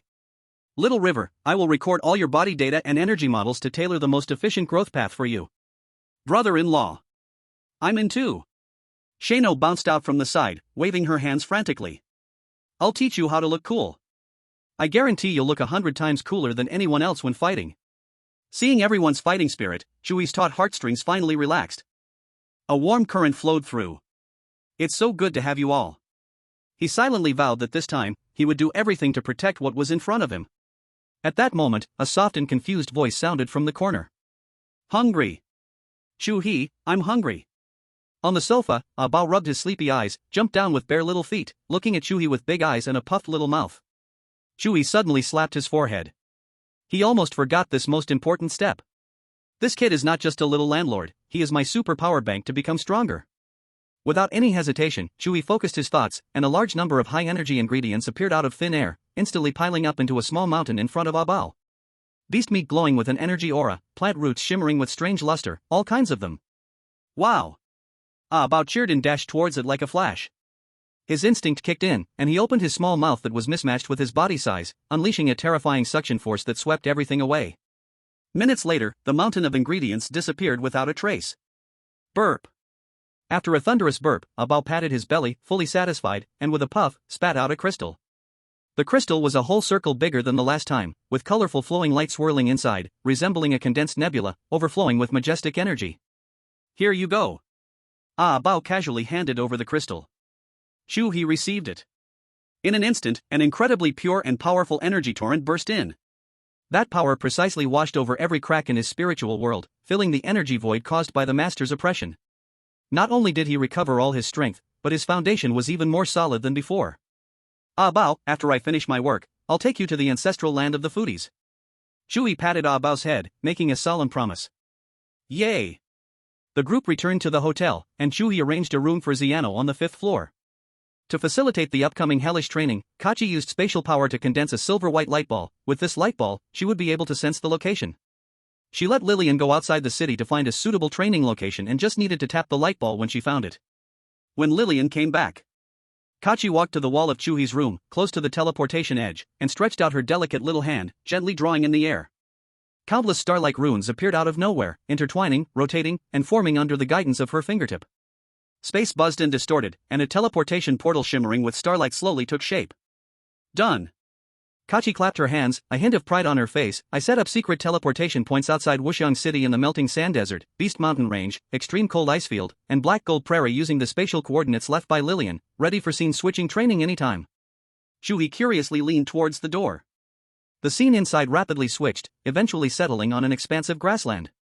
The grass there was as black as ink. What made his eyes widen even more was that on the grassland, a group of beautiful horses were running. Each horse had a pair of huge and magnificent wings on its back. What made his eyes nearly pop out was that the grassland was indeed filled with the same extraordinary heavenly horses, each adorned with massive and splendid wings. Wow! These horses have wings? Chu He looked at the group of divine heavenly horses, instinctively licking his lips, and a thought uncontrollably popped up. These winged horses, the meat should be very firm, right? When everything was set up, it was already past 10 at night. Chu He arranged a room for Xiano on the 5th floor to stay. Considering his enormous mental exhaustion today, the 3 girls were also exceptionally thoughtful, helping him wash up after. They urged him to rest early. They didn't toss and turn Chu He like before. Instead, they helped him relax and massage. Chapter 110, Queen Xia Yao's Training. The next day, at 8 in the morning, the sunshine was just right. Chu He, Xiang Nuo, and the 3 stunning wives were all geared up, filled with energy. First stop, the melting gold desert. Let's go. Kaki gently waved her little hand in front of her. A shining starry portal appeared out of thin air. Inside twirled a brilliant galaxy. They all entered in a single line. In just a moment. 1 second, it was a comfortable luxurious hotel room. The next second, the scene before them completely overturned. A terrifying wave of heat that burned everything rushed at Chu He, making his skin feel a sharp sting in an instant. The air was distorted, each breath carried the sense of sulfur and burning metal, searing through his throat. Before them was an endless sea of golden sand. The sand, scorched by the blazing sun, displayed a strange, flowing, molten texture. In the distance, jagged mountain peaks stood like knife-cut cliffs, countless summits billowing thick smoke, even dark red magma could be seen slowly erupting, adding a touch of grandeur to this apocalyptic scene. Damn! Chu He couldn't help but curse. He felt that he wasn't here for training but to experience a teppanyaki feast. Roughly estimated, the temperature must be above 40 degrees. His gaze was soon drawn to a peculiar plant around him. These plants resembled lotus flowers, their stems were semi-transparent reddish-brown, covered with sharp golden thorns, and their crowns looked as green as jade. They rooted themselves in the scorching sand, looking both eerie and resilient. Lillian noticed Chu He's gaze, crossed her arms, raised her snow-white chin, and explained with a hint of pride. That's the blaze-thorn lotus, an energy plant that feeds on magma and geothermal heat. It's very heat-resistant. She paused for a moment, her three-colored eyes scanning the hellish environment, then added cheerfully. We're close to the lava Titan Empire's border, so the temperature is a bit outrageous. The current surface temperature is about 80 degrees. When noon hits, the sun's most fierce, it can easily soar to 600 degrees. 600 degrees? Chu He's eyes almost popped out, his jaw nearly dropped in shock. 80 degrees was cooking him already, 600 degrees? Wasn't that enough to turn a person to ash? He instantly felt like retreating, forcing a flattering smile as he looked at Kaki. Chi-Chi, I think we should take it step by step with the training, shouldn't we? How about we change places? That dark prairie we saw yesterday looked pretty good. I could hunt Pegasus and roast it when I'm hungry. I'm great at barbecuing. Before he could finish his words, a cold voice, devoid of any emotion, rang out beside him. Are you ready? Chu He. Chu He shivered, rigidly turning his head. Xia Yao was quietly standing beside him. At this moment, she was nothing like the girl who normally blushed, flirted, or pouted out of jealousy. The eyes that should be filled with love and reliance when looking at Chu He now held only pure, lofty authority. All warmth had been retracted, replaced by a coldness that looked down on all beings. That wasn't his wife Xia Yao, it was a regal queen. Under this terrifying pressure, Chu He felt his soul tremble. He unconsciously stood at attention, stuttering in reply. I'm ready. Good. Xia Yao nodded slightly, her voice still cold. The power of our void-gazing clan is called annihilation. You must remember, annihilation is not mere destruction, nor is it a violent outburst of energy. Her voice was not loud, yet every word was clear, piercing straight into his soul. Its essence is to declare the end. It is the highest law of the universe, that all things will ultimately return to nothingness. Everything that exists will inevitably move towards its end. We are not creating destruction, we are merely declaring and accelerating this process. As her words echoed, Xia Yao made a casual gesture. An invisible force appeared out of nowhere, condensing into a black void-like hand, effortlessly uprooting a towering sunthorn from the ground nearby, floating it in midair. She released no visible energy attack. But that resilient sunthorn, with an almost abnormal vitality, underwent terrifying changes at a visible speed. The emerald-like crown of leaves rapidly wilted and curled. The red-gold spikes became dull and rotten. The translucent stalk turned to dried, charred remnants. The entire process was eerily silent. In just 2 or 3 seconds, the plant utterly lost all life, finally bursting into a fine ash that was blown away by the hot wind, disappearing without a trace. Chu He watched in a daze, chill running down his back. This was more shocking and terrifying than any violent energy explosion. This was an erasure on a conceptual level. What you need to feel is not the explosion of power, but the end of existence. Xia Yao turned her head, her desolate eyes locking onto Chu He. When you can understand this, then you can truly begin to grasp the power of solitude. Chu He listened, captivated. Her words opened a door to a whole new world for him. It turned out that behind this world-destroying power lay such deep cosmic philosophy. He swallowed hard, asking, then how should I feel? Close your eyes and empty your mind. Xia Yao's instructions were clear and concise. Feel everything around you, the sea of sand, the distant volcano, the flowing air, even every speck of dust in the air. Do not use your eyes to see what they look like now, but use your heart to see them transforming into dust and returning to chaos in billions of years. Chu He followed her advice, taking a deep breath of the scorching air and slowly closing his eyes. Emptying his mind? That sounds easy. He struggled to imagine the end form that Xia Yao described, but his mind became a chaotic mess. A rush of images flooded in, like memories from childhood to adulthood, loud scenes from Blue Star to Ryan Continent. And as he thought of this, all sorts of tantalizing images immediately surfaced. Certain indescribable, tantalizing scenes played repeatedly like a slideshow. Xia Yao's skin shimmering with a radiant glow under the moonlight. Lillian's breathtakingly twisting waist. And Kachi's petite frame that contained surprising curves. It was too stimulating. Too comfortable. Too exhilarating. He felt that at this moment, no novel protagonist could compare to how amazing and pleasurable he felt, truly non-stop since the first day. Wait, is now the time for such thoughts? Chu He, you lustful fool, can you focus on the right things first? Chu He silently cursed himself, feeling a bit warm in the nose. Calm your heart. Xia Yao's voice suddenly rang out. This time, her voice carried a hint of subtle softness, like a clear spring flowing into his restless, heated mind. With her voice came a slightly sweet, uniquely refreshing scent that gently brushed against his nose. This scent carried a magical quality, instantly soothing his chaotic thoughts. The messy, tantalizing images in his mind began to recede like a tide. Chu He's heart, for the first time, became exceptionally calm. He started to follow Xia Yao's guidance, extending his perception outward. He saw the grains of sand beneath his feet no longer as individual entities, but as a collective soon to be weathered and decomposed. He saw the distant volcano not as a majestic giant, but as a mound of earth that would eventually cool and collapse. He saw those tenacious sunthorns. Even the most vibrant life will eventually turn to dust under the mighty force of time. Life and death, existence and nothingness, the process is infinitely compressed. He only saw that one, and also the final outcome: extinction. A kind of realization exploded in the depths of his heart. At that instant, boom! An invisible, indescribable horror energy erupted violently around Chu He's body. This was not something he actively released. Rather, it was triggered by the moment he grasped the true meaning of extinction, resonating with the part of his strength belonging to the Void Gaze royal family, leading to an uncontrollable rampage. Not good. Quick, deploy the shield. Chapter 111, Extraordinary Talent.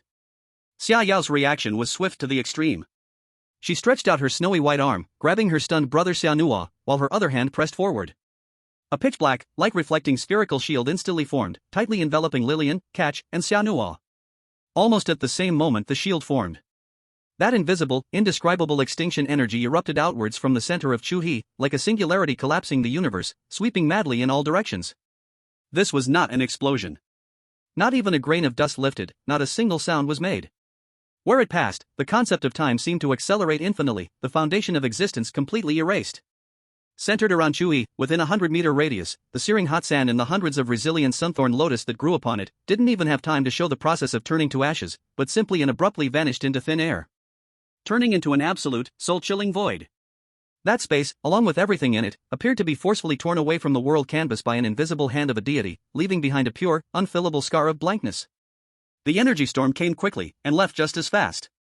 When everything settled, what remained was a massive circular pit over 100 meters in diameter, its edges smooth as a mirror. Bottomless.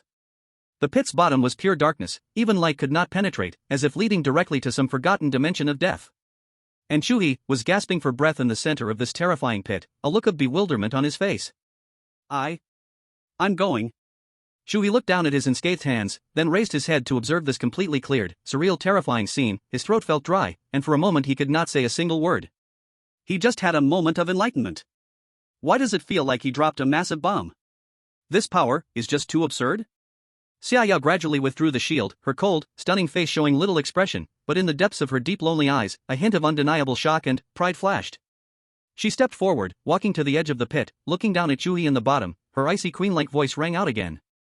Very good. You have touched the threshold of extinction. As long as you use the extinction power with this mindset, it will produce extremely strong destructive capabilities. Xianhua peeked out from behind Xia Yao, his eyes filled with admiration. He exclaimed excitedly, "Wow! Brother-in-law, you're incredible. The power of this attack is almost as strong as my serious hit. Back then, it took me 1 or 2 years to reach this threshold." Upon hearing this, Chu He straightened his back, his vanity greatly satisfied. He placed his hands on his hips and laughed at the sky. Ha ha ha ha. So I'm a genius. What is called extraordinary talent? Tactical lean back. He smugly winked at the 3 women by the edge of the pit, as if saying, "Look, this is the power of men." Xia Yao watched him in his moment of self-satisfaction. The corner of her mouth lifted into a faint arc, and her cold voice carried a hint of laughter. Indeed, genius. This might be because we are on the same wavelength. What I say, you understand just right. She paused, glancing vaguely at Kachi and Lilian beside her, and added, "As expected, we are the perfect match." As soon as the words came out, the atmosphere instantly changed. Oh, listen up, is this where it begins? Kachi crossed her arms and spoke in a sarcastic tone, her silver starry eyes full of "I see right through you" mischief. What connection of minds? I see it as a blind cat stumbling upon a dead mouse. I haven't even started teaching yet. When it's my turn, I guarantee that Little River's progress will be 10 times faster than yours. Lillian also showed a face of defiance, lifting her snowy chin and snorting. Exactly. The power of annihilation is just a demolition job, simple and crude, with no technical content. Wait and see my 1,000 illusions technique, that's true art. I will definitely be the one who teaches fast and well. Xia Yao coldly glanced at them. Oh? Is that so? Then let's wait and see. Let's compete. Who's afraid of who? Just don't cry when you lose. Then, the three princesses, whose mere stomping could shake the entire city of myriad manifestations, began to bicker at the edge of the pit for the honor of best coach. Xia Nuo watched with great interest beside them. He quietly took out his phone and opened the recording function, a mischievous smile spreading across his face. He, exclusive and rare footage. Chu He stood at the bottom of the pit, watching the three girls banter at the edge, and could only smile helplessly. As long as they didn't start fighting, he was too lazy to intervene. Considering the side effects of the last incident with the Charming Wraith, Chu He had already decided that unless absolutely necessary, he would never use it on the three girls. The consequences were simply too terrifying and had nearly driven him to collapse. Wait a minute, collapse, he suddenly realized something very important. That guy who calls himself master seems to appear every time he is on the verge of collapsing, when his mental world is about to collapse. Whether it was drowning at 8 years old, facing the school bully, or Kachi and Xia Yao turning into obedient dolls, or the memories that hit him yesterday at the hot pot restaurant. During those 20 years on Blue Star, that master hadn't jumped out to scold him like this before, but it must be said that although that guy's way of doing things was extremely perverted, and his tongue was venomous, he did indeed provide him with real help, pulling him back from the edge of collapse time and again. Thinking this way, master seems not so bad to him?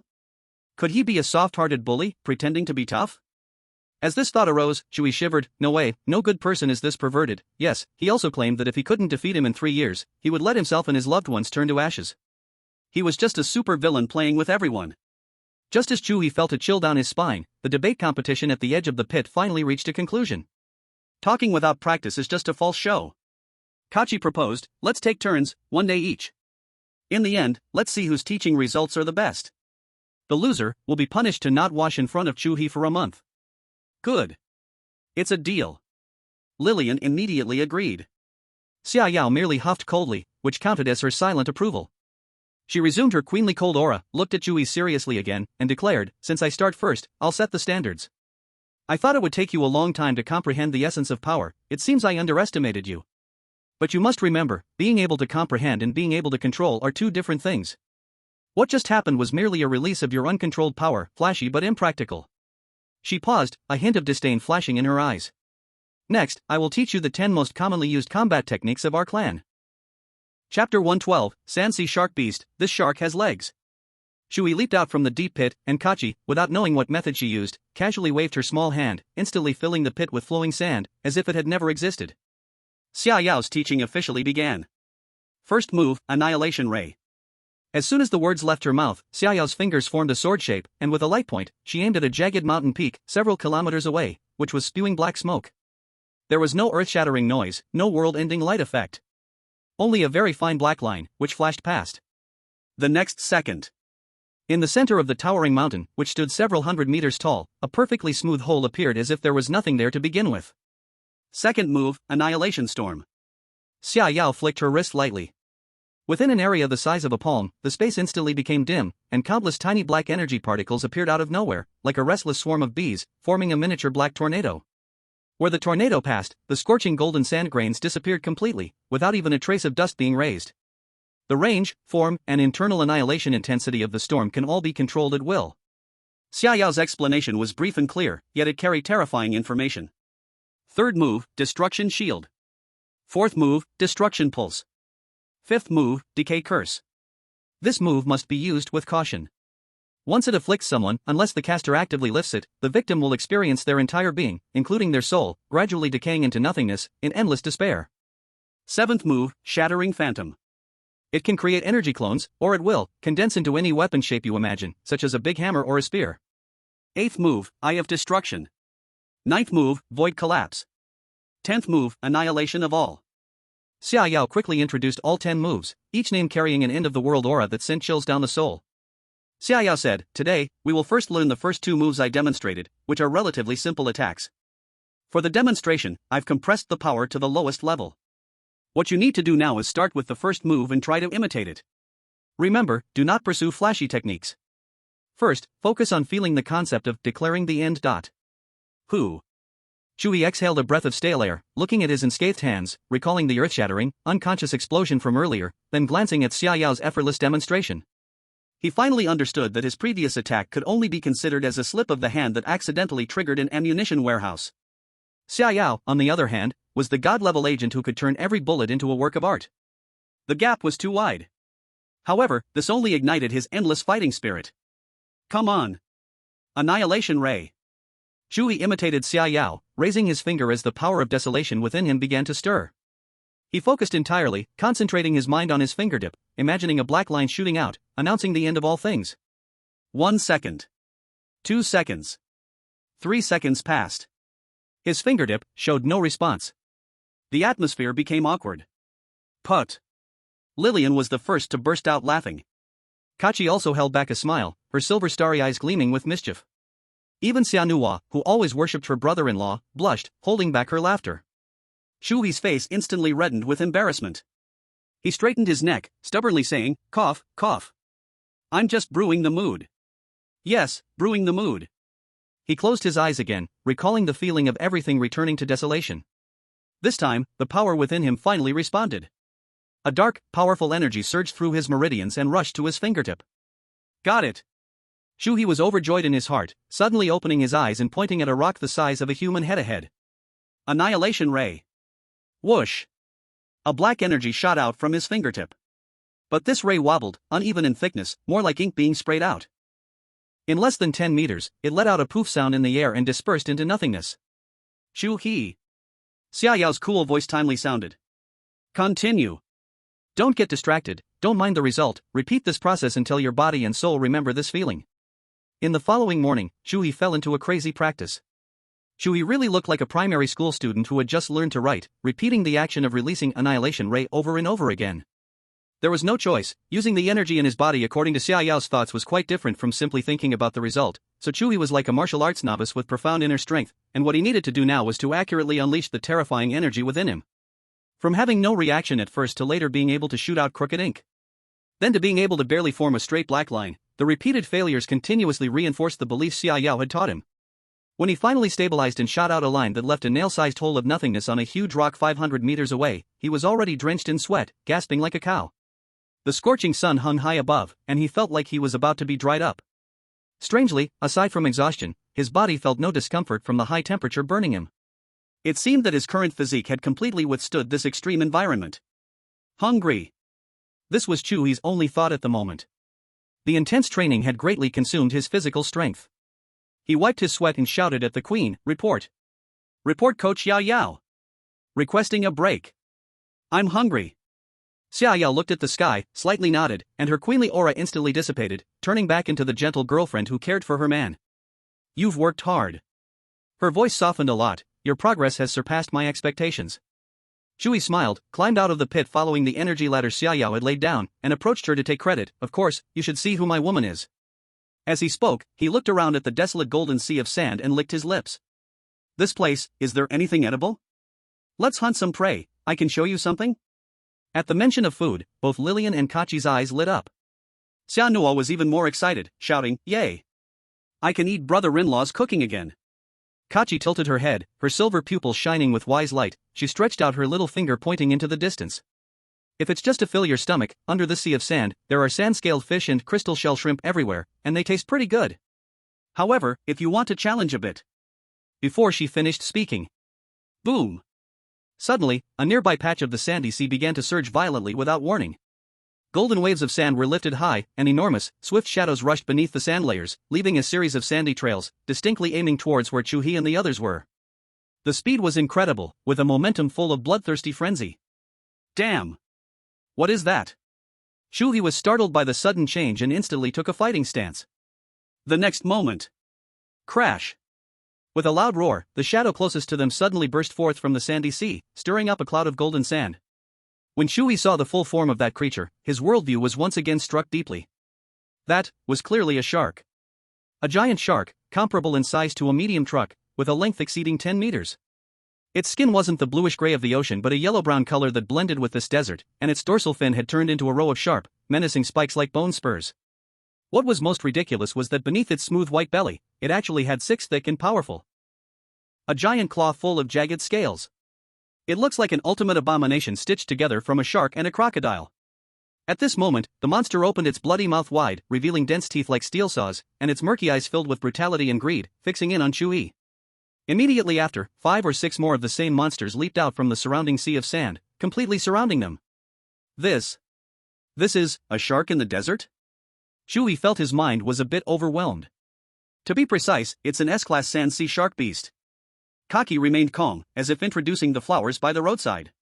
It's considered a common mid-level predator in the melting sand desert, a gregarious creature with a keen sense of smell and a violent temperament.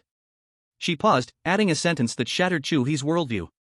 After all, beneath the sand is a complete ecosystem, with all kinds of fish, shrimp, and of course, other animals on the surface. Chapter 113, Battle with Shark Beasts. Chu He looked at the giant-legged sharks that had leaped out of the sea of sand, surrounding them, and instead of feeling any fear, he instinctively licked his lips. His gaze was like that of an old man at a market, spotting several lively wild giant grouper. There was no helping it, he had seen too many powerful figures since arriving in the Ryan continent, and the weakest among them was someone like Shano, an SSS-level monster. Looking at these so-called S-class sand sea shark beasts, aside from their unusual appearance which surprised him a bit, they truly brought no sense of pressure. Yao, Lillian, Kaki, little brother, you all step back a bit. Chu He moved his wrist, a smile of eagerness forming on his face. It's just right to practice on them and test the results of this morning's learning. Unless absolutely necessary, nobody intervene. Even if you need to, be sure not to destroy my ingredients. Xia Yao's cold face revealed a hint of a helpless smile as she nodded slightly. Kaki then made a funny face at him, grinning. Got it, my king, you just go ahead and show off. Lillian crossed her arms, looking like she was ready to watch a show. As the words fell, the 4 figures flashed, instantly disappearing from their spot, appearing 1,000 meters high in the air, curiously overlooking the beast arena below. Roar! Seeing just Chu He left, the leading sand sea shark beast seemed to feel its authority was provoked, letting out an ear-splitting roar. Its 6 sturdy claws stomped forcefully, and its huge body charged towards Chu He like an out-of-control heavy truck, the stench of blood striking him in the face. Come well. Chu He did not retreat but advanced, his mind stirring. Swish! Swish! Swish! Swish! Swish! This was the ability of Lillian's 1000 Illusion White Ape clan, now borrowed by Chu He. Although the clones did not possess strong attacking power, their speed was at the extreme, each able to make short-distance spatial leaps with his thoughts. The intelligence of those sand sea shark beasts was evidently low, a hint of confusion flashed in their murky eyes. They couldn't distinguish which was real and which was fake, instantly becoming completely befuddled by the 5 clones that jumped around and flickered, wildly chasing and trying to bite, yet not even grazing a clone's corner. Playing with these simple-minded giants was child's play. He didn't use any fancy abilities, instead, he joined his index and middle fingers, pointing them at the largest shark beast in the distance. The proclaiming end sentiment he grasped that morning under Xia Yao's guidance once again surged in his heart. The obscure and terrifying annihilation power belonging to the royal family began to gather frantically towards his fingertips with unprecedented obedience. This is the feeling. Chu He felt a rush of joy in his heart. This time, it was no longer an unconscious rampage, nor a forced imitation. He could clearly see the energy condensing at his fingertips, compressing into an almost invisible, pure end point. Annihilation Ray. Whoosh! A line thinner than a hair, yet so dark that it twisted the space around it, shot out from his fingertip. It was so fast that it surpassed the limits of visual capture. Direct hit. However, the scene he had imagined, piercing the giant beast's body and killing it in one blow, did not happen. The annihilation ray hit the shark beast's rough brown skin, only causing its massive body to shake violently and let out a painful roar. The hit left a bowl-sized, smoking black wound that oozed yellowish-brown blood. It actually didn't penetrate? What the hell, this skin is too thick. Chu He was dumbfounded. With his annihilation eye, he saw clearly. The thickness of this guy's skin, fat layer, and muscle tissue added together was simply ridiculous, about 1 to 2 meters thick. His most powerful strike concentrated to the extreme had only scraped a bit of skin. Roar! The intense pain completely enraged this desert predator. It abandoned the pursuit of the clone, its violet and murky eyes locked onto Chu He's true body, 6 sharp claws digging into the sand as it charged forward. Furthermore, midway through its charge, it suddenly opened its mouth wide. Whoosh! A dark red flame mixed with the smell of sulfur erupted like a fire dragon, spraying toward Chu He. This shark not only had legs, it could also breathe fire. Chu He's eyelid twitched, his feet pushed hard, and his figure instantly blurred, dodging the fiery breath at an extremely tricky angle. Boom! The sand where he had stood was charred black, even showing signs of vitrification. In the moment he dodged the attack, Chu He didn't pause for a second, fingers gathering the black line again. Annihilation Ray. Here it comes again. Whoosh. Whoosh. Whoosh. One by one, black lines shot out continuously, accurately hitting the same wound on the shark beast's body. One hit wasn't enough, then let it be 10 hits. He didn't believe he couldn't break through its shell. The shark beast, in pain, became even more frenzied, its claws stirring up waves of sand, its massive body crashing through, yet it could never touch Chu He, who was as slippery as an eel. Finally. After Chu He unleashed the 17th Annihilation Ray. Puff. That black energy, condensed to perfection, finally pierced through the absurdly thick defense of the shark beast, exiting from the other side of its body. Roar.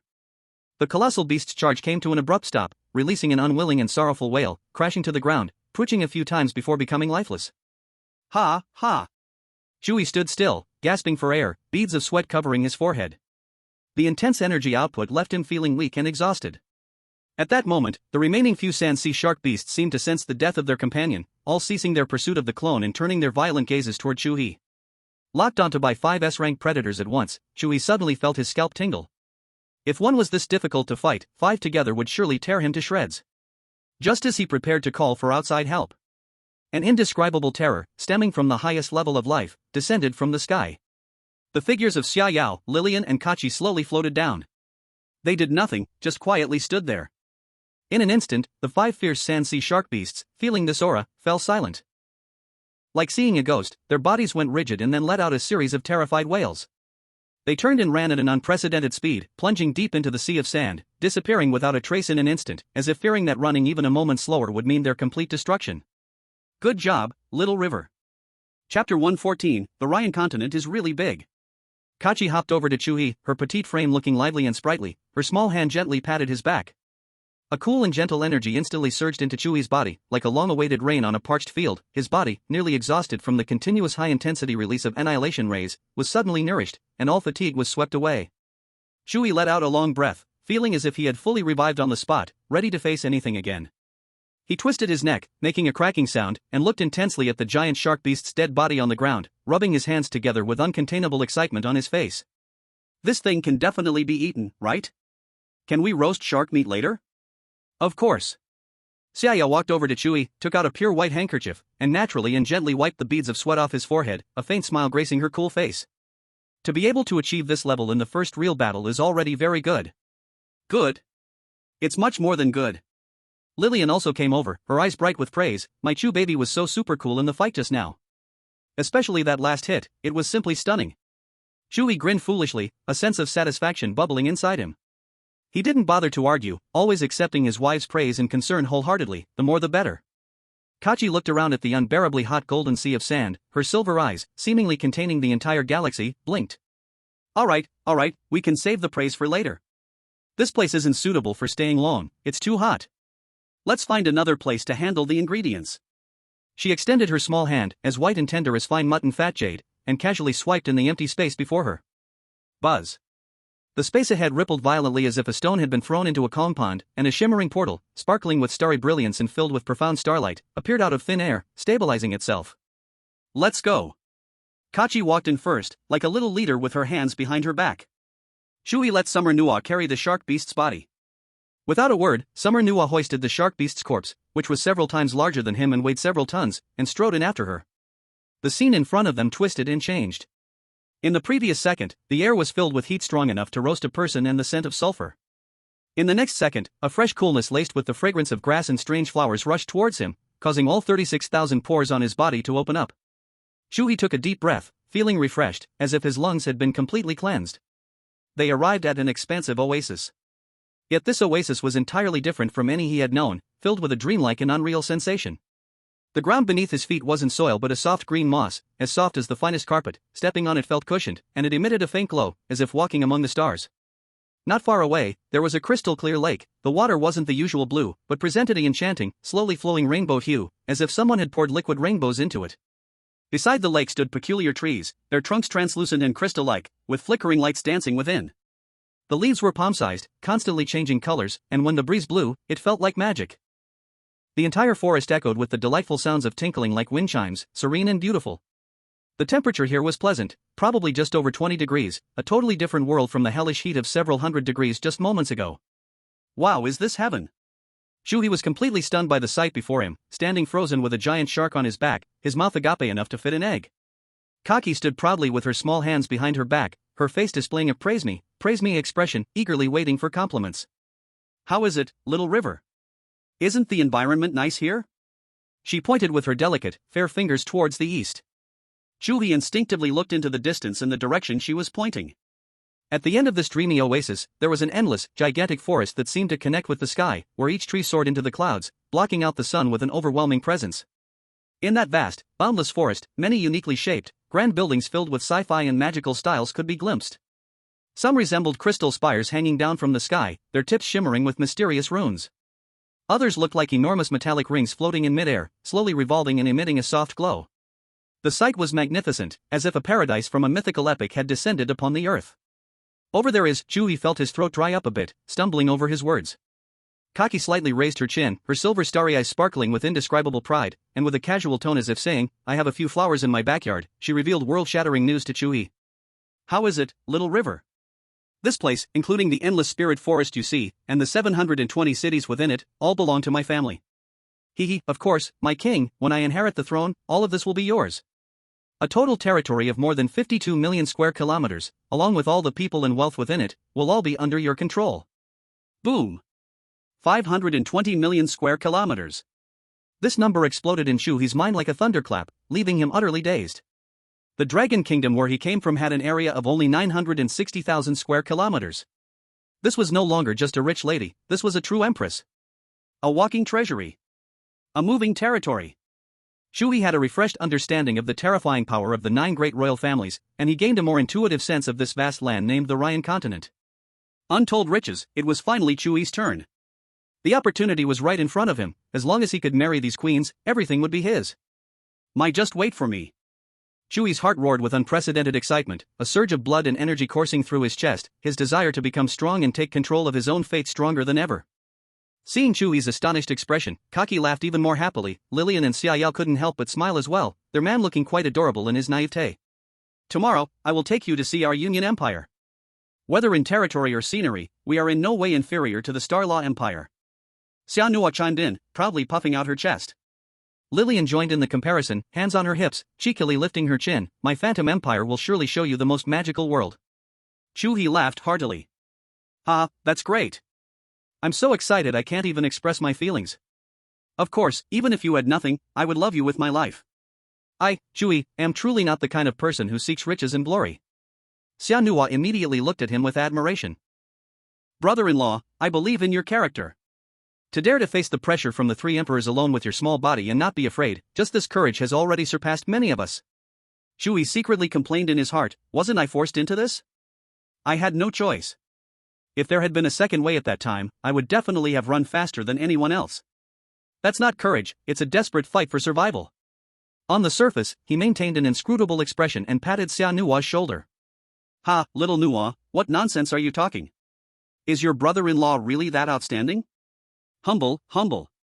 He changed the subject, throwing the shark's corpse to the ground with a dull thud. Alright, little Nua, don't just stand there. Go and peel the skin off this shark and clean out the guts.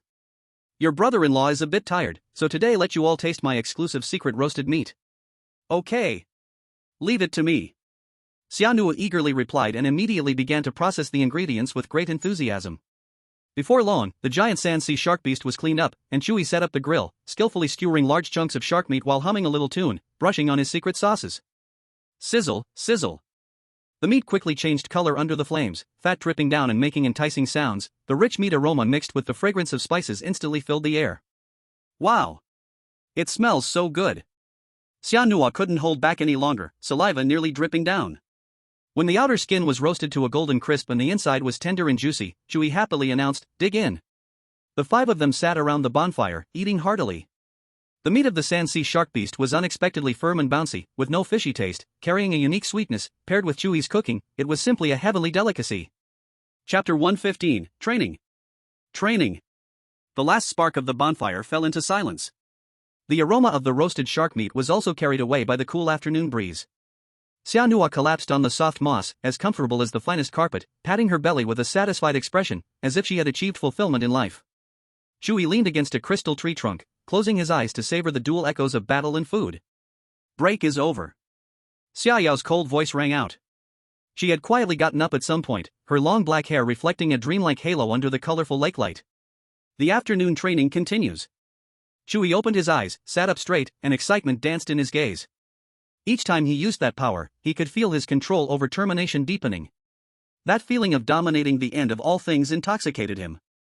The annihilation ray from the morning is the ultimate condensation of power. Xiaoyao walked to an open area and slowly raised her hand.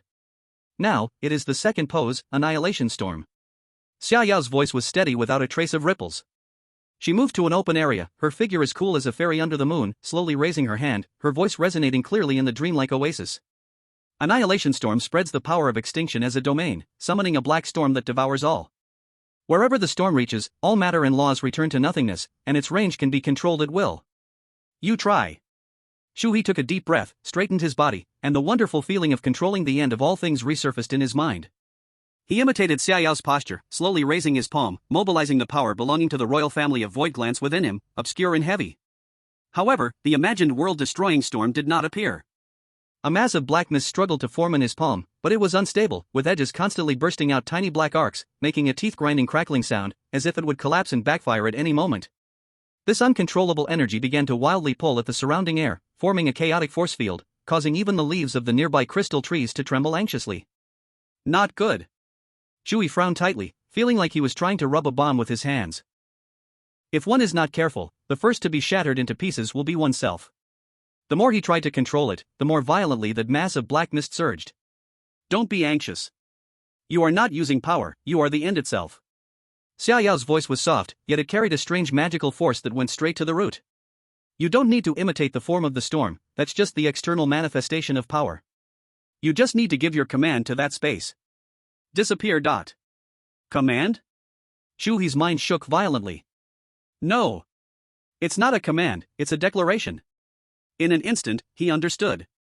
He was not a believer begging for power to descend, nor a craftsman borrowing tools. He was the master of this power, the king who set the rules.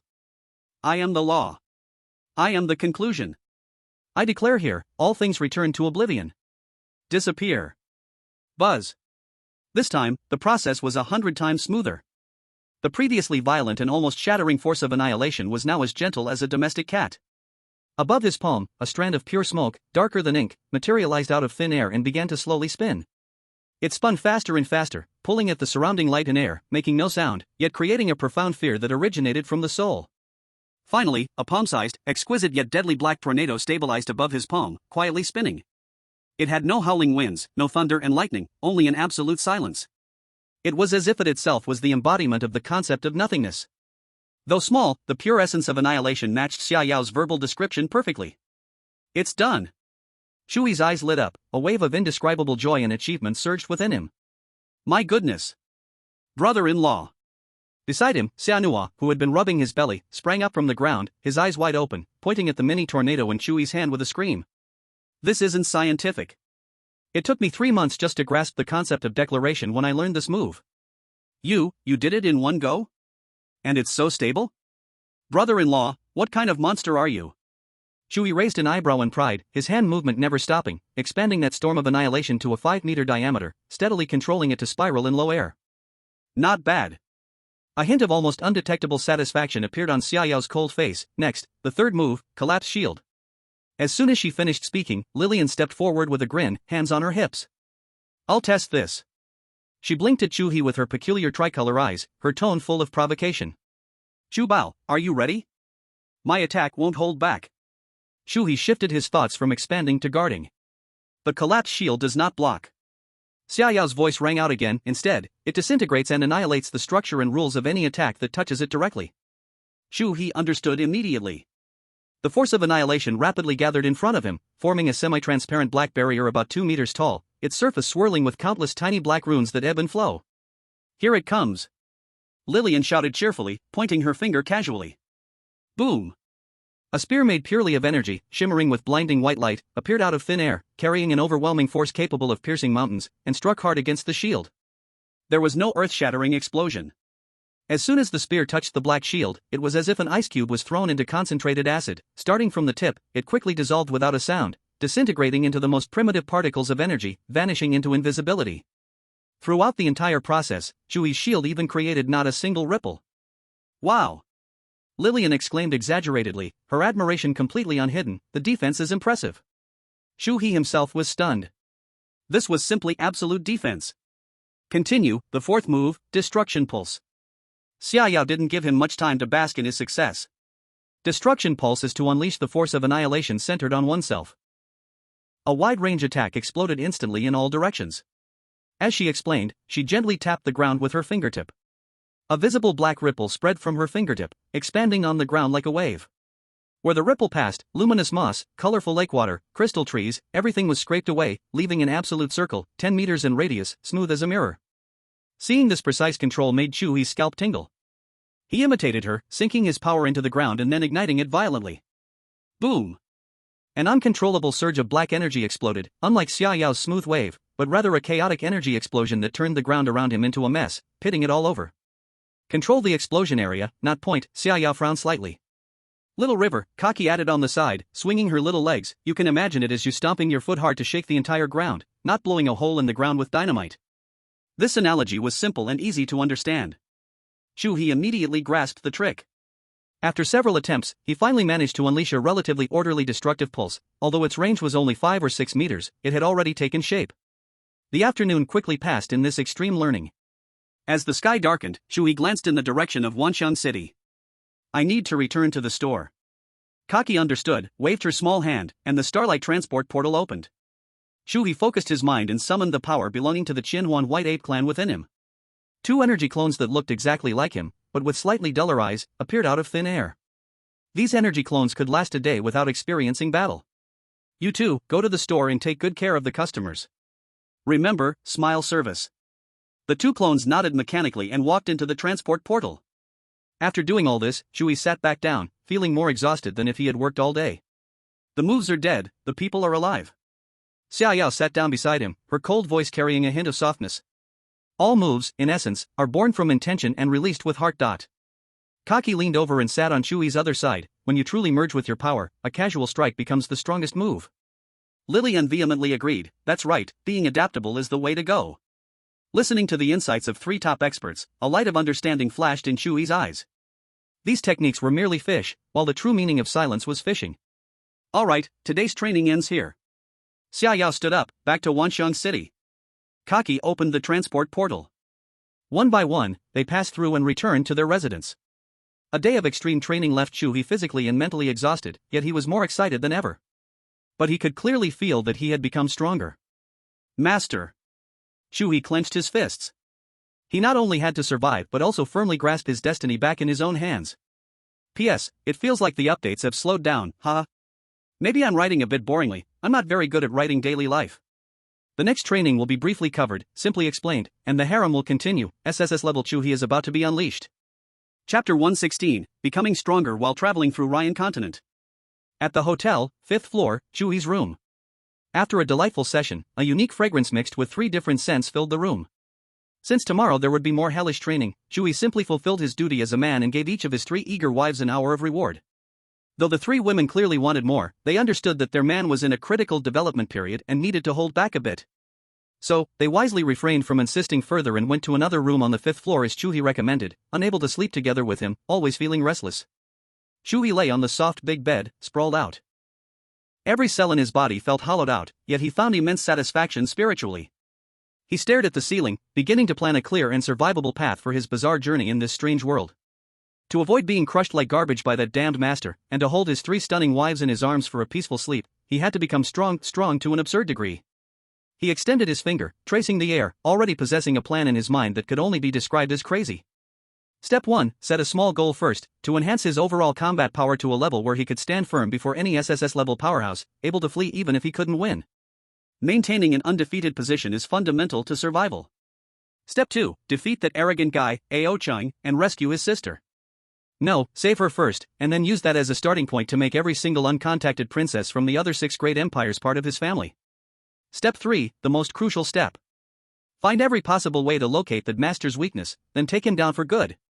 Thinking of this, Chu He hesitated again. Let's see how it goes. After all, strictly speaking, without him, he wouldn't be able to enjoy such a celestial life. What a troublesome guy. In the following days, Chu He completely entered a state of madness. For nearly a month, he was like a sponge thrown into water, crazily absorbing knowledge and power from his 3 royal wives. During this month, he focused solely on training and eating. The meals were of the highest standard, entirely based on the top configurations of the 3 royal families. The main food of those in the royal clan typically consists of large beasts containing destructive energy. The meat is tough yet filled with energy. The Xinglu royal clan preferred earthly spirit fruits that contained unique powers of the laws, each worth a fortune. As for Lillian's 1,000 illusion white ape tribe, their diet was much wilder. Anything that flew in the sky, ran on the ground, swam in the water, or drilled into the soil, as long as it contained energy, they would eat it all. One day, Lillian excitedly brought Chu He a heavyweight dish, grandly calling it the ultimate enjoyment of the soul. It was a 100-flavor worm that lived in the swamp. The thing was nearly half a meter long, looking like a thick, fat intestine, entirely pink and covered in a sticky liquid, wriggling continuously on the plate. You call this a dish? Chu He's face turned green, his stomach churning. This was scarier than facing 10 sand sea shark beasts alone. Of course. Lillian placed her hands on her hips, giving him a look that said, "You lack experience. This is a super nourishing item. Eating it allows you to experience countless flavors of the world, with fantastic effects on your soul and spirit. It will make you feel vibrant." "I'd rather feel sluggish." Chu He shook his head like a rattle drum. In the end, it took Lillian's coaxing and even seducing charisma, whispering some devastating conditions in his ear, for him to resolutely close his eyes and swallow that thing whole. The taste. The moment it entered his mouth, it felt as if millions of needles were pricking his tongue. Sweet, sour, bitter, spicy, salty, fishy, fresh, countless flavors exploded on his taste buds, rushing into his mind, letting him experience a second of life's variety. He vowed never to eat it again in this lifetime. Meanwhile, Lillian was beside him, laughing so hard she almost trembled, showing a look of triumph as if her scheme had succeeded. The immense effort led to a transformation beyond comprehension.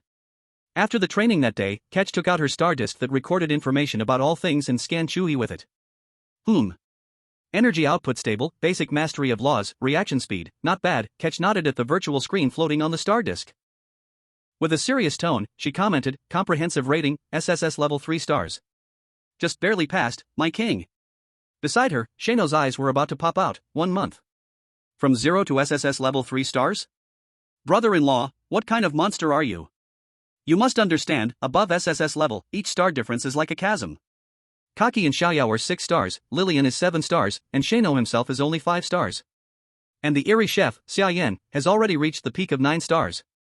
In this 1 month, Chu He not only learned the core combat abilities of the 3 clans, but even mastered spatial summoning under Kaki's guidance.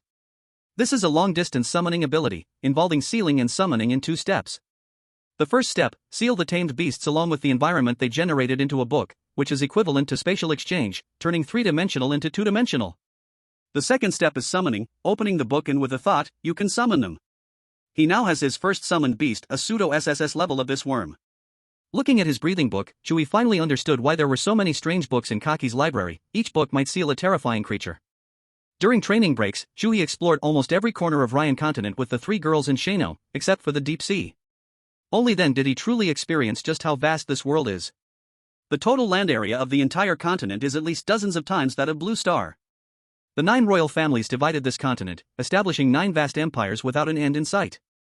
Beneath these empires, there are hundreds and thousands of kingdoms, principalities, and various independent city-states and mysterious forbidden lands.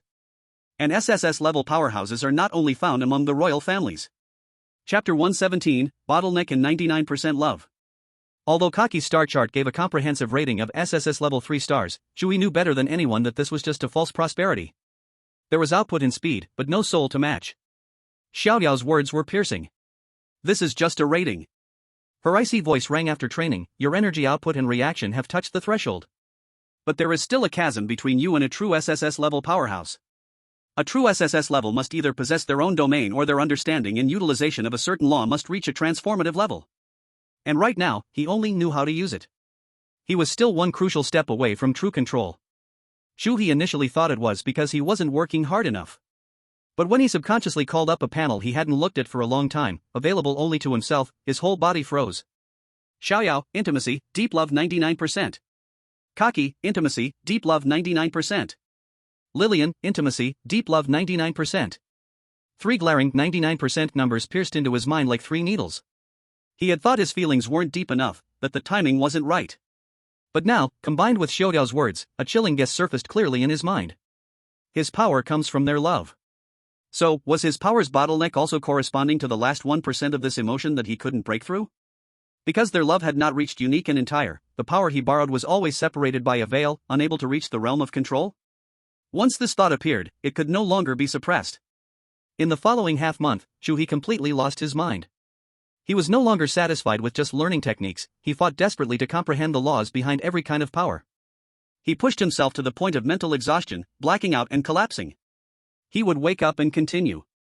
But no matter how he crashed through, that invisible barrier still stubbornly existed.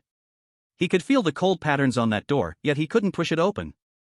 Anxiety was like a blunt knife, repeatedly cutting at his nerves. The three girls keenly noticed his changes.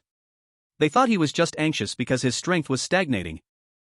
So they accompanied him more gently and thoughtfully, trying every way to make him relax. But the more they did this, the heavier the feeling of powerlessness in Chui's heart became, like a mountain pressing down on him. Where exactly was the problem? Was it that he wasn't good enough? Unable to earn that last 1%, their unconditional love and trust? Or was it that he wasn't strong enough to give them absolute security, so deep down, they always kept a small retreat for themselves? A strong sense of frustration almost drowned him.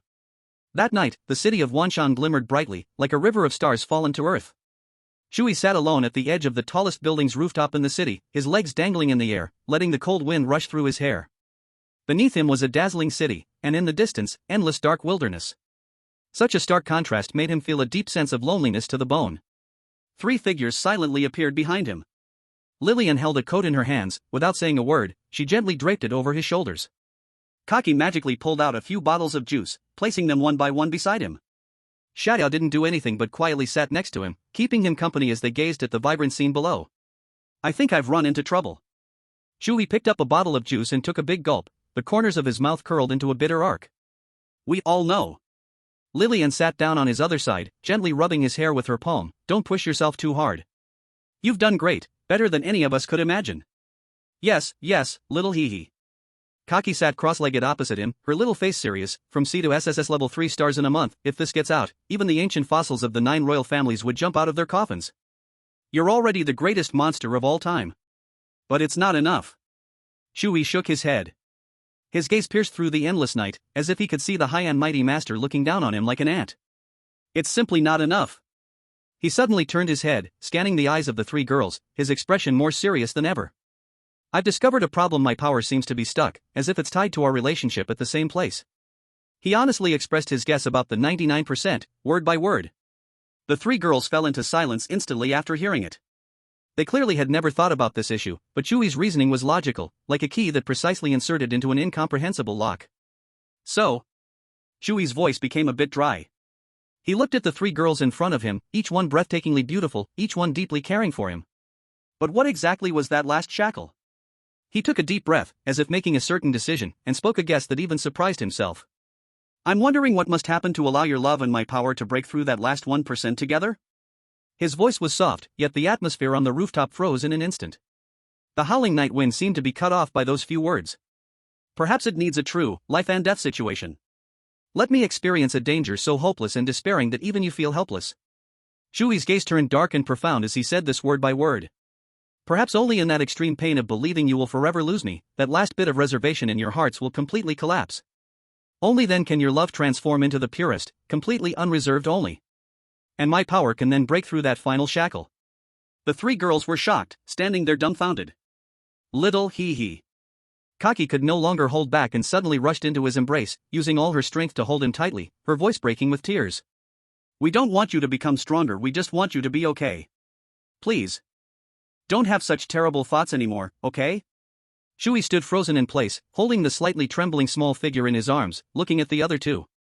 Xiaoyao's stunning face had lost all color, and terror flickered in her lifeless eyes. Lillian asked slowly, Are you crazy? Chu He felt chaos in his heart. He knew this thought was crazy, cruel. But what else could he do? Chapter 118, The Shackles of Bloodline. I'm sorry. Chu He's voice was a bit hoarse as he gently patted Kachi's back. I was just too anxious. Forget it, I won't do that. He promised, but the dull knife in his heart named anxiety still cut at his nerves. He averted his gaze, no longer looking into their eyes, which would further shake his already confused heart. His eyes finally settled on Xia Yao and Kachi. The guess about the bottleneck of power inevitably led him to another question, a question deeply buried under family, bloodline, and rules. One he had never dared to touch. But tonight, he wanted to know the answer. Because that might be the root of all problems. Yao Yao, Chi-Chi. Chu He's voice was soft, as if afraid to disturb something. I have never heard of your father's story. Can you tell me? In an instant.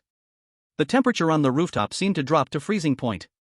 The atmosphere, which had just eased, became solid, even heavier, more oppressive than before. It was a sadness born from the dust of history, seeping out from the cracks of time, cold and piercing. Kachi stiffened in his arms. She slowly raised her head, and her galaxy-like starry eyes dimmed in an instant, all light extinguished, leaving only endless, dead star remains. Xia Yao lowered her eyelids, her long eyelashes blocking the emotions beneath her eyes, but the space around her began to exude a faint feeling of extinction, making the air thin. Little He. Kachi's voice trembled. Why do you want to ask this? Chu He remained silent, only holding her a little tighter. Lillian sighed. She had heard something about the twisted tests of the illusory royal family and the stellar royal family. Chu He. Xia Yao spoke, her voice colder than ever. My father. He died. Before I was born. Her words were short, with no extra embellishment, merely stating a cold fact. But each word felt like a heavy hammer, striking hard at Chu He's heart. He couldn't pass the test of the illusory royal family. He was an outsider. Chu He's heart sank. He looked at Kachi. Kachi broke free from his embrace and sat cross-legged in front of him, trying to force a smile that looked worse than crying. My dad, he was a little luckier than Yao Yao's dad. Or maybe, unluckier. He didn't die. He was just locked away. Locked in a time-space prison. We have not heard from him for a very long time. We don't even know if he is still alive. Chu He felt as if struck by lightning, standing frozen in place. Dead. Permanently imprisoned, unknown whether alive or dead. This was the outcome of failing that so-called test. He had thought it would be a sad story, but he never expected such a cruel ending. Just now, he had personally uncovered the deepest scars in their hearts. I'm sorry. I shouldn't have asked. It's okay, Kachi shook her head, her starry eyes twinkling with a hint of light again, but like a damp firefly, it could extinguish at any moment. Anyway, we are used to it. Used to it. These two words made Chu He's heart ache. But greater doubts surged in his mind. As far as he knew, both Xia Yao's mother, Xia Qingyuan, and Kachi's mother, Kachia, were top SSR-level powerhouses in this world. Who could be their opponent besides that mysterious master? If they insist on breaking the rules, who can stop them? After thinking it over, Chu He couldn't help but ask the question that had been swirling deep in his heart. Your mothers are so powerful, what in the world can go against their will? This time, it was Kachi who wiped away her tears and answered softly. Many years ago, our mothers were not at the SSR level. Back then, they could only follow the arrangements of the clan. Xia Yao nodded and continued.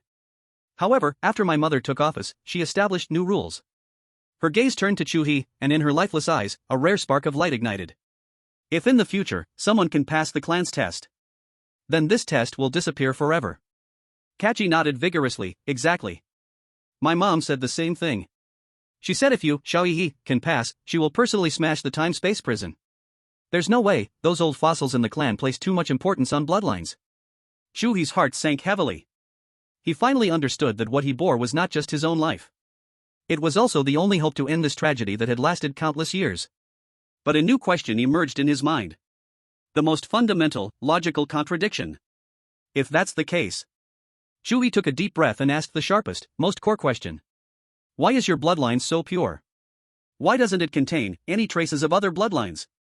As soon as the words fell, a kind of unspeakable pain appeared on Xia Yao and Kachi's faces at the same time. It was an expression deeper than sadness, more silent than despair. As if Chu He's question had touched upon a taboo, bloody truth. The wind on the rooftop stopped. The world fell into complete silence. In the end, it was Xia Yao who slowly opened her mouth. Because of source tracing. A ritual performed on every baby born from a royal and an outsider. It is not a cruel stripping, but a return. A way to ensure the royal bloodline is absolutely pure through a calibration at the level of law. Xia Yao's voice was very flat as a straight line, but Lillian and Kachi couldn't help but cover their mouths, eyes filled with fear. Every life is made of two bloodline sources, one from the father and one from the mother. Source tracing is to fully extract the part belonging to the outsider from the baby's most primitive chaotic state, including their bloodline marks, their affinity for rules, their deepest soul characteristics. It will not be destroyed.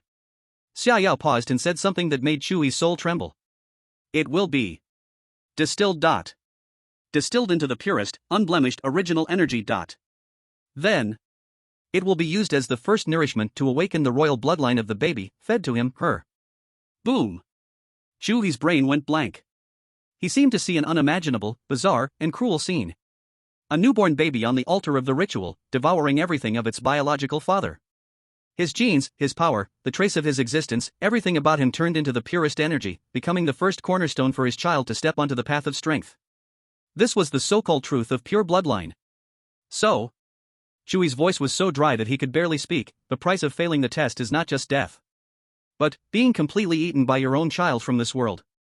Xia Yao closed her eyes, and finally, 2 lines of clear tears slid down her beautiful cheeks. Yes. Chu He finally understood. He finally understood what that insurmountable bottleneck was. He finally understood what that last 1% was.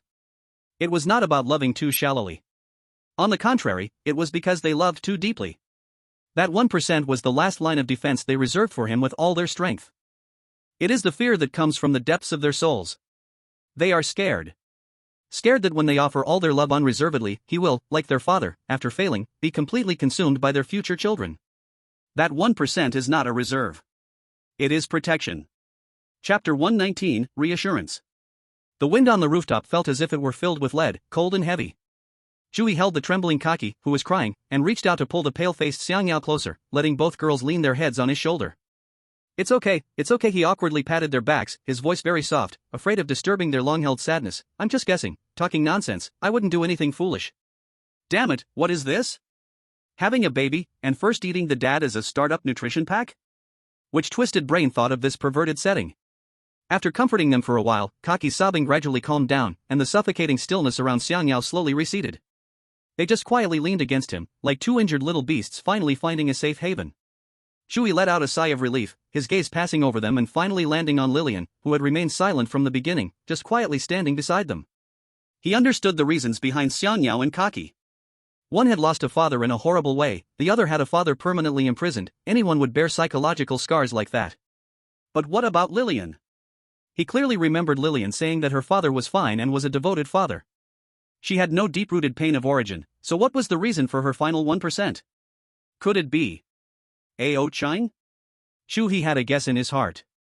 He gently adjusted his posture, making Xiang Yao and Kaki lean more comfortably, then looked up at Lillian, whose tricolored eyes were swirling with a complex emotion he had never seen before.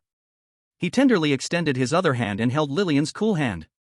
The fear of Yao Yao and Chi Chi comes from the tragedy of bloodline. Chu He's voice was soft, but like a stone, it precisely hit Lillian's heart. Like, Lillian, is your 1% reserved because of Ao Ching? Lillian's delicate body trembled suddenly, clearly not expecting Chu He to ask that. She instinctively wanted to pull her hand back, to turn her head away, to brush it off with "You're overthinking it."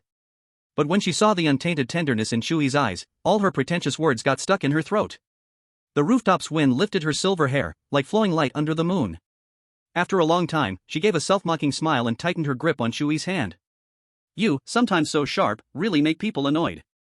She didn't answer directly, but instead began to recount a story she had never told anyone before. Actually, I admired Ao Ching very much when I was young. Lillian's gaze became somewhat distant, as if she had pierced through time and space to a long time ago. He was so talented, so powerful, and he treated me very well, extremely well.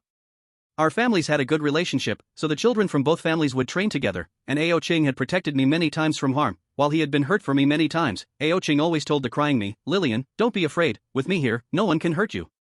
At that time, I thought he was my hero. Chu He listened quietly with a smile. He could imagine that scene, a boy powerful to the brink of invincibility, using his life to protect a girl. It sounded rather romantic. But later, I felt he changed, or perhaps it wasn't really a change. Lillian's tone cooled down. His love was suffused from the very beginning with something that made me breathless control. He wouldn't let me talk to any male peers, and sometimes, he would silently appear behind me, checking what book I had read today, what I had written in my diary, asking who I had met. All the gifts he gave me carried his scent, like announcing ownership. The most terrifying time was on my birthday. My father gave me a snow velvet flying fox as a pet, that little creature was completely Snow White, incredibly adorable, and I loved it very much. As Lillian spoke, her voice trembled slightly. That afternoon, I was holding it, sunbathing in the garden.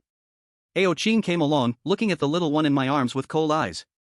He said, "It just looked at you with an inappropriate gaze, carrying a hint of desire that shouldn't exist." At that time, I thought he was joking and laughed, calling him crazy. Then, Lillian closed her eyes. He just stretched out a finger and lightly pointed at the little one in my arms. There was no energy fluctuation, no sound. That snow velvet flying fox turned into the finest white powder, slipping through my fingers. After he finished all this, he acted as if nothing had happened, smiling at me, saying, "All right, the potential threat has been eliminated, now it's safe." On the rooftop, there was a deathly silence. Xiaoyao and Kachi both looked up, their eyes filled with shock and fear. Chu He felt a chill rushing from his feet to the top of his head. A pet, just eliminated because it had the wrong gaze? This is not just possessiveness, this is madness, this is insanity. From that day on, I felt that his so-called love was not love. Lillian opened her eyes, her tricolor pupils icy. That was imprisonment, possession, wanting to turn me into an thoughtless collection that only belonged to him. She looked at Chu He, finally speaking out her deepest fear. Our family, after my mother became the monarch, had no major rules for marriage. I could do as I liked. My feelings for Ao-Ching might have been affection before, but after realizing his obsessive control, my feelings for him became complicated. What I truly fear is, when a man gains absolute power to dominate everything, does he all become like Ao-Ching? Does he treat the person he loves as his property without question? I keep that 1%, not because I don't love you. She held Chu He's hand, her fingertips cold. I am afraid. I fear that when you become immensely powerful, your love might also turn into a magnificent prison. That 1% is my last protection for myself, my final bit of distrust towards love under absolute power. Of course, Chu Bao, I believe you are not that kind of person. You have always respected our thoughts, but I just can't get over that hurdle. Boom! Lillian's words struck Chu He like lightning, splitting the fog in his mind. He completely understood. Everything instantly connected into a clear line. Xiaoyao feared loss. She feared that after giving her all, she would end up like her mother, watching helplessly as the one she loved failed the test, vanishing into nothingness. Kachi feared imprisonment. She feared that her total trust would eventually lead her beloved into an eternal time prison like her father, in endless darkness and nothingness, unwittingly, slowly fading away. And Lillian, she feared possession. She feared that when she completely surrendered everything, after Chu He gained absolute power, that love would distort and become another suffocating cage like Ao-Ching's. Three completely different fears pointed to the same bloody core: security. Yes, only by ensuring their peace of mind could they break through the final bottleneck.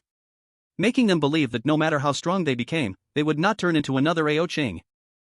Let them believe that they have the ability to break the damn tests and rules, and will not follow in their father's footsteps. This is the key to breaking through that last 1%.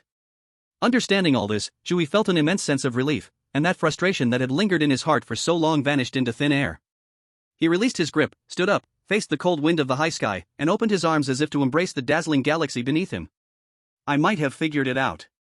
His voice was not loud, but carried an unprecedented confidence and certainty, clearly reaching the ears of the three girls. But this kind of thing requires the right timing, location, and people. He turned around, looking at them, a long-lost, cheeky smile appearing on his face. Without any one of these, it won't work. Chapter 120, you won't have anything to do with the master, right? I'm going back. As soon as the words fell, Chu He's figure transformed into a beam of silver-white light, directly shooting towards the hotel called Strange House. On the rooftop, only three girls remained, accompanied by increasingly cold winds. Xiaoyao and Lillian froze in place, as if all their strength had been drained away, and Chu He's last cheeky smile lingered in their minds, yet they could not piece together any warmth they could understand. Instead, it was Kachi, whose starry eyes momentarily paused, as if a stone had been thrown into them, creating complicated ripples. It seemed she guessed something. Chi-chi. Xiaoyao's voice was weak, carrying an uncontrollable tremor. She looked at Kachi as if a drowning person had grabbed the only floating log. Just now brother said, timing, location, and people, what does it mean? Kachi did not answer immediately. She gazed at the night sky where Chu He had disappeared. After a moment, she softly uttered a few words. It means just what it says.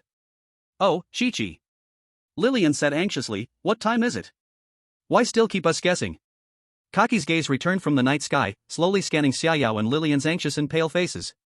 Little He's words could not be any clearer. His power comes from us. And it is closely related to the love we have for him. If we cannot love him wholeheartedly, then he will never be able to become a true SSS-class powerhouse, and will never grasp the origin of the laws. Kaki paused for a moment, and every word struck Xiaoyao and Lillian's hearts like ice picks. He already knows why we can't love him completely. So little he has already prepared himself to face death. Boom! The last few words exploded within Xiaoyao and Lilian's consciousness more destructively than any annihilation of laws. But Xiaoyao's lips instantly lost all color, her voice trembling uncontrollably. Didn't he promise us not to do foolish things? Kaki looked at her, her starry eyes filled with helplessness, and she countered with a question. But did you ever think? Not doing foolish things, how can we earn our unconditional love? Xiaoyao and Lilian felt every pore in their bodies chilling, a fine layer of goosebumps spreading from their necks to their whole bodies. They finally understood the meaning of Chu He's smile. After a long silence, Lilian spoke first, her voice was unusually calm, unnervingly so. It seems we need to be mentally prepared to marry him. This was not a question, but a statement. Xiaoyao took a deep breath, her chest rising and falling violently. She looked at Lilian, then at Kaki, the last hint of fear in her eyes replaced by resolve. If the Mark brother spoke of Israel, then we also need to be mentally prepared to go to death with him. Kaki looked at them, suddenly smiling, a smile of relief mixed with bitterness. Looks like little he really hit the nail on the head. She gently shook her head, as if singing an ancient prophecy. In this world, what is love? It drives one to life and death commitments. Lilian was taken aback. Huh? When did Chu Bao say that? Kaki blinked and showed a mischievous smile. You weren't there when he tricked that little fool, Xiaonhua. Immediately, Kaki vividly described how Chu He used this line of poetry to leave Xiaonhua stunned. But ha ha ha. After hearing this, Lilian burst into a clear, cheerful laugh, her laughter echoing in the silent night sky, easing the suffocating heaviness. The night grew deeper. In the hotel, in Chu He's room. Outside the huge floor-to-ceiling window was the city's brilliant starry river, while inside, Chu He lay comfortably on the soft bed, bare-chested. Xiaoyao was massaging his calves and ankles. Kaki was energetically stepping on Chu He's broad back with her tiny feet. And Lilian sat cross-legged on Chu He's head, her slim fingers gently pressing his temples. The fragrance of aromatherapy wafted in the air, creating a warm and romantic atmosphere. This playing house game is almost at its end. Chu He closed his eyes and lazily spoke, his voice filled with a hint of satisfaction. I just wonder what new game that high and mighty master has in store for us next. I guess it might be related to you. While stepping hard on his back, Kaki said somewhat confidently. Chu He didn't even lift his eyelids. What makes you say that? Don't you think so? From the beginning of the dungeon to now, this year's game seems to revolve around you. First, we were arranged to meet you, the princesses. Then this playing house not only feels like a survival challenge but more like a big reality show, watching us fall in love under pressure, overcoming difficulties together. In the past, there has never been such a bizarre setting where anomalies played games with humans, let alone anomalies falling for humans. Chu He pondered over her words. He had to admit, Kaki was making a lot of sense. From the National Fortune Dungeon to meeting Xiaoyao, and then to Lilian and Kaki's appearances, everything seemed filled with traces of some deliberate arrangement. Now that you mention it, it really is. Chu He muttered to himself. Just then, Kaki, who was patrolling on his back, suddenly froze mid-step. It was as if she stepped on a crucial point, a hidden switch to the core truth buried beneath complex clues. The relaxed and content expression on her face instantly faded, replaced by a shocking and incredible horror. A shocking realization that linked all the clues, ultimately pointing to the most absurd, yet the most likely answer. At almost the same moment, Lilian, who had been quietly massaging Chu He's head, also froze suddenly. It seemed she had arrived at the same conclusion as Kaki. After a heart-pounding silence, Lilian's voice floated down from above Chu He, filled with unprecedented shock and uncertainty. Chu Bao. You wouldn't have anything to do with the master, would you? And your abilities. Chapter 121, Don't make a sound, the master is watching us. Chu He jolted, almost instinctively, he shot up from the bed and covered her mouth before she could speak. Don't say it. Chu He's voice was extremely low, he can hear. Buzz. Lilian's mind went blank in an instant, the shocking conjecture overwhelming her as Chu He's warm palm and the warning at her ear completely overshadowed it. He can hear. He can hear. These four simple words carried a terror far more direct and chilling than any conjecture. It was a feeling of suffocation under an all-seeing gaze. It turned out, the relaxed and carefree facade he always wore. These are just masks worn for their viewing. Beneath the masks lies the madness of bearing the gamble with divinity alone.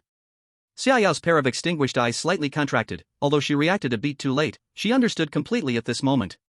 The mysterious existence that Chu He sought to defeat was that master. The astonishing abilities that Chu He possessed, which did not belong to any of the three clans, also came from that master.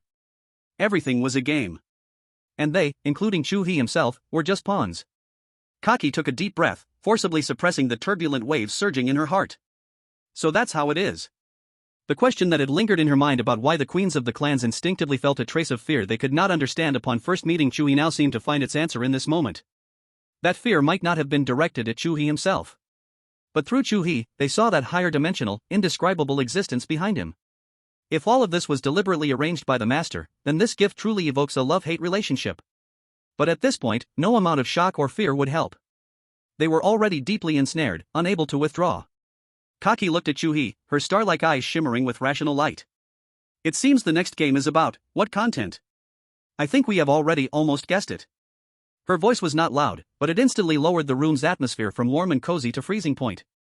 The room fell into a deathly silence, the air seeming to freeze. In this oppressive atmosphere, Chu He chuckled. This is very good. He released the hand covering Lillian and sat back on the bed, once again donning that cynical smile. Anyway, my mind is made up. He scanned the faces of the three women, eyes filled with an unprecedented determination and tenderness. Then next, in this rare free time, we must not waste it. He looked at Kaki, his gaze turning serious. Kaki, you must tell me your clan's understanding of the entire universe. Yao, you need to share all the strengths and weaknesses of your clan's power system, especially the shortcomings and vulnerabilities that only the royal core knows. Kaki and Xiao understood that Chu He was preparing for a test. Finally, his gaze fell on Lillian, and his expression became exceedingly gentle. Lillian, I will let you know that I will always be myself. Even if I become stronger and possess the power to dominate everything, I will remain the same in the future as I am now. Your will, your thoughts, your freedom, I will always respect. A single sentence hit the bullseye. It accurately shattered the most solid yet fragile defense within Lillian's heart, born from pride. She looked into Chu He's clear eyes, seeing the sincerity devoid of any impurities, and her eyes instantly reddened. The three girls fell silent. They gazed at the man before them, their hearts swirling with mixed emotions. He was clearly making the final arrangements for his own death, yet each arrangement paved the way for their future. What kind of deep affection was this? And what kind of cruelty was this? The next morning, in the forenoon. On the Ryan continent, in the Lava Titan Empire, in the Zhuke Kingdom. Above a colossal active volcano capable of swallowing a kingdom, a magnificent circular altar floated. On the altar, 7 strange symbols flowed, connecting end to end, forming a massive energy cycle. In the center of the altar stood a crimson flame divine tree, towering 10,000 zhan high. The branches of the divine tree twisted vigorously, and each leaf was a burning, radiant crimson golden flame feather. Surrounding the divine tree were 9 enormous fire crystal floating islands. Above the floating island, there were faint luxurious buildings, connected by flame bridges made of liquid fire between the islands, magnificent and spectacular.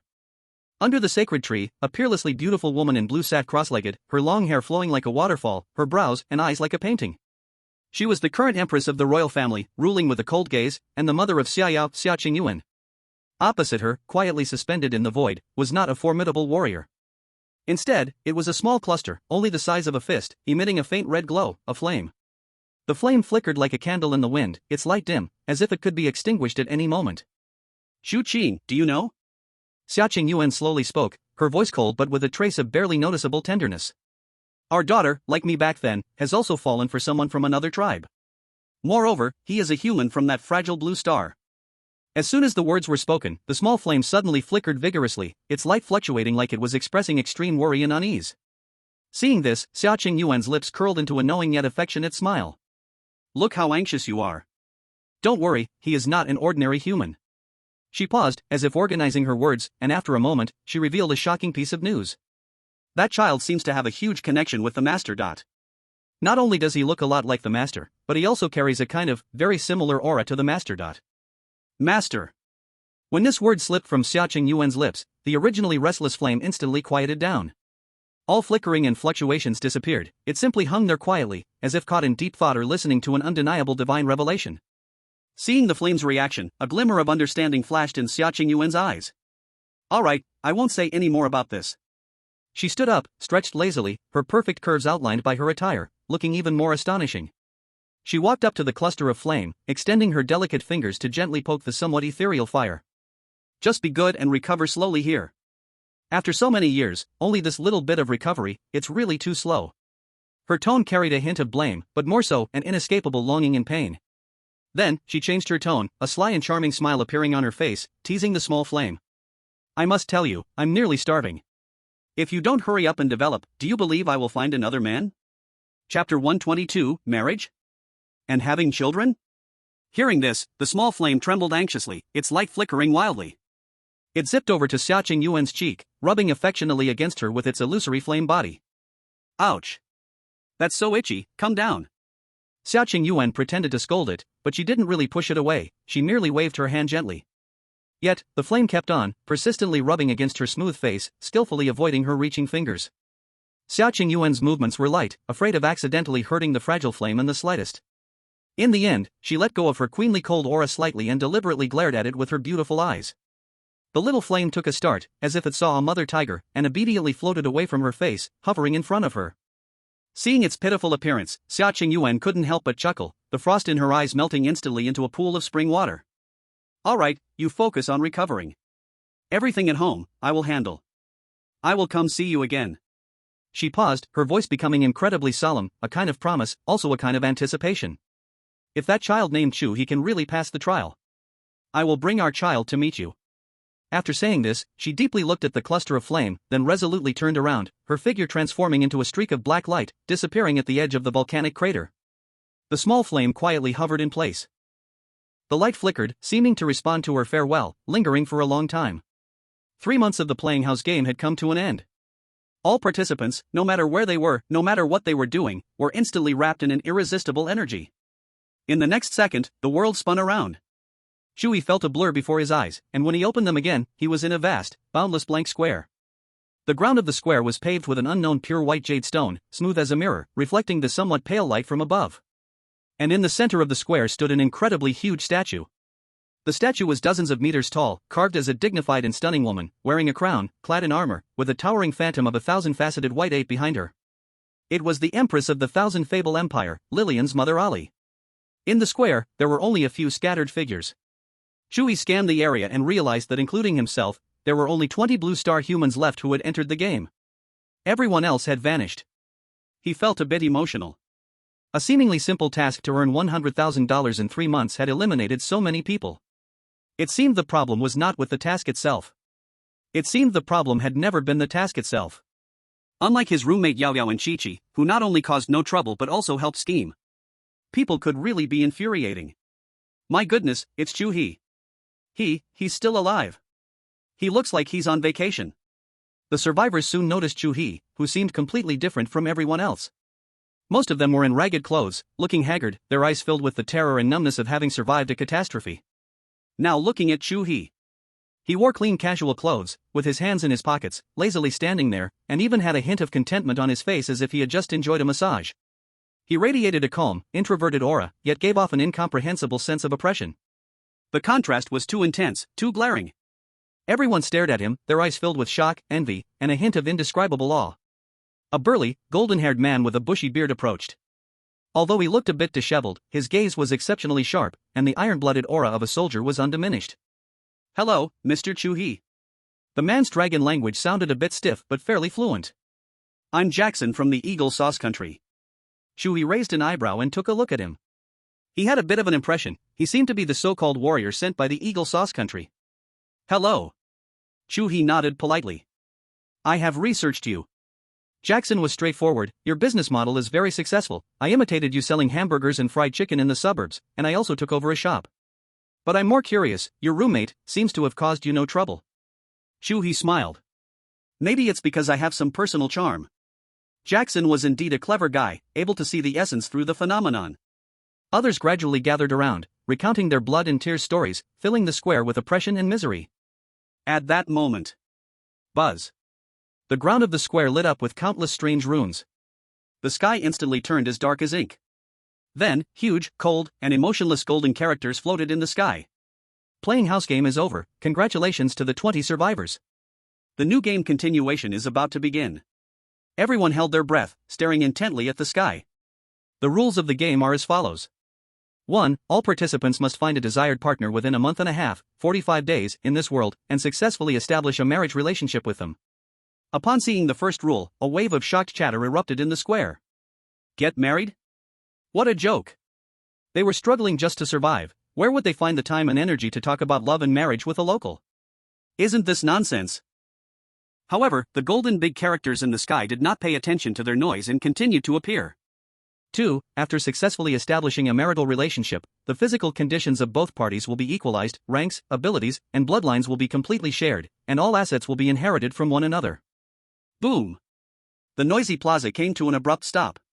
Ranks, abilities, bloodlines, completely shared? Inherit all assets? What does this mean? This means that as long as you can find a strong enough local native to marry, you can rise to the top in one step. Jackson's breath suddenly became heavy. Does this mean, if I marry an SSS-grade, I can also become SSS-grade? In an instant, everyone's eyes turned red. What they had thought was nonsense a second ago, at this moment became a ladder to paradise. Even Chu He squinted his eyes slightly. This master really knows how to play. First, a stick to beat you, then an incredibly large sweet date. This pie is simply too tempting. About marriage, Chu He had long anticipated, this game was designed around him. Just as everyone imagined marrying a beautiful and rich woman and reaching the peak of life, slowly, the third rule appeared in the sky. That line of text appeared very slowly, each word carrying an overwhelming sense of pressure. 3. After successfully establishing a marital relationship, you must ensure that the other party successfully becomes pregnant. Mission failed. Erasure. In the plaza, one could hear a pin drop. The crowd, which had been boiling with greed a second ago, was now terrifyingly quiet. Everyone's expressions froze. On their faces, there was a mix of extreme shock, absurdity, and an indescribable daze. Marry. Have a baby? What the hell is this dark game? The survivors all stood like ducks grabbed by the neck, dumbfounded in place, their minds blank. Chu He was also stunned. He never expected that this master would add a damn KPI. Must make the partner pregnant. Is this playing so big? Looking at the cold words erasure in the sky, then at the faces around him that looked like they had seen ghosts, Chu He's mouth twitched wildly. Damn it! They aren't even pretending to act anymore, damn. Chapter 123, My son's wedding must be live-streamed to the whole world. Chu He's mouth moved. A curse directed at the master and his family was already on his tongue, but he swallowed it with all his might. No. Absolutely can't curse. Last time he cursed once and directly got cut off by that freak master, the feeling was one he still remembers with a shiver down his spine. If he angers that old six again this time, who knows what bizarre death he might experience. Chu He took a deep breath, forcibly suppressing his anger, and squeezed out a smile that was uglier than crying on his face. Getting married, having kids, fine, you're impressive. I'll bear with it. Just as Chu He was struggling to build himself up psychologically, the other 19 survivors in the plaza, like vultures smelling rotten meat, buzzed and surrounded him. Big guy. Chu He, big guy. Big guy, please take us along. How do we complete this task? Yeah, big guy, how did you connect with that SSS-grade queen? Please teach us some skills. If we can also find an SSS-grade to marry, wouldn't this lifetime be worth it? Big guy. Please share your skills in flirting with girls. Their eyes were fanatical, their faces filled with greed and eagerness. Looking at these people whose heads were muddled by desire, Chu He's eyelids twitched wildly. Teach you? How do I teach? Should I tell them that if they just pout at those queens up high, act cute, and adopt a pitiful look, they would drop their intelligence, be flooded with maternal love, and uncontrollably fall in love with them? If he said that, and this bunch followed suit. Chu He changed his tone and added seriously, however, I have to advise everyone something. He scanned the crowd, his eyes grew serious. Never, ever provoke those SSS-level beings. The trials behind their marriages, those things, they can really kill people. And it's the kind that leaves no trace, not even a scrap. Before anyone could ask for details, Chu He's figure evaporated like mist, disappearing in an instant. No joke, if he didn't leave, these people would drive him crazy. Time was precious, he had no time to waste here with them. A moment later. Chu He's figure reformed in a room at the Eerie House Hotel. The room was empty, without a trace of people. The familiar sense of Xia Yao, Lillian, and Kachi had also vanished completely. His heart sank sharply, and he quickly took out his phone. In the chat group, there were indeed new messages from the three girls. Xia Yao, brother, the game is over, I've been forcibly sent back to the virtual empire, here's my coordinate, location info.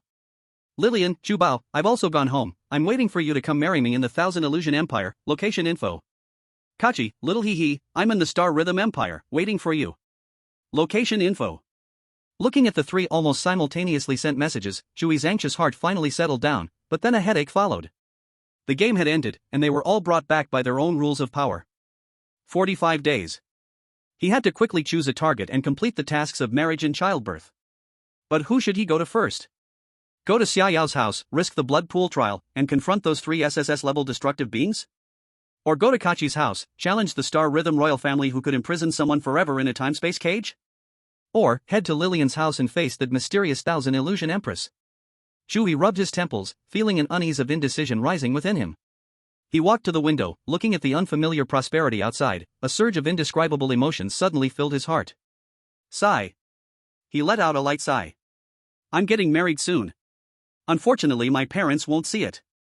Dropped in this hellish place, he wondered if he would ever have the chance to see them again in this lifetime. At the same time, Blue Star, Dragon Country, U Province. In a quite impressive 3-story country villa. On the genuine leather sofa in the living room, a middle-aged man with a well-proportioned figure, shirtless, was kicking back, enjoying sunflower seeds while watching A Mortal's Journey to Immortality on TV. On the screen, old Demon Han was battling for the Great Ascension stage. This man looked about 80 to 90% like Chu He, with a carefree and unrestrained expression, though his calm eyes hid an unfathomable depth. Chu Changsheng. A furious shout came from the kitchen, followed by a middle-aged woman, still beautiful despite wearing an apron, storming out. She was Chu He's mother, Zhai Jingmei. Your son has been missing for 3 months, his life or death is unknown. You still have the heart to watch TV. Zhai Jingmei glared at Chu Changsheng, pointing a finger at his nose in a scolding manner. The man called Chu Changsheng halted his sunflower seed munching, quickly paused the TV, and his carefree demeanor shifted to one of deep concern as he sprang up from the sofa. Worried? How could I not be worried? Dear, please calm down, I was just worried to the bone, that's why I watched some TV to distract myself. He hurriedly moved closer, grinning as he took the fruit plate. But there's nothing we can do, we can only worry, right? But, dear, you can rest assured. Chu Changsheng patted his chest. You've seen it in the videos, right? Our son is incredible. He got an SSS level fairy right from the start. Who knows, he might be about to have a little monkey soon. We'll be grandparents in no time. Not mentioning this was fine, but once it was brought up, Zhai Jingmei's anger grew even greater. How dare you say that? She shot her husband a fierce glance. I was almost scared out of my wits. That girl named Xia Yao came in killing, blood flowing like a river. When it was our son's turn, do you know how desperate I felt? I know. Chu Changsheng nodded repeatedly. I was just as desperate, I even dropped a sunflower seed. But what happened in the end? Our son not only came out fine but also ran off with that girl. That's called skill. But Zhai Jingmei's face was filled with disdain. What kind of skill is that? They just met, and because our son kissed her, she dragged him into their girls' dormitory. Is that something a proper girl would do? And then there was that porcelain doll named Kaki, also not modest at all, went up and had our son kiss her. They barely chatted before she took him somewhere, and everything went dark. God knows what those 2 little rascals were up to. Chu Changsheng's ears were almost calloused from hearing this. Over the past 3 months, his wife repeated this 800 times every day. But he seemed to have a special tolerance for women and patiently explained, "Oh wife, you just don't understand. This means both girls are passionate people, and they have a strong protective instinct for Chu He. Even no matter who gets close to our son, they'll be alert, protecting him like cubs, and I think that's pretty good. Whether or not they are traditional good girls, they will definitely treat Chu He well." That's enough. He paused, and his gaze suddenly became deep as he said slowly, and also, put your heart back in your stomach, our son will definitely be just fine. Otherwise, in our world, I'm afraid it would have been gone long ago. Hearing his words, Zhai Jingmei's worries eased a little, but she couldn't help but frown. Oh, I hope so. But I'm still worried, those girls are too beautiful. What if they play around and dump our son? Oh, my poor boy. As she spoke, her eyes grew red again. I really want to see my son.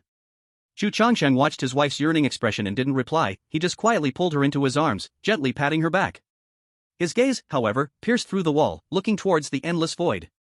In those deep eyes, a complex light flashed that no one could understand. He thought for a moment. So be it. On the day of their son's wedding, let's give this world a grand live broadcast. Consider it a surprise for my wife. Chapter 124, Proposal. Chu He rubbed his throbbing temples. He ultimately decided to go to the Virtual Majesty Empire. It's best to do it in order. After all, Xia Yao was the first to bind with him, and she should take the lead as the first wife. The other 2 wouldn't say anything. If the order gets messed up, who knows what kind of trouble will arise. Virtual Majesty Empire, here I come.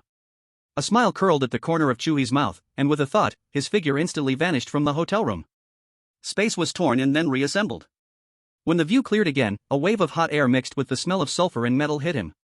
Before him stood a giant city so magnificent that words couldn't describe it. The city walls were made entirely of black volcanic rock, towering into the clouds, resembling an ancient giant beast creeping on the ground, filled with a simple yet dominating aura. Above the city gate were two swirling, golden characters. Xia City. At the city gate stood 2 rows of heavily armored soldiers. Their figures were much taller than humans, and the most striking feature was their entirely different heads. Some had the fierce head of a leopard, their gazes filled with aggression. Others had the grim head of a wolf, exposing their fangs. These beast-headed soldiers exuded an extremely fierce aura, making passers-by lower their heads and walk quickly, not daring to look up. At that moment, Chu He's figure appeared out of thin air. He wore casual clothes, his hands in his pockets, and that handsome human face stood out among this group of monsters and demons. Stop! A soldier with a leopard head immediately noticed him, crossing his powerful arms to block his way. The eyes of the other soldiers also turned sharply toward him, filled with vigilance and scrutiny. Human? No, look at his appearance, it resembles our royal family somewhat. But his eyes are deep brown, not the unique black pupils of our clan. The leopard-headed soldier examined Chu He up and down, speaking in a deep voice. Show me your identity proof. Chu He was stunned. Identity proof? Household registration? Are you kidding me? I'm a guy tossed over from Blue Star, where am I supposed to get that? Seeing Chu He unable to produce anything, the wolf-headed soldier's gaze grew impatient. No documents, no entry. Go back where you came from. Chu He raised an eyebrow. Reasoning with you is pointless. He sighed, putting on a "I'm in a difficult position" expression. Seeing him like this, the wolf-headed soldier thought he was scared, and a look of disdain crossed his face, ready to scold him. But he only blinked. When he looked again, where had Chu He gone? Where is he? The wolf-headed soldier was shocked and frantically looked around. The surrounding soldiers were equally bewildered, a person had just vanished before their eyes. At this moment, Chu He had strolled onto the streets of Summer City. He stood with his hands behind his back, like an old man on a holiday, curiously observing the surroundings. The splendor of this imperial capital was no less than that of the myriad city of the Kaki family. The streets were wide enough for dozens of carriages to drive side by side, and the architectural style on both sides was extremely uniform, all tall, spired, and filled with intricate Gothic carvings. Various shops, hotels, and parks lined the streets, their signs written in characters of the Void Clan's empire that Chu He couldn't understand, but their unique symbols made it clear what they were selling. Walking along the street, Chu He felt like he wasn't in another world, but wandering in an ancient city of the fragrance country. TSK, nice taste. After strolling around, the urgency in his heart was greatly eased by this unique foreign charm. But the important matters, he couldn't forget. He looked up, his gaze piercing through layers of towering spires, toward the most magnificent and severe Gothic palace in the city center. I've wandered enough, it's time to propose. Chu He mumbled, quickening his pace. 45 days to marry and have kids, the KPI pressed on his head, leaving no time for a deep tour here.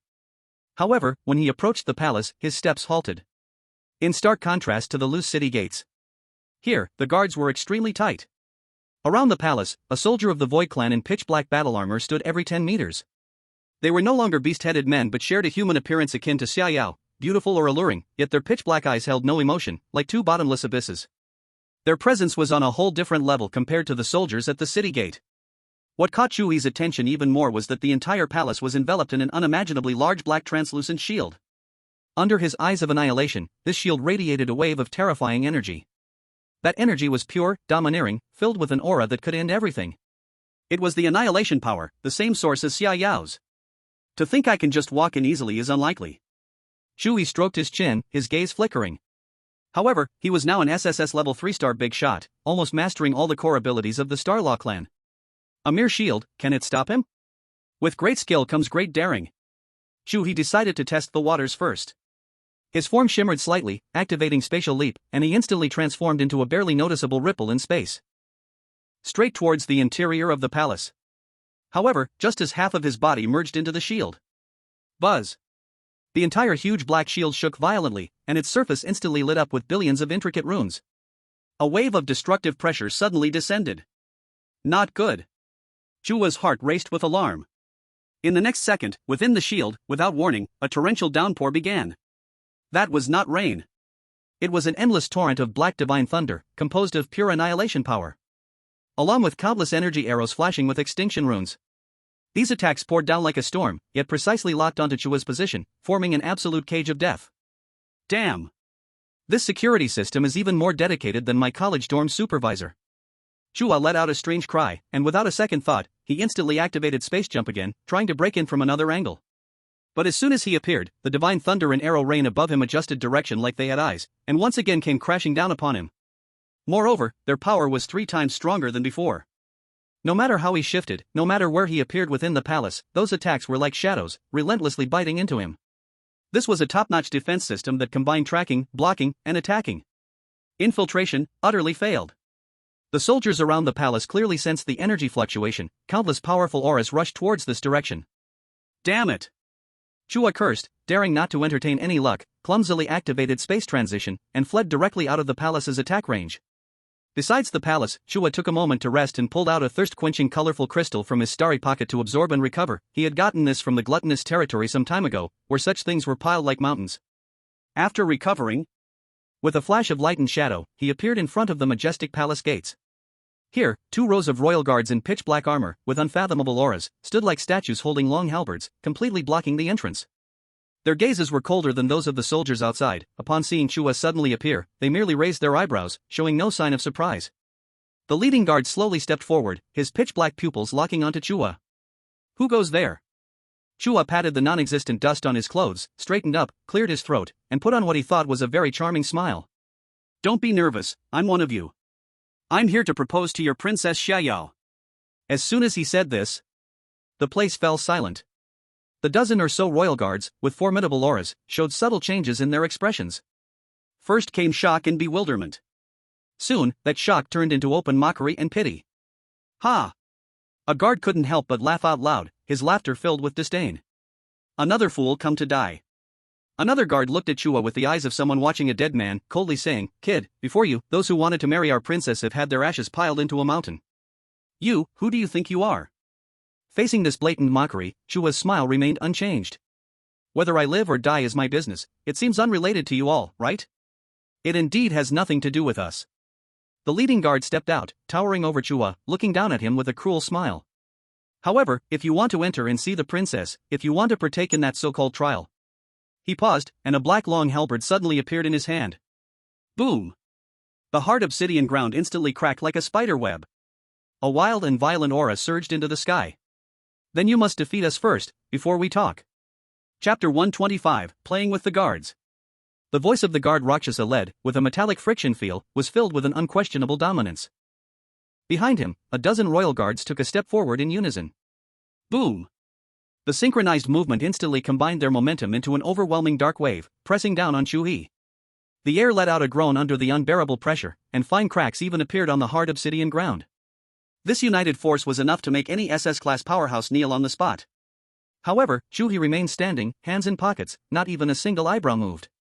The feeling was not like facing an elite army, but rather watching a group of kindergarten children doing morning exercises. The corners of Chu He's mouth curled into a playful arc, revealing a hint of amusement. "Alright then, since you all are so enthusiastic, I'll just play with you." As soon as he said this, the faces of the captain and all the guards instantly darkened. Play? This human was far too arrogant. Seeking death. The captain was completely enraged, too angry to say another word. "Everyone, annihilation beam. Blast him to smithereens." With a single command, the eyes of the dozen royal guards instantly erupted with terrifying black light. Buzz. The air vibrated violently, emitting a piercing buzz. In the next second, dozens of pitch-black beams, condensed to the extreme, shot out from the tips of their long spears. These beams did not shoot in a straight line but carved strange arcs in the air, weaving a tightly sealed death net from all directions, completely cutting off all escape routes for Chu He. This was the most basic yet proud combined combat technique of the Virtual Glare Empire's royal guards. They intended to use the purest and most tyrannical power of the Virtual Glare race to crush this oblivious human, along with his bones and soul, into annihilation. As the energy net, capable of instantly evaporating a mountain, was about to close in, Chu He still stood in place, even showing interest as he commented. The angles are tricky, the coordination is harmonious. Not bad, professional level." The corners of the captain's and other guards' mouths began to twitch violently. Still pretending even when death was imminent. Die. Just as the dozen annihilation beams were about to touch Chu He's body in 0.01 seconds. An almost invisible black shield appeared around Chu He's body, rippling like a circle of water waves. On that shield flowed mystifying runes that exuded a supreme aura that could end all things. It was the secret passed down by Xiaoyao, the Virtual Glare royal family's hidden treasure, Annihilation Shield. Zila. There was no earth-shattering explosion. No deafening roar. The dozen terrifying annihilation beams, upon hitting that thin shield, were like hot coals dropped into a millennia-old ice cave. All the energy, all signs of destruction, were silently swallowed and crumbled by that shield, not even a single ripple. No, not even a speck of dust was stirred. It was as if those were not attacks capable of destroying everything but merely a dozen gentle candle flames, gently blown out by the wind. The whole entrance of the palace fell into a deadly silence. The ferocity and cruelty on the faces of all the guards froze completely. Their pupils shrank violently in extreme shock at that moment. The captain was struck by lightning, standing frozen in place, almost unable to hold onto his long spear. He stared hard at the slowly dissipating black shield around Chu He's body, his lips trembling as if he had seen a ghost, his voice pitchy. Annihilation. Annihilation shield? How could you possibly have the royal family's untransmittable secret? This was impossible. Absolutely impossible. The Annihilation Shield is the ultimate defensive technique that can only be comprehended when the virtual Blair royal bloodline awakens to its peak. Looking across the entire virtual Blair Empire, besides Her Majesty and Princess Xia Yao, only a few direct royal princes would know this move. How did this outsider learn it? Faced with the commander's shock, Chu He grinned, revealing a set of white teeth. I already said it was a warm-up exercise, of course I have to use moves you are familiar with, otherwise it would be pointless. And, he shifted his tone, a glint of cunning flashing in his eyes. I can do much more. As soon as he finished speaking, Chu He's figure shook violently, becoming blurred like a reflection in water. The next moment, a scene that shattered the worldview of all the guards appeared. 1, 2, 3. 10, 20, 50. In the blink of an eye, over 50 identical Chu He appeared out of thin air in the square at the palace gate. These Chu He's surrounded a dozen guards, each with a different expression. Some squinted and made faces at them. Some stood with hands on their hips, laughing arrogantly at the sky.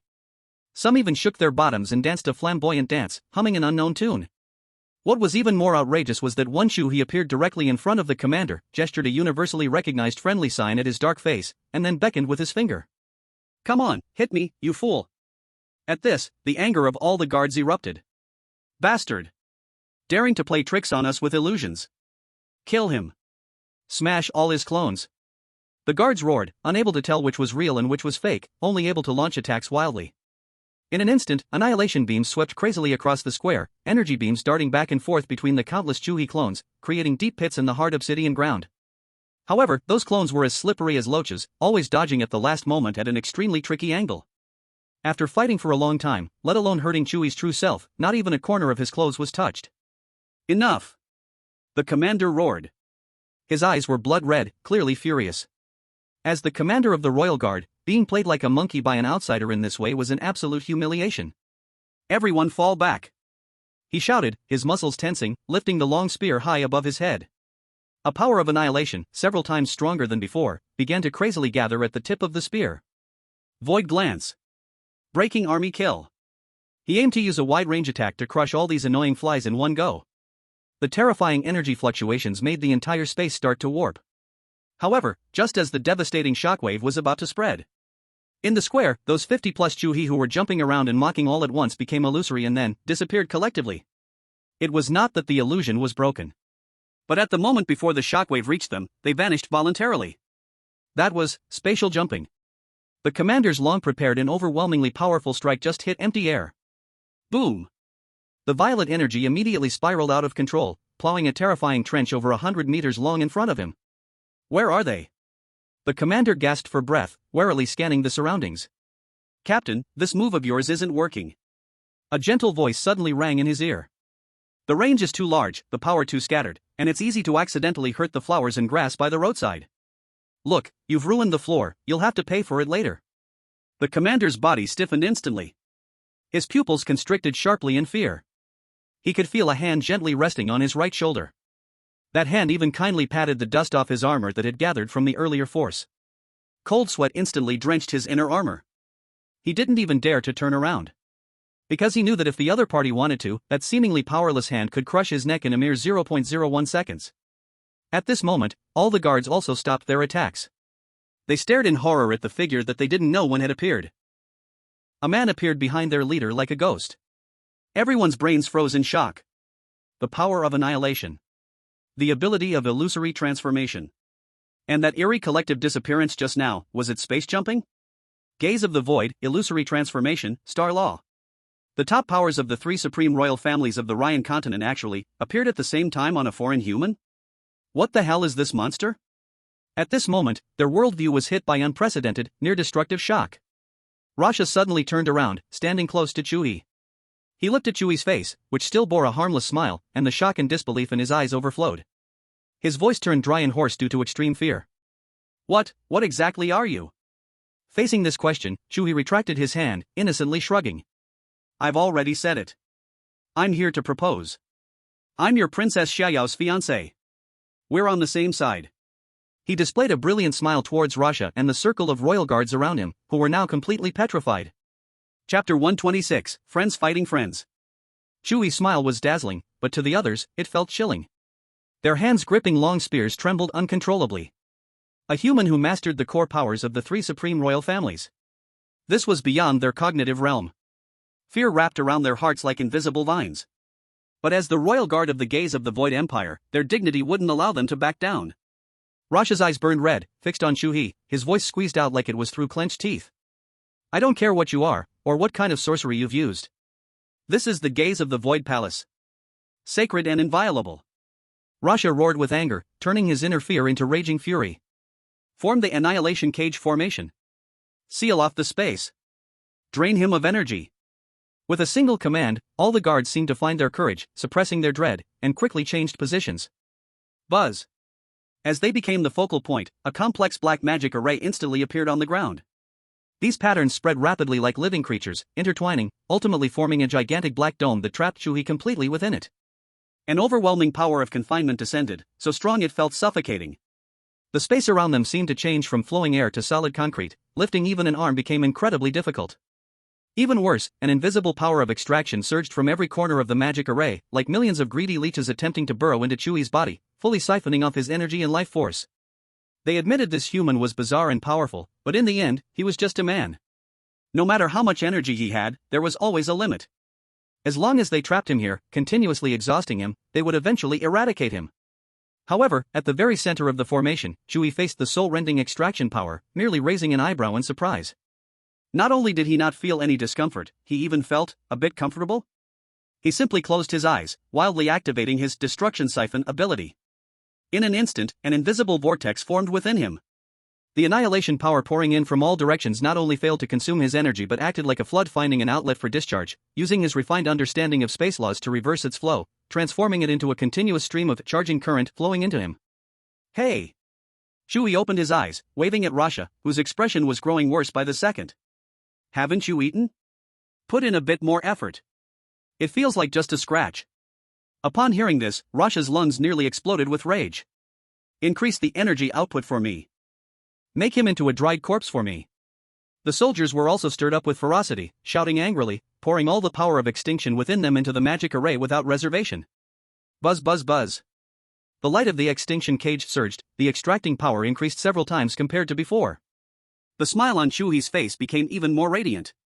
Yes, that's the strength. So comfortable. He even stretched his muscles and bones, making a series of crackling sounds, visibly becoming more energetic. The soldiers. Rascal. What the hell is this monster? Is he treating the extinction cage like a sauna? Seeing the soldiers' faces starting to turn pale from excessive energy output, Chu He knew that this charging had almost come to an end. He chuckled playfully and snapped his fingers lightly.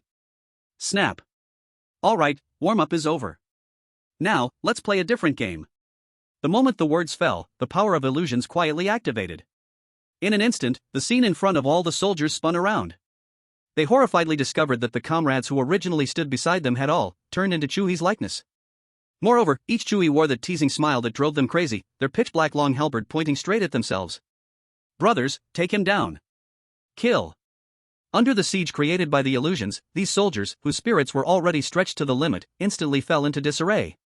They could no longer distinguish who was an ally and who was an enemy, roaring as they unleashed their most violent attacks on the closest Chu He. For a moment, the square at the palace gate staged an incredibly comical chaotic battle. Annihilation rays flew wildly, long halberds waved aimlessly, and the booming sounds of energy collisions echoed incessantly, accompanied by the sounds of armor shattering and muffled groans of pain. They fought fiercely, yet not once did they touch the hem of Chu He's clothing, all their blows striking their own comrades instead.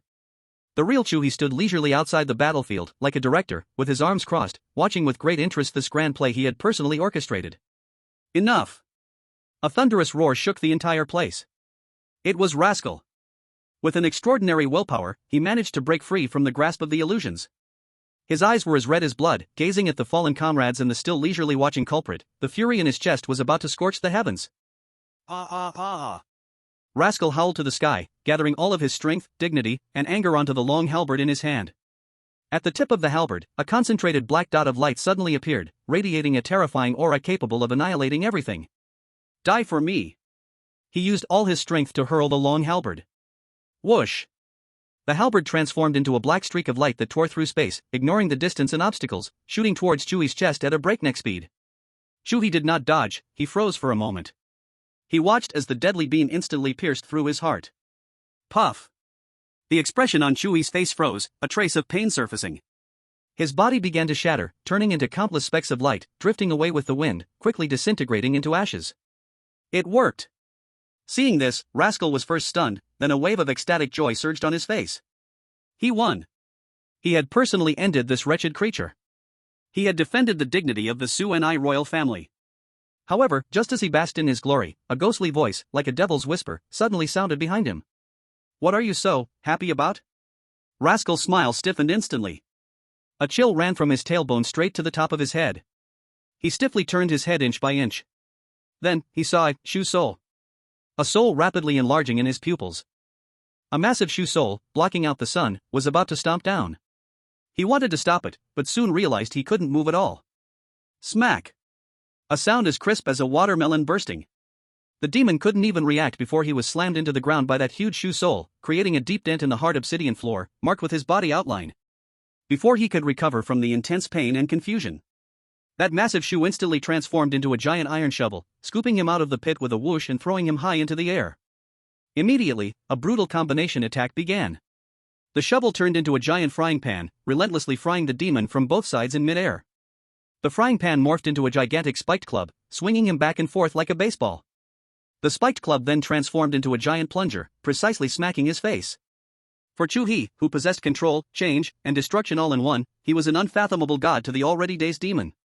Uncertain how long it had been when the demon, now smoking and armor in tatters, finally crawled up from the ground, he frantically chased after the culprit, yet couldn't even grasp at their shadow. He knew he had lost. Lost to the point of humiliation, lost without dignity. From the very beginning, the opponent hadn't taken this fight seriously. If they wanted to kill them, all it would take was a thought to immobilize their bodies, then their heads would roll to the ground like ripe watermelons.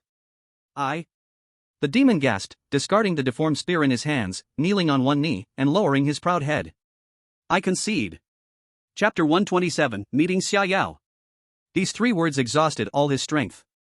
The demon fumbled in his chest and pulled out a completely black token, intricately carved with complex patterns. His voice was hoarse and dry, filled with a sense of defeat. This is the Imperial Domain Pass. With it, the defense array inside the palace will no longer attack you. He paused, raising his complicated eyes, staring hard at Chu He. But, kid, don't think that defeating us means anything. The Empress's trial is the true despair. It can't be passed with mere strength. Chu He took the token, tossing it lightly in his hand, feeling its cold, extraordinary texture. He grinned at the demon. Thanks, bro. But despair, well, I've seen plenty of it, so this time it doesn't matter. As soon as he finished speaking, the ordinary casual clothes he wore suddenly transformed into countless tiny light particles, scattering with the wind. In the next second, a perfectly tailored, sleek black suit appeared out of nowhere on him. The slight air of youthful nonchalance instantly vanished, replaced by a graceful and mysterious noble demeanor. He even pretentiously adjusted a collar that had no wrinkles and inspected himself against the shining armor of a nearby guard. Not bad, people do rely on their looks, the ancients weren't wrong, I look so handsome. The demon and the guards twitched at the corners of their eyes. Just then, a court attendant dressed in palace uniform quickly walked out from deep within the palace, respectfully bowing to Chu He. Mr. Chu He, please follow me. This female attendant clearly had already received orders, ignoring the chaos at the entrance, her attitude humble yet polite. Chu He followed behind the attendant, stepping into this heavily guarded palace. As they walked, countless obscure but powerful presences swept past from the shadows, filled with scrutiny and vigilance. But when they sensed Chu He holding the Imperial Domain Pass, they all quietly retreated. The attendant guided the way, whispering in explanation. Mr. Chu He, according to Her Majesty's orders, before you accept the formal trial, we must first obtain Princess Xia Yao's approval. This is His Majesty's strict order. No matter how excellent you are, if Her Highness the Princess disagrees, then everything is off the table. Chu He raised his eyebrow. Oh? Xia Qingyuan has this kind of skill? It seems this mother-in-law cares quite a bit about her daughter. Soon, they arrived in front of a palace that was extremely luxurious. At the entrance, two powerful female guards stood straight, their expressions cold. Please wait here for a moment, I will go in and make the announcement. The attendant bowed and went into the palace. Inside the palace, Xia Yao sat uneasily in front of her dressing table. Today, she wore an incredibly gorgeous pure white long dress, the hem intricately embroidered with silver threads and patterns of stars. Her long, black hair was carefully styled up, revealing a swan-like graceful neck. She looked like an elf bathed in moonlight, noble, pure, yet carrying a hint of an otherworldly chill. She was not used to this outfit. But this was the Empress's command, she said to welcome the incoming hero in the most grand manner. Hero? A faintly icy smile crept up Xia Yao's lips. In this world, besides that person, who was qualified to stand before me? Just then, the attendant's voice sounded at the door. Your Highness the Princess, there is a human male named Chu He outside, saying he has come to propose to you. The two words Chu He exploded in Xia Yao's mind like thunder. It's him. He has come. He really came to find me. In an instant, the princess, who was as cold as an ice mountain just a moment ago, suddenly radiated an astonishing light in her lifeless eyes. Swish! Before the attendant had finished speaking, he felt a blur in front of him, and a gentle breeze brushed past. The princess, who had been sitting at the dressing table, had vanished into thin air. Attendant? At the palace entrance, Chu He was bored, studying the carvings on the door. Suddenly, a familiar, faintly fragrant breeze rushed toward him. Then, a soft, warm body violently collided into his arms without care. The immense force made him take half a step back. The person in his arms hugged him tightly, her body trembling slightly with excitement, burying her face deep in his chest, greedily breathing in his scent. The two female guards at the entrance, along with the attendant who had just chased out, were all frozen in place. Their jaws nearly dropped to the ground. Is this the Xia Yao princess who was cold as ice towards any male creature, not even looking at them twice? She actually took the initiative to throw herself into his arms? Chu He felt the excitement and dependence of the person in his arms, and his heart softened. He gently patted Xia Yao's back and whispered in her ear. I'm here. Xia Yao did not look up, merely muttering an After a long while, she slowly lifted her head, her breathtakingly beautiful face filled with both surprise and worry, her emotions incredibly complex. How come, you came so fast? Chu He looked at the light in her eyes and couldn't help but pinch her smooth cheek. What? My princess, do you not want me to come find you quickly? Of course I do. Xia Yao nearly blurted it out but then shook her head vigorously. But I don't want you to. Chu He laughed. He immediately understood the meaning behind Xia Yao's contradictory words. Alright, don't just stand at the door. Chu He took her hand, speaking gently. Let's go inside and talk. Amidst everyone's dazed gaze, Chu He was led by Xia Yao into the princess's palace. The interior of the palace was extremely luxurious. A huge crystal chandelier hung from the dome, casting a soft glow. Underfoot was a thick and soft carpet, and the walls were adorned with artworks of unknown painters, with gilded carved furniture. Every detail exuded ultimate refinement and elegance. This is completely the room of a princess from a fairy tale. Xia Yao was like a creature without bones, completely leaning against Chu He, and the two sank into the soft sofa together. She was like a little cat, nuzzling in his arms, finding the most comfortable position before contentedly closing her eyes. Chu gently held her, recounting the latest task issued by the master in full detail. Get married, have children, and successfully make the partner pregnant within 45 days. After hearing Chu He's account, Xia Yao suddenly opened her eyes wide, a chilling glare flashing in them. It seems Chi was right. Her voice turned cold with anger. He is openly targeting you. Yes, he is too lazy to even pretend now, he has literally written "I want to get you" on his face. Chu He chuckled self-deprecatingly. He gently stroked Xia Yao's long hair, trying to comfort her. But Yao, you don't have to worry too much. Did you forget? Our intimacy is just a bit away, which means our bloodline power is already very close, even highly compatible. That so-called one ancestor blood pool of your Shuni clan probably can't kill me, it might just let me soak in a bath and scrub off some skin. Chu He's tone was filled with a hint of teasing. Wait, now I have merged the bloodlines of 3 clans, maybe if I squat in that pool, I can even suppress it in reverse. Who knows, that pool might change its surname to Chu in the future. Xia Yao chuckled at his words, her worries dissipating a bit, but a lingering sorrow still rested between her brows. She nodded absently. Yes, the man before her was no longer the human she needed to protect back then. He had created too many miracles. Perhaps, this time too. The two held each other tightly, savoring this rare warmth before the storm. No one spoke again, but their feelings flowed silently in the air. After an unknown period, a gentle knock on the door broke the silence. Your Highness the Princess, Mr. Chu He, Her Majesty the Empress requests your presence in the central hall. It has arrived, what needs to be faced must be faced. Chu He and Xia Yao exchanged firm glances, seeing determination in each other's eyes. They stood up, adjusting their clothes. Xia Yao naturally linked her arm with Chu He's. Let's go. From the palace to the central hall, there was a long corridor. With their current strength, they could reach it in an instant with just a thought, a blink. But they didn't. The two walked like an ordinary couple, step by step, slowly moving down the vast and magnificent corridor. Their footsteps echoed clearly in the silent palace, making the sound particularly distinct. Their shadows were stretched long on the smooth stone walls on either side. No one spoke, just quietly walking, feeling the warmth of their arms touching, enjoying this final quiet moment that belonged solely to them. They knew that when they finished this path and opened that big door, a storm beyond their predictions awaited them. Chapter 128, Bloodpool Trial. The scene behind the door made Chu He, who was used to grand occasions, slightly narrow his pupils. This was a magnificent palace capable of accommodating thousands of people. The dome reached high into the sky, embedded with countless crystals emitting a soft glow, forming a dazzling galaxy. The floor was as smooth as a mirror, reflecting the starlight from the dome, making it hard to tell whether they were standing on the earth or floating in the universe. The entire hall was luxurious to the extreme, yet it carried a sense of cold order, like a beautifully crafted giant cage. On both sides of the hall stood several hundred figures in neat rows. They were all dressed lavishly, their presence deep and vast like the ocean, with eyes that were either scrutinizing, curious, contemptuous, or cold, like countless invisible probes. As they pointed their weapons sharply at the incoming Chu He. These are the core nobles of the Su and I Empire. Each one possesses a terrifying power capable of causing a bloodbath in the outside world. However, Chu He merely swept his gaze over them casually, his eyes eventually landing on two familiar faces in the crowd. He grinned, showing his white teeth, and without hesitation waved his hand towards them. In the crowd, the towering and muscular Xia Yan flinched slightly at the corners of his mouth, but his gaze was no longer filled with disdain as before. This kid, after just a few months, actually managed to pierce through the royal guard of the Rakshasa unscathed and walked up here in broad daylight. Just this level of strength and courage was enough to make him, the elder uncle, look at him with higher regard. Next to him, Xia Nua's eyes brightened, and he secretly gave a thumbs up. The surrounding Su and I nobles were stunned upon witnessing this scene. Who is this human boy? How could he know Prince Xia Nua and Prince Xia Yan? Looking at Prince Xia Yan's complex expression, this relationship, it's not simple. Whispers of discussion began to spread through the crowd. However, Chu He had already retracted his gaze, no longer looking at them.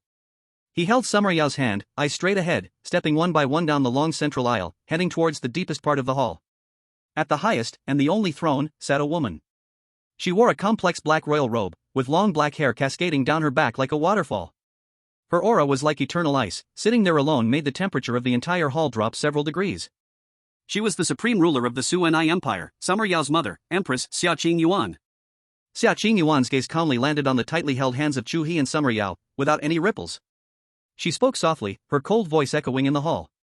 Chu He, it seems you are ready. Chu He stopped, lifting his head to meet the gaze of the woman on the throne, his future mother-in-law in name. He still wore his signature smile, unyielding yet humble. Yes, I am ready. He scanned the nobles on both sides of the hall and spoke loudly. To all the uncles, elder uncles, aunts, older sisters, younger brothers, and sisters present, I ask you to be witnesses today. I, Chu He, wish to marry Summer Yao. At this declaration, the crowd was in an uproar. Impudent! A mere human dares to speak such wild words. You have no idea the heights of heaven or depths of earth. How dare you call the princess by her name? Your Majesty! Please allow me to eliminate this madman who has insulted the dignity of the royal family. Angry shouts rang out, and killing intent locked onto Chu He. Summer Yao's expression instantly turned cold, the power of silence within her stirring, but it was gently quelled by Chu He squeezing her palm. On the throne, Xia Qingyuan remained expressionless. She paid no attention to the surrounding noise, simply nodding lightly to Chu He. Good. You know the rules, you can start anytime you wish. A single word good suppressed all opposition and anger. This is the majesty of the Empress. Chu He pondered for a moment, without any hesitation. It can be now. Xia Qingyuan looked deeply at him. Good. The moment the words fell, Chu He felt the surrounding space twist. The luxurious palace before him shattered like broken glass, and the next second, a damp, hot air mixed with the stench of blood and decay poured into his nostrils. The scene had already switched. They arrived at a massive underground cave. In the center of the cave was a giant blood pool over 100 meters in diameter. The liquid in the pool was as thick as blood plasma boiled for 1,000 years, bubbling dark red bubbles. Beneath that viscous blood plasma, countless twisted, struggling shadows could be faintly seen. Silent wailing, floating, and sinking. A wave of fear and oppression from deep within the bloodline surged forth, as if to freeze and tear apart one's soul. Here is the foundation and forbidden ground of the royal family that looks down on all the blood pool of 10,000 ancestors. Xia Qingyuan's figure had unknowingly appeared by the edge of the blood pool. She stretched out her delicate finger, pointing at the repulsive blood pool in the distance, her tone lacking any warmth. Step in. Soak inside for 3 days and 3 nights. If you can come out alive, then you will have passed the test. She paused, as if stating a trivial matter. If you have any last words to say them now. Don't wait, or there will be no chance left. This statement sounded as if Chu He was already a dead man. Not far away, Xianhua trembled with excitement, not expecting that this man really dared to gamble his life for love. At that moment, he lost his usual laughter, wearing a serious expression. Chu He remained silent, recalling the things that had happened in the 3 months since he had arrived in this world. They were more thrilling and heart-pounding than the past 20 years of his life combined. So many scenes, so many people, so many events flashed through his mind one by one. Thousands of words were blocked in his chest, but he did not know where to start. In the end, all emotions transformed into a deep gaze at the girl in front of him. He turned around, looking at Xiaoyao's pretty face filled with tension and fear, and spoke seriously. Wait for me to come out. After saying that, he turned to walk towards the deadly blood pool. However, a soft yet powerful hand firmly grasped his arm. In the next moment, Xiaoyao suddenly threw herself into his arms, holding him tightly, her body trembling violently from fear. Her plea came from his chest, filled with a crying tone. Don't go. I won't marry anymore. I don't want you not to marry. Isn't it good like this? I just want you to live. She cried. That cold and proud princess, who viewed everything as dust, now cried like a helpless child. Chu He's heart twisted painfully. He certainly understood Xiaoyao's feelings. But, the arrow was on the bowstring, it had to be released. The master's mission was a guillotine hanging overhead. The test in front of him was a dead end, but also the only chance he could grasp. He needed stronger power. And now was the opportunity to completely reassure Xiaoyao. Wasting another 40 days living in cowardice was worse than taking a gamble now. Chu He gently pushed her away, cupping her tear-stained face with both hands, using his thumb to tenderly wipe her tears. Then he lowered his head and placed an incredibly solemn kiss on Xiaoyao's smooth forehead. Be obedient. His voice carried an undeniable firmness and gentleness. Xiaoyao's crying suddenly stopped. She looked blankly at Chu He, gazing into the determination in his eyes. She knew that Chu He had made up his mind. A trace of imperceptible emotion flashed in Xia Qingyuan's eyes. This scene before her was so similar to her past self. In Xiaoyao's gaze, mingled with endless despair and pain. Chu He turned around, no longer hesitating at all. He faced the terrifying aura capable of dissolving everything, took a step forward, and leapt into the blood pool of 10,000 ancestors. Splash! The viscous blood plasma instantly swallowed his figure, leaving not a ripple behind. Chapter 129, If he dies, I will never live alone. The viscous blood plasma instantly swallowed Chu He's figure. Xiaoyao's heart sank into an endless abyss. Extreme cold and fear seized every nerve in her body. Blood pool of 10,000 ancestors. These 4 characters represented the ultimate fear and awe for every member of the royal family. That was the source of bloodline, and also the most brutal execution ground. For countless years, how many heinous beasts or outsiders who tried to challenge royal power had been thrown into this blood pool? Not even a bone will be left, his soul completely destroyed, never to be reborn. Chu He, he's finished. Xiaoyao's mind went blank, her body swaying as if she were about to collapse to the ground. However, just when everyone thought Chu He had been completely dissolved. Goo! A bubble suddenly appeared on the calm surface of the blood pool. Then, a hand reached out from the thick blood plasma, grabbing the edge of the pool. Soon, a wet head emerged. Chu He shook his blood-soaked hair, looking as graceful as if he were in a shampoo commercial. He wiped his face and grinned at the breathtakingly beautiful figure on the shore, who was already crying so much that her face was drenched, swaying like she was about to fall. Yao Yao, don't cry. This is just a more advanced hot spring, the water temperature is just right. He even pretended to scoop up some blood plasma and smell it, then exaggeratedly wrinkled his brow. Except for the smell, there's a bit of rust, but otherwise, it's not bad. By the way, do you guys offer a scrub service? How much is it for an extra hour? The entire place fell into deathly silence. Everyone's expressions froze on their faces. The noblemen, who had been waiting to see the show, to watch how Chu He would be corroded into a pile of bones, now looked as if their eyes were about to pop out, their mouths wide enough to fit a fist. Xia Yan's burly body suddenly stiffened, his jaw nearly dislocated. What did he see? That kid treated the Wanzu blood pool like a bathhouse? And then asked if they offered a scrub service? This is a forbidden place that even the soul of an SSS-level powerhouse can dissolve. Xia Nuo first froze for 3 seconds, then nearly jumped up in excitement. Awesome! Brother-in-law is awesome. I knew it. This man always creates miracles. Xia Yao was also stunned. She stared blankly at the man still acting cool in the blood pool, forgetting to shed any more tears. Just a second ago, he was in hell, and in the next moment, this sudden flashy move made her heart skip a beat. The huge contrast made her heart, which had been stuck in her throat, suddenly drop back down. Looking at Chu He's playful expression, she let out a laugh through her tears. Tears still clung to her long eyelashes, but her lips had already begun to curve upward. This guy, he's always like this. No matter how desperate the situation, he always finds a way to reassure people with his unique style. Ding! Detected intense emotional fluctuation from Princess Xia Yao, intimacy plus 0.1%. Ding! Current intimacy, 99.1%. Ding! Intimacy plus 0.1%. Ding!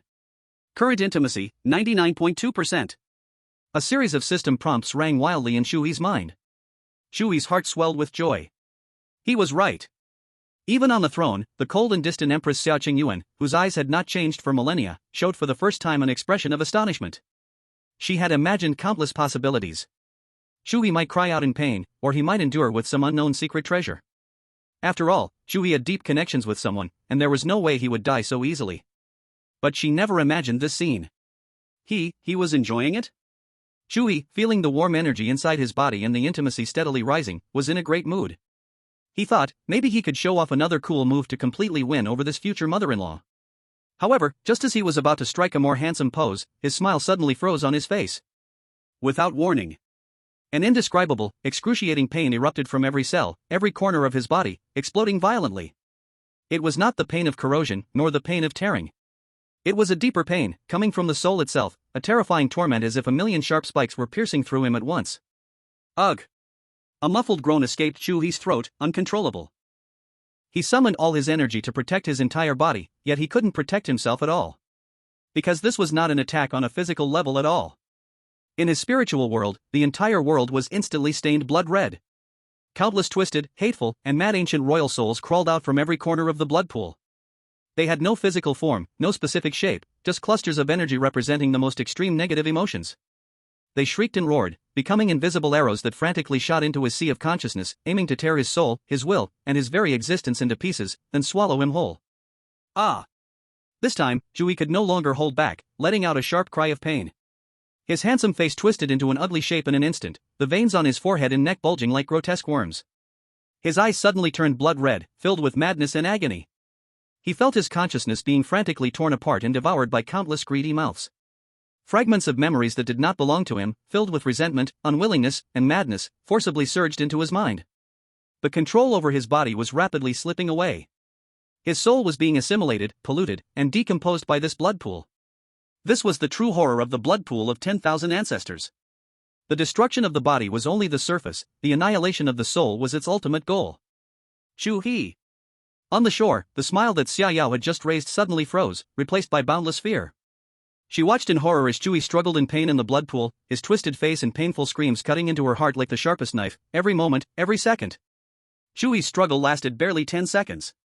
His gaze, visibly fading, began to lose focus, ultimately becoming hollow and lifeless. At last, he slowly and weakly sank into the thick blood pool. This time, not a single bubble surfaced again. The surface of the blood pool returned to a dead calm. Time stood still at that moment. The color drained from Xia Yao's face at a terrifying speed, turning as pale as paper. Her world had collapsed. No! A scream so shrill it hardly seemed human erupted from deep within her throat. Boom! A visible surge of black energy erupted from her small body like a volcano that had accumulated for millions of years. The power of annihilation went completely berserk. Black lightning surged frantically around her, tearing apart space and obliterating light. The entire underground cave trembled violently under this terrifying power, as if it would collapse at any moment. Xia Yao transformed into a stream of black light, recklessly charging towards the blood pool that had devoured her beloved. She wanted to tear this blood pool apart. She wanted to bring back her Chu He. Even if it meant her own destruction. Just as she was about to touch the blood pool, a cold hand, containing an irresistible force, suddenly appeared and tightly gripped her arm. Xia Qingyuan's figure appeared before her like a ghost. This is his trial, you must not interfere. The queen's calm voice rarely showed a fierce tremor, carrying a trace of barely perceptible shaking. Let go of me. Xia Yao's eyes were blood red, looking like a madman, wildly struggling and sending the power of annihilation recklessly towards her mother. However, the gap in strength was like a chasm. Xia Qingyuan simply stood there, letting the black energy that could obliterate everything crash against her, yet she remained completely unmoved. She tightly restrained her daughter, refusing to let her take a single step over the line. Let me go. Please, let me go. Xia Yao was firmly frozen in place, helplessly watching the eerily calm blood-colored water of the pool. All the power, all the pride, in this moment turned into the deepest helplessness. She screamed madly, begging. 2 lines of blood tears uncontrollably slid down from her beautiful eyes. On her extremely pale face, they left behind 2 shocking marks. Her voice became hoarse, broken, filled with endless despair and sorrow. If he dies today, I will never live alone. Chapter 130, Did he eat the blood pool? Xia Yao's hoarse, broken voice, filled with blood tears, echoed in the silent cave. Xia Qingyuan's hand, gripping her daughter's arm, trembled uncontrollably. Those black eyes, seemingly frozen for thousands of years, sharply contracted. She looked at her daughter's face, pale without a hint of color, yet burning with a crazy flame, and in an instant, her heart, sealed for countless years, was violently struck. Long ago, she once stood by the blood pool, watching the man she deeply loved being consumed, feeling the despair of the sky falling and her soul being drained. She had also thought of jumping down, following him away. But she could not. Because in her womb, 2 new lives were already growing. For the children, she must live on. She buried all her love and hate deep in her heart, put on a cold mask, and became a decisive, ruthless queen. She knew one day, a godlike figure had descended before her, easily elevating her to the unreachable SSR level. The first thing she wanted to do after gaining power was to destroy this blood pool that took away her beloved. But the master stopped her. And that being, in front of her, jumped into the blood pool, soaking in it for a full hour, then came out unharmed. Moreover, from the bottom of the pool, they brought out a faint spark that was almost extinguished, so small it was like a needle. The master told her that her husband was the vermilion bird, possessed the power of resurrection, and was not truly dead. As long as they brought this spark back to the vermilion bird kingdom, one day, he would be reborn in the flames. And this blood pool must remain. She clearly remembered the words of the master. When the fated one uses their own power to break through life and death, its mission will only then end. She has followed the master's will to this day. Watching her daughter in such unbearable pain, she first felt doubt about the master's arrangement. Had she known this, even if it meant defying the master's will and facing divine punishment, she should have destroyed this cursed place long ago. Just when the air in the entire cave became oppressive and stagnant, and everyone believed Chu He's spirit had died, a strange change suddenly occurred. Gulu. An extremely faint sound echoed in the silent cave. The blood pool, which had already regained its calm, unexpectedly showed a small whirlpool where Chu He had been swallowed. At first, the whirlpool was only the size of a fingernail, spinning slowly. Xianhua rubbed her eyes, thinking she was mistaken. But the next second, that small whirlpool suddenly accelerated. It expanded and spun at a visible speed, from the size of a cup, to a basin, and then to a huge grinding wheel. Whoosh! A terrifying and unimaginable sucking force erupted violently from the center of the whirlpool. The entire blood pool began to shake violently, making a gulu-gulu sound like an ancient giant beast drinking water. What the hell? What's happening? Look! The blood pool. The blood pool is moving. What is that? A whirlpool? My God! It's swallowing the blood pool. All the nobles who were watching, including Xia Yan, stared in shock at the unimaginable scene before them. The pool water, thick as blood plasma, was being crazily pulled by an invisible force, forming a huge blood-red tornado that connected heaven and earth, madly pouring into the center of the whirlpool. The water level of the blood pool was plunging at a horrifying speed. 1 meter. 5 meters. 10 meters. Countless years soaked in blood plasma, the pool walls turned dark red and smooth, inch by inch exposed. Xia Yao stopped struggling. She stared blankly at that terrifying whirlpool, where the blood-tear-streaming red eyes lost their despairing gray and reignited a spark called hope. Xianhua shook with excitement, his fists clenched so tightly that nails dug painfully into his palm, and he kept muttering. I knew it. I knew it. My brother-in-law is not an ordinary person. He is the chosen one. He is the only one. This wave is stable. Xia Qingyuan also released her grip on her daughter.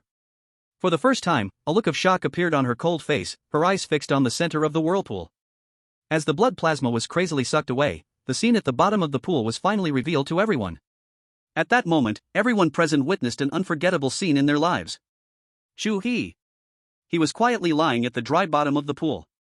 He was not dead. At the position of his lower abdomen, a gigantic black whirlpool over 3 meters in diameter spun wildly, just like a real black hole. All the blood plasma absorbed, along with countless twisted, struggling, wailing remnants of the virtual royal ancestors' souls, were mercilessly devoured by that black whirlpool. He was not passively enduring. He was actively devouring. He was treating the entire Wan ancestor blood pool as a buffet. I'm amazed. He is eating the blood pool, a noble stuttered, his voice trembling. Xia Yan's sturdy body swayed as he felt his brain wasn't enough. Is this something a person can do? Turning the foundation and forbidden place that the virtual royal family relied on to maintain bloodline purity and punish rebels into an energy package to absorb? What kind of monster is this kid? The frenzied swallowing continued. In less than 10 minutes. The forbidden place, which had made countless virtual royal families pale with fear and buried unknown strong warriors, the Wan ancestor blood pool. Completely drained. When the last trace of blood-colored energy was absorbed into Chu He's abdominal whirlpool, accompanied by the final scream of resentment and unwillingness, that gigantic black whirlpool suddenly shrank and finally turned into a black dot, disappearing from sight. Boom! Without the support of the blood pool's energy, the entire giant underground cavern began to tremble violently, the ceiling's crystals flickering as if they would collapse at any moment. The whole world went silent. In the vast cavern, only a huge stone pit was left empty and bottomless. And at the bottom of the pit lay a figure that radiated a strange red light, completely motionless.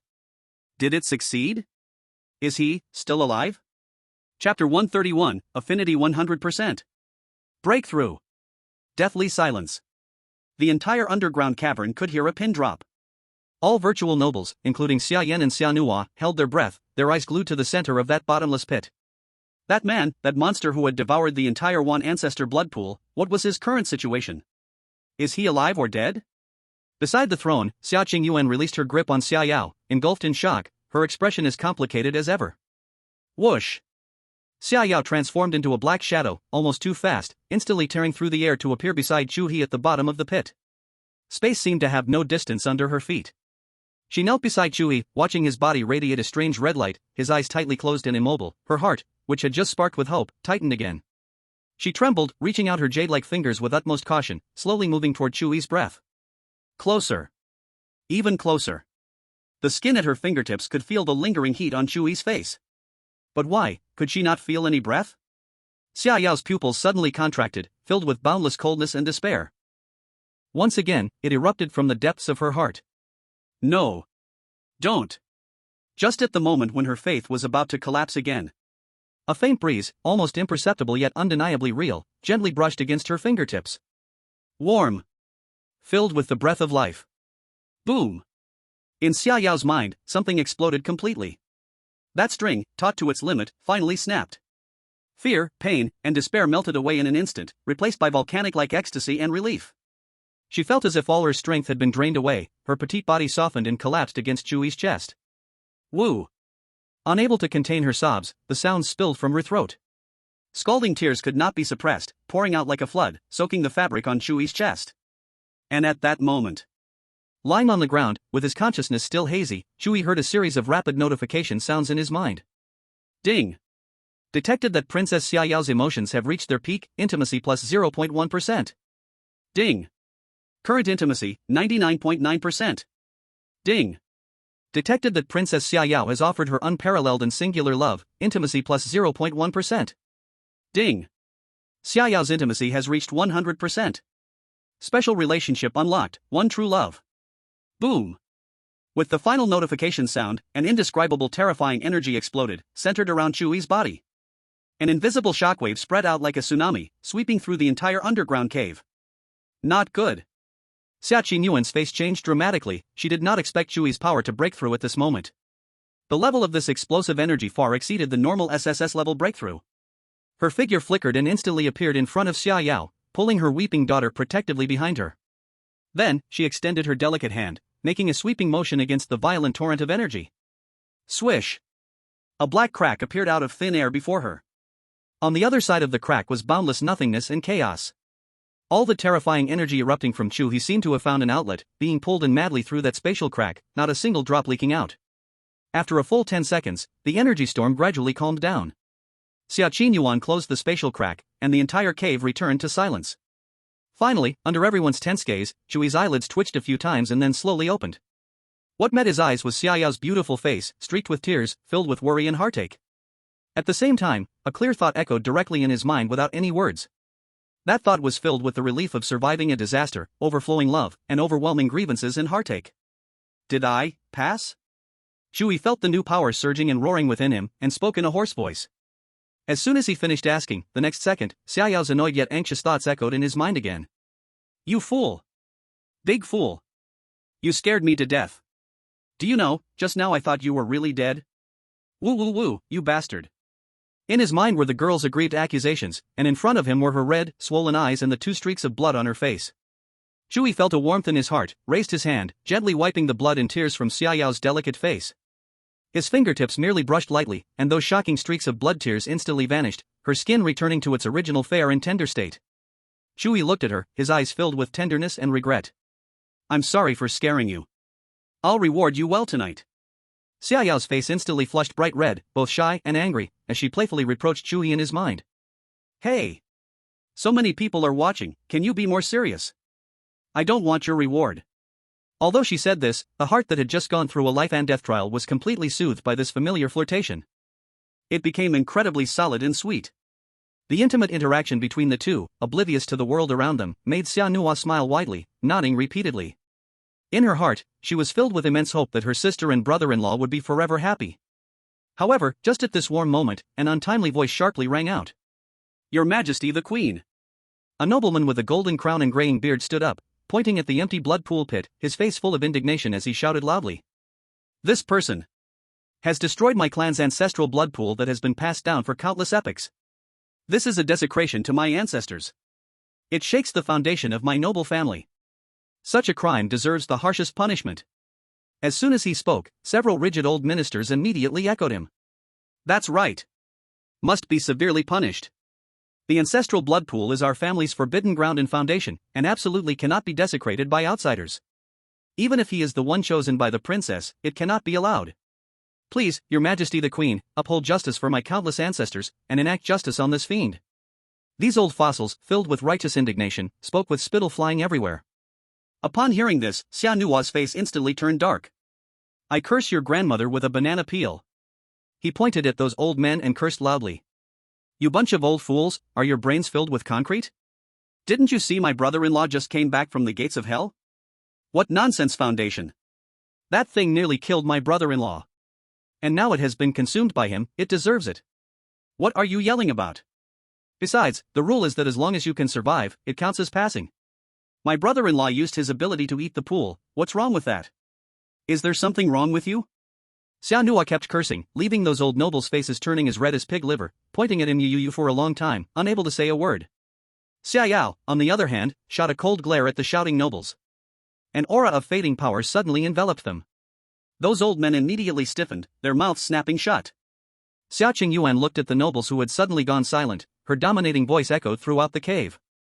The rule is, if he can survive 3 days and 3 nights in the blood pool, it counts as passing the test. No matter what means he used, whether he withstood it with secret treasures, or drank the blood pool dry. He survived, so he passed. In this matter, Chu He is in no wrong. Her words were firm and undeniable. The leading old noble still felt unwilling and wanted to argue. Xia Qingyuan's cold gaze suddenly fell upon him. If there is still dissatisfaction, face me in single combat. If you win, you decide. The queen's voice was calm, yet contained a horrific pressure that could freeze the entire world. Let's see if you live or die. Chapter 132, He wishes for her to marry his daughter. The leading old noble, with a graying beard who had been shouting, trembled suddenly. He felt he was not being stared at by a person, but rather a fierce ancient beast that devours others, already opening its mouth wide. That solidified pressure made all his bones moan, and his blood nearly froze. Face the queen in a duel? Let alone a single move, he was afraid he couldn't even withstand a glance from the queen. Puff! The old noble's legs went soft, unable to support himself, and he collapsed to the ground. Around him, the other nobles who had echoed him just moments ago were even more terrified, turning pale, each burying their heads lower than a quail, wishing they could dig a hole and bury themselves. Chu He watched the scene with great interest and then glanced at the stunning woman in front of him, who spoke the harshest words in the calmest tone. He silently clicked his tongue in admiration. So impressive. Truly does she live up to being Xia Yao's mother. Her way of handling problems is simple, brutal, and effective. Xia Yao's character is indeed inherited from her.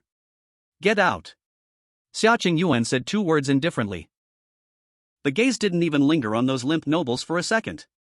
The group of nobles, with a look of relief, rolled and crawled, using every ounce of strength they had, frantically escaping from this place that terrified them. The vast underground cave suddenly became quiet. Only Chu He and the Xia family remained. Xia Qingyuan turned around, and the queen's aura, which could freeze everything, instantly disappeared without a trace. She looked at Chu He, and in her deep black eyes, as dark as the night sky, there appeared a gentle smile that made Xia Yan and Xianhua shiver. Chu He. Her voice was soft, as if she had turned into a different person. Your performance today truly surprised me. I thought you would only struggle inside, but unexpectedly, you swallowed the pool. Xianhua couldn't hold back any longer, and rushed over, slapping Chu He's shoulder with a face full of admiration, spitting everywhere. Yes, yes. Brother-in-law. That vortex. OMG. It spun so fast. It just sucked all the water from that pool into your stomach. I was dumbfounded. Chu He scratched his head, showing a bewildered expression as if just waking up. Aha. I'm really sorry for causing you trouble. Actually, I don't know what happened. At that moment, I felt like my soul was going to be torn apart, then everything went black, and I knew nothing. His words were half true and half false. It was true that he was attacked by the remnant soul, but he was vaguely aware during the swallowing, he just didn't expect the commotion to be so great. But at this time, playing dumb was the right choice. Xia Yao held his hand tightly, hearing him talk about the pain he had felt made her little hand tighten even more, her eyes filled with unshakable sorrow. Xia Qingyuan chuckled softly. You did very well. Her words made Chu He, Xianhua, and Xia Yan all freeze in unison. Did very well? You treated the ancestral pool of your forefathers as a buffet, and this is called doing well? Xia Qingyuan's gaze shifted to the empty giant pit, her eyes becoming distant and complex, with a deep sorrow and relief intertwined. Even if you didn't destroy it today, it won't be long before I erase it with my own hands. Upon hearing this, everyone was shocked, but they quickly realized something. No one knew how to comfort this powerful queen. Xia Yao and Xianhua hugged Xia Qingyuan from the left and right, trying to bring her warmth with their body heat. Xia Yan sighed deeply at this scene. Chu He nodded, indicating that he understood. He cleverly changed the subject and curiously asked, by the way, Your Majesty, do you know how I swallowed that blood pool? I feel a bit uncertain about what's inside my body. Xia Qingyuan glanced at him, seemingly surprised. What, you really didn't know the whole time? Xia Yao immediately jumped in to answer, gesturing as she mentally transmitted the scene of the moment directly to Chu He. It was right here. She pointed to Chu He's lower abdomen, the dantian area. When you passed out, a super huge black vortex suddenly appeared here, spinning really fast. Then all the blood, and those souls inside, were sucked in. Chu He received the image transmitted by Xia Yao and was also startled by the vortex that looked like a black hole. So it was like this. No wonder he felt an enormous and chaotic power inside him, yet it was firmly suppressed by a more dominant force. It seems that it's an upgraded version of the ability Destructive Siphon? Or could it be some mutation produced after merging with the powers of Qianhuan and Xingolf? He pretended to realize something and nodded, so that's how it is, I really passed out and knew nothing. Xia Qingyuan looked deeply at him, as if she wanted to say something, but finally just waved her hand. Never mind. Perhaps this is your opportunity. You should go back and rest for a few days, to completely stabilize the explosive power within you. When you feel ready, come find me for the second test. I think Yao Yao has probably already told you, it's to defeat my 3 destructive avatars. Their strengths are SSS 1-star, SSS 3-star, and SSS 6-star. She paused, her gaze sharpened, and spoke each word clearly. Remember, I will not go easy on you. After hearing this, Chu He showed no signs of nervousness on his face. He looked at Xia Qingyuan's serious face and felt joy bubbling inside him. This was like having the answer written all over her face. Not only had she clearly stated the levels of her strength, but she also emphasized that she would not go easy. According to the usual pattern, those who say such things often go easier than anyone else. This mother-in-law seemed eager for him to pass the challenge and marry her precious daughter. Chu He understood this in his heart but pretended to have a serious expression as he solemnly nodded to Xia Qingyuan. I understand. I will give it my all. Seeing his serious demeanor, Xia Qingyuan nodded in satisfaction, but a hint of amusement flashed in her eyes. This kid is quite good at pretending. She turned around, her figure turning into a streak of light, instantly disappearing from the spot, leaving behind a sentence lingering in the cave. I give you 5 days to prepare. As the queen left, Xianhua could no longer hold back and jumped in front of Chu He. Brother-in-law. This is tough. An SSS 6-star avatar. My mom is serious. Chu He, looking at his exaggerated acting, couldn't help but laugh and scold him. Enough of the show. He turned to Xia Yao, who had a worried expression and held onto him tightly the whole time, and playfully pinched her delicate nose. Don't worry, your mom is just giving me extra points. Huh? Xia Yao and Xianhua both froze, looking puzzled. Chu He smiled without speaking, but his eyes became incredibly confident. He turned around, looking at the bottomless pit, feeling the new power flooding and roaring inside him, which shared the same origin as the power of annihilation, yet was even more dominant and pure. His lips slowly curled up. 5 days? It won't take that long. 3 days will be enough. Chapter 133, Chatting. In Xia Yao's room, on the sofa.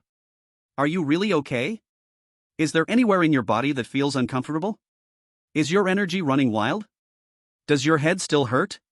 She asked anxiously and quickly, her flawless beautiful face full of worry. Chu He reached out and squeezed Xia Yao's smooth cheek.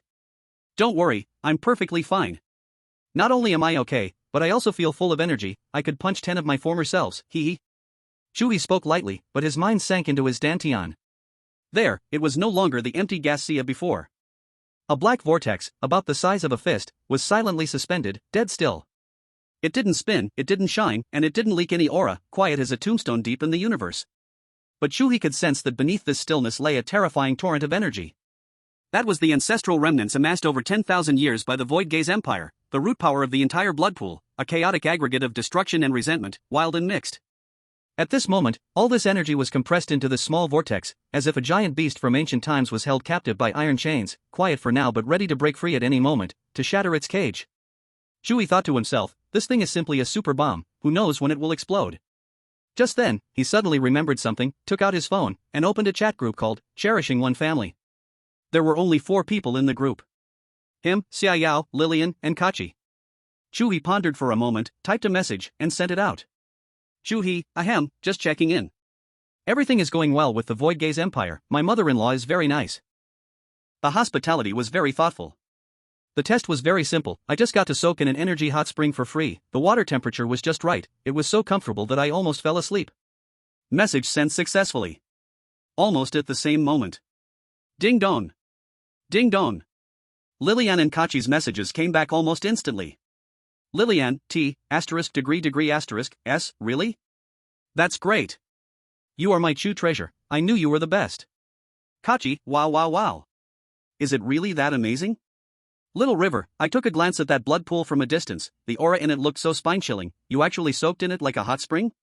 Looking at the compliments from the 2 girls, Chu He's lips curved up wildly, almost reaching his ears. Chu He?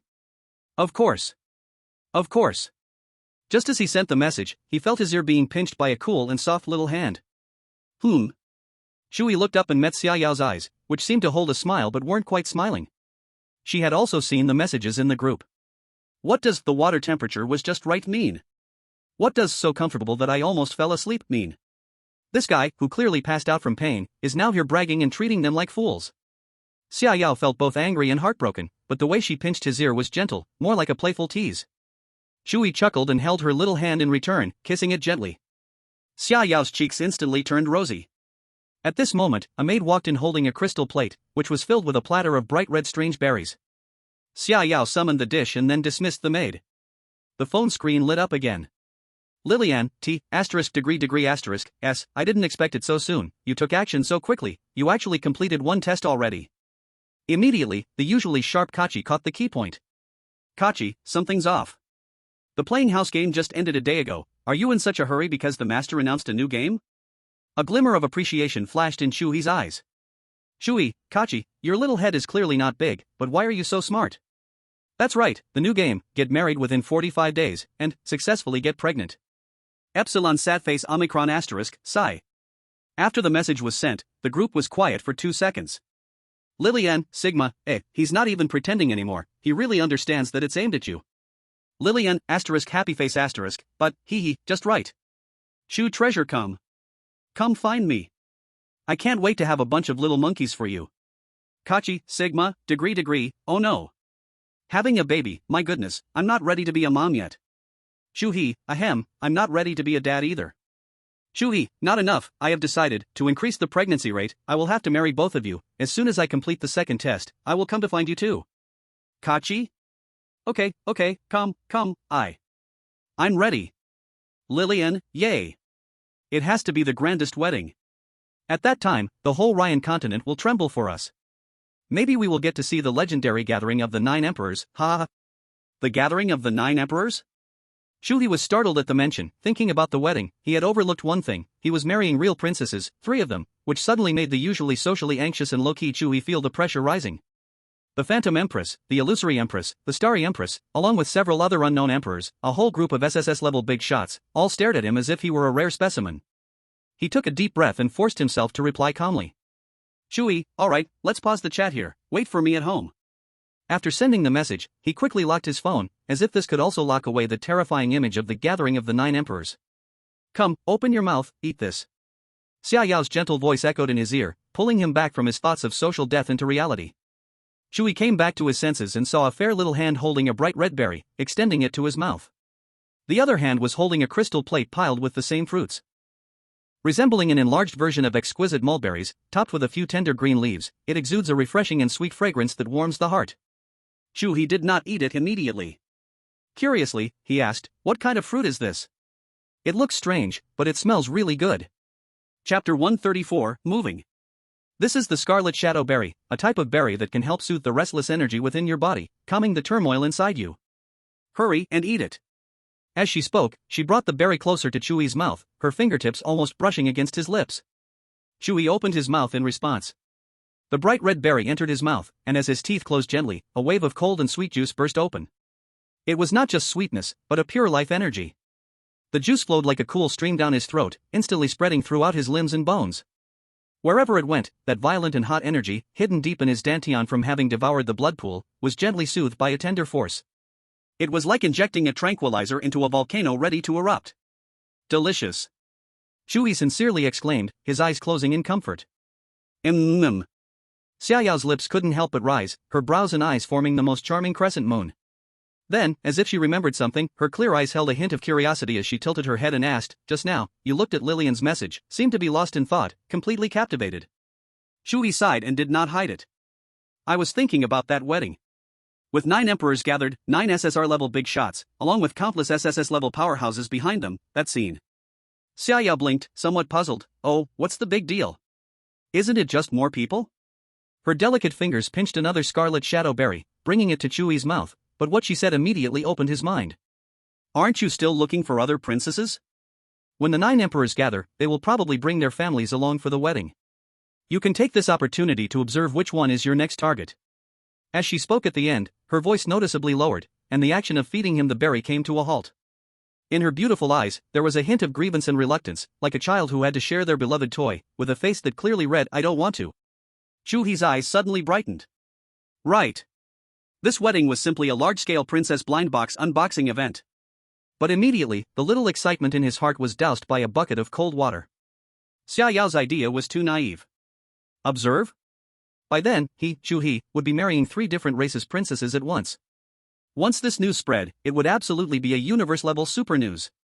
The other 6 emperors, as long as their brains weren't smashed in the door, upon seeing this princess collector, their first reaction would definitely not be, oh, my daughter has a chance, but rather to quickly and decisively pack their daughters into safe, locked cabinets with 10,000 locks.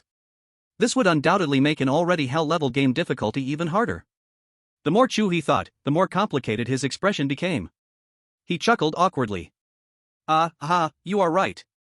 It's mainly because I prefer to keep a low profile. Just think about it, marrying 3 at once isn't too good for my image. Before he could finish, Xia Yao looked at him with a very serious expression, so intense it felt like it could cause a heart attack, and said, Indeed. What you're doing is no different from the scumbag who plays with several boats in the soap operas I've seen on Blue Star. It will undoubtedly provoke the disgust and vigilance of the other emperors. After she spoke, she gently stuffed the berry that was hovering in midair into Chu He's already petrified mouth. Chu He.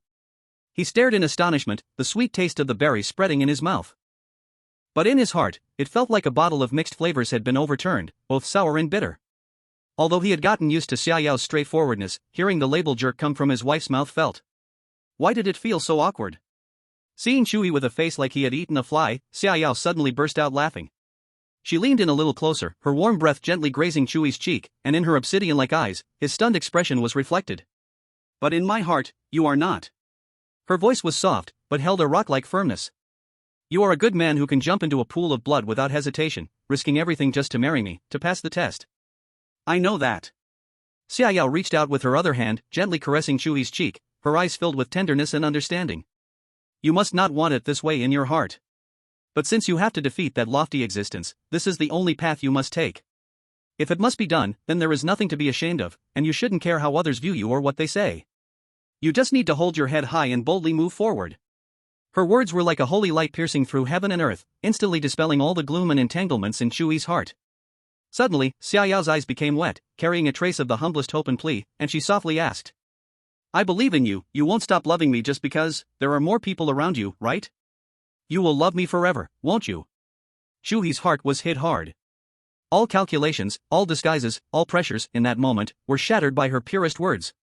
He stared blankly at the girl before him. With such a wife, what more could a husband ask for? Even if the road ahead was filled with mountains of swords and seas of flames, even if it meant opposing the gods, what was there to fear? Yao Yao. Chu He's voice was a bit hoarse, his eyes uncontrollably welling with warmth.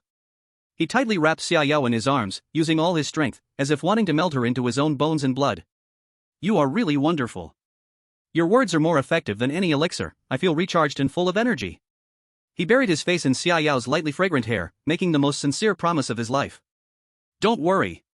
No matter what happens, no matter how many uncertainties lie ahead, I, Chu He, will always love you. Forever.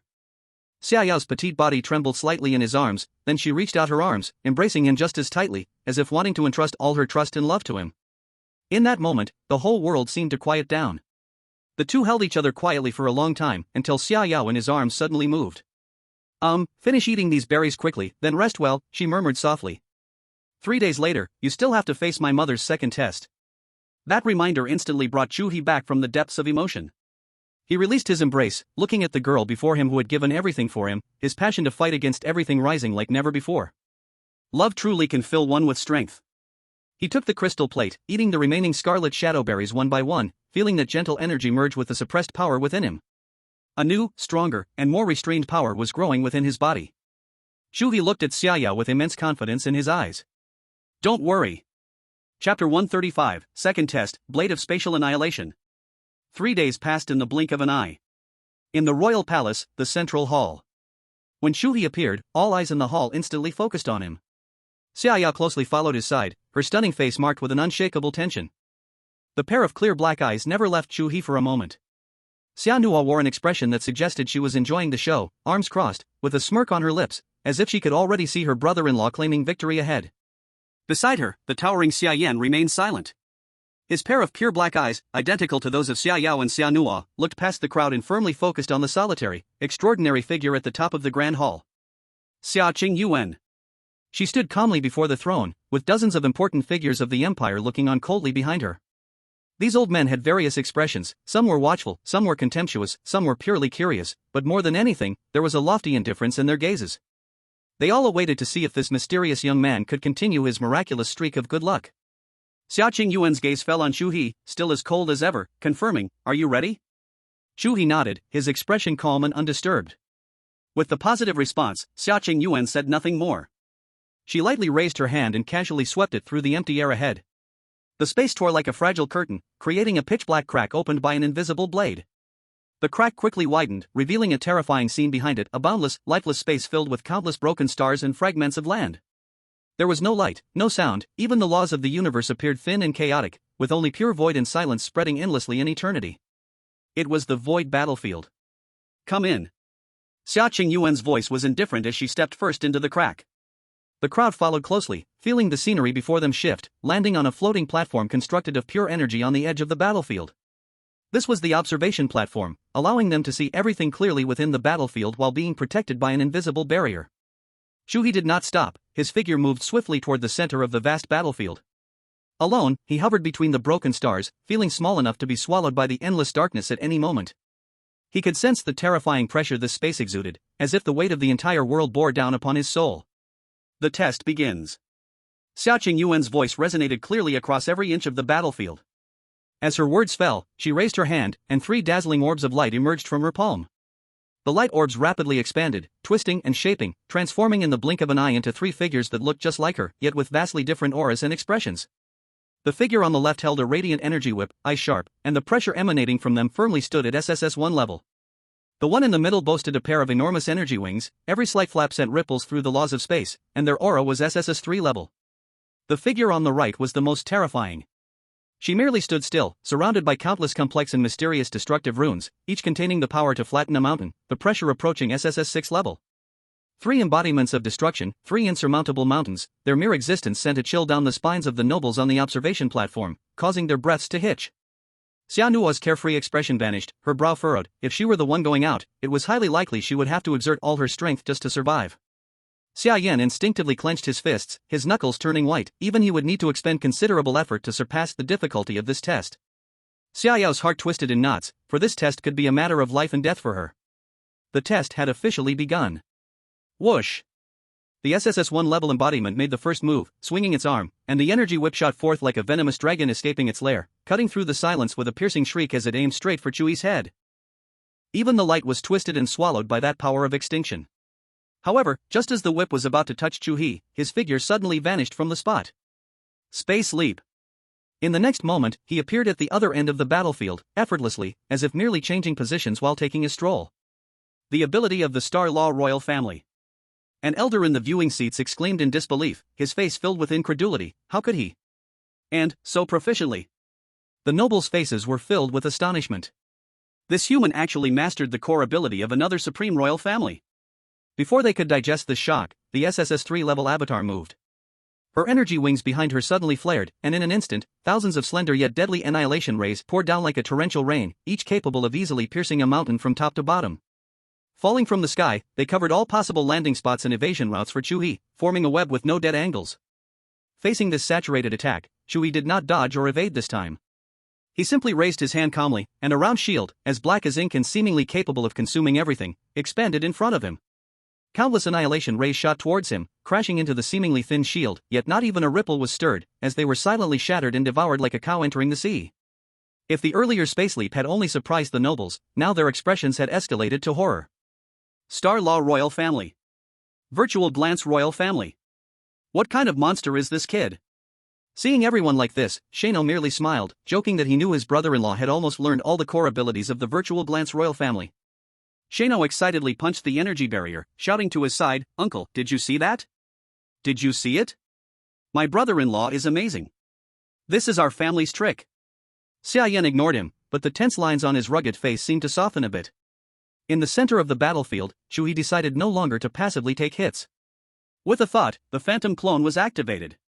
Dozens of Chu He appeared out of thin air, each striking a flamboyant pose, charging towards the 3 destruction avatars from all sides. If one looked closely, every clone's hand was coalescing the destruction fist of dark energy. At that moment, it would be a fist technique from the virtual glance royal family, gathering the power of extinction to the hand the destruction fist. However, the destruction avatars were not easy to deal with. Facing this illusionary army that could be mistaken for real, the strongest SSS-6 level avatar did not even raise her eyelids, merely slowly opening her mouth. Buzz! An invisible wave of destruction sound spread out in a spherical shape from her center at high speed. Where the sound wave passed, those vivid phantom clones were like bubbles under the sun, not even lasting an instant before being violently shattered into countless specks of light. Even the distant true body of Chu He was swept by the sound wave, feeling as if struck by a heavy hammer, his energy churning. Pure illusions were ineffective against this level of energy conglomerate. Chu He instantly understood and immediately changed his strategy. His gaze sharpened, no longer containing any thoughts of testing or playing around. In his left hand, silver spatial power rapidly gathered, causing the surrounding space to begin to twist and fold. In his right hand, dark extinction power surged wildly, emanating a terrifying aura that devoured everything. In the next second, he suddenly brought his hands together. Space and extinction, 2 utterly different yet equally domineering supreme powers, began to forcefully merge in an arcane way under his control. ZZZT. A harsh sound of energy friction echoed as a uniquely shaped weapon gradually formed in Chu He's palm. It was a blade with a spatial distortion texture, yet the blade was surrounded by a circle of pure darkness. Space Extinction Blade. This is the new move he comprehended in the past few days. At the moment the knife was fully formed, Chu He's entire aura suddenly changed, a sharp killing intent that surpassed mere annihilation or space shot up into the sky. He raised his head, his gaze like lightning, staring directly at the three powerful embodiments of destruction, ready to launch a true assault. Chapter 136, Trinity. Mother-in-law is here to kill her son-in-law. In the viewing area, the contempt on the faces of all the nobles completely solidified. That knife. He merged two supreme powers. This is impossible. The laws of space and annihilation are fundamentally opposed, forcing them together will only lead to energy self-destruction. How did he do it? Xia Yan stood like a mountain, his pure black eyes firmly locked onto the long knife in Chu He's hand, a heavy expression appearing on his rugged face for the first time. This kid always seems to produce some monstrous thing that overturns common sense. In the center of the battlefield, Chu He did not give anyone a chance to think. He moved. Target, the weakest SSS-1 level embodiment. Pick the soft one to squeeze. His figure transformed into a streak of light that tore through the darkness, the space annihilation blade in his hand dragging out a pitch-black trajectory that seemed to swallow even light, charging forward fiercely. However, Xiaoqing Yuan's embodiment possessed perfect combat instincts. The moment Chu He moved, the other two embodiments simultaneously attacked. Whoosh! The SSS-3 level embodiment flapped its wings with fury, transforming into an unpredictable phantom light, swiftly patrolling above the battlefield. Countless energy projectiles, capable of piercing stars, poured down like a torrential rain, accurately cutting off all of Chu He's chances to advance or evade. On the other side, the strongest SSS-6 level embodiment stood with hands clasped, ancient and obscure syllables flowing from her mouth. The destructive energy of the entire void battlefield responded immediately, gathering above her head into a visible massive vortex, the power to annihilate the world brewing within. Surrounding, harassing, charging. An impeccable combination of killing moves. The nobles in the viewing area couldn't help but breathe a sigh of relief, a cold smile reappearing at the corners of their mouths. After all, still too young, a bit of luck and he dares to challenge the Emperor's might? Under Her Majesty the Queen's perfect strategy, any trick is just a dying struggle. In the rain of deadly projectiles, Chu He swiftly traversed, swinging the space annihilation blade into a solid wall of knives, shattering each incoming projectile one by one. But his momentum was indeed being delayed by the endless harassment. His brow furrowed slightly. This won't do, he would be worn out alive. It must be settled swiftly. In the blink of an eye, he actually stopped dodging, directly braving the furious barrage, his figure forcing a path open, charging towards the SSS-1 level embodiment. Die! The SSS-1 level embodiment's gaze was icy, its energy whip let out a soul-rending shriek, enveloping the laws of annihilation as it swung down. This whip was extremely fast, extremely fierce. As the whip struck, Chu He's figure abruptly turned momentarily illusory. Thousand Illusions Power True Shadow Substitute. At the moment of being targeted by the attack, an entity substitute identical to his aura and energy fluctuations was created, taking the lethal blow. Bang! The substitute exploded into countless points of light on the spot. And Chu He's true self, like a phantom, appeared behind the SSS-1 level embodiment. It's my turn! He shouted low, the space annihilation blade in his hand drew a strange arc that disregarded distance, slicing straight towards the embodiment's arm. PSSST. There was no thunderous sound, only the dull noise of a blade cutting through rotten wood. The entire arm of the SSS-1 level embodiment holding the whip was severed at the shoulder. The severed arm dissipated into pure energy in mid-air. But the wound did not heal instantly. Silver space power ripped through like millions of steel needles, while the pitch-black annihilation power greedily consumed the embodiment's energy source. An irreversible destruction cycle formed at the wound. Such a domineering attack. Xia Yan's pupils suddenly contracted. Xia Nuo was even more excited, his face flushed, as he punched the railing and shouted at Xia Yan. Did you see that? Uncle! Did you see that? My brother-in-law is amazing. However, before Chu He could pursue, a terrifyingly strong pull suddenly erupted from under his feet. The SSS-6 level avatar's chanting was complete. A massive black magic array, covering a radius of 1,000 meters, unfolded beneath him, with countless destructive runes flowing, transforming into pitch-black chains of law, wrapping around Chu He, trying to drain him dry. Desolation Prison. Xia Yao's heart was instantly grasped tightly by an invisible hand.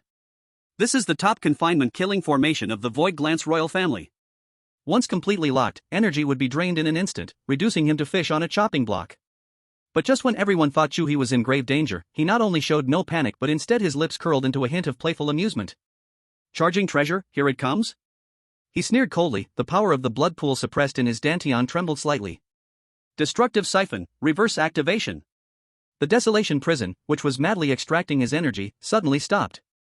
In the next second, the power of the magic array was forcibly reversed. The surging destructive energy, following those chains, transformed into the purest supplement, madly flooding back into Chu He's body. This scene made all the nobles in the viewing seats drop their jaws to the ground. What's happening? He is absorbing the energy of the magic array? In front of the throne, Xia Qingyuan, who remained expressionless, finally showed a hint of surprise in her cold eyes.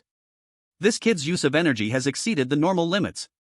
The destructive avatar seemed to be completely enraged by this unprecedented provocation. The SSS-1 avatar, with its severed arm, and the SSS-3 avatar, which was disturbing in midair, both abandoned their attacks and turned into streaks of light, fiercely charging towards the central SSS-6 avatar. Buzz! The three destructive avatars began to fuse together under the gazes of everyone present. A dazzling light, energy boiling. Their bodies melted, twisted, and combined, ultimately forming a terrifying shape that would make any soul tremble. A destruction giant, over 10 meters tall, with 3 heads and 6 arms. The 3 heads had layered pressures, while the 6 arms each condensed different forms of destructive power. K's aura, in the moment of fusion, surged wildly, far surpassing ordinary SSS-6 level, reaching an indescribable terrifying critical point. 3 Trinity. An old noble's voice trembled, his face filled with fear rooted deep within his bloodline. Xia Yao in the viewing seat turned pale as paper. Her hands were clasped tightly, her sharp nails deeply embedding into her palm, bleeding without her noticing. She could feel that the power contained in that fused body was enough to obliterate her in an instant. This was not a test at all. Her mother truly wanted to kill him. Xia Qingyuan seemed to notice her daughter's gaze, filled with shock, confusion, and pleading, but she did not explain. Chu He. Xia Yao murmured as the desolation power around her began to uncontrollably leak out, corroding the railing beside her with a sizzling sound. The 3 heads of the fused avatar, with 6 eyes, simultaneously locked onto the small figure below. K slowly raised its 6 arms, palms facing up. The laws of the entire void battlefield mourned, as endless dark energy gathered from all directions. Between K's 6 palms, a sphere was forming. A sphere just 3 meters in diameter, yet pure to the extreme, as if it could swallow all light, all existence a black singularity. The space around the singularity showed visible collapse and fragmentation. Death. An unprecedented crisis of death turned into a tangible chill, piercing through Chu He's soul. He knew this was a blow that would determine victory and defeat, life and death. The 3 faces of the fused avatar. With an indifferent expression. They raised the black sphere, a concentrated point of ultimate destruction, and suddenly threw it towards Chu He. Boom! Where the black ball passed, the space of the void battlefield was torn open, creating a hideous, dark, and eternally unhealable scar. All laws, all matter, under its presence, returned to nothingness. Chapter 137, Unlocking the Power of the Blood Pool. Confronting the mother-in-law directly. Chu He watched as the purest black singularity tore through the void, fiercely attacking him. It seemed small, and its speed was not fast, but it carried a terminal law that made the entire void battlefield tremble and wail. Where the black ball passed, the space was torn open into a hideous, dark, and eternally unhealable scar.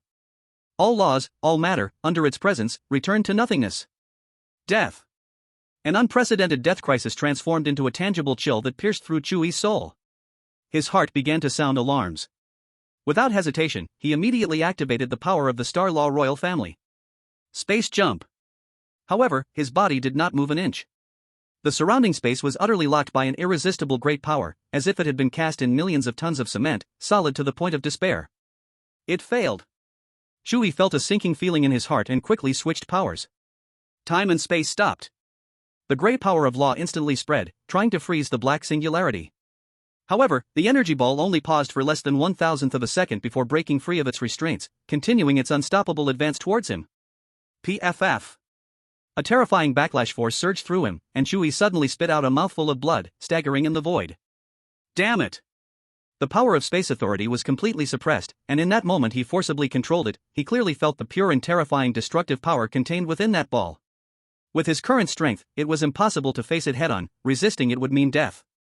Seeing the deadly singularity getting closer, Chu He could no longer hold back, shouting desperately towards the viewing platform. No, mother-in-law.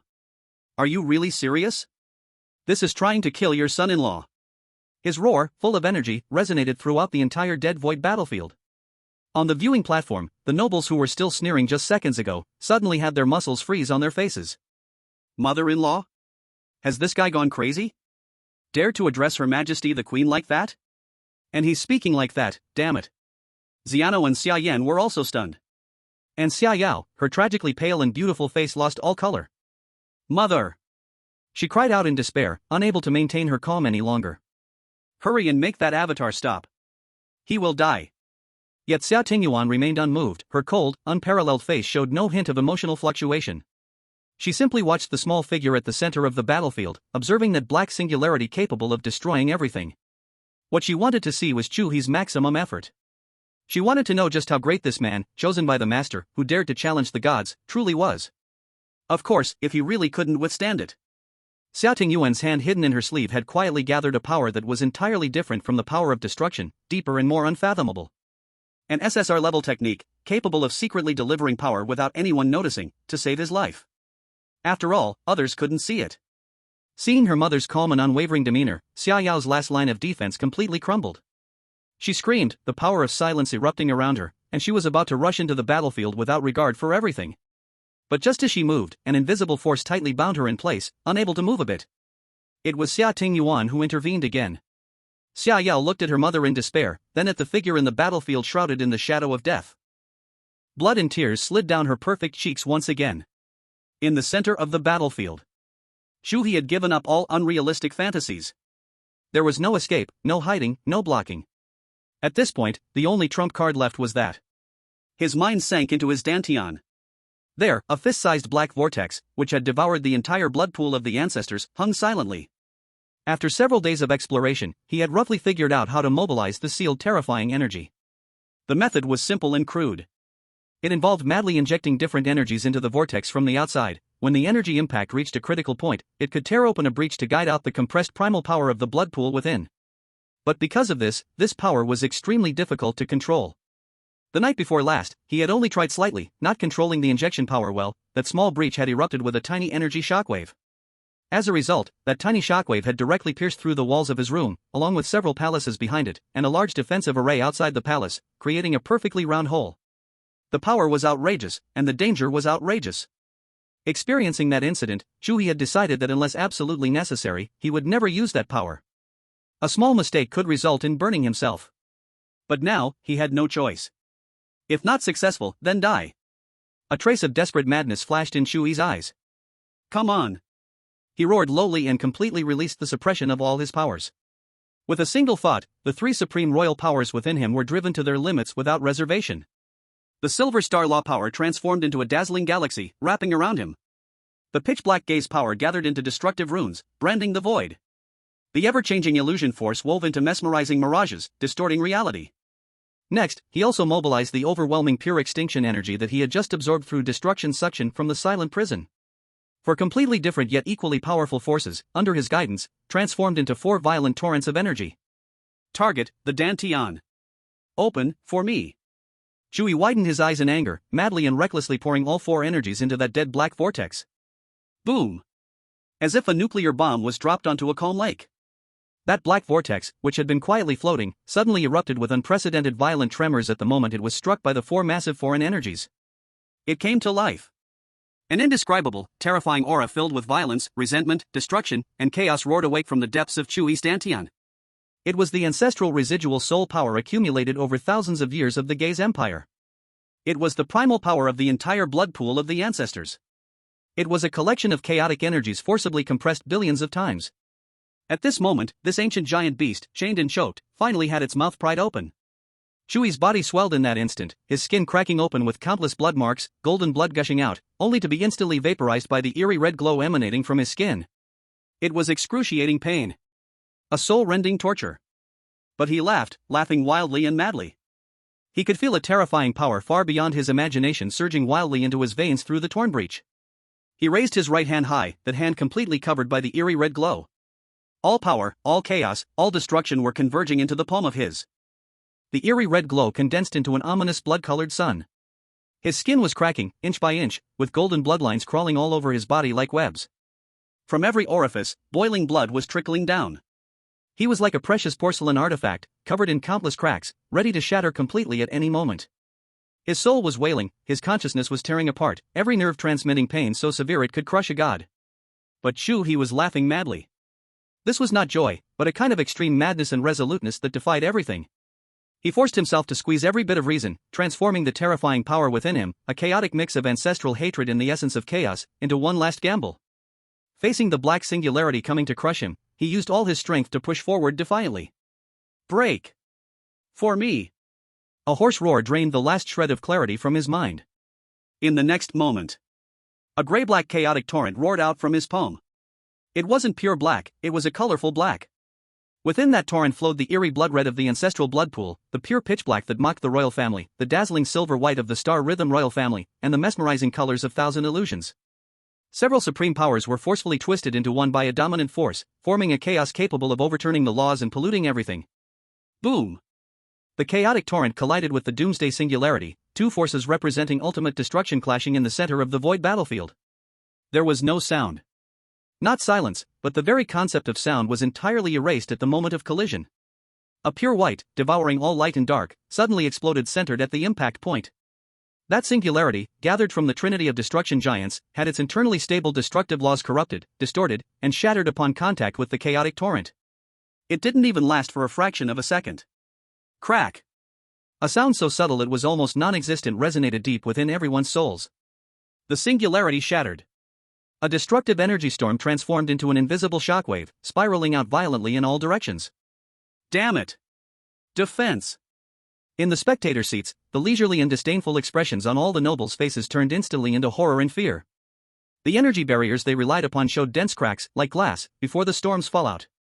Xiano and Xiaoyan erupted with all their strength, desperately holding up their shield against the impact that could tear them apart. At the center of the explosion, Chu He was even more directly affected. His instinctively opened collapsed shield barely held for a moment before breaking apart under the chaos energy he created. Put! Chu He felt as if a star had collided with him, the entire world spinning crazily. The crisp sound of his bones breaking echoed throughout his body. He was hurled high into the air, leaving a brilliant golden bloodline in his wake, then helplessly crashing down into the void hundreds of meters away. Everyone was dumbfounded. The calm expression on Xia Qingyuan's cold moonlit face vanished, replaced by endless shock. She stared wide-eyed at the chaotic light pillar that pierced through the battlefield. The chaotic laws within it even gave her, an SSR-level supreme existence, an instinctual heart tremor. Yet, everything was not over. The gray-black chaotic torrent, after shattering the singularity, showed no signs of slowing down, shooting straight towards the Trinity destruction giant in the distance. The destruction giant roared, crossing its arms over its chest, trying to resist. But when the light pillar touched it, an incredibly strange scene unfolded. The giant, composed of pure destructive energy, was not pierced. In that moment of contact, it began to crumble and break from the inside. The chaotic laws within the beam of light, like a lethal poison, instantly polluted its energy core. On the body of the annihilation giant, distorted space cracks, flickering eerie phantoms, and blood-red runes representing decay, emerged uncontrollably. Its massive form was disassembled layer by layer in just 2 seconds by that chaotic power. In the end, without even the sound of a lament, it completely vanished, turning into the most primitive energy particles, returning to nothingness. The final form of the trial, the fusion of Summer Qingyuan's 3 annihilation avatars, was eliminated in seconds. In the spectator seats, there was a deathly silence. All the nobles gaped, their eyes blank, completely losing their ability to think. Gulp! Summer Nuwa struggled to swallow his saliva, twisting his stiff neck to look at Summer Yin next to him, his voice trembling. Uncle! I'm not seeing things, right? Did my brother-in-law kill our mother's avatar in a second? Summer Yin did not answer, but his hands, which had turned pale due to excessive effort, with veins protruding, revealed everything. The chaotic torrent maintained its momentum, like a divine spear that opened up the heavens, piercing through the entire void battlefield, heavily crashing into the barrier at the end of this independent space. Boom! The entire void battlefield trembled violently. Where it was struck, a bottomless hollow appeared, and chaotic power spilled out, causing the entire space structure to begin to collapse. Fierce space cracks tore open in various places on the battlefield. The world was about to welcome its end. Just then, Summer Qingyuan finally made her move. Her cold gaze swept across the soon-to-shatter space, and she merely raised her hand. A power far exceeding destruction, deeper and more unfathomable, spread from her palm. The space cracks were smoothed over, and the raging energy was suppressed. The teetering void battlefield stabilized in the blink of an eye. With a wave of her elegant hand, the scene before everyone's eyes shifted, and in the next second, they had returned to the resplendent palace hall. With the dispersal of the annihilation avatars, the trial came to an end. In the center of the hall, Chu He was covered in blood, swaying in midair. He raised his hand, wiped the blood from his face, revealing a smile more dreadful than tears.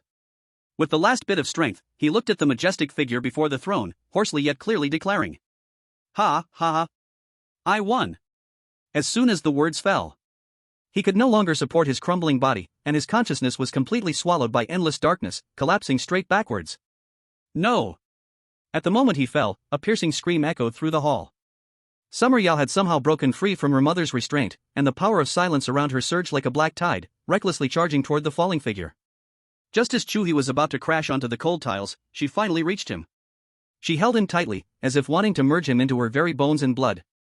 Feeling the nearly fading life force of the person in her arms, looking at his ghastly, deep bone wounds, Summer Yao's heart shattered. She embraced his battered body, now devoid of consciousness, letting out the most desperate cry of her life. Chu He. Chapter 139, Source Harmony, Devouring the Empress. She held him tightly. The body in her arms was rapidly growing cold, that mighty life force had already ceased. Scalding blood tears fell, but under the fierce energy remaining on his body, they instantly evaporated into nothingness. Summer Yao's heart, with that icy touch, froze and shattered inch by inch. Just then, the man who should have perished, whose consciousness was sinking, surprisingly had his eyelid flicker slightly. He seemed to hear her call. In the endless darkness and excruciating pain, he forcibly gathered the last trace of his fading willpower and suddenly opened his eyes. In those eyes, which should have been dim and lifeless, there was actually a glimmer of familiar, carefree laughter.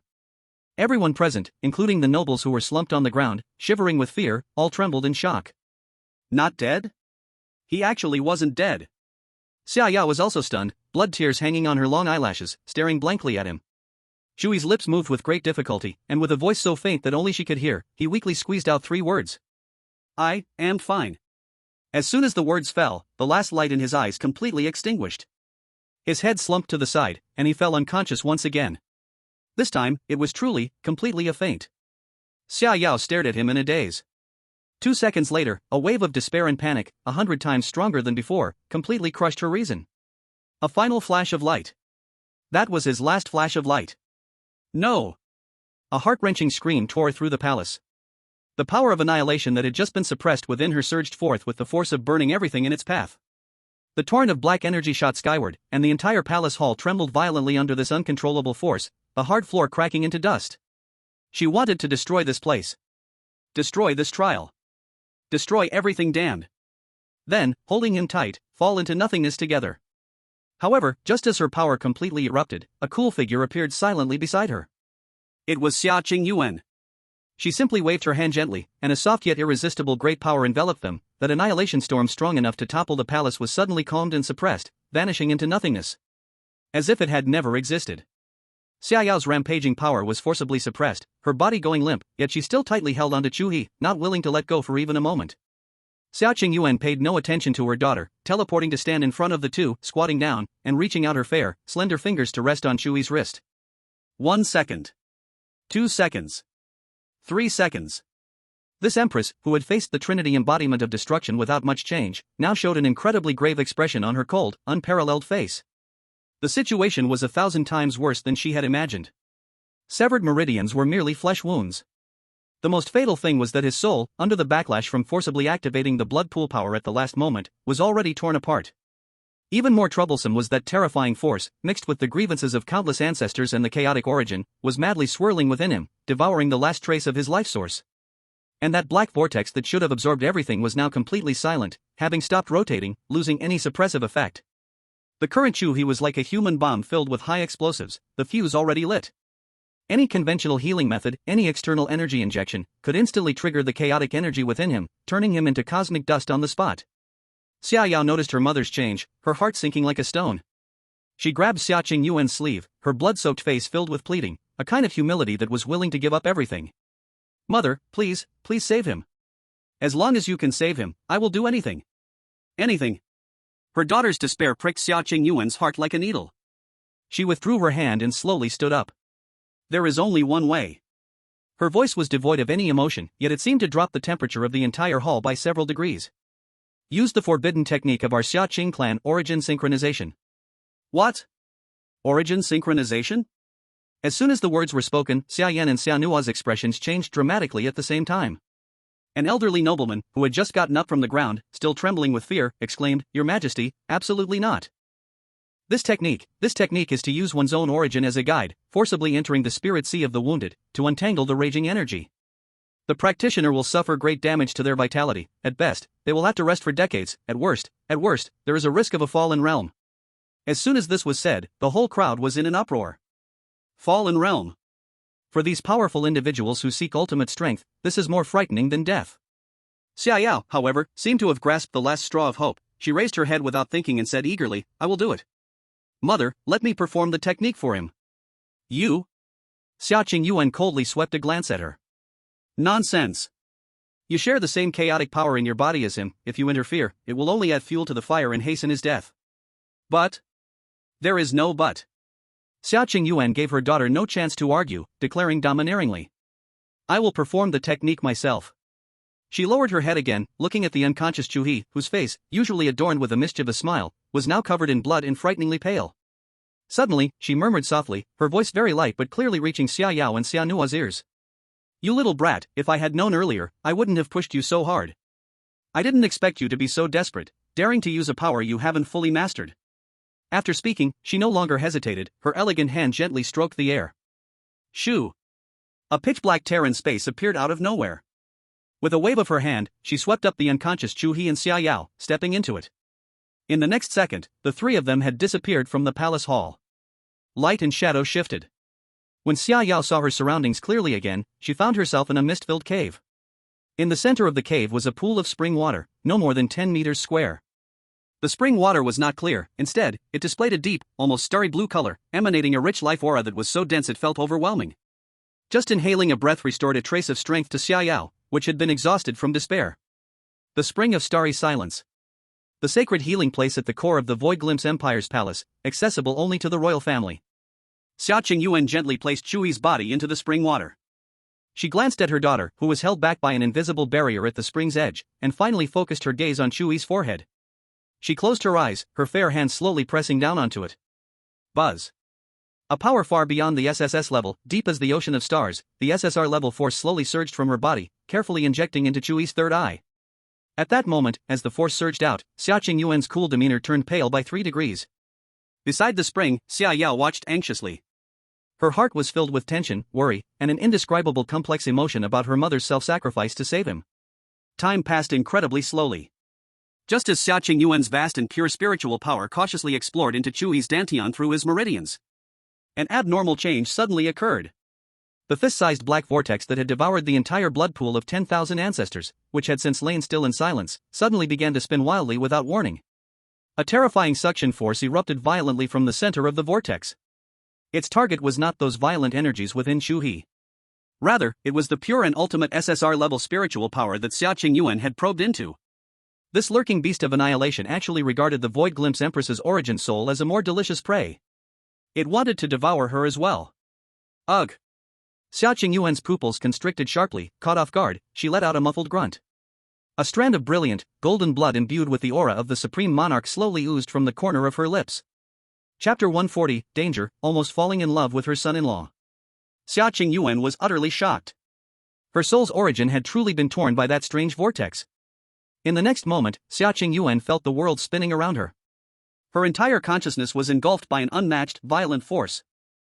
Dragging forcefully, he fell into an endless abyss. When she finally steadied her mind, what came into view was a terrifying scene that even this ruler, accustomed to the rise and fall of planets, could not help but be moved by. Is this the Sea of Spirit of Chu He? No. What is this Sea of Spirit? This is clearly a battlefield of the apocalypse, completely torn apart, filled with chaos and destruction. The sky is a strange color of blood and black, with violent energy storms sweeping everything, giving off a silent roar. On the ground, countless twisted black shadows, radiating overwhelming resentment, are screaming and roaring madly. Those are the lingering souls buried in a pool of blood.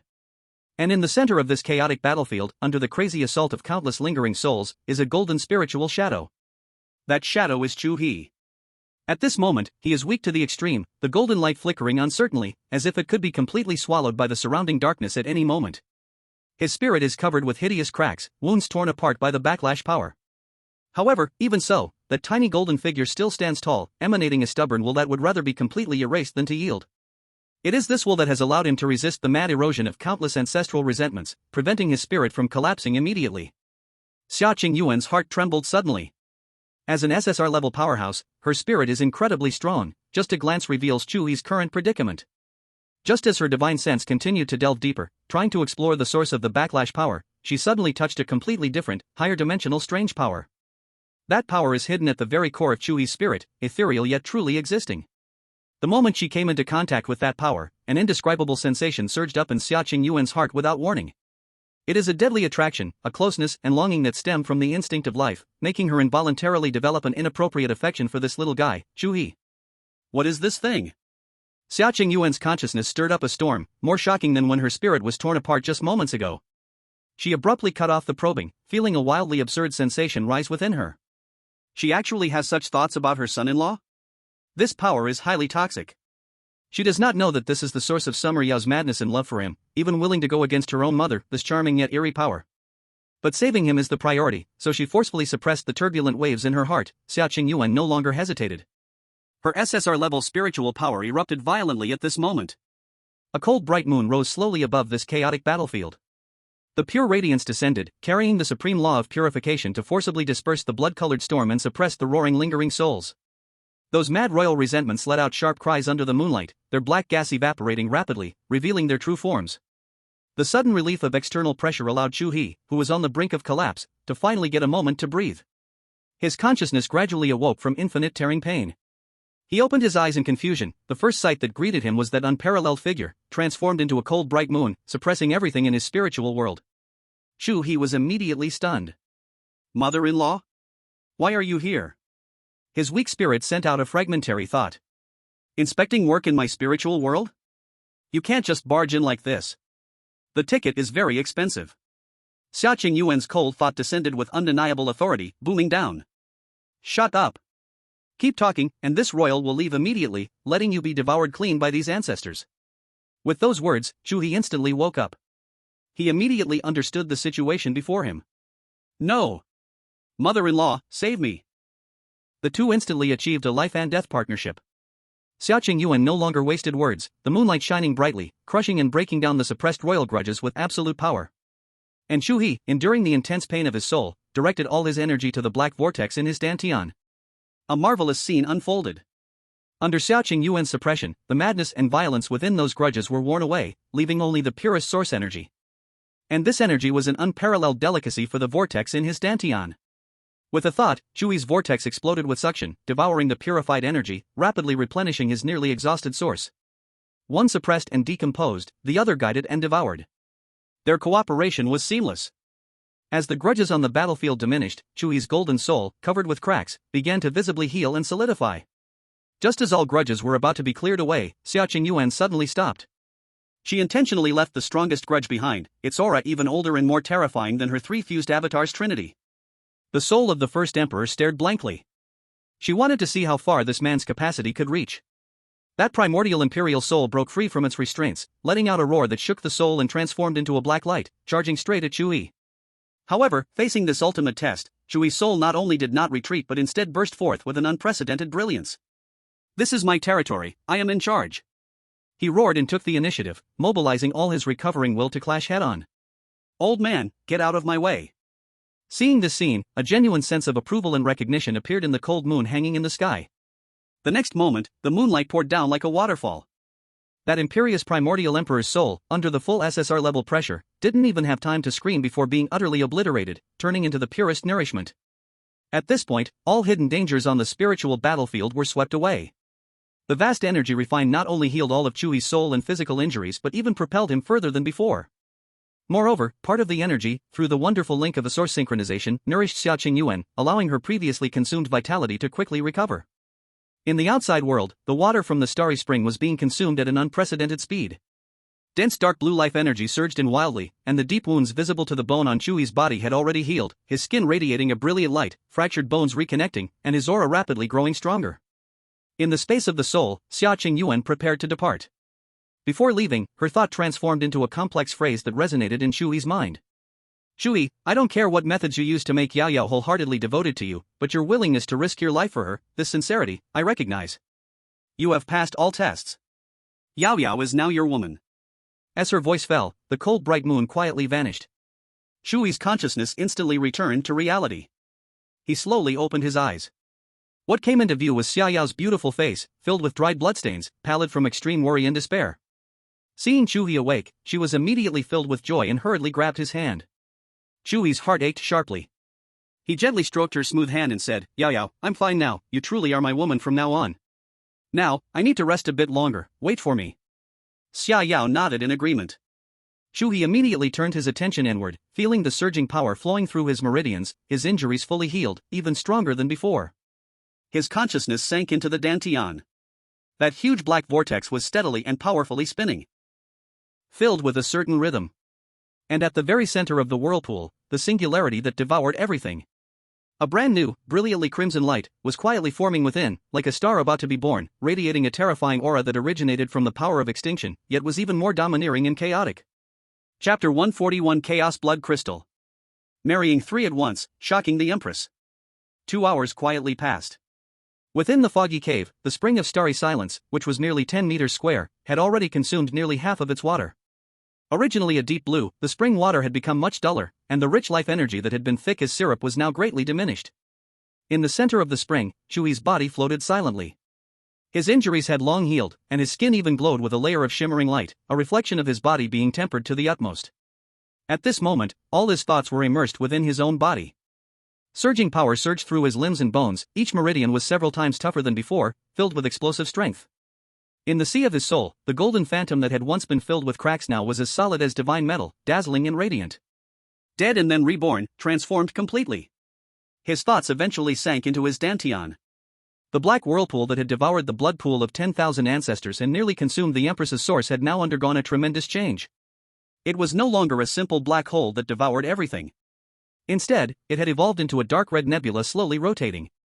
The form of the nebula bore some resemblance to the unique power of extinction of the virtual royal family, yet it was even deeper and more chaotic. And at the very center of that dark red nebula, in the place that once devoured everything, a blood crystal, the size of a thumb and translucent, was quietly suspended. It seemed to contain a complete world, and each faint pulse emitted a terrifying aura that originated from the power of extinction, yet was even more domineering and primal. What is this thing?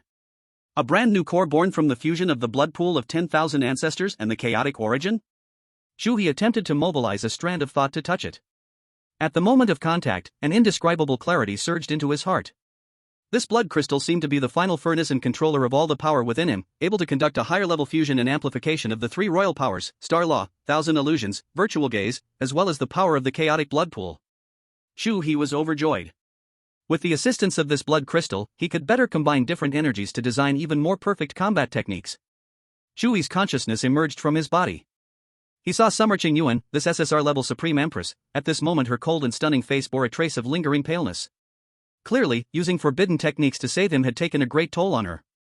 Chu He stood up from the spring water and solemnly bowed to Summer Qingyuan. "Thank you, mother-in-law, for your rescue.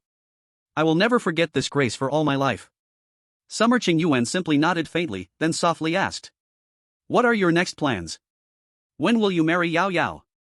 Chu He was stunned for a moment, then replied, "I plan to set off tomorrow, first to the Star Law Empire to find Chi-Chi, complete the tests in her clan, and then go to the Thousand Illusions Empire to find Lillian." Summer Qingyuan's brows moved slightly, almost imperceptibly. "Are you prepared? I've heard of the final test of the Star Law royal family. It is not a contest of strength, but a debate. The topic of the debate is the laws of the universe, the truths of time and space, the roots of order. You need to use your own strength to refute all the elders of the Star Law royal family participating in the test, making them acknowledge that your law is higher than their law. How do you plan to refute them all?" Chu He coughed lightly, responding somewhat ambiguously, Kaki had mentioned some things to me before and taught me a lot. I thought about it from a very good perspective, but I still don't have absolute confidence." Xia Qingyuan looked at him coldly. "Without absolute confidence, how dare you go? The punishment for failing the test is the time-space prison. In there, your perception, thinking, and even the concept of self will be stripped away, sinking eternally. In theory, that's more terrifying than death." Upon hearing this, Chu He smiled slightly. Then he sighed, looking utterly helpless. "I want to prepare thoroughly before going, but there's no time. I really have no time, I have to hurry to have a baby." As soon as his words fell, the air in the entire cave instantly froze. Xia Yao, whose face had just regained a bit of color, suddenly turned beet red to the roots of her ears. Xia Qingyuan's calm and cold expression disappeared, replaced by shock and confusion. "Have a baby? Chu He nodded. Yes, the latest side quest from the master requires me to find someone I like in this Ryan continent, complete the wedding, and successfully conceive within 45 days. To increase the pregnancy rate, I have carefully thought it over and decided to marry Xiaoyao, Kaki, and Lillian at the same time. After saying this, he cautiously glanced at Xiaoqing Yuan and tentatively asked, Mother-in-law, you won't think I'm a bad man, right? Beside him, Xiaoyao, hearing Chu He talk about having a baby in front of her mother, was so embarrassed she wished to burrow into the ground. At the same time, she had a bit of uncontrollable anticipation. Her mind started to uncontrollably imagine scenes after marriage. To increase the pregnancy rate, Chu He would surely work very hard, cherish the time, and toil diligently. No way, she needed to prepare him more supplements. They had to be top-notch ones. After Xiaoqing Yuan heard Chu He's explanation, she fell into a long silence. For a moment, she couldn't understand the deeper meaning behind the master's actions. But she had to comply. The master was more gracious to her than life and death. She would never easily go against the will of the master. After a long time, she finally digested this incredible information. She looked at Chu He, her expression becoming somewhat strange. I see. You are certainly not a bad man, as long as Yao Yao is happy. As long as she is willing, let alone 3, you could marry 30, and it wouldn't concern me. Her tone shifted as she looked at her daughter, who was about to smoke from embarrassment. You probably don't know, since Yao Yao learned about her father's situation when she was 7, she has rarely been truly happy. Instead, Xiao Noa, carefree, was sad for a few days and then bounced back to life. Yao Yao's temperament is more like mine. Xiao Noa is more carefree, akin to her unreliable father. Xiaoqing Yuan slowly spoke, her cold tone carrying a hint of softness that she herself was unaware of. In any case, starting today, I've officially entrusted Yao Yao to you. From now on, you two need to take care of each other and live happily every day. As she said this, she looked at Chu He again, and in her deep eyes, genuine approval showed. Also, I believe you can still create miracles, just like you have in these few days. Go, and I wish you a smooth journey. Simple words, yet they weighed heavily like 1,000 pounds. That was a mother's entrustment and also a ruler's blessing. Xia Yao's eyes immediately turned red. This time, the tears that fell were hot and joyful. Chu He's heart was also profoundly moved. He stepped forward, took Xia Yao's hand, and solemnly made a promise to Xiaoqing Yuan. Mother-in-law, please rest assured. In this life, I will not let Yao Yao down. Chapter 142, Are Humans Too Weak? The next moment, the Starry Law Tribe's guard knelt. After receiving Xiaoqing Yuan's entrustment and blessing, Chu He rested in the palace for a day, completely adjusting his physical and mental state to its peak. The next day, Chu He and Xia Yao bid farewell to the Empress. He held Xia Yao's hand. Fingertips lightly traced across the void. Swish! A stable crack in space opened in response. The two stepped in together. Light and shadows twisted and changed, and when their vision cleared again, they found themselves in another world. This was a city. A colossal floating city, hundreds of meters above a magical forest, vast and endless, stretching beyond what one could see. The entire city was forged from solidified starlight, countless sparkling buildings rising up, piercing the clouds, their surfaces flowing with rune-like brilliance. Between the buildings, streams of colorful energy light crisscrossed, like the Milky Way, carrying various uniquely shaped flying vehicles, silently and efficiently moving about. The most unusual thing was that the ground beneath their feet was completely transparent. Standing here felt as if they were suspended high in the sky. Looking down, they could see the vibrant magical forest below, even catching glimpses of the outlines of tribes deep within the forest. Chu He marveled sincerely. Wow, Chi-Chi's family really knows how to make a grand gesture. Without the ability to travel through space, they would probably struggle to even find the door. Xia Yao linked her arm with his, her voice soft. Yes, the City of Laws is the pride of the Starlaw clan. From any angle on the ground, it only looks like sky, it exists folded in another spatial dimension. Chu He chuckled, no wonder the Starlaw clan does space laws so well. Xia Yao nodded, they deeply understand space laws, almost every clan member has spatial talent from birth, and they are all incredibly smart. I agree with that. Chu He nodded in understanding, Chi-Chi is so smart, it's almost strange. As they walked and talked, they soon arrived at a palace even more grand and solemn than all the surrounding buildings. It was entirely made of silver-white crystal, its surface flowing with starlight brilliance, each line and corner exuded an indescribable beauty of order and law. Just as they reached the palace entrance, the space rippled lightly, and two figures silently appeared before them. They were two guards dressed in silver-white standard armor, their faces expressionless. Their figures were tall and straight, their armor smooth, the most striking being their eyes, which mirrored each other perfectly, with deep pupils swirling like galaxies. They immediately recognized the Princess Xia Yao from the royal family and bowed in unison. Xia Yao slightly nodded in return, this was the most basic etiquette among royals. Then, one of the guards focused his gaze precisely on Chu He beside Xia Yao. "Sir, please state your identity and purpose of visit." His words were devoid of emotion, as if executing a pre-written program. Chu He's expression was calm. "Blue Star, Dragon Country, Chu He. I have come to marry your princess." The moment he finished speaking, the swirling stars in the guard's eyes halted for a brief moment. "Human?" Another guard spoke, his words still maintaining procedural politeness, but the scrutinizing tone was unmistakable. "Sorry, the human life form is too weak. According to the Imperial Highest Code, Article 119, the candidates for the princess's spouse must meet the energy level and essence of life at an SSS level." Hearing this, Chu He suddenly laughed. He turned to Xia Yao and said, "Here we go again. Underestimated once more. I give up." Xia Yao quietly looked at him, the corners of her mouth curling up slightly. Chu He's laughter faded away. In the next moment, an invisible force field erupted from within him. The surrounding streams of light instantly dimmed, the structure of the air began to disorder, as if twisted and squeezed by an unseen giant hand. The two guards, not reaching SSS level, trembled violently. To their horror, they discovered that their proud spatial perception was completely blocked, as if they had been thrown into concrete. The surrounding space became thick and heavy. Crack, crack. Their sturdy silver-white armor let out groans of unbearable burden, with fine cracks appearing on the surface. Their legs bent uncontrollably, and the immense pressure made it incredibly difficult for them to even stand. Chu He still looked at them with a cheerful smile. "Now, am I qualified?" A stormy wave rose in the hearts of the two guards. A human! How could one release such a terrifying force field that could even directly interfere with the laws of space? The domination and chaos of this aura were more outrageous than any SSS-level powerhouse they had ever seen. One guard turned pale, struggling against the pressure that was almost crushing him, and he laboriously retrieved a palm-sized hexagonal starplate from his waist space bag. "Respected suitor, according to Article 372 of the Empire's Supreme Code, I need to conduct a qualification assessment on you. This is the final procedure." He aimed the starplate at Chu He. A soft silver light shot out, enveloping Chu He. However, the clear energy data they expected did not appear. The starplate, representing the peak crystallization of the Starlock lens technology, trembled violently, emitting a sharp buzzing sound. In the pure silver light, a bizarre blood red representing destruction surged in wildly, along with a deep black symbolizing change, and a touch of chaotic gray that even the core of the starplate could not decipher. Beep. Beep. Alert. Unknown chaotic laws detected. Logic conflict. Law library collapse. Alert. Energy model cannot be constructed. Ziz. In the end. Crack. A crisp cracking sound. The seemingly indestructible starplate's surface actually exploded open with a menacing crack.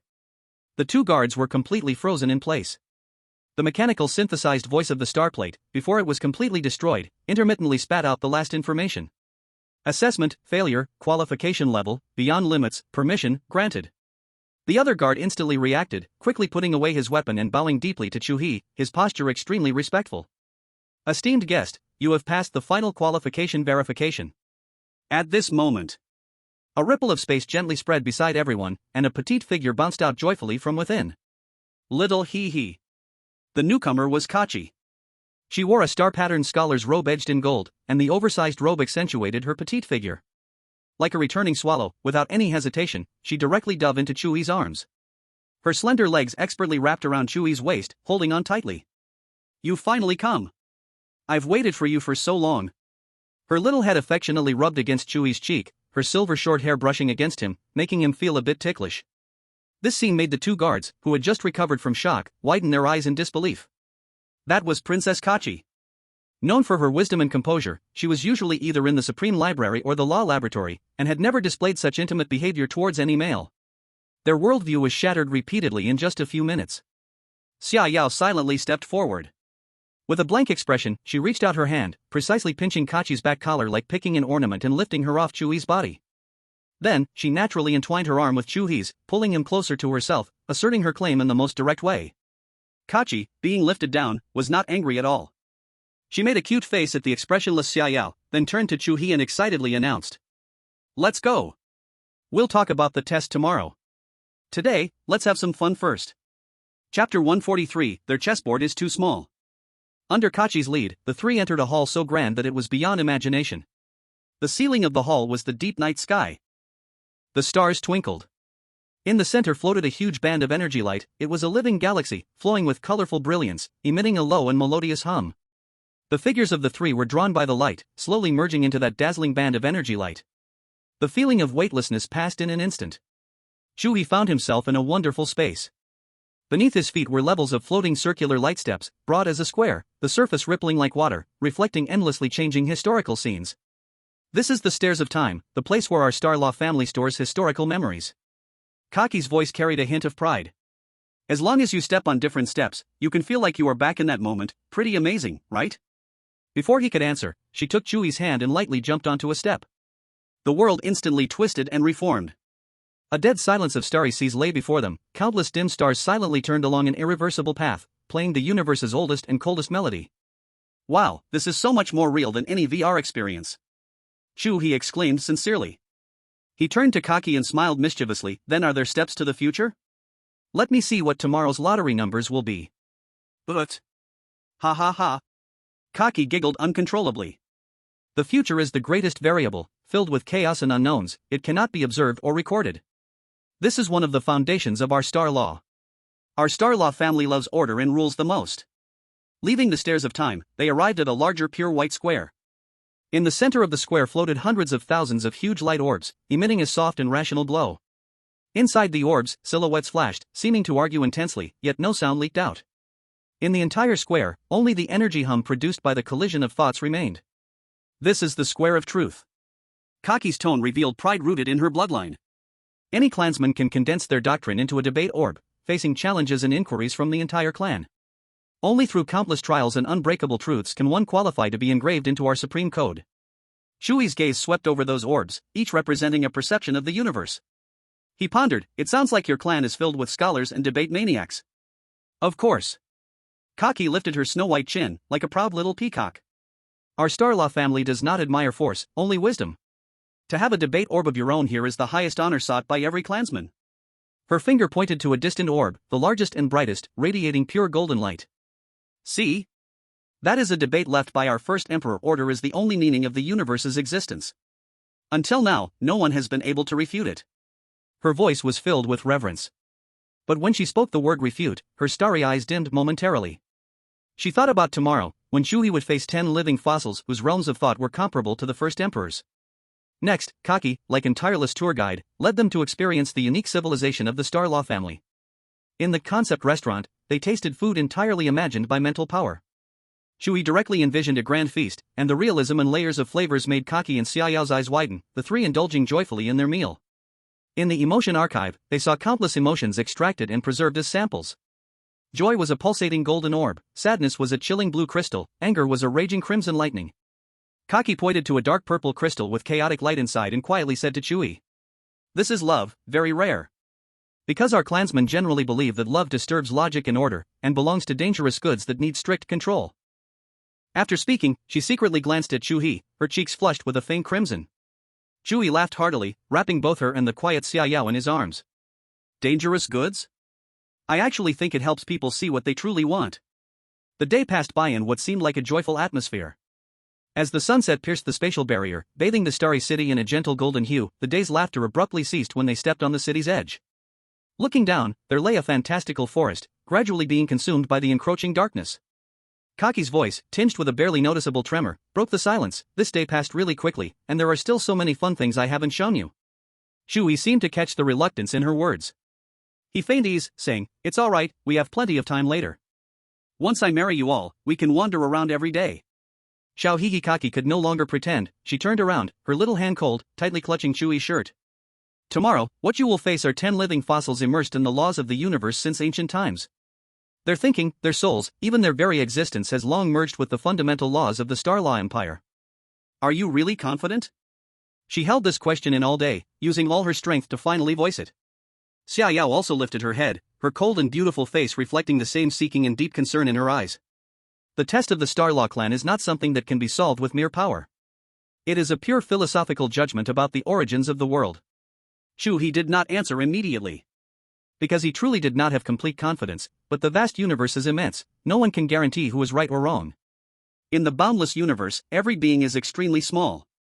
And after all, Ryan is not simply dozens of times larger than Blue Star. Even if the creatures here can connect with the universe and comprehend the rules of heaven and earth, possessing extraordinary world-destroying powers, they are still but slightly larger ants in comparison to the vast universe. The more abilities Chu He mastered, the more he felt the universe's laws were profoundly mysterious. Many people only glimpse a tiny part of them. Don't worry. Chu He calmly said these two words in his heart. His gaze pierced through the night, precisely locking onto the distant sea of stars temple that shimmered brilliantly in the night sky, radiating the aura of the highest laws. They want to debate the truths of the universe and the origins of order with me? Sure. But... A flash of overwhelmingly domineering chaotic bloodlight flickered in Chu He's eyes. The corner of his mouth curled into a playful arc. They are used to playing chess on a board, following the rules they established. And my strategy is simple. First, I'll flip their chessboard. Kaki's clever mind was now filled with confusion. Chessboard? Chu He smiled. Yes, their chessboard is too small. Chapter 144, Cosmic Debate. The next day, daylight broke through overlapping spaces, casting a layer of rational brilliance over this city of laws. Under Kaki's guidance, Chu He and Xiaoyao arrived at a magnificent temple suspended at the highest point of the palace. The Sea of Stars Temple. The moment they stepped through the temple doors, the scene suddenly changed, and all surrounding materials were decomposed and reorganized. There was no spinning of the heavens or earth, only a kind of absolute silence, detached from reality. Chu He found himself in a boundless sea of stars. Beneath his feet was a solid ground paved with solidified particles of light, while above and around him lay the deep, boundless universe, where billions of stars silently moved, outlining precise and cold trajectories. Inwardly, Chu He scoffed. The Starlaw clan's love for the stars and the universe was truly ingrained in their bones. Inside the temple, the Starlaw clan members had already filled the space, standing densely packed. All of them wore matching attire. The precision-cut silver-white robe, intricately embroidered with complex geometric runes made of starlight silk. Everyone stood tall and solemn, their eyes mirroring Kaki's, with deep pupils that held miniature starry galaxies gently swirling, radiating a sense of all-knowing reason. All their gazes converged at the very center of the temple. There, beams of law intertwined to form a complex throne, which was not a physical object, but an order singularity made of countless folded and nested spatial planes. Seated upon the throne was a woman whose appearance and aura closely resembled Kaki's. She too wore a star-patterned scholar's robe with gilded edges and sported a pair of exquisite monocles, behind which her starry eyes sparkled with wisdom and calm that seemed to pierce through the river of time. Leader of the Star Law royal family, Kakia. She had already met Chu He, and at this moment, her composed face now bore a solemn expression. Her gaze precisely landed on Chu He. Chu He, are you ready? Chu He calmly looked around, facing the hundreds of probing and scrutinizing eyes, and replied nonchalantly. Of course, not ready at all. As soon as the words left his mouth, the silence in the Star Sea Temple was shattered. The once calm Star Law people froze, the starry rivers in their eyes stopped flowing, and within the crowd, barely audible murmurs began to rise. Not ready? Does this human even know what he is saying? Kakia was also taken aback, a glimmer of surprise flashing in her starry eyes behind the monocles. Oh? You came here not ready? Why? Chu He smiled. Because it's impossible to be ready at all. He paused, meeting all their gazes, his voice becoming clear and powerful. After all, the laws that you all have sought for eons might just be rules on a larger chessboard from the very beginning. Preparing on a wrong chessboard is utterly meaningless. Like all of you, the universe is vast and mysterious beyond measure, and we have only grasped a tiny bit of it. This statement was like a thunderbolt, exploding in the hearts of all the Star Law people. Like us? What arrogance is this? Our Star Law people have explored the laws of the universe and sought the truth for eons. How could it possibly compare to just one human? In an instant, countless gazes filled with overwhelming spiritual pressure converged on Chu He. However, upon hearing this, Kakia's surprise quickly transformed into deep interest. She felt that things were becoming interesting. Interesting, I look forward to what you will say next. As soon as she finished speaking, Kakia's wise starry eyes deepened immeasurably. In an instant, the surrounding world shifted once more. The particle-like ground beneath their feet vanished, the brilliant stars above transformed into a backdrop, and everyone found themselves in an even grander, ancient void. Blocks of varying-sized meteorites floated silently in this void, creating a natural courtroom. Before Chu He, 10 majestic figures, towering as high as mountains, silently appeared. They sat cross-legged atop the 10 largest floating meteorites, their bodies made of purest starlight, making it impossible to discern specific features, yet one could feel their ancient, profound, and cold presence, vast and devoid of any emotion, like the universe itself. They were the 10 Law Elders of the Star Law Empire. Kakia, Xiaoyao, Kaki, and others were gently lifted by a soft force, standing on a nearby meteorite platform, becoming witnesses of this trial. And Chu He stood alone in the center of those 10 towering figures, the meteorite platform beneath his feet feeling as tiny as dust. Suitor, Chu He. An ancient and grand voice resonated from within one of the starlight giants. It did not travel through the air. In the spiritual sea of Chu He, it echoed. The meaning of our existence is to uphold the law of the universe. Now, explain your method. If your method can surpass our law, you will pass the test. Chu He took a deep breath. What I believe as method is rooted in one fundamental reality, change. From the moment the universe exploded from a singular point, it has been a process of constant change and development. Stars are born and extinguished, life evolves and dies. Nothing remains eternal and unchanging. Thus, to adapt to change and guide development is the most fundamental truth of the universe. His words were clear and firm, as if stating a simple piece of common knowledge. This was the first step of his plan. To throw out a viewpoint they were best at refuting, and the one they held in disdain. As expected, as soon as he finished speaking, the first elder launched an attack, with a grand voice carrying an undeniable tone of judgment. Change is chaos, development is disorder. Your so-called method is merely an excuse searched for chaos. If the universe has an ultimate form, it must be an eternal and unchanging absolute order. Every change is just a process of returning from disorder to order. It is a process, not a goal. Every word turned into an invisible rule, fiercely binding Chu He's spiritual world, trying to confine his active mind within the framework of absolute order. Chu He did not refute. He just quietly listened. The second elder's voice followed closely. You confuse time with events. The passage of time is consistent and irreversible. This is the most basic law of the universe. What you call change is merely different events happening in the consistent flow of time. The river flows on, but the laws of the riverbank determine it will never deviate from its path. The third elder's voice approached from another angle. You deny the absoluteness of space. The space we exist in is a solid structure built by strict laws. Your change attempts to introduce uncertainty, which will lead to the collapse of the spatial structure. The elders took turns speaking, using the wisdom they had accumulated over eons to shred Chu He's seemingly reasonable theory of change to pieces. Those voices turned into a true spiritual storm, pressing down upon him. In front of Chu He, an uncontrollable vision began to emerge, a boundless cage. The bars of the cage were made of twisted time and solidified space. Within was an absolute void. The space-time cage. The ultimate destination for those who fail the test. The terrifying pressure made his soul tremble, yet he felt no fear. Instead, his heart was clear. Just as Chi said. Their thoughts are solid, powerful, and logically consistent, yet just as rigid to the point of absurdity. Outsider, your method is shallow and chaotic, it is easily shattered. The fourth elder proclaimed from a high position, his voice devoid of any pity, only an absolute maintenance of the law. Admitting defeat is your only way out. The grand voice became the last spiritual hammer, smashing down heavily upon Chu He's soul.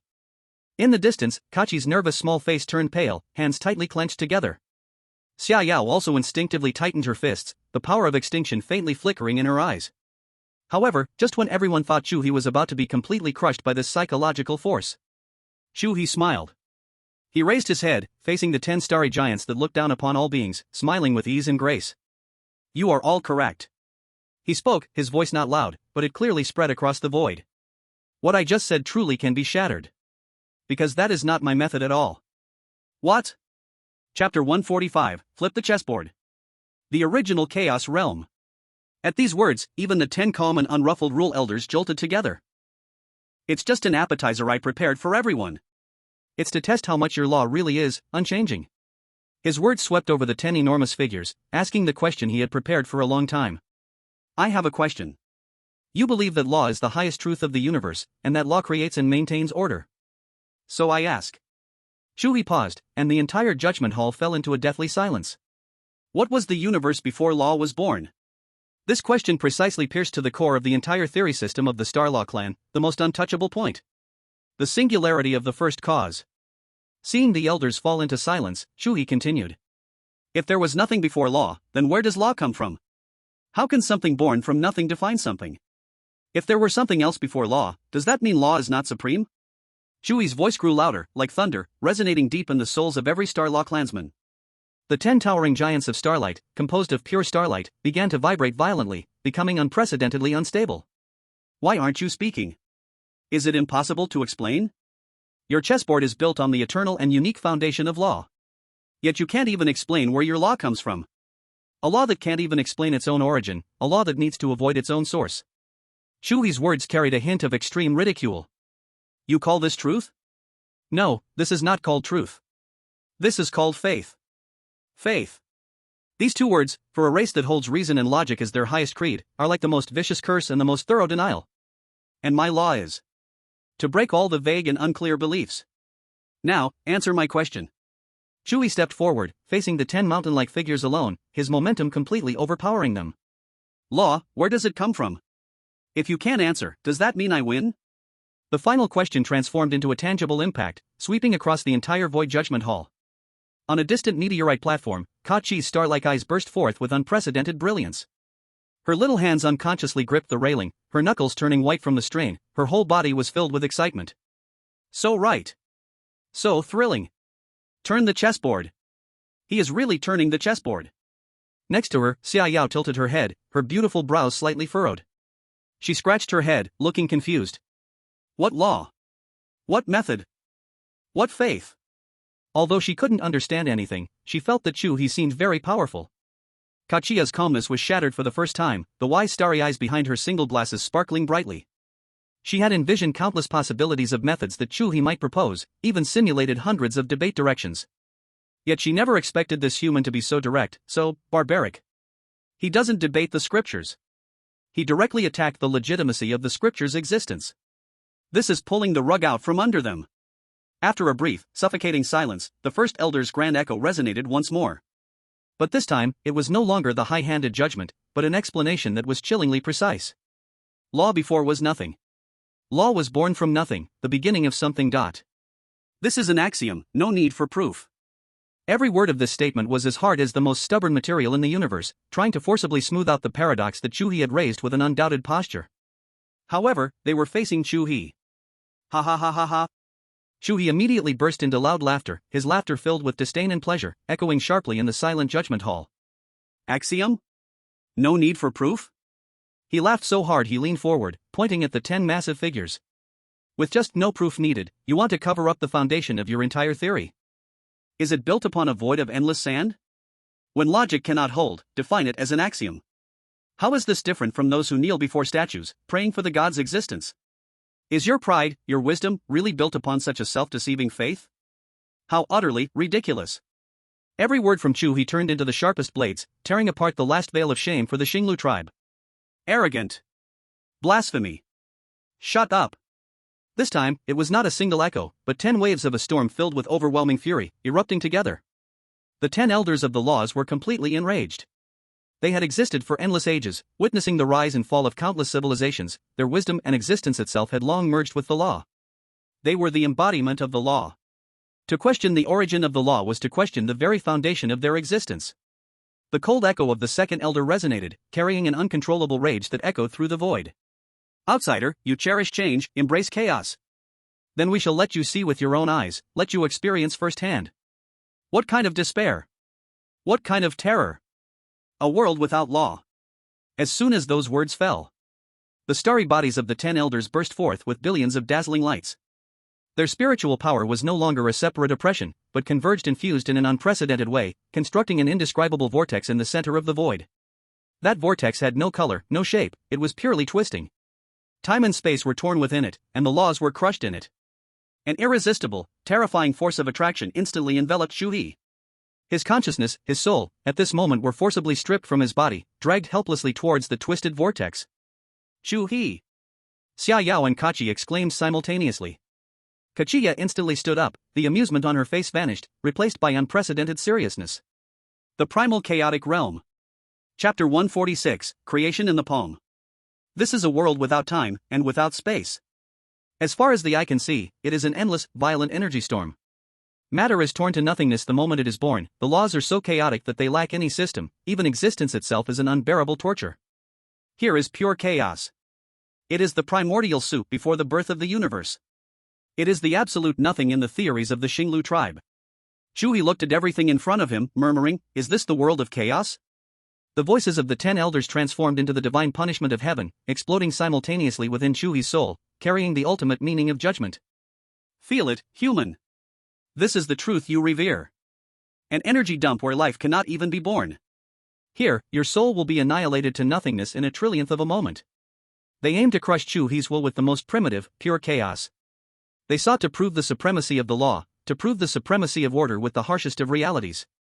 However, In the center of the chaotic storm, Chu He, despite his soul being battered by the violent energy, revealed no hint of pain. Instead, he slightly closed his eyes. That expression was not of endurance, nor of resistance, but a kind of extreme enjoyment. Like a traveler who has walked through a desert for months, finally plunging into a cool oasis. So comfortable. The chaotic blood crystal within him, sensing this source of power, began an unprecedented wild spin, emitting an insatiable buzzing. These destructive energies, which the Xinglu tribe deemed capable of erasing everything, were, to him, the purest and most delicious supreme nourishment. Annihilation? No, this is nourishment. Chu He was not only not obliterated, but instead spread his arms wide, his soul shaping into a bottomless abyss, greedily swallowing the primal chaotic power in this spiritual world. A torrent of violent chaotic energy was devoured by him. The taste is good, thank you for the treat. Chu He sighed with satisfaction, his voice clear in the chaos, accurately returning through the spiritual link to every member of the Starlaw tribe. In an instant, the entire Void Judgment arena fell into a chilling silence. The 10 towering starlight giants, built from brilliant starlight, flickered violently, the light dimming and brightening, as if they would extinguish completely at any moment. Stunned. For the first time, the hearts of the 10 Law Elders, who had survived since the ancient era of Ryan and prided themselves on understanding the truths of the universe, showed cracks. They were completely baffled.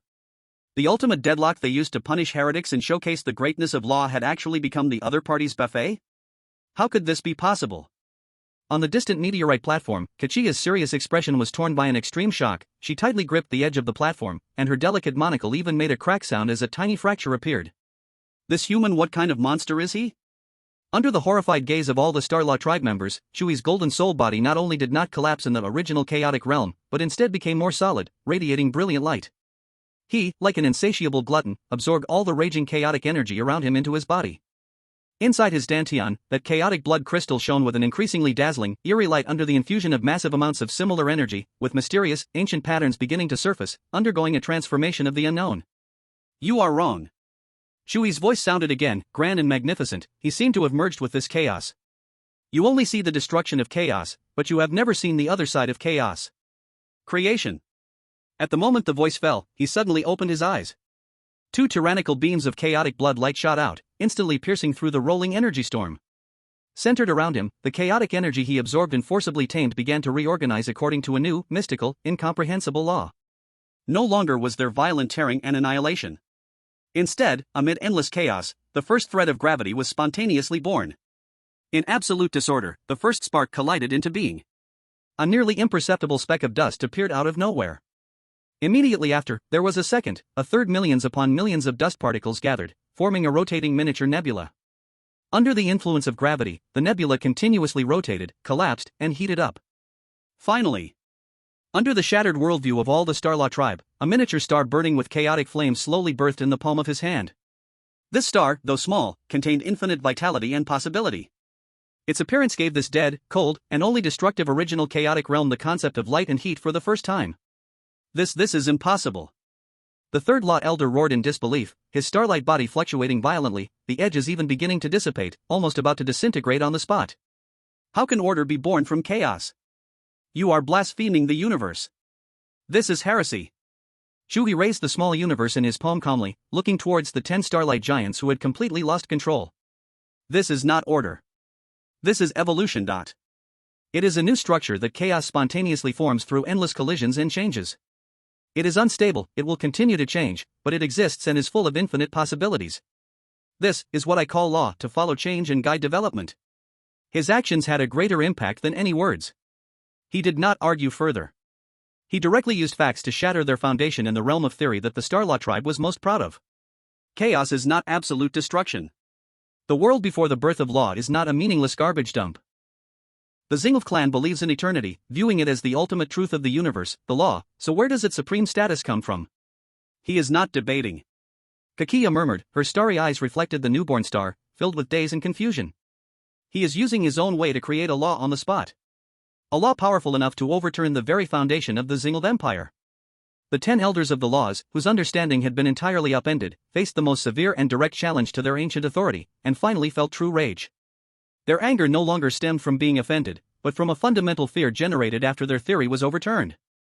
They absolutely could not tolerate such heretical ideas continuing to exist, as it would shake the very foundation of the entire belief of the Xinglu Empire. Since you do not believe in the law, Then let the ultimate form of the law erase your thoughts, along with your absurd law, completely. The roar of the first elder shook the void. This time, the spiritual powers of the 10 elders no longer released outward, but simultaneously collapsed inward, compressing and fusing toward a singular point in the extreme. Their wisdom, their understanding of the eternal cosmic laws, everything they believed, at this moment coalesced into an incredibly complex, shimmering logic rune full of contradictory light. The moment the rune appeared, the entire spiritual universe trembled violently.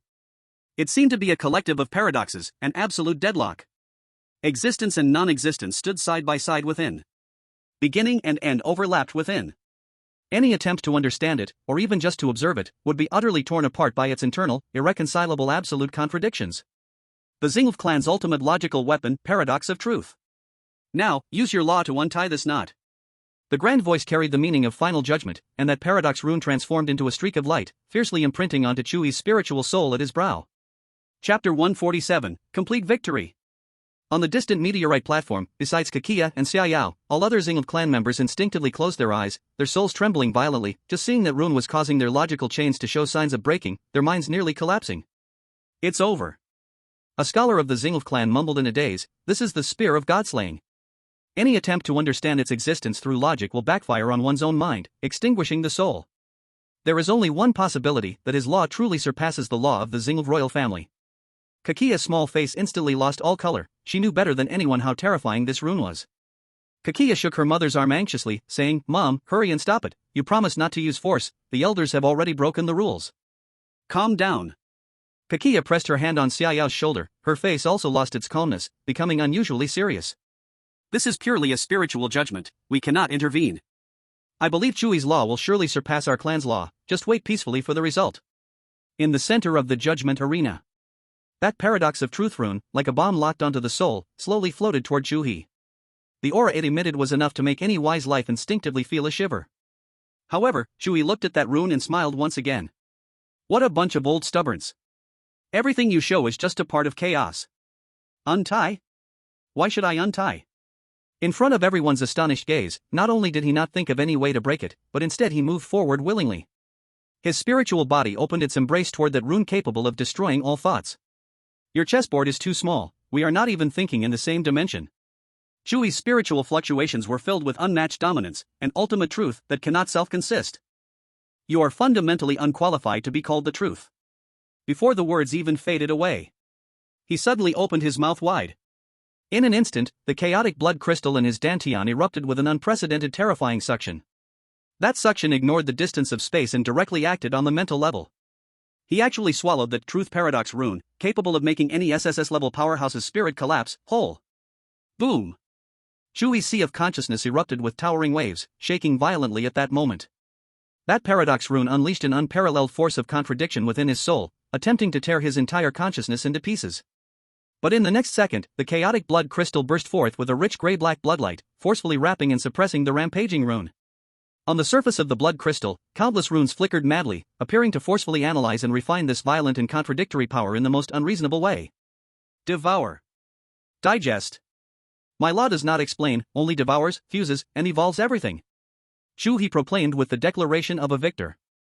Your ultimate weapon is now a part of me. Puff.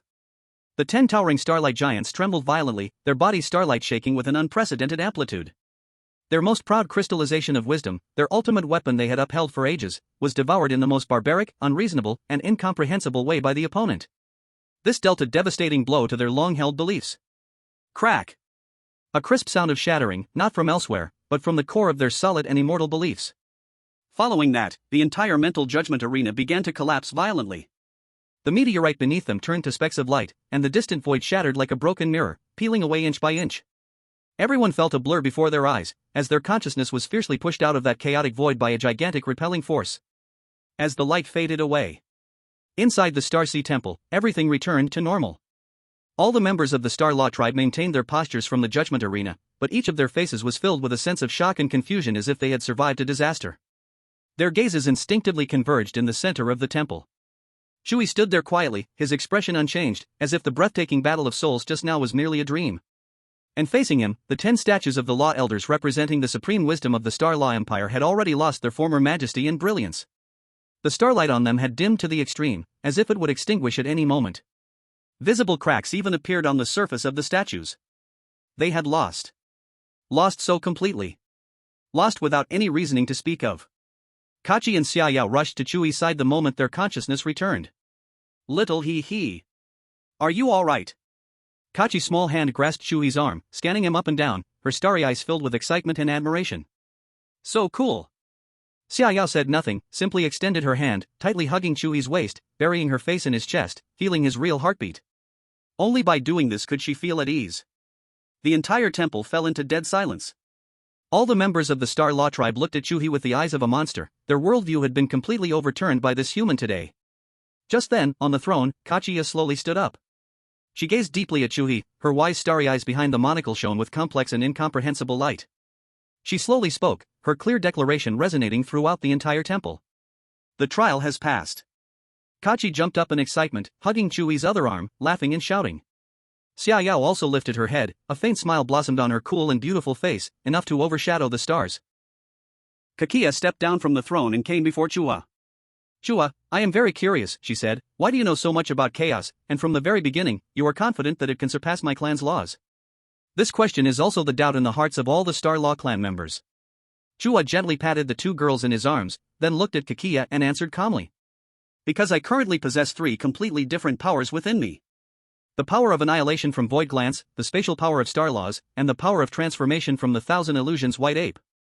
He paused, recalling the brutal battle that had taken place not long ago. Not long ago, during the final battle with the Annihilation Avatar of the Void Glance Empress, I personally experienced that merging different kinds of rule powers can produce energies far more terrifying than a single power. If they can merge, it means that these seemingly completely different powers might share the same origin. The common source, I can only come up with one answer, that is the primordial chaos, the beginning of all things, incredibly distant from now. These words made Kakiya and the scholars of the Star Law clan fall into deep thought. Chua continued, the order that the Star Law clan pursues is actually not wrong. After all, if the order were wrong, there would not be such a powerful Star Law empire today. However, when compared to the entire universe, it appears too absolute. Order may just be one of the countless rules in the universe. Otherwise, how can we explain why there are so many diverse, conflicting, yet equally powerful forces existing on this continent of ruin? His words were clear and logical, backed by solid reasoning. It was a conclusion drawn from personal experience. This was far more persuasive than any hollow philosophical speculation. A dazzling light suddenly flashed in Kakiya's wise starry eyes. She gazed at Chua and said slowly, word by word, you are right. Although another person didn't explicitly mention it, the power he displayed happens to confirm everything you just said. Chapter 148, Kakiya's Secret. Facing Kakiya's gaze, Chua felt a deep understanding in his heart. Oh? Who is it? He asked, knowingly. Kakiya's glasses glimmered slightly, as if blocking some kind of probing. You don't need to ask who it is. Her voice regained its calmness, as tranquil as a deep well. I cannot mention his name. One sentence made the atmosphere in the temple, which had just relaxed, tighten once again. Chua's heart sank completely at that moment. An existence that cannot be mentioned. Who else could it be? The Master. It turned out that the Master, who reigns above all, also walks the path of chaos. Chua could even be certain that the other party's understanding and control over the path of chaos had reached a terrifying level that he could not currently comprehend. The seemingly distant, but actually pressing 3-year agreement transformed into an invisible shadow, enveloping his soul. At that moment, a cold mechanical prompt rang precisely in his mind. Ding! Detected that the intimacy level of Star Law Princess Kakiya towards you has reached 100%. The unique bond of true love has been unlocked. Boom!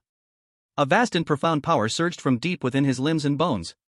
Chua could clearly feel that the connection between him and the surrounding space had undergone a qualitative change. If before, space was like a pool of water that he could stir, then now, this space has become a part of his body, an organ he could breathe or manipulate at will. With just a thought, he could make the space in front of him fold, twist, or even tear apart out of thin air. This explosive growth of power was like the strongest adrenaline shot, instantly drowning out the heaviness in his heart caused by the Master. The power of annihilation from Void Glance. The power of space in the Stellar Law. There was just one last piece of the puzzle, Lillian from the Phantom Empire. He was growing more excited, after gathering the bond of one true love from the 3 princesses. What kind of earth-shattering change would occur in the chaotic blood crystal within him? Chu He was still feeling the flow of power within him, while Kachi could no longer wait. She rushed a few steps to her mother, raising her small face that resembled Kachiya's by 70%, her voice urgent. Mom! You said. As long as someone can surpass the fundamental laws of our clan in debate, the test of foreign marriage will be immediately invalidated. The restrictions of the time-space prison must also be lifted. Her small hand clenched tightly onto Kachiya's scholar robe, her star-like big eyes flashing with tears, her voice uncontrollably tinged with sobs. Hurry, take me to see Dad. Is he still alive? At these words, even Xiang Yao, who was standing nearby, cast a concerned glance. However, the stellar Empress Kachiya, who always presented a calm and collected image, showed a very slight crack in her eternal tranquility at that moment. A hint of panic flickered through her wise starry eyes, like a shooting star, so fast it was almost impossible to capture. Why yes. Kachiya's reaction had a half-second delay. She subconsciously reached out to adjust her already pristine scholar robe. Wait for me, I need to change my clothes. Ah? Kachi's face was filled with question marks. I think you look great just like this. Chu He and Xiang Yao nodded in agreement. Yes, Your Majesty, this outfit is very fitting. Ah, okay. Kachiya seemed to realize that this excuse was too clumsy. She quickly changed her tone, regaining her composure. Then you all wait a moment, let me prepare alone. Everyone instantly understood. It turned out she was feeling nervous about returning home. After all, the time-space prison was the most brutal punishment in the Stellar Empire, and no one could guarantee whether the person inside was alive or dead after such a long time. As a wife, fearing the worst outcome and needing to sort out her emotions alone was completely reasonable. Kachi was so anxious she could almost bounce in place, but she could only force herself to hold back her urge and nod in understanding. Then hurry, Mom. The sooner we go, the more hope Dad has. Kachiya did not say more, just nodded quickly, then turned around, moving with an almost fleeing urgency into the inner hall of the temple. However, no one present saw. In that instant she turned, was there even a hint of tension or sadness left on the face of this stellar empress? It was clearly a kind of pure, unmasked joy and ecstasy that was almost spilling from the corners of. First, she was stunned, then a doting smile spread across her face. Where to? Of course, it's back to the Starry Rhythm Empire with me. Kachiya excitedly stomped her feet, showing not a trace of the queen's authority. Someone has broken the marriage trial of my clan. We no longer need to be secretive. Her eyes shone astonishingly, sparkling with mischievous light. I will take you back now, first put you into the time-space cage, and then in front of the whole clan, openly rescue you. She added specially, Kaki can't wait to see you, her eyes have almost dropped little pearls. On Xuanzhen's face, immense joy blossomed instantly. Aha! There really is such a talent in the world who can debate those stubborn old folks of your clan into speechlessness? He happily stood up, spinning Kachiya around in his arms. But soon, he stopped, looking down at himself. But, don't I look a bit too spirited right now? He touched his smooth, reflective chin, somewhat troubled. Not at all like someone who has been imprisoned and tormented for many years. You have a point. Kachiya nodded seriously, her mind racing, and she quickly came up with a plan. Let's go. We're not going to Starry Rhythm first, we're detouring to the Thousand Illusions Empire. To find Ai Li, only her Thousand Illusions clan can achieve perfect imitation, seamless without flaw. Upon hearing this, Xianchen smiled even more deeply. He reached out his hand, naturally taking Kakiya's hand, their fingers tightly intertwined. Alright, I'll do as you say. Chapter 149, Speechless Xianchen. In the Thousand Illusions Empire, in a secret forest hidden among towering trees and enchanting vines. A strange sweetness of floral fragrance filled the air, and light filtered through the layered treetops, casting colorful spots of light. Hey, Kakiya, what are you playing at, bringing me to this godforsaken place? A crisp and slightly dissatisfied female voice broke the tranquility of the forest. Kakiya walked up with a smile, affectionately linking her arm with Ai Li's. Aren't we good sisters? Ai Li shot her a sideways glance, snorted, get to the point, don't give me this. I don't buy it. Though she said this, her body honestly didn't pull away. Kakiya was not annoyed, continuing to smile and ask, so, can you keep my secret? Of course. Ai Li immediately puffed out her little chest, making a loud sound, you know my mouth is the tightest. He, if your mouth was tight, then all the beings in this Ryan continent would be mute. To be honest, if it weren't for the urgency of this situation and only your thousand illusion power can achieve seamless disguise, how could I possibly come to find you, the universe's biggest blabbermouth, for help? Kakiya silently complained in her heart, while on her face she maintained a deeply touched expression. Yes, I know. It's because I trust you most that I entrusted such a life and death matter to you, Ai Li sister. Clearing her throat, she shouted into the empty forest behind her. Come out, darling. Ai Li was about to mock her for being crazy when, in the next second, her lively eyes nearly popped out of their sockets. Under Ai Li's incredulous gaze, a ripple of space spread slightly, and a handsome man dressed in elegant robes, with a demeanor as warm as jade, truly walked out of the air. Xianchen. The one locked in the cruelest time-space cage of the starry rhythm empire, Kakia the queen's husband. Ailey's brain instantly crashed. She looked at Xianxian and then at Kakia, her mouth forming an O shape, unable to speak for a long time. This. Kakia was very satisfied with her shocked look and went straight to the point, pointing at her husband and giving orders.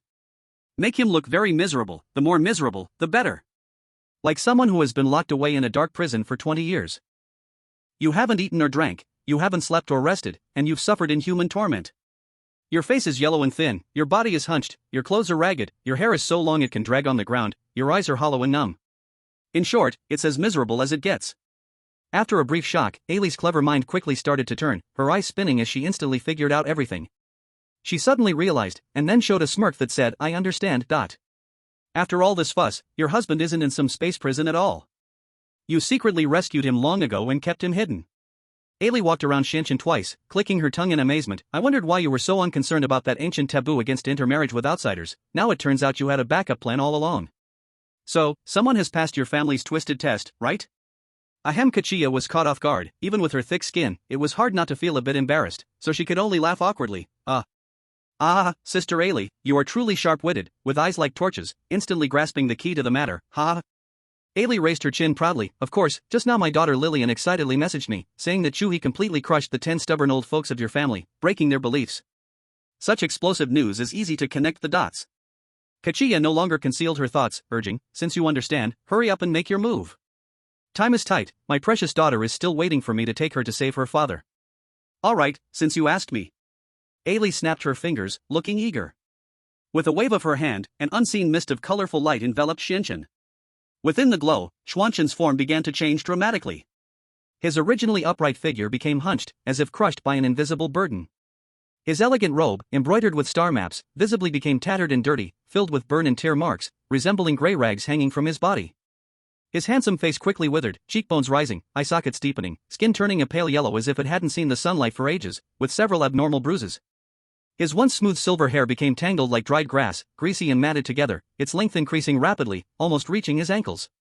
In just a few seconds, a gentle and graceful scholar transformed into a tormented prisoner, seemingly crawling out of the depths of hell, on the brink of collapse. That pitiful look was heart-wrenching, making all who saw it feel sorrow, and causing tears to well up. Even Ailey, who was casting the spell, couldn't help but take half a step back, pinching her nose in disgust. Little Kakia, am I pitiful? Xianxian moved his stiff body and asked in an extraordinarily weak tone, as if he might collapse at any moment. However, what he received was not his wife's concern and comfort. Kakia paused for a moment, then suddenly burst into an earth-shattering laugh. Ha ha ha ha ha ha. Husband. You are so pitiful. Ha ha ha ha ha, I can't take it anymore, I'm going to laugh myself to death. She laughed so hard she doubled over, tears streaming down her face, completely losing the dignity of a starry empress. Xuanqian's whole face turned dark. The expression on his face, which had been transformed into a miserable sight by the illusion, was now filled with speechlessness. Hey! Kakia! Your husband has turned into this ghostly state, shouldn't you be acting extremely sad, very heartbroken? How can you still be laughing? Ailey was also completely stunned. What is this? What kind of strange reaction is this? Shouldn't a normal wife rush forward to hold her husband and cry her eyes out upon seeing him so miserable? Kakia laughed while waving her hands, gasping for breath as she tried to explain. I don't know seeing you like this.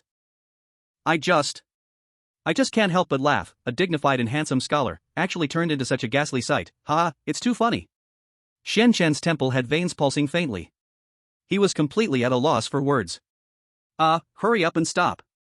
Don't laugh. If you act like this in front of our clan later, our act will be ruined. I'll try my best. Ha ha ha. Hearing this, Kakia not only couldn't hold back, but instead laughed even harder. Until Xianxian silently stood still, staring at her with a look that said, if you think I'll acknowledge you, I've lost. Without saying a word, did Kakia finally manage to stifle her laughter, though her shoulders were still shaking. She wiped the tears of laughter from her eyes, stood up, and seriously said to Xianxian. For safety's sake, you better not speak later. I'm afraid if you open your mouth, I won't be able to help but laugh. Xianxian. The veins on Xianxian's forehead were already bulging, but he said nothing. Sister really has a unique sense of humor. Ailey, watching from the side, sighed in amazement, then shook her head. You guys are something else. Okay, the show is over, I should head back. Wishing you a successful performance.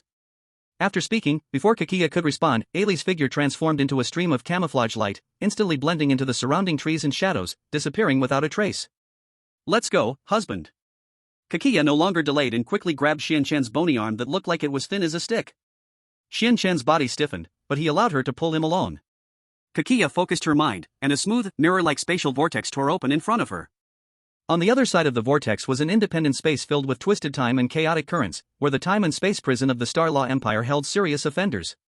She dragged the pitifully thin Xianshan and stepped into it, then skillfully navigated past several deadly time-space fractures, arriving at a relatively stable spatial anchor point. She used her power to silently send Xianshan into the specially tailored independent cell for him. After doing all this, she retreated to the entrance of the space channel and waved at Xianshan in the cell. Wait for me, I'll be right back. Chapter 150, The Empress's Performance, Humor Born from Sadness.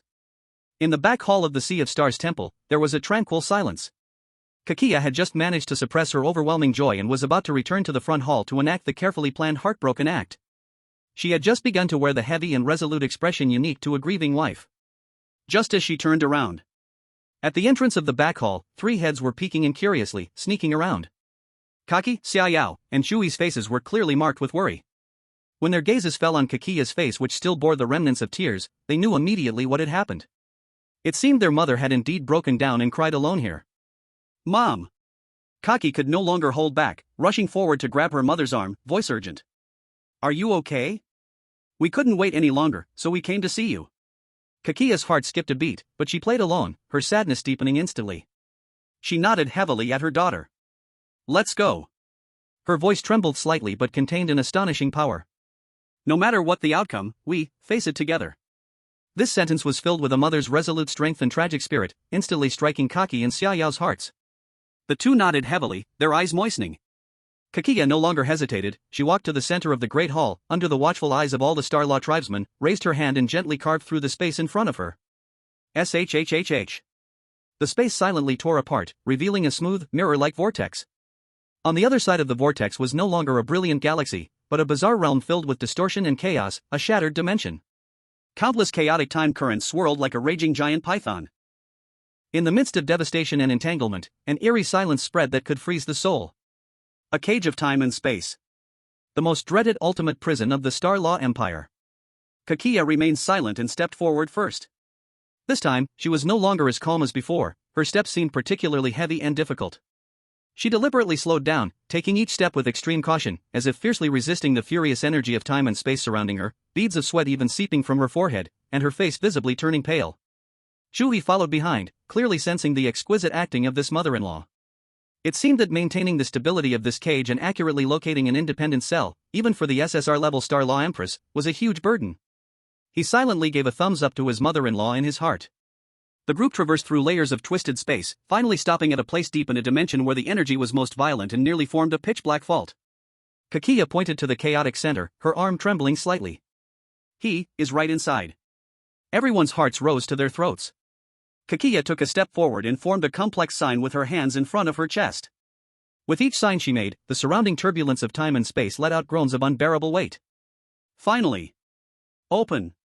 With her low shout, the center of the raging energy, a black giant door constructed from countless mysterious runes, slowly creaked open with a chilling creak. Boom! A breath of decay, despair, and dead silence, as if repressed for ages, surged out like a flood from behind the door. The scene inside the cell was revealed to everyone. There lay a tattered and emaciated figure, weakly slumped against the cold wall. He was so thin that he looked like a skeleton, his once elegant robe had turned into tattered strips of cloth, and his long silver hair was greasy and tangled, almost reaching the ground. His breath was weak to the extreme. The whole person was just a living corpse on the brink of losing its soul. Father! Kaki's tears broke the dam as she saw that figure. She let out a heart-wrenching scream and rushed toward the cell without a second thought. Xiaoyao stood aside, watching Kaki, who was sobbing uncontrollably for the reunion with her father, a hint of envy and melancholy appearing on her cold face. Father! This was a term utterly unfamiliar to her. At that moment, a warm hand gently clasped hers. Chu He said nothing, he silently conveyed comfort and support with his warmth. Xiaoyao shivered slightly, instinctively leaning closer, quietly dispelling the sudden sadness. Beyond the cage, the grand play had already begun. Kakia's eyes were red, her body trembling uncontrollably, and she took a difficult step toward the beloved one who had been imprisoned for eternity. A deep and emotional gaze spanning time and space dramatically unfolded under the watchful eyes of all the Star Law people. Xianchun. Kakia's voice was thick with tears. You have suffered. Inside the cage, that pitiful figure slowly raised his head and responded in an extremely weak tone, filled with deep affection. For you. I would endure any suffering, it is all worth it. Awe-inspiring. Heart-wrenching. Everyone present, including the 10 elders of rules who had just collapsed in faith because of Chu He, were moved by this great love. Kaki was crying to the point of almost fainting. The atmosphere had reached its peak. Kakia stepped into the cell, finally standing in front of Xianchun. She looked at her husband's face, which had been carefully crafted by AI Li into something pitifully grotesque, with sunken eye sockets, waxy skin, and a frail look as if he hadn't eaten for days. I don't know which thread in my brain suddenly snapped. Phew. A tiny, utterly inappropriate sound escaped from Kachia's mouth. Right after that. Po-ha-ha-ha-ha-ha. A thunderous laugh erupted out of nowhere. Hubby, you like this? Ha-ha-ha. I can't take it anymore, it's too tragic. Ha-ha-ha-ha-ha-ha. The whole place fell silent. Everyone's actions froze at that moment. The elders' moved expressions were stuck on their faces. The scholars of the Star Law tribe had tears hanging on their eyelashes. Kachi's crying stopped abruptly, like a duck being choked. Everyone was dazed. What was going on? In the cage, Xianchun's tragic face instantly stiffened. His mind was ringing alarm bells, a million grass mud horses galloping by. It's over. It's over. The unreliable woman will reveal it. Chu He was also confused. He was bewildered for a full 4 or 5 seconds. Then, all the clues in his mind instantly linked together.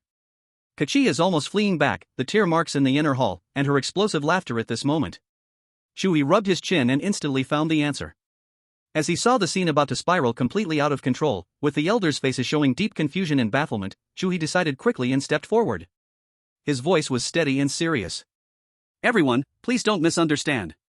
Her Majesty the Queen, she is, laughing out of extreme sadness. As soon as he said this, everyone's attention was drawn in an instant. Laughing out of extreme sadness? What does that mean? Chu He began to explain seriously. Human emotions, when they reach the extreme, will turn in the opposite direction. The saying too much joy brings sorrow reflects this principle. Likewise, when sadness reaches its peak, it can also be expressed in an extreme way through laughter. He looked towards the thoughtful elders and emphasized his tone. Her Majesty must have seen her husband tormented to this state, reaching the extreme of sadness, losing her mind, and thus expressed that almost tearing pain in this way. This statement caused everyone to suddenly understand. Especially those elders whose worldviews had just been overturned by Chu He's changes. Exactly. Change. Unity of opposites. The extreme of sadness is wild laughter. This statement contained profound law. Kachia instantly reacted, almost ready to bow down to her quick-witted son-in-law. She immediately seized the opportunity, her laughter turning into a more mournful wail. Yes. Chu He is right. I am too sad. Whoa whoa. However, intermingled in that sobbing voice were traces of laughter she couldn't contain. Xianchun was completely dumbfounded in the cage. He stared blankly at the young man outside who was talking nonsense seriously. This also works? What kind of brain structure does this guy named Chu He have? Chapter 151, got you. Your father is living just fine. Kachia's laughing out of extreme sadness, under Chu He's flawless forced explanation, surprisingly got resolved. Although the Star Law tribe still felt something was off, since Her Majesty was so sad that she was going mad, who dared to ask more? Moreover, standing next to them was a monster human who could make 10 elders' beliefs collapse through debate. Who would dare to question? Who would dare to think deeply? What if their logical chains also collapsed, and they had no one to reason with?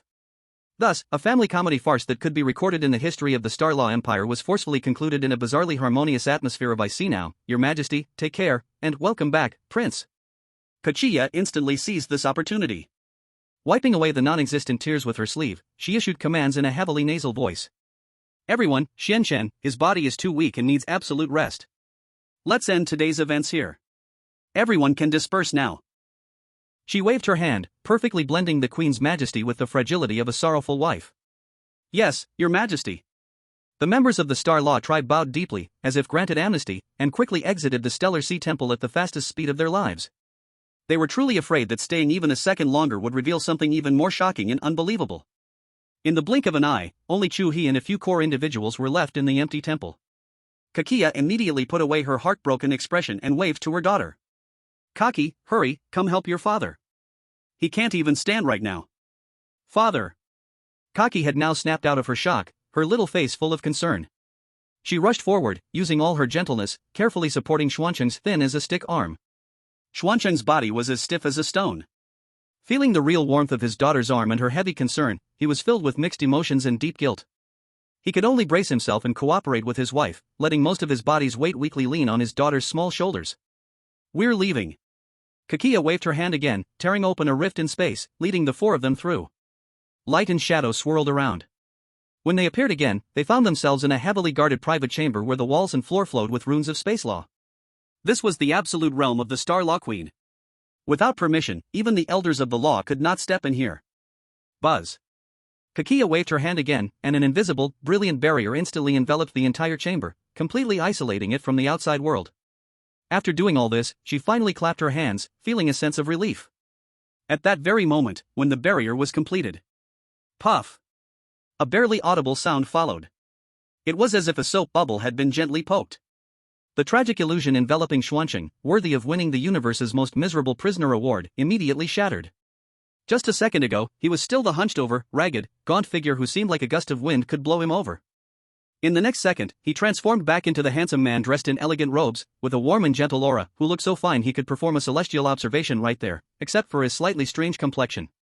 In the chamber, there was an instant of dead silence. Kaki was carefully helping her father onto the soft bed, her little face filled with the sadness and joy of a long-awaited reunion. But halfway through helping him, the feel in her hands changed. That thin, bony arm, which felt so sharp, suddenly became strong and sturdy.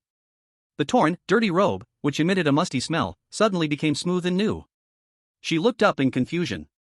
She met her father's face, filled with speechlessness, awkwardness, and deep resentment. Kaki's movements froze completely. Her brain crashed at that moment. She looked at her father, who was now full of life and even standing upright, brushing off his sleeves. Then she slowly turned her stiff neck to look at her mother, who was crossing her arms with a face that said, "The performance is over, wrap it up." The sadness and heartache that had just gathered on her little face quickly receded like the tide. In its place was a deep shock. And an explosive anger like a volcanic eruption. Xia Yao silently pulled on Chu He's sleeve, her cold face filled with astonishment. She also found the queen's reaction very strange, but never expected the truth to be so outrageous. Chu He looked on with great interest, leisurely watching the impending family storm about to unfold. Sure enough, it was almost exactly as he had guessed. This mother-in-law had not spoken a single true word from beginning to end. As an outsider, he saw more clearly than Kaki, who was involved in the event. The moment Kakia suddenly burst into laughter, his mind was quickly analyzing why. Until she sensed the multifaceted power within Xianchen, she didn't know the answer, then she collaborated with Kachia to perform the act. You. Kachi's voice began to tremble, not out of sadness, but from anger. The clever Kachi also reacted in that moment. She extended a finger, pointing at her mother, and then at her father. You, just now, were acting? Years of worry, day and night longing, endless panic over her father's dire situation. In that moment, it all turned into a massive grievance from being deceived and an overwhelming rage. Kachi's tears once again streamed down her face. But this time, they were scalding, furious tears. You lied to me. You lied to everyone. I worried about you for so many years. In the end, it was just a cruel prank you made yourselves? Facing his daughter's accusation, Xianchen opened his mouth, but not a single word came out, his face full of guilt. Seeing that the situation was exposed, Kachia helplessly shrugged and sighed deeply. All right, I'll come clean. Her tone carried a hint of indifference, as if she had been pierced through. Your father was actually only imprisoned for a very short time. When I broke through to the SSR realm, I had already quietly rescued him. She stepped forward, seemingly wanting to comfort her daughter, who was on the verge of breaking down. Smack! Kachi violently shook her hand away. Why? Kachi's small universe erupted completely, as she cried and shouted with all her might. Why deceive me about something so important? Do you know I thought every day about whether my father would die inside? I searched ancient texts daily to find a way to break the time and space prison. Do you know I even prepared for the worst, ready to break him out after you stepped down? And what happened? You too. One living freely outside, while the other watches me spin around like a total fool. Was it fun? Faced with her daughter's breakdown and crying, the cynical expression on Kachia's face finally began to fade. Her expression became unprecedentedly serious. She didn't try to approach her daughter again, just stood quietly in place, taking a deep breath. Then, she gazed into Kachi's tear-filled starry eyes, speaking clearly, word by word. Because this is not a prank at all. As the words fell, the temperature in the palace seemed to drop to freezing point. An indescribable heaviness pressed down on everyone's hearts. If I hadn't done this, your father would have long been dead. Kachia's voice carried a tremor of fear she hadn't noticed herself. And you. She paused, looking at her daughter's face that had turned red with anger, ultimately speaking the brutally harsh truth. You would never have lived to today. That one sentence caused all sounds in the palace to come to a sudden halt. The immense sense of crisis hidden within it made Kachi's cries get stuck in her throat. What did you say? Kachi's face, previously flushed with anger and grievance, turned visibly pale at an alarming speed. She stared blankly at her mother, the starry eyes that had been bursting with angry tears now left only with confusion and horror seized by immense fear. She could feel that Kachia was not joking. When she spoke those words, the hint of fear and shuddering from deep within her soul was real and undeniable. It meant there truly existed a power that could silently kill her daughter under the very eyes of the Star Law Empress. Xianxian stepped forward silently, resting his hand on his daughter's icy shoulder, silently conveying strength. His refined face was also filled with a heaviness and fear that was hard to shake off. Kachia's voice no longer carried any hint of jest. Became serious and low. You should know, my clan, although regarded as one of the most intelligent races in the universe, attempts to categorize everything in the world under laws, even emotions are recorded and regulated. But because of this, we are seen by foreign races as the most stubborn race. Once something is determined, it is like a law cast in steel, almost impossible to overturn. And the highest tenet of my clan is the absolute purity of bloodline.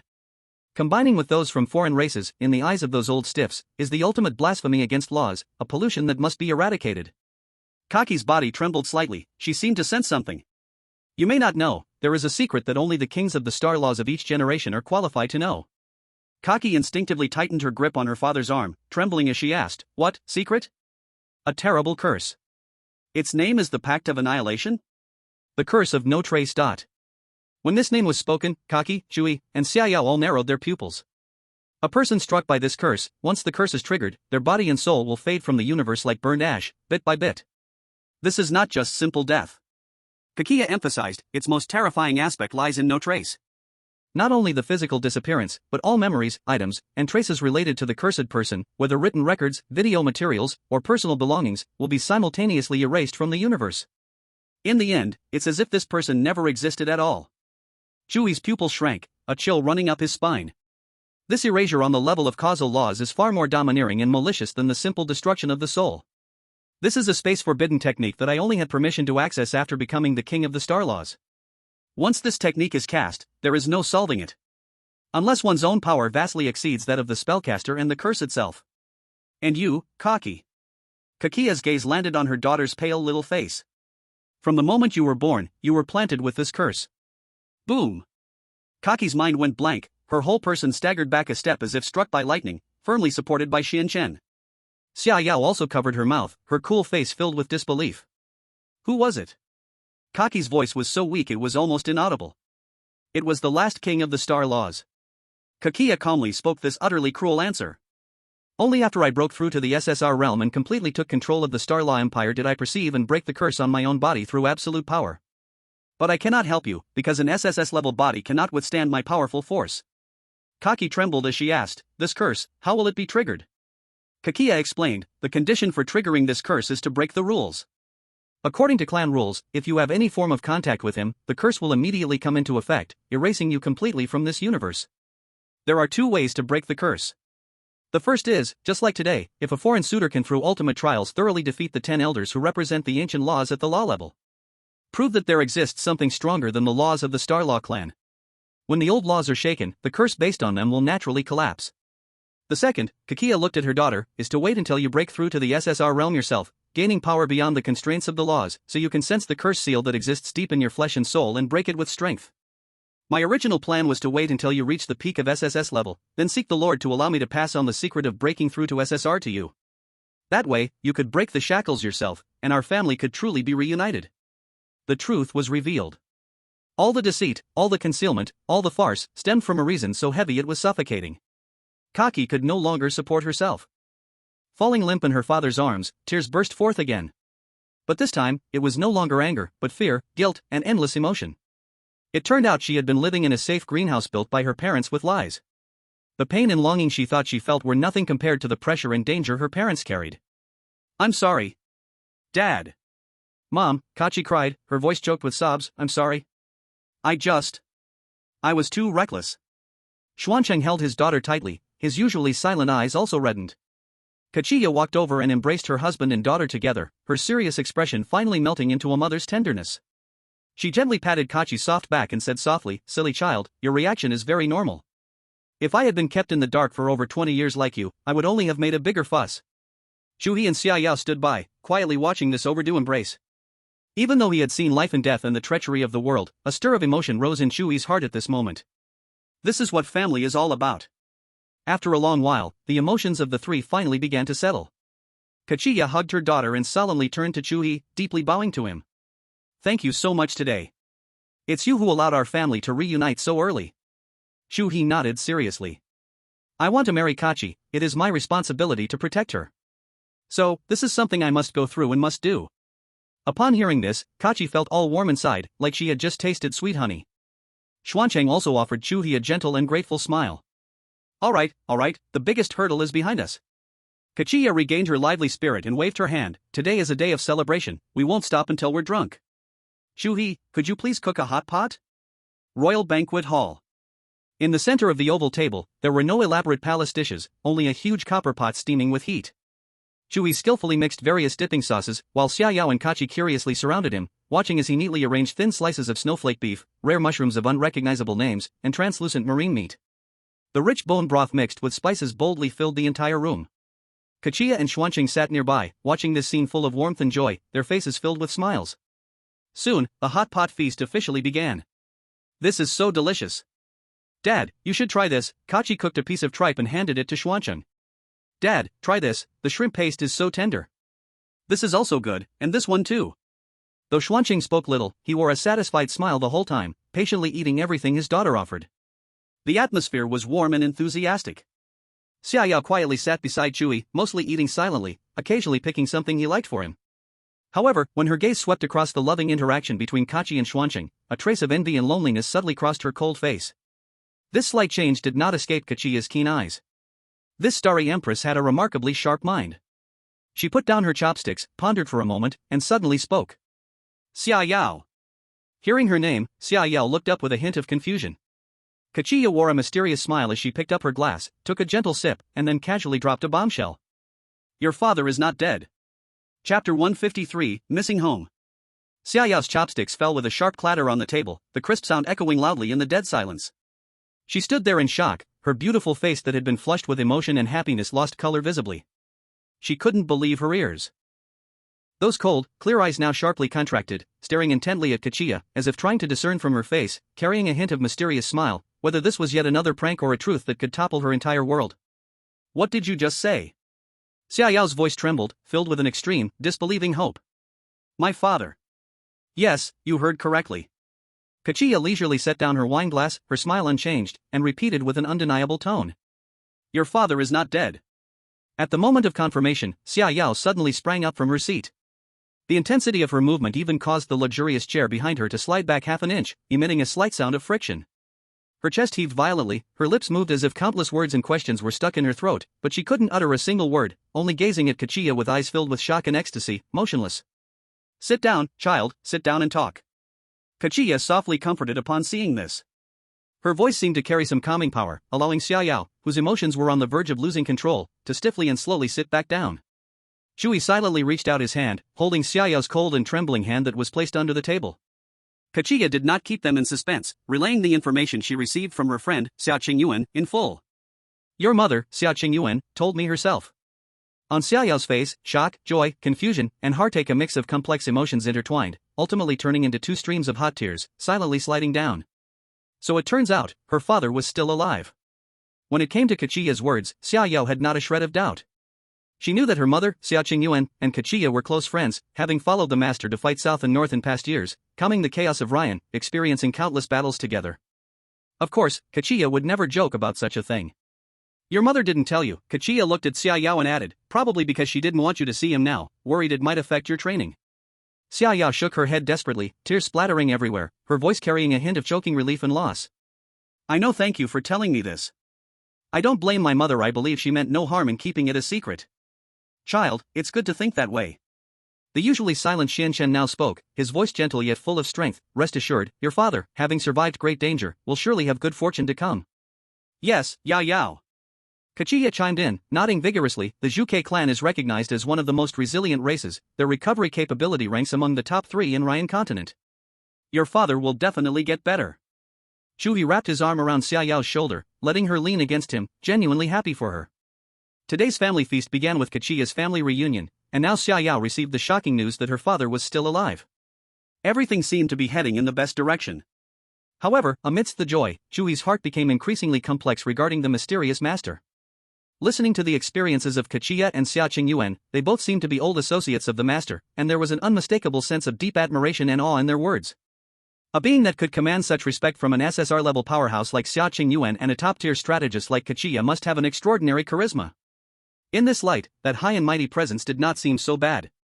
But why was he so twisted when it came to me? With marriage, children, and a time limit.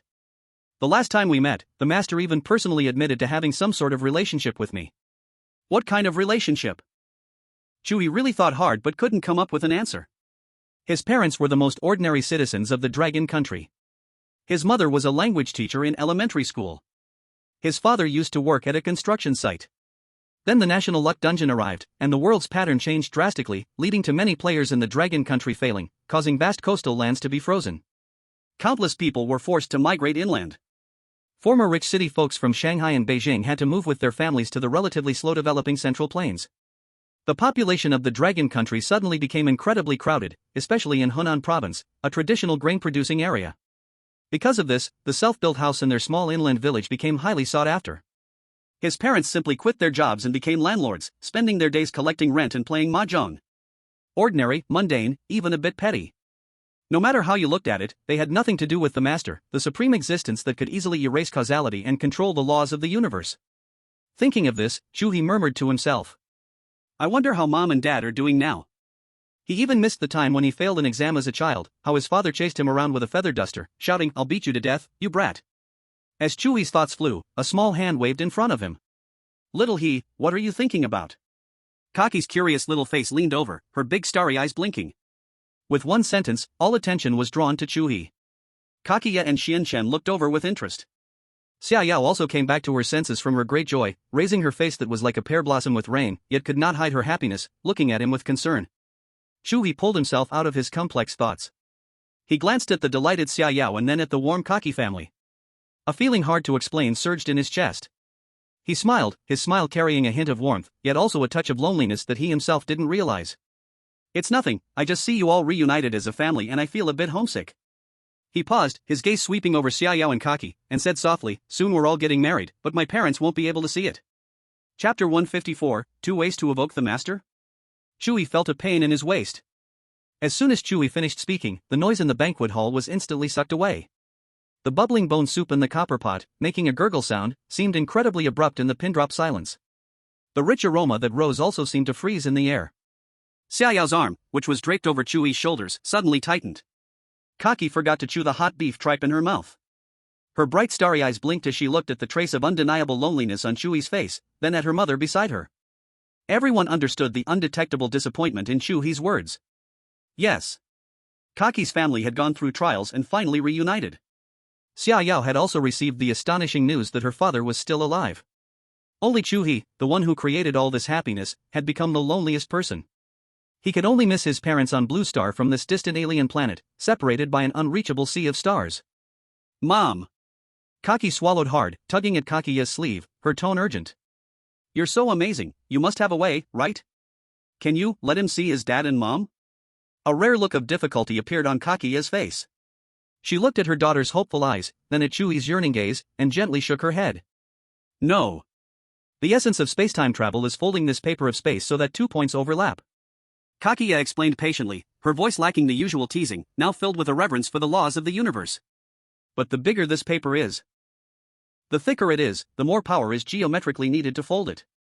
I can travel through the Ryan continent because the entire continent exists in a relatively independent dimensional space, barely like a piece of paper. But Blue Star, it is in another galaxy, it's no longer a piece of paper, but a book thick beyond imagination. She put down her wineglass, her expression extremely serious, her gaze sweeping over everyone. To fold such a vast cosmic scale and form a stable passage, with my SSR level power, it is absolutely impossible. Kakia paused, adding a conclusion, her voice as faint as a sigh. Such great power, I'm afraid only the Master can achieve. Master. This name struck like a lightning bolt, cutting through the dark clouds in Chu He's heart. He suddenly raised his head, his eyes that were just immersed in despair now ignited with a burning flame. He stared intently at Kakia, his body unconsciously leaning forward, asking urgently. Do you have a way to find the Master? You were his old subordinate, you should know his whereabouts. Ah. Kakia spread her hands, a bitter smile of helplessness on her face. I really can't help you with that.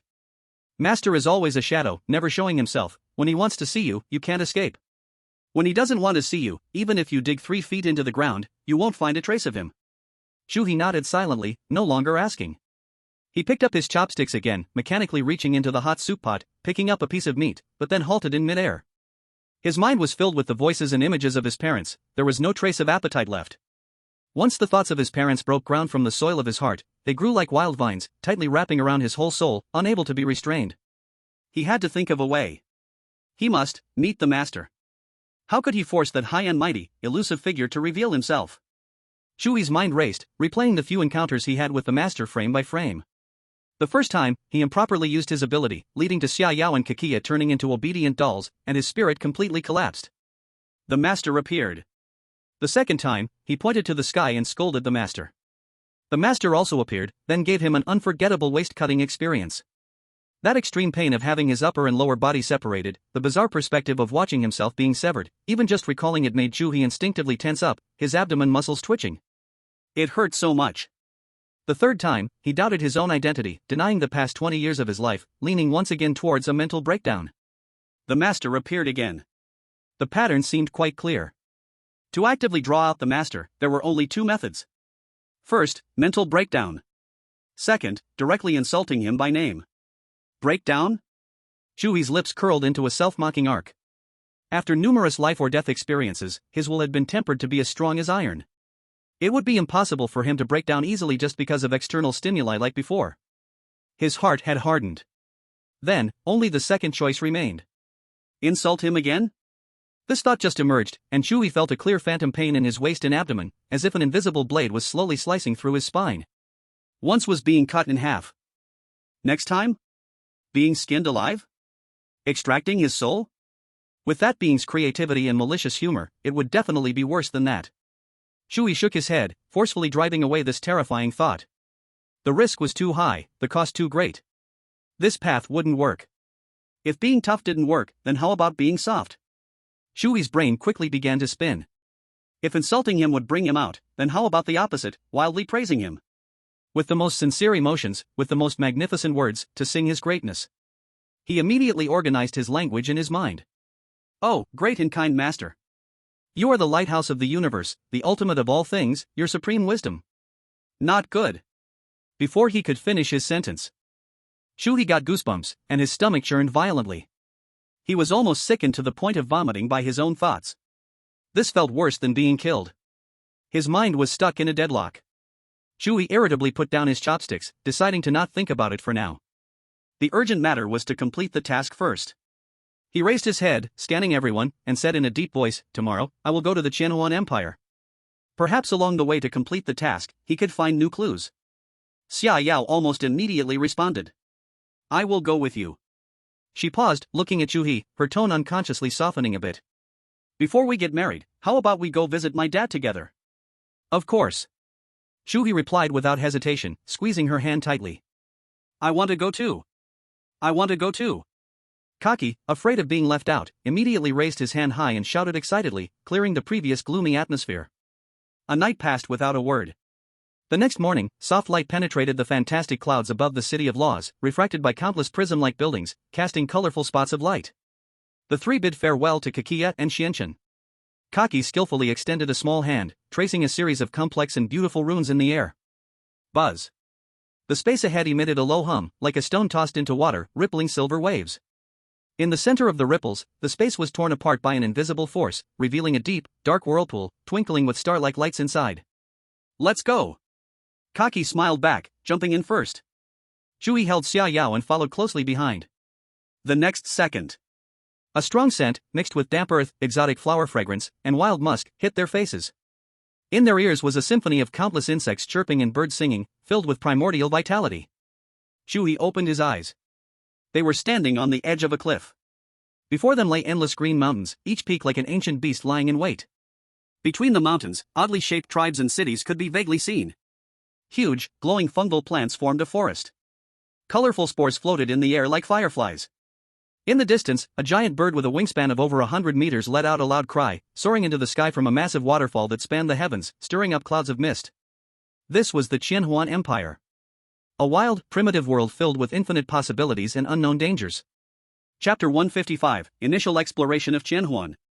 It was Chu He's first time stepping onto this strange land. He decided that he would measure this last stretch of the road with his own feet. Chu He spoke, "Since it's our first time here, let's go down and take a walk, experience it ourselves." Kaki's eyes instantly lit up, shining with the light of an explorer discovering a new land. Great! I've never been here either. It's a perfect opportunity to see if there are any unique creatures to study. Xia Yao said nothing, only slightly nodded coolly, her gaze never leaving Chu He's side. The three of them jumped off the edge of the cliff, floating down like three feathers, gracefully sinking into the bizarre fungal forest below.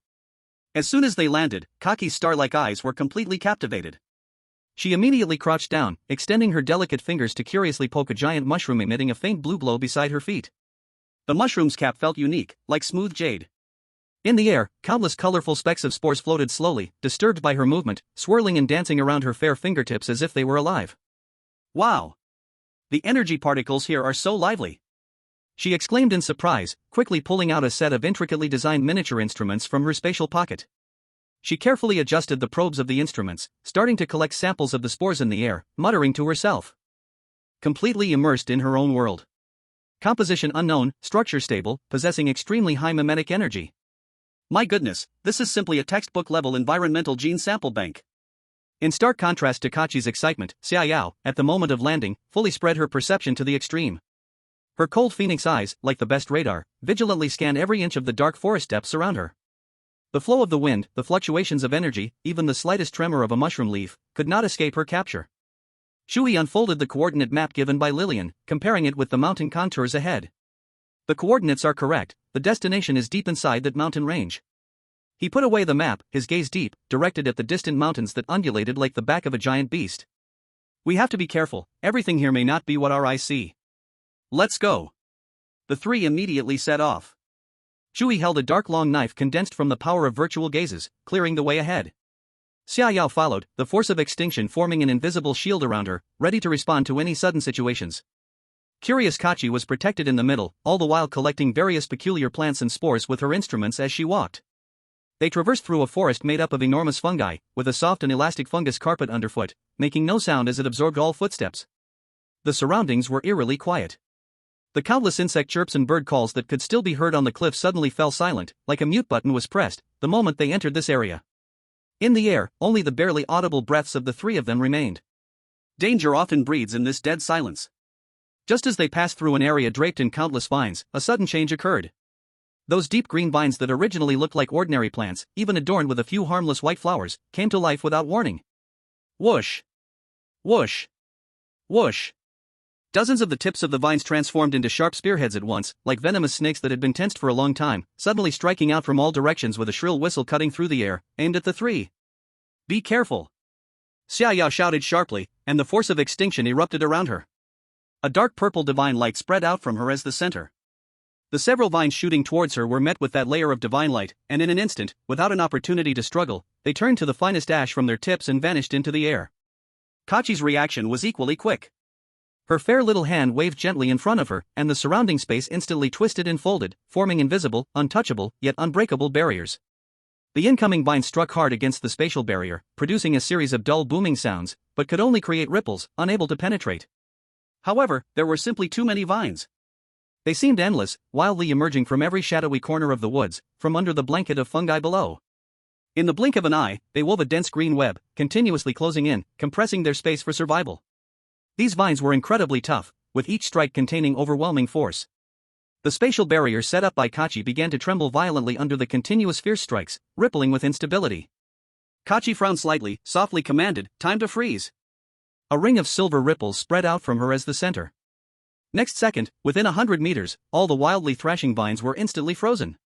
They held their striking and piercing postures, frozen in midair, like a strange three-dimensional painting. Xiaoyao seized this fleeting opportunity and snorted coldly. Annihilation storm. She raised one hand high, and a miniature, dark eye of wind formed in her palm from pure annihilation energy, which she hurled fiercely. The eye of wind rapidly expanded in the air, transforming into a devastating storm that engulfed those frozen vines with precision. Where the storm passed, there was no violent explosion, only silent annihilation. Those resilient vines, like pencil drawings erased by an eraser, quietly turned to nothingness. However, just as they breathed a sigh of relief, the fungal blanket beneath them split open again. More and thicker vines rushed toward them like enraged monsters, coming from all directions with even more ferocity. Kaki's small face was grave. There are too many vines, we can't kill them all. We must find the source. Xiaoyao's phoenix eyes flashed with cold light, truly unaware of danger. If not for the innocent creatures of this forest, I would turn this place to ashes. There's no need for that. Chu He, who had been silently watching, suddenly spoke up. Watch me. Chu He slowly closed his eyes. In the next second, a strange and mysterious wave emanated from him, gently spreading out like ripples on a water surface, enveloping Xiaoyao and Kaki. The colors of their skin, clothing, and even hair began to undergo a visible, fantastical change. Their outlines became blurry, and their textures began to transform. In just a single breath's time, the three of them, along with their clothes, became completely indistinguishable from the surrounding environment. They stood there, yet seemed to transform into a giant luminous fungus, a rock covered in moss, and a deep shadow in the forest. The three blended perfectly with the entire forest in breath, energy, and form. Those frantically attacking predatory vines suddenly lost their targets. Their tips, like flower buds, swayed uncertainly in the air, unable to catch any scent of life, losing their direction to attack. At this moment, in the sight of Chu He and Xiaoyao, the world was already different. Using the annihilation eye of the virtual royal family, the entire vine network was clear before their eyes. Countless energy flows twisted underground, ultimately converging on several incredibly hidden core nodes that flickered with a strange red light. Chu He couldn't help but exclaim, they indeed know how to hide. He and Xiaoyao exchanged a glance, instantly understanding each other's intent. Both raised their hands simultaneously, their fingertips condensing two strands of dark purple light as thin as hair, yet containing the ultimate destructive aura. Annihilation Ray. Whoosh! Whoosh! The two rays silently pierced through space, precisely hitting those flickering core nodes underground. No explosion, no sound. Those frenzied vines, at the moment the core was destroyed, all froze, then collapsed like they had lost all vitality, wilting and decaying rapidly. The crisis was lifted. The group continued to advance.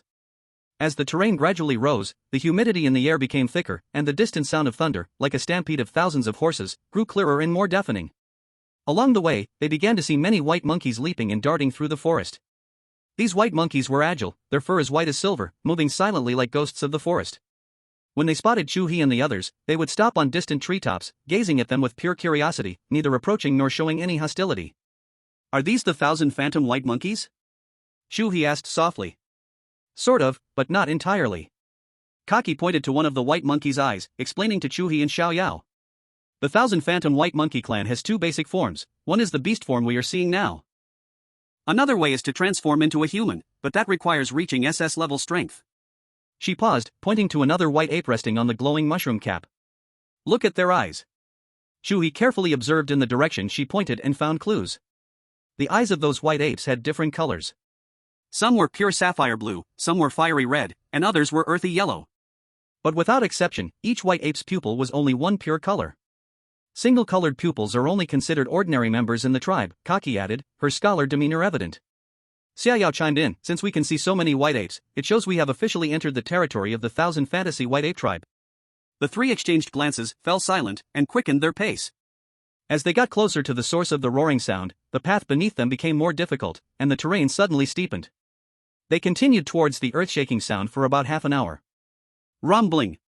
The deafening sound was no longer distant thunder but had transformed into a tangible shockwave, like the war drums of a deity pounding in their ears, coming at them forcefully. The solid ground beneath their feet began to tremble slightly. The air was thick with heavy, impenetrable moisture. They finally reached the end of this primeval forest. Before them was a gigantic waterfall. It seemed to flow not from the mountaintop but from the clouds high in the sky, connecting heaven and earth, pouring down into the bottomless immense pool below. The impact raised up towering water mist. The mist filled the entire world, the sunlight refracted through it, twisting into countless dazzling rainbows. But these briefly formed rainbows were shattered in the next moment by the more violently swirling mist, morphing into bizarre, unimaginable scenes. As far as the eye could see, everything was a misty white. The roaring water sound made their eardrums ache, and even their hearts resonated with that rhythm. The coordinates Lillian provided for the destination were just behind this heavenly curtain of waterfall. It's behind. Kaki closed her eyes, her silver short hair moving as if propelled by wind, a formless wave spreading out from her as the center. She was using her spatial perception ability to carefully probe the area completely concealed by the curtain of water. A few seconds later, she opened her eyes again, confidently pointing to a specific point in the mist. There is a very stable spatial anomaly, like a trance. Almost simultaneously, a faint dark purple glow enveloped Xiaoyao, and she spoke coldly, providing clarification for Kaki's discovery. This curtain of water contains extremely powerful illusionary energy fluctuations, forming a cyclical barrier. This power will repel and distort all external probing. If one forces their way in, they will be ensnared by illusions, falling into the deep pool. Chu He stepped forward, standing at the edge of the deep pool. The cold water droplets were whipped around by the fierce wind, hitting him squarely in the face. He decided to try it himself. Since the task's reward was the core ability of the Thousand Fantasy White Ape, then the power of the Thousand Fantasy White Ape already existing within him might be the key through here. With a thought, he activated the unique power belonging to the Thousand Fantasy White Ape within him. A layer of film, almost invisible to the naked eye, quickly covered his body. He took a deep breath and, under the tense gazes of Xiaoyao and Kaki, extended his hand, slowly reaching toward the terrifying water curtain that flowed like a solid torrent. The moment his fingertip touched the water curtain, buzz! An immense and irresistible repulsive force exploded from the water curtain. The feeling was not like hitting the water. It felt more like being pressed against a high-speed spinning steel disc, covered with countless sharp spikes. At the same time, a powerful illusion surged, rushing straight into his mind through his fingertips. Countless chaotic and malicious illusions screamed, wanting to tear apart his consciousness. Chu He paused, his arms buzzing from the shock. It really wasn't that simple. Poof! A cold snort came from behind him. Seeing this, Xiaoyao immediately stepped forward, standing shoulder to shoulder with Chu He. She extended her delicate fingers, and at her fingertip, an extremely pure force of annihilation condensed into a dark purple beam, even thinner than a strand of hair. She did not unleash world-destroying power. Instead, she gently pointed this annihilation beam at the water curtain in front of Chu He. Sizzle! There was no violent energy clash, only an almost inaudible soft sound. The violent water curtain barrier, upon contact with the force of annihilation, seemed to meet its natural enemy, silently erasing a tiny gap. The energy flow of the illusion had a brief disruption in that moment. Now's the time! Kaki shouted. She had already locked onto that anomaly in space, pointing her fair little hand into the air. An invisible force of space instantly crossed the distance, forming an unseen gravitational field, firmly attaching to the defined space behind that gap, forcefully opening a fleeting safe passage in the raging flow of energy. Go! Chu He whispered, no longer hesitating. He wrapped his arm around Xiaoyao's waist, with his other hand grabbing Kaki, and the three transformed into a streak of light, accurately rushing through just before the gap was about to be filled again by the wild energy of the illusion. The moment they passed through the water curtain, the world suddenly changed. The anticipated deafening roar and the oncoming dampness did not appear. Instead, there was absolute silence. As if stepping from a noisy battlefield into a secluded quiet room. Chu He opened his eyes, shocked by the scene before him. Behind the waterfall was not the dark and damp cave he had imagined. Here was a gigantic, incomprehensibly massive semicircular passage. The ground of the passage was paved with a strange, softly glowing crystal stone, shining as smooth as a mirror. The walls and ceiling were embedded with countless unique crystals of various colors, each radiating brilliant red, blue, or green light, illuminating this enormous space like a dreamland. The width of the entire passage was at least 50 meters. Its height was even more astonishing. Looking up, one could only see the colorful light disappearing into the deep darkness hundreds of meters above, impossible to see the top. This place seemed like a temple corridor built inside a hollowed-out mountain. So beautiful. Kaki couldn't help but exclaim, her star-like eyes filled with a desire for research and exploration. The shock in Chu He's heart was even greater. Such a magnificent underground project was definitely not a natural formation. This proved that the Qianhuan White Monkey clan possessed a very high level of civilization. Passing through this big gate should lead us to Lily's home. Chu He suppressed the waves in his heart and said in a deep voice. The big gate he mentioned was at the end of this grand passage. The three of them stepped forward. The crystal ground echoed with crisp footsteps, sounding exceptionally clear in the silent space. Soon, they arrived at the end of the passage. A magnificent giant door, entirely carved from colorful crystals, stood before them. The giant door was 100 meters tall, and above the doorframe, ancient and lively pictographic characters, which Chu He had never seen before, were inscribed with two large words. Although he did not recognize the characters, their meaning automatically floated into his mind upon seeing them. Illusion City. The giant door was not closed. In the center, a gigantic and colorful starry vortex was slowly and silently swirling, emanating a mysterious and extraordinary ancient aura. Through that vortex-shaped door, no city landscape could be seen. All that could be seen was a vast, endless, and constantly churning white mist, obscuring everything behind it. Chu He looked up at the words Illusion City and then at the deep vortex door. No longer hesitating, he took the lead and stepped towards the magnificent door that radiated vast starlight. Chapter 157, Who Dares to Touch My Man? His palm passed through that starry vortex without any obstruction. There was no cold or heat as he imagined, only a gentle pulling sensation. In the next second, an irresistible pulling force came from deep within the vortex, and Chu He was immediately drawn in, his view completely swallowed by endless colorful light. Chu He. Seeing this, Xia Yao quickly followed, plunging into the swirling starlight. Wait for me. Kachi shouted excitedly and hurriedly rushed in after them. The sensation of passing through the vortex lasted only a brief moment. The bizarre and churning mist in front of them suddenly cleared away. It was as if an invisible great hand had pulled aside the curtain that concealed the world.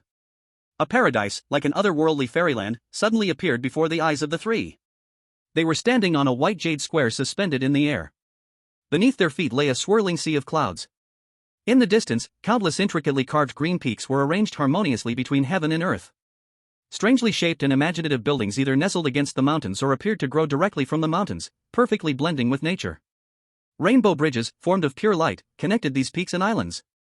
Countless white monkeys, some maintaining their beast forms, leaped and played lightly among the forests and on the rainbow bridges, others transformed into human shapes, wearing flowing garments, chatting and laughing in the pavilions and towers. At the highest and central location of all the floating mountains, a magnificent palace, made entirely of golden and white crystal, stood on the clouds, overlooking this dreamy and illusory land, radiating a solemn and sacred aura. Is this Illusion City? Kachi tilted her face up, her star-like eyes filled with the incredible scenery. Even she, the princess accustomed to miraculous creations, could not help but exclaim in wonder. Xia Yao said nothing, but a hint of shock rarely showed in her cool phoenix eyes. The waves in Chu He's heart surged even more. However, the three had no time to savor the shock of the moment. Swish! Swish! Swish! Dozens of agile white figures appeared silently from all directions, surrounding the three of them tightly. They were dozens of white monkey guards clad in silver light armor, holding crystal spears that shimmered with energy. Each of them had a powerful presence, their movements synchronized. In their eyes, there was no curiosity, only cold vigilance and scrutiny. A chilling atmosphere instantly replaced the peace of this place. A white monkey guard, clearly the leader, stepped forward, and his armor was more refined, with red and blue eyes that faintly held a hint of yellow, coldly staring at them. He pointed the spear tip at Chu He, who stood in front, and spoke in a deep voice. Outsiders, how did you pass through the sky barrier? Immediately raise your hands for examination and state your purpose. His words carried an undeniable authority. Chu He was ready to explain, but Xia Yao moved first. She stepped forward half a pace, shielding Chu He behind her, a layer of nearly invisible extinguishing power starting to ripple around her. The temperature of the air seemed to drop a few degrees at that moment. The surrounding white monkey guards immediately sensed this terrifying pressure. Everyone tensed their bodies, the spears in hand shining brightly, ready for battle. A great war was about to begin. Oh dear, don't be so tense. Kachi stepped out with a grin, trying to ease the tension. We are here to find someone, no ill intentions. The captain of the guards remained completely unmoved, his purple eyes locked onto Xiangyao. Raise your hands immediately and submit to inspection. The atmosphere instantly froze to an icy point. At that moment, a clear and slightly playful voice suddenly came from the top of a nearby building. Everyone, stop. They are friends of the princess. Who dares to touch them? At the sound of this voice, all the tense white monkey guards froze in surprise. Everyone turned to look in the direction of the voice. On the rooftop of a floating pavilion not far away, a graceful figure stood at the edge with a flare. She wore a flowing short skirt woven from aqua blue feathers, revealing a pair of straight and fair long legs. Her silver hair danced in the wind, and her dazzling eyes, composed of red, yellow, and blue, were filled with strong discontent as she looked down at the guards. It was Lillian. At the sight of Lillian, the originally imposing captain of the guards instantly melted into a face of fear and respect. Your Highness. He immediately lowered his spear, knelt on one knee, and bowed his head. The other dozens of white monkey guards also quickly knelt on one knee in unison, bowing respectfully. We pay our respects to your Highness. Lillian paid no attention to their bows, lightly leaping from the tens of meters high rooftop, landing silently in the center of the square like a feather. She didn't even glance at the kneeling guards and quickly ran straight to Chu He. In those unique tricolored eyes, there was joy and excitement that could not be concealed. Under the gaze of everyone, especially Shangyao, she naturally stretched out her arms, wrapping them around Chu He's arm and pressing her soft body tightly against him, tilting her face up, smiling like a cat that had stolen fish. "You're finally here. I've been waiting for you for so long." Chu He only felt an incredible softness on his arm, with a faint scent lingering in his nose, like fresh grass after rain. She excitedly shook Chu He's arm and proclaimed proudly, "You came at just the right time. Today is the last day to register for our Thousand Illusions Empire's annual transformation competition. If you miss it, you'll have to wait another year." "Transformation competition?" Chu He asked, a bit confused. "Yes. It's a competition to see whose transformation skills are better." Lillian's eyes sparkled. "The champion gets our Thousand Illusions White Monkey Clan's treasure, the transforming stone, and gets a chance to enter the origin pool for a baptism. It will greatly benefit your abilities." She paused and declared in a matter-of-fact tone, "I have already signed you up. With your skills, winning the championship will be a piece of cake." Chu He. When did he ever agree to participate in the competition? However, it sounded like the rewards were quite good. Although Lillian sometimes liked to tease him, she never did anything to harm him. All right, enough about that." Lillian seemed to remember something more important. She grabbed Chu He and started to turn away. "Since it's your first time here, I'll take you to meet my father and mother, mainly my father." "Your Highness, you cannot." The captain of the guards kneeling nearby, hearing this, changed color dramatically and hurriedly interrupted, forgetting all etiquette. He anxiously whispered a reminder, "The Empress is in seclusion and has ordered not to see anyone today. You cannot bring an outsider to meet her. This is not according to the rules. It will anger His Majesty." Lillian paused her steps upon hearing this. She turned her head, and her tricolor eyes narrowed slightly. The original joy and excitement faded away, replaced by a natural pride and authority belonging to royalty. "Rules?" With a scoff, she glanced at the captain of the guards. "In this illusion city, what this princess says is the rule. They are my friends, not outsiders. Do I still need your permission to take my friends to see my mother?" "I dare not."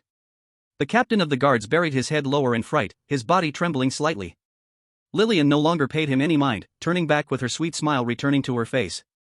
She pulled Chu He with force and walked in the direction of the Grand Golden Palace. Come on.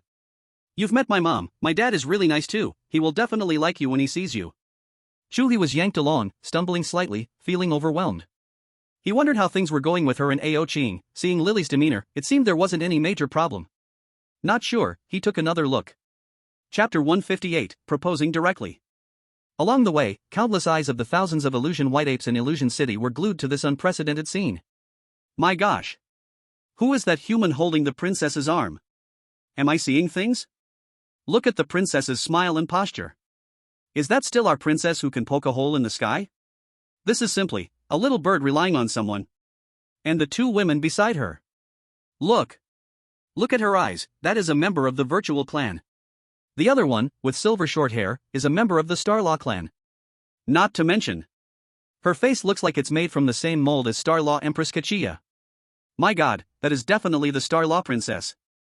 A virtual clan woman, a Starlaw princess, both obediently following a human man. Who exactly is this man? Whispers swelled like waves, flowing through every corner of Illusion City. Under Lillian's lead, the three of them moved freely and finally entered the Golden Palace. The moment they stepped inside, Chu He's breath caught in his throat. The interior space here was actually alive. The walls, dome, and floor were made of a unique crystal stone that sparkled with colors, constantly shifting and changing. One moment, it was a vast galaxy swirling beneath their feet. The next moment, it transformed into mountains and trees growing on the walls. Gorgeous, dreamlike, filled with an indescribable sense of uncertainty. How is it? Pretty, right? Lillian tilted her little face, her tone sounding like she was showing off her precious treasure. These are all dream god crystals. Chu He sincerely praised. Indeed, it is a work of divine craftsmanship, exquisite and beautiful. After passing through a bizarre corridor that constantly changed shape, Lillian led them to the door of a side hall, pushing it open without a second thought. Dad! Mom! I've brought Chu He. The scene inside the hall left Chu He, Xiaoyao, and Kachia completely stunned. This was not a royal palace hall, it was clearly a cozy vacation retreat. The hall was lush with flowers and plants, and water was gently flowing.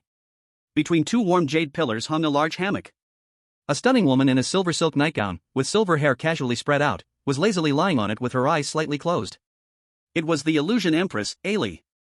Beside the hammock stood a tall, handsome white-haired man, gently rocking the hammock with a doting expression. He was Lillian's father, the prince of the Illusion Empire, Orlan. Lillian's voice was like thunder. Ailey lying in the hammock suddenly opened her tricolor eyes and froze completely. In the next moment, a halo flashed around her, her silk nightgown vanished, replaced by a luxurious golden royal robe. She instantaneously teleported from the hammock to the main seat of the side hall, sitting upright and dignified. The entire process was as fast as lightning, smooth as flowing clouds. But the embarrassment and panic that she couldn't hide on her face completely betrayed her. Ahem. Here we are, Ellie cleared her throat, forcibly maintaining the dignity of the queen. Why is it so fast? No one warned us in advance. Lillian stuck out her tongue and ran over to link arms with Ellie, acting cute. You can't blame them. It's my fault for not letting them inform you. I wanted to give you a surprise. It should be a scare instead. Chu He silently complained in his heart but didn't waste this excellent opportunity. He stepped forward, slightly bowing to the composed Ellie on the main seat and the laughing Orlan. Greetings, Auntie and Uncle. I have come for one matter. A proposal. I plan to marry Lillian. Chu He's voice was calm and clear, each word like a heavy bomb exploding in the quiet hall. Xia Yao and Kaki quickly stepped forward to pay their respects. Xia Yao of the Xuanli clan, greetings to Her Majesty the Queen, and His Highness the Prince. Kachi of the Xingld clan, greetings to Her Majesty the Queen, and His Highness the Prince. Ellie on the main seat's brain momentarily short-circuited, and after a long while, she squeezed out a sentence. Okay. She completely did not expect that Chu He's opening line would be this. Ha ha ha. Good. Good boy. Straight to the point. I like it. Instead, it was Orlan who burst into hearty laughter, stepping forward to clap Chu He's shoulder heavily. You must be Chu He, right? I hear Lillian talk about you every day, my ears are almost calloused. His attitude was extremely friendly, completely without any royal airs. Chu He also smiled. I often hear Lillian speak of you, saying you are humorous, charming, and have deep feelings for Auntie. Seeing you today, I realize that hearing about you is not as good as meeting you in person. No wonder you can win the favor of such a stunning beauty like Auntie. This compliment was just right, praising Orlan while also flattering Ellie, and subtly hinting at their love. The smile on Orlan's face grew broader, and he looked at Chu He with increasing fondness. Even Ellie, who had just regained her senses on the main seat, had a hint of blush on her cheeks and gave Chu He a playful glare, yet the satisfaction in her eyes couldn't be hidden. The atmosphere in the hall instantly became harmonious. Seizing the opportunity, Chu He hit the nail on the head. Auntie, Uncle, regarding the marriage contract between Lillian and the Dragon Clan's Ao Ching. As soon as the words fell, the cheerful atmosphere in the hall suddenly stagnated. Orlan restrained his smile, and Ellie also sat up straight, her expression becoming serious. You don't need to worry about that. Ellie spoke, her voice instantaneously becoming cold and authoritative, unlike the person just now. Our Qianhuan White Ape clan values the free will of our people the most. Of course, compared to clinging to power, Lillian's happiness is the most important. Regarding the contract, we have already discussed it with the Dragon Clan. She paused, her gaze like a torch, fixing on Chu He. However, royal marriage contracts require both parties' consent to dissolve. Currently, the Dragon side, that Ao Cheng kid does not agree. Unless. Ellie's tricolored eyes sparkled with scrutiny, you can prove that you are stronger than him. So, what do you say? She asked each word clearly. Do you have this confidence? Indeed, royal marriages are not something that can be solved with just a few words. But this was exactly what Chu He had anticipated. If he wanted to marry the most treasured princess, he must show his utmost abilities. How could it be possible otherwise? Of course, Chu He smiled calmly. I already have a battle agreement with Ao Ching. Now it seems, it is nothing more than moving the time forward a little. In that instant after his words fell. Boom! An indescribable terrifying pressure erupted from Chu He's body. This was not a single type of power.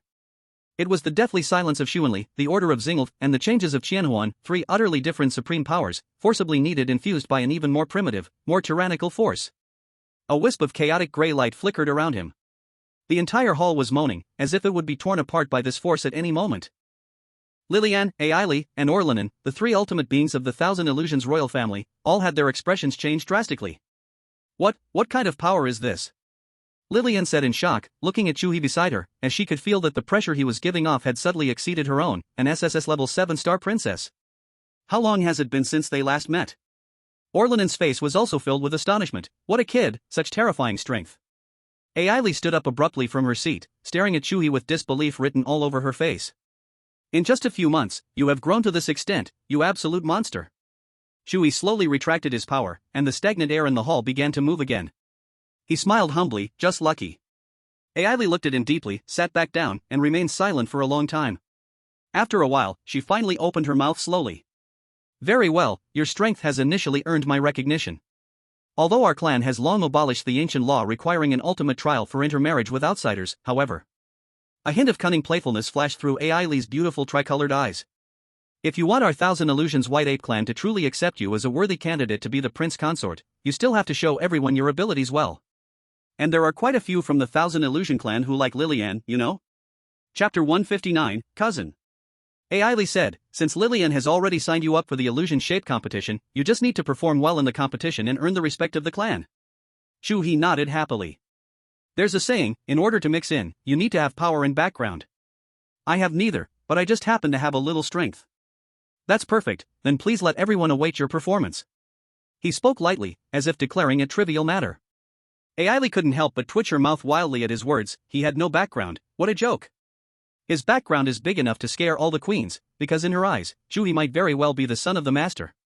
Chu He keenly noticed her odd behavior and asked with concern, Aunt, what's wrong?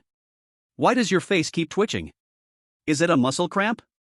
Ailey stiffened completely, not expecting him to ask that, and could only respond awkwardly, yeah, there have been a lot of matters these days, maybe I'm a bit tired.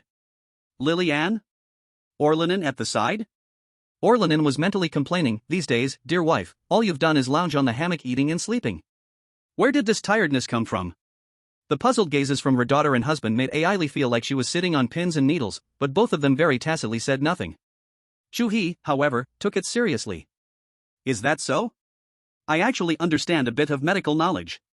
He recalled seriously, before the college entrance exam, I also suffered from facial cramps due to overthinking.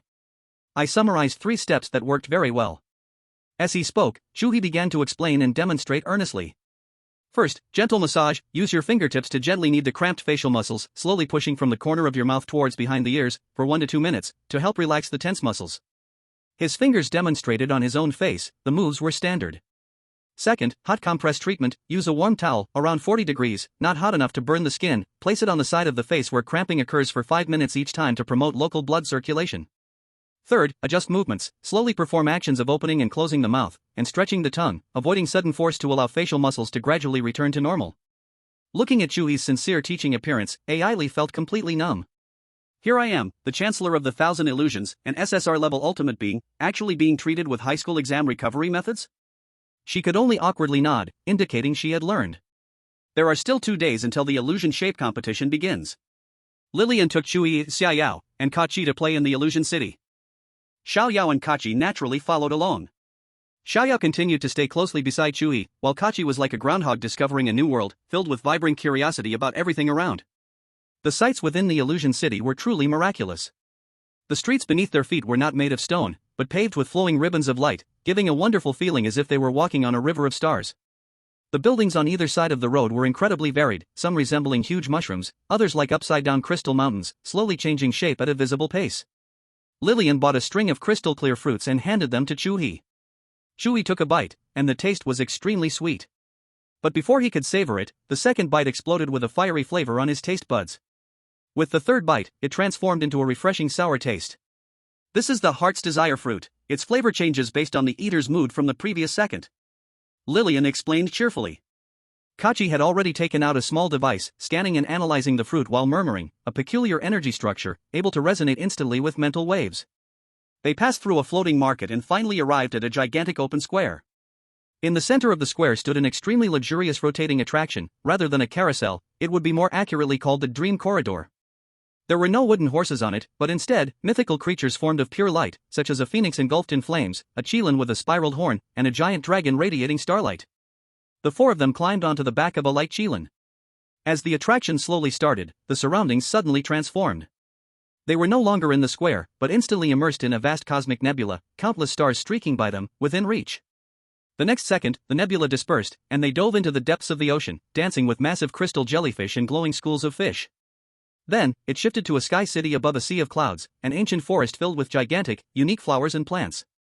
Scenes of illusion switched seamlessly, splendid and real. When the dream corridor slowly came to a stop, the 4 of them disembarked, still yearning for more. At that moment, a group of people approached, blocking their path. At the forefront was a tall young man of the Thousand Illusion White Ape, dressed in luxurious clothing, followed by several formidable attendants. His appearance bore some resemblance to Orlun, but the colors of his tricolored eyes were much dimmer, lacking the royal vigor, replaced by a heavier gloom. He was Wallach, a side branch of the Thousand Illusion royal family, and Lillian's cousin. When Wallach saw Lillian affectionately hugging the arm of a human man, he froze completely. A flame that had been suppressed for years surged explosively within his heart. He had secretly admired his radiant cousin all along. But the dragon marriage pact that loomed between them was like an insurmountable chasm. Ouching's unrivaled strength and domineering personality felt like a heavy mountain, making it hard for him to breathe. He could only bury this humble admiration deep within his heart, too scared to reveal even a small part to anyone. But now, what was he hearing? That indestructible marriage pact was actually going to be lifted. And the reason for the release was because of this, seemingly fragile human? A lowly human, why? Why could he allow the proud Lillian to be so close? He, Wallach, in terms of bloodline, was of the Thousand Illusion royal family. In terms of strength, he was also one of the best among his peers. In every aspect, he was thousands of times stronger than this defenseless human. Why could this human so easily obtain everything he longed for? Endless jealousy and unwillingness instantly fermented in his heart, turning into cold and piercing rage. A bold thought crazily grew in his mind. He felt that his opportunity had come. As long as he publicly crushed this man's dignity, proving he was just a worthless waste, Lillian would surely see the reality. At that time, he would stand up again, showing a strength and affection worthy of her. Warwick was dizzy from his own imagination, taking a deep breath to force down the surging emotions. He stepped forward, blocking Chu He, forcing a smile he thought was gentle on his face. "Excuse me, are you the Mr. Chu He that Lillian mentioned?" "Lillian?" Chu He's eyebrows slightly raised. This address was a bit too intimate. Before he could speak, Lillian beside him spoke first, her pretty face full of displeasure. "Cousin, what a coincidence, how come you are here?" Her tone carried obvious distance and a hint of warning. But Warwick seemed to not understand, his gaze still fixed firmly on Chu He. Chu He met his gaze calmly, the corners of his mouth rising into a faint curve, responding peacefully. "So you are Lillian's cousin, nice to meet you." "I am indeed Chu He." Xiao said nothing, merely moved half a step closer to Chu He, a flicker of extinguished light quietly flashing in her cold phoenix eyes. The temperature of the surrounding air seemed to drop a few degrees because of this. Kachi crossed his arms, watching this scene with great interest, excitement gleaming in his eyes as if watching a show. "Then that's it." Warwick's smile completely disappeared, replaced by unabashed disdain and arrogance. He slightly raised his chin, looking down at Chu He with a condescending stance. "Leave Lillian." He spoke each word slowly, his voice cold as iron. "You are not worthy of her." Chapter 160, The Powerless, Rageful Clown. Chu He's brows raised slightly. Before he could speak, Lillian beside him exploded like a cat whose tail had been stepped on. "Cousin, what are you going crazy about? What nonsense are you saying?" Lillian's pretty face flushed red, half out of anger, half out of worry. "Am I talking nonsense?" Warwick laughed as if hearing the biggest joke, not looking at Lillian at all, his gloomy tricolored eyes firmly pinned on Chu He. "Lillian, you have been deceived by this human. He is nothing but waste." Chu He calmly crossed his arms, looking like he was watching a show. "Go ahead, keep talking, I want to hear just how wasteful I am in your mouth." Seeing Chu He's indifferent demeanor, Warwick's anger surged even more, thinking this was a weak person pretending to be calm. He sneered, filled with a sense of intellectual superiority. "Don't think I don't know your background, I specifically found out all your news from our Qinhuan tribe in Wanxiang City." Warwick's voice grew louder, attracting a lot of attention from the Qinhuan white apes in the square. "You, a weak human, why do you think you deserve Lillian? Just because of your somewhat handsome face? Or is it because of your muscles that seem decent?" He looked Chu He up and down, contempt spilling out in every word. "You are just a house husband living off a woman. No different from those fox spirits that charm lords." Warwick grew more excited as he spoke, nearly spitting with rage. "I have heard, in your duel with the Dragon Clan's Aoqing, you were completely crushed. In the end, you relied on shouting Lillian's name, and the names of Princess Xinglu and Princess Xuni to save your life. What qualifications do you have to stand here, hiding behind women like a coward?" This speech contained a wealth of information. The surrounding Qinhuan people immediately buzzed with discussion, gossiping. So the human brought back by the princess was actually like this? Relying on women to beg for his life? This is simply embarrassing for the man. Lillian trembled with anger. "You are talking nonsense. Things are not like that at all." Chu He. "Lillian." Chu He gently spoke, interrupting Lillian's defense. Explaining to someone whose mind is clouded by jealousy is the most meaningless thing. He took a step forward, shielding Lillian behind him, calmly facing Walrick's provocation. "Are you done talking?" Walrick was taken aback. He had anticipated that Chu He would be furious, that he would reply harshly, yet he never expected the other party to be this calm. So what if I'm done? You still want to make a move, don't you? Walrick mocked, just because of you? No, Chu He waved his hand, wearing a gentle smile. It's very uncivilized to fight. I just have a small question to ask. He paused and slowly spoke. According to your words, I am a worthless waste, a softy, a pretty boy. So, do you think the vision of Her Majesty the Queen of Illusions is also very poor? And what about Lilian's father, His Highness Prince Orlan? Does he also have poor vision? Chu He's voice wasn't loud, but it clearly spread throughout the entire square. Because just yesterday, I formally proposed to both of them. And they both agreed on the spot. As soon as these words were spoken, the noisy square fell into silence. The entire place was dead quiet. Walrick's mocking smile froze on his face, and he stood there stiff. What? A proposal? Her Majesty the Queen and His Highness the Prince agreed? How could this be possible? He scrutinized Chu He again carefully. Aside from that flawless face and well-proportioned stature, there was really nothing special about him. What soul potion did he feed to Her Majesty the Queen and His Highness the Prince?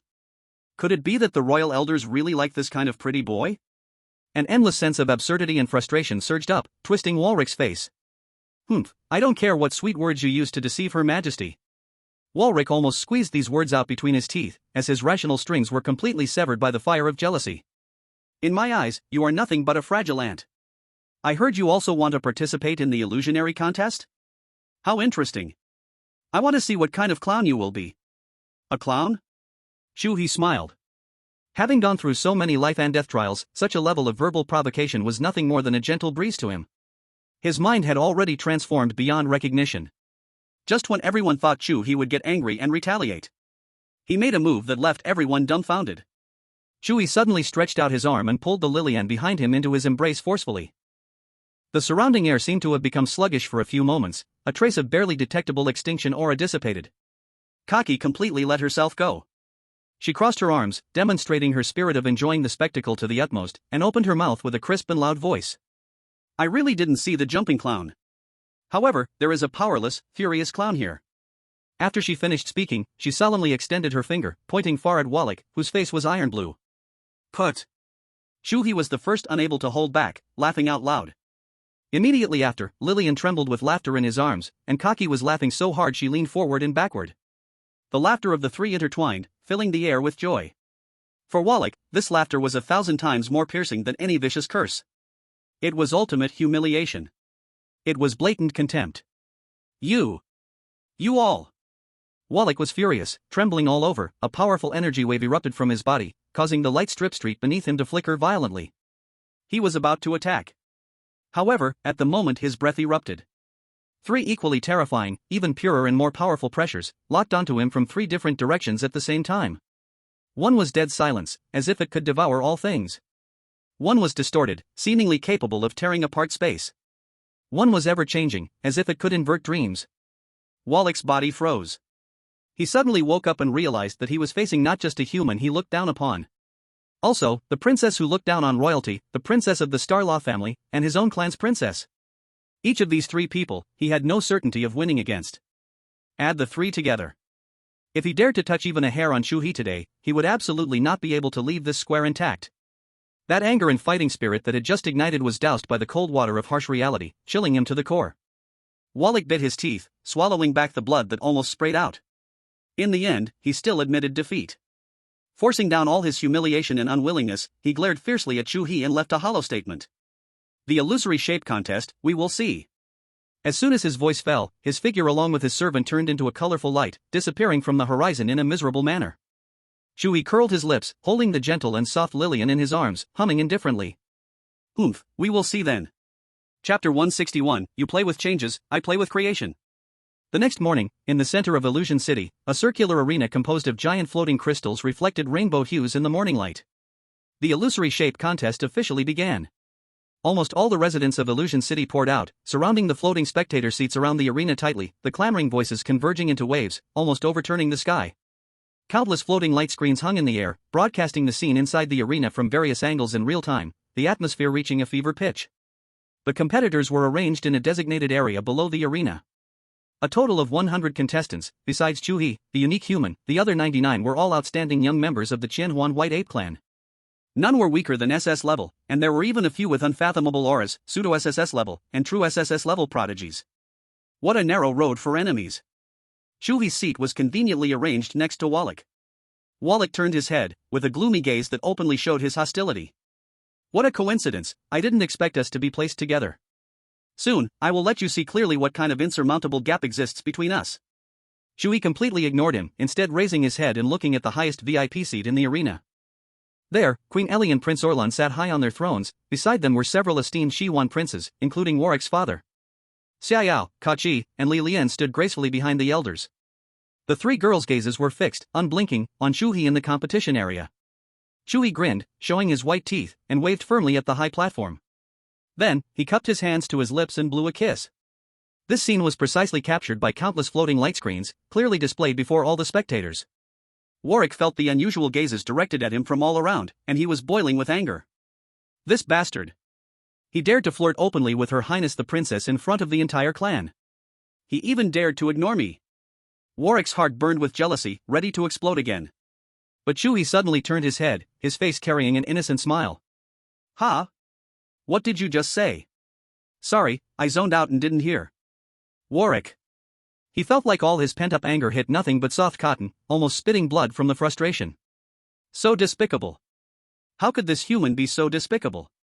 He really wanted to slap that annoying smile off that face. Warwick squeezed out a few words between his teeth. Nothing, I want to see how long you can stay arrogant. After saying that, he closed his mouth, deciding not to say another word to this human. Because he realized that no matter what he said, he would end up being the one infuriated. However, Chu He stopped responding. He turned his head again, curiously observing the unique structures around the competition area, as if Warwick didn't exist at all. Warwick. He almost cried. So this is how you use cold violence? At this moment, a well-dressed Qihuan MC flew to the center of the competition area and announced loudly. Illusionary Shape Competition, Round 1, Many Forms. The rule is to change into as many life forms as possible within the time of a stick of incense. The more complex and clearer the forms, the higher the score. Now, the competition begins. The atmosphere in the competition area was completely ignited at that moment. Chu He stroked his chin, lost in thought. It seems that this first round tests the strength of mental power and the finesse of control. Thinking of this, he couldn't help but smile. Mental power? He had absorbed a vast amount of spirit from the 10,000 ancestors' blood pool in the Void Demeanor clan, and his mental power had reached a terrifying level far beyond that of others at the same rank. This was simply a gift question. The first contestant stepped onto the stage, and as the light flickered around him, his body began to change rapidly. A majestic flaming lion, a towering ancient tree that blocked the sun, a thunderous giant eagle soaring through the sky. In just a short moment, dozens of forms were displayed in succession. The audience erupted in cheers. Next came the second, then the third. The contestants showcased their talents, and the entire competition area transformed with countless illusions of exotic beasts, dazzling the spectators. Time flowed slowly, most contestants had already completed their displays. Finally, the MC loudly announced a name. Next, Warwick. Warwick took a deep breath, adjusted his robes, and walked confidently to the center of the stage. He wanted to regain all the face he lost yesterday in front of the entire clan. He aimed to crush that lowly human with unmatched strength. Boom! A massive energy, far exceeding that of the previous contestants, exploded from within him. As the light flickered, his figure vanished, replaced by a speck of dust floating in the air. Immediately, the dust evolved into bacteria, and the bacteria evolved into paramecium. His transformation speed was pushed to the extreme. From microscopic creatures, to giant beasts in the deep sea, to legendary star monsters. Every time he changed, it was incredibly fine, whether it was the texture of the scales or the feel of the fur, everything was lifelike. 1,000 kinds. When a stick of incense was about to burn out, the life forms he transformed into had already exceeded 1,000 kinds. This achievement was 3 times the previous record. The whole place was boiling. My God! Over 1,000 kinds. Lord Warwick's power is so terrifying. The champion is already without suspense. So strong. This is the true power of our 1,000 Phantom Royal family side branch. Amid thunderous cheers, Warwick returned to his original form. As he walked off the stage, he carried the stance of a victor, passing by Chu He. He stopped and disdainfully glanced at Chu He, mouthing silently. Trash, do you see it clearly? Chu He still showed no reaction. Warwick. Again, this feeling of being ignored. He angrily returned to his seat, waiting to see Chu He's joke. The last contestant, Chu He. The announcer's voice rang out again. In an instant, all the noise in the venue eerily quieted down. All the gazes of the 1,000 phantom white apes, all the camera lenses floating in the air, focused on the only human slowly standing up from his seat. Everyone was puzzled about what made this young man, who could make Lillian act so meek, so outstanding. On the high platform, Lillian nervously wrung her small hands together. Xia Yao and Kaki looked relaxed, as if they cared nothing about the outcome. Ellie, Orlan, and the other princes all sat up straight, carefully examining the figure walking to the center of the arena. Chu He walked onto the stage but just stood there, then slowly closed his eyes. Motionless. Time passed second by second. In the audience, whispers began to arise. What is he doing? Why isn't he moving? Could it be that he was so scared by Lord Warlick's performance that he just gave up? I said, how could a human compare to our 1,000 phantom white apes genius? Looks like he's just a pretty face, doesn't even know what means to win the princess's favor. Who knows, but even living off a rich woman is a skill. Learning how to attract a wealthy woman, especially a princess with such background, power, and beauty, is not that simple. A mocking smile could no longer be suppressed on Warlick's face. A clown, ultimately just a clown. However, just when everyone thought Chu He would awkwardly finish with a score of 0. A faint light point quietly appeared beneath Chu He's feet. That light point resembled the very first cell. Then, under everyone's horrified gaze, that light point began to crazily split and evolve. Single-celled organisms, multi-celled organisms, algae in the ocean, ferns spreading across the continent, the first ancient fish struggling to crawl onto land. The entire arena, at a visible speed, unfolded a condensed history of life evolution spanning millions of years, from nothing to something, from simple to complex. A small ecosystem was created out of thin air on the stage. Countless strange creatures, unheard of and unseen, were born, reproduced, fought, and preyed in this tiny world. The number and complexity had far surpassed the realm of thousands, reaching into the tens of thousands, even hundreds of thousands. The audience was shocked to discover that throughout this time, Chu He had not changed at all. He simply stood there quietly. He, as himself, became the way, creating a world that continuously evolved and thrived. He himself was variety. On the main seat, Queen Ellie suddenly stood up from her throne, her regal demeanor completely lost, her stunning three-colored eyes filled with shock and ecstasy. She murmured, her voice slightly trembling with excitement. This is not an illusion, this is the embryonic form of creation. The mocking smile on Varric's face had long since frozen. At this moment, his face was devoid of blood, pale as paper, his body uncontrollably swaying. He stared intensely at the scene in the arena, like a miracle, with disbelief written all over his face. How could he be so strong? How is it possible?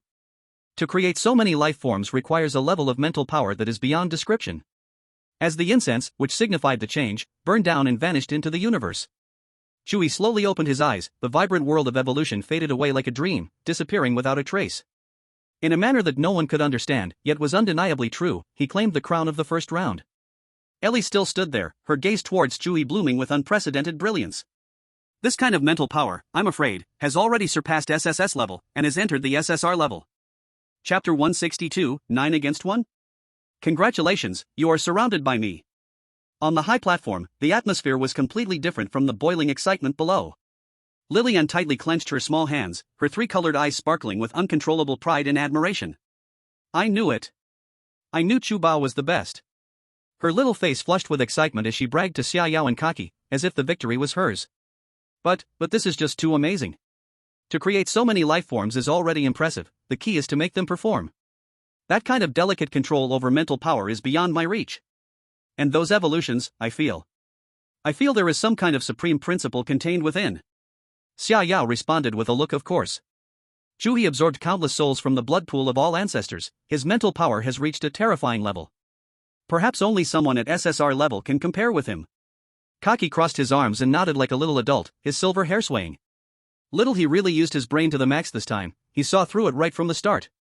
This first round isn't about the variety of changes, but about absolute control over mental power. On the main seat, the Queen Ellie, who had been standing, slowly sat back down. Her elegant demeanor had returned, yet her three-colored eyes looking at Chu He were ignited with a burning heat. She was now very satisfied with Chu He. Not only did he have a charming way of speaking, but his talent and strength were indeed extraordinary, slowly overshadowing the so-called background. Just as the entire audience was still immersed in the shocking miracle brought by Chu He, the host from the Thousand Mirage clan finally snapped out of his daze. He flew back to the center of the arena, forcibly suppressing the waves in his heart, and announced in an even higher-pitched voice than before. The first round of the competition is over. Now, I will announce the list of the 10 contestants who have advanced. On the light screen, 10 names appeared. Chu He's name, as expected, hung proudly at the top. Meanwhile, Varric's name was embarrassingly placed in second. Next, the second round of competition will begin hiding and hunting. As soon as these words were spoken, the entire venue erupted again. The rules are as follows. The 10 advanced contestants will be teleported together to the exclusive venue of this competition, the Maze of 10,000 Mirages. You will have half an incense stick's time to hide yourselves in the maze. Once time's up, the system will randomly designate one as the prey, and the other 9 as hunters. The hunters need to work together or act alone to find the prey within the specified time. The hunter who successfully finds and kills the prey will be the winner of this illusion-shaped competition. Similarly, if the prey can survive until the end, they will win as well. Of course, this is not a real kill, the eliminated ones will be knocked out. The rules were simple yet brutal, instantly igniting the bloodlust and passion of all the spectators. In the contestant seats, Varric heard this rule, and his heart. The humiliation and embarrassment from the last round were swept away, replaced by a sinister smile and ecstatic joy. Heaven is helping me. Illusions? Hiding? Hunting? Isn't this arena custom made for us, the 1000 Illusion White Ape clan? Here, he will let that human know what true despair is. Warwick remained silent, but subtle mental messages had already quietly entered the hearts of the other 8,000 Illusion Clan contestants. Everyone, this is no longer just a simple competition, this concerns the honor of our 1000 Illusion royal family. We must not let an outsider take the championship in our strongest domain. When we enter the Illusion Forest, no matter who the prey is, we all have one target, that human named Chu He. As long as we eliminate him, the rest will compete based on their own abilities. Whoever helps me eliminate him first, I will gift them a Phantom Divine Crystal in my father's name. Phantom Divine Crystal. The contestants who received the mental transmission were shaken. That was a treasure capable of helping SSS-level experts comprehend the laws. Those who were previously hesitant instantly made up their minds. Fortune favors the brave. Furthermore, this is a 9-on-1, a guaranteed win. With the signal from the host, 10 beams of light shot up into the sky, and the figures of Chu He and the other 9 contestants instantly disappeared from their spots. The next moment, the 10 of them appeared in a bizarre and surreal primeval forest. The sky here was purple, gigantic glowing fungi replaced the trees, the air was filled with a strange sweet fragrance, and countless twisted illusions flickered around, severely disrupting perception. Hiding time, begin.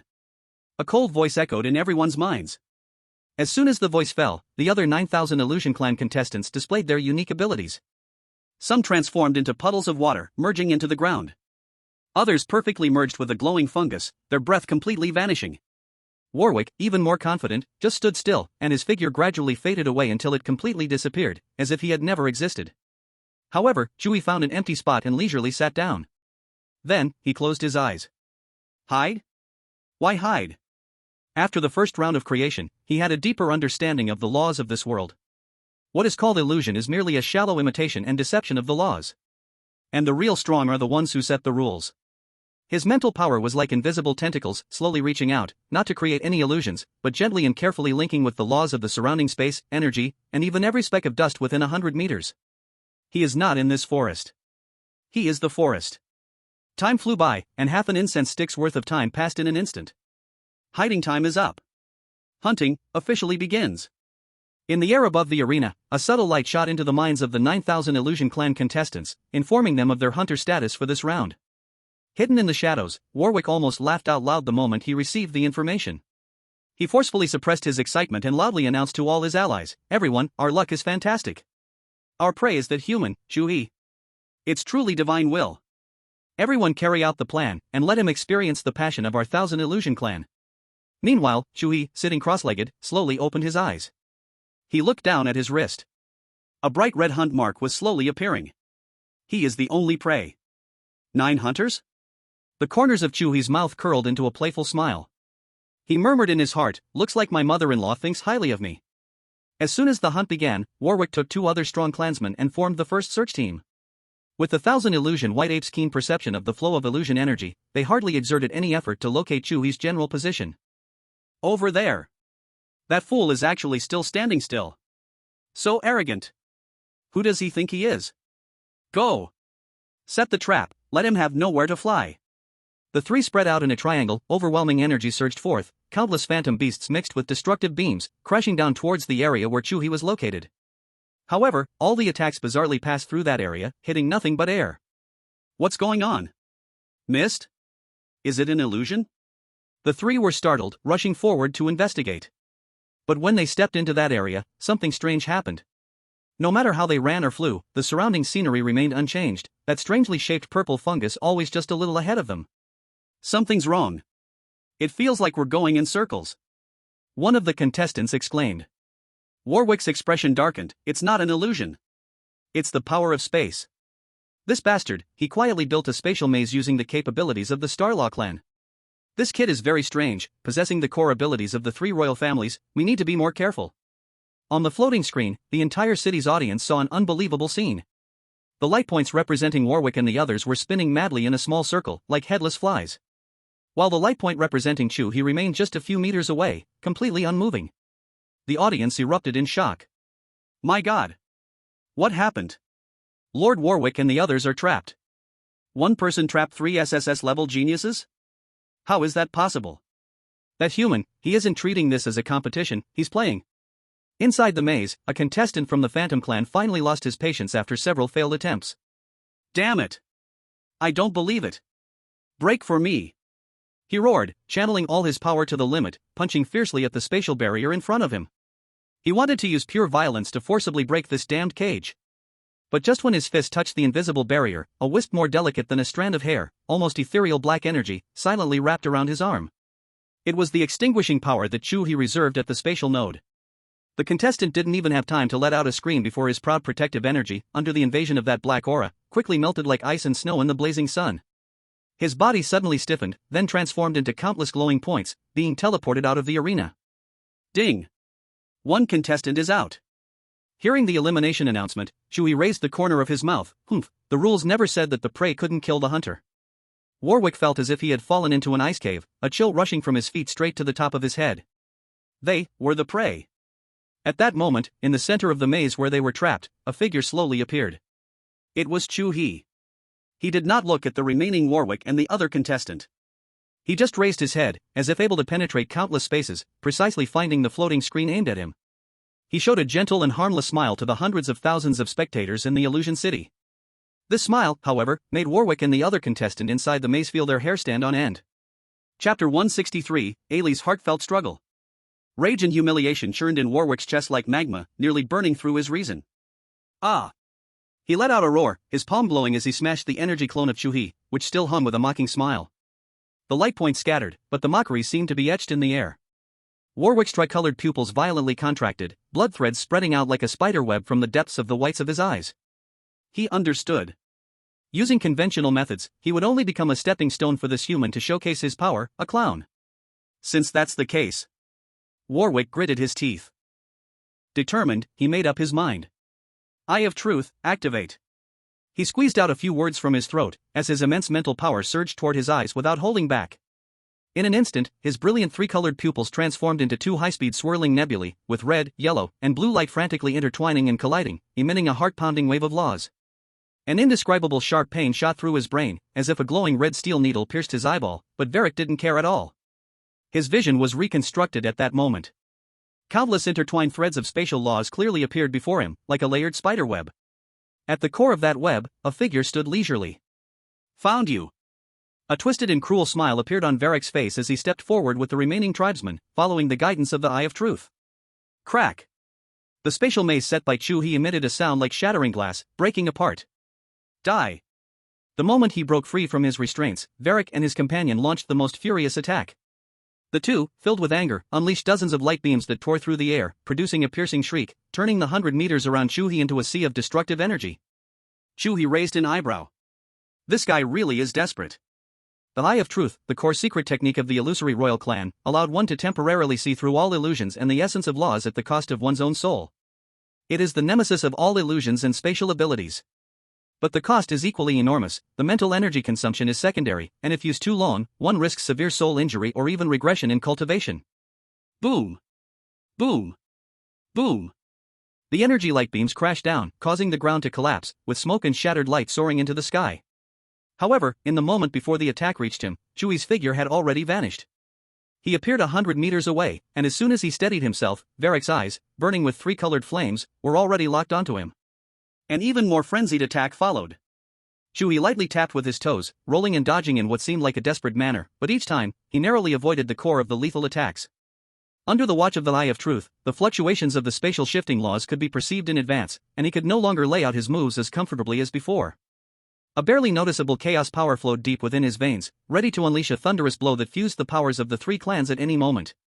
But he held it back. The energy within him had already been consumed in the earlier creation, and if he forced his ultimate trump card now, he could surely kill these two, but he would also plunge himself into weakness. In his mental perception, there were still 6 light spots rapidly approaching from different directions.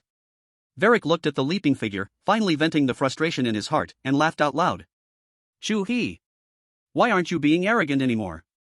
Are you just going to scramble around like a stinky bug? If you have the guts, stop. Chu He sidestepped a light beam, which skimmed past the edge of his clothing, exploding a giant fungus in the distance into powder. He even had the leisure to turn back and speak. Varric, are you blind? Is it still stop when it's 2 against 1? If it's 8 against 1 later, do you want me to break my own arms so you can hit me? If you're capable, chase me without your eyes and use your brain. Varric was so angry he felt like he might explode, but he forcibly suppressed his rage and sneered instead. Tough talk.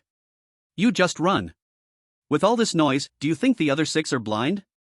When they arrive, surrounded by 8, I can't wait to see how you play. Just as Varric said. In the depths of the illusory maze, the other 6 illusory tribe competitors had long been alarmed by the commotion here. They quickly approached the center of the energy explosion, instinctively drawn together. An invisible giant net was slowly closing in. On the high platform, the atmosphere had long lost its earlier ease. On the floating light screen, the light spot representing Chu He was being frantically pursued by 2 light spots. The danger was extreme. In the distance, 6 points of light were closing in from all directions. Lillian's small face turned pale with anxiety as she tightly grabbed Ellie's sleeve. Mom! Why did you change the rules at the last minute? It's not fair. 1 against 9, how could Chu He possibly win? Xiaoyao said nothing, but the jade hand at her side was slightly clenched, a barely noticeable aura of silence swirling around her fingertips, the cold killing intent making the air around them drop a few degrees. Kachi frowned, his silver starry eyes shimmering as he rapidly calculated the time it would take for the encirclement to close and Chu He's energy consumption. This was basically a guaranteed fatal situation. Orlan turned to Ellie and said in a deep voice, do you really believe in him this much? Right now, he is facing 3 SSS level and 6 pseudo-SSS level opponents. Among them, after activating his secret technique, Valak's combat power has already approached SSS 7 stars. And I remember, this year's illusory shape competition has a 3rd round, where we compete for our clan's most core creation power. Ellie remained motionless, her gaze intensely fixed on the light screen. Just watch calmly. If he can't even deal with these little monkeys, how can he face Aoqing? Moreover, only by using this undeniable tactic of fewer defeating more can he silence all the clansmen and earn the respect he deserves. Upon hearing this, everyone instantly understood Ellie's intentions. Lillian also calmed down. Yes, Chu He would ultimately have to face the crazy dragon, this might just be an appetizer. At that moment, in the depths of the illusory forest, the wind and clouds changed dramatically. Swish! Swish! Swish! 6 figures, like phantoms, suddenly appeared from the shadows of the forest. They each occupied a position, sealing all of Chu He's escape routes, forming a flawless circular encirclement with Valak behind them. In the hunting ground, 8 hunters finally gathered. They looked at the only human in the center of the circle, each exuding cold killing intent. Valak stopped, looking at Chu He, who was completely cornered, his face twisted with cruel satisfaction. He raised his hand, pointing at the figure that finally stopped fleeing. Chu He. Now, where do you think you can run? Chapter 164, Forbidden Technique: The True Arrival. 8 figures, 8 cold killing intents, like 8 towering mountains, surrounded the small empty space in the center. Valak's eyes, burning with 3 colored flames, locked onto the human who finally stopped, his face filled with cruel joy at revenge being fulfilled. Chu He. His voice was hoarse and unpleasant due to the backlash of the secret technique, like 2 pieces of rusted iron scraping against each other. Now, where do you want to run? Upon hearing this, Chu He showed no signs of panic. Instead, he slowly raised his head, looking around at the 8 talented members of the Thousand Illusions clan surrounding him. He smiled. Run? Why would I run? Chu He spoke leisurely, each word striking clearly in the hearts of everyone present. I've been waiting for you all to gather for a long time. At this, the entire arena fell silent. Not just Valak and others in the encirclement, but even the countless members of the Thousand Illusions White Ape clan in front of the screens outside the arena fell into a dead silence. What is he saying? Waiting for them to gather? 1 person against 8? Valak was the first to react, thinking that Chu He had been driven mad by the desperate situation and was talking nonsense. Ha ha ha ha. He let out a sharp, wild laugh. Chu He, I think your brain must have been stunned with fear. The laughter stopped abruptly, Valak's face twisted in a terrifying grimace. Everyone. Don't be fooled by his bravado. He's just at the end of his rope. Let's all attack him together and kill him. No need for him to say much. The other 7 talented members of the Thousand Illusions clan had already raised their guard to the maximum the moment Chu He spoke. They no longer hesitated and instantly launched their strongest combined attack. Boom! In that moment, the entire sky of the illusory forest was illuminated by the violent energy. In the ancient beast condensed by illusion, it roared and tore the earth apart. The pitch-black spear of light pierced through the air, emitting a sharp whistle. Moreover, an invisible mental shock turned into a strange ripple that eroded the mind, sweeping in from all directions. This was a net woven by 8 top geniuses, with no dead angles, no gaps, filled with destruction.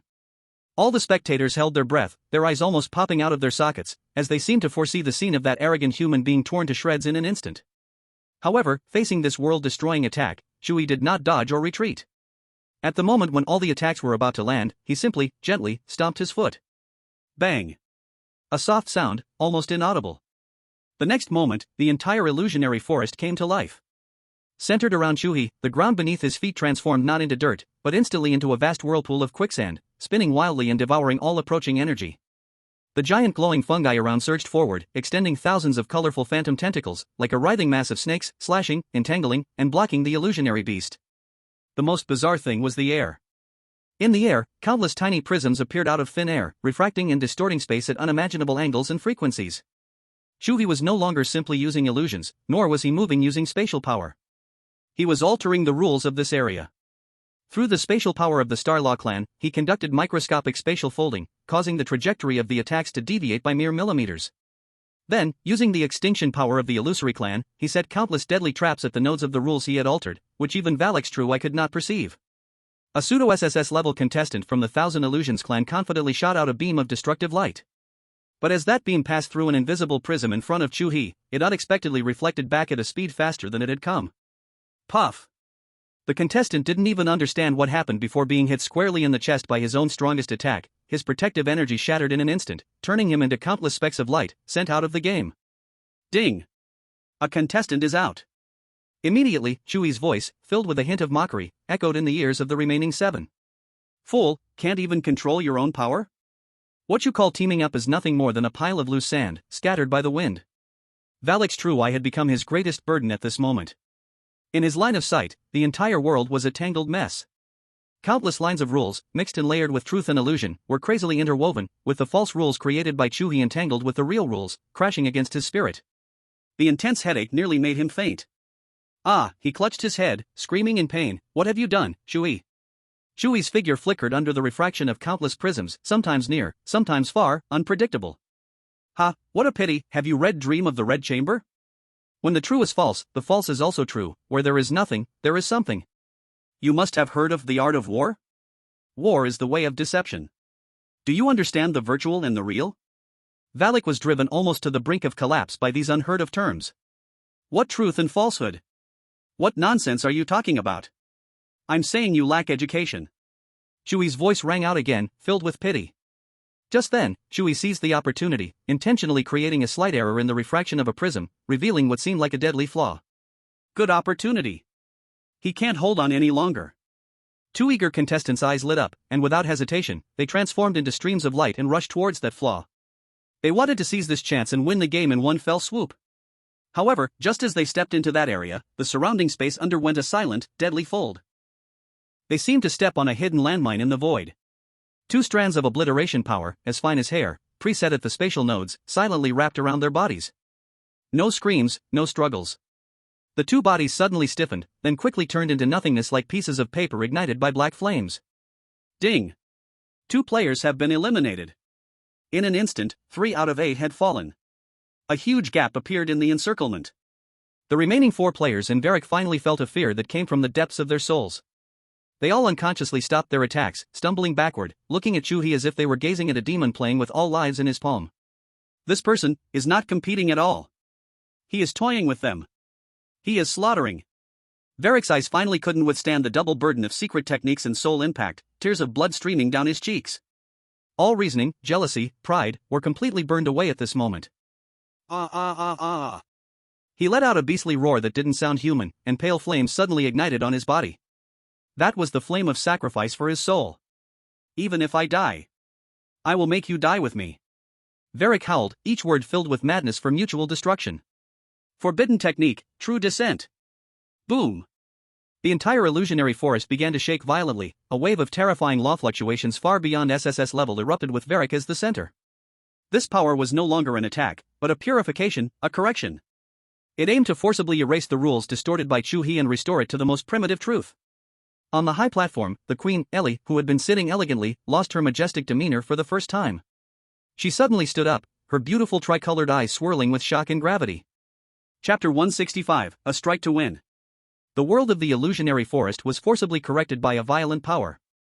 The true realm that Varric obtained by sacrificing his soul swept away, shattering all of Chu He's spatial prisms and law traps like a dream. The distorted rules were forcibly unraveled and corrected. Chu He lost the right to interpret this world. On the high platform, Varric's father, Prince Falk of Illusions, turned pale as paper in an instant. He suddenly stood up from his seat, his body trembling violently with fear. He never expected that his useless son had actually learned this absolutely forbidden secret technique. That forbidden book was stored in the deepest restricted area of the royal palace's academic sanctuary, created by a remarkably talented former emperor, and due to the extreme damage it caused to the user's soul, it had long been banned by successive emperors. A cold gaze fell upon Falk. It was Queen Eerie. Falk, your son is so bold. How dare he dabble in such forbidden techniques? Do you know the harm? The queen's anger caused the temperature in the entire VIP area to plummet. Thud. Prince Falk could no longer hold on, kneeling on the ground in a cold sweat, his voice trembling. Your Majesty, forgive me. I truly did not know when he learned this forbidden technique. It is my failure to educate him. Please punish me, Your Majesty. Eerie snorted coldly, no longer looking at him, and redirected her attention to the screen. Lillian exclaimed in worry, her small hands tightly clutching her clothes. What should we do? Chu Bao is now facing 5 opponents alone. Xia Yao remained calm, but in her cool eyes, Chu He's figure was reflected, shimmering with a touch of unrecognizable obsession and pride. She slightly parted her red lips, her voice very soft yet incredibly firm. This is just the beginning, he hasn't even taken it seriously. In the arena, Varric, regaining clarity, felt the absolute sense of control brought by the true realm, and his eyes filled with joy and madness, all while blood tears streamed down. He saw the human who had previously toyed with them at will. At this moment, it was finally exposed under the most primitive laws, with nowhere to hide. Chu He. Let's see what tricks you still have. Warwick roared at the 4 remaining companions beside him, follow my command, and let's strangle him together. Upon hearing this, Chu He, surprisingly, shook his head disdainfully. A mocking curve appeared at the corner of his mouth. I didn't plan to use this move so soon, but since you're so eager to seek death, you can't blame me. Having said that, Chu He slowly closed his eyes. Deep in his dantian, that mysterious chaotic blood crystal began to tremble violently at this moment. It was like a black hole that was never satisfied, forcibly absorbing and fusing all 3 distinct royal powers within Chu He, the extinction power of the Void Clan, the spatial power of the Starlaw Clan, and the 1,000 illusion rules of the Illusion Clan. Chu He's arms slowly lifted, forming a ball shape in front of his chest. Terrifying power frantically gathered, compressed, and spiraled between his palms. A colorful energy ball, glowing with chaotic light, suddenly took shape. 3 completely different, even conflicting supreme laws were kneaded into a contradictory unity full of destruction and uncertainty under the forced harmonization of the chaotic blood crystal. Congeal. Chu He suddenly opened his eyes. In those clear eyes, unprecedented bright brilliance burst forth. Without any hesitation, he gently pushed the energy ball, condensed to its limit, towards the 5 of Warwick. There was no earth-shattering roar, no world-destroying momentum. That colorful energy ball simply floated forward quietly, yet irresistibly. Under the enhancement of the real domain, the 5 of Warwick believed they were invincible. But when facing this bizarre energy ball, an indescribable fear, stemming from the instinct of life, instantly seized their souls. They wanted to escape, to defend. But in front of the chaotic energy ball, fused with the core powers of 3 royal families, all efforts were in vain. The real domain was easily torn apart, like a thin sheet of paper. The defensive light curtain they set up together didn't even stir a ripple before it quietly melted away. The strange light engulfed them. There were no screams, no struggles. Warwick and the other 4 talented members of the Illusion Clan swiftly disintegrated in the light, transformed into countless points of light, and were sent off the field by the rules. The entire process was terrifyingly silent. Ding! 5 contestants are eliminated. The cold announcement shattered the dead silence. In the center of the arena, the elegantly dressed host of the Illusion clan almost dropped the crystal scepter from his hand. He stood there, mouth agape, dazed for a long time, before announcing in a voice filled with tremors and reverence. In the second round, the final victor of hiding and hunting is human, Chu He.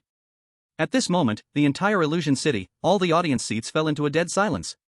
Seconds later, a tsunami of shocked exclamations and discussions erupted. My God! What happened? In one move, just one move, he defeated Lord Warwick and the other 5? What kind of power is that? Fused with 3 laws? How is that possible? I previously said he was a soft man living off a woman, with nothing but skills to seduce women. Countless members of the Illusion White Ape clan exchanged glances, their faces filled with shock and shame. They had thought Chu He was just a soft rice man under the protection of Princess Lillian, who could have imagined he possessed such terrifying strength, single-handedly defeating 9 talented clan members, including Warwick. On the high platform, Queen Ai Li slowly stood up from her throne. Her majestic and absolutely dignified face was now filled with unprecedented warmth and admiration. Her voice echoed throughout Illusion City, clearly reaching the ears of every clan member. I announce Chu He, the ultimate victor of this shape-shifting tournament. He will receive our clan's treasure Wanhua Divine Stone, and also gain the qualification to enter the Origin Pool for the sacred baptism. As soon as these words were spoken, the crowd erupted in astonishment once more. Wanhua Divine Stone. Origin Pool. That is an honor only deserving of royal members who have made astounding contributions to the clan or the most outstanding among the champions through generations. Ali paid no mind to the shock of her clansmen. Her stunning tricolored eyes were intently gazing at the calm figure on the arena, filled with deep and unfathomable admiration. The baptism ceremony will commence immediately. Chu He calmly accepted all the gazes upon him. In his heart, he already understood that the Wanhua Divine Stone and the Origin Pool would be the key for him to soar in strength once again, and ultimately face the Dragon Clan's madman, Ao Cheng. On the high platform, Lillian's excited little face flushed red as she vigorously waved her tiny fists at the air. Xia Yao also wore a sweet smile on her face.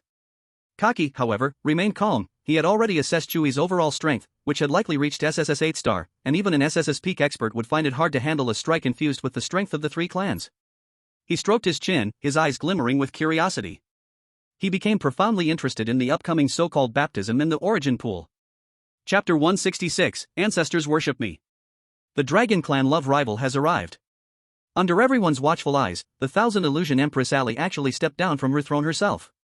She walked gracefully, elegant and noble. With each step she took, visible ripples spread through the surrounding space, and all noise and whispers fell silent. In the awe-filled gaze of countless clansmen, she approached Chu He.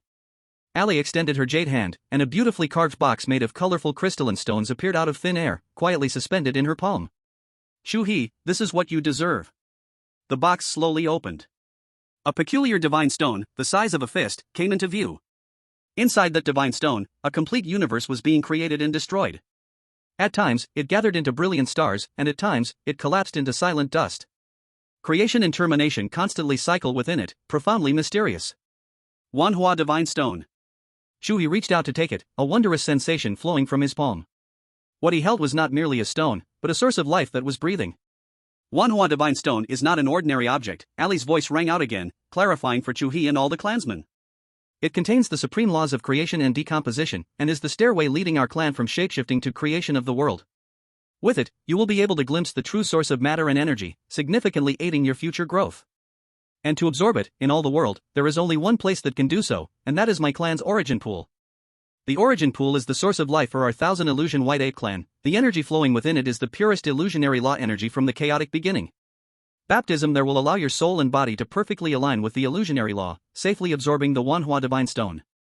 At this point, Ali shifted her tone, her voice incredibly solemn. But, opportunity often accompanies danger. The Origin Pool connects with the spiritual seas of all our ancestors. Every departed Thousand Illusion powerhouse has their spiritual imprint returning here. It is both the highest creation and a dangerous place where one could perish.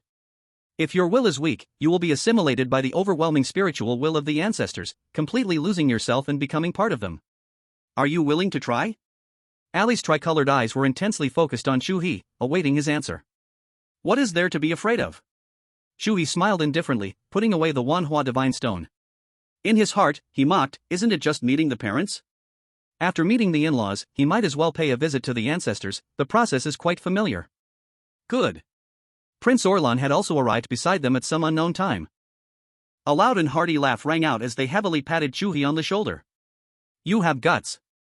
Let's go, we will personally guard you." Under the personal leadership of the Queen and the Prince, Chu He walked into the depths of the forbidden area in the palace, amidst countless complex gazes. Passing through layers of barriers, an ancient, vast, and primal aura rushed towards him. In a huge underground cavern, a pool made entirely of starlight appeared before Chu He's eyes. The pool was devoid of water. What flowed was liquid rainbow, with billions of points of starlight floating within, dazzling and mysterious. This was the pool of origin. "Go ahead," Ellie gestured. Chu He no longer hesitated and took a step into the pool. There was neither coldness nor warmth. The moment the liquid rainbow touched his body, it transformed into the purest spiritual energy, instantly wrapping around and penetrating his soul. Buzz. The power of the three emperors within Chu He, the extinguished void, the space of star laws, the shifting illusions, at that moment received the most primal guidance, beginning to boil and merge spontaneously. Chu He opened the box and held the Wan Hua Divine Stone in his hand. At that moment, the Wan Hua Divine Stone suddenly burst into brilliant light, transforming into a stream of light that shot directly into Chu He's brow. The chaotic blood crystal within Chu He's dantian violently shook, resonating strongly with the Wan Hua Divine Stone. The power of the Divine Stone frantically analyzed and optimized the fusion path of the three emperors' power. The originally obscure and hard-to-understand barriers of rules were easily pierced with its assistance. The speed of fusion surged more than tenfold. But this power was far too vast, instantly stirring up the entire pool of origin, and the calm pool water surged into towering waves. Just at that moment, an unexpected change occurred. Chu He's consciousness suddenly sank. An irresistible force pulled him into an endless gray space. Countless towering figures emerged here. They were various in shape, emanating an ancient and immense pressure. Each figure had once been a top-tier powerhouse in the history of the shifting illusion White Ape clan. They were the ancestral remnants sleeping in the pool of origin. "Outsider. You have such audacity. How dare you touch our sacred ground? A mere human, what right do you have to receive our supreme baptism? Get out." A furious, questioning, and rejecting torrent of spirit surged forth, manifesting as tangible attacks, crushing towards Chu He's consciousness from all directions. They wanted to tear him apart completely, to take away his control over his body with absolute will. However, faced with this assault capable of shattering the souls of any SSS-level powerhouse, Chu He's consciousness did not move an inch. Instead, he observed these ancestors with great interest. "Is this it? Is this the life and death situation that my mother-in-law spoke of?" Under the astonished gazes of all the ancestral remnants, Chu He actually sat cross-legged directly. He did not resist, nor did he defend. He slowly closed his eyes. In the next second, he unfolded his understanding of the three emperors' power with a creation level of spiritual power, completely and unreservedly in this gray space. A miniature cosmic embryo was born with him at the center.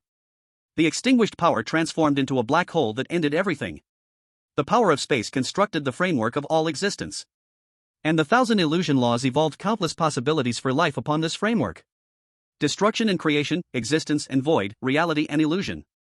These three seemingly opposed supreme laws, in his hands, perfectly fused into an unprecedented, inclusive, and higher-level path.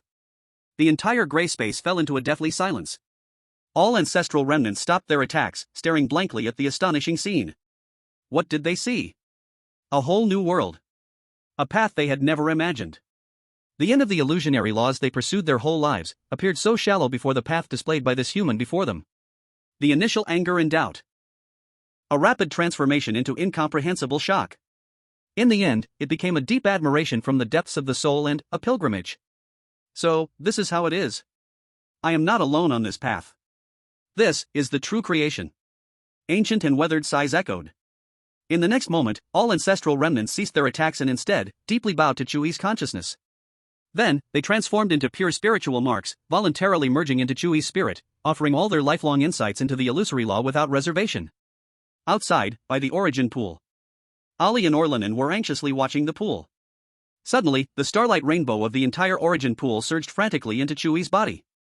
His aura was evolving and sublimating at a terrifying speed. Not knowing how much time passed. When Chu He opened his eyes again, all the phenomena had disappeared.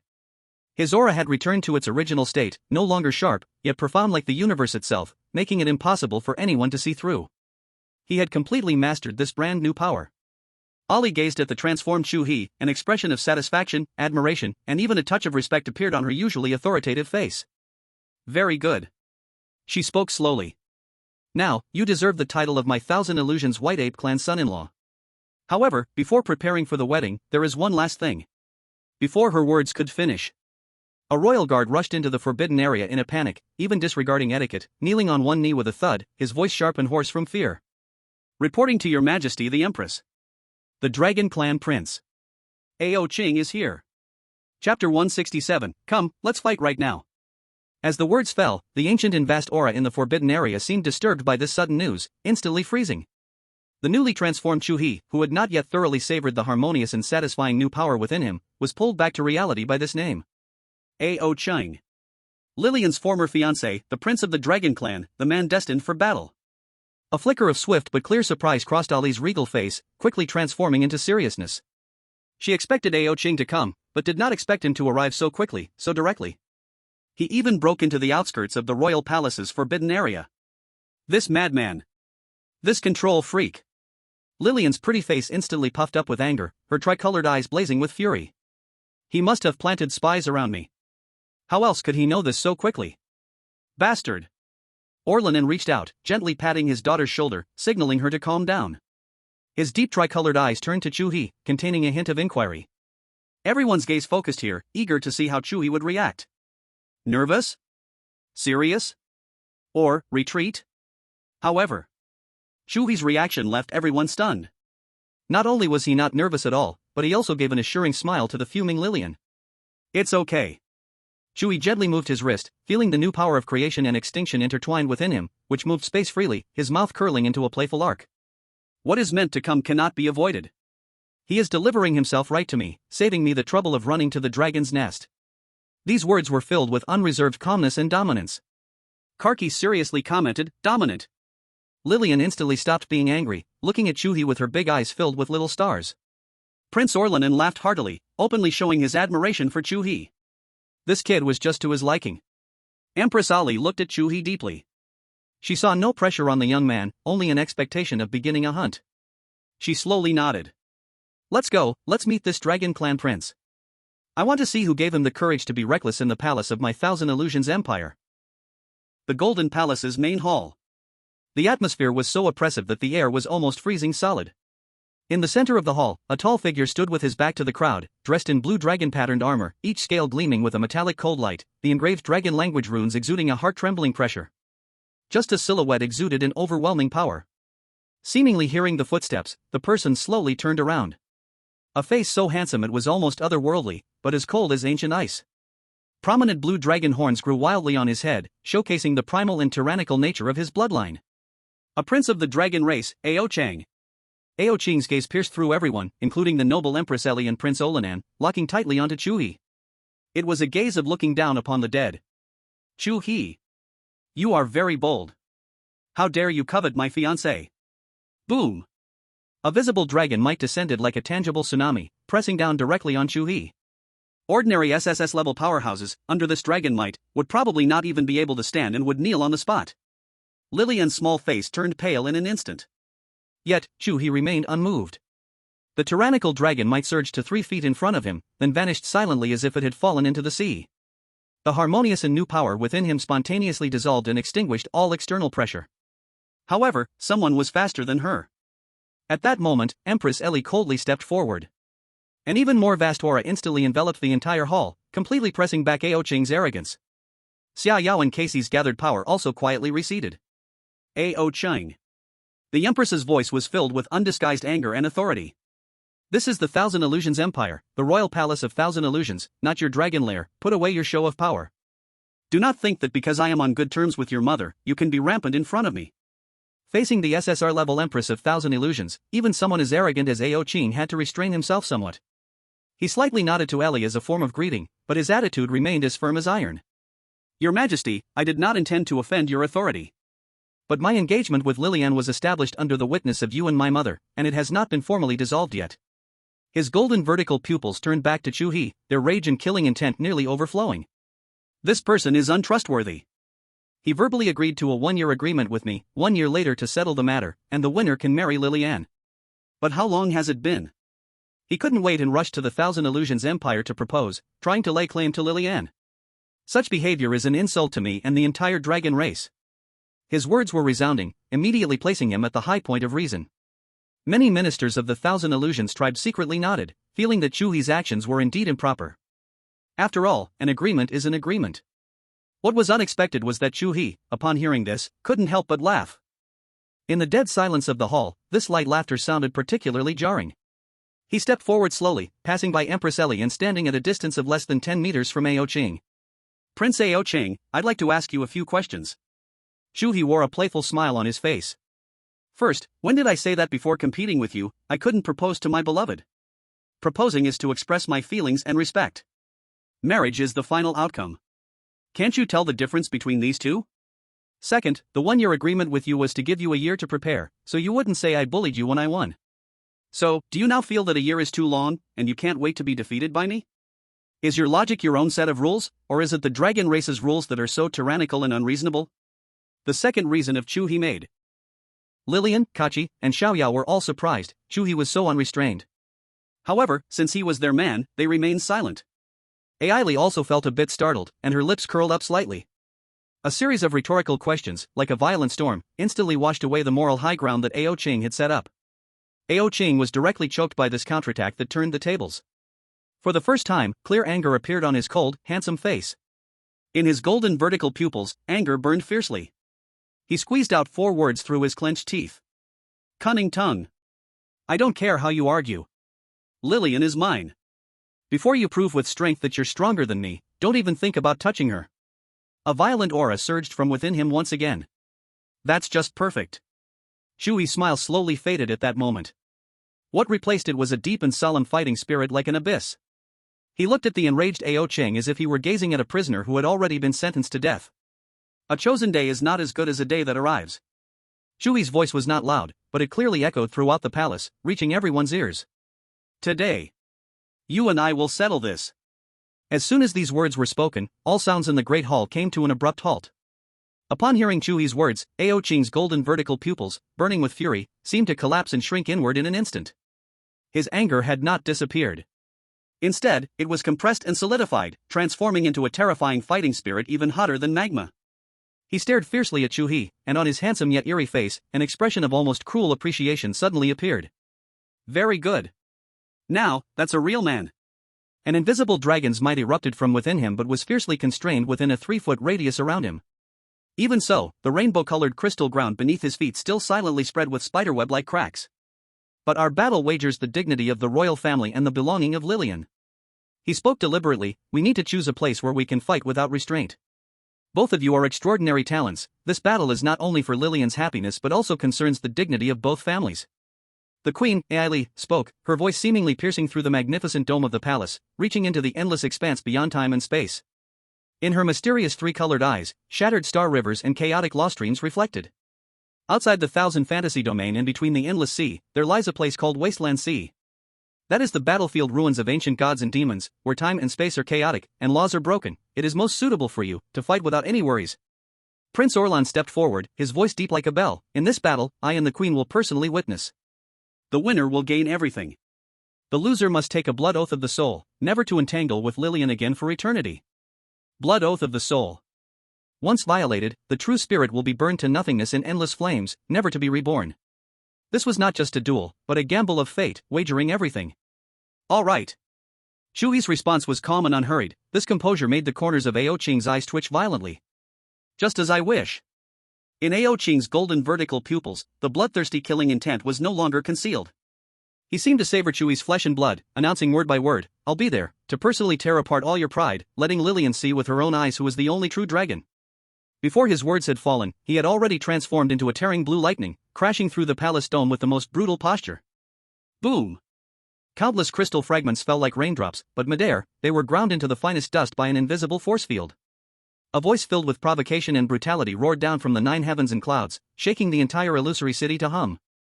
The figure had already departed, but the overwhelming and domineering fighting spirit remained imprinted in the hall, weighing on everyone's hearts. When the dragon's roar completely faded, Lillian suddenly awoke, grabbing Chu He's sleeve tightly. The usually warm little hand was now cold as ice, the voice trembling. "Chu Bao, do you really have confidence? He is very strong. The dragon race is born to be a madman in battle. Their fighting style is incredibly unreasonable." She had seen Ao Qing make a move, pure violence capable of crushing all peers. But Chu He wrapped her cold little hand in his warm palm, gently rubbing her silver hair that was blown messily by the wind. His smile was warm and steady, capable of dispelling all the gloom in the world. Don't worry, dealing with this big lizard who's all muscle brain, I have experience. What you should consider now is how to be a beautiful bride. Lillian froze, and the next second, brilliant red clouds blazed from her cheeks to her ears. All her panic and unease melted away with those gentle yet domineering words, leaving only sweetness and absolute trust in this man. If he loses. Xiaoyao's cold voice rang out from the side, emotionless. She stared at the huge hole in the dome, a flicker of desolate gray light flashing in her deep eyes. His dragon tendons can make a belt for Chu He. Just right, I've never eaten the meat of such a fierce beast. At this statement, even Lillian shivered, instinctively shrinking closer to Chu He. Chu He broke into a cold sweat and hurriedly explained, Yao Yao was telling a cold joke. But his heart knew that what Xiao Yao said was true. Kaki was different, a brilliant light erupted from her star-like big eyes, and she had already pulled out her precious little notebook, her silver short hair sticking up from extreme excitement. Precious sample. Complete combat data of the 5-clawed green dragon. I must record it this time. Its dragon scale arrangement, the efficiency of energy flow in the meridians, and the syllable frequency of dragon language magic. Having confidence is good, but never underestimate your opponent. Queen Ailey's expression became serious again. She gazed at Chu He, reminding him solemnly, Lillian should have told you about the terror of the dragon clan. They are born to master the elements, and their bodies are known as bodies invulnerable to all laws. In the same rank, almost no life form can contend with an adult dragon head-on. This was the monarch's advice, and also the future mother-in-law's concern. Chu He restrained his smile and nodded seriously at Ailey, Auntie, don't worry, I'll make him understand what despair is. Good. She said no more, only gently raised her hand, casually drawing in the void ahead. The space ahead did not ripple, instead, it was directly torn open like a curtain. A giant door of space opened in complete silence. On the other side, there was no longer golden splendor. It was a yellowish, dead, lifeless doomsday world. A raging wind mixed with the blood of dark demons let out a soul-chilling shriek. The grayish sky was filled with sinister purple space cracks, opening and closing like the wounds of a giant beast, devouring all light and existence. Wasteland Sea. Let's go. Ailey stepped in first, her noble and elegant figure instantly disappearing into the distorted light and shadow. Orlan followed closely behind. Chu He tightened his grip on Lillian's hand, transmitting an unyielding belief with the warmth of his palm as he stood shoulder to shoulder with Xiao Yao and Kaki, stepping into the ancient battlefield of the gods and demons. Chapter 169, Stand There and Let You Hit. Ao Ching hits until doubting life. Wasteland Sea. The sky of this site of the battle between gods and demons was a solidified yellow. The sinister purple space cracks were scars on the sky that would never heal, each slow opening and closing ruthlessly devoured the surrounding light and dust. Two figures faced off 1,000 meters apart in empty space. They hadn't even done anything. Just standing there, the energy they exuded. In midair, they violently collided and pressed against each other, causing the space to ripple like water, letting out a sorrowful wail of unbearable burden. In the distance, on a relatively stable space fault, Queen Ellie casually set up a barrier, enveloping Lillian and the others to prevent them from being affected by the aftermath of the upcoming battle. Human, show your true skills. Let me see what gives you the courage to challenge a dragon. Ao Ching's roar transformed into a tangible sound wave, and the large area of scorched black crystal ground beneath them instantly exploded. He couldn't be bothered to say another word. The power of the dragon bloodline erupted with a deafening roar. The dragon-patterned armor on his right arm lit up in succession, and a force so fierce it could tear apart the stars gathered at his fist, aimed at Chu He a kilometer away, and struck with a single punch. Boom! The punch's wind flew off, instantly transforming into a solid green dragon over 100 meters long. The dragon's head was fierce, its body agile, roaring with a pure, extreme physical violence, tearing apart all the spatial laws in its path, heading straight for Chu He's face. Faced with this earth-shattering blow, Chu He's figure did not even sway an inch. Is this little power just a tickle for me? He quietly commented, slowly raising his right hand, bringing his index and middle fingers together, lightly pointing towards the roaring dragon shadow approaching him. There was no immense sound of energy colliding. There was no light pollution from the clash of laws. Right before Chu He's fingertips, a small black dot the size of a fingernail quietly took shape. The terrifying dragon shadow, capable of destroying mountains, was met with this tiny black dot at the moment of contact, and shockingly emitted not even the slightest wail, before being completely devoured and erased. Not a single ripple was stirred. As if the earth-shattering blow had never existed. Ao Ching's golden vertical pupils suddenly contracted to the size of the most dangerous needle tip. He could clearly feel that the power he unleashed was not crushed by a stronger force nor blocked by a barrier. Instead, it was dismantled, shifted, and ultimately obliterated in an unknown dimension by a law he could not comprehend. What terrifying spatial control power this was! It is indeed the spatial authority of the Starlaw clan, truly mysterious. Within the barrier, Lillian understood the intricacies, and couldn't help but exclaim in surprise, her previously suspended heart slightly relaxing. Kaki's delicate little face was filled with a sense of course. This was merely a basic operation. Xiaoyao remained calm without a ripple of emotion, her cold eyes only reflecting Chu He's figure, as if nothing else existed in this world. Come again. With one strike failing, being effortlessly dismissed by the opponent was an unbearable humiliation for the proud dragon prince. Ouching roared angrily, both fists striking out. This time, he no longer concentrated his power at a single point, but instead unleashed a complete explosion. In an instant, hundreds and thousands of fist shadows shot out. Each fist shadow contained enough dragon force to severely injure SSS-level powerhouses, weaving together in the air to create a green dragon shadow meteor shower covering thousands of square meters, madly crashing down towards the region where Chu He stood. The sky over the desolate sea was entirely stained green by this violent attack. Facing this tempestuous assault, Chu He still stood firm in place. He didn't even have the interest to raise a hand. Just as the myriad dragon shadows were about to touch his body, the space around him began to undergo a subtle folding that was invisible to the naked eye. Then, an absurd scene occurred. Those violent fist shadows, some bizarrely deviated from their trajectory at the moment of about to strike Chu He, and crashed into another fist shadow nearby, both annihilating in a violent explosion. Some seemed to have entered an endless abyss, directly shooting into a twisted light and shadow, disappearing without a trace. Even more surprisingly, some traced a strange arc in the air. Perfectly bypassing Chu He, it roared toward the distant sky. From beginning to end, Chu He never let the corner of his clothes flutter at all. He just stood there quietly, as if he was in another dimension. Let the world around crash, I remain unmoved. Strolling at leisure. Ouching attacked frantically for almost a minute. His emotions went from initial rage, to mid-stage doubt, to finally, confusion. He felt like a fool who swung his fists with all his might but could never hit the reflection in the water. All his strength was released into the emptiness. All his anger turned into a ridiculous one-man show. And his opponent, that detestable human, couldn't even be bothered to put up a defensive stance. Finally, he stopped. His chest rose and fell from heavy gasps, and the overwhelming aura around him thickened with bone-deep helplessness. He couldn't understand.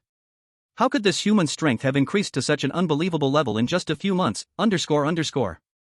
In the dead silence, Chu He's question, flat yet laced with mockery, clearly reached Ouching's ears.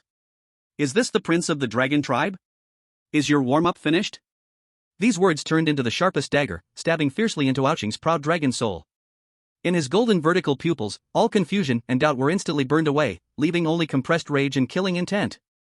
Very good. He squeezed out 2 words through gritted teeth, each carrying a chilling metallic rasp. You have successfully angered me. He slowly took a breath, and the chaotic energy of the barren sea came to a halt. Then, a wave of entirely different auras spread from his body. It was the lightness of wind. The fury of thunder. The flexibility of water. The intensity of fire. Next, let you witness the absolute rule of the dragon clan over the natural elements. As the words fell, the dim sky instantly turned even darker as dense clouds gathered from thin air, blocking all light. The howling wind whistled, and the earth trembled. Wind, thunder, water, fire, the 4 most primal elemental energies erupted at this moment. Centered around Ouching, a terrifying elemental storm was taking shape. The real battle was just beginning. Chapter 170, Dimensional Strike. Ouching floated in midair, both hands raised, like a mad conductor, controlling the rage of the entire world. Above his head, the thick clouds gathered from nowhere spun wildly, billions of electric snakes weaving and roaring within, ultimately twisting into a massive thunder spear 100 meters long. The spear's tip flickered with a destructive aura capable of judging all things, as if it could pierce even the soul directly. Die! With a roar, Ouching swept his arm down violently. The thunder spear let out a piercing howl that ripped through the heavens as it was hurled toward Chu He. But it wasn't over. At the moment the thunder spear was released, the charred ground beneath Chu He's feet unexpectedly turned into quicksand, a massive maw of yellow sand opening up to swallow him whole. At the same time, the air around his body heated up sharply, and roaring flames sprang forth, instantly forming an airtight flame cage, sealing off all sides. Next, howling winds transformed into thousands of translucent wind blades, shooting in from all directions, slicing through everything in their path, even rending the space with fine black lines. Above was the thunder spear, below was the sand maw, and all around were the fire cage and wind blades. No way up to heaven, no gate down to earth. Even more terrifying was that Chu He felt his soul was gripped tightly by an invisible hand, a sharp pain coming from deep within his spirit, making him aware that this wave of attack had completely locked onto his mental level. The surrounding space, along with the slightest gap of law, has been completely filled and sealed by my elemental power. Ouching's voice was like a divine decree, filled with absolute confidence and cruelty. You are finished. However, in the face of this lethal situation, there was not a single ripple on Chu He's face. He even had the leisure to pull at the corners of his mouth towards Ouching. Do you really think that mastering some elemental power makes you invincible? His tone was as relaxed as discussing what to have for dinner that night. Childish. Just as all attacks were about to touch his body, completely tearing, burning, and devouring him, time seemed to pause for 1/100th of a second. Then, an unbelievable scene occurred. The thunder spear, capable of piercing mountains, abruptly made a sharp 90-degree turn 1 meter above Chu He's head, redirecting its point, and lunged towards its own master, Ouching, faster than it had come. The giant mouth of the abyss that devoured everything suddenly reversed, transforming into a terrifying dust whirl, shooting skyward, directly rushing at Ouching. The fiery prison exploded inward, morphing into 4 fire dragons that roared out. The sky full of wind blades collectively turned around, becoming an even more ferocious storm of death, sweeping towards Ouching. All attacks suddenly changed direction. What? Ouching's cruel smile instantly froze, replaced by extreme shock and horror. What the hell was going on? His own power had turned against him? He had no time to think, the threat of death was looming before him. Boom! Ouching awkwardly sidestepped, the thunder spear grazed his shoulder, sparking a shower of bright sparks and splattering dragon blood. Before he could catch his breath, the dust whirlwind below had arrived, forcing him to unleash an even stronger dragon energy and punch it apart. But immediately after, the 4 fire dragons and the storm of wind blades had completely engulfed him. Boom, boom, boom. A series of dense explosions rang out in mid-air, the violent elemental energy spilling everywhere, turning that sky into a pot of colorful boiling porridge. As the smoke and dust dissipated, Ouching's figure reappeared. His dragon-patterned armor was scorched and damaged in multiple places, a trace of blood at the corner of his mouth, his hair disheveled, breathing heavily, looking as disheveled as possible. He stared intently at the unscathed Chu He, his golden vertical pupils filled with incomprehensible rage. Chu He! What have you done? What is happening? He almost roared this question out. The elemental annihilation he took pride in had not only failed to harm his opponent but instead left him in a shameful state. This was 100 times more humiliating than being sent flying by a single punch. Chu He did not immediately answer him. He slowly raised his right hand, palm facing up. In the next second, a scene that would shake Ouching's very soul appeared above his palm. There was no earth-shattering energy, no world-destroying laws. There was only a miniature scene. A speck of dust evolved into mountains and rivers. A single droplet of water gathered into a river. A tiny beam of light birthed plants. The embryonic form of a miniature world was rapidly being born, evolving, and thriving in Chu He's palm at a visible speed. Inside, the wind was blowing, fire was burning, and thunder was rumbling. Everything was so real, so harmonious, as if it were meant to be. You. Ouching looked at that world in his palm, suddenly forgetting his anger, leaving only shock born from instinct. At this moment, Chu He's voice, tinged with mockery and calm, rang clearly in his ears like a heavenly edict from the skies. You control the elements, commanding them to fight for you, this is you. I understand the elements, knowing why they are born and why they exist, this is Dao. Chu He lifted his eyelids, his deep eyes seeming to look at a primitive wild man yet to be civilized. In the world I am evolving, I am the rule. Now I ask you. Whose words should be heeded? The voice fell. Boom! Ouching only felt something explode in his mind. He discovered in terror that his connection with all the elements in this desolate sea was being forcibly cut off and stripped away by a higher, more unreasonable law. It was like a king being told that all of his subjects had already sworn loyalty to a new ruler. The absolute control he was proud of over the surrounding elements was swiftly vanishing. He tried to summon the wind, but the wild gales around him calmed instantly like frightened rabbits, no longer obeying his command. He attempted to summon fire, but the remaining fire elements hesitated, as if they faced their natural enemy before him. Wind did not obey. Thunder did not respond. Water did not heed. Fire did not respect. An unprecedented sense of humiliation and powerlessness immersed Ouching like cold seawater, chilling him to the bone. Everything he took pride in, every secret technique of the Dragon Clan that he had painstakingly cultivated for years, had become a complete joke in front of the opponent. This was not simply a crushing of power, it was a dimensional suppression of his state. The opponent stood at a height he could not comprehend, looking at him like a child playing with mud. Extreme humiliation turned into burning anger that scorched his soul. Chu He! You are forcing me! Ouching howled like a wild beast, unwilling to submit. His body began to swell rapidly in mid-air, and beneath his skin, scales flashing with metallic sheen broke through. The dragon horns atop his head grew wildly, becoming even more rugged and domineering. A feeling far more violent, ancient, and ferocious erupted explosively from within him. Roar! A dragon's roar that shook the heavens and earth resounded through the entire desolate sea. That was no longer a human voice, but the true roar of apex predators from the ancient primordial times. He decided to hold nothing back. He would crush this detestable human, along with his ridiculous Tao, into dust with the most primitive, powerful, and unreasonable form of the Dragon Clan. Chapter 171, 500-meter 5-clawed azure dragon. On the distant space fracture, the atmosphere had reached a peak of tension.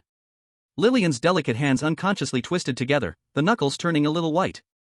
Her exquisite face no longer carried the usual playfulness and pride, only a thick, unshakable worry remained. Oh no, that madman Ao Ching is being pushed to use his full strength. The Dragon Clan unveiled its most primitive and powerful true dragon form only when facing a life-threatening enemy. Once they revealed their true self, their power, defense, and even their mastery over the elements would surge geometrically. Ailey gently placed a hand on her daughter's shoulder, providing silent comfort. Her tricolored eyes, which saw through everything, gazed at the battlefield. Even from a distance, she could still feel the terrifying aura awakening, stemming from the ancient primordial times.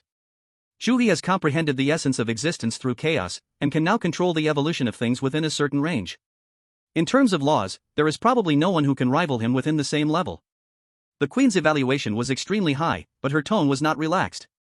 Kaki's small notebook had already suspended in midair, countless fine runes swirling at her fingertips, rapidly recording the violent energy data from the center of the battlefield. Her small face was filled with excitement and fervor, yet she couldn't help but exclaim a swear. Damn, little He is just too cool. I thought he would directly use the combined power of the three races to crush, but he didn't expect him to turn the opponent's attack back.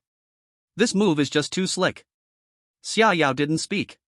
Her cold eyes were fixed tightly on the distant azure shadow that was rapidly expanding. Others saw Chu He's strength, but she keenly sensed a hint of ominousness.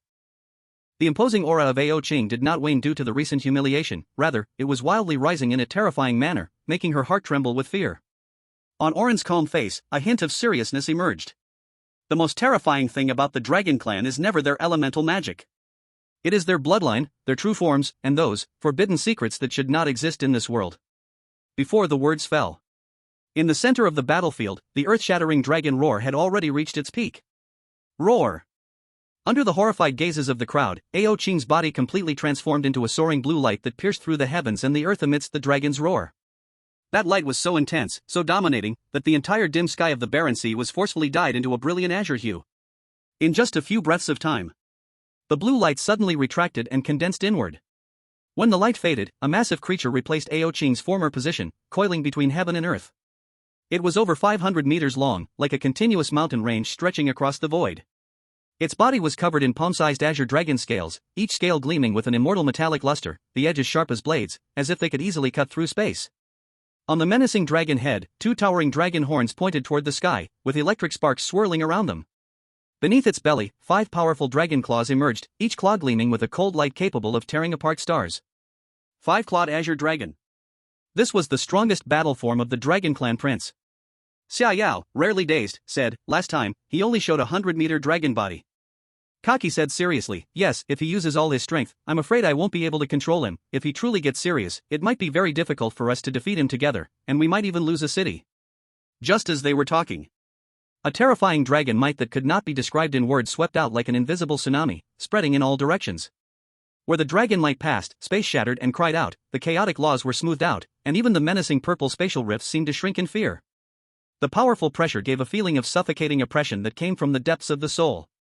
In the dragon form, Ao Ching slowly lowered its colossal dragon head, like a mountain. Its golden vertical pupils, larger than palace lamps, looked down at the tiny human figure below, as small as dust. Its voice was no longer cold but transformed into rolling thunder, reverberating across the barren sea. Chu He. Now, do you feel despair? In the face of absolute power, your so-called tricks are utterly meaningless. The enormous dragon head slightly lifted, then suddenly opened its mouth, large enough to swallow a small mountain. In an instant, wind gathered, thunder roared, water condensed, and fire ignited. All the violent elemental energies in this world were forcibly extracted and compressed by him in the most brutal, unreasonable way. A sphere of energy, only a few meters in diameter, but to the extreme, mixed with various elements like wind, thunder, water, and fire, rapidly took shape in his deep throat. The surface of that energy sphere danced with electric snakes, flames soaring, yet inside it showed a kind of destructive stability. The terrifying fluctuations it emitted made the entire barren sea tremble violently. This was the true, terrifying destructive power of a dragon. Dragon breath world destruction. Accompanied by Ao Qing's roar filled with the will to destroy, the concentrated energy sphere suddenly transformed into an unimaginably thick beam of light, piercing through heaven and earth, shooting toward Chu He, who was as small as an ant below. Where the beam passed, space was torn and shattered in layers, revealing the horrifying pitch-black void behind it. The charred earth was instantly evaporated, leaving behind an unfathomably deep, glass-like chasm. In the desolate sea, this once divine battlefield, all under the devastating strike, let out a groaning sound that couldn't bear the burden. Facing this terrifying blow that could easily destroy a city and even threaten an SSR-level powerhouse, Chu He's figure appeared so small, so fragile. He was like a lonely boat in a storm, as if in the next second, he would be completely evaporated by this beam of destructive light, leaving not even a trace of existence. At this moment, everyone's heart was in their throats. However, just as the beam was about to engulf him, Chu He moved. He slowly raised his right hand. Not to construct a complex spatial barrier, nor to evolve the prototype of creation. Within his dantian, the chaotic blood crystal that fused the powers of the three emperors finally trembled lightly. Chapter 172, Crush Your Pride. Chu He looked at the five-clawed azure dragon's true form that spanned the heavens, and at the destructive dragon breath capable of annihilating everything, yet a slight smile appeared at the corner of his mouth. Finally showing some real skills, otherwise, it would be too boring. If this light-hearted self-talk were to be heard by others, it would surely scare them to madness. That was the strongest form of the Dragon Prince, an absolute power that made even those of the same rank flee at the sight. In his eyes, it was merely at the level of interesting. In the distance, above the spatial fracture, the atmosphere had already solidified. Lillian was so nervous that her palms were sweaty, she clung tightly to her mother Ellie's sleeve, her voice trembling, "Mom." Xia Yao and Kachi were also extremely serious. Kachi's little notebook flipped pages madly, recording the world-destroying energy values, but on her usually passionate little face, only worry remained at this moment. Xia Yao was even more direct, deep in her clear cold eyes, the dead grey light was stirring at the bottom. As long as Chu He showed any signs of danger, she would rush out without hesitation, even at the cost of everything. "Don't worry."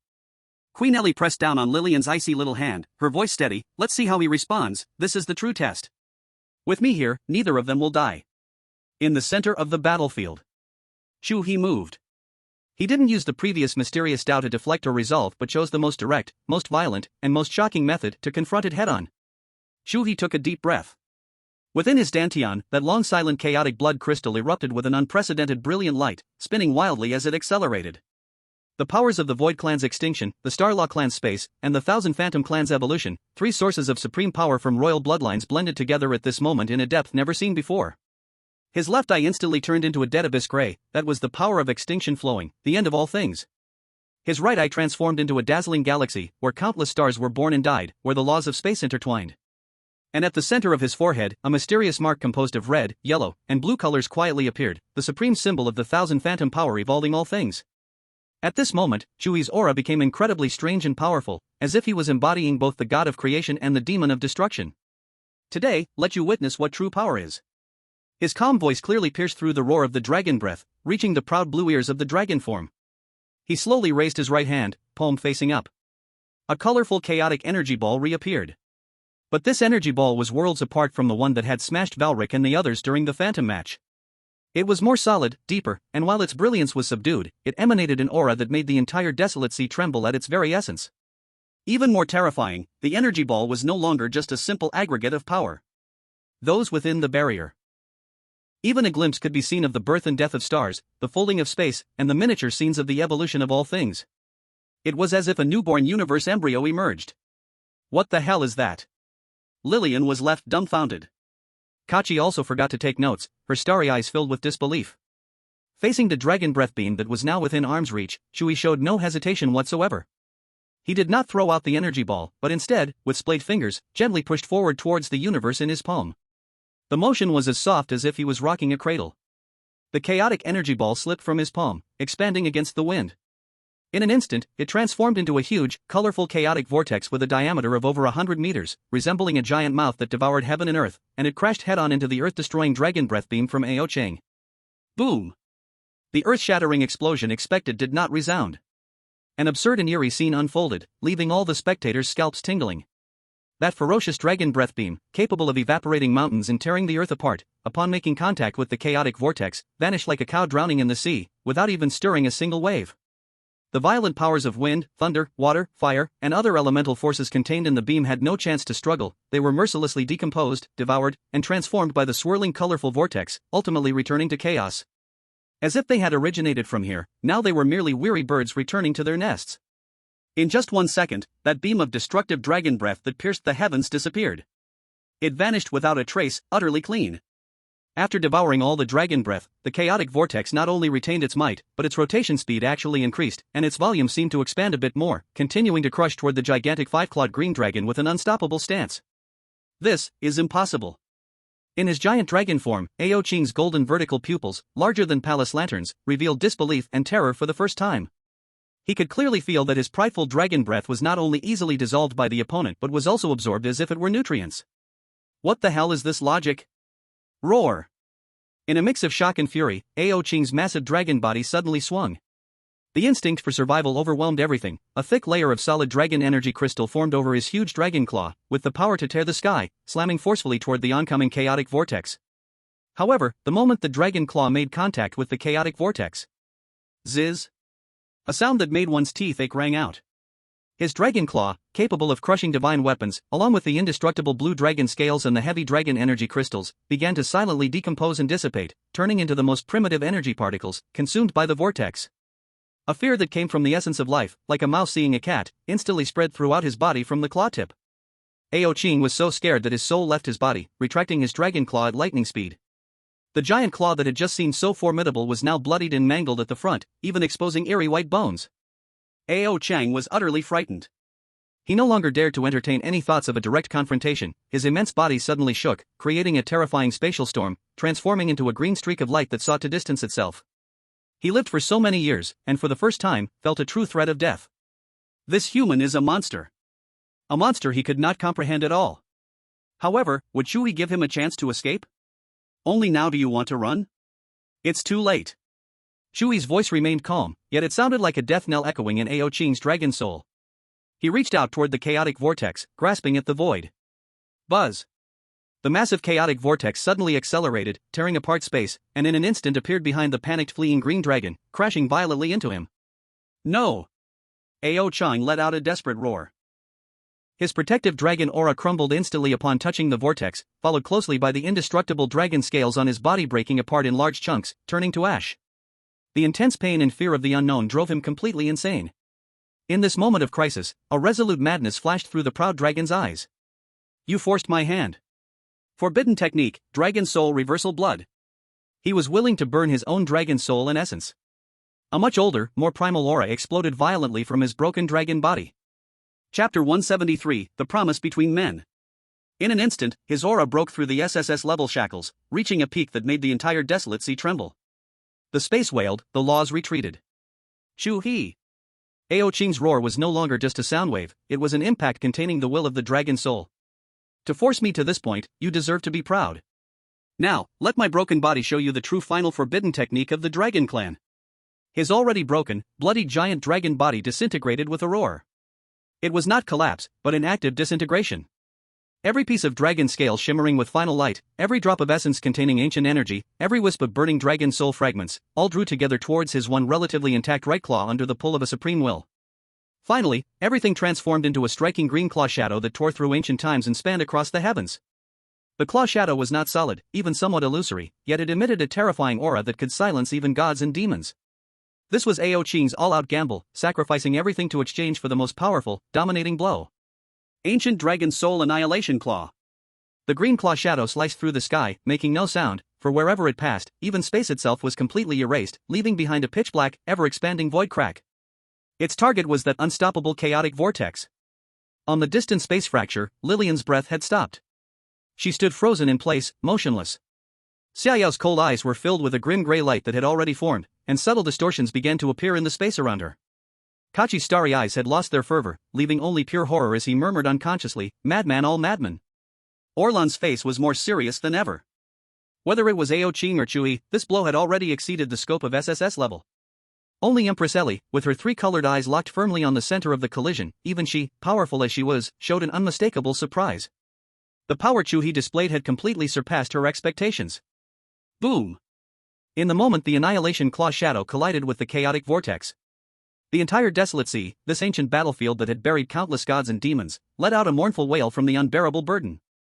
The earth was torn apart, revealing vast, bottomless chasms.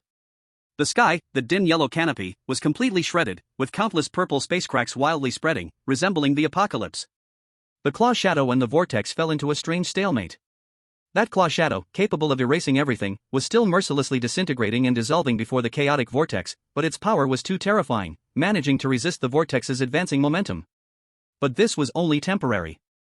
Everyone could see that the claw shadow was visibly dimming, and Ao Qing's burning dragon soul flame also flickered, as if it could go out at any moment. In the center of the battlefield, Chu He was also stunned. Was this the blow resulting from the complete fusion of the three royal families' powers? No, Lillian had not yet unlocked one true love, it could only approach a complete fusion. The power seemed somewhat beyond imagination. He never thought of killing Ao Qing. This guy, although arrogant and annoying, did not deserve to die. Moreover, he was Lillian's childhood friend. During the 1 or 2 months they spent together, Lillian talked about many things from her childhood, many of which included Ao Qing. Although there were many times she mentioned Ao Qing with helplessness, Chu He could understand from the information that Ao Qing was genuinely good to Lillian.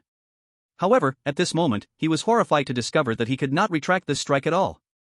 The chaotic blood crystal in his dantian had dimmed after launching that strike, and the energy within him was drained completely. An unprecedented feeling of weakness swept through his entire body. This chaotic vortex had become a runaway wild horse, completely out of control. Ao Qing! Quickly dodge! Chu He couldn't help but shout. However, it was all too late. The claw shadow had already become extremely illusory, and in the next second, it would completely collapse. At this critical moment, in the distance, Empress Ai finally moved. She did not make any earth-shattering actions, just quietly stood in place, gently pointing in the direction of the battlefield. A divine light, woven from red, yellow, and blue, flew out from her fingertips. The light appeared gentle, without a trace of smoke, yet it ignored the distance of space, ignored the chaotic energy torrent, and the moment it appeared, it accurately hit the very center of the chaotic vortex. Buzz! The constantly rotating chaotic vortex, which devours everything, suddenly froze. Then, under the incredulous gaze of everyone, it disintegrated from the inside out, finally transforming into the purest, most primitive energy particles, scattering between heaven and earth, returning to nothingness. The crisis vanished without a trace. In the sky, the claw shadow disappeared. A blood-soaked figure fell helplessly, crashing heavily onto the charred earth. It was Ao Qing, who had turned back into human form. His body was covered in gruesome wounds, his breath was weak to the extreme, like a candle flickering in the wind. But he did not fall down. He fought through the pain, slowly stood up straight, and looked at Chu He in the distance. In his golden pupils, there was no longer the previous rage and unwillingness, only a sense of relief after surviving a calamity, and a hint of heartfelt admiration. He lost. Lost completely, wholeheartedly. I lost. Ao Qing spoke calmly, his voice weak yet clear. You are stronger than me. As he finished speaking, he forced out a drop of blood from his brow and used his fingertip to carve an ancient symbol in the air. I, Ao Qing of the Dragon Clan, hereby make a blood oath of my soul. In this life, I will never entangle with Lillian again, and whether she marries or not in the future will have nothing to do with me. If I break this oath, may my true spirit fall into the abyss, never to be reborn. The bloody symbol flashed and merged into his brow, transforming into an eternal mark. After doing all this, he seemed to have unloaded a 1,000-pound burden, and the whole person relaxed. He looked at Chu He and suddenly smiled self-deprecatingly. Actually, I should thank you. Chu He was slightly stunned. Last time we met, your words woke me up. Ao Qing's gaze became distant. When Empress Ai and Aunt Lillian came to talk about breaking the engagement, my heart was extremely complicated. I thought there was no one in the world, among my peers, who could match me, and only I was worthy of Lillian. I always believed that I loved her, but thinking back now, that kind of love had turned into a pathological possessiveness. I loved her my way, but I never asked her what she wanted, unknowingly hurting her and pushing her further away, while I remained oblivious. Now, she has crazily fallen in love with you, and we can never return to how we used to be. I do not resent her, nor do I resent you. Listening to Ao Qing's words, Chu He's heart also became complicated. Yes, Lillian had crazily fallen in love with him. But was this love truly her own choice? With the mastery of different forces of rules, the kiss of deception is probably a complex power in the law of chaos. A chaotic law that can forcibly twist the emotions of others. A power he can use, but cannot understand or control at all. If one day he lost this power, Lillian, Xiaoyao, Kachi, would they still love him like they do now? This thought, like a thorn, quietly pierced into the depths of his heart. Ao Qing looked at him and continued, Chu He, you are truly strong. I hope Lillian can find true happiness with you. And not be bound and oppressed like she was with me. Chu He snapped back from his thoughts, looking at the man before him, who, despite his defeat, still maintained the dignity of royalty. He said seriously, you can rest assured. No matter how strong I become in the future, I will always respect her wishes. I will never do anything against her will. This is a man's promise to another man. Wow! A cry broke the heavy atmosphere between the two. Lillian could no longer hold back, turning into a streak of light as she rushed into Chu He's arms, crying uncontrollably. Xiaoyao and Ka Qi also hurried over, standing on either side of Chu He, looking at him with concern. Ao Qing looked at Chu He surrounded by three stunning women, then glanced at Lillian, who was crying in Chu He's embrace. And a genuine, relieved smile appeared on his face. Perhaps, this is the best ending. He nodded slightly to Chu He, turned around, and with his heavily injured body, slowly walked away into the distance. Just as his figure was about to disappear into the ripples of space, Lillian suddenly lifted her head from Chu He's embrace, her eyes red, and shouted with all her strength at the retreating figure. Hey! Ao Cheng! In the future, I will recognize you as the godfather of my children with Chu He. Ao Cheng's figure trembled suddenly.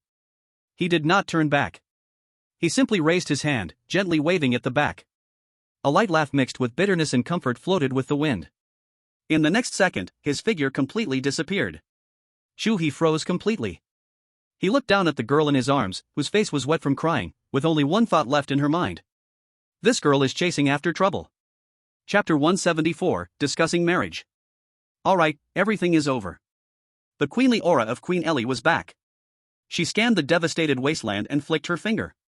The space smoothed out like a flattened scroll, and the terrifying cracks and canyons quickly healed, restoring everything to its original state in just a few breaths. Let's go back. You need to rest well after exhausting yourself. As soon as she finished speaking, she tore open the space again, a gentle force wrapping around everyone, taking them away from this fallen place of gods and demons. In the Illusion City, Chu He was placed in a luxurious room transformed from a giant tree hollow. He was sunk deep into a bed woven from soft plant fibers, not wanting to move even a finger. The chaotic blood crystal in his dantian was dim, and he felt unprecedented weakness overwhelming him. Lillian brought plates of fruits of various colors, radiating pure energy waves, feeding them one by one to him. She, along with Ka Qi and Xiaoyao, took turns caring for the weak Chu He. After a night of nurturing with the vast energy fruits and Xiaoyao's careful adjustments, the next morning, Chu He finally felt like he had come back to life. The chaotic blood crystal in his dantian, while not restored to its peak, began to glow again. At the palace gate, Chu He tidied up his clothes, standing shoulder to shoulder with Xiaoyao, Ka Qi, Lillian, and Queen Ellie, as well as Prince Arana. The space ahead rippled open. Two figures slowly walked out. The person on the left. A black dress, an extraordinarily beautiful face, with a cold and proud temperament, it was the indifferent Empress, Xia Qingyuan. Her appearance seemed to freeze the air around her. Her gaze first fell on Xiaoyao, confirming her daughter's safety, before turning to Chu He, giving him a slight nod. Another person wore a star-patterned scholar's robe with gold trim, her silver short hair playfully sticking up, and delicate monocles resting on her face. The ruler of the Star Law royalty, Kakia. She waved at them with a cheerful smile. Mother. Dear mother. Xiaoyao and Kaki immediately stepped forward to greet her. Xia Qingyuan merely responded with a soft Kakia then playfully squeezed Kaki's chubby face, teasingly asking, My little Kaki, you're about to get married. Tell me, are you ready to have children? Are you afraid of pain? Kaki's face instantly flushed a deep red, unable to articulate a response. Alright, everyone is here now. Ailey approached them with a smile, taking the initiative to link arms with them. My two sisters have come from far away, let's go inside and talk. The most important thing today is to discuss the children's wedding, it has to be splendid. Everyone gathered in a magnificent conference hall made of countless glowing crystals and towering ancient trees. As soon as they sat down, Ailey eagerly spoke up. I suggest that the wedding be held in my Thousand Illusions Palace. She said confidently, Lillian is my daughter, according to our tradition, the wedding should naturally be held at the bride's home. Besides, look at this place, filled with the songs of birds and the fragrance of flowers, brimming with life, it's perfect for a joyful occasion. Before her words faded, Xia Qingyuan's cold voice broke in. I oppose. She only said 3 words, and the temperature in the hall dropped a few degrees. The wedding should be held in my indifferent Empress Palace. Xia Qingyuan's reasoning was simple and direct. Chu He, Xiaoyao, Kaki, and Lillian's union will shake the entire continent. Many powerful beings will come to witness, and some may harbor ill intentions. My indifferent Empress Palace has the highest security level, ensuring that the wedding will be flawless. Oh dear, Sister Qingyuan, you just don't understand. Kakia adjusted her monocle, a glint of mischief in her eyes. What I say is, it's best to hold it in my Starlaw Empire. She explained slowly, my Starlaw Palace is located above the cosmic singularity where 10,000 stars converge. According to my star chart, which I've calculated for 3 million years, 2 days from now, a rare eternal heart celestial phenomenon will occur there. Under such a phenomenon, the bond they form will be everlasting. For a moment, the three empresses were at an impasse, each unwilling to back down. Kakia, stop using your mysterious star signs as excuses. The intangible is no match for true safety. Xia Qingyuan retorted without reservation. Qingyuan, you're the one who doesn't understand romance. A wedding is a beautiful thing, yet you make it feel like going to war. My place is the best, it's lively. Ailey countered defiantly. Ailey, is that what you call lively? It's just chaotic. There isn't even a proper city wall. And Qingyuan, what you call safety is more like being in prison. Who wants to get married in a dark, gloomy grave? Kakia's sarcasm hit hard. Whose palace is a grave? Whose is chaotic? The three women, who had been maintaining their regal demeanor, now argued animatedly, their faces flushed with color. Xia Yao stood aside, watching her usually cold and proud mother argue about the wedding venue, her expression somewhat subtle. Kaki and Lillian watched with great interest. Prince Olin wanted to intervene, but the three women's energy was too strong, and he couldn't find an opportunity to speak, only able to smile wryly from the side. At the beginning, Chu He found it quite interesting. After all, seeing three SSR-level Supreme Empresses arguing like market ladies over one matter was a scene that not everyone could witness. But an hour passed. 2 hours passed. 3 hours passed. They were still arguing. Chu He had already boredly finished the third plate of energy fruits that looked like grapes, feeling as if he would grow calluses from listening so long. Ahem. He finally couldn't hold back and cleared his throat. The noisy chamber instantly fell silent. The three empresses all turned their gazes toward him in unison. Respected mothers, Chu He stood up and forced himself to speak. Can I say something? You speak. Ailey and the others chanted in unison. Chu He steadied his heart and slowly said, what do you think about choosing Wanxiang City as the location? Wanxiang City? All three empresses were taken aback. Yes. Chu He explained, that's where I, Xiao, Kaki, and Lillian met, got to know each other, and fell in love. It holds special meaning for the four of us. He added, moreover, Wanxiang City is located at the intersection of the territories of the 9 great empires, making it central and convenient for any guests coming to attend. As for security, with the three esteemed mothers joining forces, is there any defense stronger than that in this world? His words were logical and heartfelt. The three empresses exchanged glances, their anger gradually fading. They realized that what Chu He said seemed really reasonable. This kid is quite clever. Ailey nodded first. The location is central, convenient for everyone, and security can be managed by our three families together. Xia Qingyuan also expressed her agreement. Holding the wedding at the place where they first met has the highest happiness index. Kakia adjusted her glasses and spoke seriously. Then it's settled. Ailey slapped the table. In 2 days, at Wanxiang City, at Lillian's Lord Manor, we will hold the grandest wedding for them. Phew. Chu He let out a long sigh, finally resolving the matter.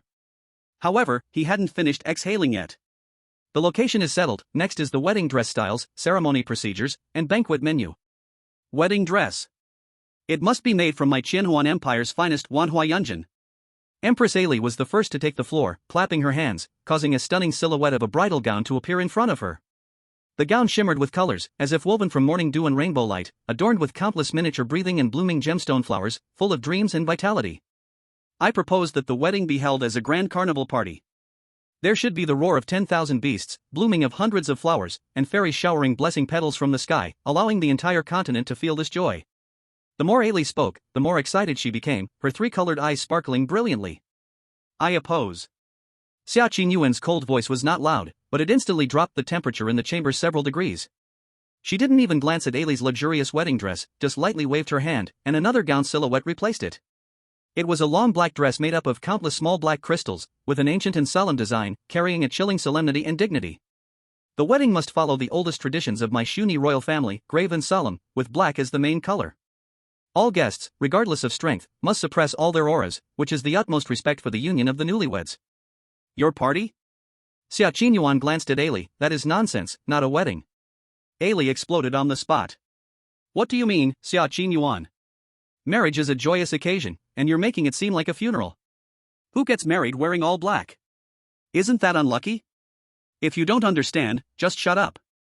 Xia Qingyuan's response was simple and direct. Black in my Shuni royal family represents eternity and extinction, symbolizing that their love will transcend life and death, everlasting and unchanging.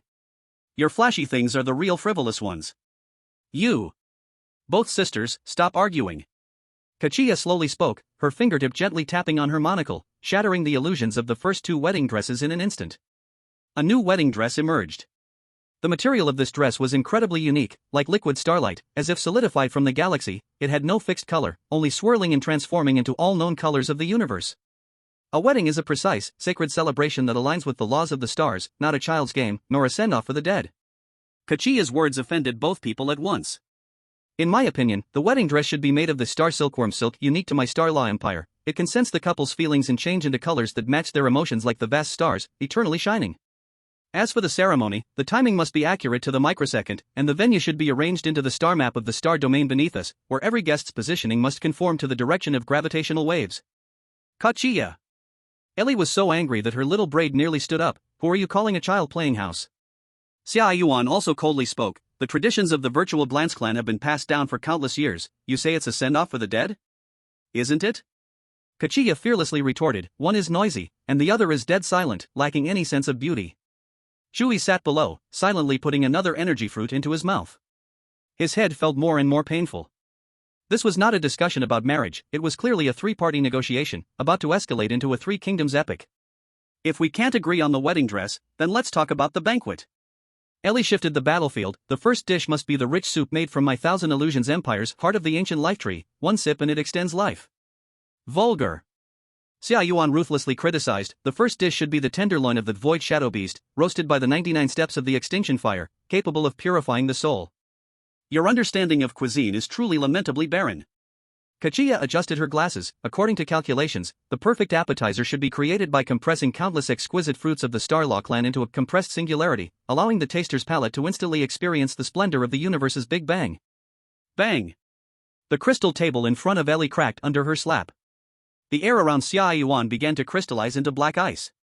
Numerous stellar trajectories on Kachia's monocle began to accelerate wildly. The atmosphere in the conference hall had become unbearably tense. Sisters Xiao, Kachia, and Lillian looked at each other, seeing helplessness on each other's faces. Prince Orlean buried his head low, pretending he didn't exist. Chu He felt that things couldn't go on like this any longer. If this continued, these three SSR-level mothers-in-law would really tear down the Thousand Illusions Palace. Stop! He suddenly stood up and shouted.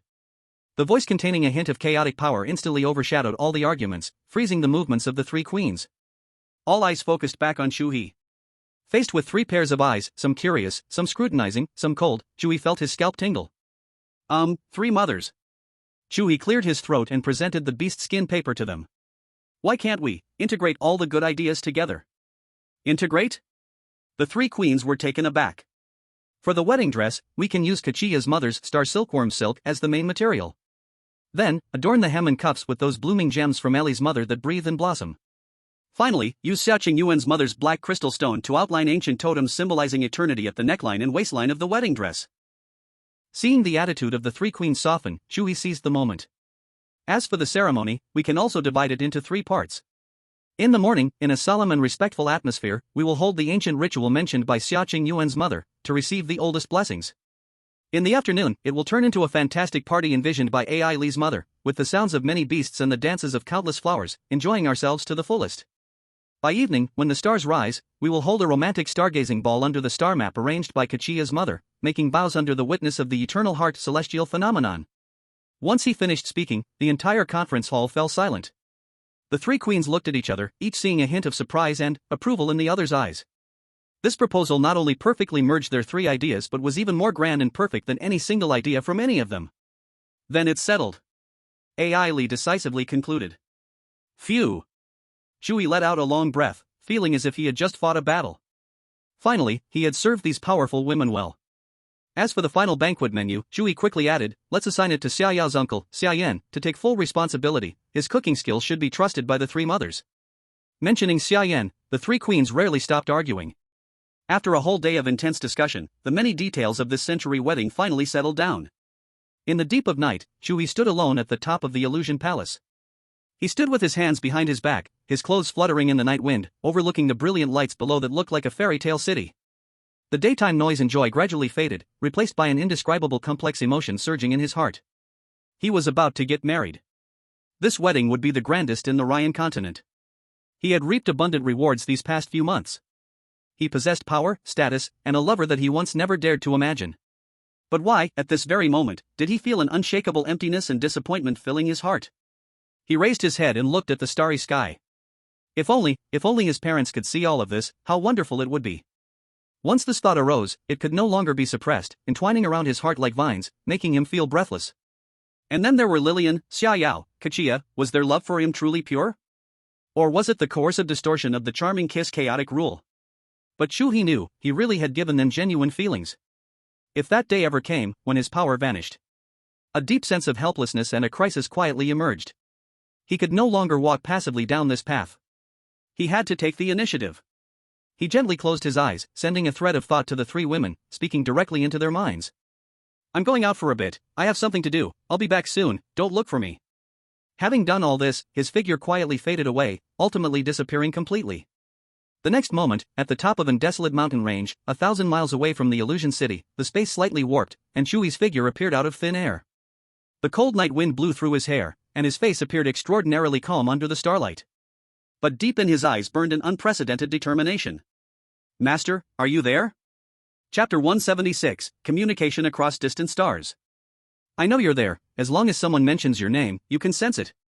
At the peak of the desolate mountains, the night wind howled, making Chu He's clothes rustle. He spoke again to the empty void. Can we talk? The only response was the increasingly fierce sound of the wind.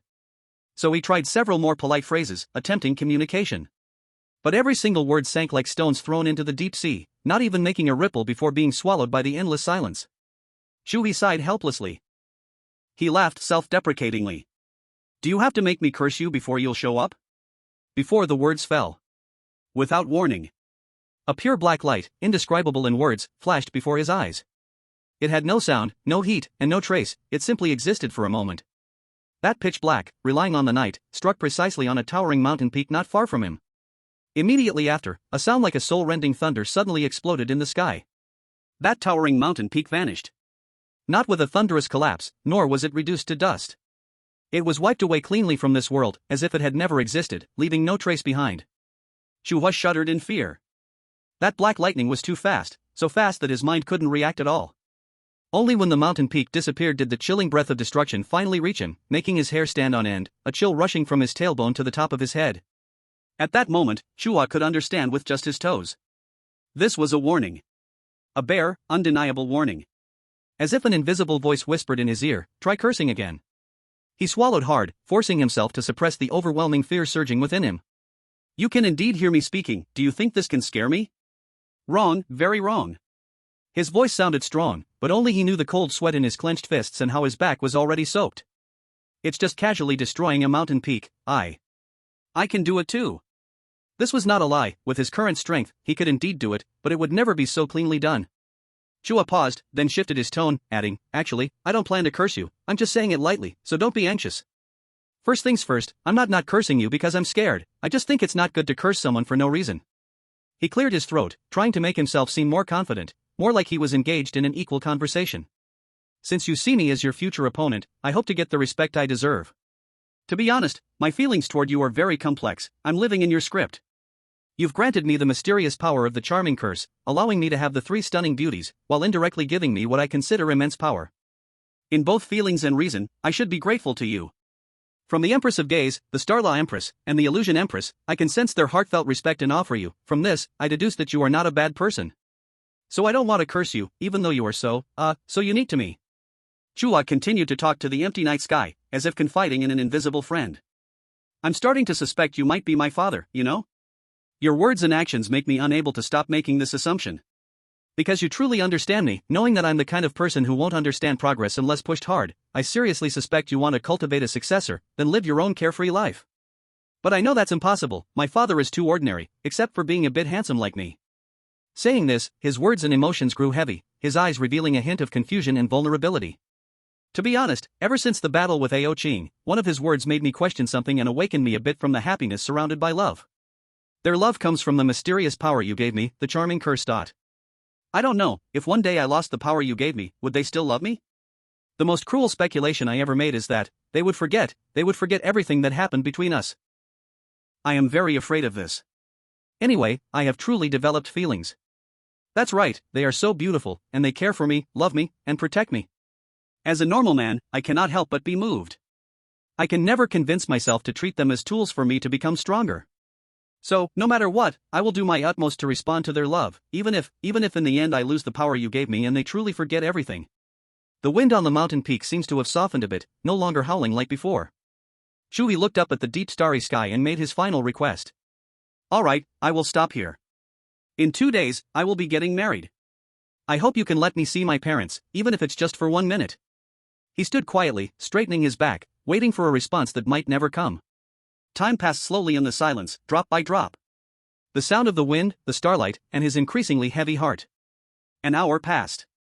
The master never appeared, nor did any miracles come down. A bitter arc appeared on Chu He's face. Was it naive of him to dream like this?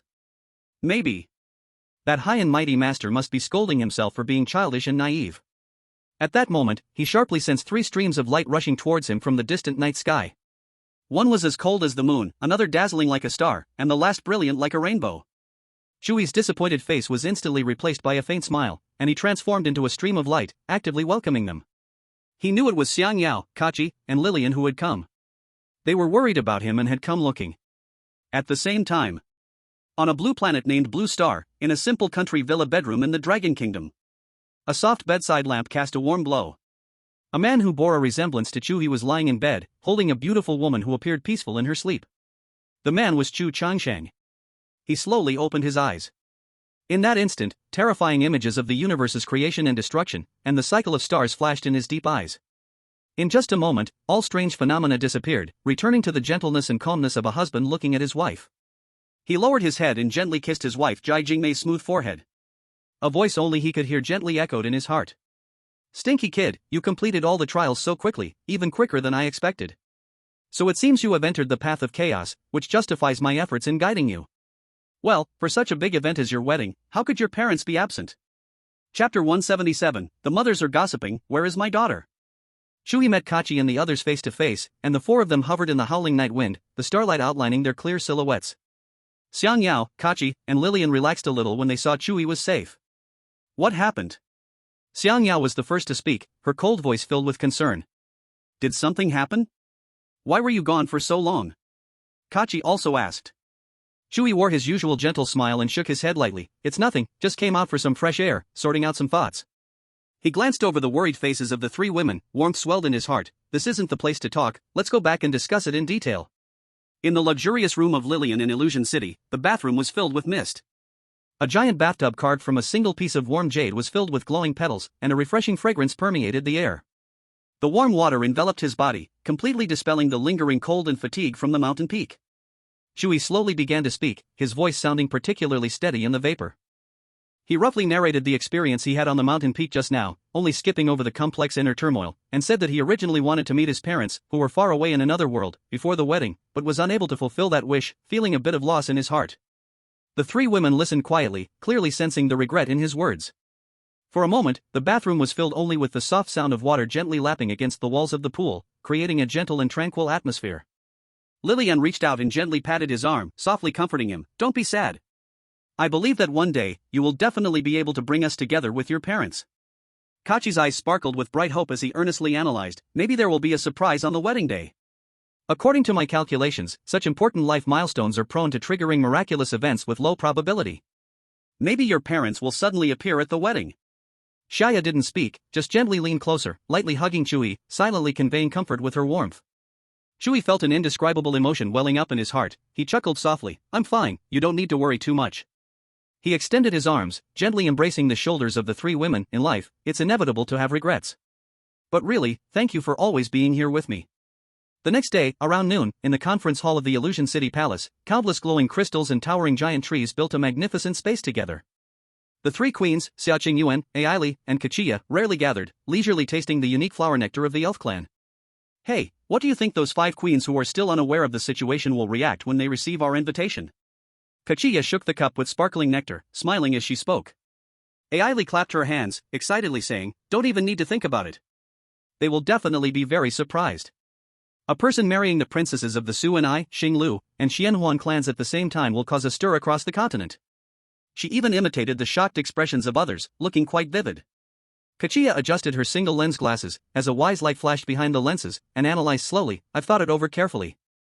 Ignis and Yenji have straightforward personalities, they will probably think we three are crazy. Lorelei is very meticulous. After a moment of surprise, she will immediately start analyzing Chu He's abilities and strategic value, developing a strong curiosity about him. As for Fibbit, she will probably still look half asleep, mumbling oh, got it, and then turn back to continue her nap. For her, the sky could fall, and it wouldn't affect her rest. As she reached this point, Kachia's speech slowed, carefully choosing her words. As for the Bone King Morana, she might not be surprised. That woman is only interested in strong dead beings and interesting souls. She probably wouldn't care much about living people getting married. Shaya, who had been quietly sipping the flower nectar, softly added at this moment, she will come, but most likely to confirm the strength of Chu He's soul. Absolutely right. Ailey nodded in agreement, then suddenly thought of something, saying somewhat smugly, but one thing is certain, if they see Chu He, they will definitely be shocked. You don't know, after Sister Ao she learned about Chu He's existence, the look of surprise on her face, I can still remember it now. Xiaoqing Yuan cast a cold gaze at her. You have already told her? Ailey's enthusiasm immediately weakened, and with a hint of guilt, she sighed, what else could I do? Our families originally had a marriage agreement, and now it's been annulled, but we still have to give an explanation. She said this while secretly observing Xiaoqing Yuan and Kachia's expressions, afraid of being teased. Looking back now, her earlier bravado in front of the other 8 queens indeed felt a bit embarrassing. At this moment, footsteps were heard at the entrance of the conference hall. Chu He entered, accompanied by Shaya and Kachia, walking side by side.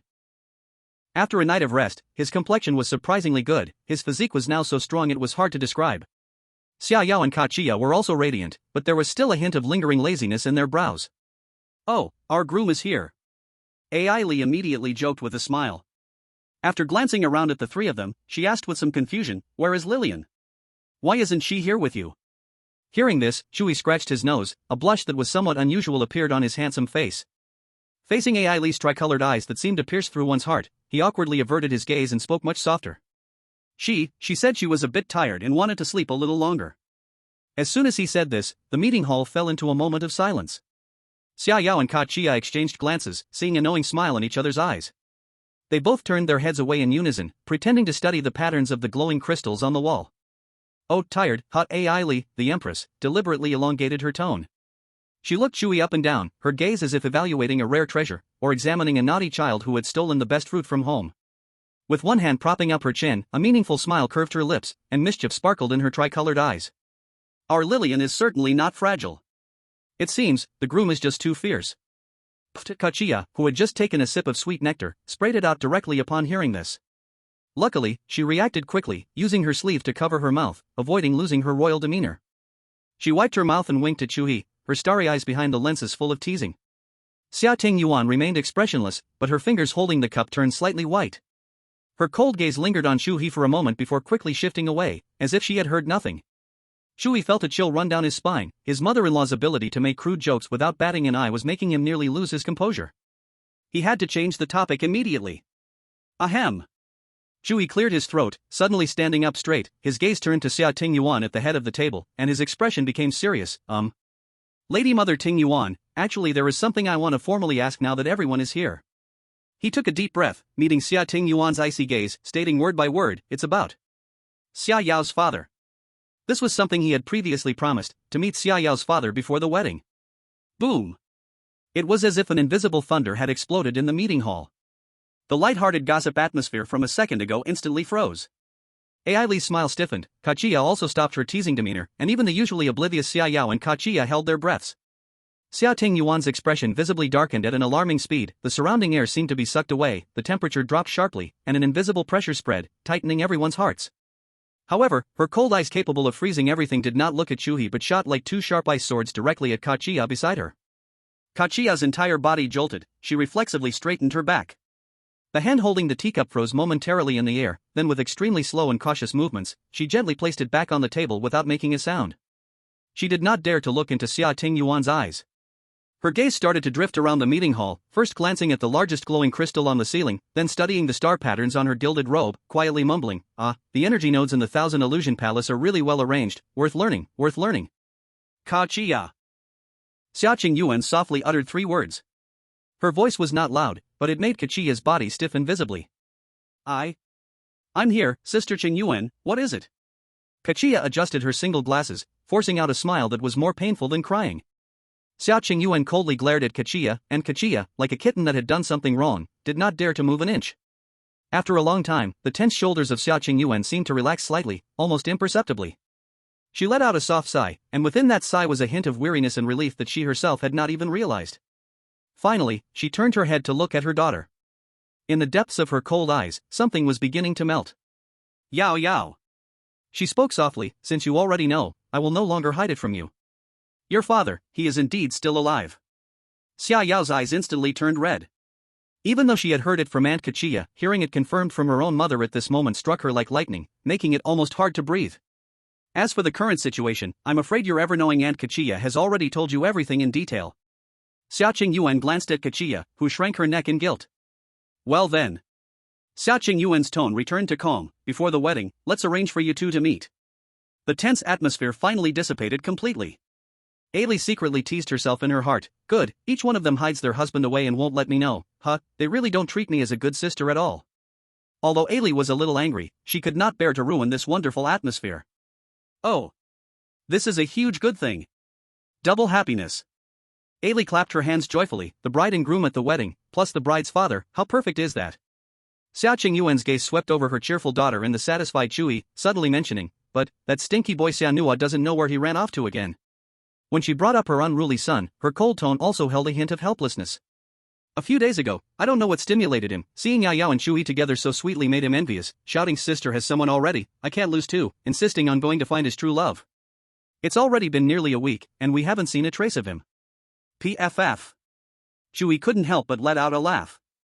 Immediately, the lively figure of Xianhua popped into his mind. Xianhua? He went to find a girlfriend? Chu He's face was filled with anticipation. I'm curious, with his quirky mindset, what kind of girl he could find. Yeah.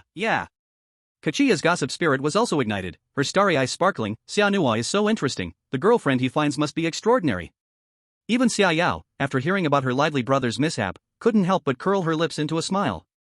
Looking at the three younger ones, all with curious expressions, Xia Qing Yuan's gaze softened slightly. She took out a peculiar flat device made entirely of black crystal, with dark golden patterns flowing on it, looking like a high-tech phone from a future age. I'll have him come over right now. Moments later, the air in the center of the discussion hall began to ripple like a stone thrown into water, spreading out colorful waves. A crack in space tore open, and a figure eagerly bounced out from it. The newcomer was dressed in an extremely flashy black tailcoat, with golden buttons shining brightly under the crystal light, trying hard to strike a pose that he thought was the best-looking nobleman style. It was Xianhua. However, today he was not alone. His other hand was tightly holding a girl's hand. The girl was about 16 or 17 years old, with transparent light flaxen long hair that naturally curled, cascading behind her like waves. Her skin was a healthy honey color, and her large, bright sea blue eyes were filled with curiosity and a hint of shyness as she surveyed the area. She wore a simple cloth skirt, and her ears were adorned with delicate shell earrings, radiating a refreshing purity belonging to the sea. Mother! Sister! I'm here! Shano saw the crowd and immediately lifted his chin, announcing in an exaggerated, almost lyrical tone, I have found my own azure ocean, my brightest star in the night sky, my. His heartfelt confession was not yet finished. The girl with sea blue eyes finally shifted her gaze from the surroundings to the three enigmatic and extraordinary women seated at the front. Her pupils suddenly shrank to the size of pinpoints. Her small mouth slowly opened, forming a cute O shape. The girl's astonished eyes darted between Xia Qing Yuan, Kachia, and Ellie, ultimately landing on Shano, who was still posing beside her. She suddenly shook off Shano's hand, extending a trembling finger to point at him. The next second, a crisp and shocked scream resonated throughout the entire assembly hall. Ah! Why you, are you really a prince? Chapter 179, The True Love of My Brother-in-Law is. Shano raised his chin high. He grasped Lola's wrist, not as a display of captured treasure, but with a deep-seated pride. He faced everyone in the assembly hall and solemnly declared in an almost lyrical tone. Of course. Standing before you is the one and only prince of the aloof Empress Xia Qing Yuan, the future heir to the royal family. I am destined to lead the entire Ryan continent into a more glorious era. Shano. But? Lola's sea blue eyes flickered with an indescribable entanglement. She instinctively glanced at the ice-cold empress seated at the front. The rest of her words remained unspoken. Even as the daughter of the Siren Sea Empress, she would not dare to utter a word that could belittle her son in front of a monarch. Little did she know, Xiao Qingyuan would not care too much. Shano was completely oblivious to the girl's embarrassment as he turned to his mother and sister with pride. Hi, mother, sister, brother-in-law. This is my true love, her name is Lola, the daughter of the Siren Sea Empress Lorelei. What do you think? Isn't she lively, cute, and beautiful? He introduced her enthusiastically, completely unaware of the tremendous bombshell he had just dropped. In the assembly hall, the expressions of Ellie and Katya, who had been watching the play, completely froze at that moment. The daughter of the Siren Sea Empress. Lorelei's daughter? Xiao Qingyuan's cold gaze slightly shifted, landing on the girl with honey-colored skin and a pure expression. Her eyes became complex. Xia Yao and Katya's smiles faded, and they instinctively looked toward Chu He. And Chu He, upon hearing the daughter of the Siren Sea Empress Lorelei, felt as if struck by lightning. His mind went blank with a sudden bang. Everything, from Shano's enthusiastic boasting to the shy glances from Lola, to the varied expressions of the three empresses, all seemed to turn into faded silent film, playing slowly before him. Only those few words echoed in his mind like a spell. Lorelei's daughter. One of the 9 great empresses, the daughter of the Siren Sea Empress. The true love that Shano excitedly brought back was actually the object he intended to collect. What should he do? Shano was still lost in his own sense of satisfaction, entirely unaware of the strange reaction from his brother-in-law. Do you want to know how we met? It was a stormy night, and I, in pursuit of the true meaning of love, tore through the void and landed in the center of the endless sea. Xiang Nuo waved his arms, his expression extremely exaggerated. At that time, lightning flashed and thunder roared, the waves were furious. I saw a terrifying sea monster about to attack a beautiful girl singing on the rocks. I immediately... Wait a minute. Lola could no longer hold back. She pulled her hand away from Xiang Nuo, puffed her cheeks, and retorted, that day was obviously sunny, not a single wave on the sea. And you didn't tear through the void, you just fell from the sky with and happened to smash onto my pet sea lion Bobo. Xiang Nuo's heroic epic came to an abrupt end. He awkwardly cleared his throat. That was just artistic processing. The point is, I saved you. You didn't save me. Lola's expression grew even angrier. Bobo was knocked out by your fall, and I struggled to wake him up. The sea monster you mentioned was another tiger-headed whale called Little Fat, attracted by my singing. He is very gentle and just wanted to listen to me sing. But... Kachi couldn't help but laugh out loud. Even Xiao Qingyuan's mouth curled up slightly, a barely noticeable curve. Xiang Nuo's face turned bright red. In any case, I met you. The first time I saw you, I felt like the whole world turned blue, and my heartbeat began to revolve around you like the stars. I invited you to dinner and presented you with the deep sea lobster I personally grilled. You really did grill it. Lola pouted, and then you accidentally set my thatch hut on fire. Xiang Nuo's expression completely froze. Seeing him look so defeated, Lola couldn't help but giggle, her sea blue eyes turning into pretty crescents. She took the initiative to hold Xiang Nuo's hand and softly said, but I really liked the treehouse you helped me build later. The jokes you told were pretty funny. Watching the intimate atmosphere between the two, filled with teasing and affection, Chu He felt his heart sink little by little. He was dumbfounded. What to do? Should he take away Xiang Nuo's beloved in order to become stronger? A voice screamed in his heart, this is the Lord's arrangement. It's your destiny. If you get her, you can obtain the power of the siren and become stronger. Xiang Nuo has only known her for 7 days, how deep can their feelings be? You are the protagonist, he is just a supporting character. This temptation carried infinite power, like a devil's whisper, trying to drag him into the abyss. But another voice, like a bell ringing, exploded deep in his soul. No. Doing this would be no different from a beast. Xiang Nuo is your brother-in-law, he trusts you so much, treating you like a brother and an idol. How could you do something so cruel to him? It's just one woman. You will have countless women in the future. Power is eternal. This is not just one woman, this is Xiang Nuo's true love. Not your tool to become stronger. Are you really going to become the kind of person you hate the most? The two voices tore at him like crazy in his mind, causing his head to ache painfully. He looked at Xiang Nuo, seeing the joyous fool sincerely holding the girl's hand, a face filled with unprecedented happiness and satisfaction. Then he looked at Lola, that girl, though she kept complaining about Xiang Nuo, had eyes that sparkled with curiosity, joy, and dependence when looking at him. This was definitely not unrequited love. Brother-in-law. Brother-in-law. Hey! Xiang Nuo's proud voice pulled Chu He from his intense inner struggle. Chu He snapped back to reality, meeting Xiang Nuo's expectant eyes filled with praise me. Brother-in-law, even you are dumbfounded, right? Xiang Nuo raised an eyebrow proudly, looks like my judgment is quite good. Chu He struggled to pull the corners of his mouth upward, forcing a smile. He looked at Xiang Nuo. nodded slowly and firmly. His voice carried a hint of huskiness that he himself was unaware of. It's really wonderful. I never expected that you, kid, could find such a lovely and beautiful girl. You've got to cherish her. Ziano immediately pounded his chest, making a bang-bang sound. Of course. He turned his head and gazed affectionately at Lola, using the most sincere and serious tone of his life to solemnly declare, I will love and protect her with my life. This sentence struck Chua's heart like a heavy hammer. Protect her with my life. Chua was stunned. He suddenly realized that his attitude towards Xiao, Chi-Chi, and Lillian had unknowingly and deeply influenced this carefree jokester. He taught Ziano what love is, what responsibility is. Now, was he really going to destroy all of this with his own hands? No. Absolutely not. The struggle and confusion in Chua's eyes vanished at that moment, turning into an unprecedented clarity and determination. To hell with the script, to hell with the charming kiss. There must be other ways to become strong. He would never turn against his own family. In that moment of decision, Chua felt a huge stone lift from his heart, and he felt much lighter. He raised his head, his gaze passing over the loving couple, looking toward Xiao and Chi-Chi beside him. In the deadened pupils of Xiao, there was no surprise, only unbreakable tenderness and heartache. Chi-Chi subtly shook her head at Chua, silently conveying a message with her lips. There must be other ways. From the very beginning, they had seen through his predicament and always chose to stand by his side. Chapter 180, Unexpected Joy, 7 Daughters. Are you the brother-in-law that Ziano mentioned? A crisp voice, clear as a seashell wind chime, resonated in the hall. Lola blinked her pure, untainted sea-blue big eyes, like a curious little deer, lightly circling around Ziano, who was still lost in a deep gaze. She gracefully approached Chua, bringing with her the fresh scent of the sea breeze.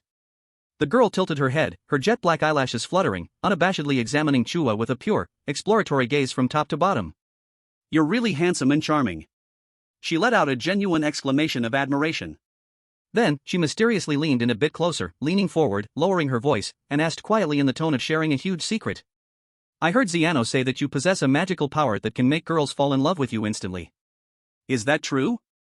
As soon as these words came out, the gentle smile of an elder that had just formed on Chua's face instantly froze. The air seemed to be sucked out at that moment. He slowly turned his head, sending a deadly glare toward that carefree kid in the distance, who was grinning and completely unaware that he had sold his brother-in-law out completely. Ziano! You rascal, how dare you say anything? The previously relaxed atmosphere in the hall turned tense in an instant. Everyone's gaze, swish, like a spotlight, suddenly focused on Chua, each carrying a different meaning.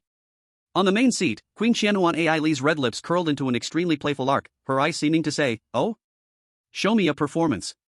Next to her, Kakia leisurely adjusted her glasses, the starry eyes behind the lenses shimmering with a strong sense of curiosity and analysis, as if studying a rare species. Even the usually cold Xia Qingyuan cast a scrutinizing glance. But that gaze lingered on Chua's embarrassed face for a moment, as if remembering something, and an extremely faint hint of an unnatural blush. Stared at with this strange gaze by his future mother-in-law, Chu He felt a wave of numbness on his scalp, almost as if it would explode. He awkwardly touched his nose, his throat dry, and coughed heavily. This is what he said, it's exaggerated. How could there be such an unbelievable ability in the world? But he looked into Lola's eager eyes, his mind racing, and he shifted his words, starting to half-truthfully make things up. It can indeed make the other person develop a strong affection for me quickly, but to truly love each other, it still requires going through many things together and building a solid emotional foundation. He spoke these words with a peculiar guilt. Once hit by that damn charming kiss, it wasn't just that the other person liked them so simply. It was more like eating some indescribable miraculous medicine, where reason evaporated and emotions boiled over, wanting to be together in bed for 24 hours a day, achieving life's great harmony. And indeed, much of his intimacy with Xia Yao and the others was built up in bed.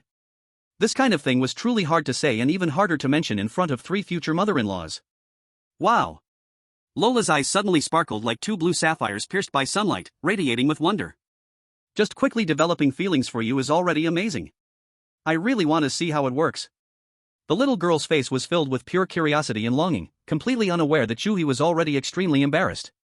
Chu He's face darkened, his mouth twitching uncontrollably. This girl's way of thinking was definitely a perfect match with Xia Nua's quirks. He took a deep breath, pushing down all the embarrassment, forcing out a smile that was harder than crying. Well, if there's a chance, I will definitely let you see. That's great. Lola clapped her hands joyfully, the crisp sound echoing in the quiet conference hall. Can I invite my sister to come? My 4th sister, Mira, if she sees this, she will definitely be very surprised. Chu He was just about to find an excuse to brush it off. But upon hearing fourth sister Mira, his brain seemed to be struck by lightning, suddenly catching on to that life-saving keyword. The entangled thoughts, frustration, and moral dilemma regarding Xianhua that had just filled his mind were instantly washed away by a wave of unexpected joy. He didn't even care about maintaining his composure anymore, hurriedly asking, "Fourth sister Mira? So, do you have many brothers and sisters?" "I don't have a brother. Above me, there are 5 sisters, and below I have 1 younger sister. I am the 6th. 5 sisters. 1 younger sister." Chu He's heart went thump. Thump. Thump, and he felt as if a bright door to a new world had opened before him. So, the Siren Queen Lorelei had more than just Lola as a daughter. He didn't need to compete with Xianhua at all. The moral dilemma that had just driven him to the brink of a headache and almost caused him to split into different personalities completely vanished in an instant. "Of course, you can." Chui's voice rose an octave due to extreme excitement, sounding somewhat off-key. His face was filled with unprecedented enthusiasm. "You can call as many sisters as you want. Call them all. Everyone can come and observe and learn together." As soon as he finished speaking, 2 cold, knife-like glares precisely landed on his back. Chui's wildly excited smile instantly froze. A chill shot up from his tailbone to the top of his head, cold sweat instantly soaking through his shirt on his back. He didn't even need to turn around to clearly sense that it was the death stares from Xia Yao and Chu He. His strong will to survive made him instantly change his words in 180 degrees in tone. "Ahem, what I mean is, don't call too many people. When there are too many, the scene becomes chaotic, affecting our ability to perform. 1 is enough. Yes, 1 is enough. It would be best if, they are single." Feeling the coldness behind her slightly ease, Chu secretly breathed a sigh of relief. Having them accept 1 is already their maximum tolerance. Yes, Sister Mira is single." Lola nodded heavily, completely unaware of the undercurrents surging like lightning in this moment. "Your sister is so lucky to have a great sister like you, ha." Chu sincerely praised, and when looking at Lola again, her eyes became incredibly warm and loving. "Oh right, mother." Xiano finally snapped out of his obsession with Lola. He scratched his head in confusion and asked, "Why did you call me here in such a hurry? Isn't brother-in-law's wedding in 2 days?" Xiaqing Yuan's cool gaze finally shifted from Chu He to her silly son. Taking a deep breath, she said seriously, "Your father is still alive." Then she recounted the entire story in detail to Xiano. Xiano's trademark bright and slightly foolish smile slowly froze, shattered, until it vanished at his mother's words. Seconds later, his eyes suddenly turned red without warning. Big, hot tears rolled down like pearls on a broken string, uncontrollably falling from the corners of his eyes, tracing down his cheeks, dropping onto the luxurious carpet and leaving a small dark stain. For so many years, he had already gotten used to the fact that his father had passed away. Although when he first learned the truth, he had torn his heart out in sadness for several days. But to keep his mother and sister from living forever in the shadow of the past, he forced himself to be strong, trying hard to play the role of a carefree joker. Through various exaggerated and silly actions, he attempted to bring even a trace of laughter into this cold, oppressive home. "Father, still alive." Xiano's voice choked, each word squeezed out from deep in his throat, filled with intense tremors. His body slightly shook with extreme excitement, his lips trembled, but he could no longer say a complete sentence. "That's so great." He cried with joy, like a child who had wandered alone in endless darkness for too long, finally finding a lost treasure, shedding all disguises, and crying without restraint. Beside him, Lola watched Xiano's expression, and her sea-blue eyes gradually gathered a layer of mist, and her eyes quickly turned red. Xiano noticed her strangeness and hurriedly wiped the tears from his face with the back of his hand, sniffling as he asked, "Baby, I'm crying tears of joy. Why are you crying too?" "It's nothing," Lola sniffed, forced to smile, and her voice became thick with nasal sounds. I'm just happy for you." Xiano believed her and thought she was feeling his joy, being affected by his emotions. But the 3 queens present, Eerie, Chu He, and Xiaqing Yuan, all understood that things were not that simple. Lola's father, the former Siren Sea Queen, had perished in the ground-shaking war many years ago, fighting together with the Dragon Emperor of the Dragon Clan in the Sighing Trough. Xiano's regained father was exactly like the sharpest knife, brutally stabbing into her heart, awakening the pain of her everlasting loss. Eerie gently sighed, her eyes revealing a hint of complex sympathy. Chu He's eyes also flashed a trace of reluctance. "Then let's go to the Zhuke Kingdom now." Xiano stood up abruptly, wiping away his tears, transforming his sadness and excitement into an unprecedented urgency and desire. His eyes burned with flames, his voice high and excited. "Mother, sister, brother-in-law. We're leaving right now to see father." Chapter 181, The Wedding Begins. Through the twisted space gate, a scorching wave that could incinerate souls crashed toward them. Chu He's pupils suddenly contracted. At this moment, they stood on a circular altar floating above an active volcano. Beneath their feet, 7 strange runes flowed silently in formation. Above them, a towering crimson flame divine tree spread across the sky, each leaf a burning golden fire feather that turned into pure fire elements the moment it fell, merging into this domineering realm. Surrounding the divine tree, 9 massive fire crystal floating islands formed a protective circle, connected by liquid flames that turned into flame bridges. Spectacular, magnificent, filled with a destructive beauty. The Chu He kingdom is actually built on a volcano. Chu He muttered to himself. In the center of the altar, beneath the divine tree, Xia Qingyuan's lonely figure quietly gazed ahead. There was no one there. Only a cluster of red flames resembling a Chu He, about the size of 2 palms, quietly floated in the void. Unlike the last time she saw, this flame was much brighter and more solid, even faintly showing the outline of wings ready to fly. Ah Ching. Xia Qingyuan's voice trembled slightly. I brought the children. The moment her words fell, the cluster of Chu He flames jumped violently, its brightness surging. A hot but non-aggressive feeling swept over every person present like a warm tide. Father! Xia Nuo could no longer control himself and rushed forward madly. But just 3 meters away from the flame, he suddenly stopped, his knees buckling, and with a thud, he knelt heavily on the ground. He reached out his hand, wanting to touch the soul fire, but his fingertips trembled violently in the air, fearing that even the slightest rashness would disturb it. Scalding tears completely burst forth. This prince, who always appeared carefree in front of others, cried like a lost child finally finding home after many years. Father! I am Xia Nuo. Father, I am Yao Yao. Xia Yao Yao also let her tears fall and knelt alongside Xia Nuo. Yao Yao. Xia Nuo. A weak, hoarse, yet seemingly timeless voice, carrying a metallic grinding texture, sounded directly in everyone's minds. The cluster of Chu He flames joyfully danced, swirling around Xia Nuo and Xia Yao Yao, embracing their long-lost children in its only way at that moment. You've grown up, all grown up. Xu Qing's voice was intermittent but filled with undeniable comfort and joy. Qingyuan, thank you for your hard work all these years. Xia Qingyuan suddenly turned her head, unwilling to let anyone see her red eyes, only letting out a cold hum from her throat. If you know I've worked hard, then hurry up and recover. The Xu Qing flames flickered gently, as if smiling helplessly. Soon after, his gaze landed on Chu He and Lola. Who are these two? Father. This is Lola. Your daughter-in-law. Xia Nuo quickly looked up, pulling the equally red-eyed Lola over, his face filled with pride and glory. Lola was somewhat at a loss, wanting to deny it, but upon seeing Xia Nuo's expression, she swallowed her words. She simply bowed obediently to the cluster of flames. Uncle, hello. Good child. Xu Qing's thoughts were warm. Then, his attention completely focused on Chu He, looking at him in surprise, indeed very similar to that person. Father-in-law, hello, I am Chu. They are getting married the day after tomorrow. Xia Qingyuan casually dropped this news. Boom! The Chu He flame suddenly burst out with an unprecedented brightness, but that light only lasted a moment before rapidly dimming. A heavy sense of loss and regret, thick as ink, spread out. Marriage. The most important moment in his daughter's life, and as her father, he was being imprisoned on this altar, unable to even attend the ceremony. That's great. Xu Qing's thoughts were tinged with undeniable bitterness. After the wedding, remember, to come back here and let me see you in your wedding clothes. Everyone felt that deep regret, a pang in their hearts. In this silence, a voice suddenly rang out. Father-in-law, perhaps, there is a way. Everyone turned sharply to look at Chu He. He confidently stepped forward, facing all the astonished, doubtful, and hopeful gazes.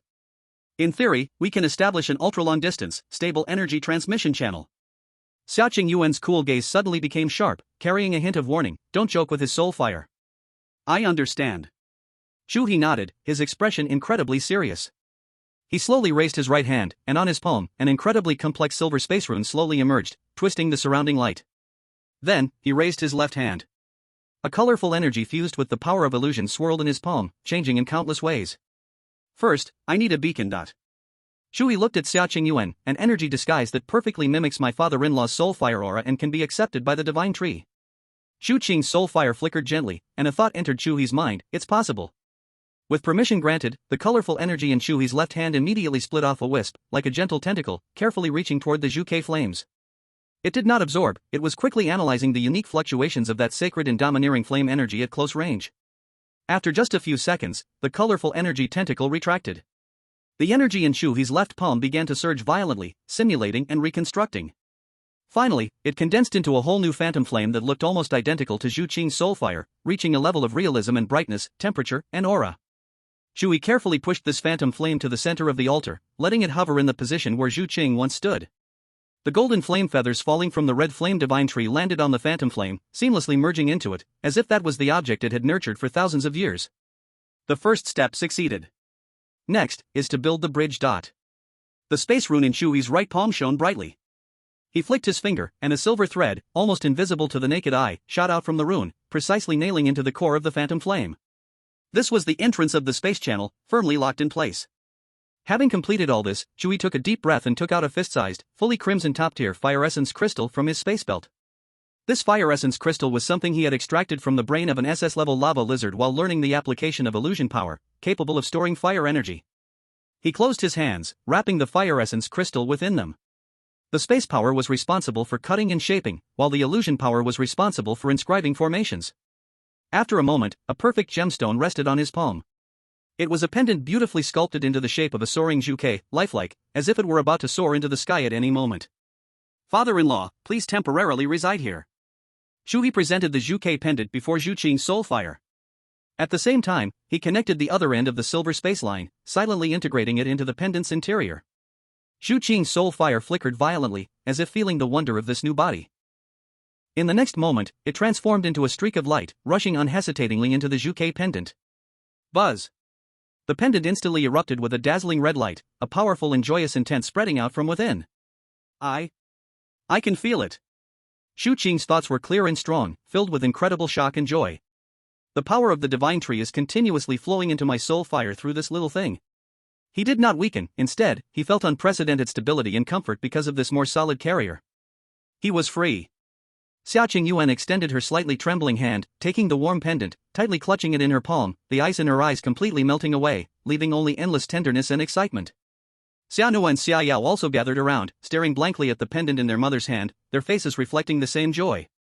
Chu He exhaled deeply, wearing a tired yet smiling expression. "Now, father-in-law can personally witness his daughter's happiness, and you can live with your family anytime. This fire essence crystal can be preserved for a long time, it is estimated to last a year and a half. I have several more here, we can make more using this method, and if we run out, we can go to the Lava Titan Empire to find some."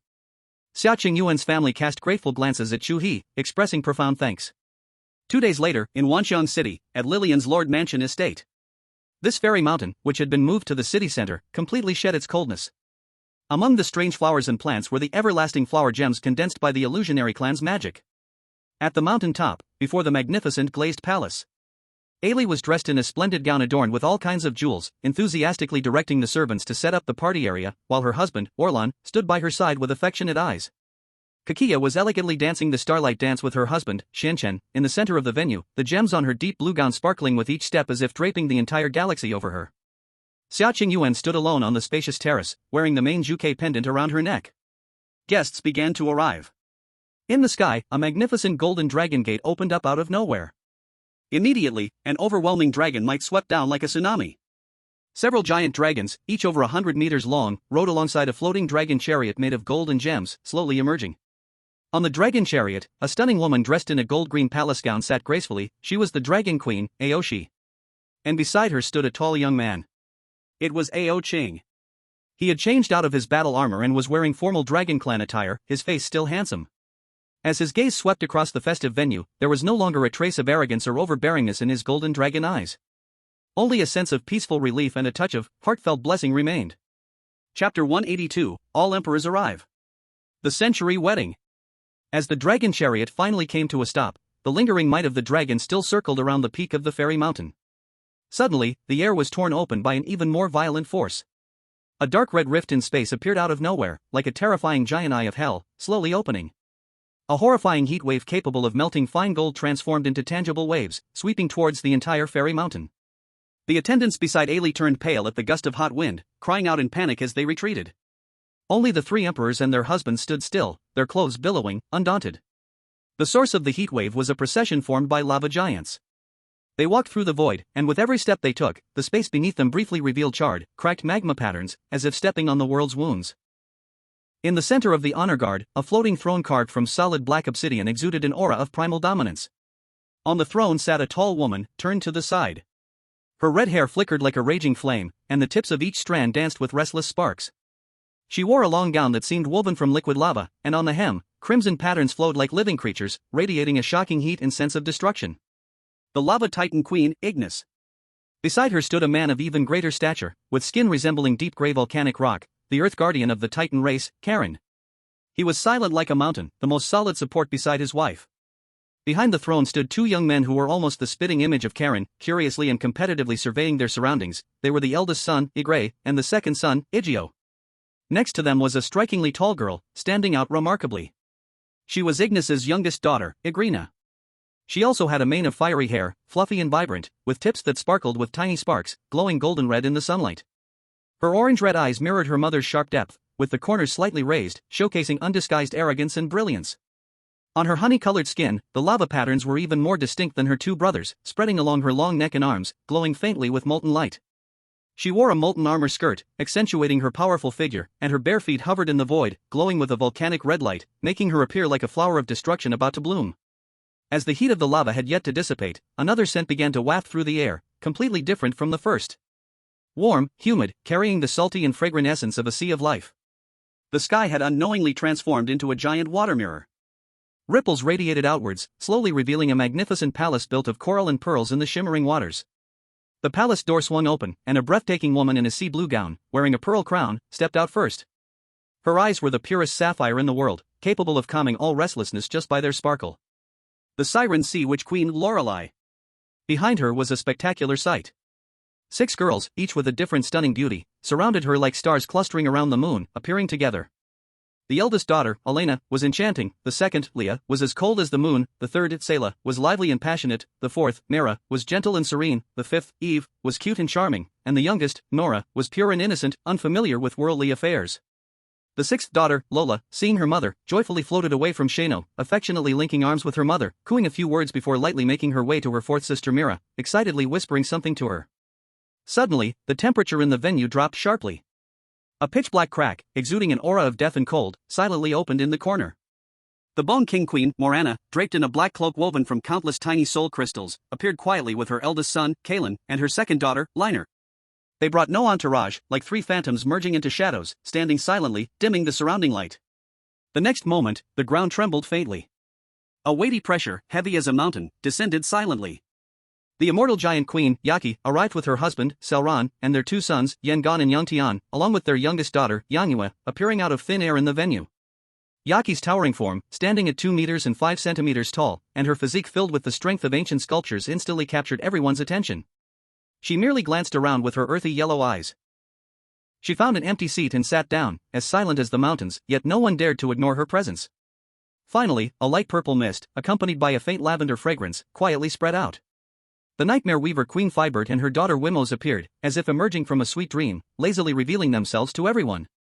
Fibert let out a long yawn, her light purple eyes scanning the surroundings as if even recognizing the direction felt exhausting. She pulled her equally sleepy daughter Wimos and walked straight to a soft recliner. As soon as the mother and daughter sat down, they closed their eyes, as if they could peacefully fall asleep at any moment. For a moment, the 9 royal families and 9 queens gathered together. This little mountaintop carried the highest power and strength in the universe. Other than the familiar Ellie, Xiaoqing Yuan, and Kachia, the other queens and their children were all searching the venue with their eyes. What kind of man could make the 3 royal families of Xuanlian, Xing'e, and Xianhuan all nod in agreement, staging this unheard of and absurd harem of 1 man and 3 wives? She sat on the dragon sedan, her golden green eyes calmly observing everything. She knew part of the reason, so she was not surprised. She came this time not only to witness the event but also concealed a deeper hope in her heart. That man might be the only hope for her daughter, Aoshue, who was trapped by a mysterious curse. In this subtle and turbulent atmosphere, melodic and sacred music slowly began to rise from the glass palace atop the mountain. All the guests, regardless of their thoughts, fell silent at this moment. A few of the universe's most supreme gazes turned towards the grand door of the palace. The wedding officially began. Under the watchful eyes of the crowd, 4 figures slowly walked out from the palace door. Walking in the center, at the forefront, was today's only male lead, Chu He. He was dressed in a well-tailored black suit. This was not ordinary fabric, but the absence black unique to the Xuanlian clan, so deep it seemed to swallow people's gaze. The suit's lining and cuffs sparkled with shimmering light points woven from the Xing'e clan star silks, flowing like the galaxy. Most cleverly, his tie clip and cufflinks were crafted from the Qianhuan clan's Wanhua gems, refracting shimmering and illusionary light with every steady step he took. His face no longer held the usual roguishness and cynicism, replaced instead by a gentle and serious expression. His handsome face radiated an unprecedented charm under the ultimate embellishment of 3 royal styles. His clear eyes, usually tinged with a hint of teasing, now brimmed with overflowing happiness.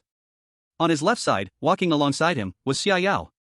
She wore a black long wedding dress, the most solemn and sacred attire of the Xuanlian royal family. The wide skirt was devoid of any lace embellishments but intricately embedded with black crystal stones, stitching elaborate and ancient symbols of absence, mysterious and dignified. Her veil and slender waist were adorned with countless delicate diamonds, resembling stars, neutralizing the solemnity of the black and adding infinite luxury and brilliance. On her breathtakingly beautiful face, the past coldness had long faded away. In her pure black eyes, which once extinguished everything, now only reflected the figure of Chu He, gentle enough to melt the entire world. On Chu He's right side was Catch.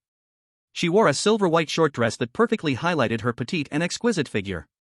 The dress was made of the finest star silk, sparkling under the sunlight, as if she were draping the entire galaxy over her.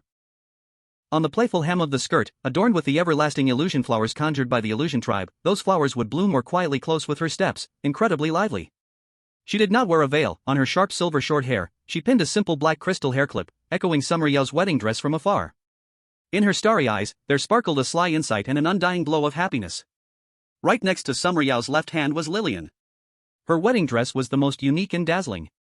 It was a gown purely constructed from the powers of the illusion, with a dreamy pure white as its main color. At the hem, it was like a watercolor, softly blended with the 3 colors representing her eyes: red, yellow, and blue. Even more amazing, the entire wedding dress was slowly changing its form. One moment it was an elegant classic mermaid tail dress, the next it transformed into a playful, lively puff skirt, perfectly matching her every subtle move and emotion. Her unique 3-colored eyes were astonishingly bright at this moment. Inside them mingled the pride of a victor, the joy of wishes fulfilled, and a hint of playfulness and triumph for finally capturing this man completely. The 4 walked down the steps together, heading to the center of the venue. At that moment, the whole world lost its sound. Whether fierce like Ignis, calm like Rock Princess, or proud like Aoshi, all the emperors and their descendants held their breath in that instant. Then, their pupils suddenly constricted almost at the same time. An unspoken and silent shock was invisibly passed among the several queens. They truly saw Chu He's face. That face looked so much like their leader, their master. Chapter 183, The Emperors Are Surprised, the Dragon Kingdom livestream is booming. Perhaps sensing the sudden silence in the venue, Fibert and her daughter Vimus finally lazily opened their eyes. Fibert's gaze casually wandered around, but when it fell upon Chu He's face, her usually dull light purple eyes instantly brightened up. An unprecedented clarity dispersed all drowsiness. Vimus rarely saw her mother Fibert show such a surprised expression. She couldn't help but carefully examine the groom following her mother's gaze. Aside from being indeed handsome and extraordinary in presence, there seemed to be nothing particularly special about him that could make her mother lose her composure like this. "Mother, why are you so surprised to see Chu He?" Vimus softly transmitted the question, her tone slow and slightly nasal.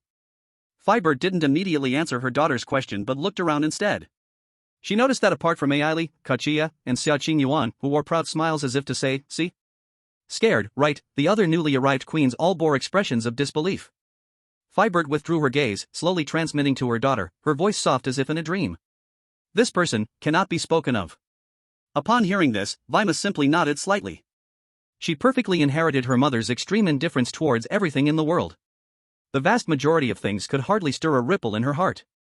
Because in dreams, everything exists, rather than opening her eyes to see this dull world, it was better to close them and have a beautiful daydream.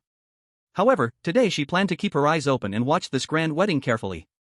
After all, a man marrying 3 different royal princesses at the same time was such an absurd thing that even in the most ridiculous dreams, one wouldn't dare to do it.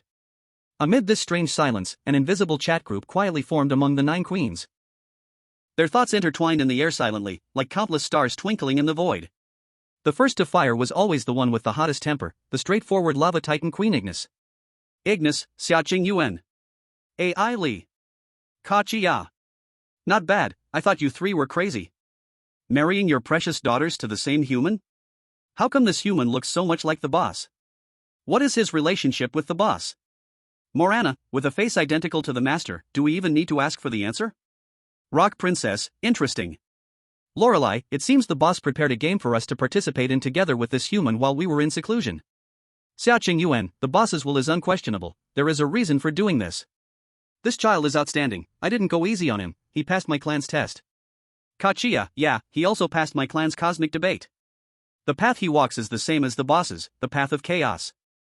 Right, the path of chaos merges different kinds of power, it truly is terrifying. Nowadays, beneath the SSR level, there's probably no one who can rival him. Do you remember what the master said that day? This is intentionally letting us help cultivate this child. Ignis, how do we cultivate him? Kachiya, when Chu He comes knocking, you'll understand. The thoughts of the queens intertwined into a whole, buzzing with discussions. Only Fibert did not say a word. Just hearing Kachiya's last sentence, her gaze turned to her daughter, born from her dreams. How to cultivate? Does it have to do with her daughter? For a moment, Ignis, Lorelei, and the others turned their thoughts towards their own daughters beside them, then toward the gentle Chu He standing in the center with a warm smile.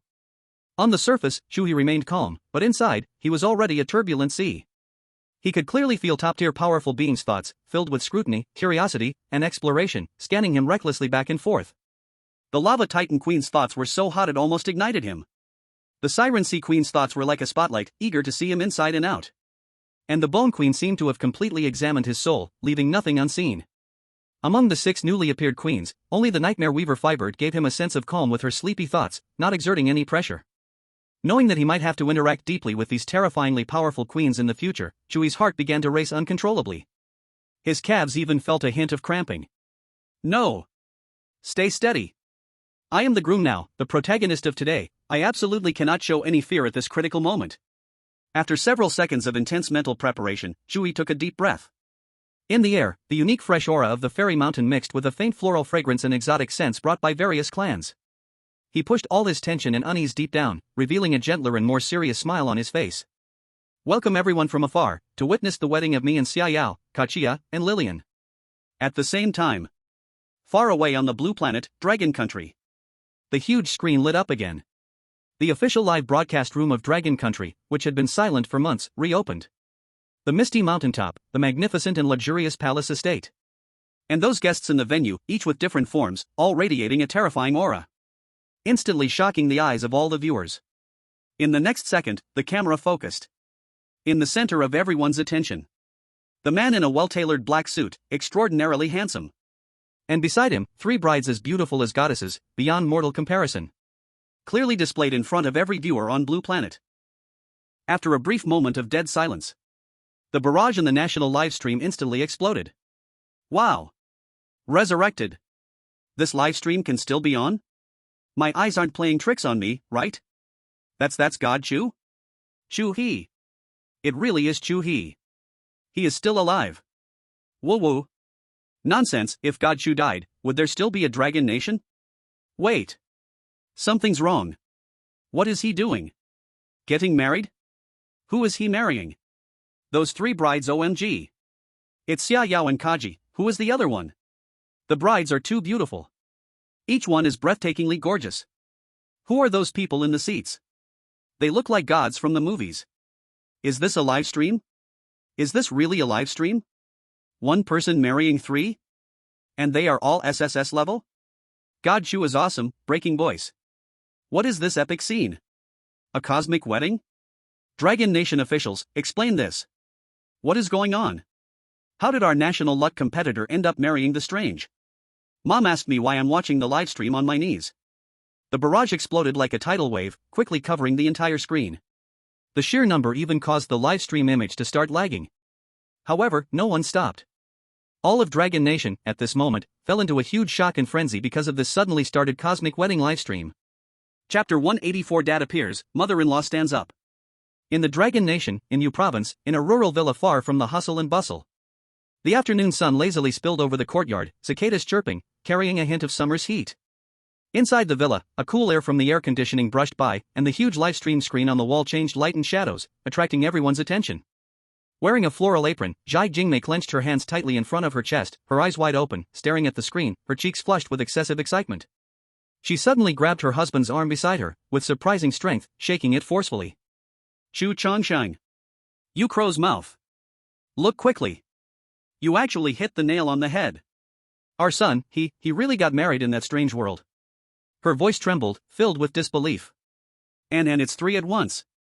Chu Chongshang was already overjoyed inside, but he tried hard to put on a shocked and unexpected expression, exaggeratedly opening his mouth wide, matching his wife's excitement. Yeah, wife. I just mentioned it casually, who would have thought it actually came true? This is truly incredible. Jai Jingmei's attention quickly returned to the screen, captivated. In the picture, her son stood tall in the center of the venue, facing those guests with a powerful aura that was intimidating, calmly giving a speech. That excitement and shock gradually transformed into a gentle and tender heartbreak. Our son seems to have changed so much, she murmured, her voice carrying a hint of trance. In just about 3 months, his whole demeanor is completely different, like he has been reborn. This kid must have gone through a lot of hardships, while we are over here enjoying ourselves. She looked around the spacious and comfortable villa, her heart full of mixed feelings. Not only did we become landlords, but we also get over 20,000 subsidies from the country every month, all thanks to our son working hard outside. Her gaze swept over those uniquely shaped guests on the screen, curiosity overpowering her initial fear. And those people, who exactly are they? Each one looks like a celestial being, radiating a strange aura. That aura even through the screen, it feels frightening. Zhu Changsheng stood with his hands behind his back, straightening his back, pretending to be a learned scholar, earnestly explaining to his wife. The universe is so vast, I have said long ago, there must be aliens. That strange thing must be a humanoid creature similar to us, except they can naturally absorb energy from the universe, which makes them quite powerful. Jai Jingmei was stunned, feeling her husband's words made a lot of sense, and she instinctively nodded. What you said is indeed somewhat like that. It's almost as miraculous as those fantasy tales I used to read, where the immortals described are just like these people. As she spoke, she sighed softly, her eyes filled with lingering regret. I really want to go see our son. He's getting married, and we, as his parents, can't be by his side. Chu Changsheng lowered his head in agreement, his tone pretending to be sorrowful. Yes, it's truly a pity. At that moment, his eyes, which always carried a hint of innocent laughter, suddenly became profoundly deep, as if an endless sea of stars was swirling and spinning in the depths of his pupils. A soft halo of colorful light began to radiate from within him without warning. The light was warm, yet not glaring, instantly enveloping him and his wife. Ha! Changshan, what is this? Jai Jingmei was startled by this sudden change, her eyes widening. Before she could finish her sentence, the ground beneath their feet suddenly turned to nothingness. Inside the villa, the light flashed and vanished, and their two figures had disappeared into thin air. At the peak of the immortal mountain, the wedding venue. Chu He had just finished his brief and heartfelt groom's speech. The melodious sacred music began to play again, followed by the sacred ceremony of exchanging tokens and reciting vows with the 3 brides. But in his heart, a deep sense of regret began to rise. His parents were still on the distant blue planet, unable to witness this most important moment of his life with their own eyes. At that moment, the air beside Chu He suddenly rippled visibly, as if an invisible stone had been thrown into a calm lake. The space rippled like waves. Then, a brilliant ball of colorful light slowly emerged from the twisted rift in space, the glow soft yet containing an indescribable supreme law. This sudden change instantly captured the attention of everyone present. Whether it was the 9 empresses, who were fervently discussing in their chat group, or the guests from various races, all turned their puzzled gazes toward it. And at the very moment the colorful light appeared, the screen of the official livestream from the Dragon Kingdom on the blue planet suddenly went black. Signal interrupted. For cold characters ruthlessly replaced the grandeur of the century-old wedding. What the hell? It went black at the crucial moment? Is the director asleep? Hurry and cut back. What was that colorful light? Is a new big shot going to appear? No. I want to watch God Chu and the bride kiss. You're showing me this after I've taken off my pants? There is insider information. There must be something we Blue Planet people can't see. Official. Dragon Kingdom officials, come explain. If the livestream isn't restored soon, I'm going to smash my TV. The barrage in the livestream room was more furious than ever, with angry, curious, and lamenting comments instantly flooding everything. Meanwhile, at the wedding scene in Wanshan City. Under the gaze of all the top powerhouses, the ball of colorful light slowly spun, then blossomed and dissipated like a lotus. As the light faded, 2 figures became clear. They were a pair of seemingly ordinary middle-aged individuals, dressed in brand new black formal wear, looking somewhat awkward and bewildered as they surveyed the surrounding dreamlike scene. When Chu He recognized those 2 familiar faces that had long been etched into his bones, his brain buzzed, instantly going blank. All thoughts, all calmness, collapsed in that moment. He almost instinctively shouted out in a voice laden with tremors and disbelief. Dad! Mom! That call, filled with shock and joy, rang out like thunder, booming in the silent venue. The 9 women, originally curious about the identity of the newcomers, reacted 100 times more violently than Chu He. They were not surprised by the sudden appearance of the man and woman, all the rulers present had the ability to tear through space. What shocked them was that not a single one of them could sense the arrival of this man and woman in advance. This space was like a net of perception belonging to them, where no ripple or movement could escape their thoughts. But these two people seemed to have grown out of this space out of nowhere. As their thoughts converged on the middle-aged man with a simple smile, they recognized the extremely familiar face and felt the perfectly restrained yet still soul-chilling aura. At that moment, the 9 queens, including the already informed Eerie, Xia Qingyuan, and Kachia, almost simultaneously stood up from their seats. Their movements were perfectly synchronized, their faces filled with undisguised reverence and shock. It was the master. Just as they were about to rush forward and kneel in homage, a gentle yet unquestionable thought, like a spring breeze, arose silently in their minds. Sit down, pretend you know nothing. The movements of the 9 queens froze in the air for a moment before they gradually returned to their seats. But the storm that surged within them was 100 times more violent than when they saw Chu He. 1,000 times. So that's how it is. So that's the way it is. All the mysteries, all the confusion, became clear at this moment. Chu He was the son of the master. Even though they had their suspicions, when that guess was confirmed by bloody reality, the impact still left these top existences in the universe Ryan with overwhelming shock.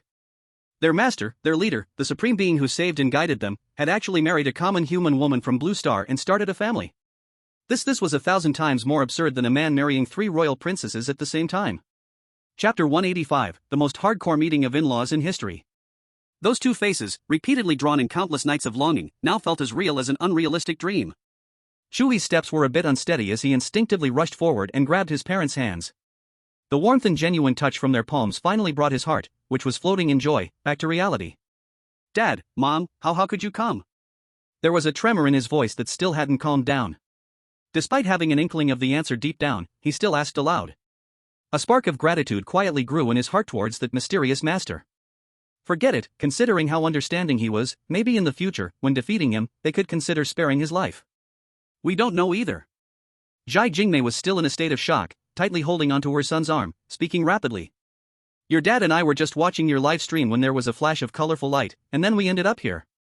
Chu Changsheng smiled honestly at the side, nodding repeatedly, his eyes revealing a cleverness that suggested he had everything under control. Chu He understood. He saw the unmistakable awkwardness and unease on his parents' faces, and quickly comforted them in a soft voice. Mom and Dad, don't be afraid, everyone here is my friend. With me here, no one will harm you. Zhai Jingmei and Chu Changsheng calmed down a bit upon hearing this, curiously looking around. Meanwhile, in the distant guest area, the 9 queens remained seated upright, their eyes focused on this side. When they saw their supreme master now playing the role of a slightly flustered, ordinary middle-aged man trying to soothe his wife, an unprecedented sense of novelty surged in their hearts. Although they knew it was a performance, they had never seen the master like this before. In the past, his expression was always calm, overlooking the universe, with deep eyes that exuded an unyielding power. Zhai Jingmei's attention finally shifted completely from the fantastical surroundings to her son. Her eyes reddened, and she suddenly opened her arms, hugging Chu He tightly against her chest. You little rascal. Feeling her son's solid body, she was overwhelmed with mixed emotions but couldn't help but scold him. You've done well. It's only been a few months, and you're getting married. And marrying 3 at once. She released her hold, her gaze bouncing between the 3 stunning daughters-in-law, filled with uncontrollable amazement. Chu He felt a bit embarrassed from his mom's words, but he refused to back down. He puffed out his chest and smiled proudly, saying, Isn't it because I, your son, am charming, handsome, and gallant? Saying this, he winked at the 3 brides. What do you say? At the critical moment, the husband's face-saving grace must be done well. The 3 women praised Chu He in various ways from different angles, such as handsome and suave, imposing and powerful, good-natured, gentle and patient, responsible, and a great cook, etc. Almost no parent who loves their children dislikes others praising their kids, and Zhai Jingmei was no exception. After hearing these words, Zhai Jingmei smiled from ear to ear, bursting with joy. Chu Changsheng laughed heartily beside her, timely adding, That's right, my son Chu He has the potential of an emperor. Chu He gave the 3 women a well-done look and signaled to them. The 3 brides understood the cue. Xia Yao, Kachia, and Lillian, all of whom were extraordinary in their own worlds, now had a hint of shyness of new brides. They faced Zhai Jingmei and Chu Changsheng, obediently and solemnly calling out, Dad, Mom. Their voices were different, some were cold, some crisp, some charming, but the sincerity was undeniable. Ah. Good kids. Zhai Jingmei was instantly melted by the 3 mom calls, and the little knots in her heart vanished without a trace. She held one with each hand, looking left and right, and the more she looked, the more satisfied she became. Her warm aura, typical of an ordinary mother, brought an unprecedented sense of security and closeness to Xia Yao and the others. Just at this harmonious moment, the 3 queens, Xia Qingyuan, Kachia, and Eerie, approached with their husbands, Orlan and Xianchen. Xia Nua followed closely behind her mother, her eyes full of excitement as she looked at her previously unseen uncles and aunts. A meeting between in-laws that was the most bizarre and hardcore in history officially began. The three queens faced Chu Changsheng, feeling respectful in their hearts, yet needing to play the in-law mother role on the surface. This feeling was more tormenting than fighting a life and death battle with equally strong opponents. In-law, hello. Eerie was the first to speak, her smile sweet, trying to liven up the atmosphere. Hello, in-law, hello. Zhai Jingmei, unaware, responded enthusiastically. Her gaze landed on Xia Qingyuan, genuinely admiring. Oh my, in-law mother, you are truly young, well kept. Exactly, you seem a bit serious, you should smile more. Boom. Xia Qingyuan felt as if a bolt of lightning struck her forehead, leaving her frozen. Being advised on her demeanor by the master's wife, what an honor. Her body stiffened instantly, cold sweat breaking out on her back, and it took all her strength to squeeze out a smile that looked worse than crying. Yes, what the in-law says is right. Beside her, Eerie and Kachia struggled to hold back their laughter, their shoulders shaking. Orlan and Xianchen also turned their faces away in tacit understanding, fearing their expressions might slip. Xia Nuo was even more astonished, her mouth wide open. He had never seen his mother this way.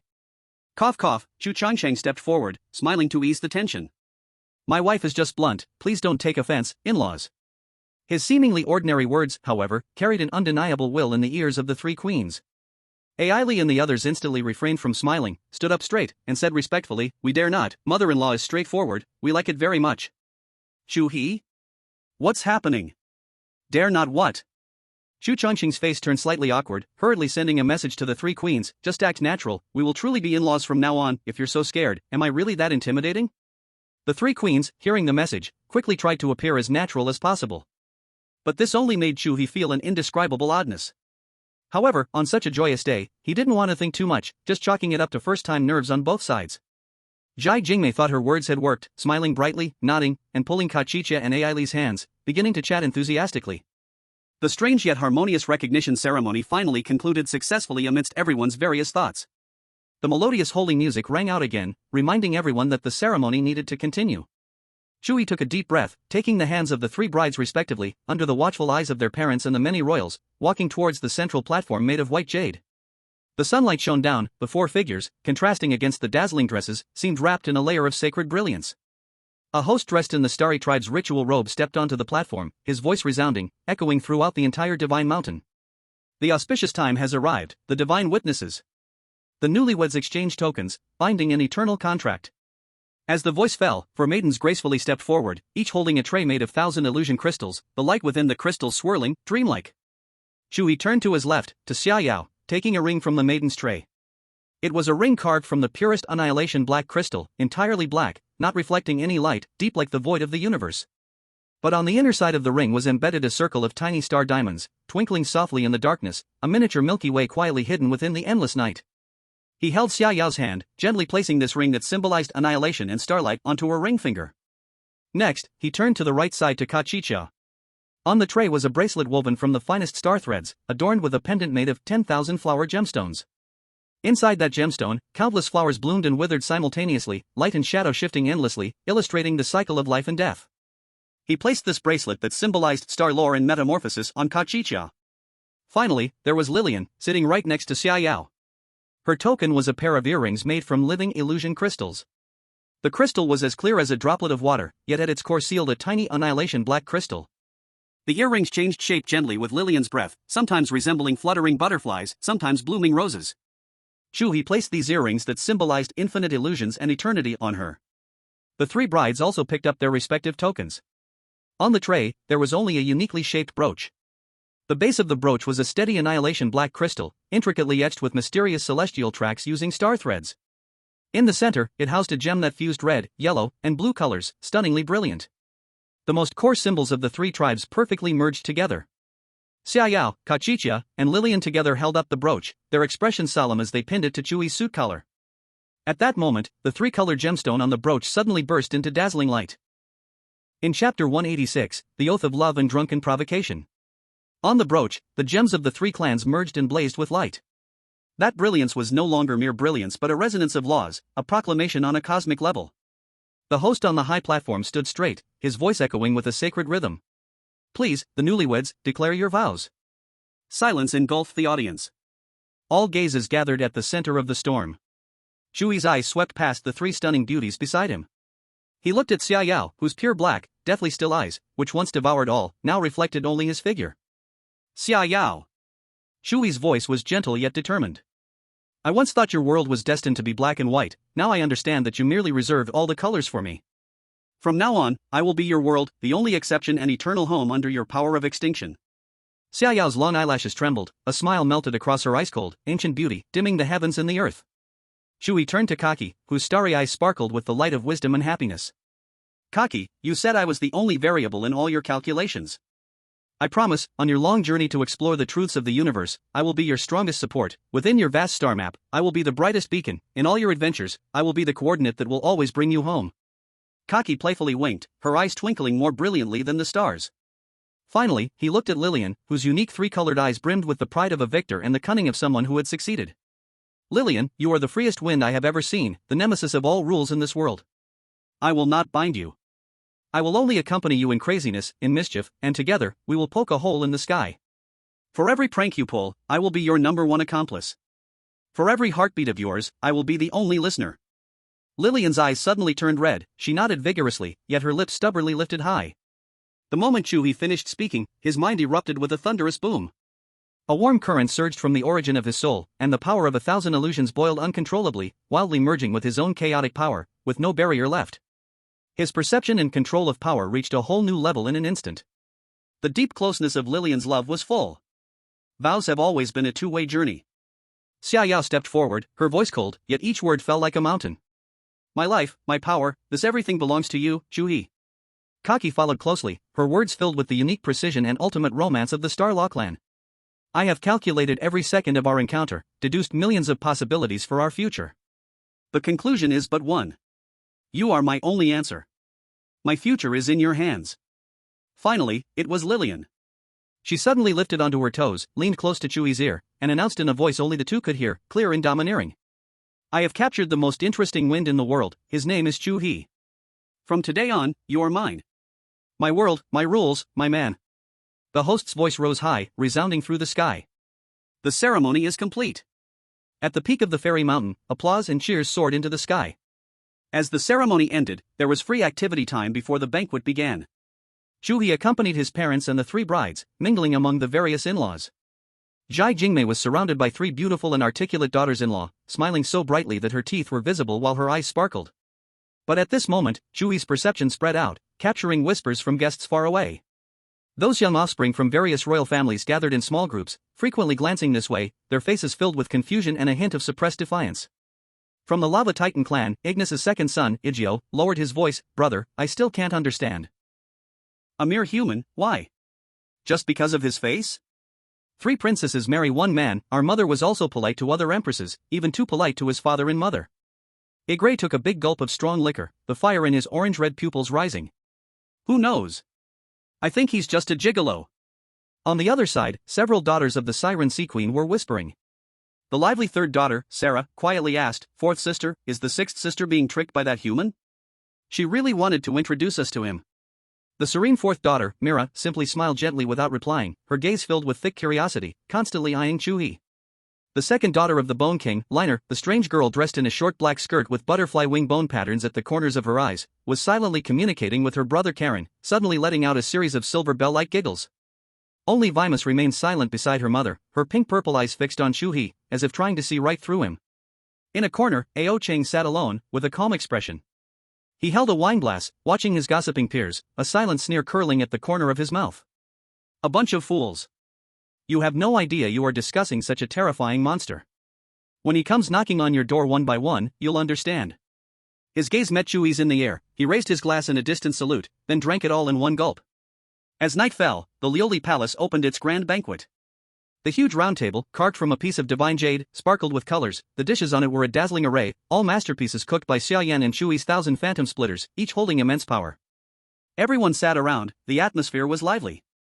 After 3 rounds of wine and 5 flavors of dishes, Chu He keenly sensed a subtle change in the atmosphere. The Lava Titan Queen Ignis gave her little daughter Agrina a look. Though the rebellious girl was reluctant, she still picked up a hot stone box from behind her seat. On the other side, Siren Queen Lorelei gently nudged the 4th daughter, Mira. The immortal giantess Queen Yenui, the nightmare weaver Queen Phoebite, the other newly arrived queens also moved in unison. They wanted to enable their daughters to formally interact with Chu He under the guise of presenting a gift. Just as Agrina and the others were about to stand up, Chu He distinctly saw those powerful queens freeze in their actions at the same time. Their expressions turned extremely strange, as if they had heard an incomprehensible command, exchanging uncertain glances, then collectively and slowly put down their wineglasses, signaling their daughters to sit back down. The entire process took a mere instant. But Chu He caught it. He instinctively glanced at his father beside him. Chu Changsheng was happily picking up a piece of braised pork made by Xia Yan, feeding it accurately to Zhai Jingmei's bowl, while muttering, "Wife, try this, it's delicious, fatty but not greasy." His smile remained innocent, as if the previous unseen clash had nothing to do with him. The atmosphere of the banquet became lively again. However, some discordant notes were destined to sound. Burp! A loud belch tore through the harmony of the hall. Eerie, the eldest son of the Lava Titan Queen, stood up unsteadily, his rock-like face flushed from alcohol. "I am not convinced." The alloy wine cup in his hand slammed down heavily on the jade table, creating a piercing loud sound. The entire venue fell into instant silence. All gazes converged on him. Igna's face turned black as the bottom of a pot. With trembling fingers outstretched, he pointed directly at Chu He. "Why? Ha? Just because you are a good-looking human? Everyone is afraid of you, respects you. Even my great mother treats you with extreme courtesy. I don't understand. I don't want to understand." He suddenly patted his chest, a fiery breath of lava erupting forcefully. I agree. The eldest son of the Lava Titan royal family. Today, right here. Challenge you, Chu He. You dare to fight me? As his voice fell, the air in the grand hall solidified like iron. I agree. Shut up. Igni suddenly stood up, her overwhelming presence crashing down like a mountain tsunami, causing Igri to stagger. She was about to be driven mad by this foolish son. In front of the master, challenging the master's son? Was he tired of living and wanting to drag the whole clan to their doom? Moreover, she had just learned from their queen's conversation that even the proud Qingtian had been defeated by Chu He. Her foolish son would be nothing but a meal for him. She was both shocked and furious, her body trembling uncontrollably with fear, despairingly glancing at the man still leisurely serving vegetables to his wife. Chapter 187 Two Beatings, All-Night Talk. Son, isn't he your friend? What's going on? Zhai Jingmei saw this tense scene, completely unaware of the danger within. She was simply worried and hurriedly tugged at Chu He's sleeve. Chu He smiled and gently patted his mother's hand reassuringly, then spoke loudly. Mom, don't be nervous. He looked at Igri, a mix of helplessness and a bit of pride on his face. My friend is just like this. When he drinks, he gets carried away, an old habit, always wanting to find someone to fight. He paused, intentionally puffed out his chest, his voice rising a few notches. And when he finds someone, it has to be the most eye-catching guy in the room. You can't stop him. Put. In the corner, someone couldn't hold back and laughed out loud. The originally tense atmosphere was instantly lightened by this half-joke, half-bragging comment. The expressions of several queens turned peculiar. Chu Changsheng also cheerfully put down his chopsticks, wiped his mouth, and spoke warmly to ease the situation. It seems this child is really drunk. I used to be like this when I drank, always thinking I was invincible. Later, I got beaten up toughly, and this habit changed. He turned his gaze to Igri, still smiling sincerely. I think, let's wake him up first. Ignis, although straightforward, wasn't brainless. She immediately understood this was an outstretched hand from the Chu family. A huge stone in her heart dropped, and she quickly went along with the topic, forcing a stiff smile on her face. That's right. My son is just like that. After a drink, he forgets who he is. As she spoke, she shot a fierce glare at Igri. A tangible terrifying pressure slammed down on Igri. A thought containing the premonition of a volcanic eruption exploded in his mind. If you dare to let out another fart, see if I don't break your legs when we get home and throw you into the volcano to be remade. The cold killing intent made Igri shiver all over, instantly waking him up from his drunken state. He suddenly realized the catastrophic disaster he had caused. His mother's gaze was not a joke. He still remembered the last time he was lashed by his mother with a lava whip, lying in bed for 2 or 3 weeks to recover from the painful experience. Thinking of that feeling, he instantly broke out in a cold sweat, his face turning pale. Seeing this, Chu He slowly said to Igri, "Today is a day of great joy for me, it's not. You think you can act recklessly, but I am now the son-in-law of the 3 great empresses." Chu He would never know that his greatest support is his own father. Chu He believes that so many empresses respect him and his family entirely because he has become the son-in-law of the 3 great empresses. Hearing this, the terrified Igri suddenly brightened his eyes. A challenge has been accepted? He wants to come in person? Doesn't that mean I won't have to get beaten? He was overjoyed and replied repeatedly, "Great! Great! It's a deal. Brother Chu He, I will wait for you." He felt like a genius and immediately turned his head, secretly transmitting a message to his mother, Ignis, filled with pride. "Mother! Did you hear? Chu He wants to come and spar with me. This is about the face of our Lava Titan clan. You can't hit me. If you break me, there will be no one to fight, and you will lose face." Ignis listened to her son's message and almost laughed out of anger. "Fool! An utterly hopeless fool. They are clearly digging a pit for you, and you still complain that the soil is loose, jumping right in." She couldn't be bothered with her idiot son anymore, replaced her expression with a gentle smile, and looked at Chu He. "Chu He, when do you plan to visit our Lava Titan Empire? I can make preparations to host you well." Chu He looked at the excited Yaigri, then at the smiling Ignis, and rubbed his chin.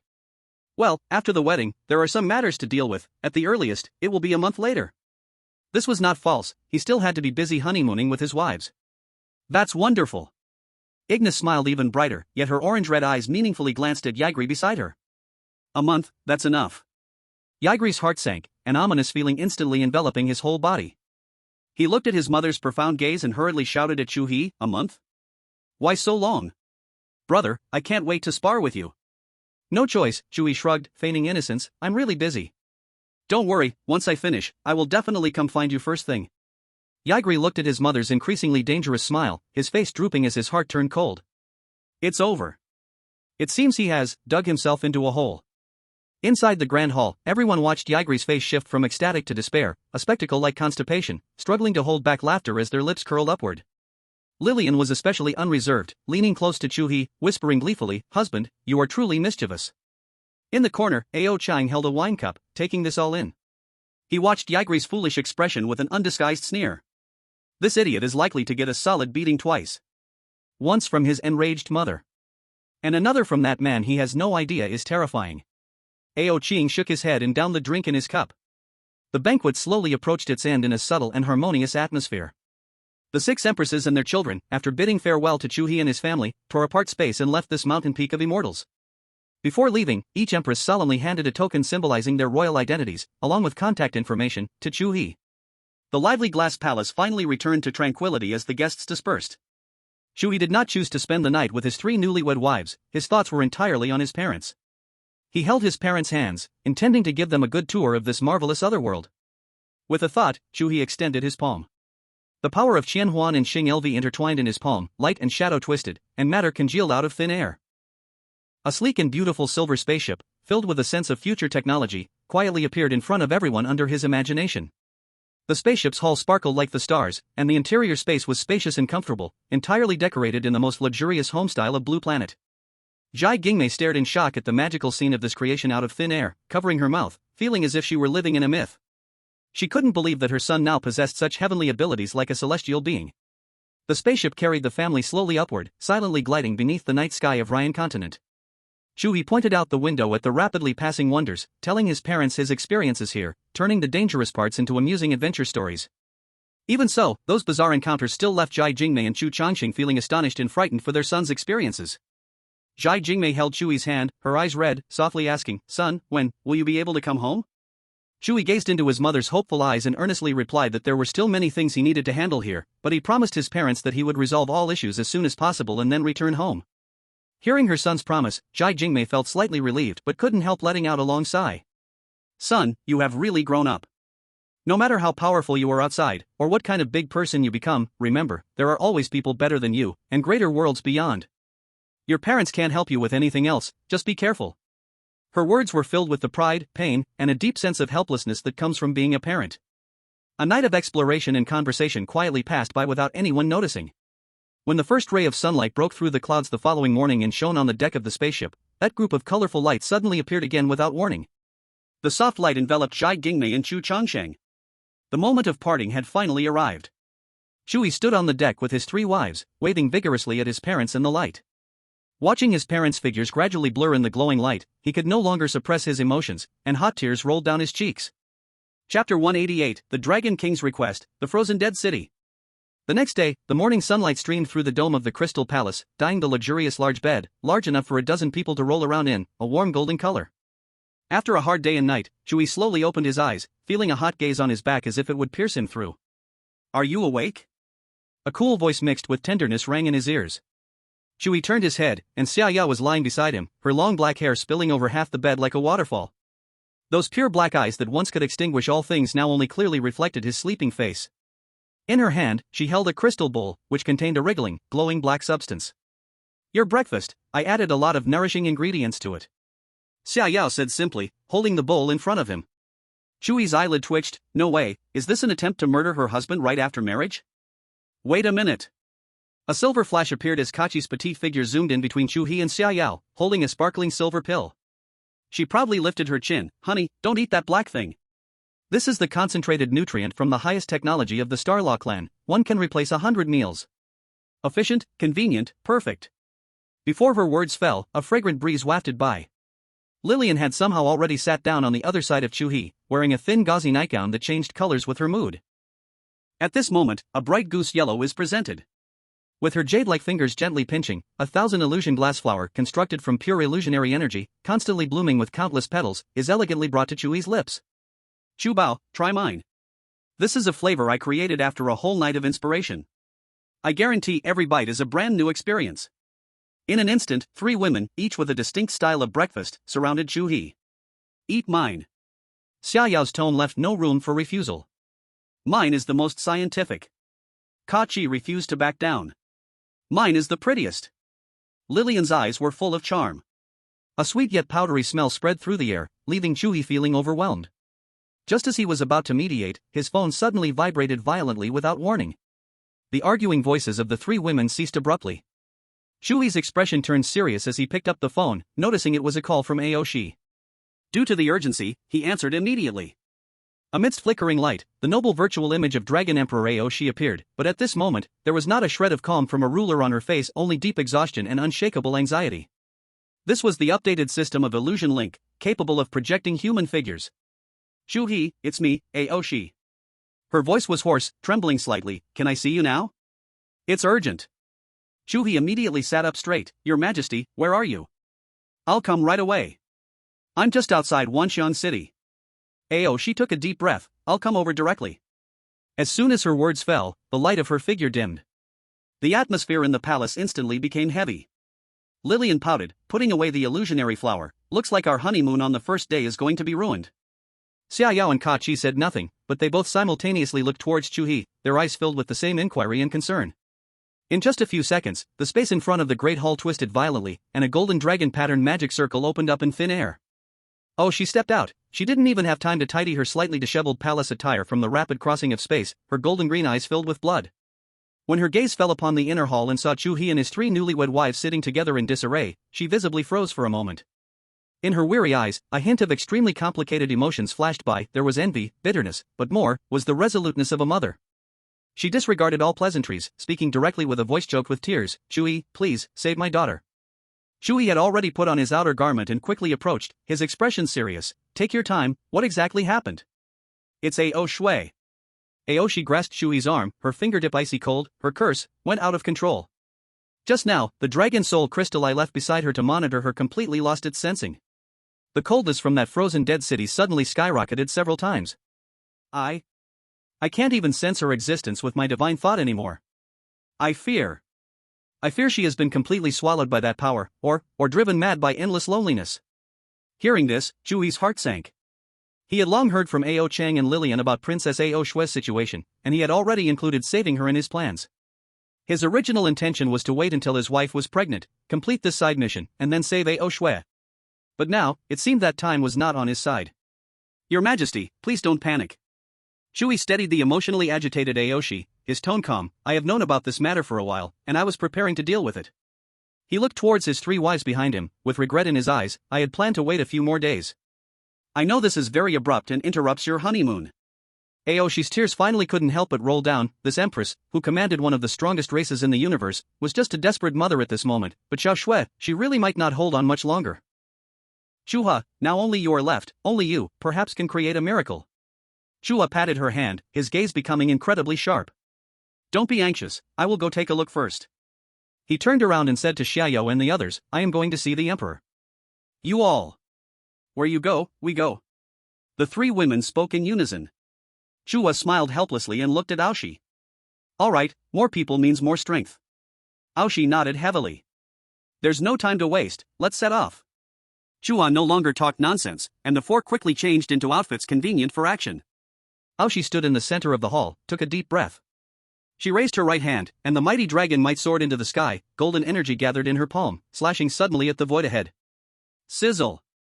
The space was torn apart like fragile cloth by sharp claws. A pitch-black crack appeared out of nowhere. Unlike an ordinary spatial door, the edges of this crack flickered with a grayish death aura, and extreme cold that could freeze souls surged out wildly. The temperature inside the palace dropped sharply, and a thin layer of white frost even formed on the ground. Go! Aoshi stepped in first. Chu He followed closely, and Xiao, Kaki, and Lillian also entered without hesitation. The moment they passed through the spatial crack, Chu He felt as if he had plunged into liquid nitrogen. It was not just a low temperature, but a kind of absolute deathly silence cold that could freeze energy flow, numb mental thoughts, and deprive all life. The Xuanyi, Xinglu, and Qianhuan powers within him spontaneously began to operate, barely countering this invasion. When his vision cleared up, everyone was stunned by the scene before them. They were standing above the ruins of a gigantic city. But everything here was covered by a remarkably thick, eerie blue-glowing layer of solid ice. The once magnificent towers had turned into crystal-like ice sculptures, the wide streets had become smooth ice mirrors, and the twisted trees, collapsed houses, and even the shape of the wind were eternally frozen in this crystalline ice world. As far as the eye could see, there were no clouds, the sky and ground merged, suffused with paleness and eerie blue. There was not a whisper, not a sign of life. Everyone's gaze unconsciously turned towards the center of this dead city. There, a highest spire pierced the sky. And that tower was the source of the chill. Visible ice crystal storms swirled around the pinnacle of the tower, stirring the grayish-white sky and emitting a destructive aura that could make any SSS-level powerhouse tremble in fear. Lillian couldn't help but shiver, not from the cold, but from the boundless dead silence and despair that penetrated through her vision to the depths of her soul. Chapter 189 The Princess Eating Icefish. The extreme cold, like countless invisible steel needles, pierced the body, stabbing the soul. It was not a mere low temperature, but a higher dimensional rule, a complete death silence that stripped everything of vitality, causing energy and time to approach stagnation. Buzz. Four distinct divine power auras unfolded at the same moment. Xiaoyao's shield was as dark as the abyss, the annihilation power devoured all the cold air approaching, returning it to nothingness. Kaki's shield was a flowing silver star river, the spatial rules twisted and folded under her will, creating an absolute domain that the cold could not cross. Lillian's shield was like a dream, a colorful glass, changing endlessly, simulating countless types of mutually arising and opposing energies, rapidly dissolving the incoming deathly cold. Around Chu He, there was a layer of chaotic halo that combined three royal powers, struggling to maintain a small warm area amid the biting cold wind. Even Aoshi, the Dragon Empress, raised a heavy golden dragon might shield. Her gaze was fixed firmly on the highest ice tower at the center of the city. The voice trembled violently with bone-chilling sorrow. Schwer, my Schwer, she has been there, not leaving that tower for a whole 2 years. No one spoke again. 5 beams of light pierced the dead silence of the sky, flying towards the source of the cold with increasingly terrifying pressure. The closer they got, the more horrifying the chilling aura that froze souls became. Crack, crack. The air was filled with dense, crisp sounds like shattering glass. It was not the ice layer cracking, but the fundamental energy particles that composed space, forcibly frozen into millions of tiny ice crystal dust in this extreme low temperature. They gathered into an unending storm of diamonds, crazily washing and pounding against everyone's shield, emitting a teeth-grinding shriek, fiercely consuming their divine power. During the flight, Chu He's pupils suddenly contracted. Below, beside a giant ruin made entirely of eerie blue ice, a deep abyss magic wolf, over 100 meters in size, was completely sealed within the ice layer. Its 3 ferocious heads were raised high, maintaining a silent roar towards the sky, every strand of black fur intricately visible, as if it would break free from its restraints at any moment. Yet within its body, there was not a trace of struggle to be seen. It was in an instant, a moment, that it was entirely frozen, turning into an eternal sculpture in this city of ice and snow. Finally, the 5 hovered above the spire. At the moment they saw the scene at the top of the tower, everyone paused, their breathing almost stopped. At the top of the tower, there was a broad platform naturally formed from icy crystals, transparent and sparkling. In the center of the platform, on a lonely ice crystal throne, sat a petite figure that was heartbreakingly small. She wore a simple moonwhite long dress, her sky-blue hair cascading down like an ice waterfall, almost covering the entire throne, blending into the surrounding icy world. Her face was as exquisite as the most perfect creation of a deity, with a tiny ice crystal dragon horn on her forehead, radiating a faint and gentle halo. That must be the Snow Princess. At this moment, her amber eyes, which should have been pure and bright, gazed hollowly at this city of death belonging solely to her, filled with suffocating loneliness and confusion.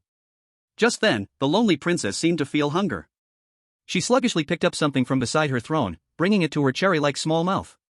It was a large fish, half a meter long. At this moment, it was frozen harder than steel, radiating a desperate eerie blue glow. She held the ice fish in her two white little hands, opened her small mouth, and bit into the hard fish body, crunch, using all her strength to tear off a small piece of crystalline ice shavings. Her cheeks puffed as she chewed on the tasteless ice chunk, her expression serious and focused. That appearance was both childlike innocence and a heart-wrenching sadness. She seemed to notice Chu He and the others floating not far away. In her amber eyes, a flicker of surprise flashed first, followed immediately by a deep panic and urgency. Hurriedly, she dropped the food in her hands and desperately waved her little hand at the crowd, signaling them not to come closer. A faint but clear thought echoed directly in everyone's minds. Quickly leave. It's dangerous here. Don't come over.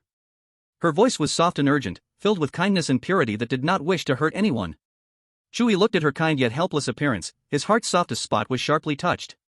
He stepped forward against the icy wind that could freeze steel, speaking aloud, his voice carrying a warmth that brought peace to the heart.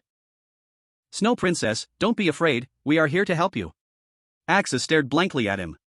That handsome and gentle face, those clear eyes brimming with sincerity, were like a ray of sunshine piercing through the eternal cold and darkness of her 2 years. A strange sense of security quietly surfaced in the dead lake of her heart. Schwer. Axie could no longer hold back and transformed into a golden light, rushing over to hold her daughter's cold and petite body in her arms, hot tears pouring down like a flood. You're okay. That's so good. You scared mommy to death. Wrapped in her mother's warm embrace, Axu's body stiffened for a moment, and the hollow look in her eyes finally regained a hint of spirit. A pure yet weak smile bloomed on her face, and she gently patted her mother's back, trying to comfort her. Mom. I'm fine. It's just that the curse acted up a bit earlier, I'm a little cold. Her voice grew softer, her body trembling uncontrollably, even the glow of the ice crystal dragon horn on her forehead dimmed a little.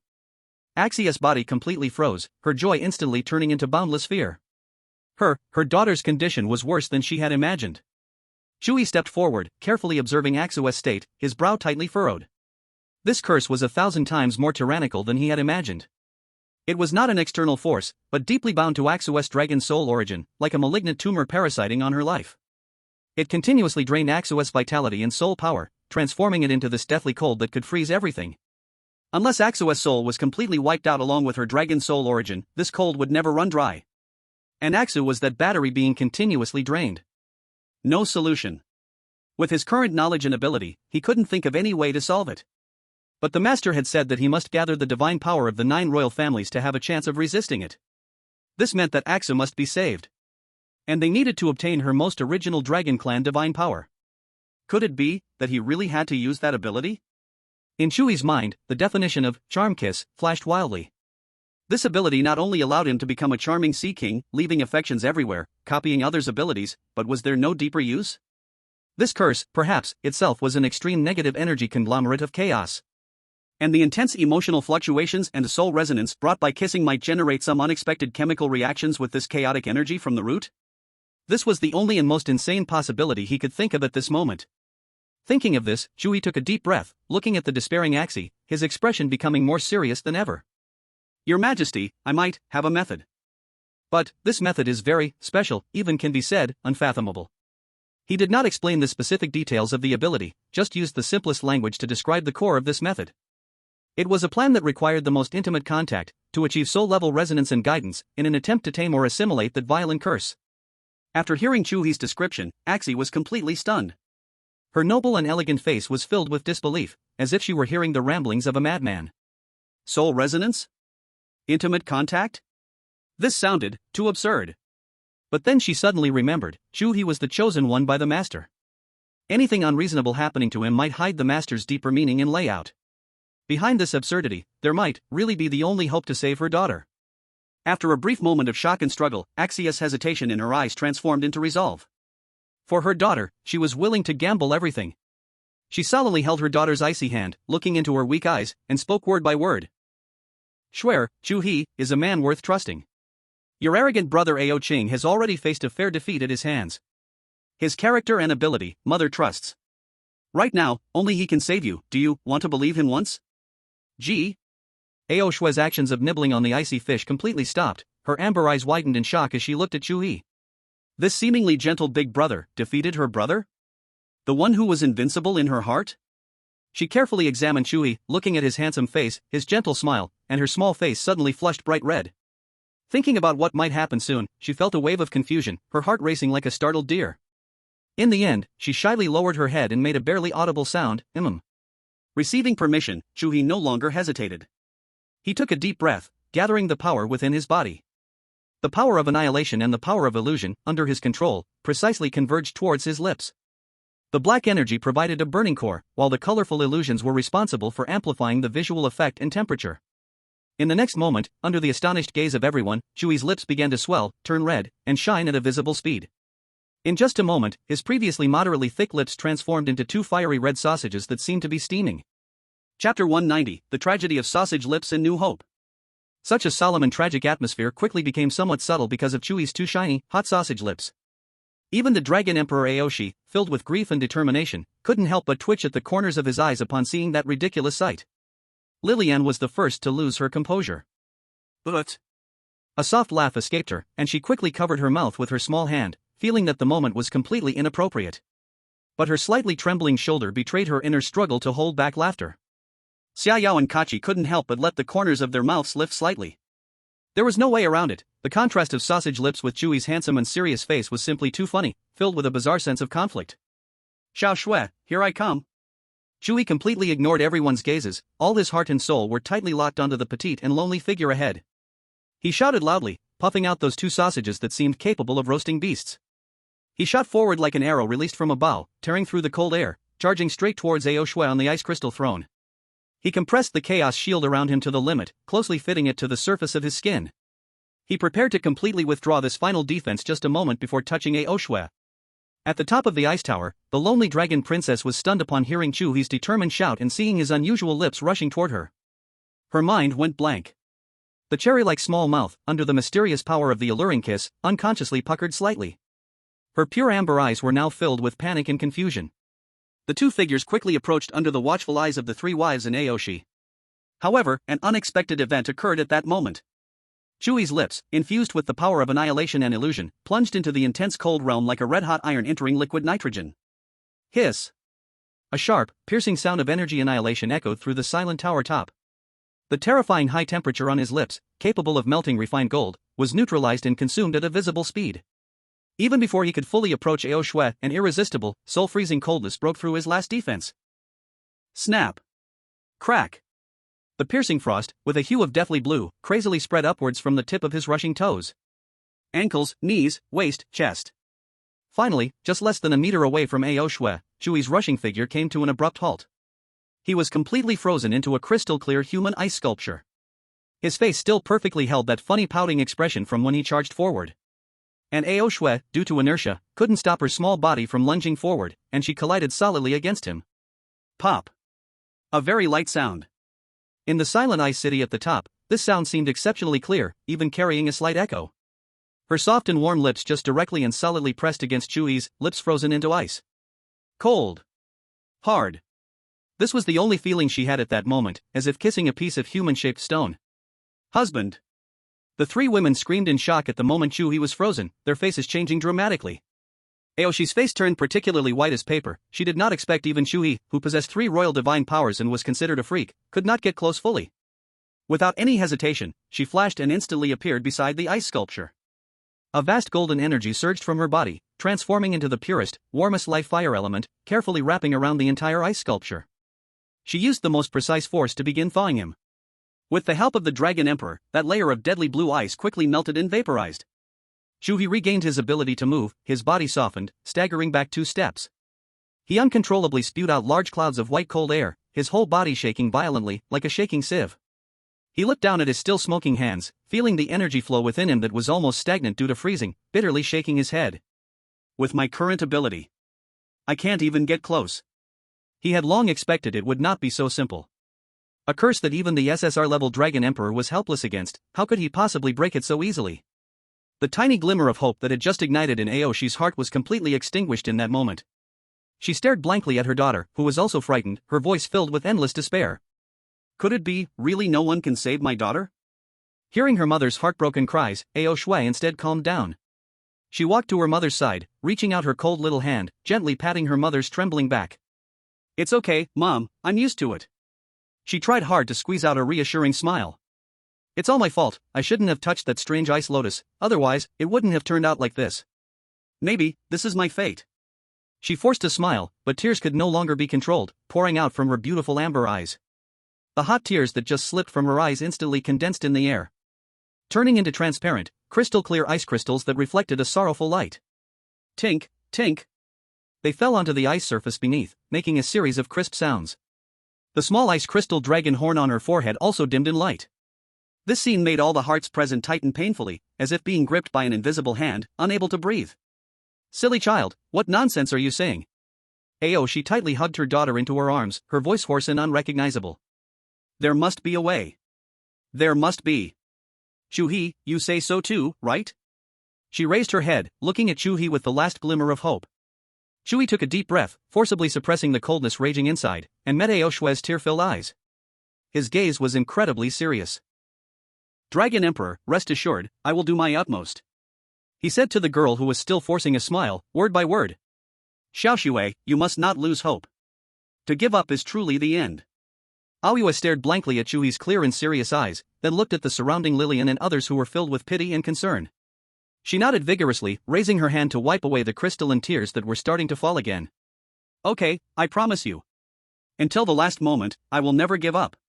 With so many people caring for me, I cannot make you sad. Seeing her daughter regain her spirits, Aoxia's emotions finally stabilized a lot. Chu He rubbed his aching forehead and began to quickly reorganize his thoughts. He turned to look at the downcast Dragon Emperor and said in a deep voice. The current problem is that Xiaoxue's curse is linked with her life source and divine soul. Otherwise, I could have directly mobilized the Chaos Blood Crystal to forcibly absorb it, but that would be equivalent to directly taking her life. You are right. Aoxia nodded, a hint of fear flashing in her eyes. I once used my divine consciousness to enter Xiaoxue's soul world, and that curse's power is tightly entwined around her divine soul like poisonous vines, unable to be forcibly stripped away. However, Chu He changed his tone. I still have two plans. Everyone's gaze instantly focused on him. One plan is for my own strength to break through to the SSR realm. At that time, my physical body should be able to resist this terrifying cold for a short time, forcibly completing the steps I just mentioned. He paused and shook his head. But it is almost impossible to accomplish that in a short time. The other plan. Chu He's gaze suddenly became sharp.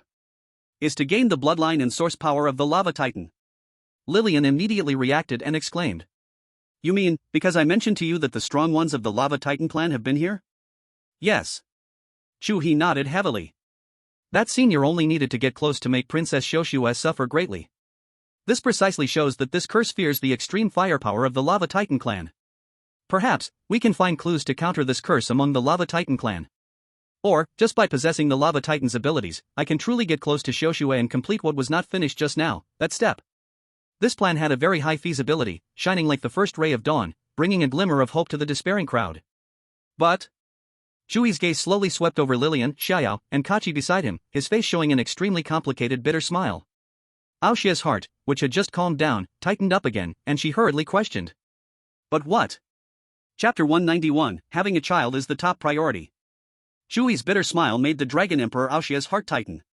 That smile contained helplessness, apology, and even a hint of urgent anxiety. But what? Aoxia asked eagerly, fearing the answer would be a no way. Chu He met her expectant gaze, glanced at the three wives next to her who were equally concerned, took a deep breath, and uttered a sentence that left both Aoxia and Xiaoxue completely stunned. I just need to go on my honeymoon with my wives first.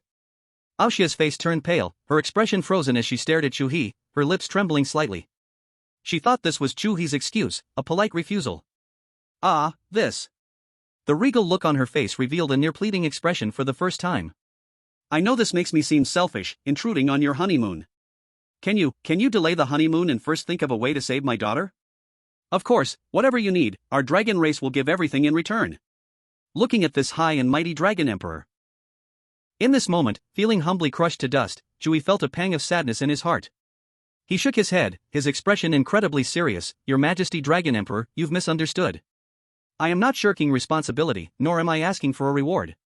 Your status is noble, and in your eagerness to save your daughter, you've so humbly sought me. I feel nothing but understanding and gratitude in my heart. I will absolutely save Xiaoxue, but... He paused, his tone growing even heavier, but the honeymoon is, for me, equally, a matter of life and death. Chu He explained bitterly, my time may be even more critical than that of Princess Xiao Shui. He told Aoshi the absurd side quest that the master had issued to him, word for word. Within 45 days, I must not only get married but also must make my spouse conceive a child. Otherwise, I will be directly erased. The wedding has just finished, and the time is already extremely tight. You also know that pregnancy is highly random, so I must cherish every minute and every second. As his words fell, Aoshi was completely stunned. Her mind went blank, her eyes wide as saucers, her face filled with disbelief. Marriage? Children? That mysterious master actually gave Chu He such a down-to-earth task? This is too absurd. But when she saw the blushing yet extremely serious expressions of the three girls, she believed it. She looked back at Chu He, and as she gazed at the face strikingly similar to that of the master, a crazy thought exploded in her mind. Could it be? She watched her daughter, growing weaker and hanging by a thread, her heart scale began to sway violently. Should she violate the master's order? Directly reveal that enormous secret to Chu He? Tell him, the master is your father, and he can never truly kill you. You don't have to work so hard. At worst, she wouldn't be the Dragon Empress anymore. In comparison to her daughter's life, what are power and status worth? Aoshi's gaze suddenly turned resolute. She made up her mind and was about to speak. Aoshi, have you forgotten what I said on that day? A cold, authoritative voice, emotionless yet familiar, suddenly resonated deep within her soul. Aoshi trembled all over, her face went deathly pale, as if struck by lightning. It was the master. She was horrified and quickly responded in her thoughts, I certainly haven't forgotten. You said to wait patiently for the destined one to come and save Xiao Shui, and absolutely must not mention your name to anyone. But what are you doing now? The voice of the master revealed a hint of clear displeasure. Aoshi's thoughts carried a sobbing tone, but swear, she can't hold on much longer. In the soul space, there was a brief silence. After a moment, the master spoke again, seemingly with a sigh, all right. Considering your eagerness to save your daughter, I won't pursue this matter this time. I will only tell you one thing. Your daughter will not die. Boom. These 6 simple words fell into Aoshi's soul like the voice of a god. She froze all over, and then, an indescribable ecstasy instantly drowned all her fear and despair like a raging flood. She will not die. The master personally promised, her daughter will not die. What does this mean? It means the master will personally intervene to save Shui's life until Chu He completes the task and has the ability to rescue her. Aoshi understands. Aoshi understands. Thank you, master. She was so excited that her thoughts were trembling. Mum. The master's voice calmed down, you 9 great empresses are all carefully selected by me. Each clan's ability is highly representative. I've purposely cultivated my son's disposition and was also guessed by those 2 girls, Aili and Kachi Yakov, let's say I had them figured out. Chu Changsheng seemed to think calling them girls was inappropriate since they were family now. Since we've laid everything bare, you should know what to do now. His words halted abruptly. The overwhelming pressure that shrouded the soul disappeared without a trace. Aoshi stood still, lost in thought, her expression changing from despair to shock, then to ecstasy, and finally settling into a sense of calm and understanding. Mother? Aoshua looked at her mother's fluctuating expression, mistakenly thinking that she was in pain due to her illness and Chu He's difficulties. Her icy little hand gently tugged at her mother's sleeve, her clear amber eyes gazing at her earnestly. Mother, please don't make it hard for yourself. When it comes to Chu He brother's life and death, having a child is of utmost importance.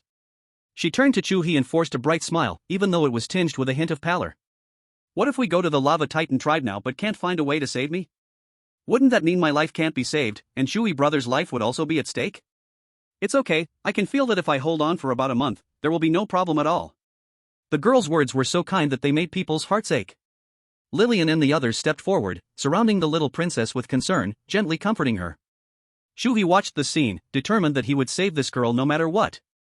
At this moment, Aoshi had come back to her senses from the overwhelming impact of information. Her gaze towards Chu He had completely changed.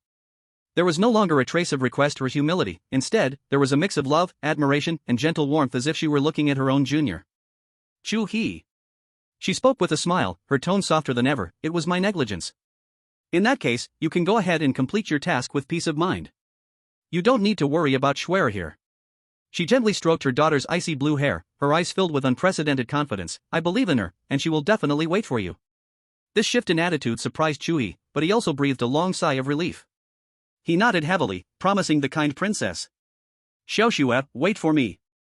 Once I handle my family matters, I will do everything I can to save you as soon as possible. Trust me, I will definitely save you. After saving you, I will make you the most delicious food in the world, so you will never have to gnaw on this ice block again. Lillian also leaned in, playfully blinking her three-colored eyes. Yes, little Chouette, you must be strong. Let me tell you, the dishes made by Chu Bao are unforgettable, just like him. Aoshua looked at the people sincerely worried about her, nodding with all her strength, her amber eyes filled with anticipation for the future. Chapter 192, The King's Game. Passing through the shimmering door with golden dragon patterns, the bone-chilling cold of the icebound dead city was completely cut off behind them. The warm air wrapped around their bodies again, and the familiar luxury and tranquility of the Lioli Palace in Wuxiang City made everyone breathe a sigh of relief.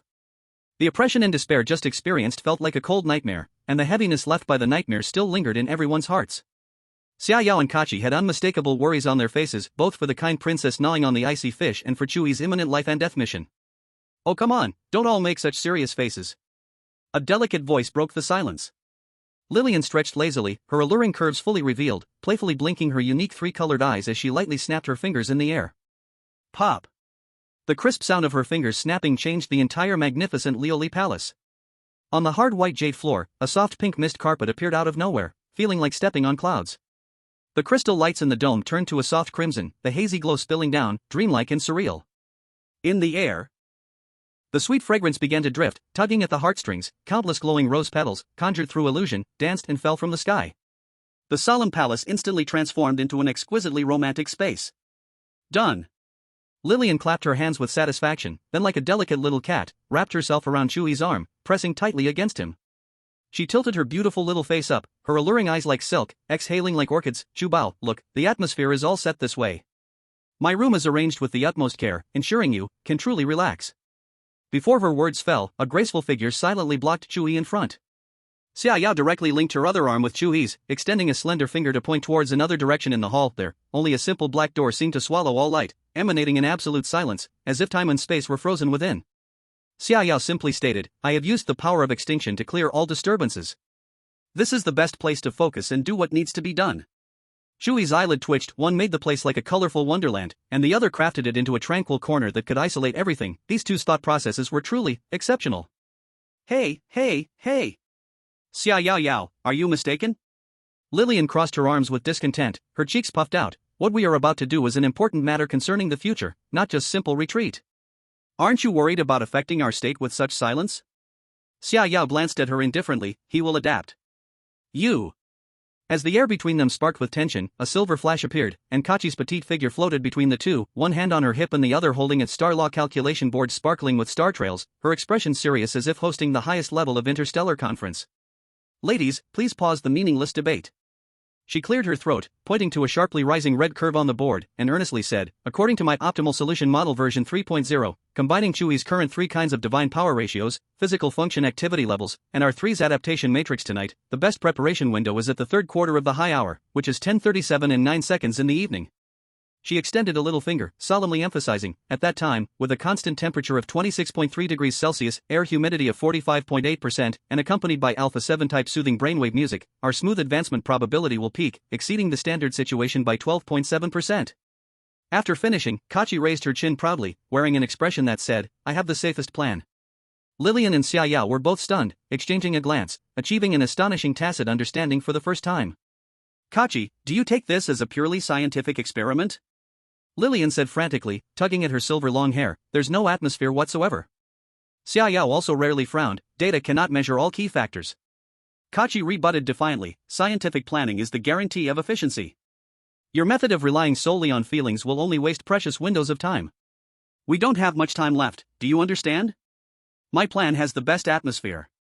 My environment is most conducive to focus. My planning is the most scientific. In an instant, 3 women, 3 plans, were embroiled in an uproar. Chu He stood at the center of the storm, watching these 3 beautiful faces, each stunning in their own style, as they argued passionately about how to proceed. His heart felt both helpless and amused, along with an indescribable warmth. At least everyone was concerned about the common goal. But if this continued, let alone 30 days, even 300 days would be wasted. Stop. Chu He cleared his throat, his voice not loud, but with a gentle determination. The noisy arguments suddenly stopped. 3 beautiful eyes all looked at him at the same time. Chu He showed a serious expression on his face. Listen to me, we are a family, not rivals competing for priority. This matter concerns the future of all of us. So it's not about who goes first or last, but we face it together and do it well together. No one gets to run away. A simple sentence made the disputes on the faces of the three women disappear instantly. Seeing the atmosphere calm down, the serious look on Chu He's face suddenly turned into his usual mischievous smile. But, since you are all so eager, for the sake of fairness. He deliberately prolonged his voice, successfully stirring the curiosity of the three women. As for tonight's specific arrangements, let's play a little game to decide. The ones who lose. He smiled more mysteriously, may face a little punishment. Oh. As his voice fell, he slowly raised his hand. The power of illusion swirled in his palm, and as the light flickered, three crystal-clear cards, as if carved from crystal, appeared out of thin air. The back of the first card was inscribed with a solemn and mysterious ancient totem using black annihilation power. The second card featured a flowing brilliant galaxy sketched with silver stellar power. The third card showed an ever-changing, exquisite glass flower using colorful illusionary power. The three cards represented their respective powers. Chu He lightly flicked his fingers, turning the three cards face down, floating in the air. The front of the three cards reads leader, cooperator, and supporter. He cheerfully announced the rules: draw your cards. The person who draws leader has the right to arrange the specific proceedings for tonight. In an instant, the eyes of the three women lit up.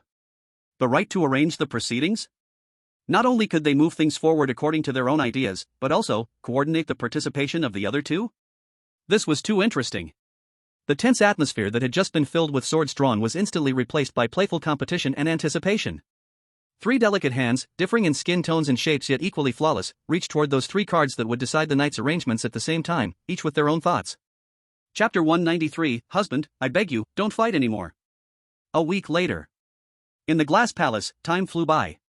The king game became a daily favorite project for the three women. Drawing cards and revealing identities, amidst the excited or resentful noise, they began a new night of honeymoon plans. When Lillian drew the king, the room transformed into a bizarre and fantastical fairyland, with floating jellyfish lamps radiating colorful halos. She would turn into a willful elf queen, reclining on a throne woven from flowers and vines, swinging her two long, fair legs, commanding Chu He and the other two partners. Knight Xia Yao. I command you, immediately use annihilation power to carve an ice sculpture of Chu Ba for me. It must be perfect, even the arc of his wicked smile has to be exactly the same. Maid Kachi. Hurry, get my pet Chu Ba to dance the war dance of your Starlaw tribe to entertain me. It must be the most impressive one. Xia Ya would unemotionally raise her hand, and with the flow of annihilation power, an ice sculpture of Chu He would rise from the ground, capturing even the helplessness in his eyes. After finishing, she would cast a cold glare at the triumphant Lilian. Kachi would blush deeply, muttering this doesn't comply with the law of energy conservation, but her body would honestly start to dance, turning what should have been a menacing war dance into a stiff and awkward exercise routine, making Lilian laugh until she rolled on the throne. Chu He, facing Lilian's bizarre demands, was worn out and deeply felt the joy and pain of what it meant to be a king who doesn't go to court early. When Kachi became the king, the romantic nest would transform into a futuristic silver laboratory. The walls cast countless flowing star maps and waterfalls of data. She wore an oversized white lab coat, holding a star law calculation board, her expression serious as if hosting a scientific experiment that decided the fate of the universe. According to the optimal solution model for the Origin of Life version 4.2, Knight Lilian is now required to make a 3-minute continuous, high-intensity encouraging speech to the core of the ceremony, which is Chu He, to activate its potential energy peak. Maiden Xia Yao, maintain absolute zero interference in the environment. A forbidden petal has been detected 2.7 meters to the right. Its existence affects the Brownian movement of the energy quantum. Clear it immediately. Lilian would frantically read out 3 minutes of extremely embarrassing compliments to Chu He, praising everything from his hair to his toenails, making Chu He himself break into goosebumps. Xia Ya would silently extend her finger, precisely compressing the rose petals that Lilian had secretly conjured from the previous round into nothingness. Chu He felt as if he were not preserving his family's bloodline but participating in some damn manned space program, ready to be launched at any moment. The deadliest part was still Xia Yao being the king. It was still that darkness that could swallow all light and sound. Extreme quiet, extreme depth. In this lifeless silence, senses were infinitely magnified, any slightest touch felt like electric currents passing through. Then, her cold yet unquestionable command would suddenly ring out. That extreme experience of intertwining ice and fire sent shivers deep into Chu He's soul each time. Time flew rapidly in this sweet yet absurd battle. At first, he still relied on the robust physique from the merging of the three clans' divine powers, enjoying himself. But after a week, he began to feel something was wrong. His body's recovery speed clearly could not keep up with the consumption. He felt he was no longer a human, but a high-performance machine that had been working nonstop for half a month to meet KPIs. Half a month later. In the morning. Chu He leaned against the wall, his vision fading to black, feeling as if the entire luminous palace was spinning around. He stumbled to a gigantic illusion mirror. In the mirror, the person looked gaunt, with deep-set eyes and dark circles like a smoky makeup, cheekbones protruded, and the face was so thin it was unrecognizable, lips were chapped, devoid of any color. Chu He stared intently at the unfamiliar man in the mirror, who was a skeleton with an exhausted look. Damn it! With this work intensity, even the donkeys from the production team would respectfully offer him a cigarette, calling him Brother Roll King. Was it the continuous conflict of those three divine powers within him that consumed too much? Or was it? Was he really done for? And the three women finally realized the seriousness of the problem. This was not a fun game anymore. This was a brutal battle concerning Chu He's life. That night, inside the luminous palace, the atmosphere was unprecedentedly heavy. No fantastical wonderland, no star map calculations, and Xia Yao's door was tightly closed. For the first time, the three women did not play the king game but forcibly pressed Chu He down on the bed, covering him with a soft blanket. Don't move! Lillian had her hands on her hips, her eyes red, her tricolored irises filled with mist, her voice carrying an uncontrollable choking tone. She was filled with regret. It was she who took the lead to treat this as a game, and it was she who took Chu He's efforts for granted. Chu Bao, you can't keep doing this. Your body can hardly take it anymore. Right. Kaki raised her calculation board, her small face full of unprecedented seriousness and guilt. According to the critical model of life source consumption, you are already at a high alert line. If you engage in high-intensity life activities again, there will be an 83.6% chance of permanent damage to your life source. Xia Yao remained silent. She quietly sat by the bed. When Chu He tried to prop himself up, she extended her slender hand, gently pressing down on his shoulder. The force was not great, but it was filled with an unshakable determination and resoluteness. Chu He looked at the genuine worry, guilt, and pain on the faces of the three women, and his heart warmed. He certainly knew his own physical condition. But he slowly shook his head, and in his eyes, which appeared particularly large due to his emaciation, shone a determined light. There is not much time left. His voice was weak and hoarse, yet extremely clear. We cannot afford to lose. Eradicate. Those two cold words were the sword of Damocles hanging over everyone's heads. He struggled, wanting to sit up again. But his body was so weak that he had no strength at all, and just this simple action made his vision go dark. The three women looked at him with heartache, all believing he was finally going to give up. Lillian's tears fell with a plop, landing on the duvet. Kaki puckered her lips, tears swirling in her eyes, looking as if she was about to cry. Chu He gasped, looking at their worried faces, but the corner of his mouth cracked into a weak yet stubborn arc. He turned to look at Xia Yao, who was closest to him. Yao Yao. Help me sit up. Xia Yao was slightly taken aback. Lilian and Kaki were also stunned. Under the shocked gazes of the three women, Chu He pressed his elbow against the bed, using all his strength bit by bit, propping up his upper body. Sweat slid down his pale forehead, dripping onto the quilt and spreading a dark patch. His body trembled uncontrollably, but he sat up straight, his spine as stiff as an unyielding gun. Facing the three women's incredulous gazes, he spoke word by word, emphatically. I can still fight. Boom. These four simple words, like the heaviest hammer, struck hard at the softest part of the three women's hearts. What they saw was no longer a drained, weak man, but a hero who was willing to burn his own life to fight for a future for them, for this shared home. In that moment, something shattered completely in the three pairs of beautiful eyes. That was playfulness, competition, a game mentality. Replaced by a burning, scalding heartache, a deep admiration etched into their souls, and a love so heavy it was nearly suffocating. Sparkling tears could no longer be held back, cascading down their flawless cheeks like a flood.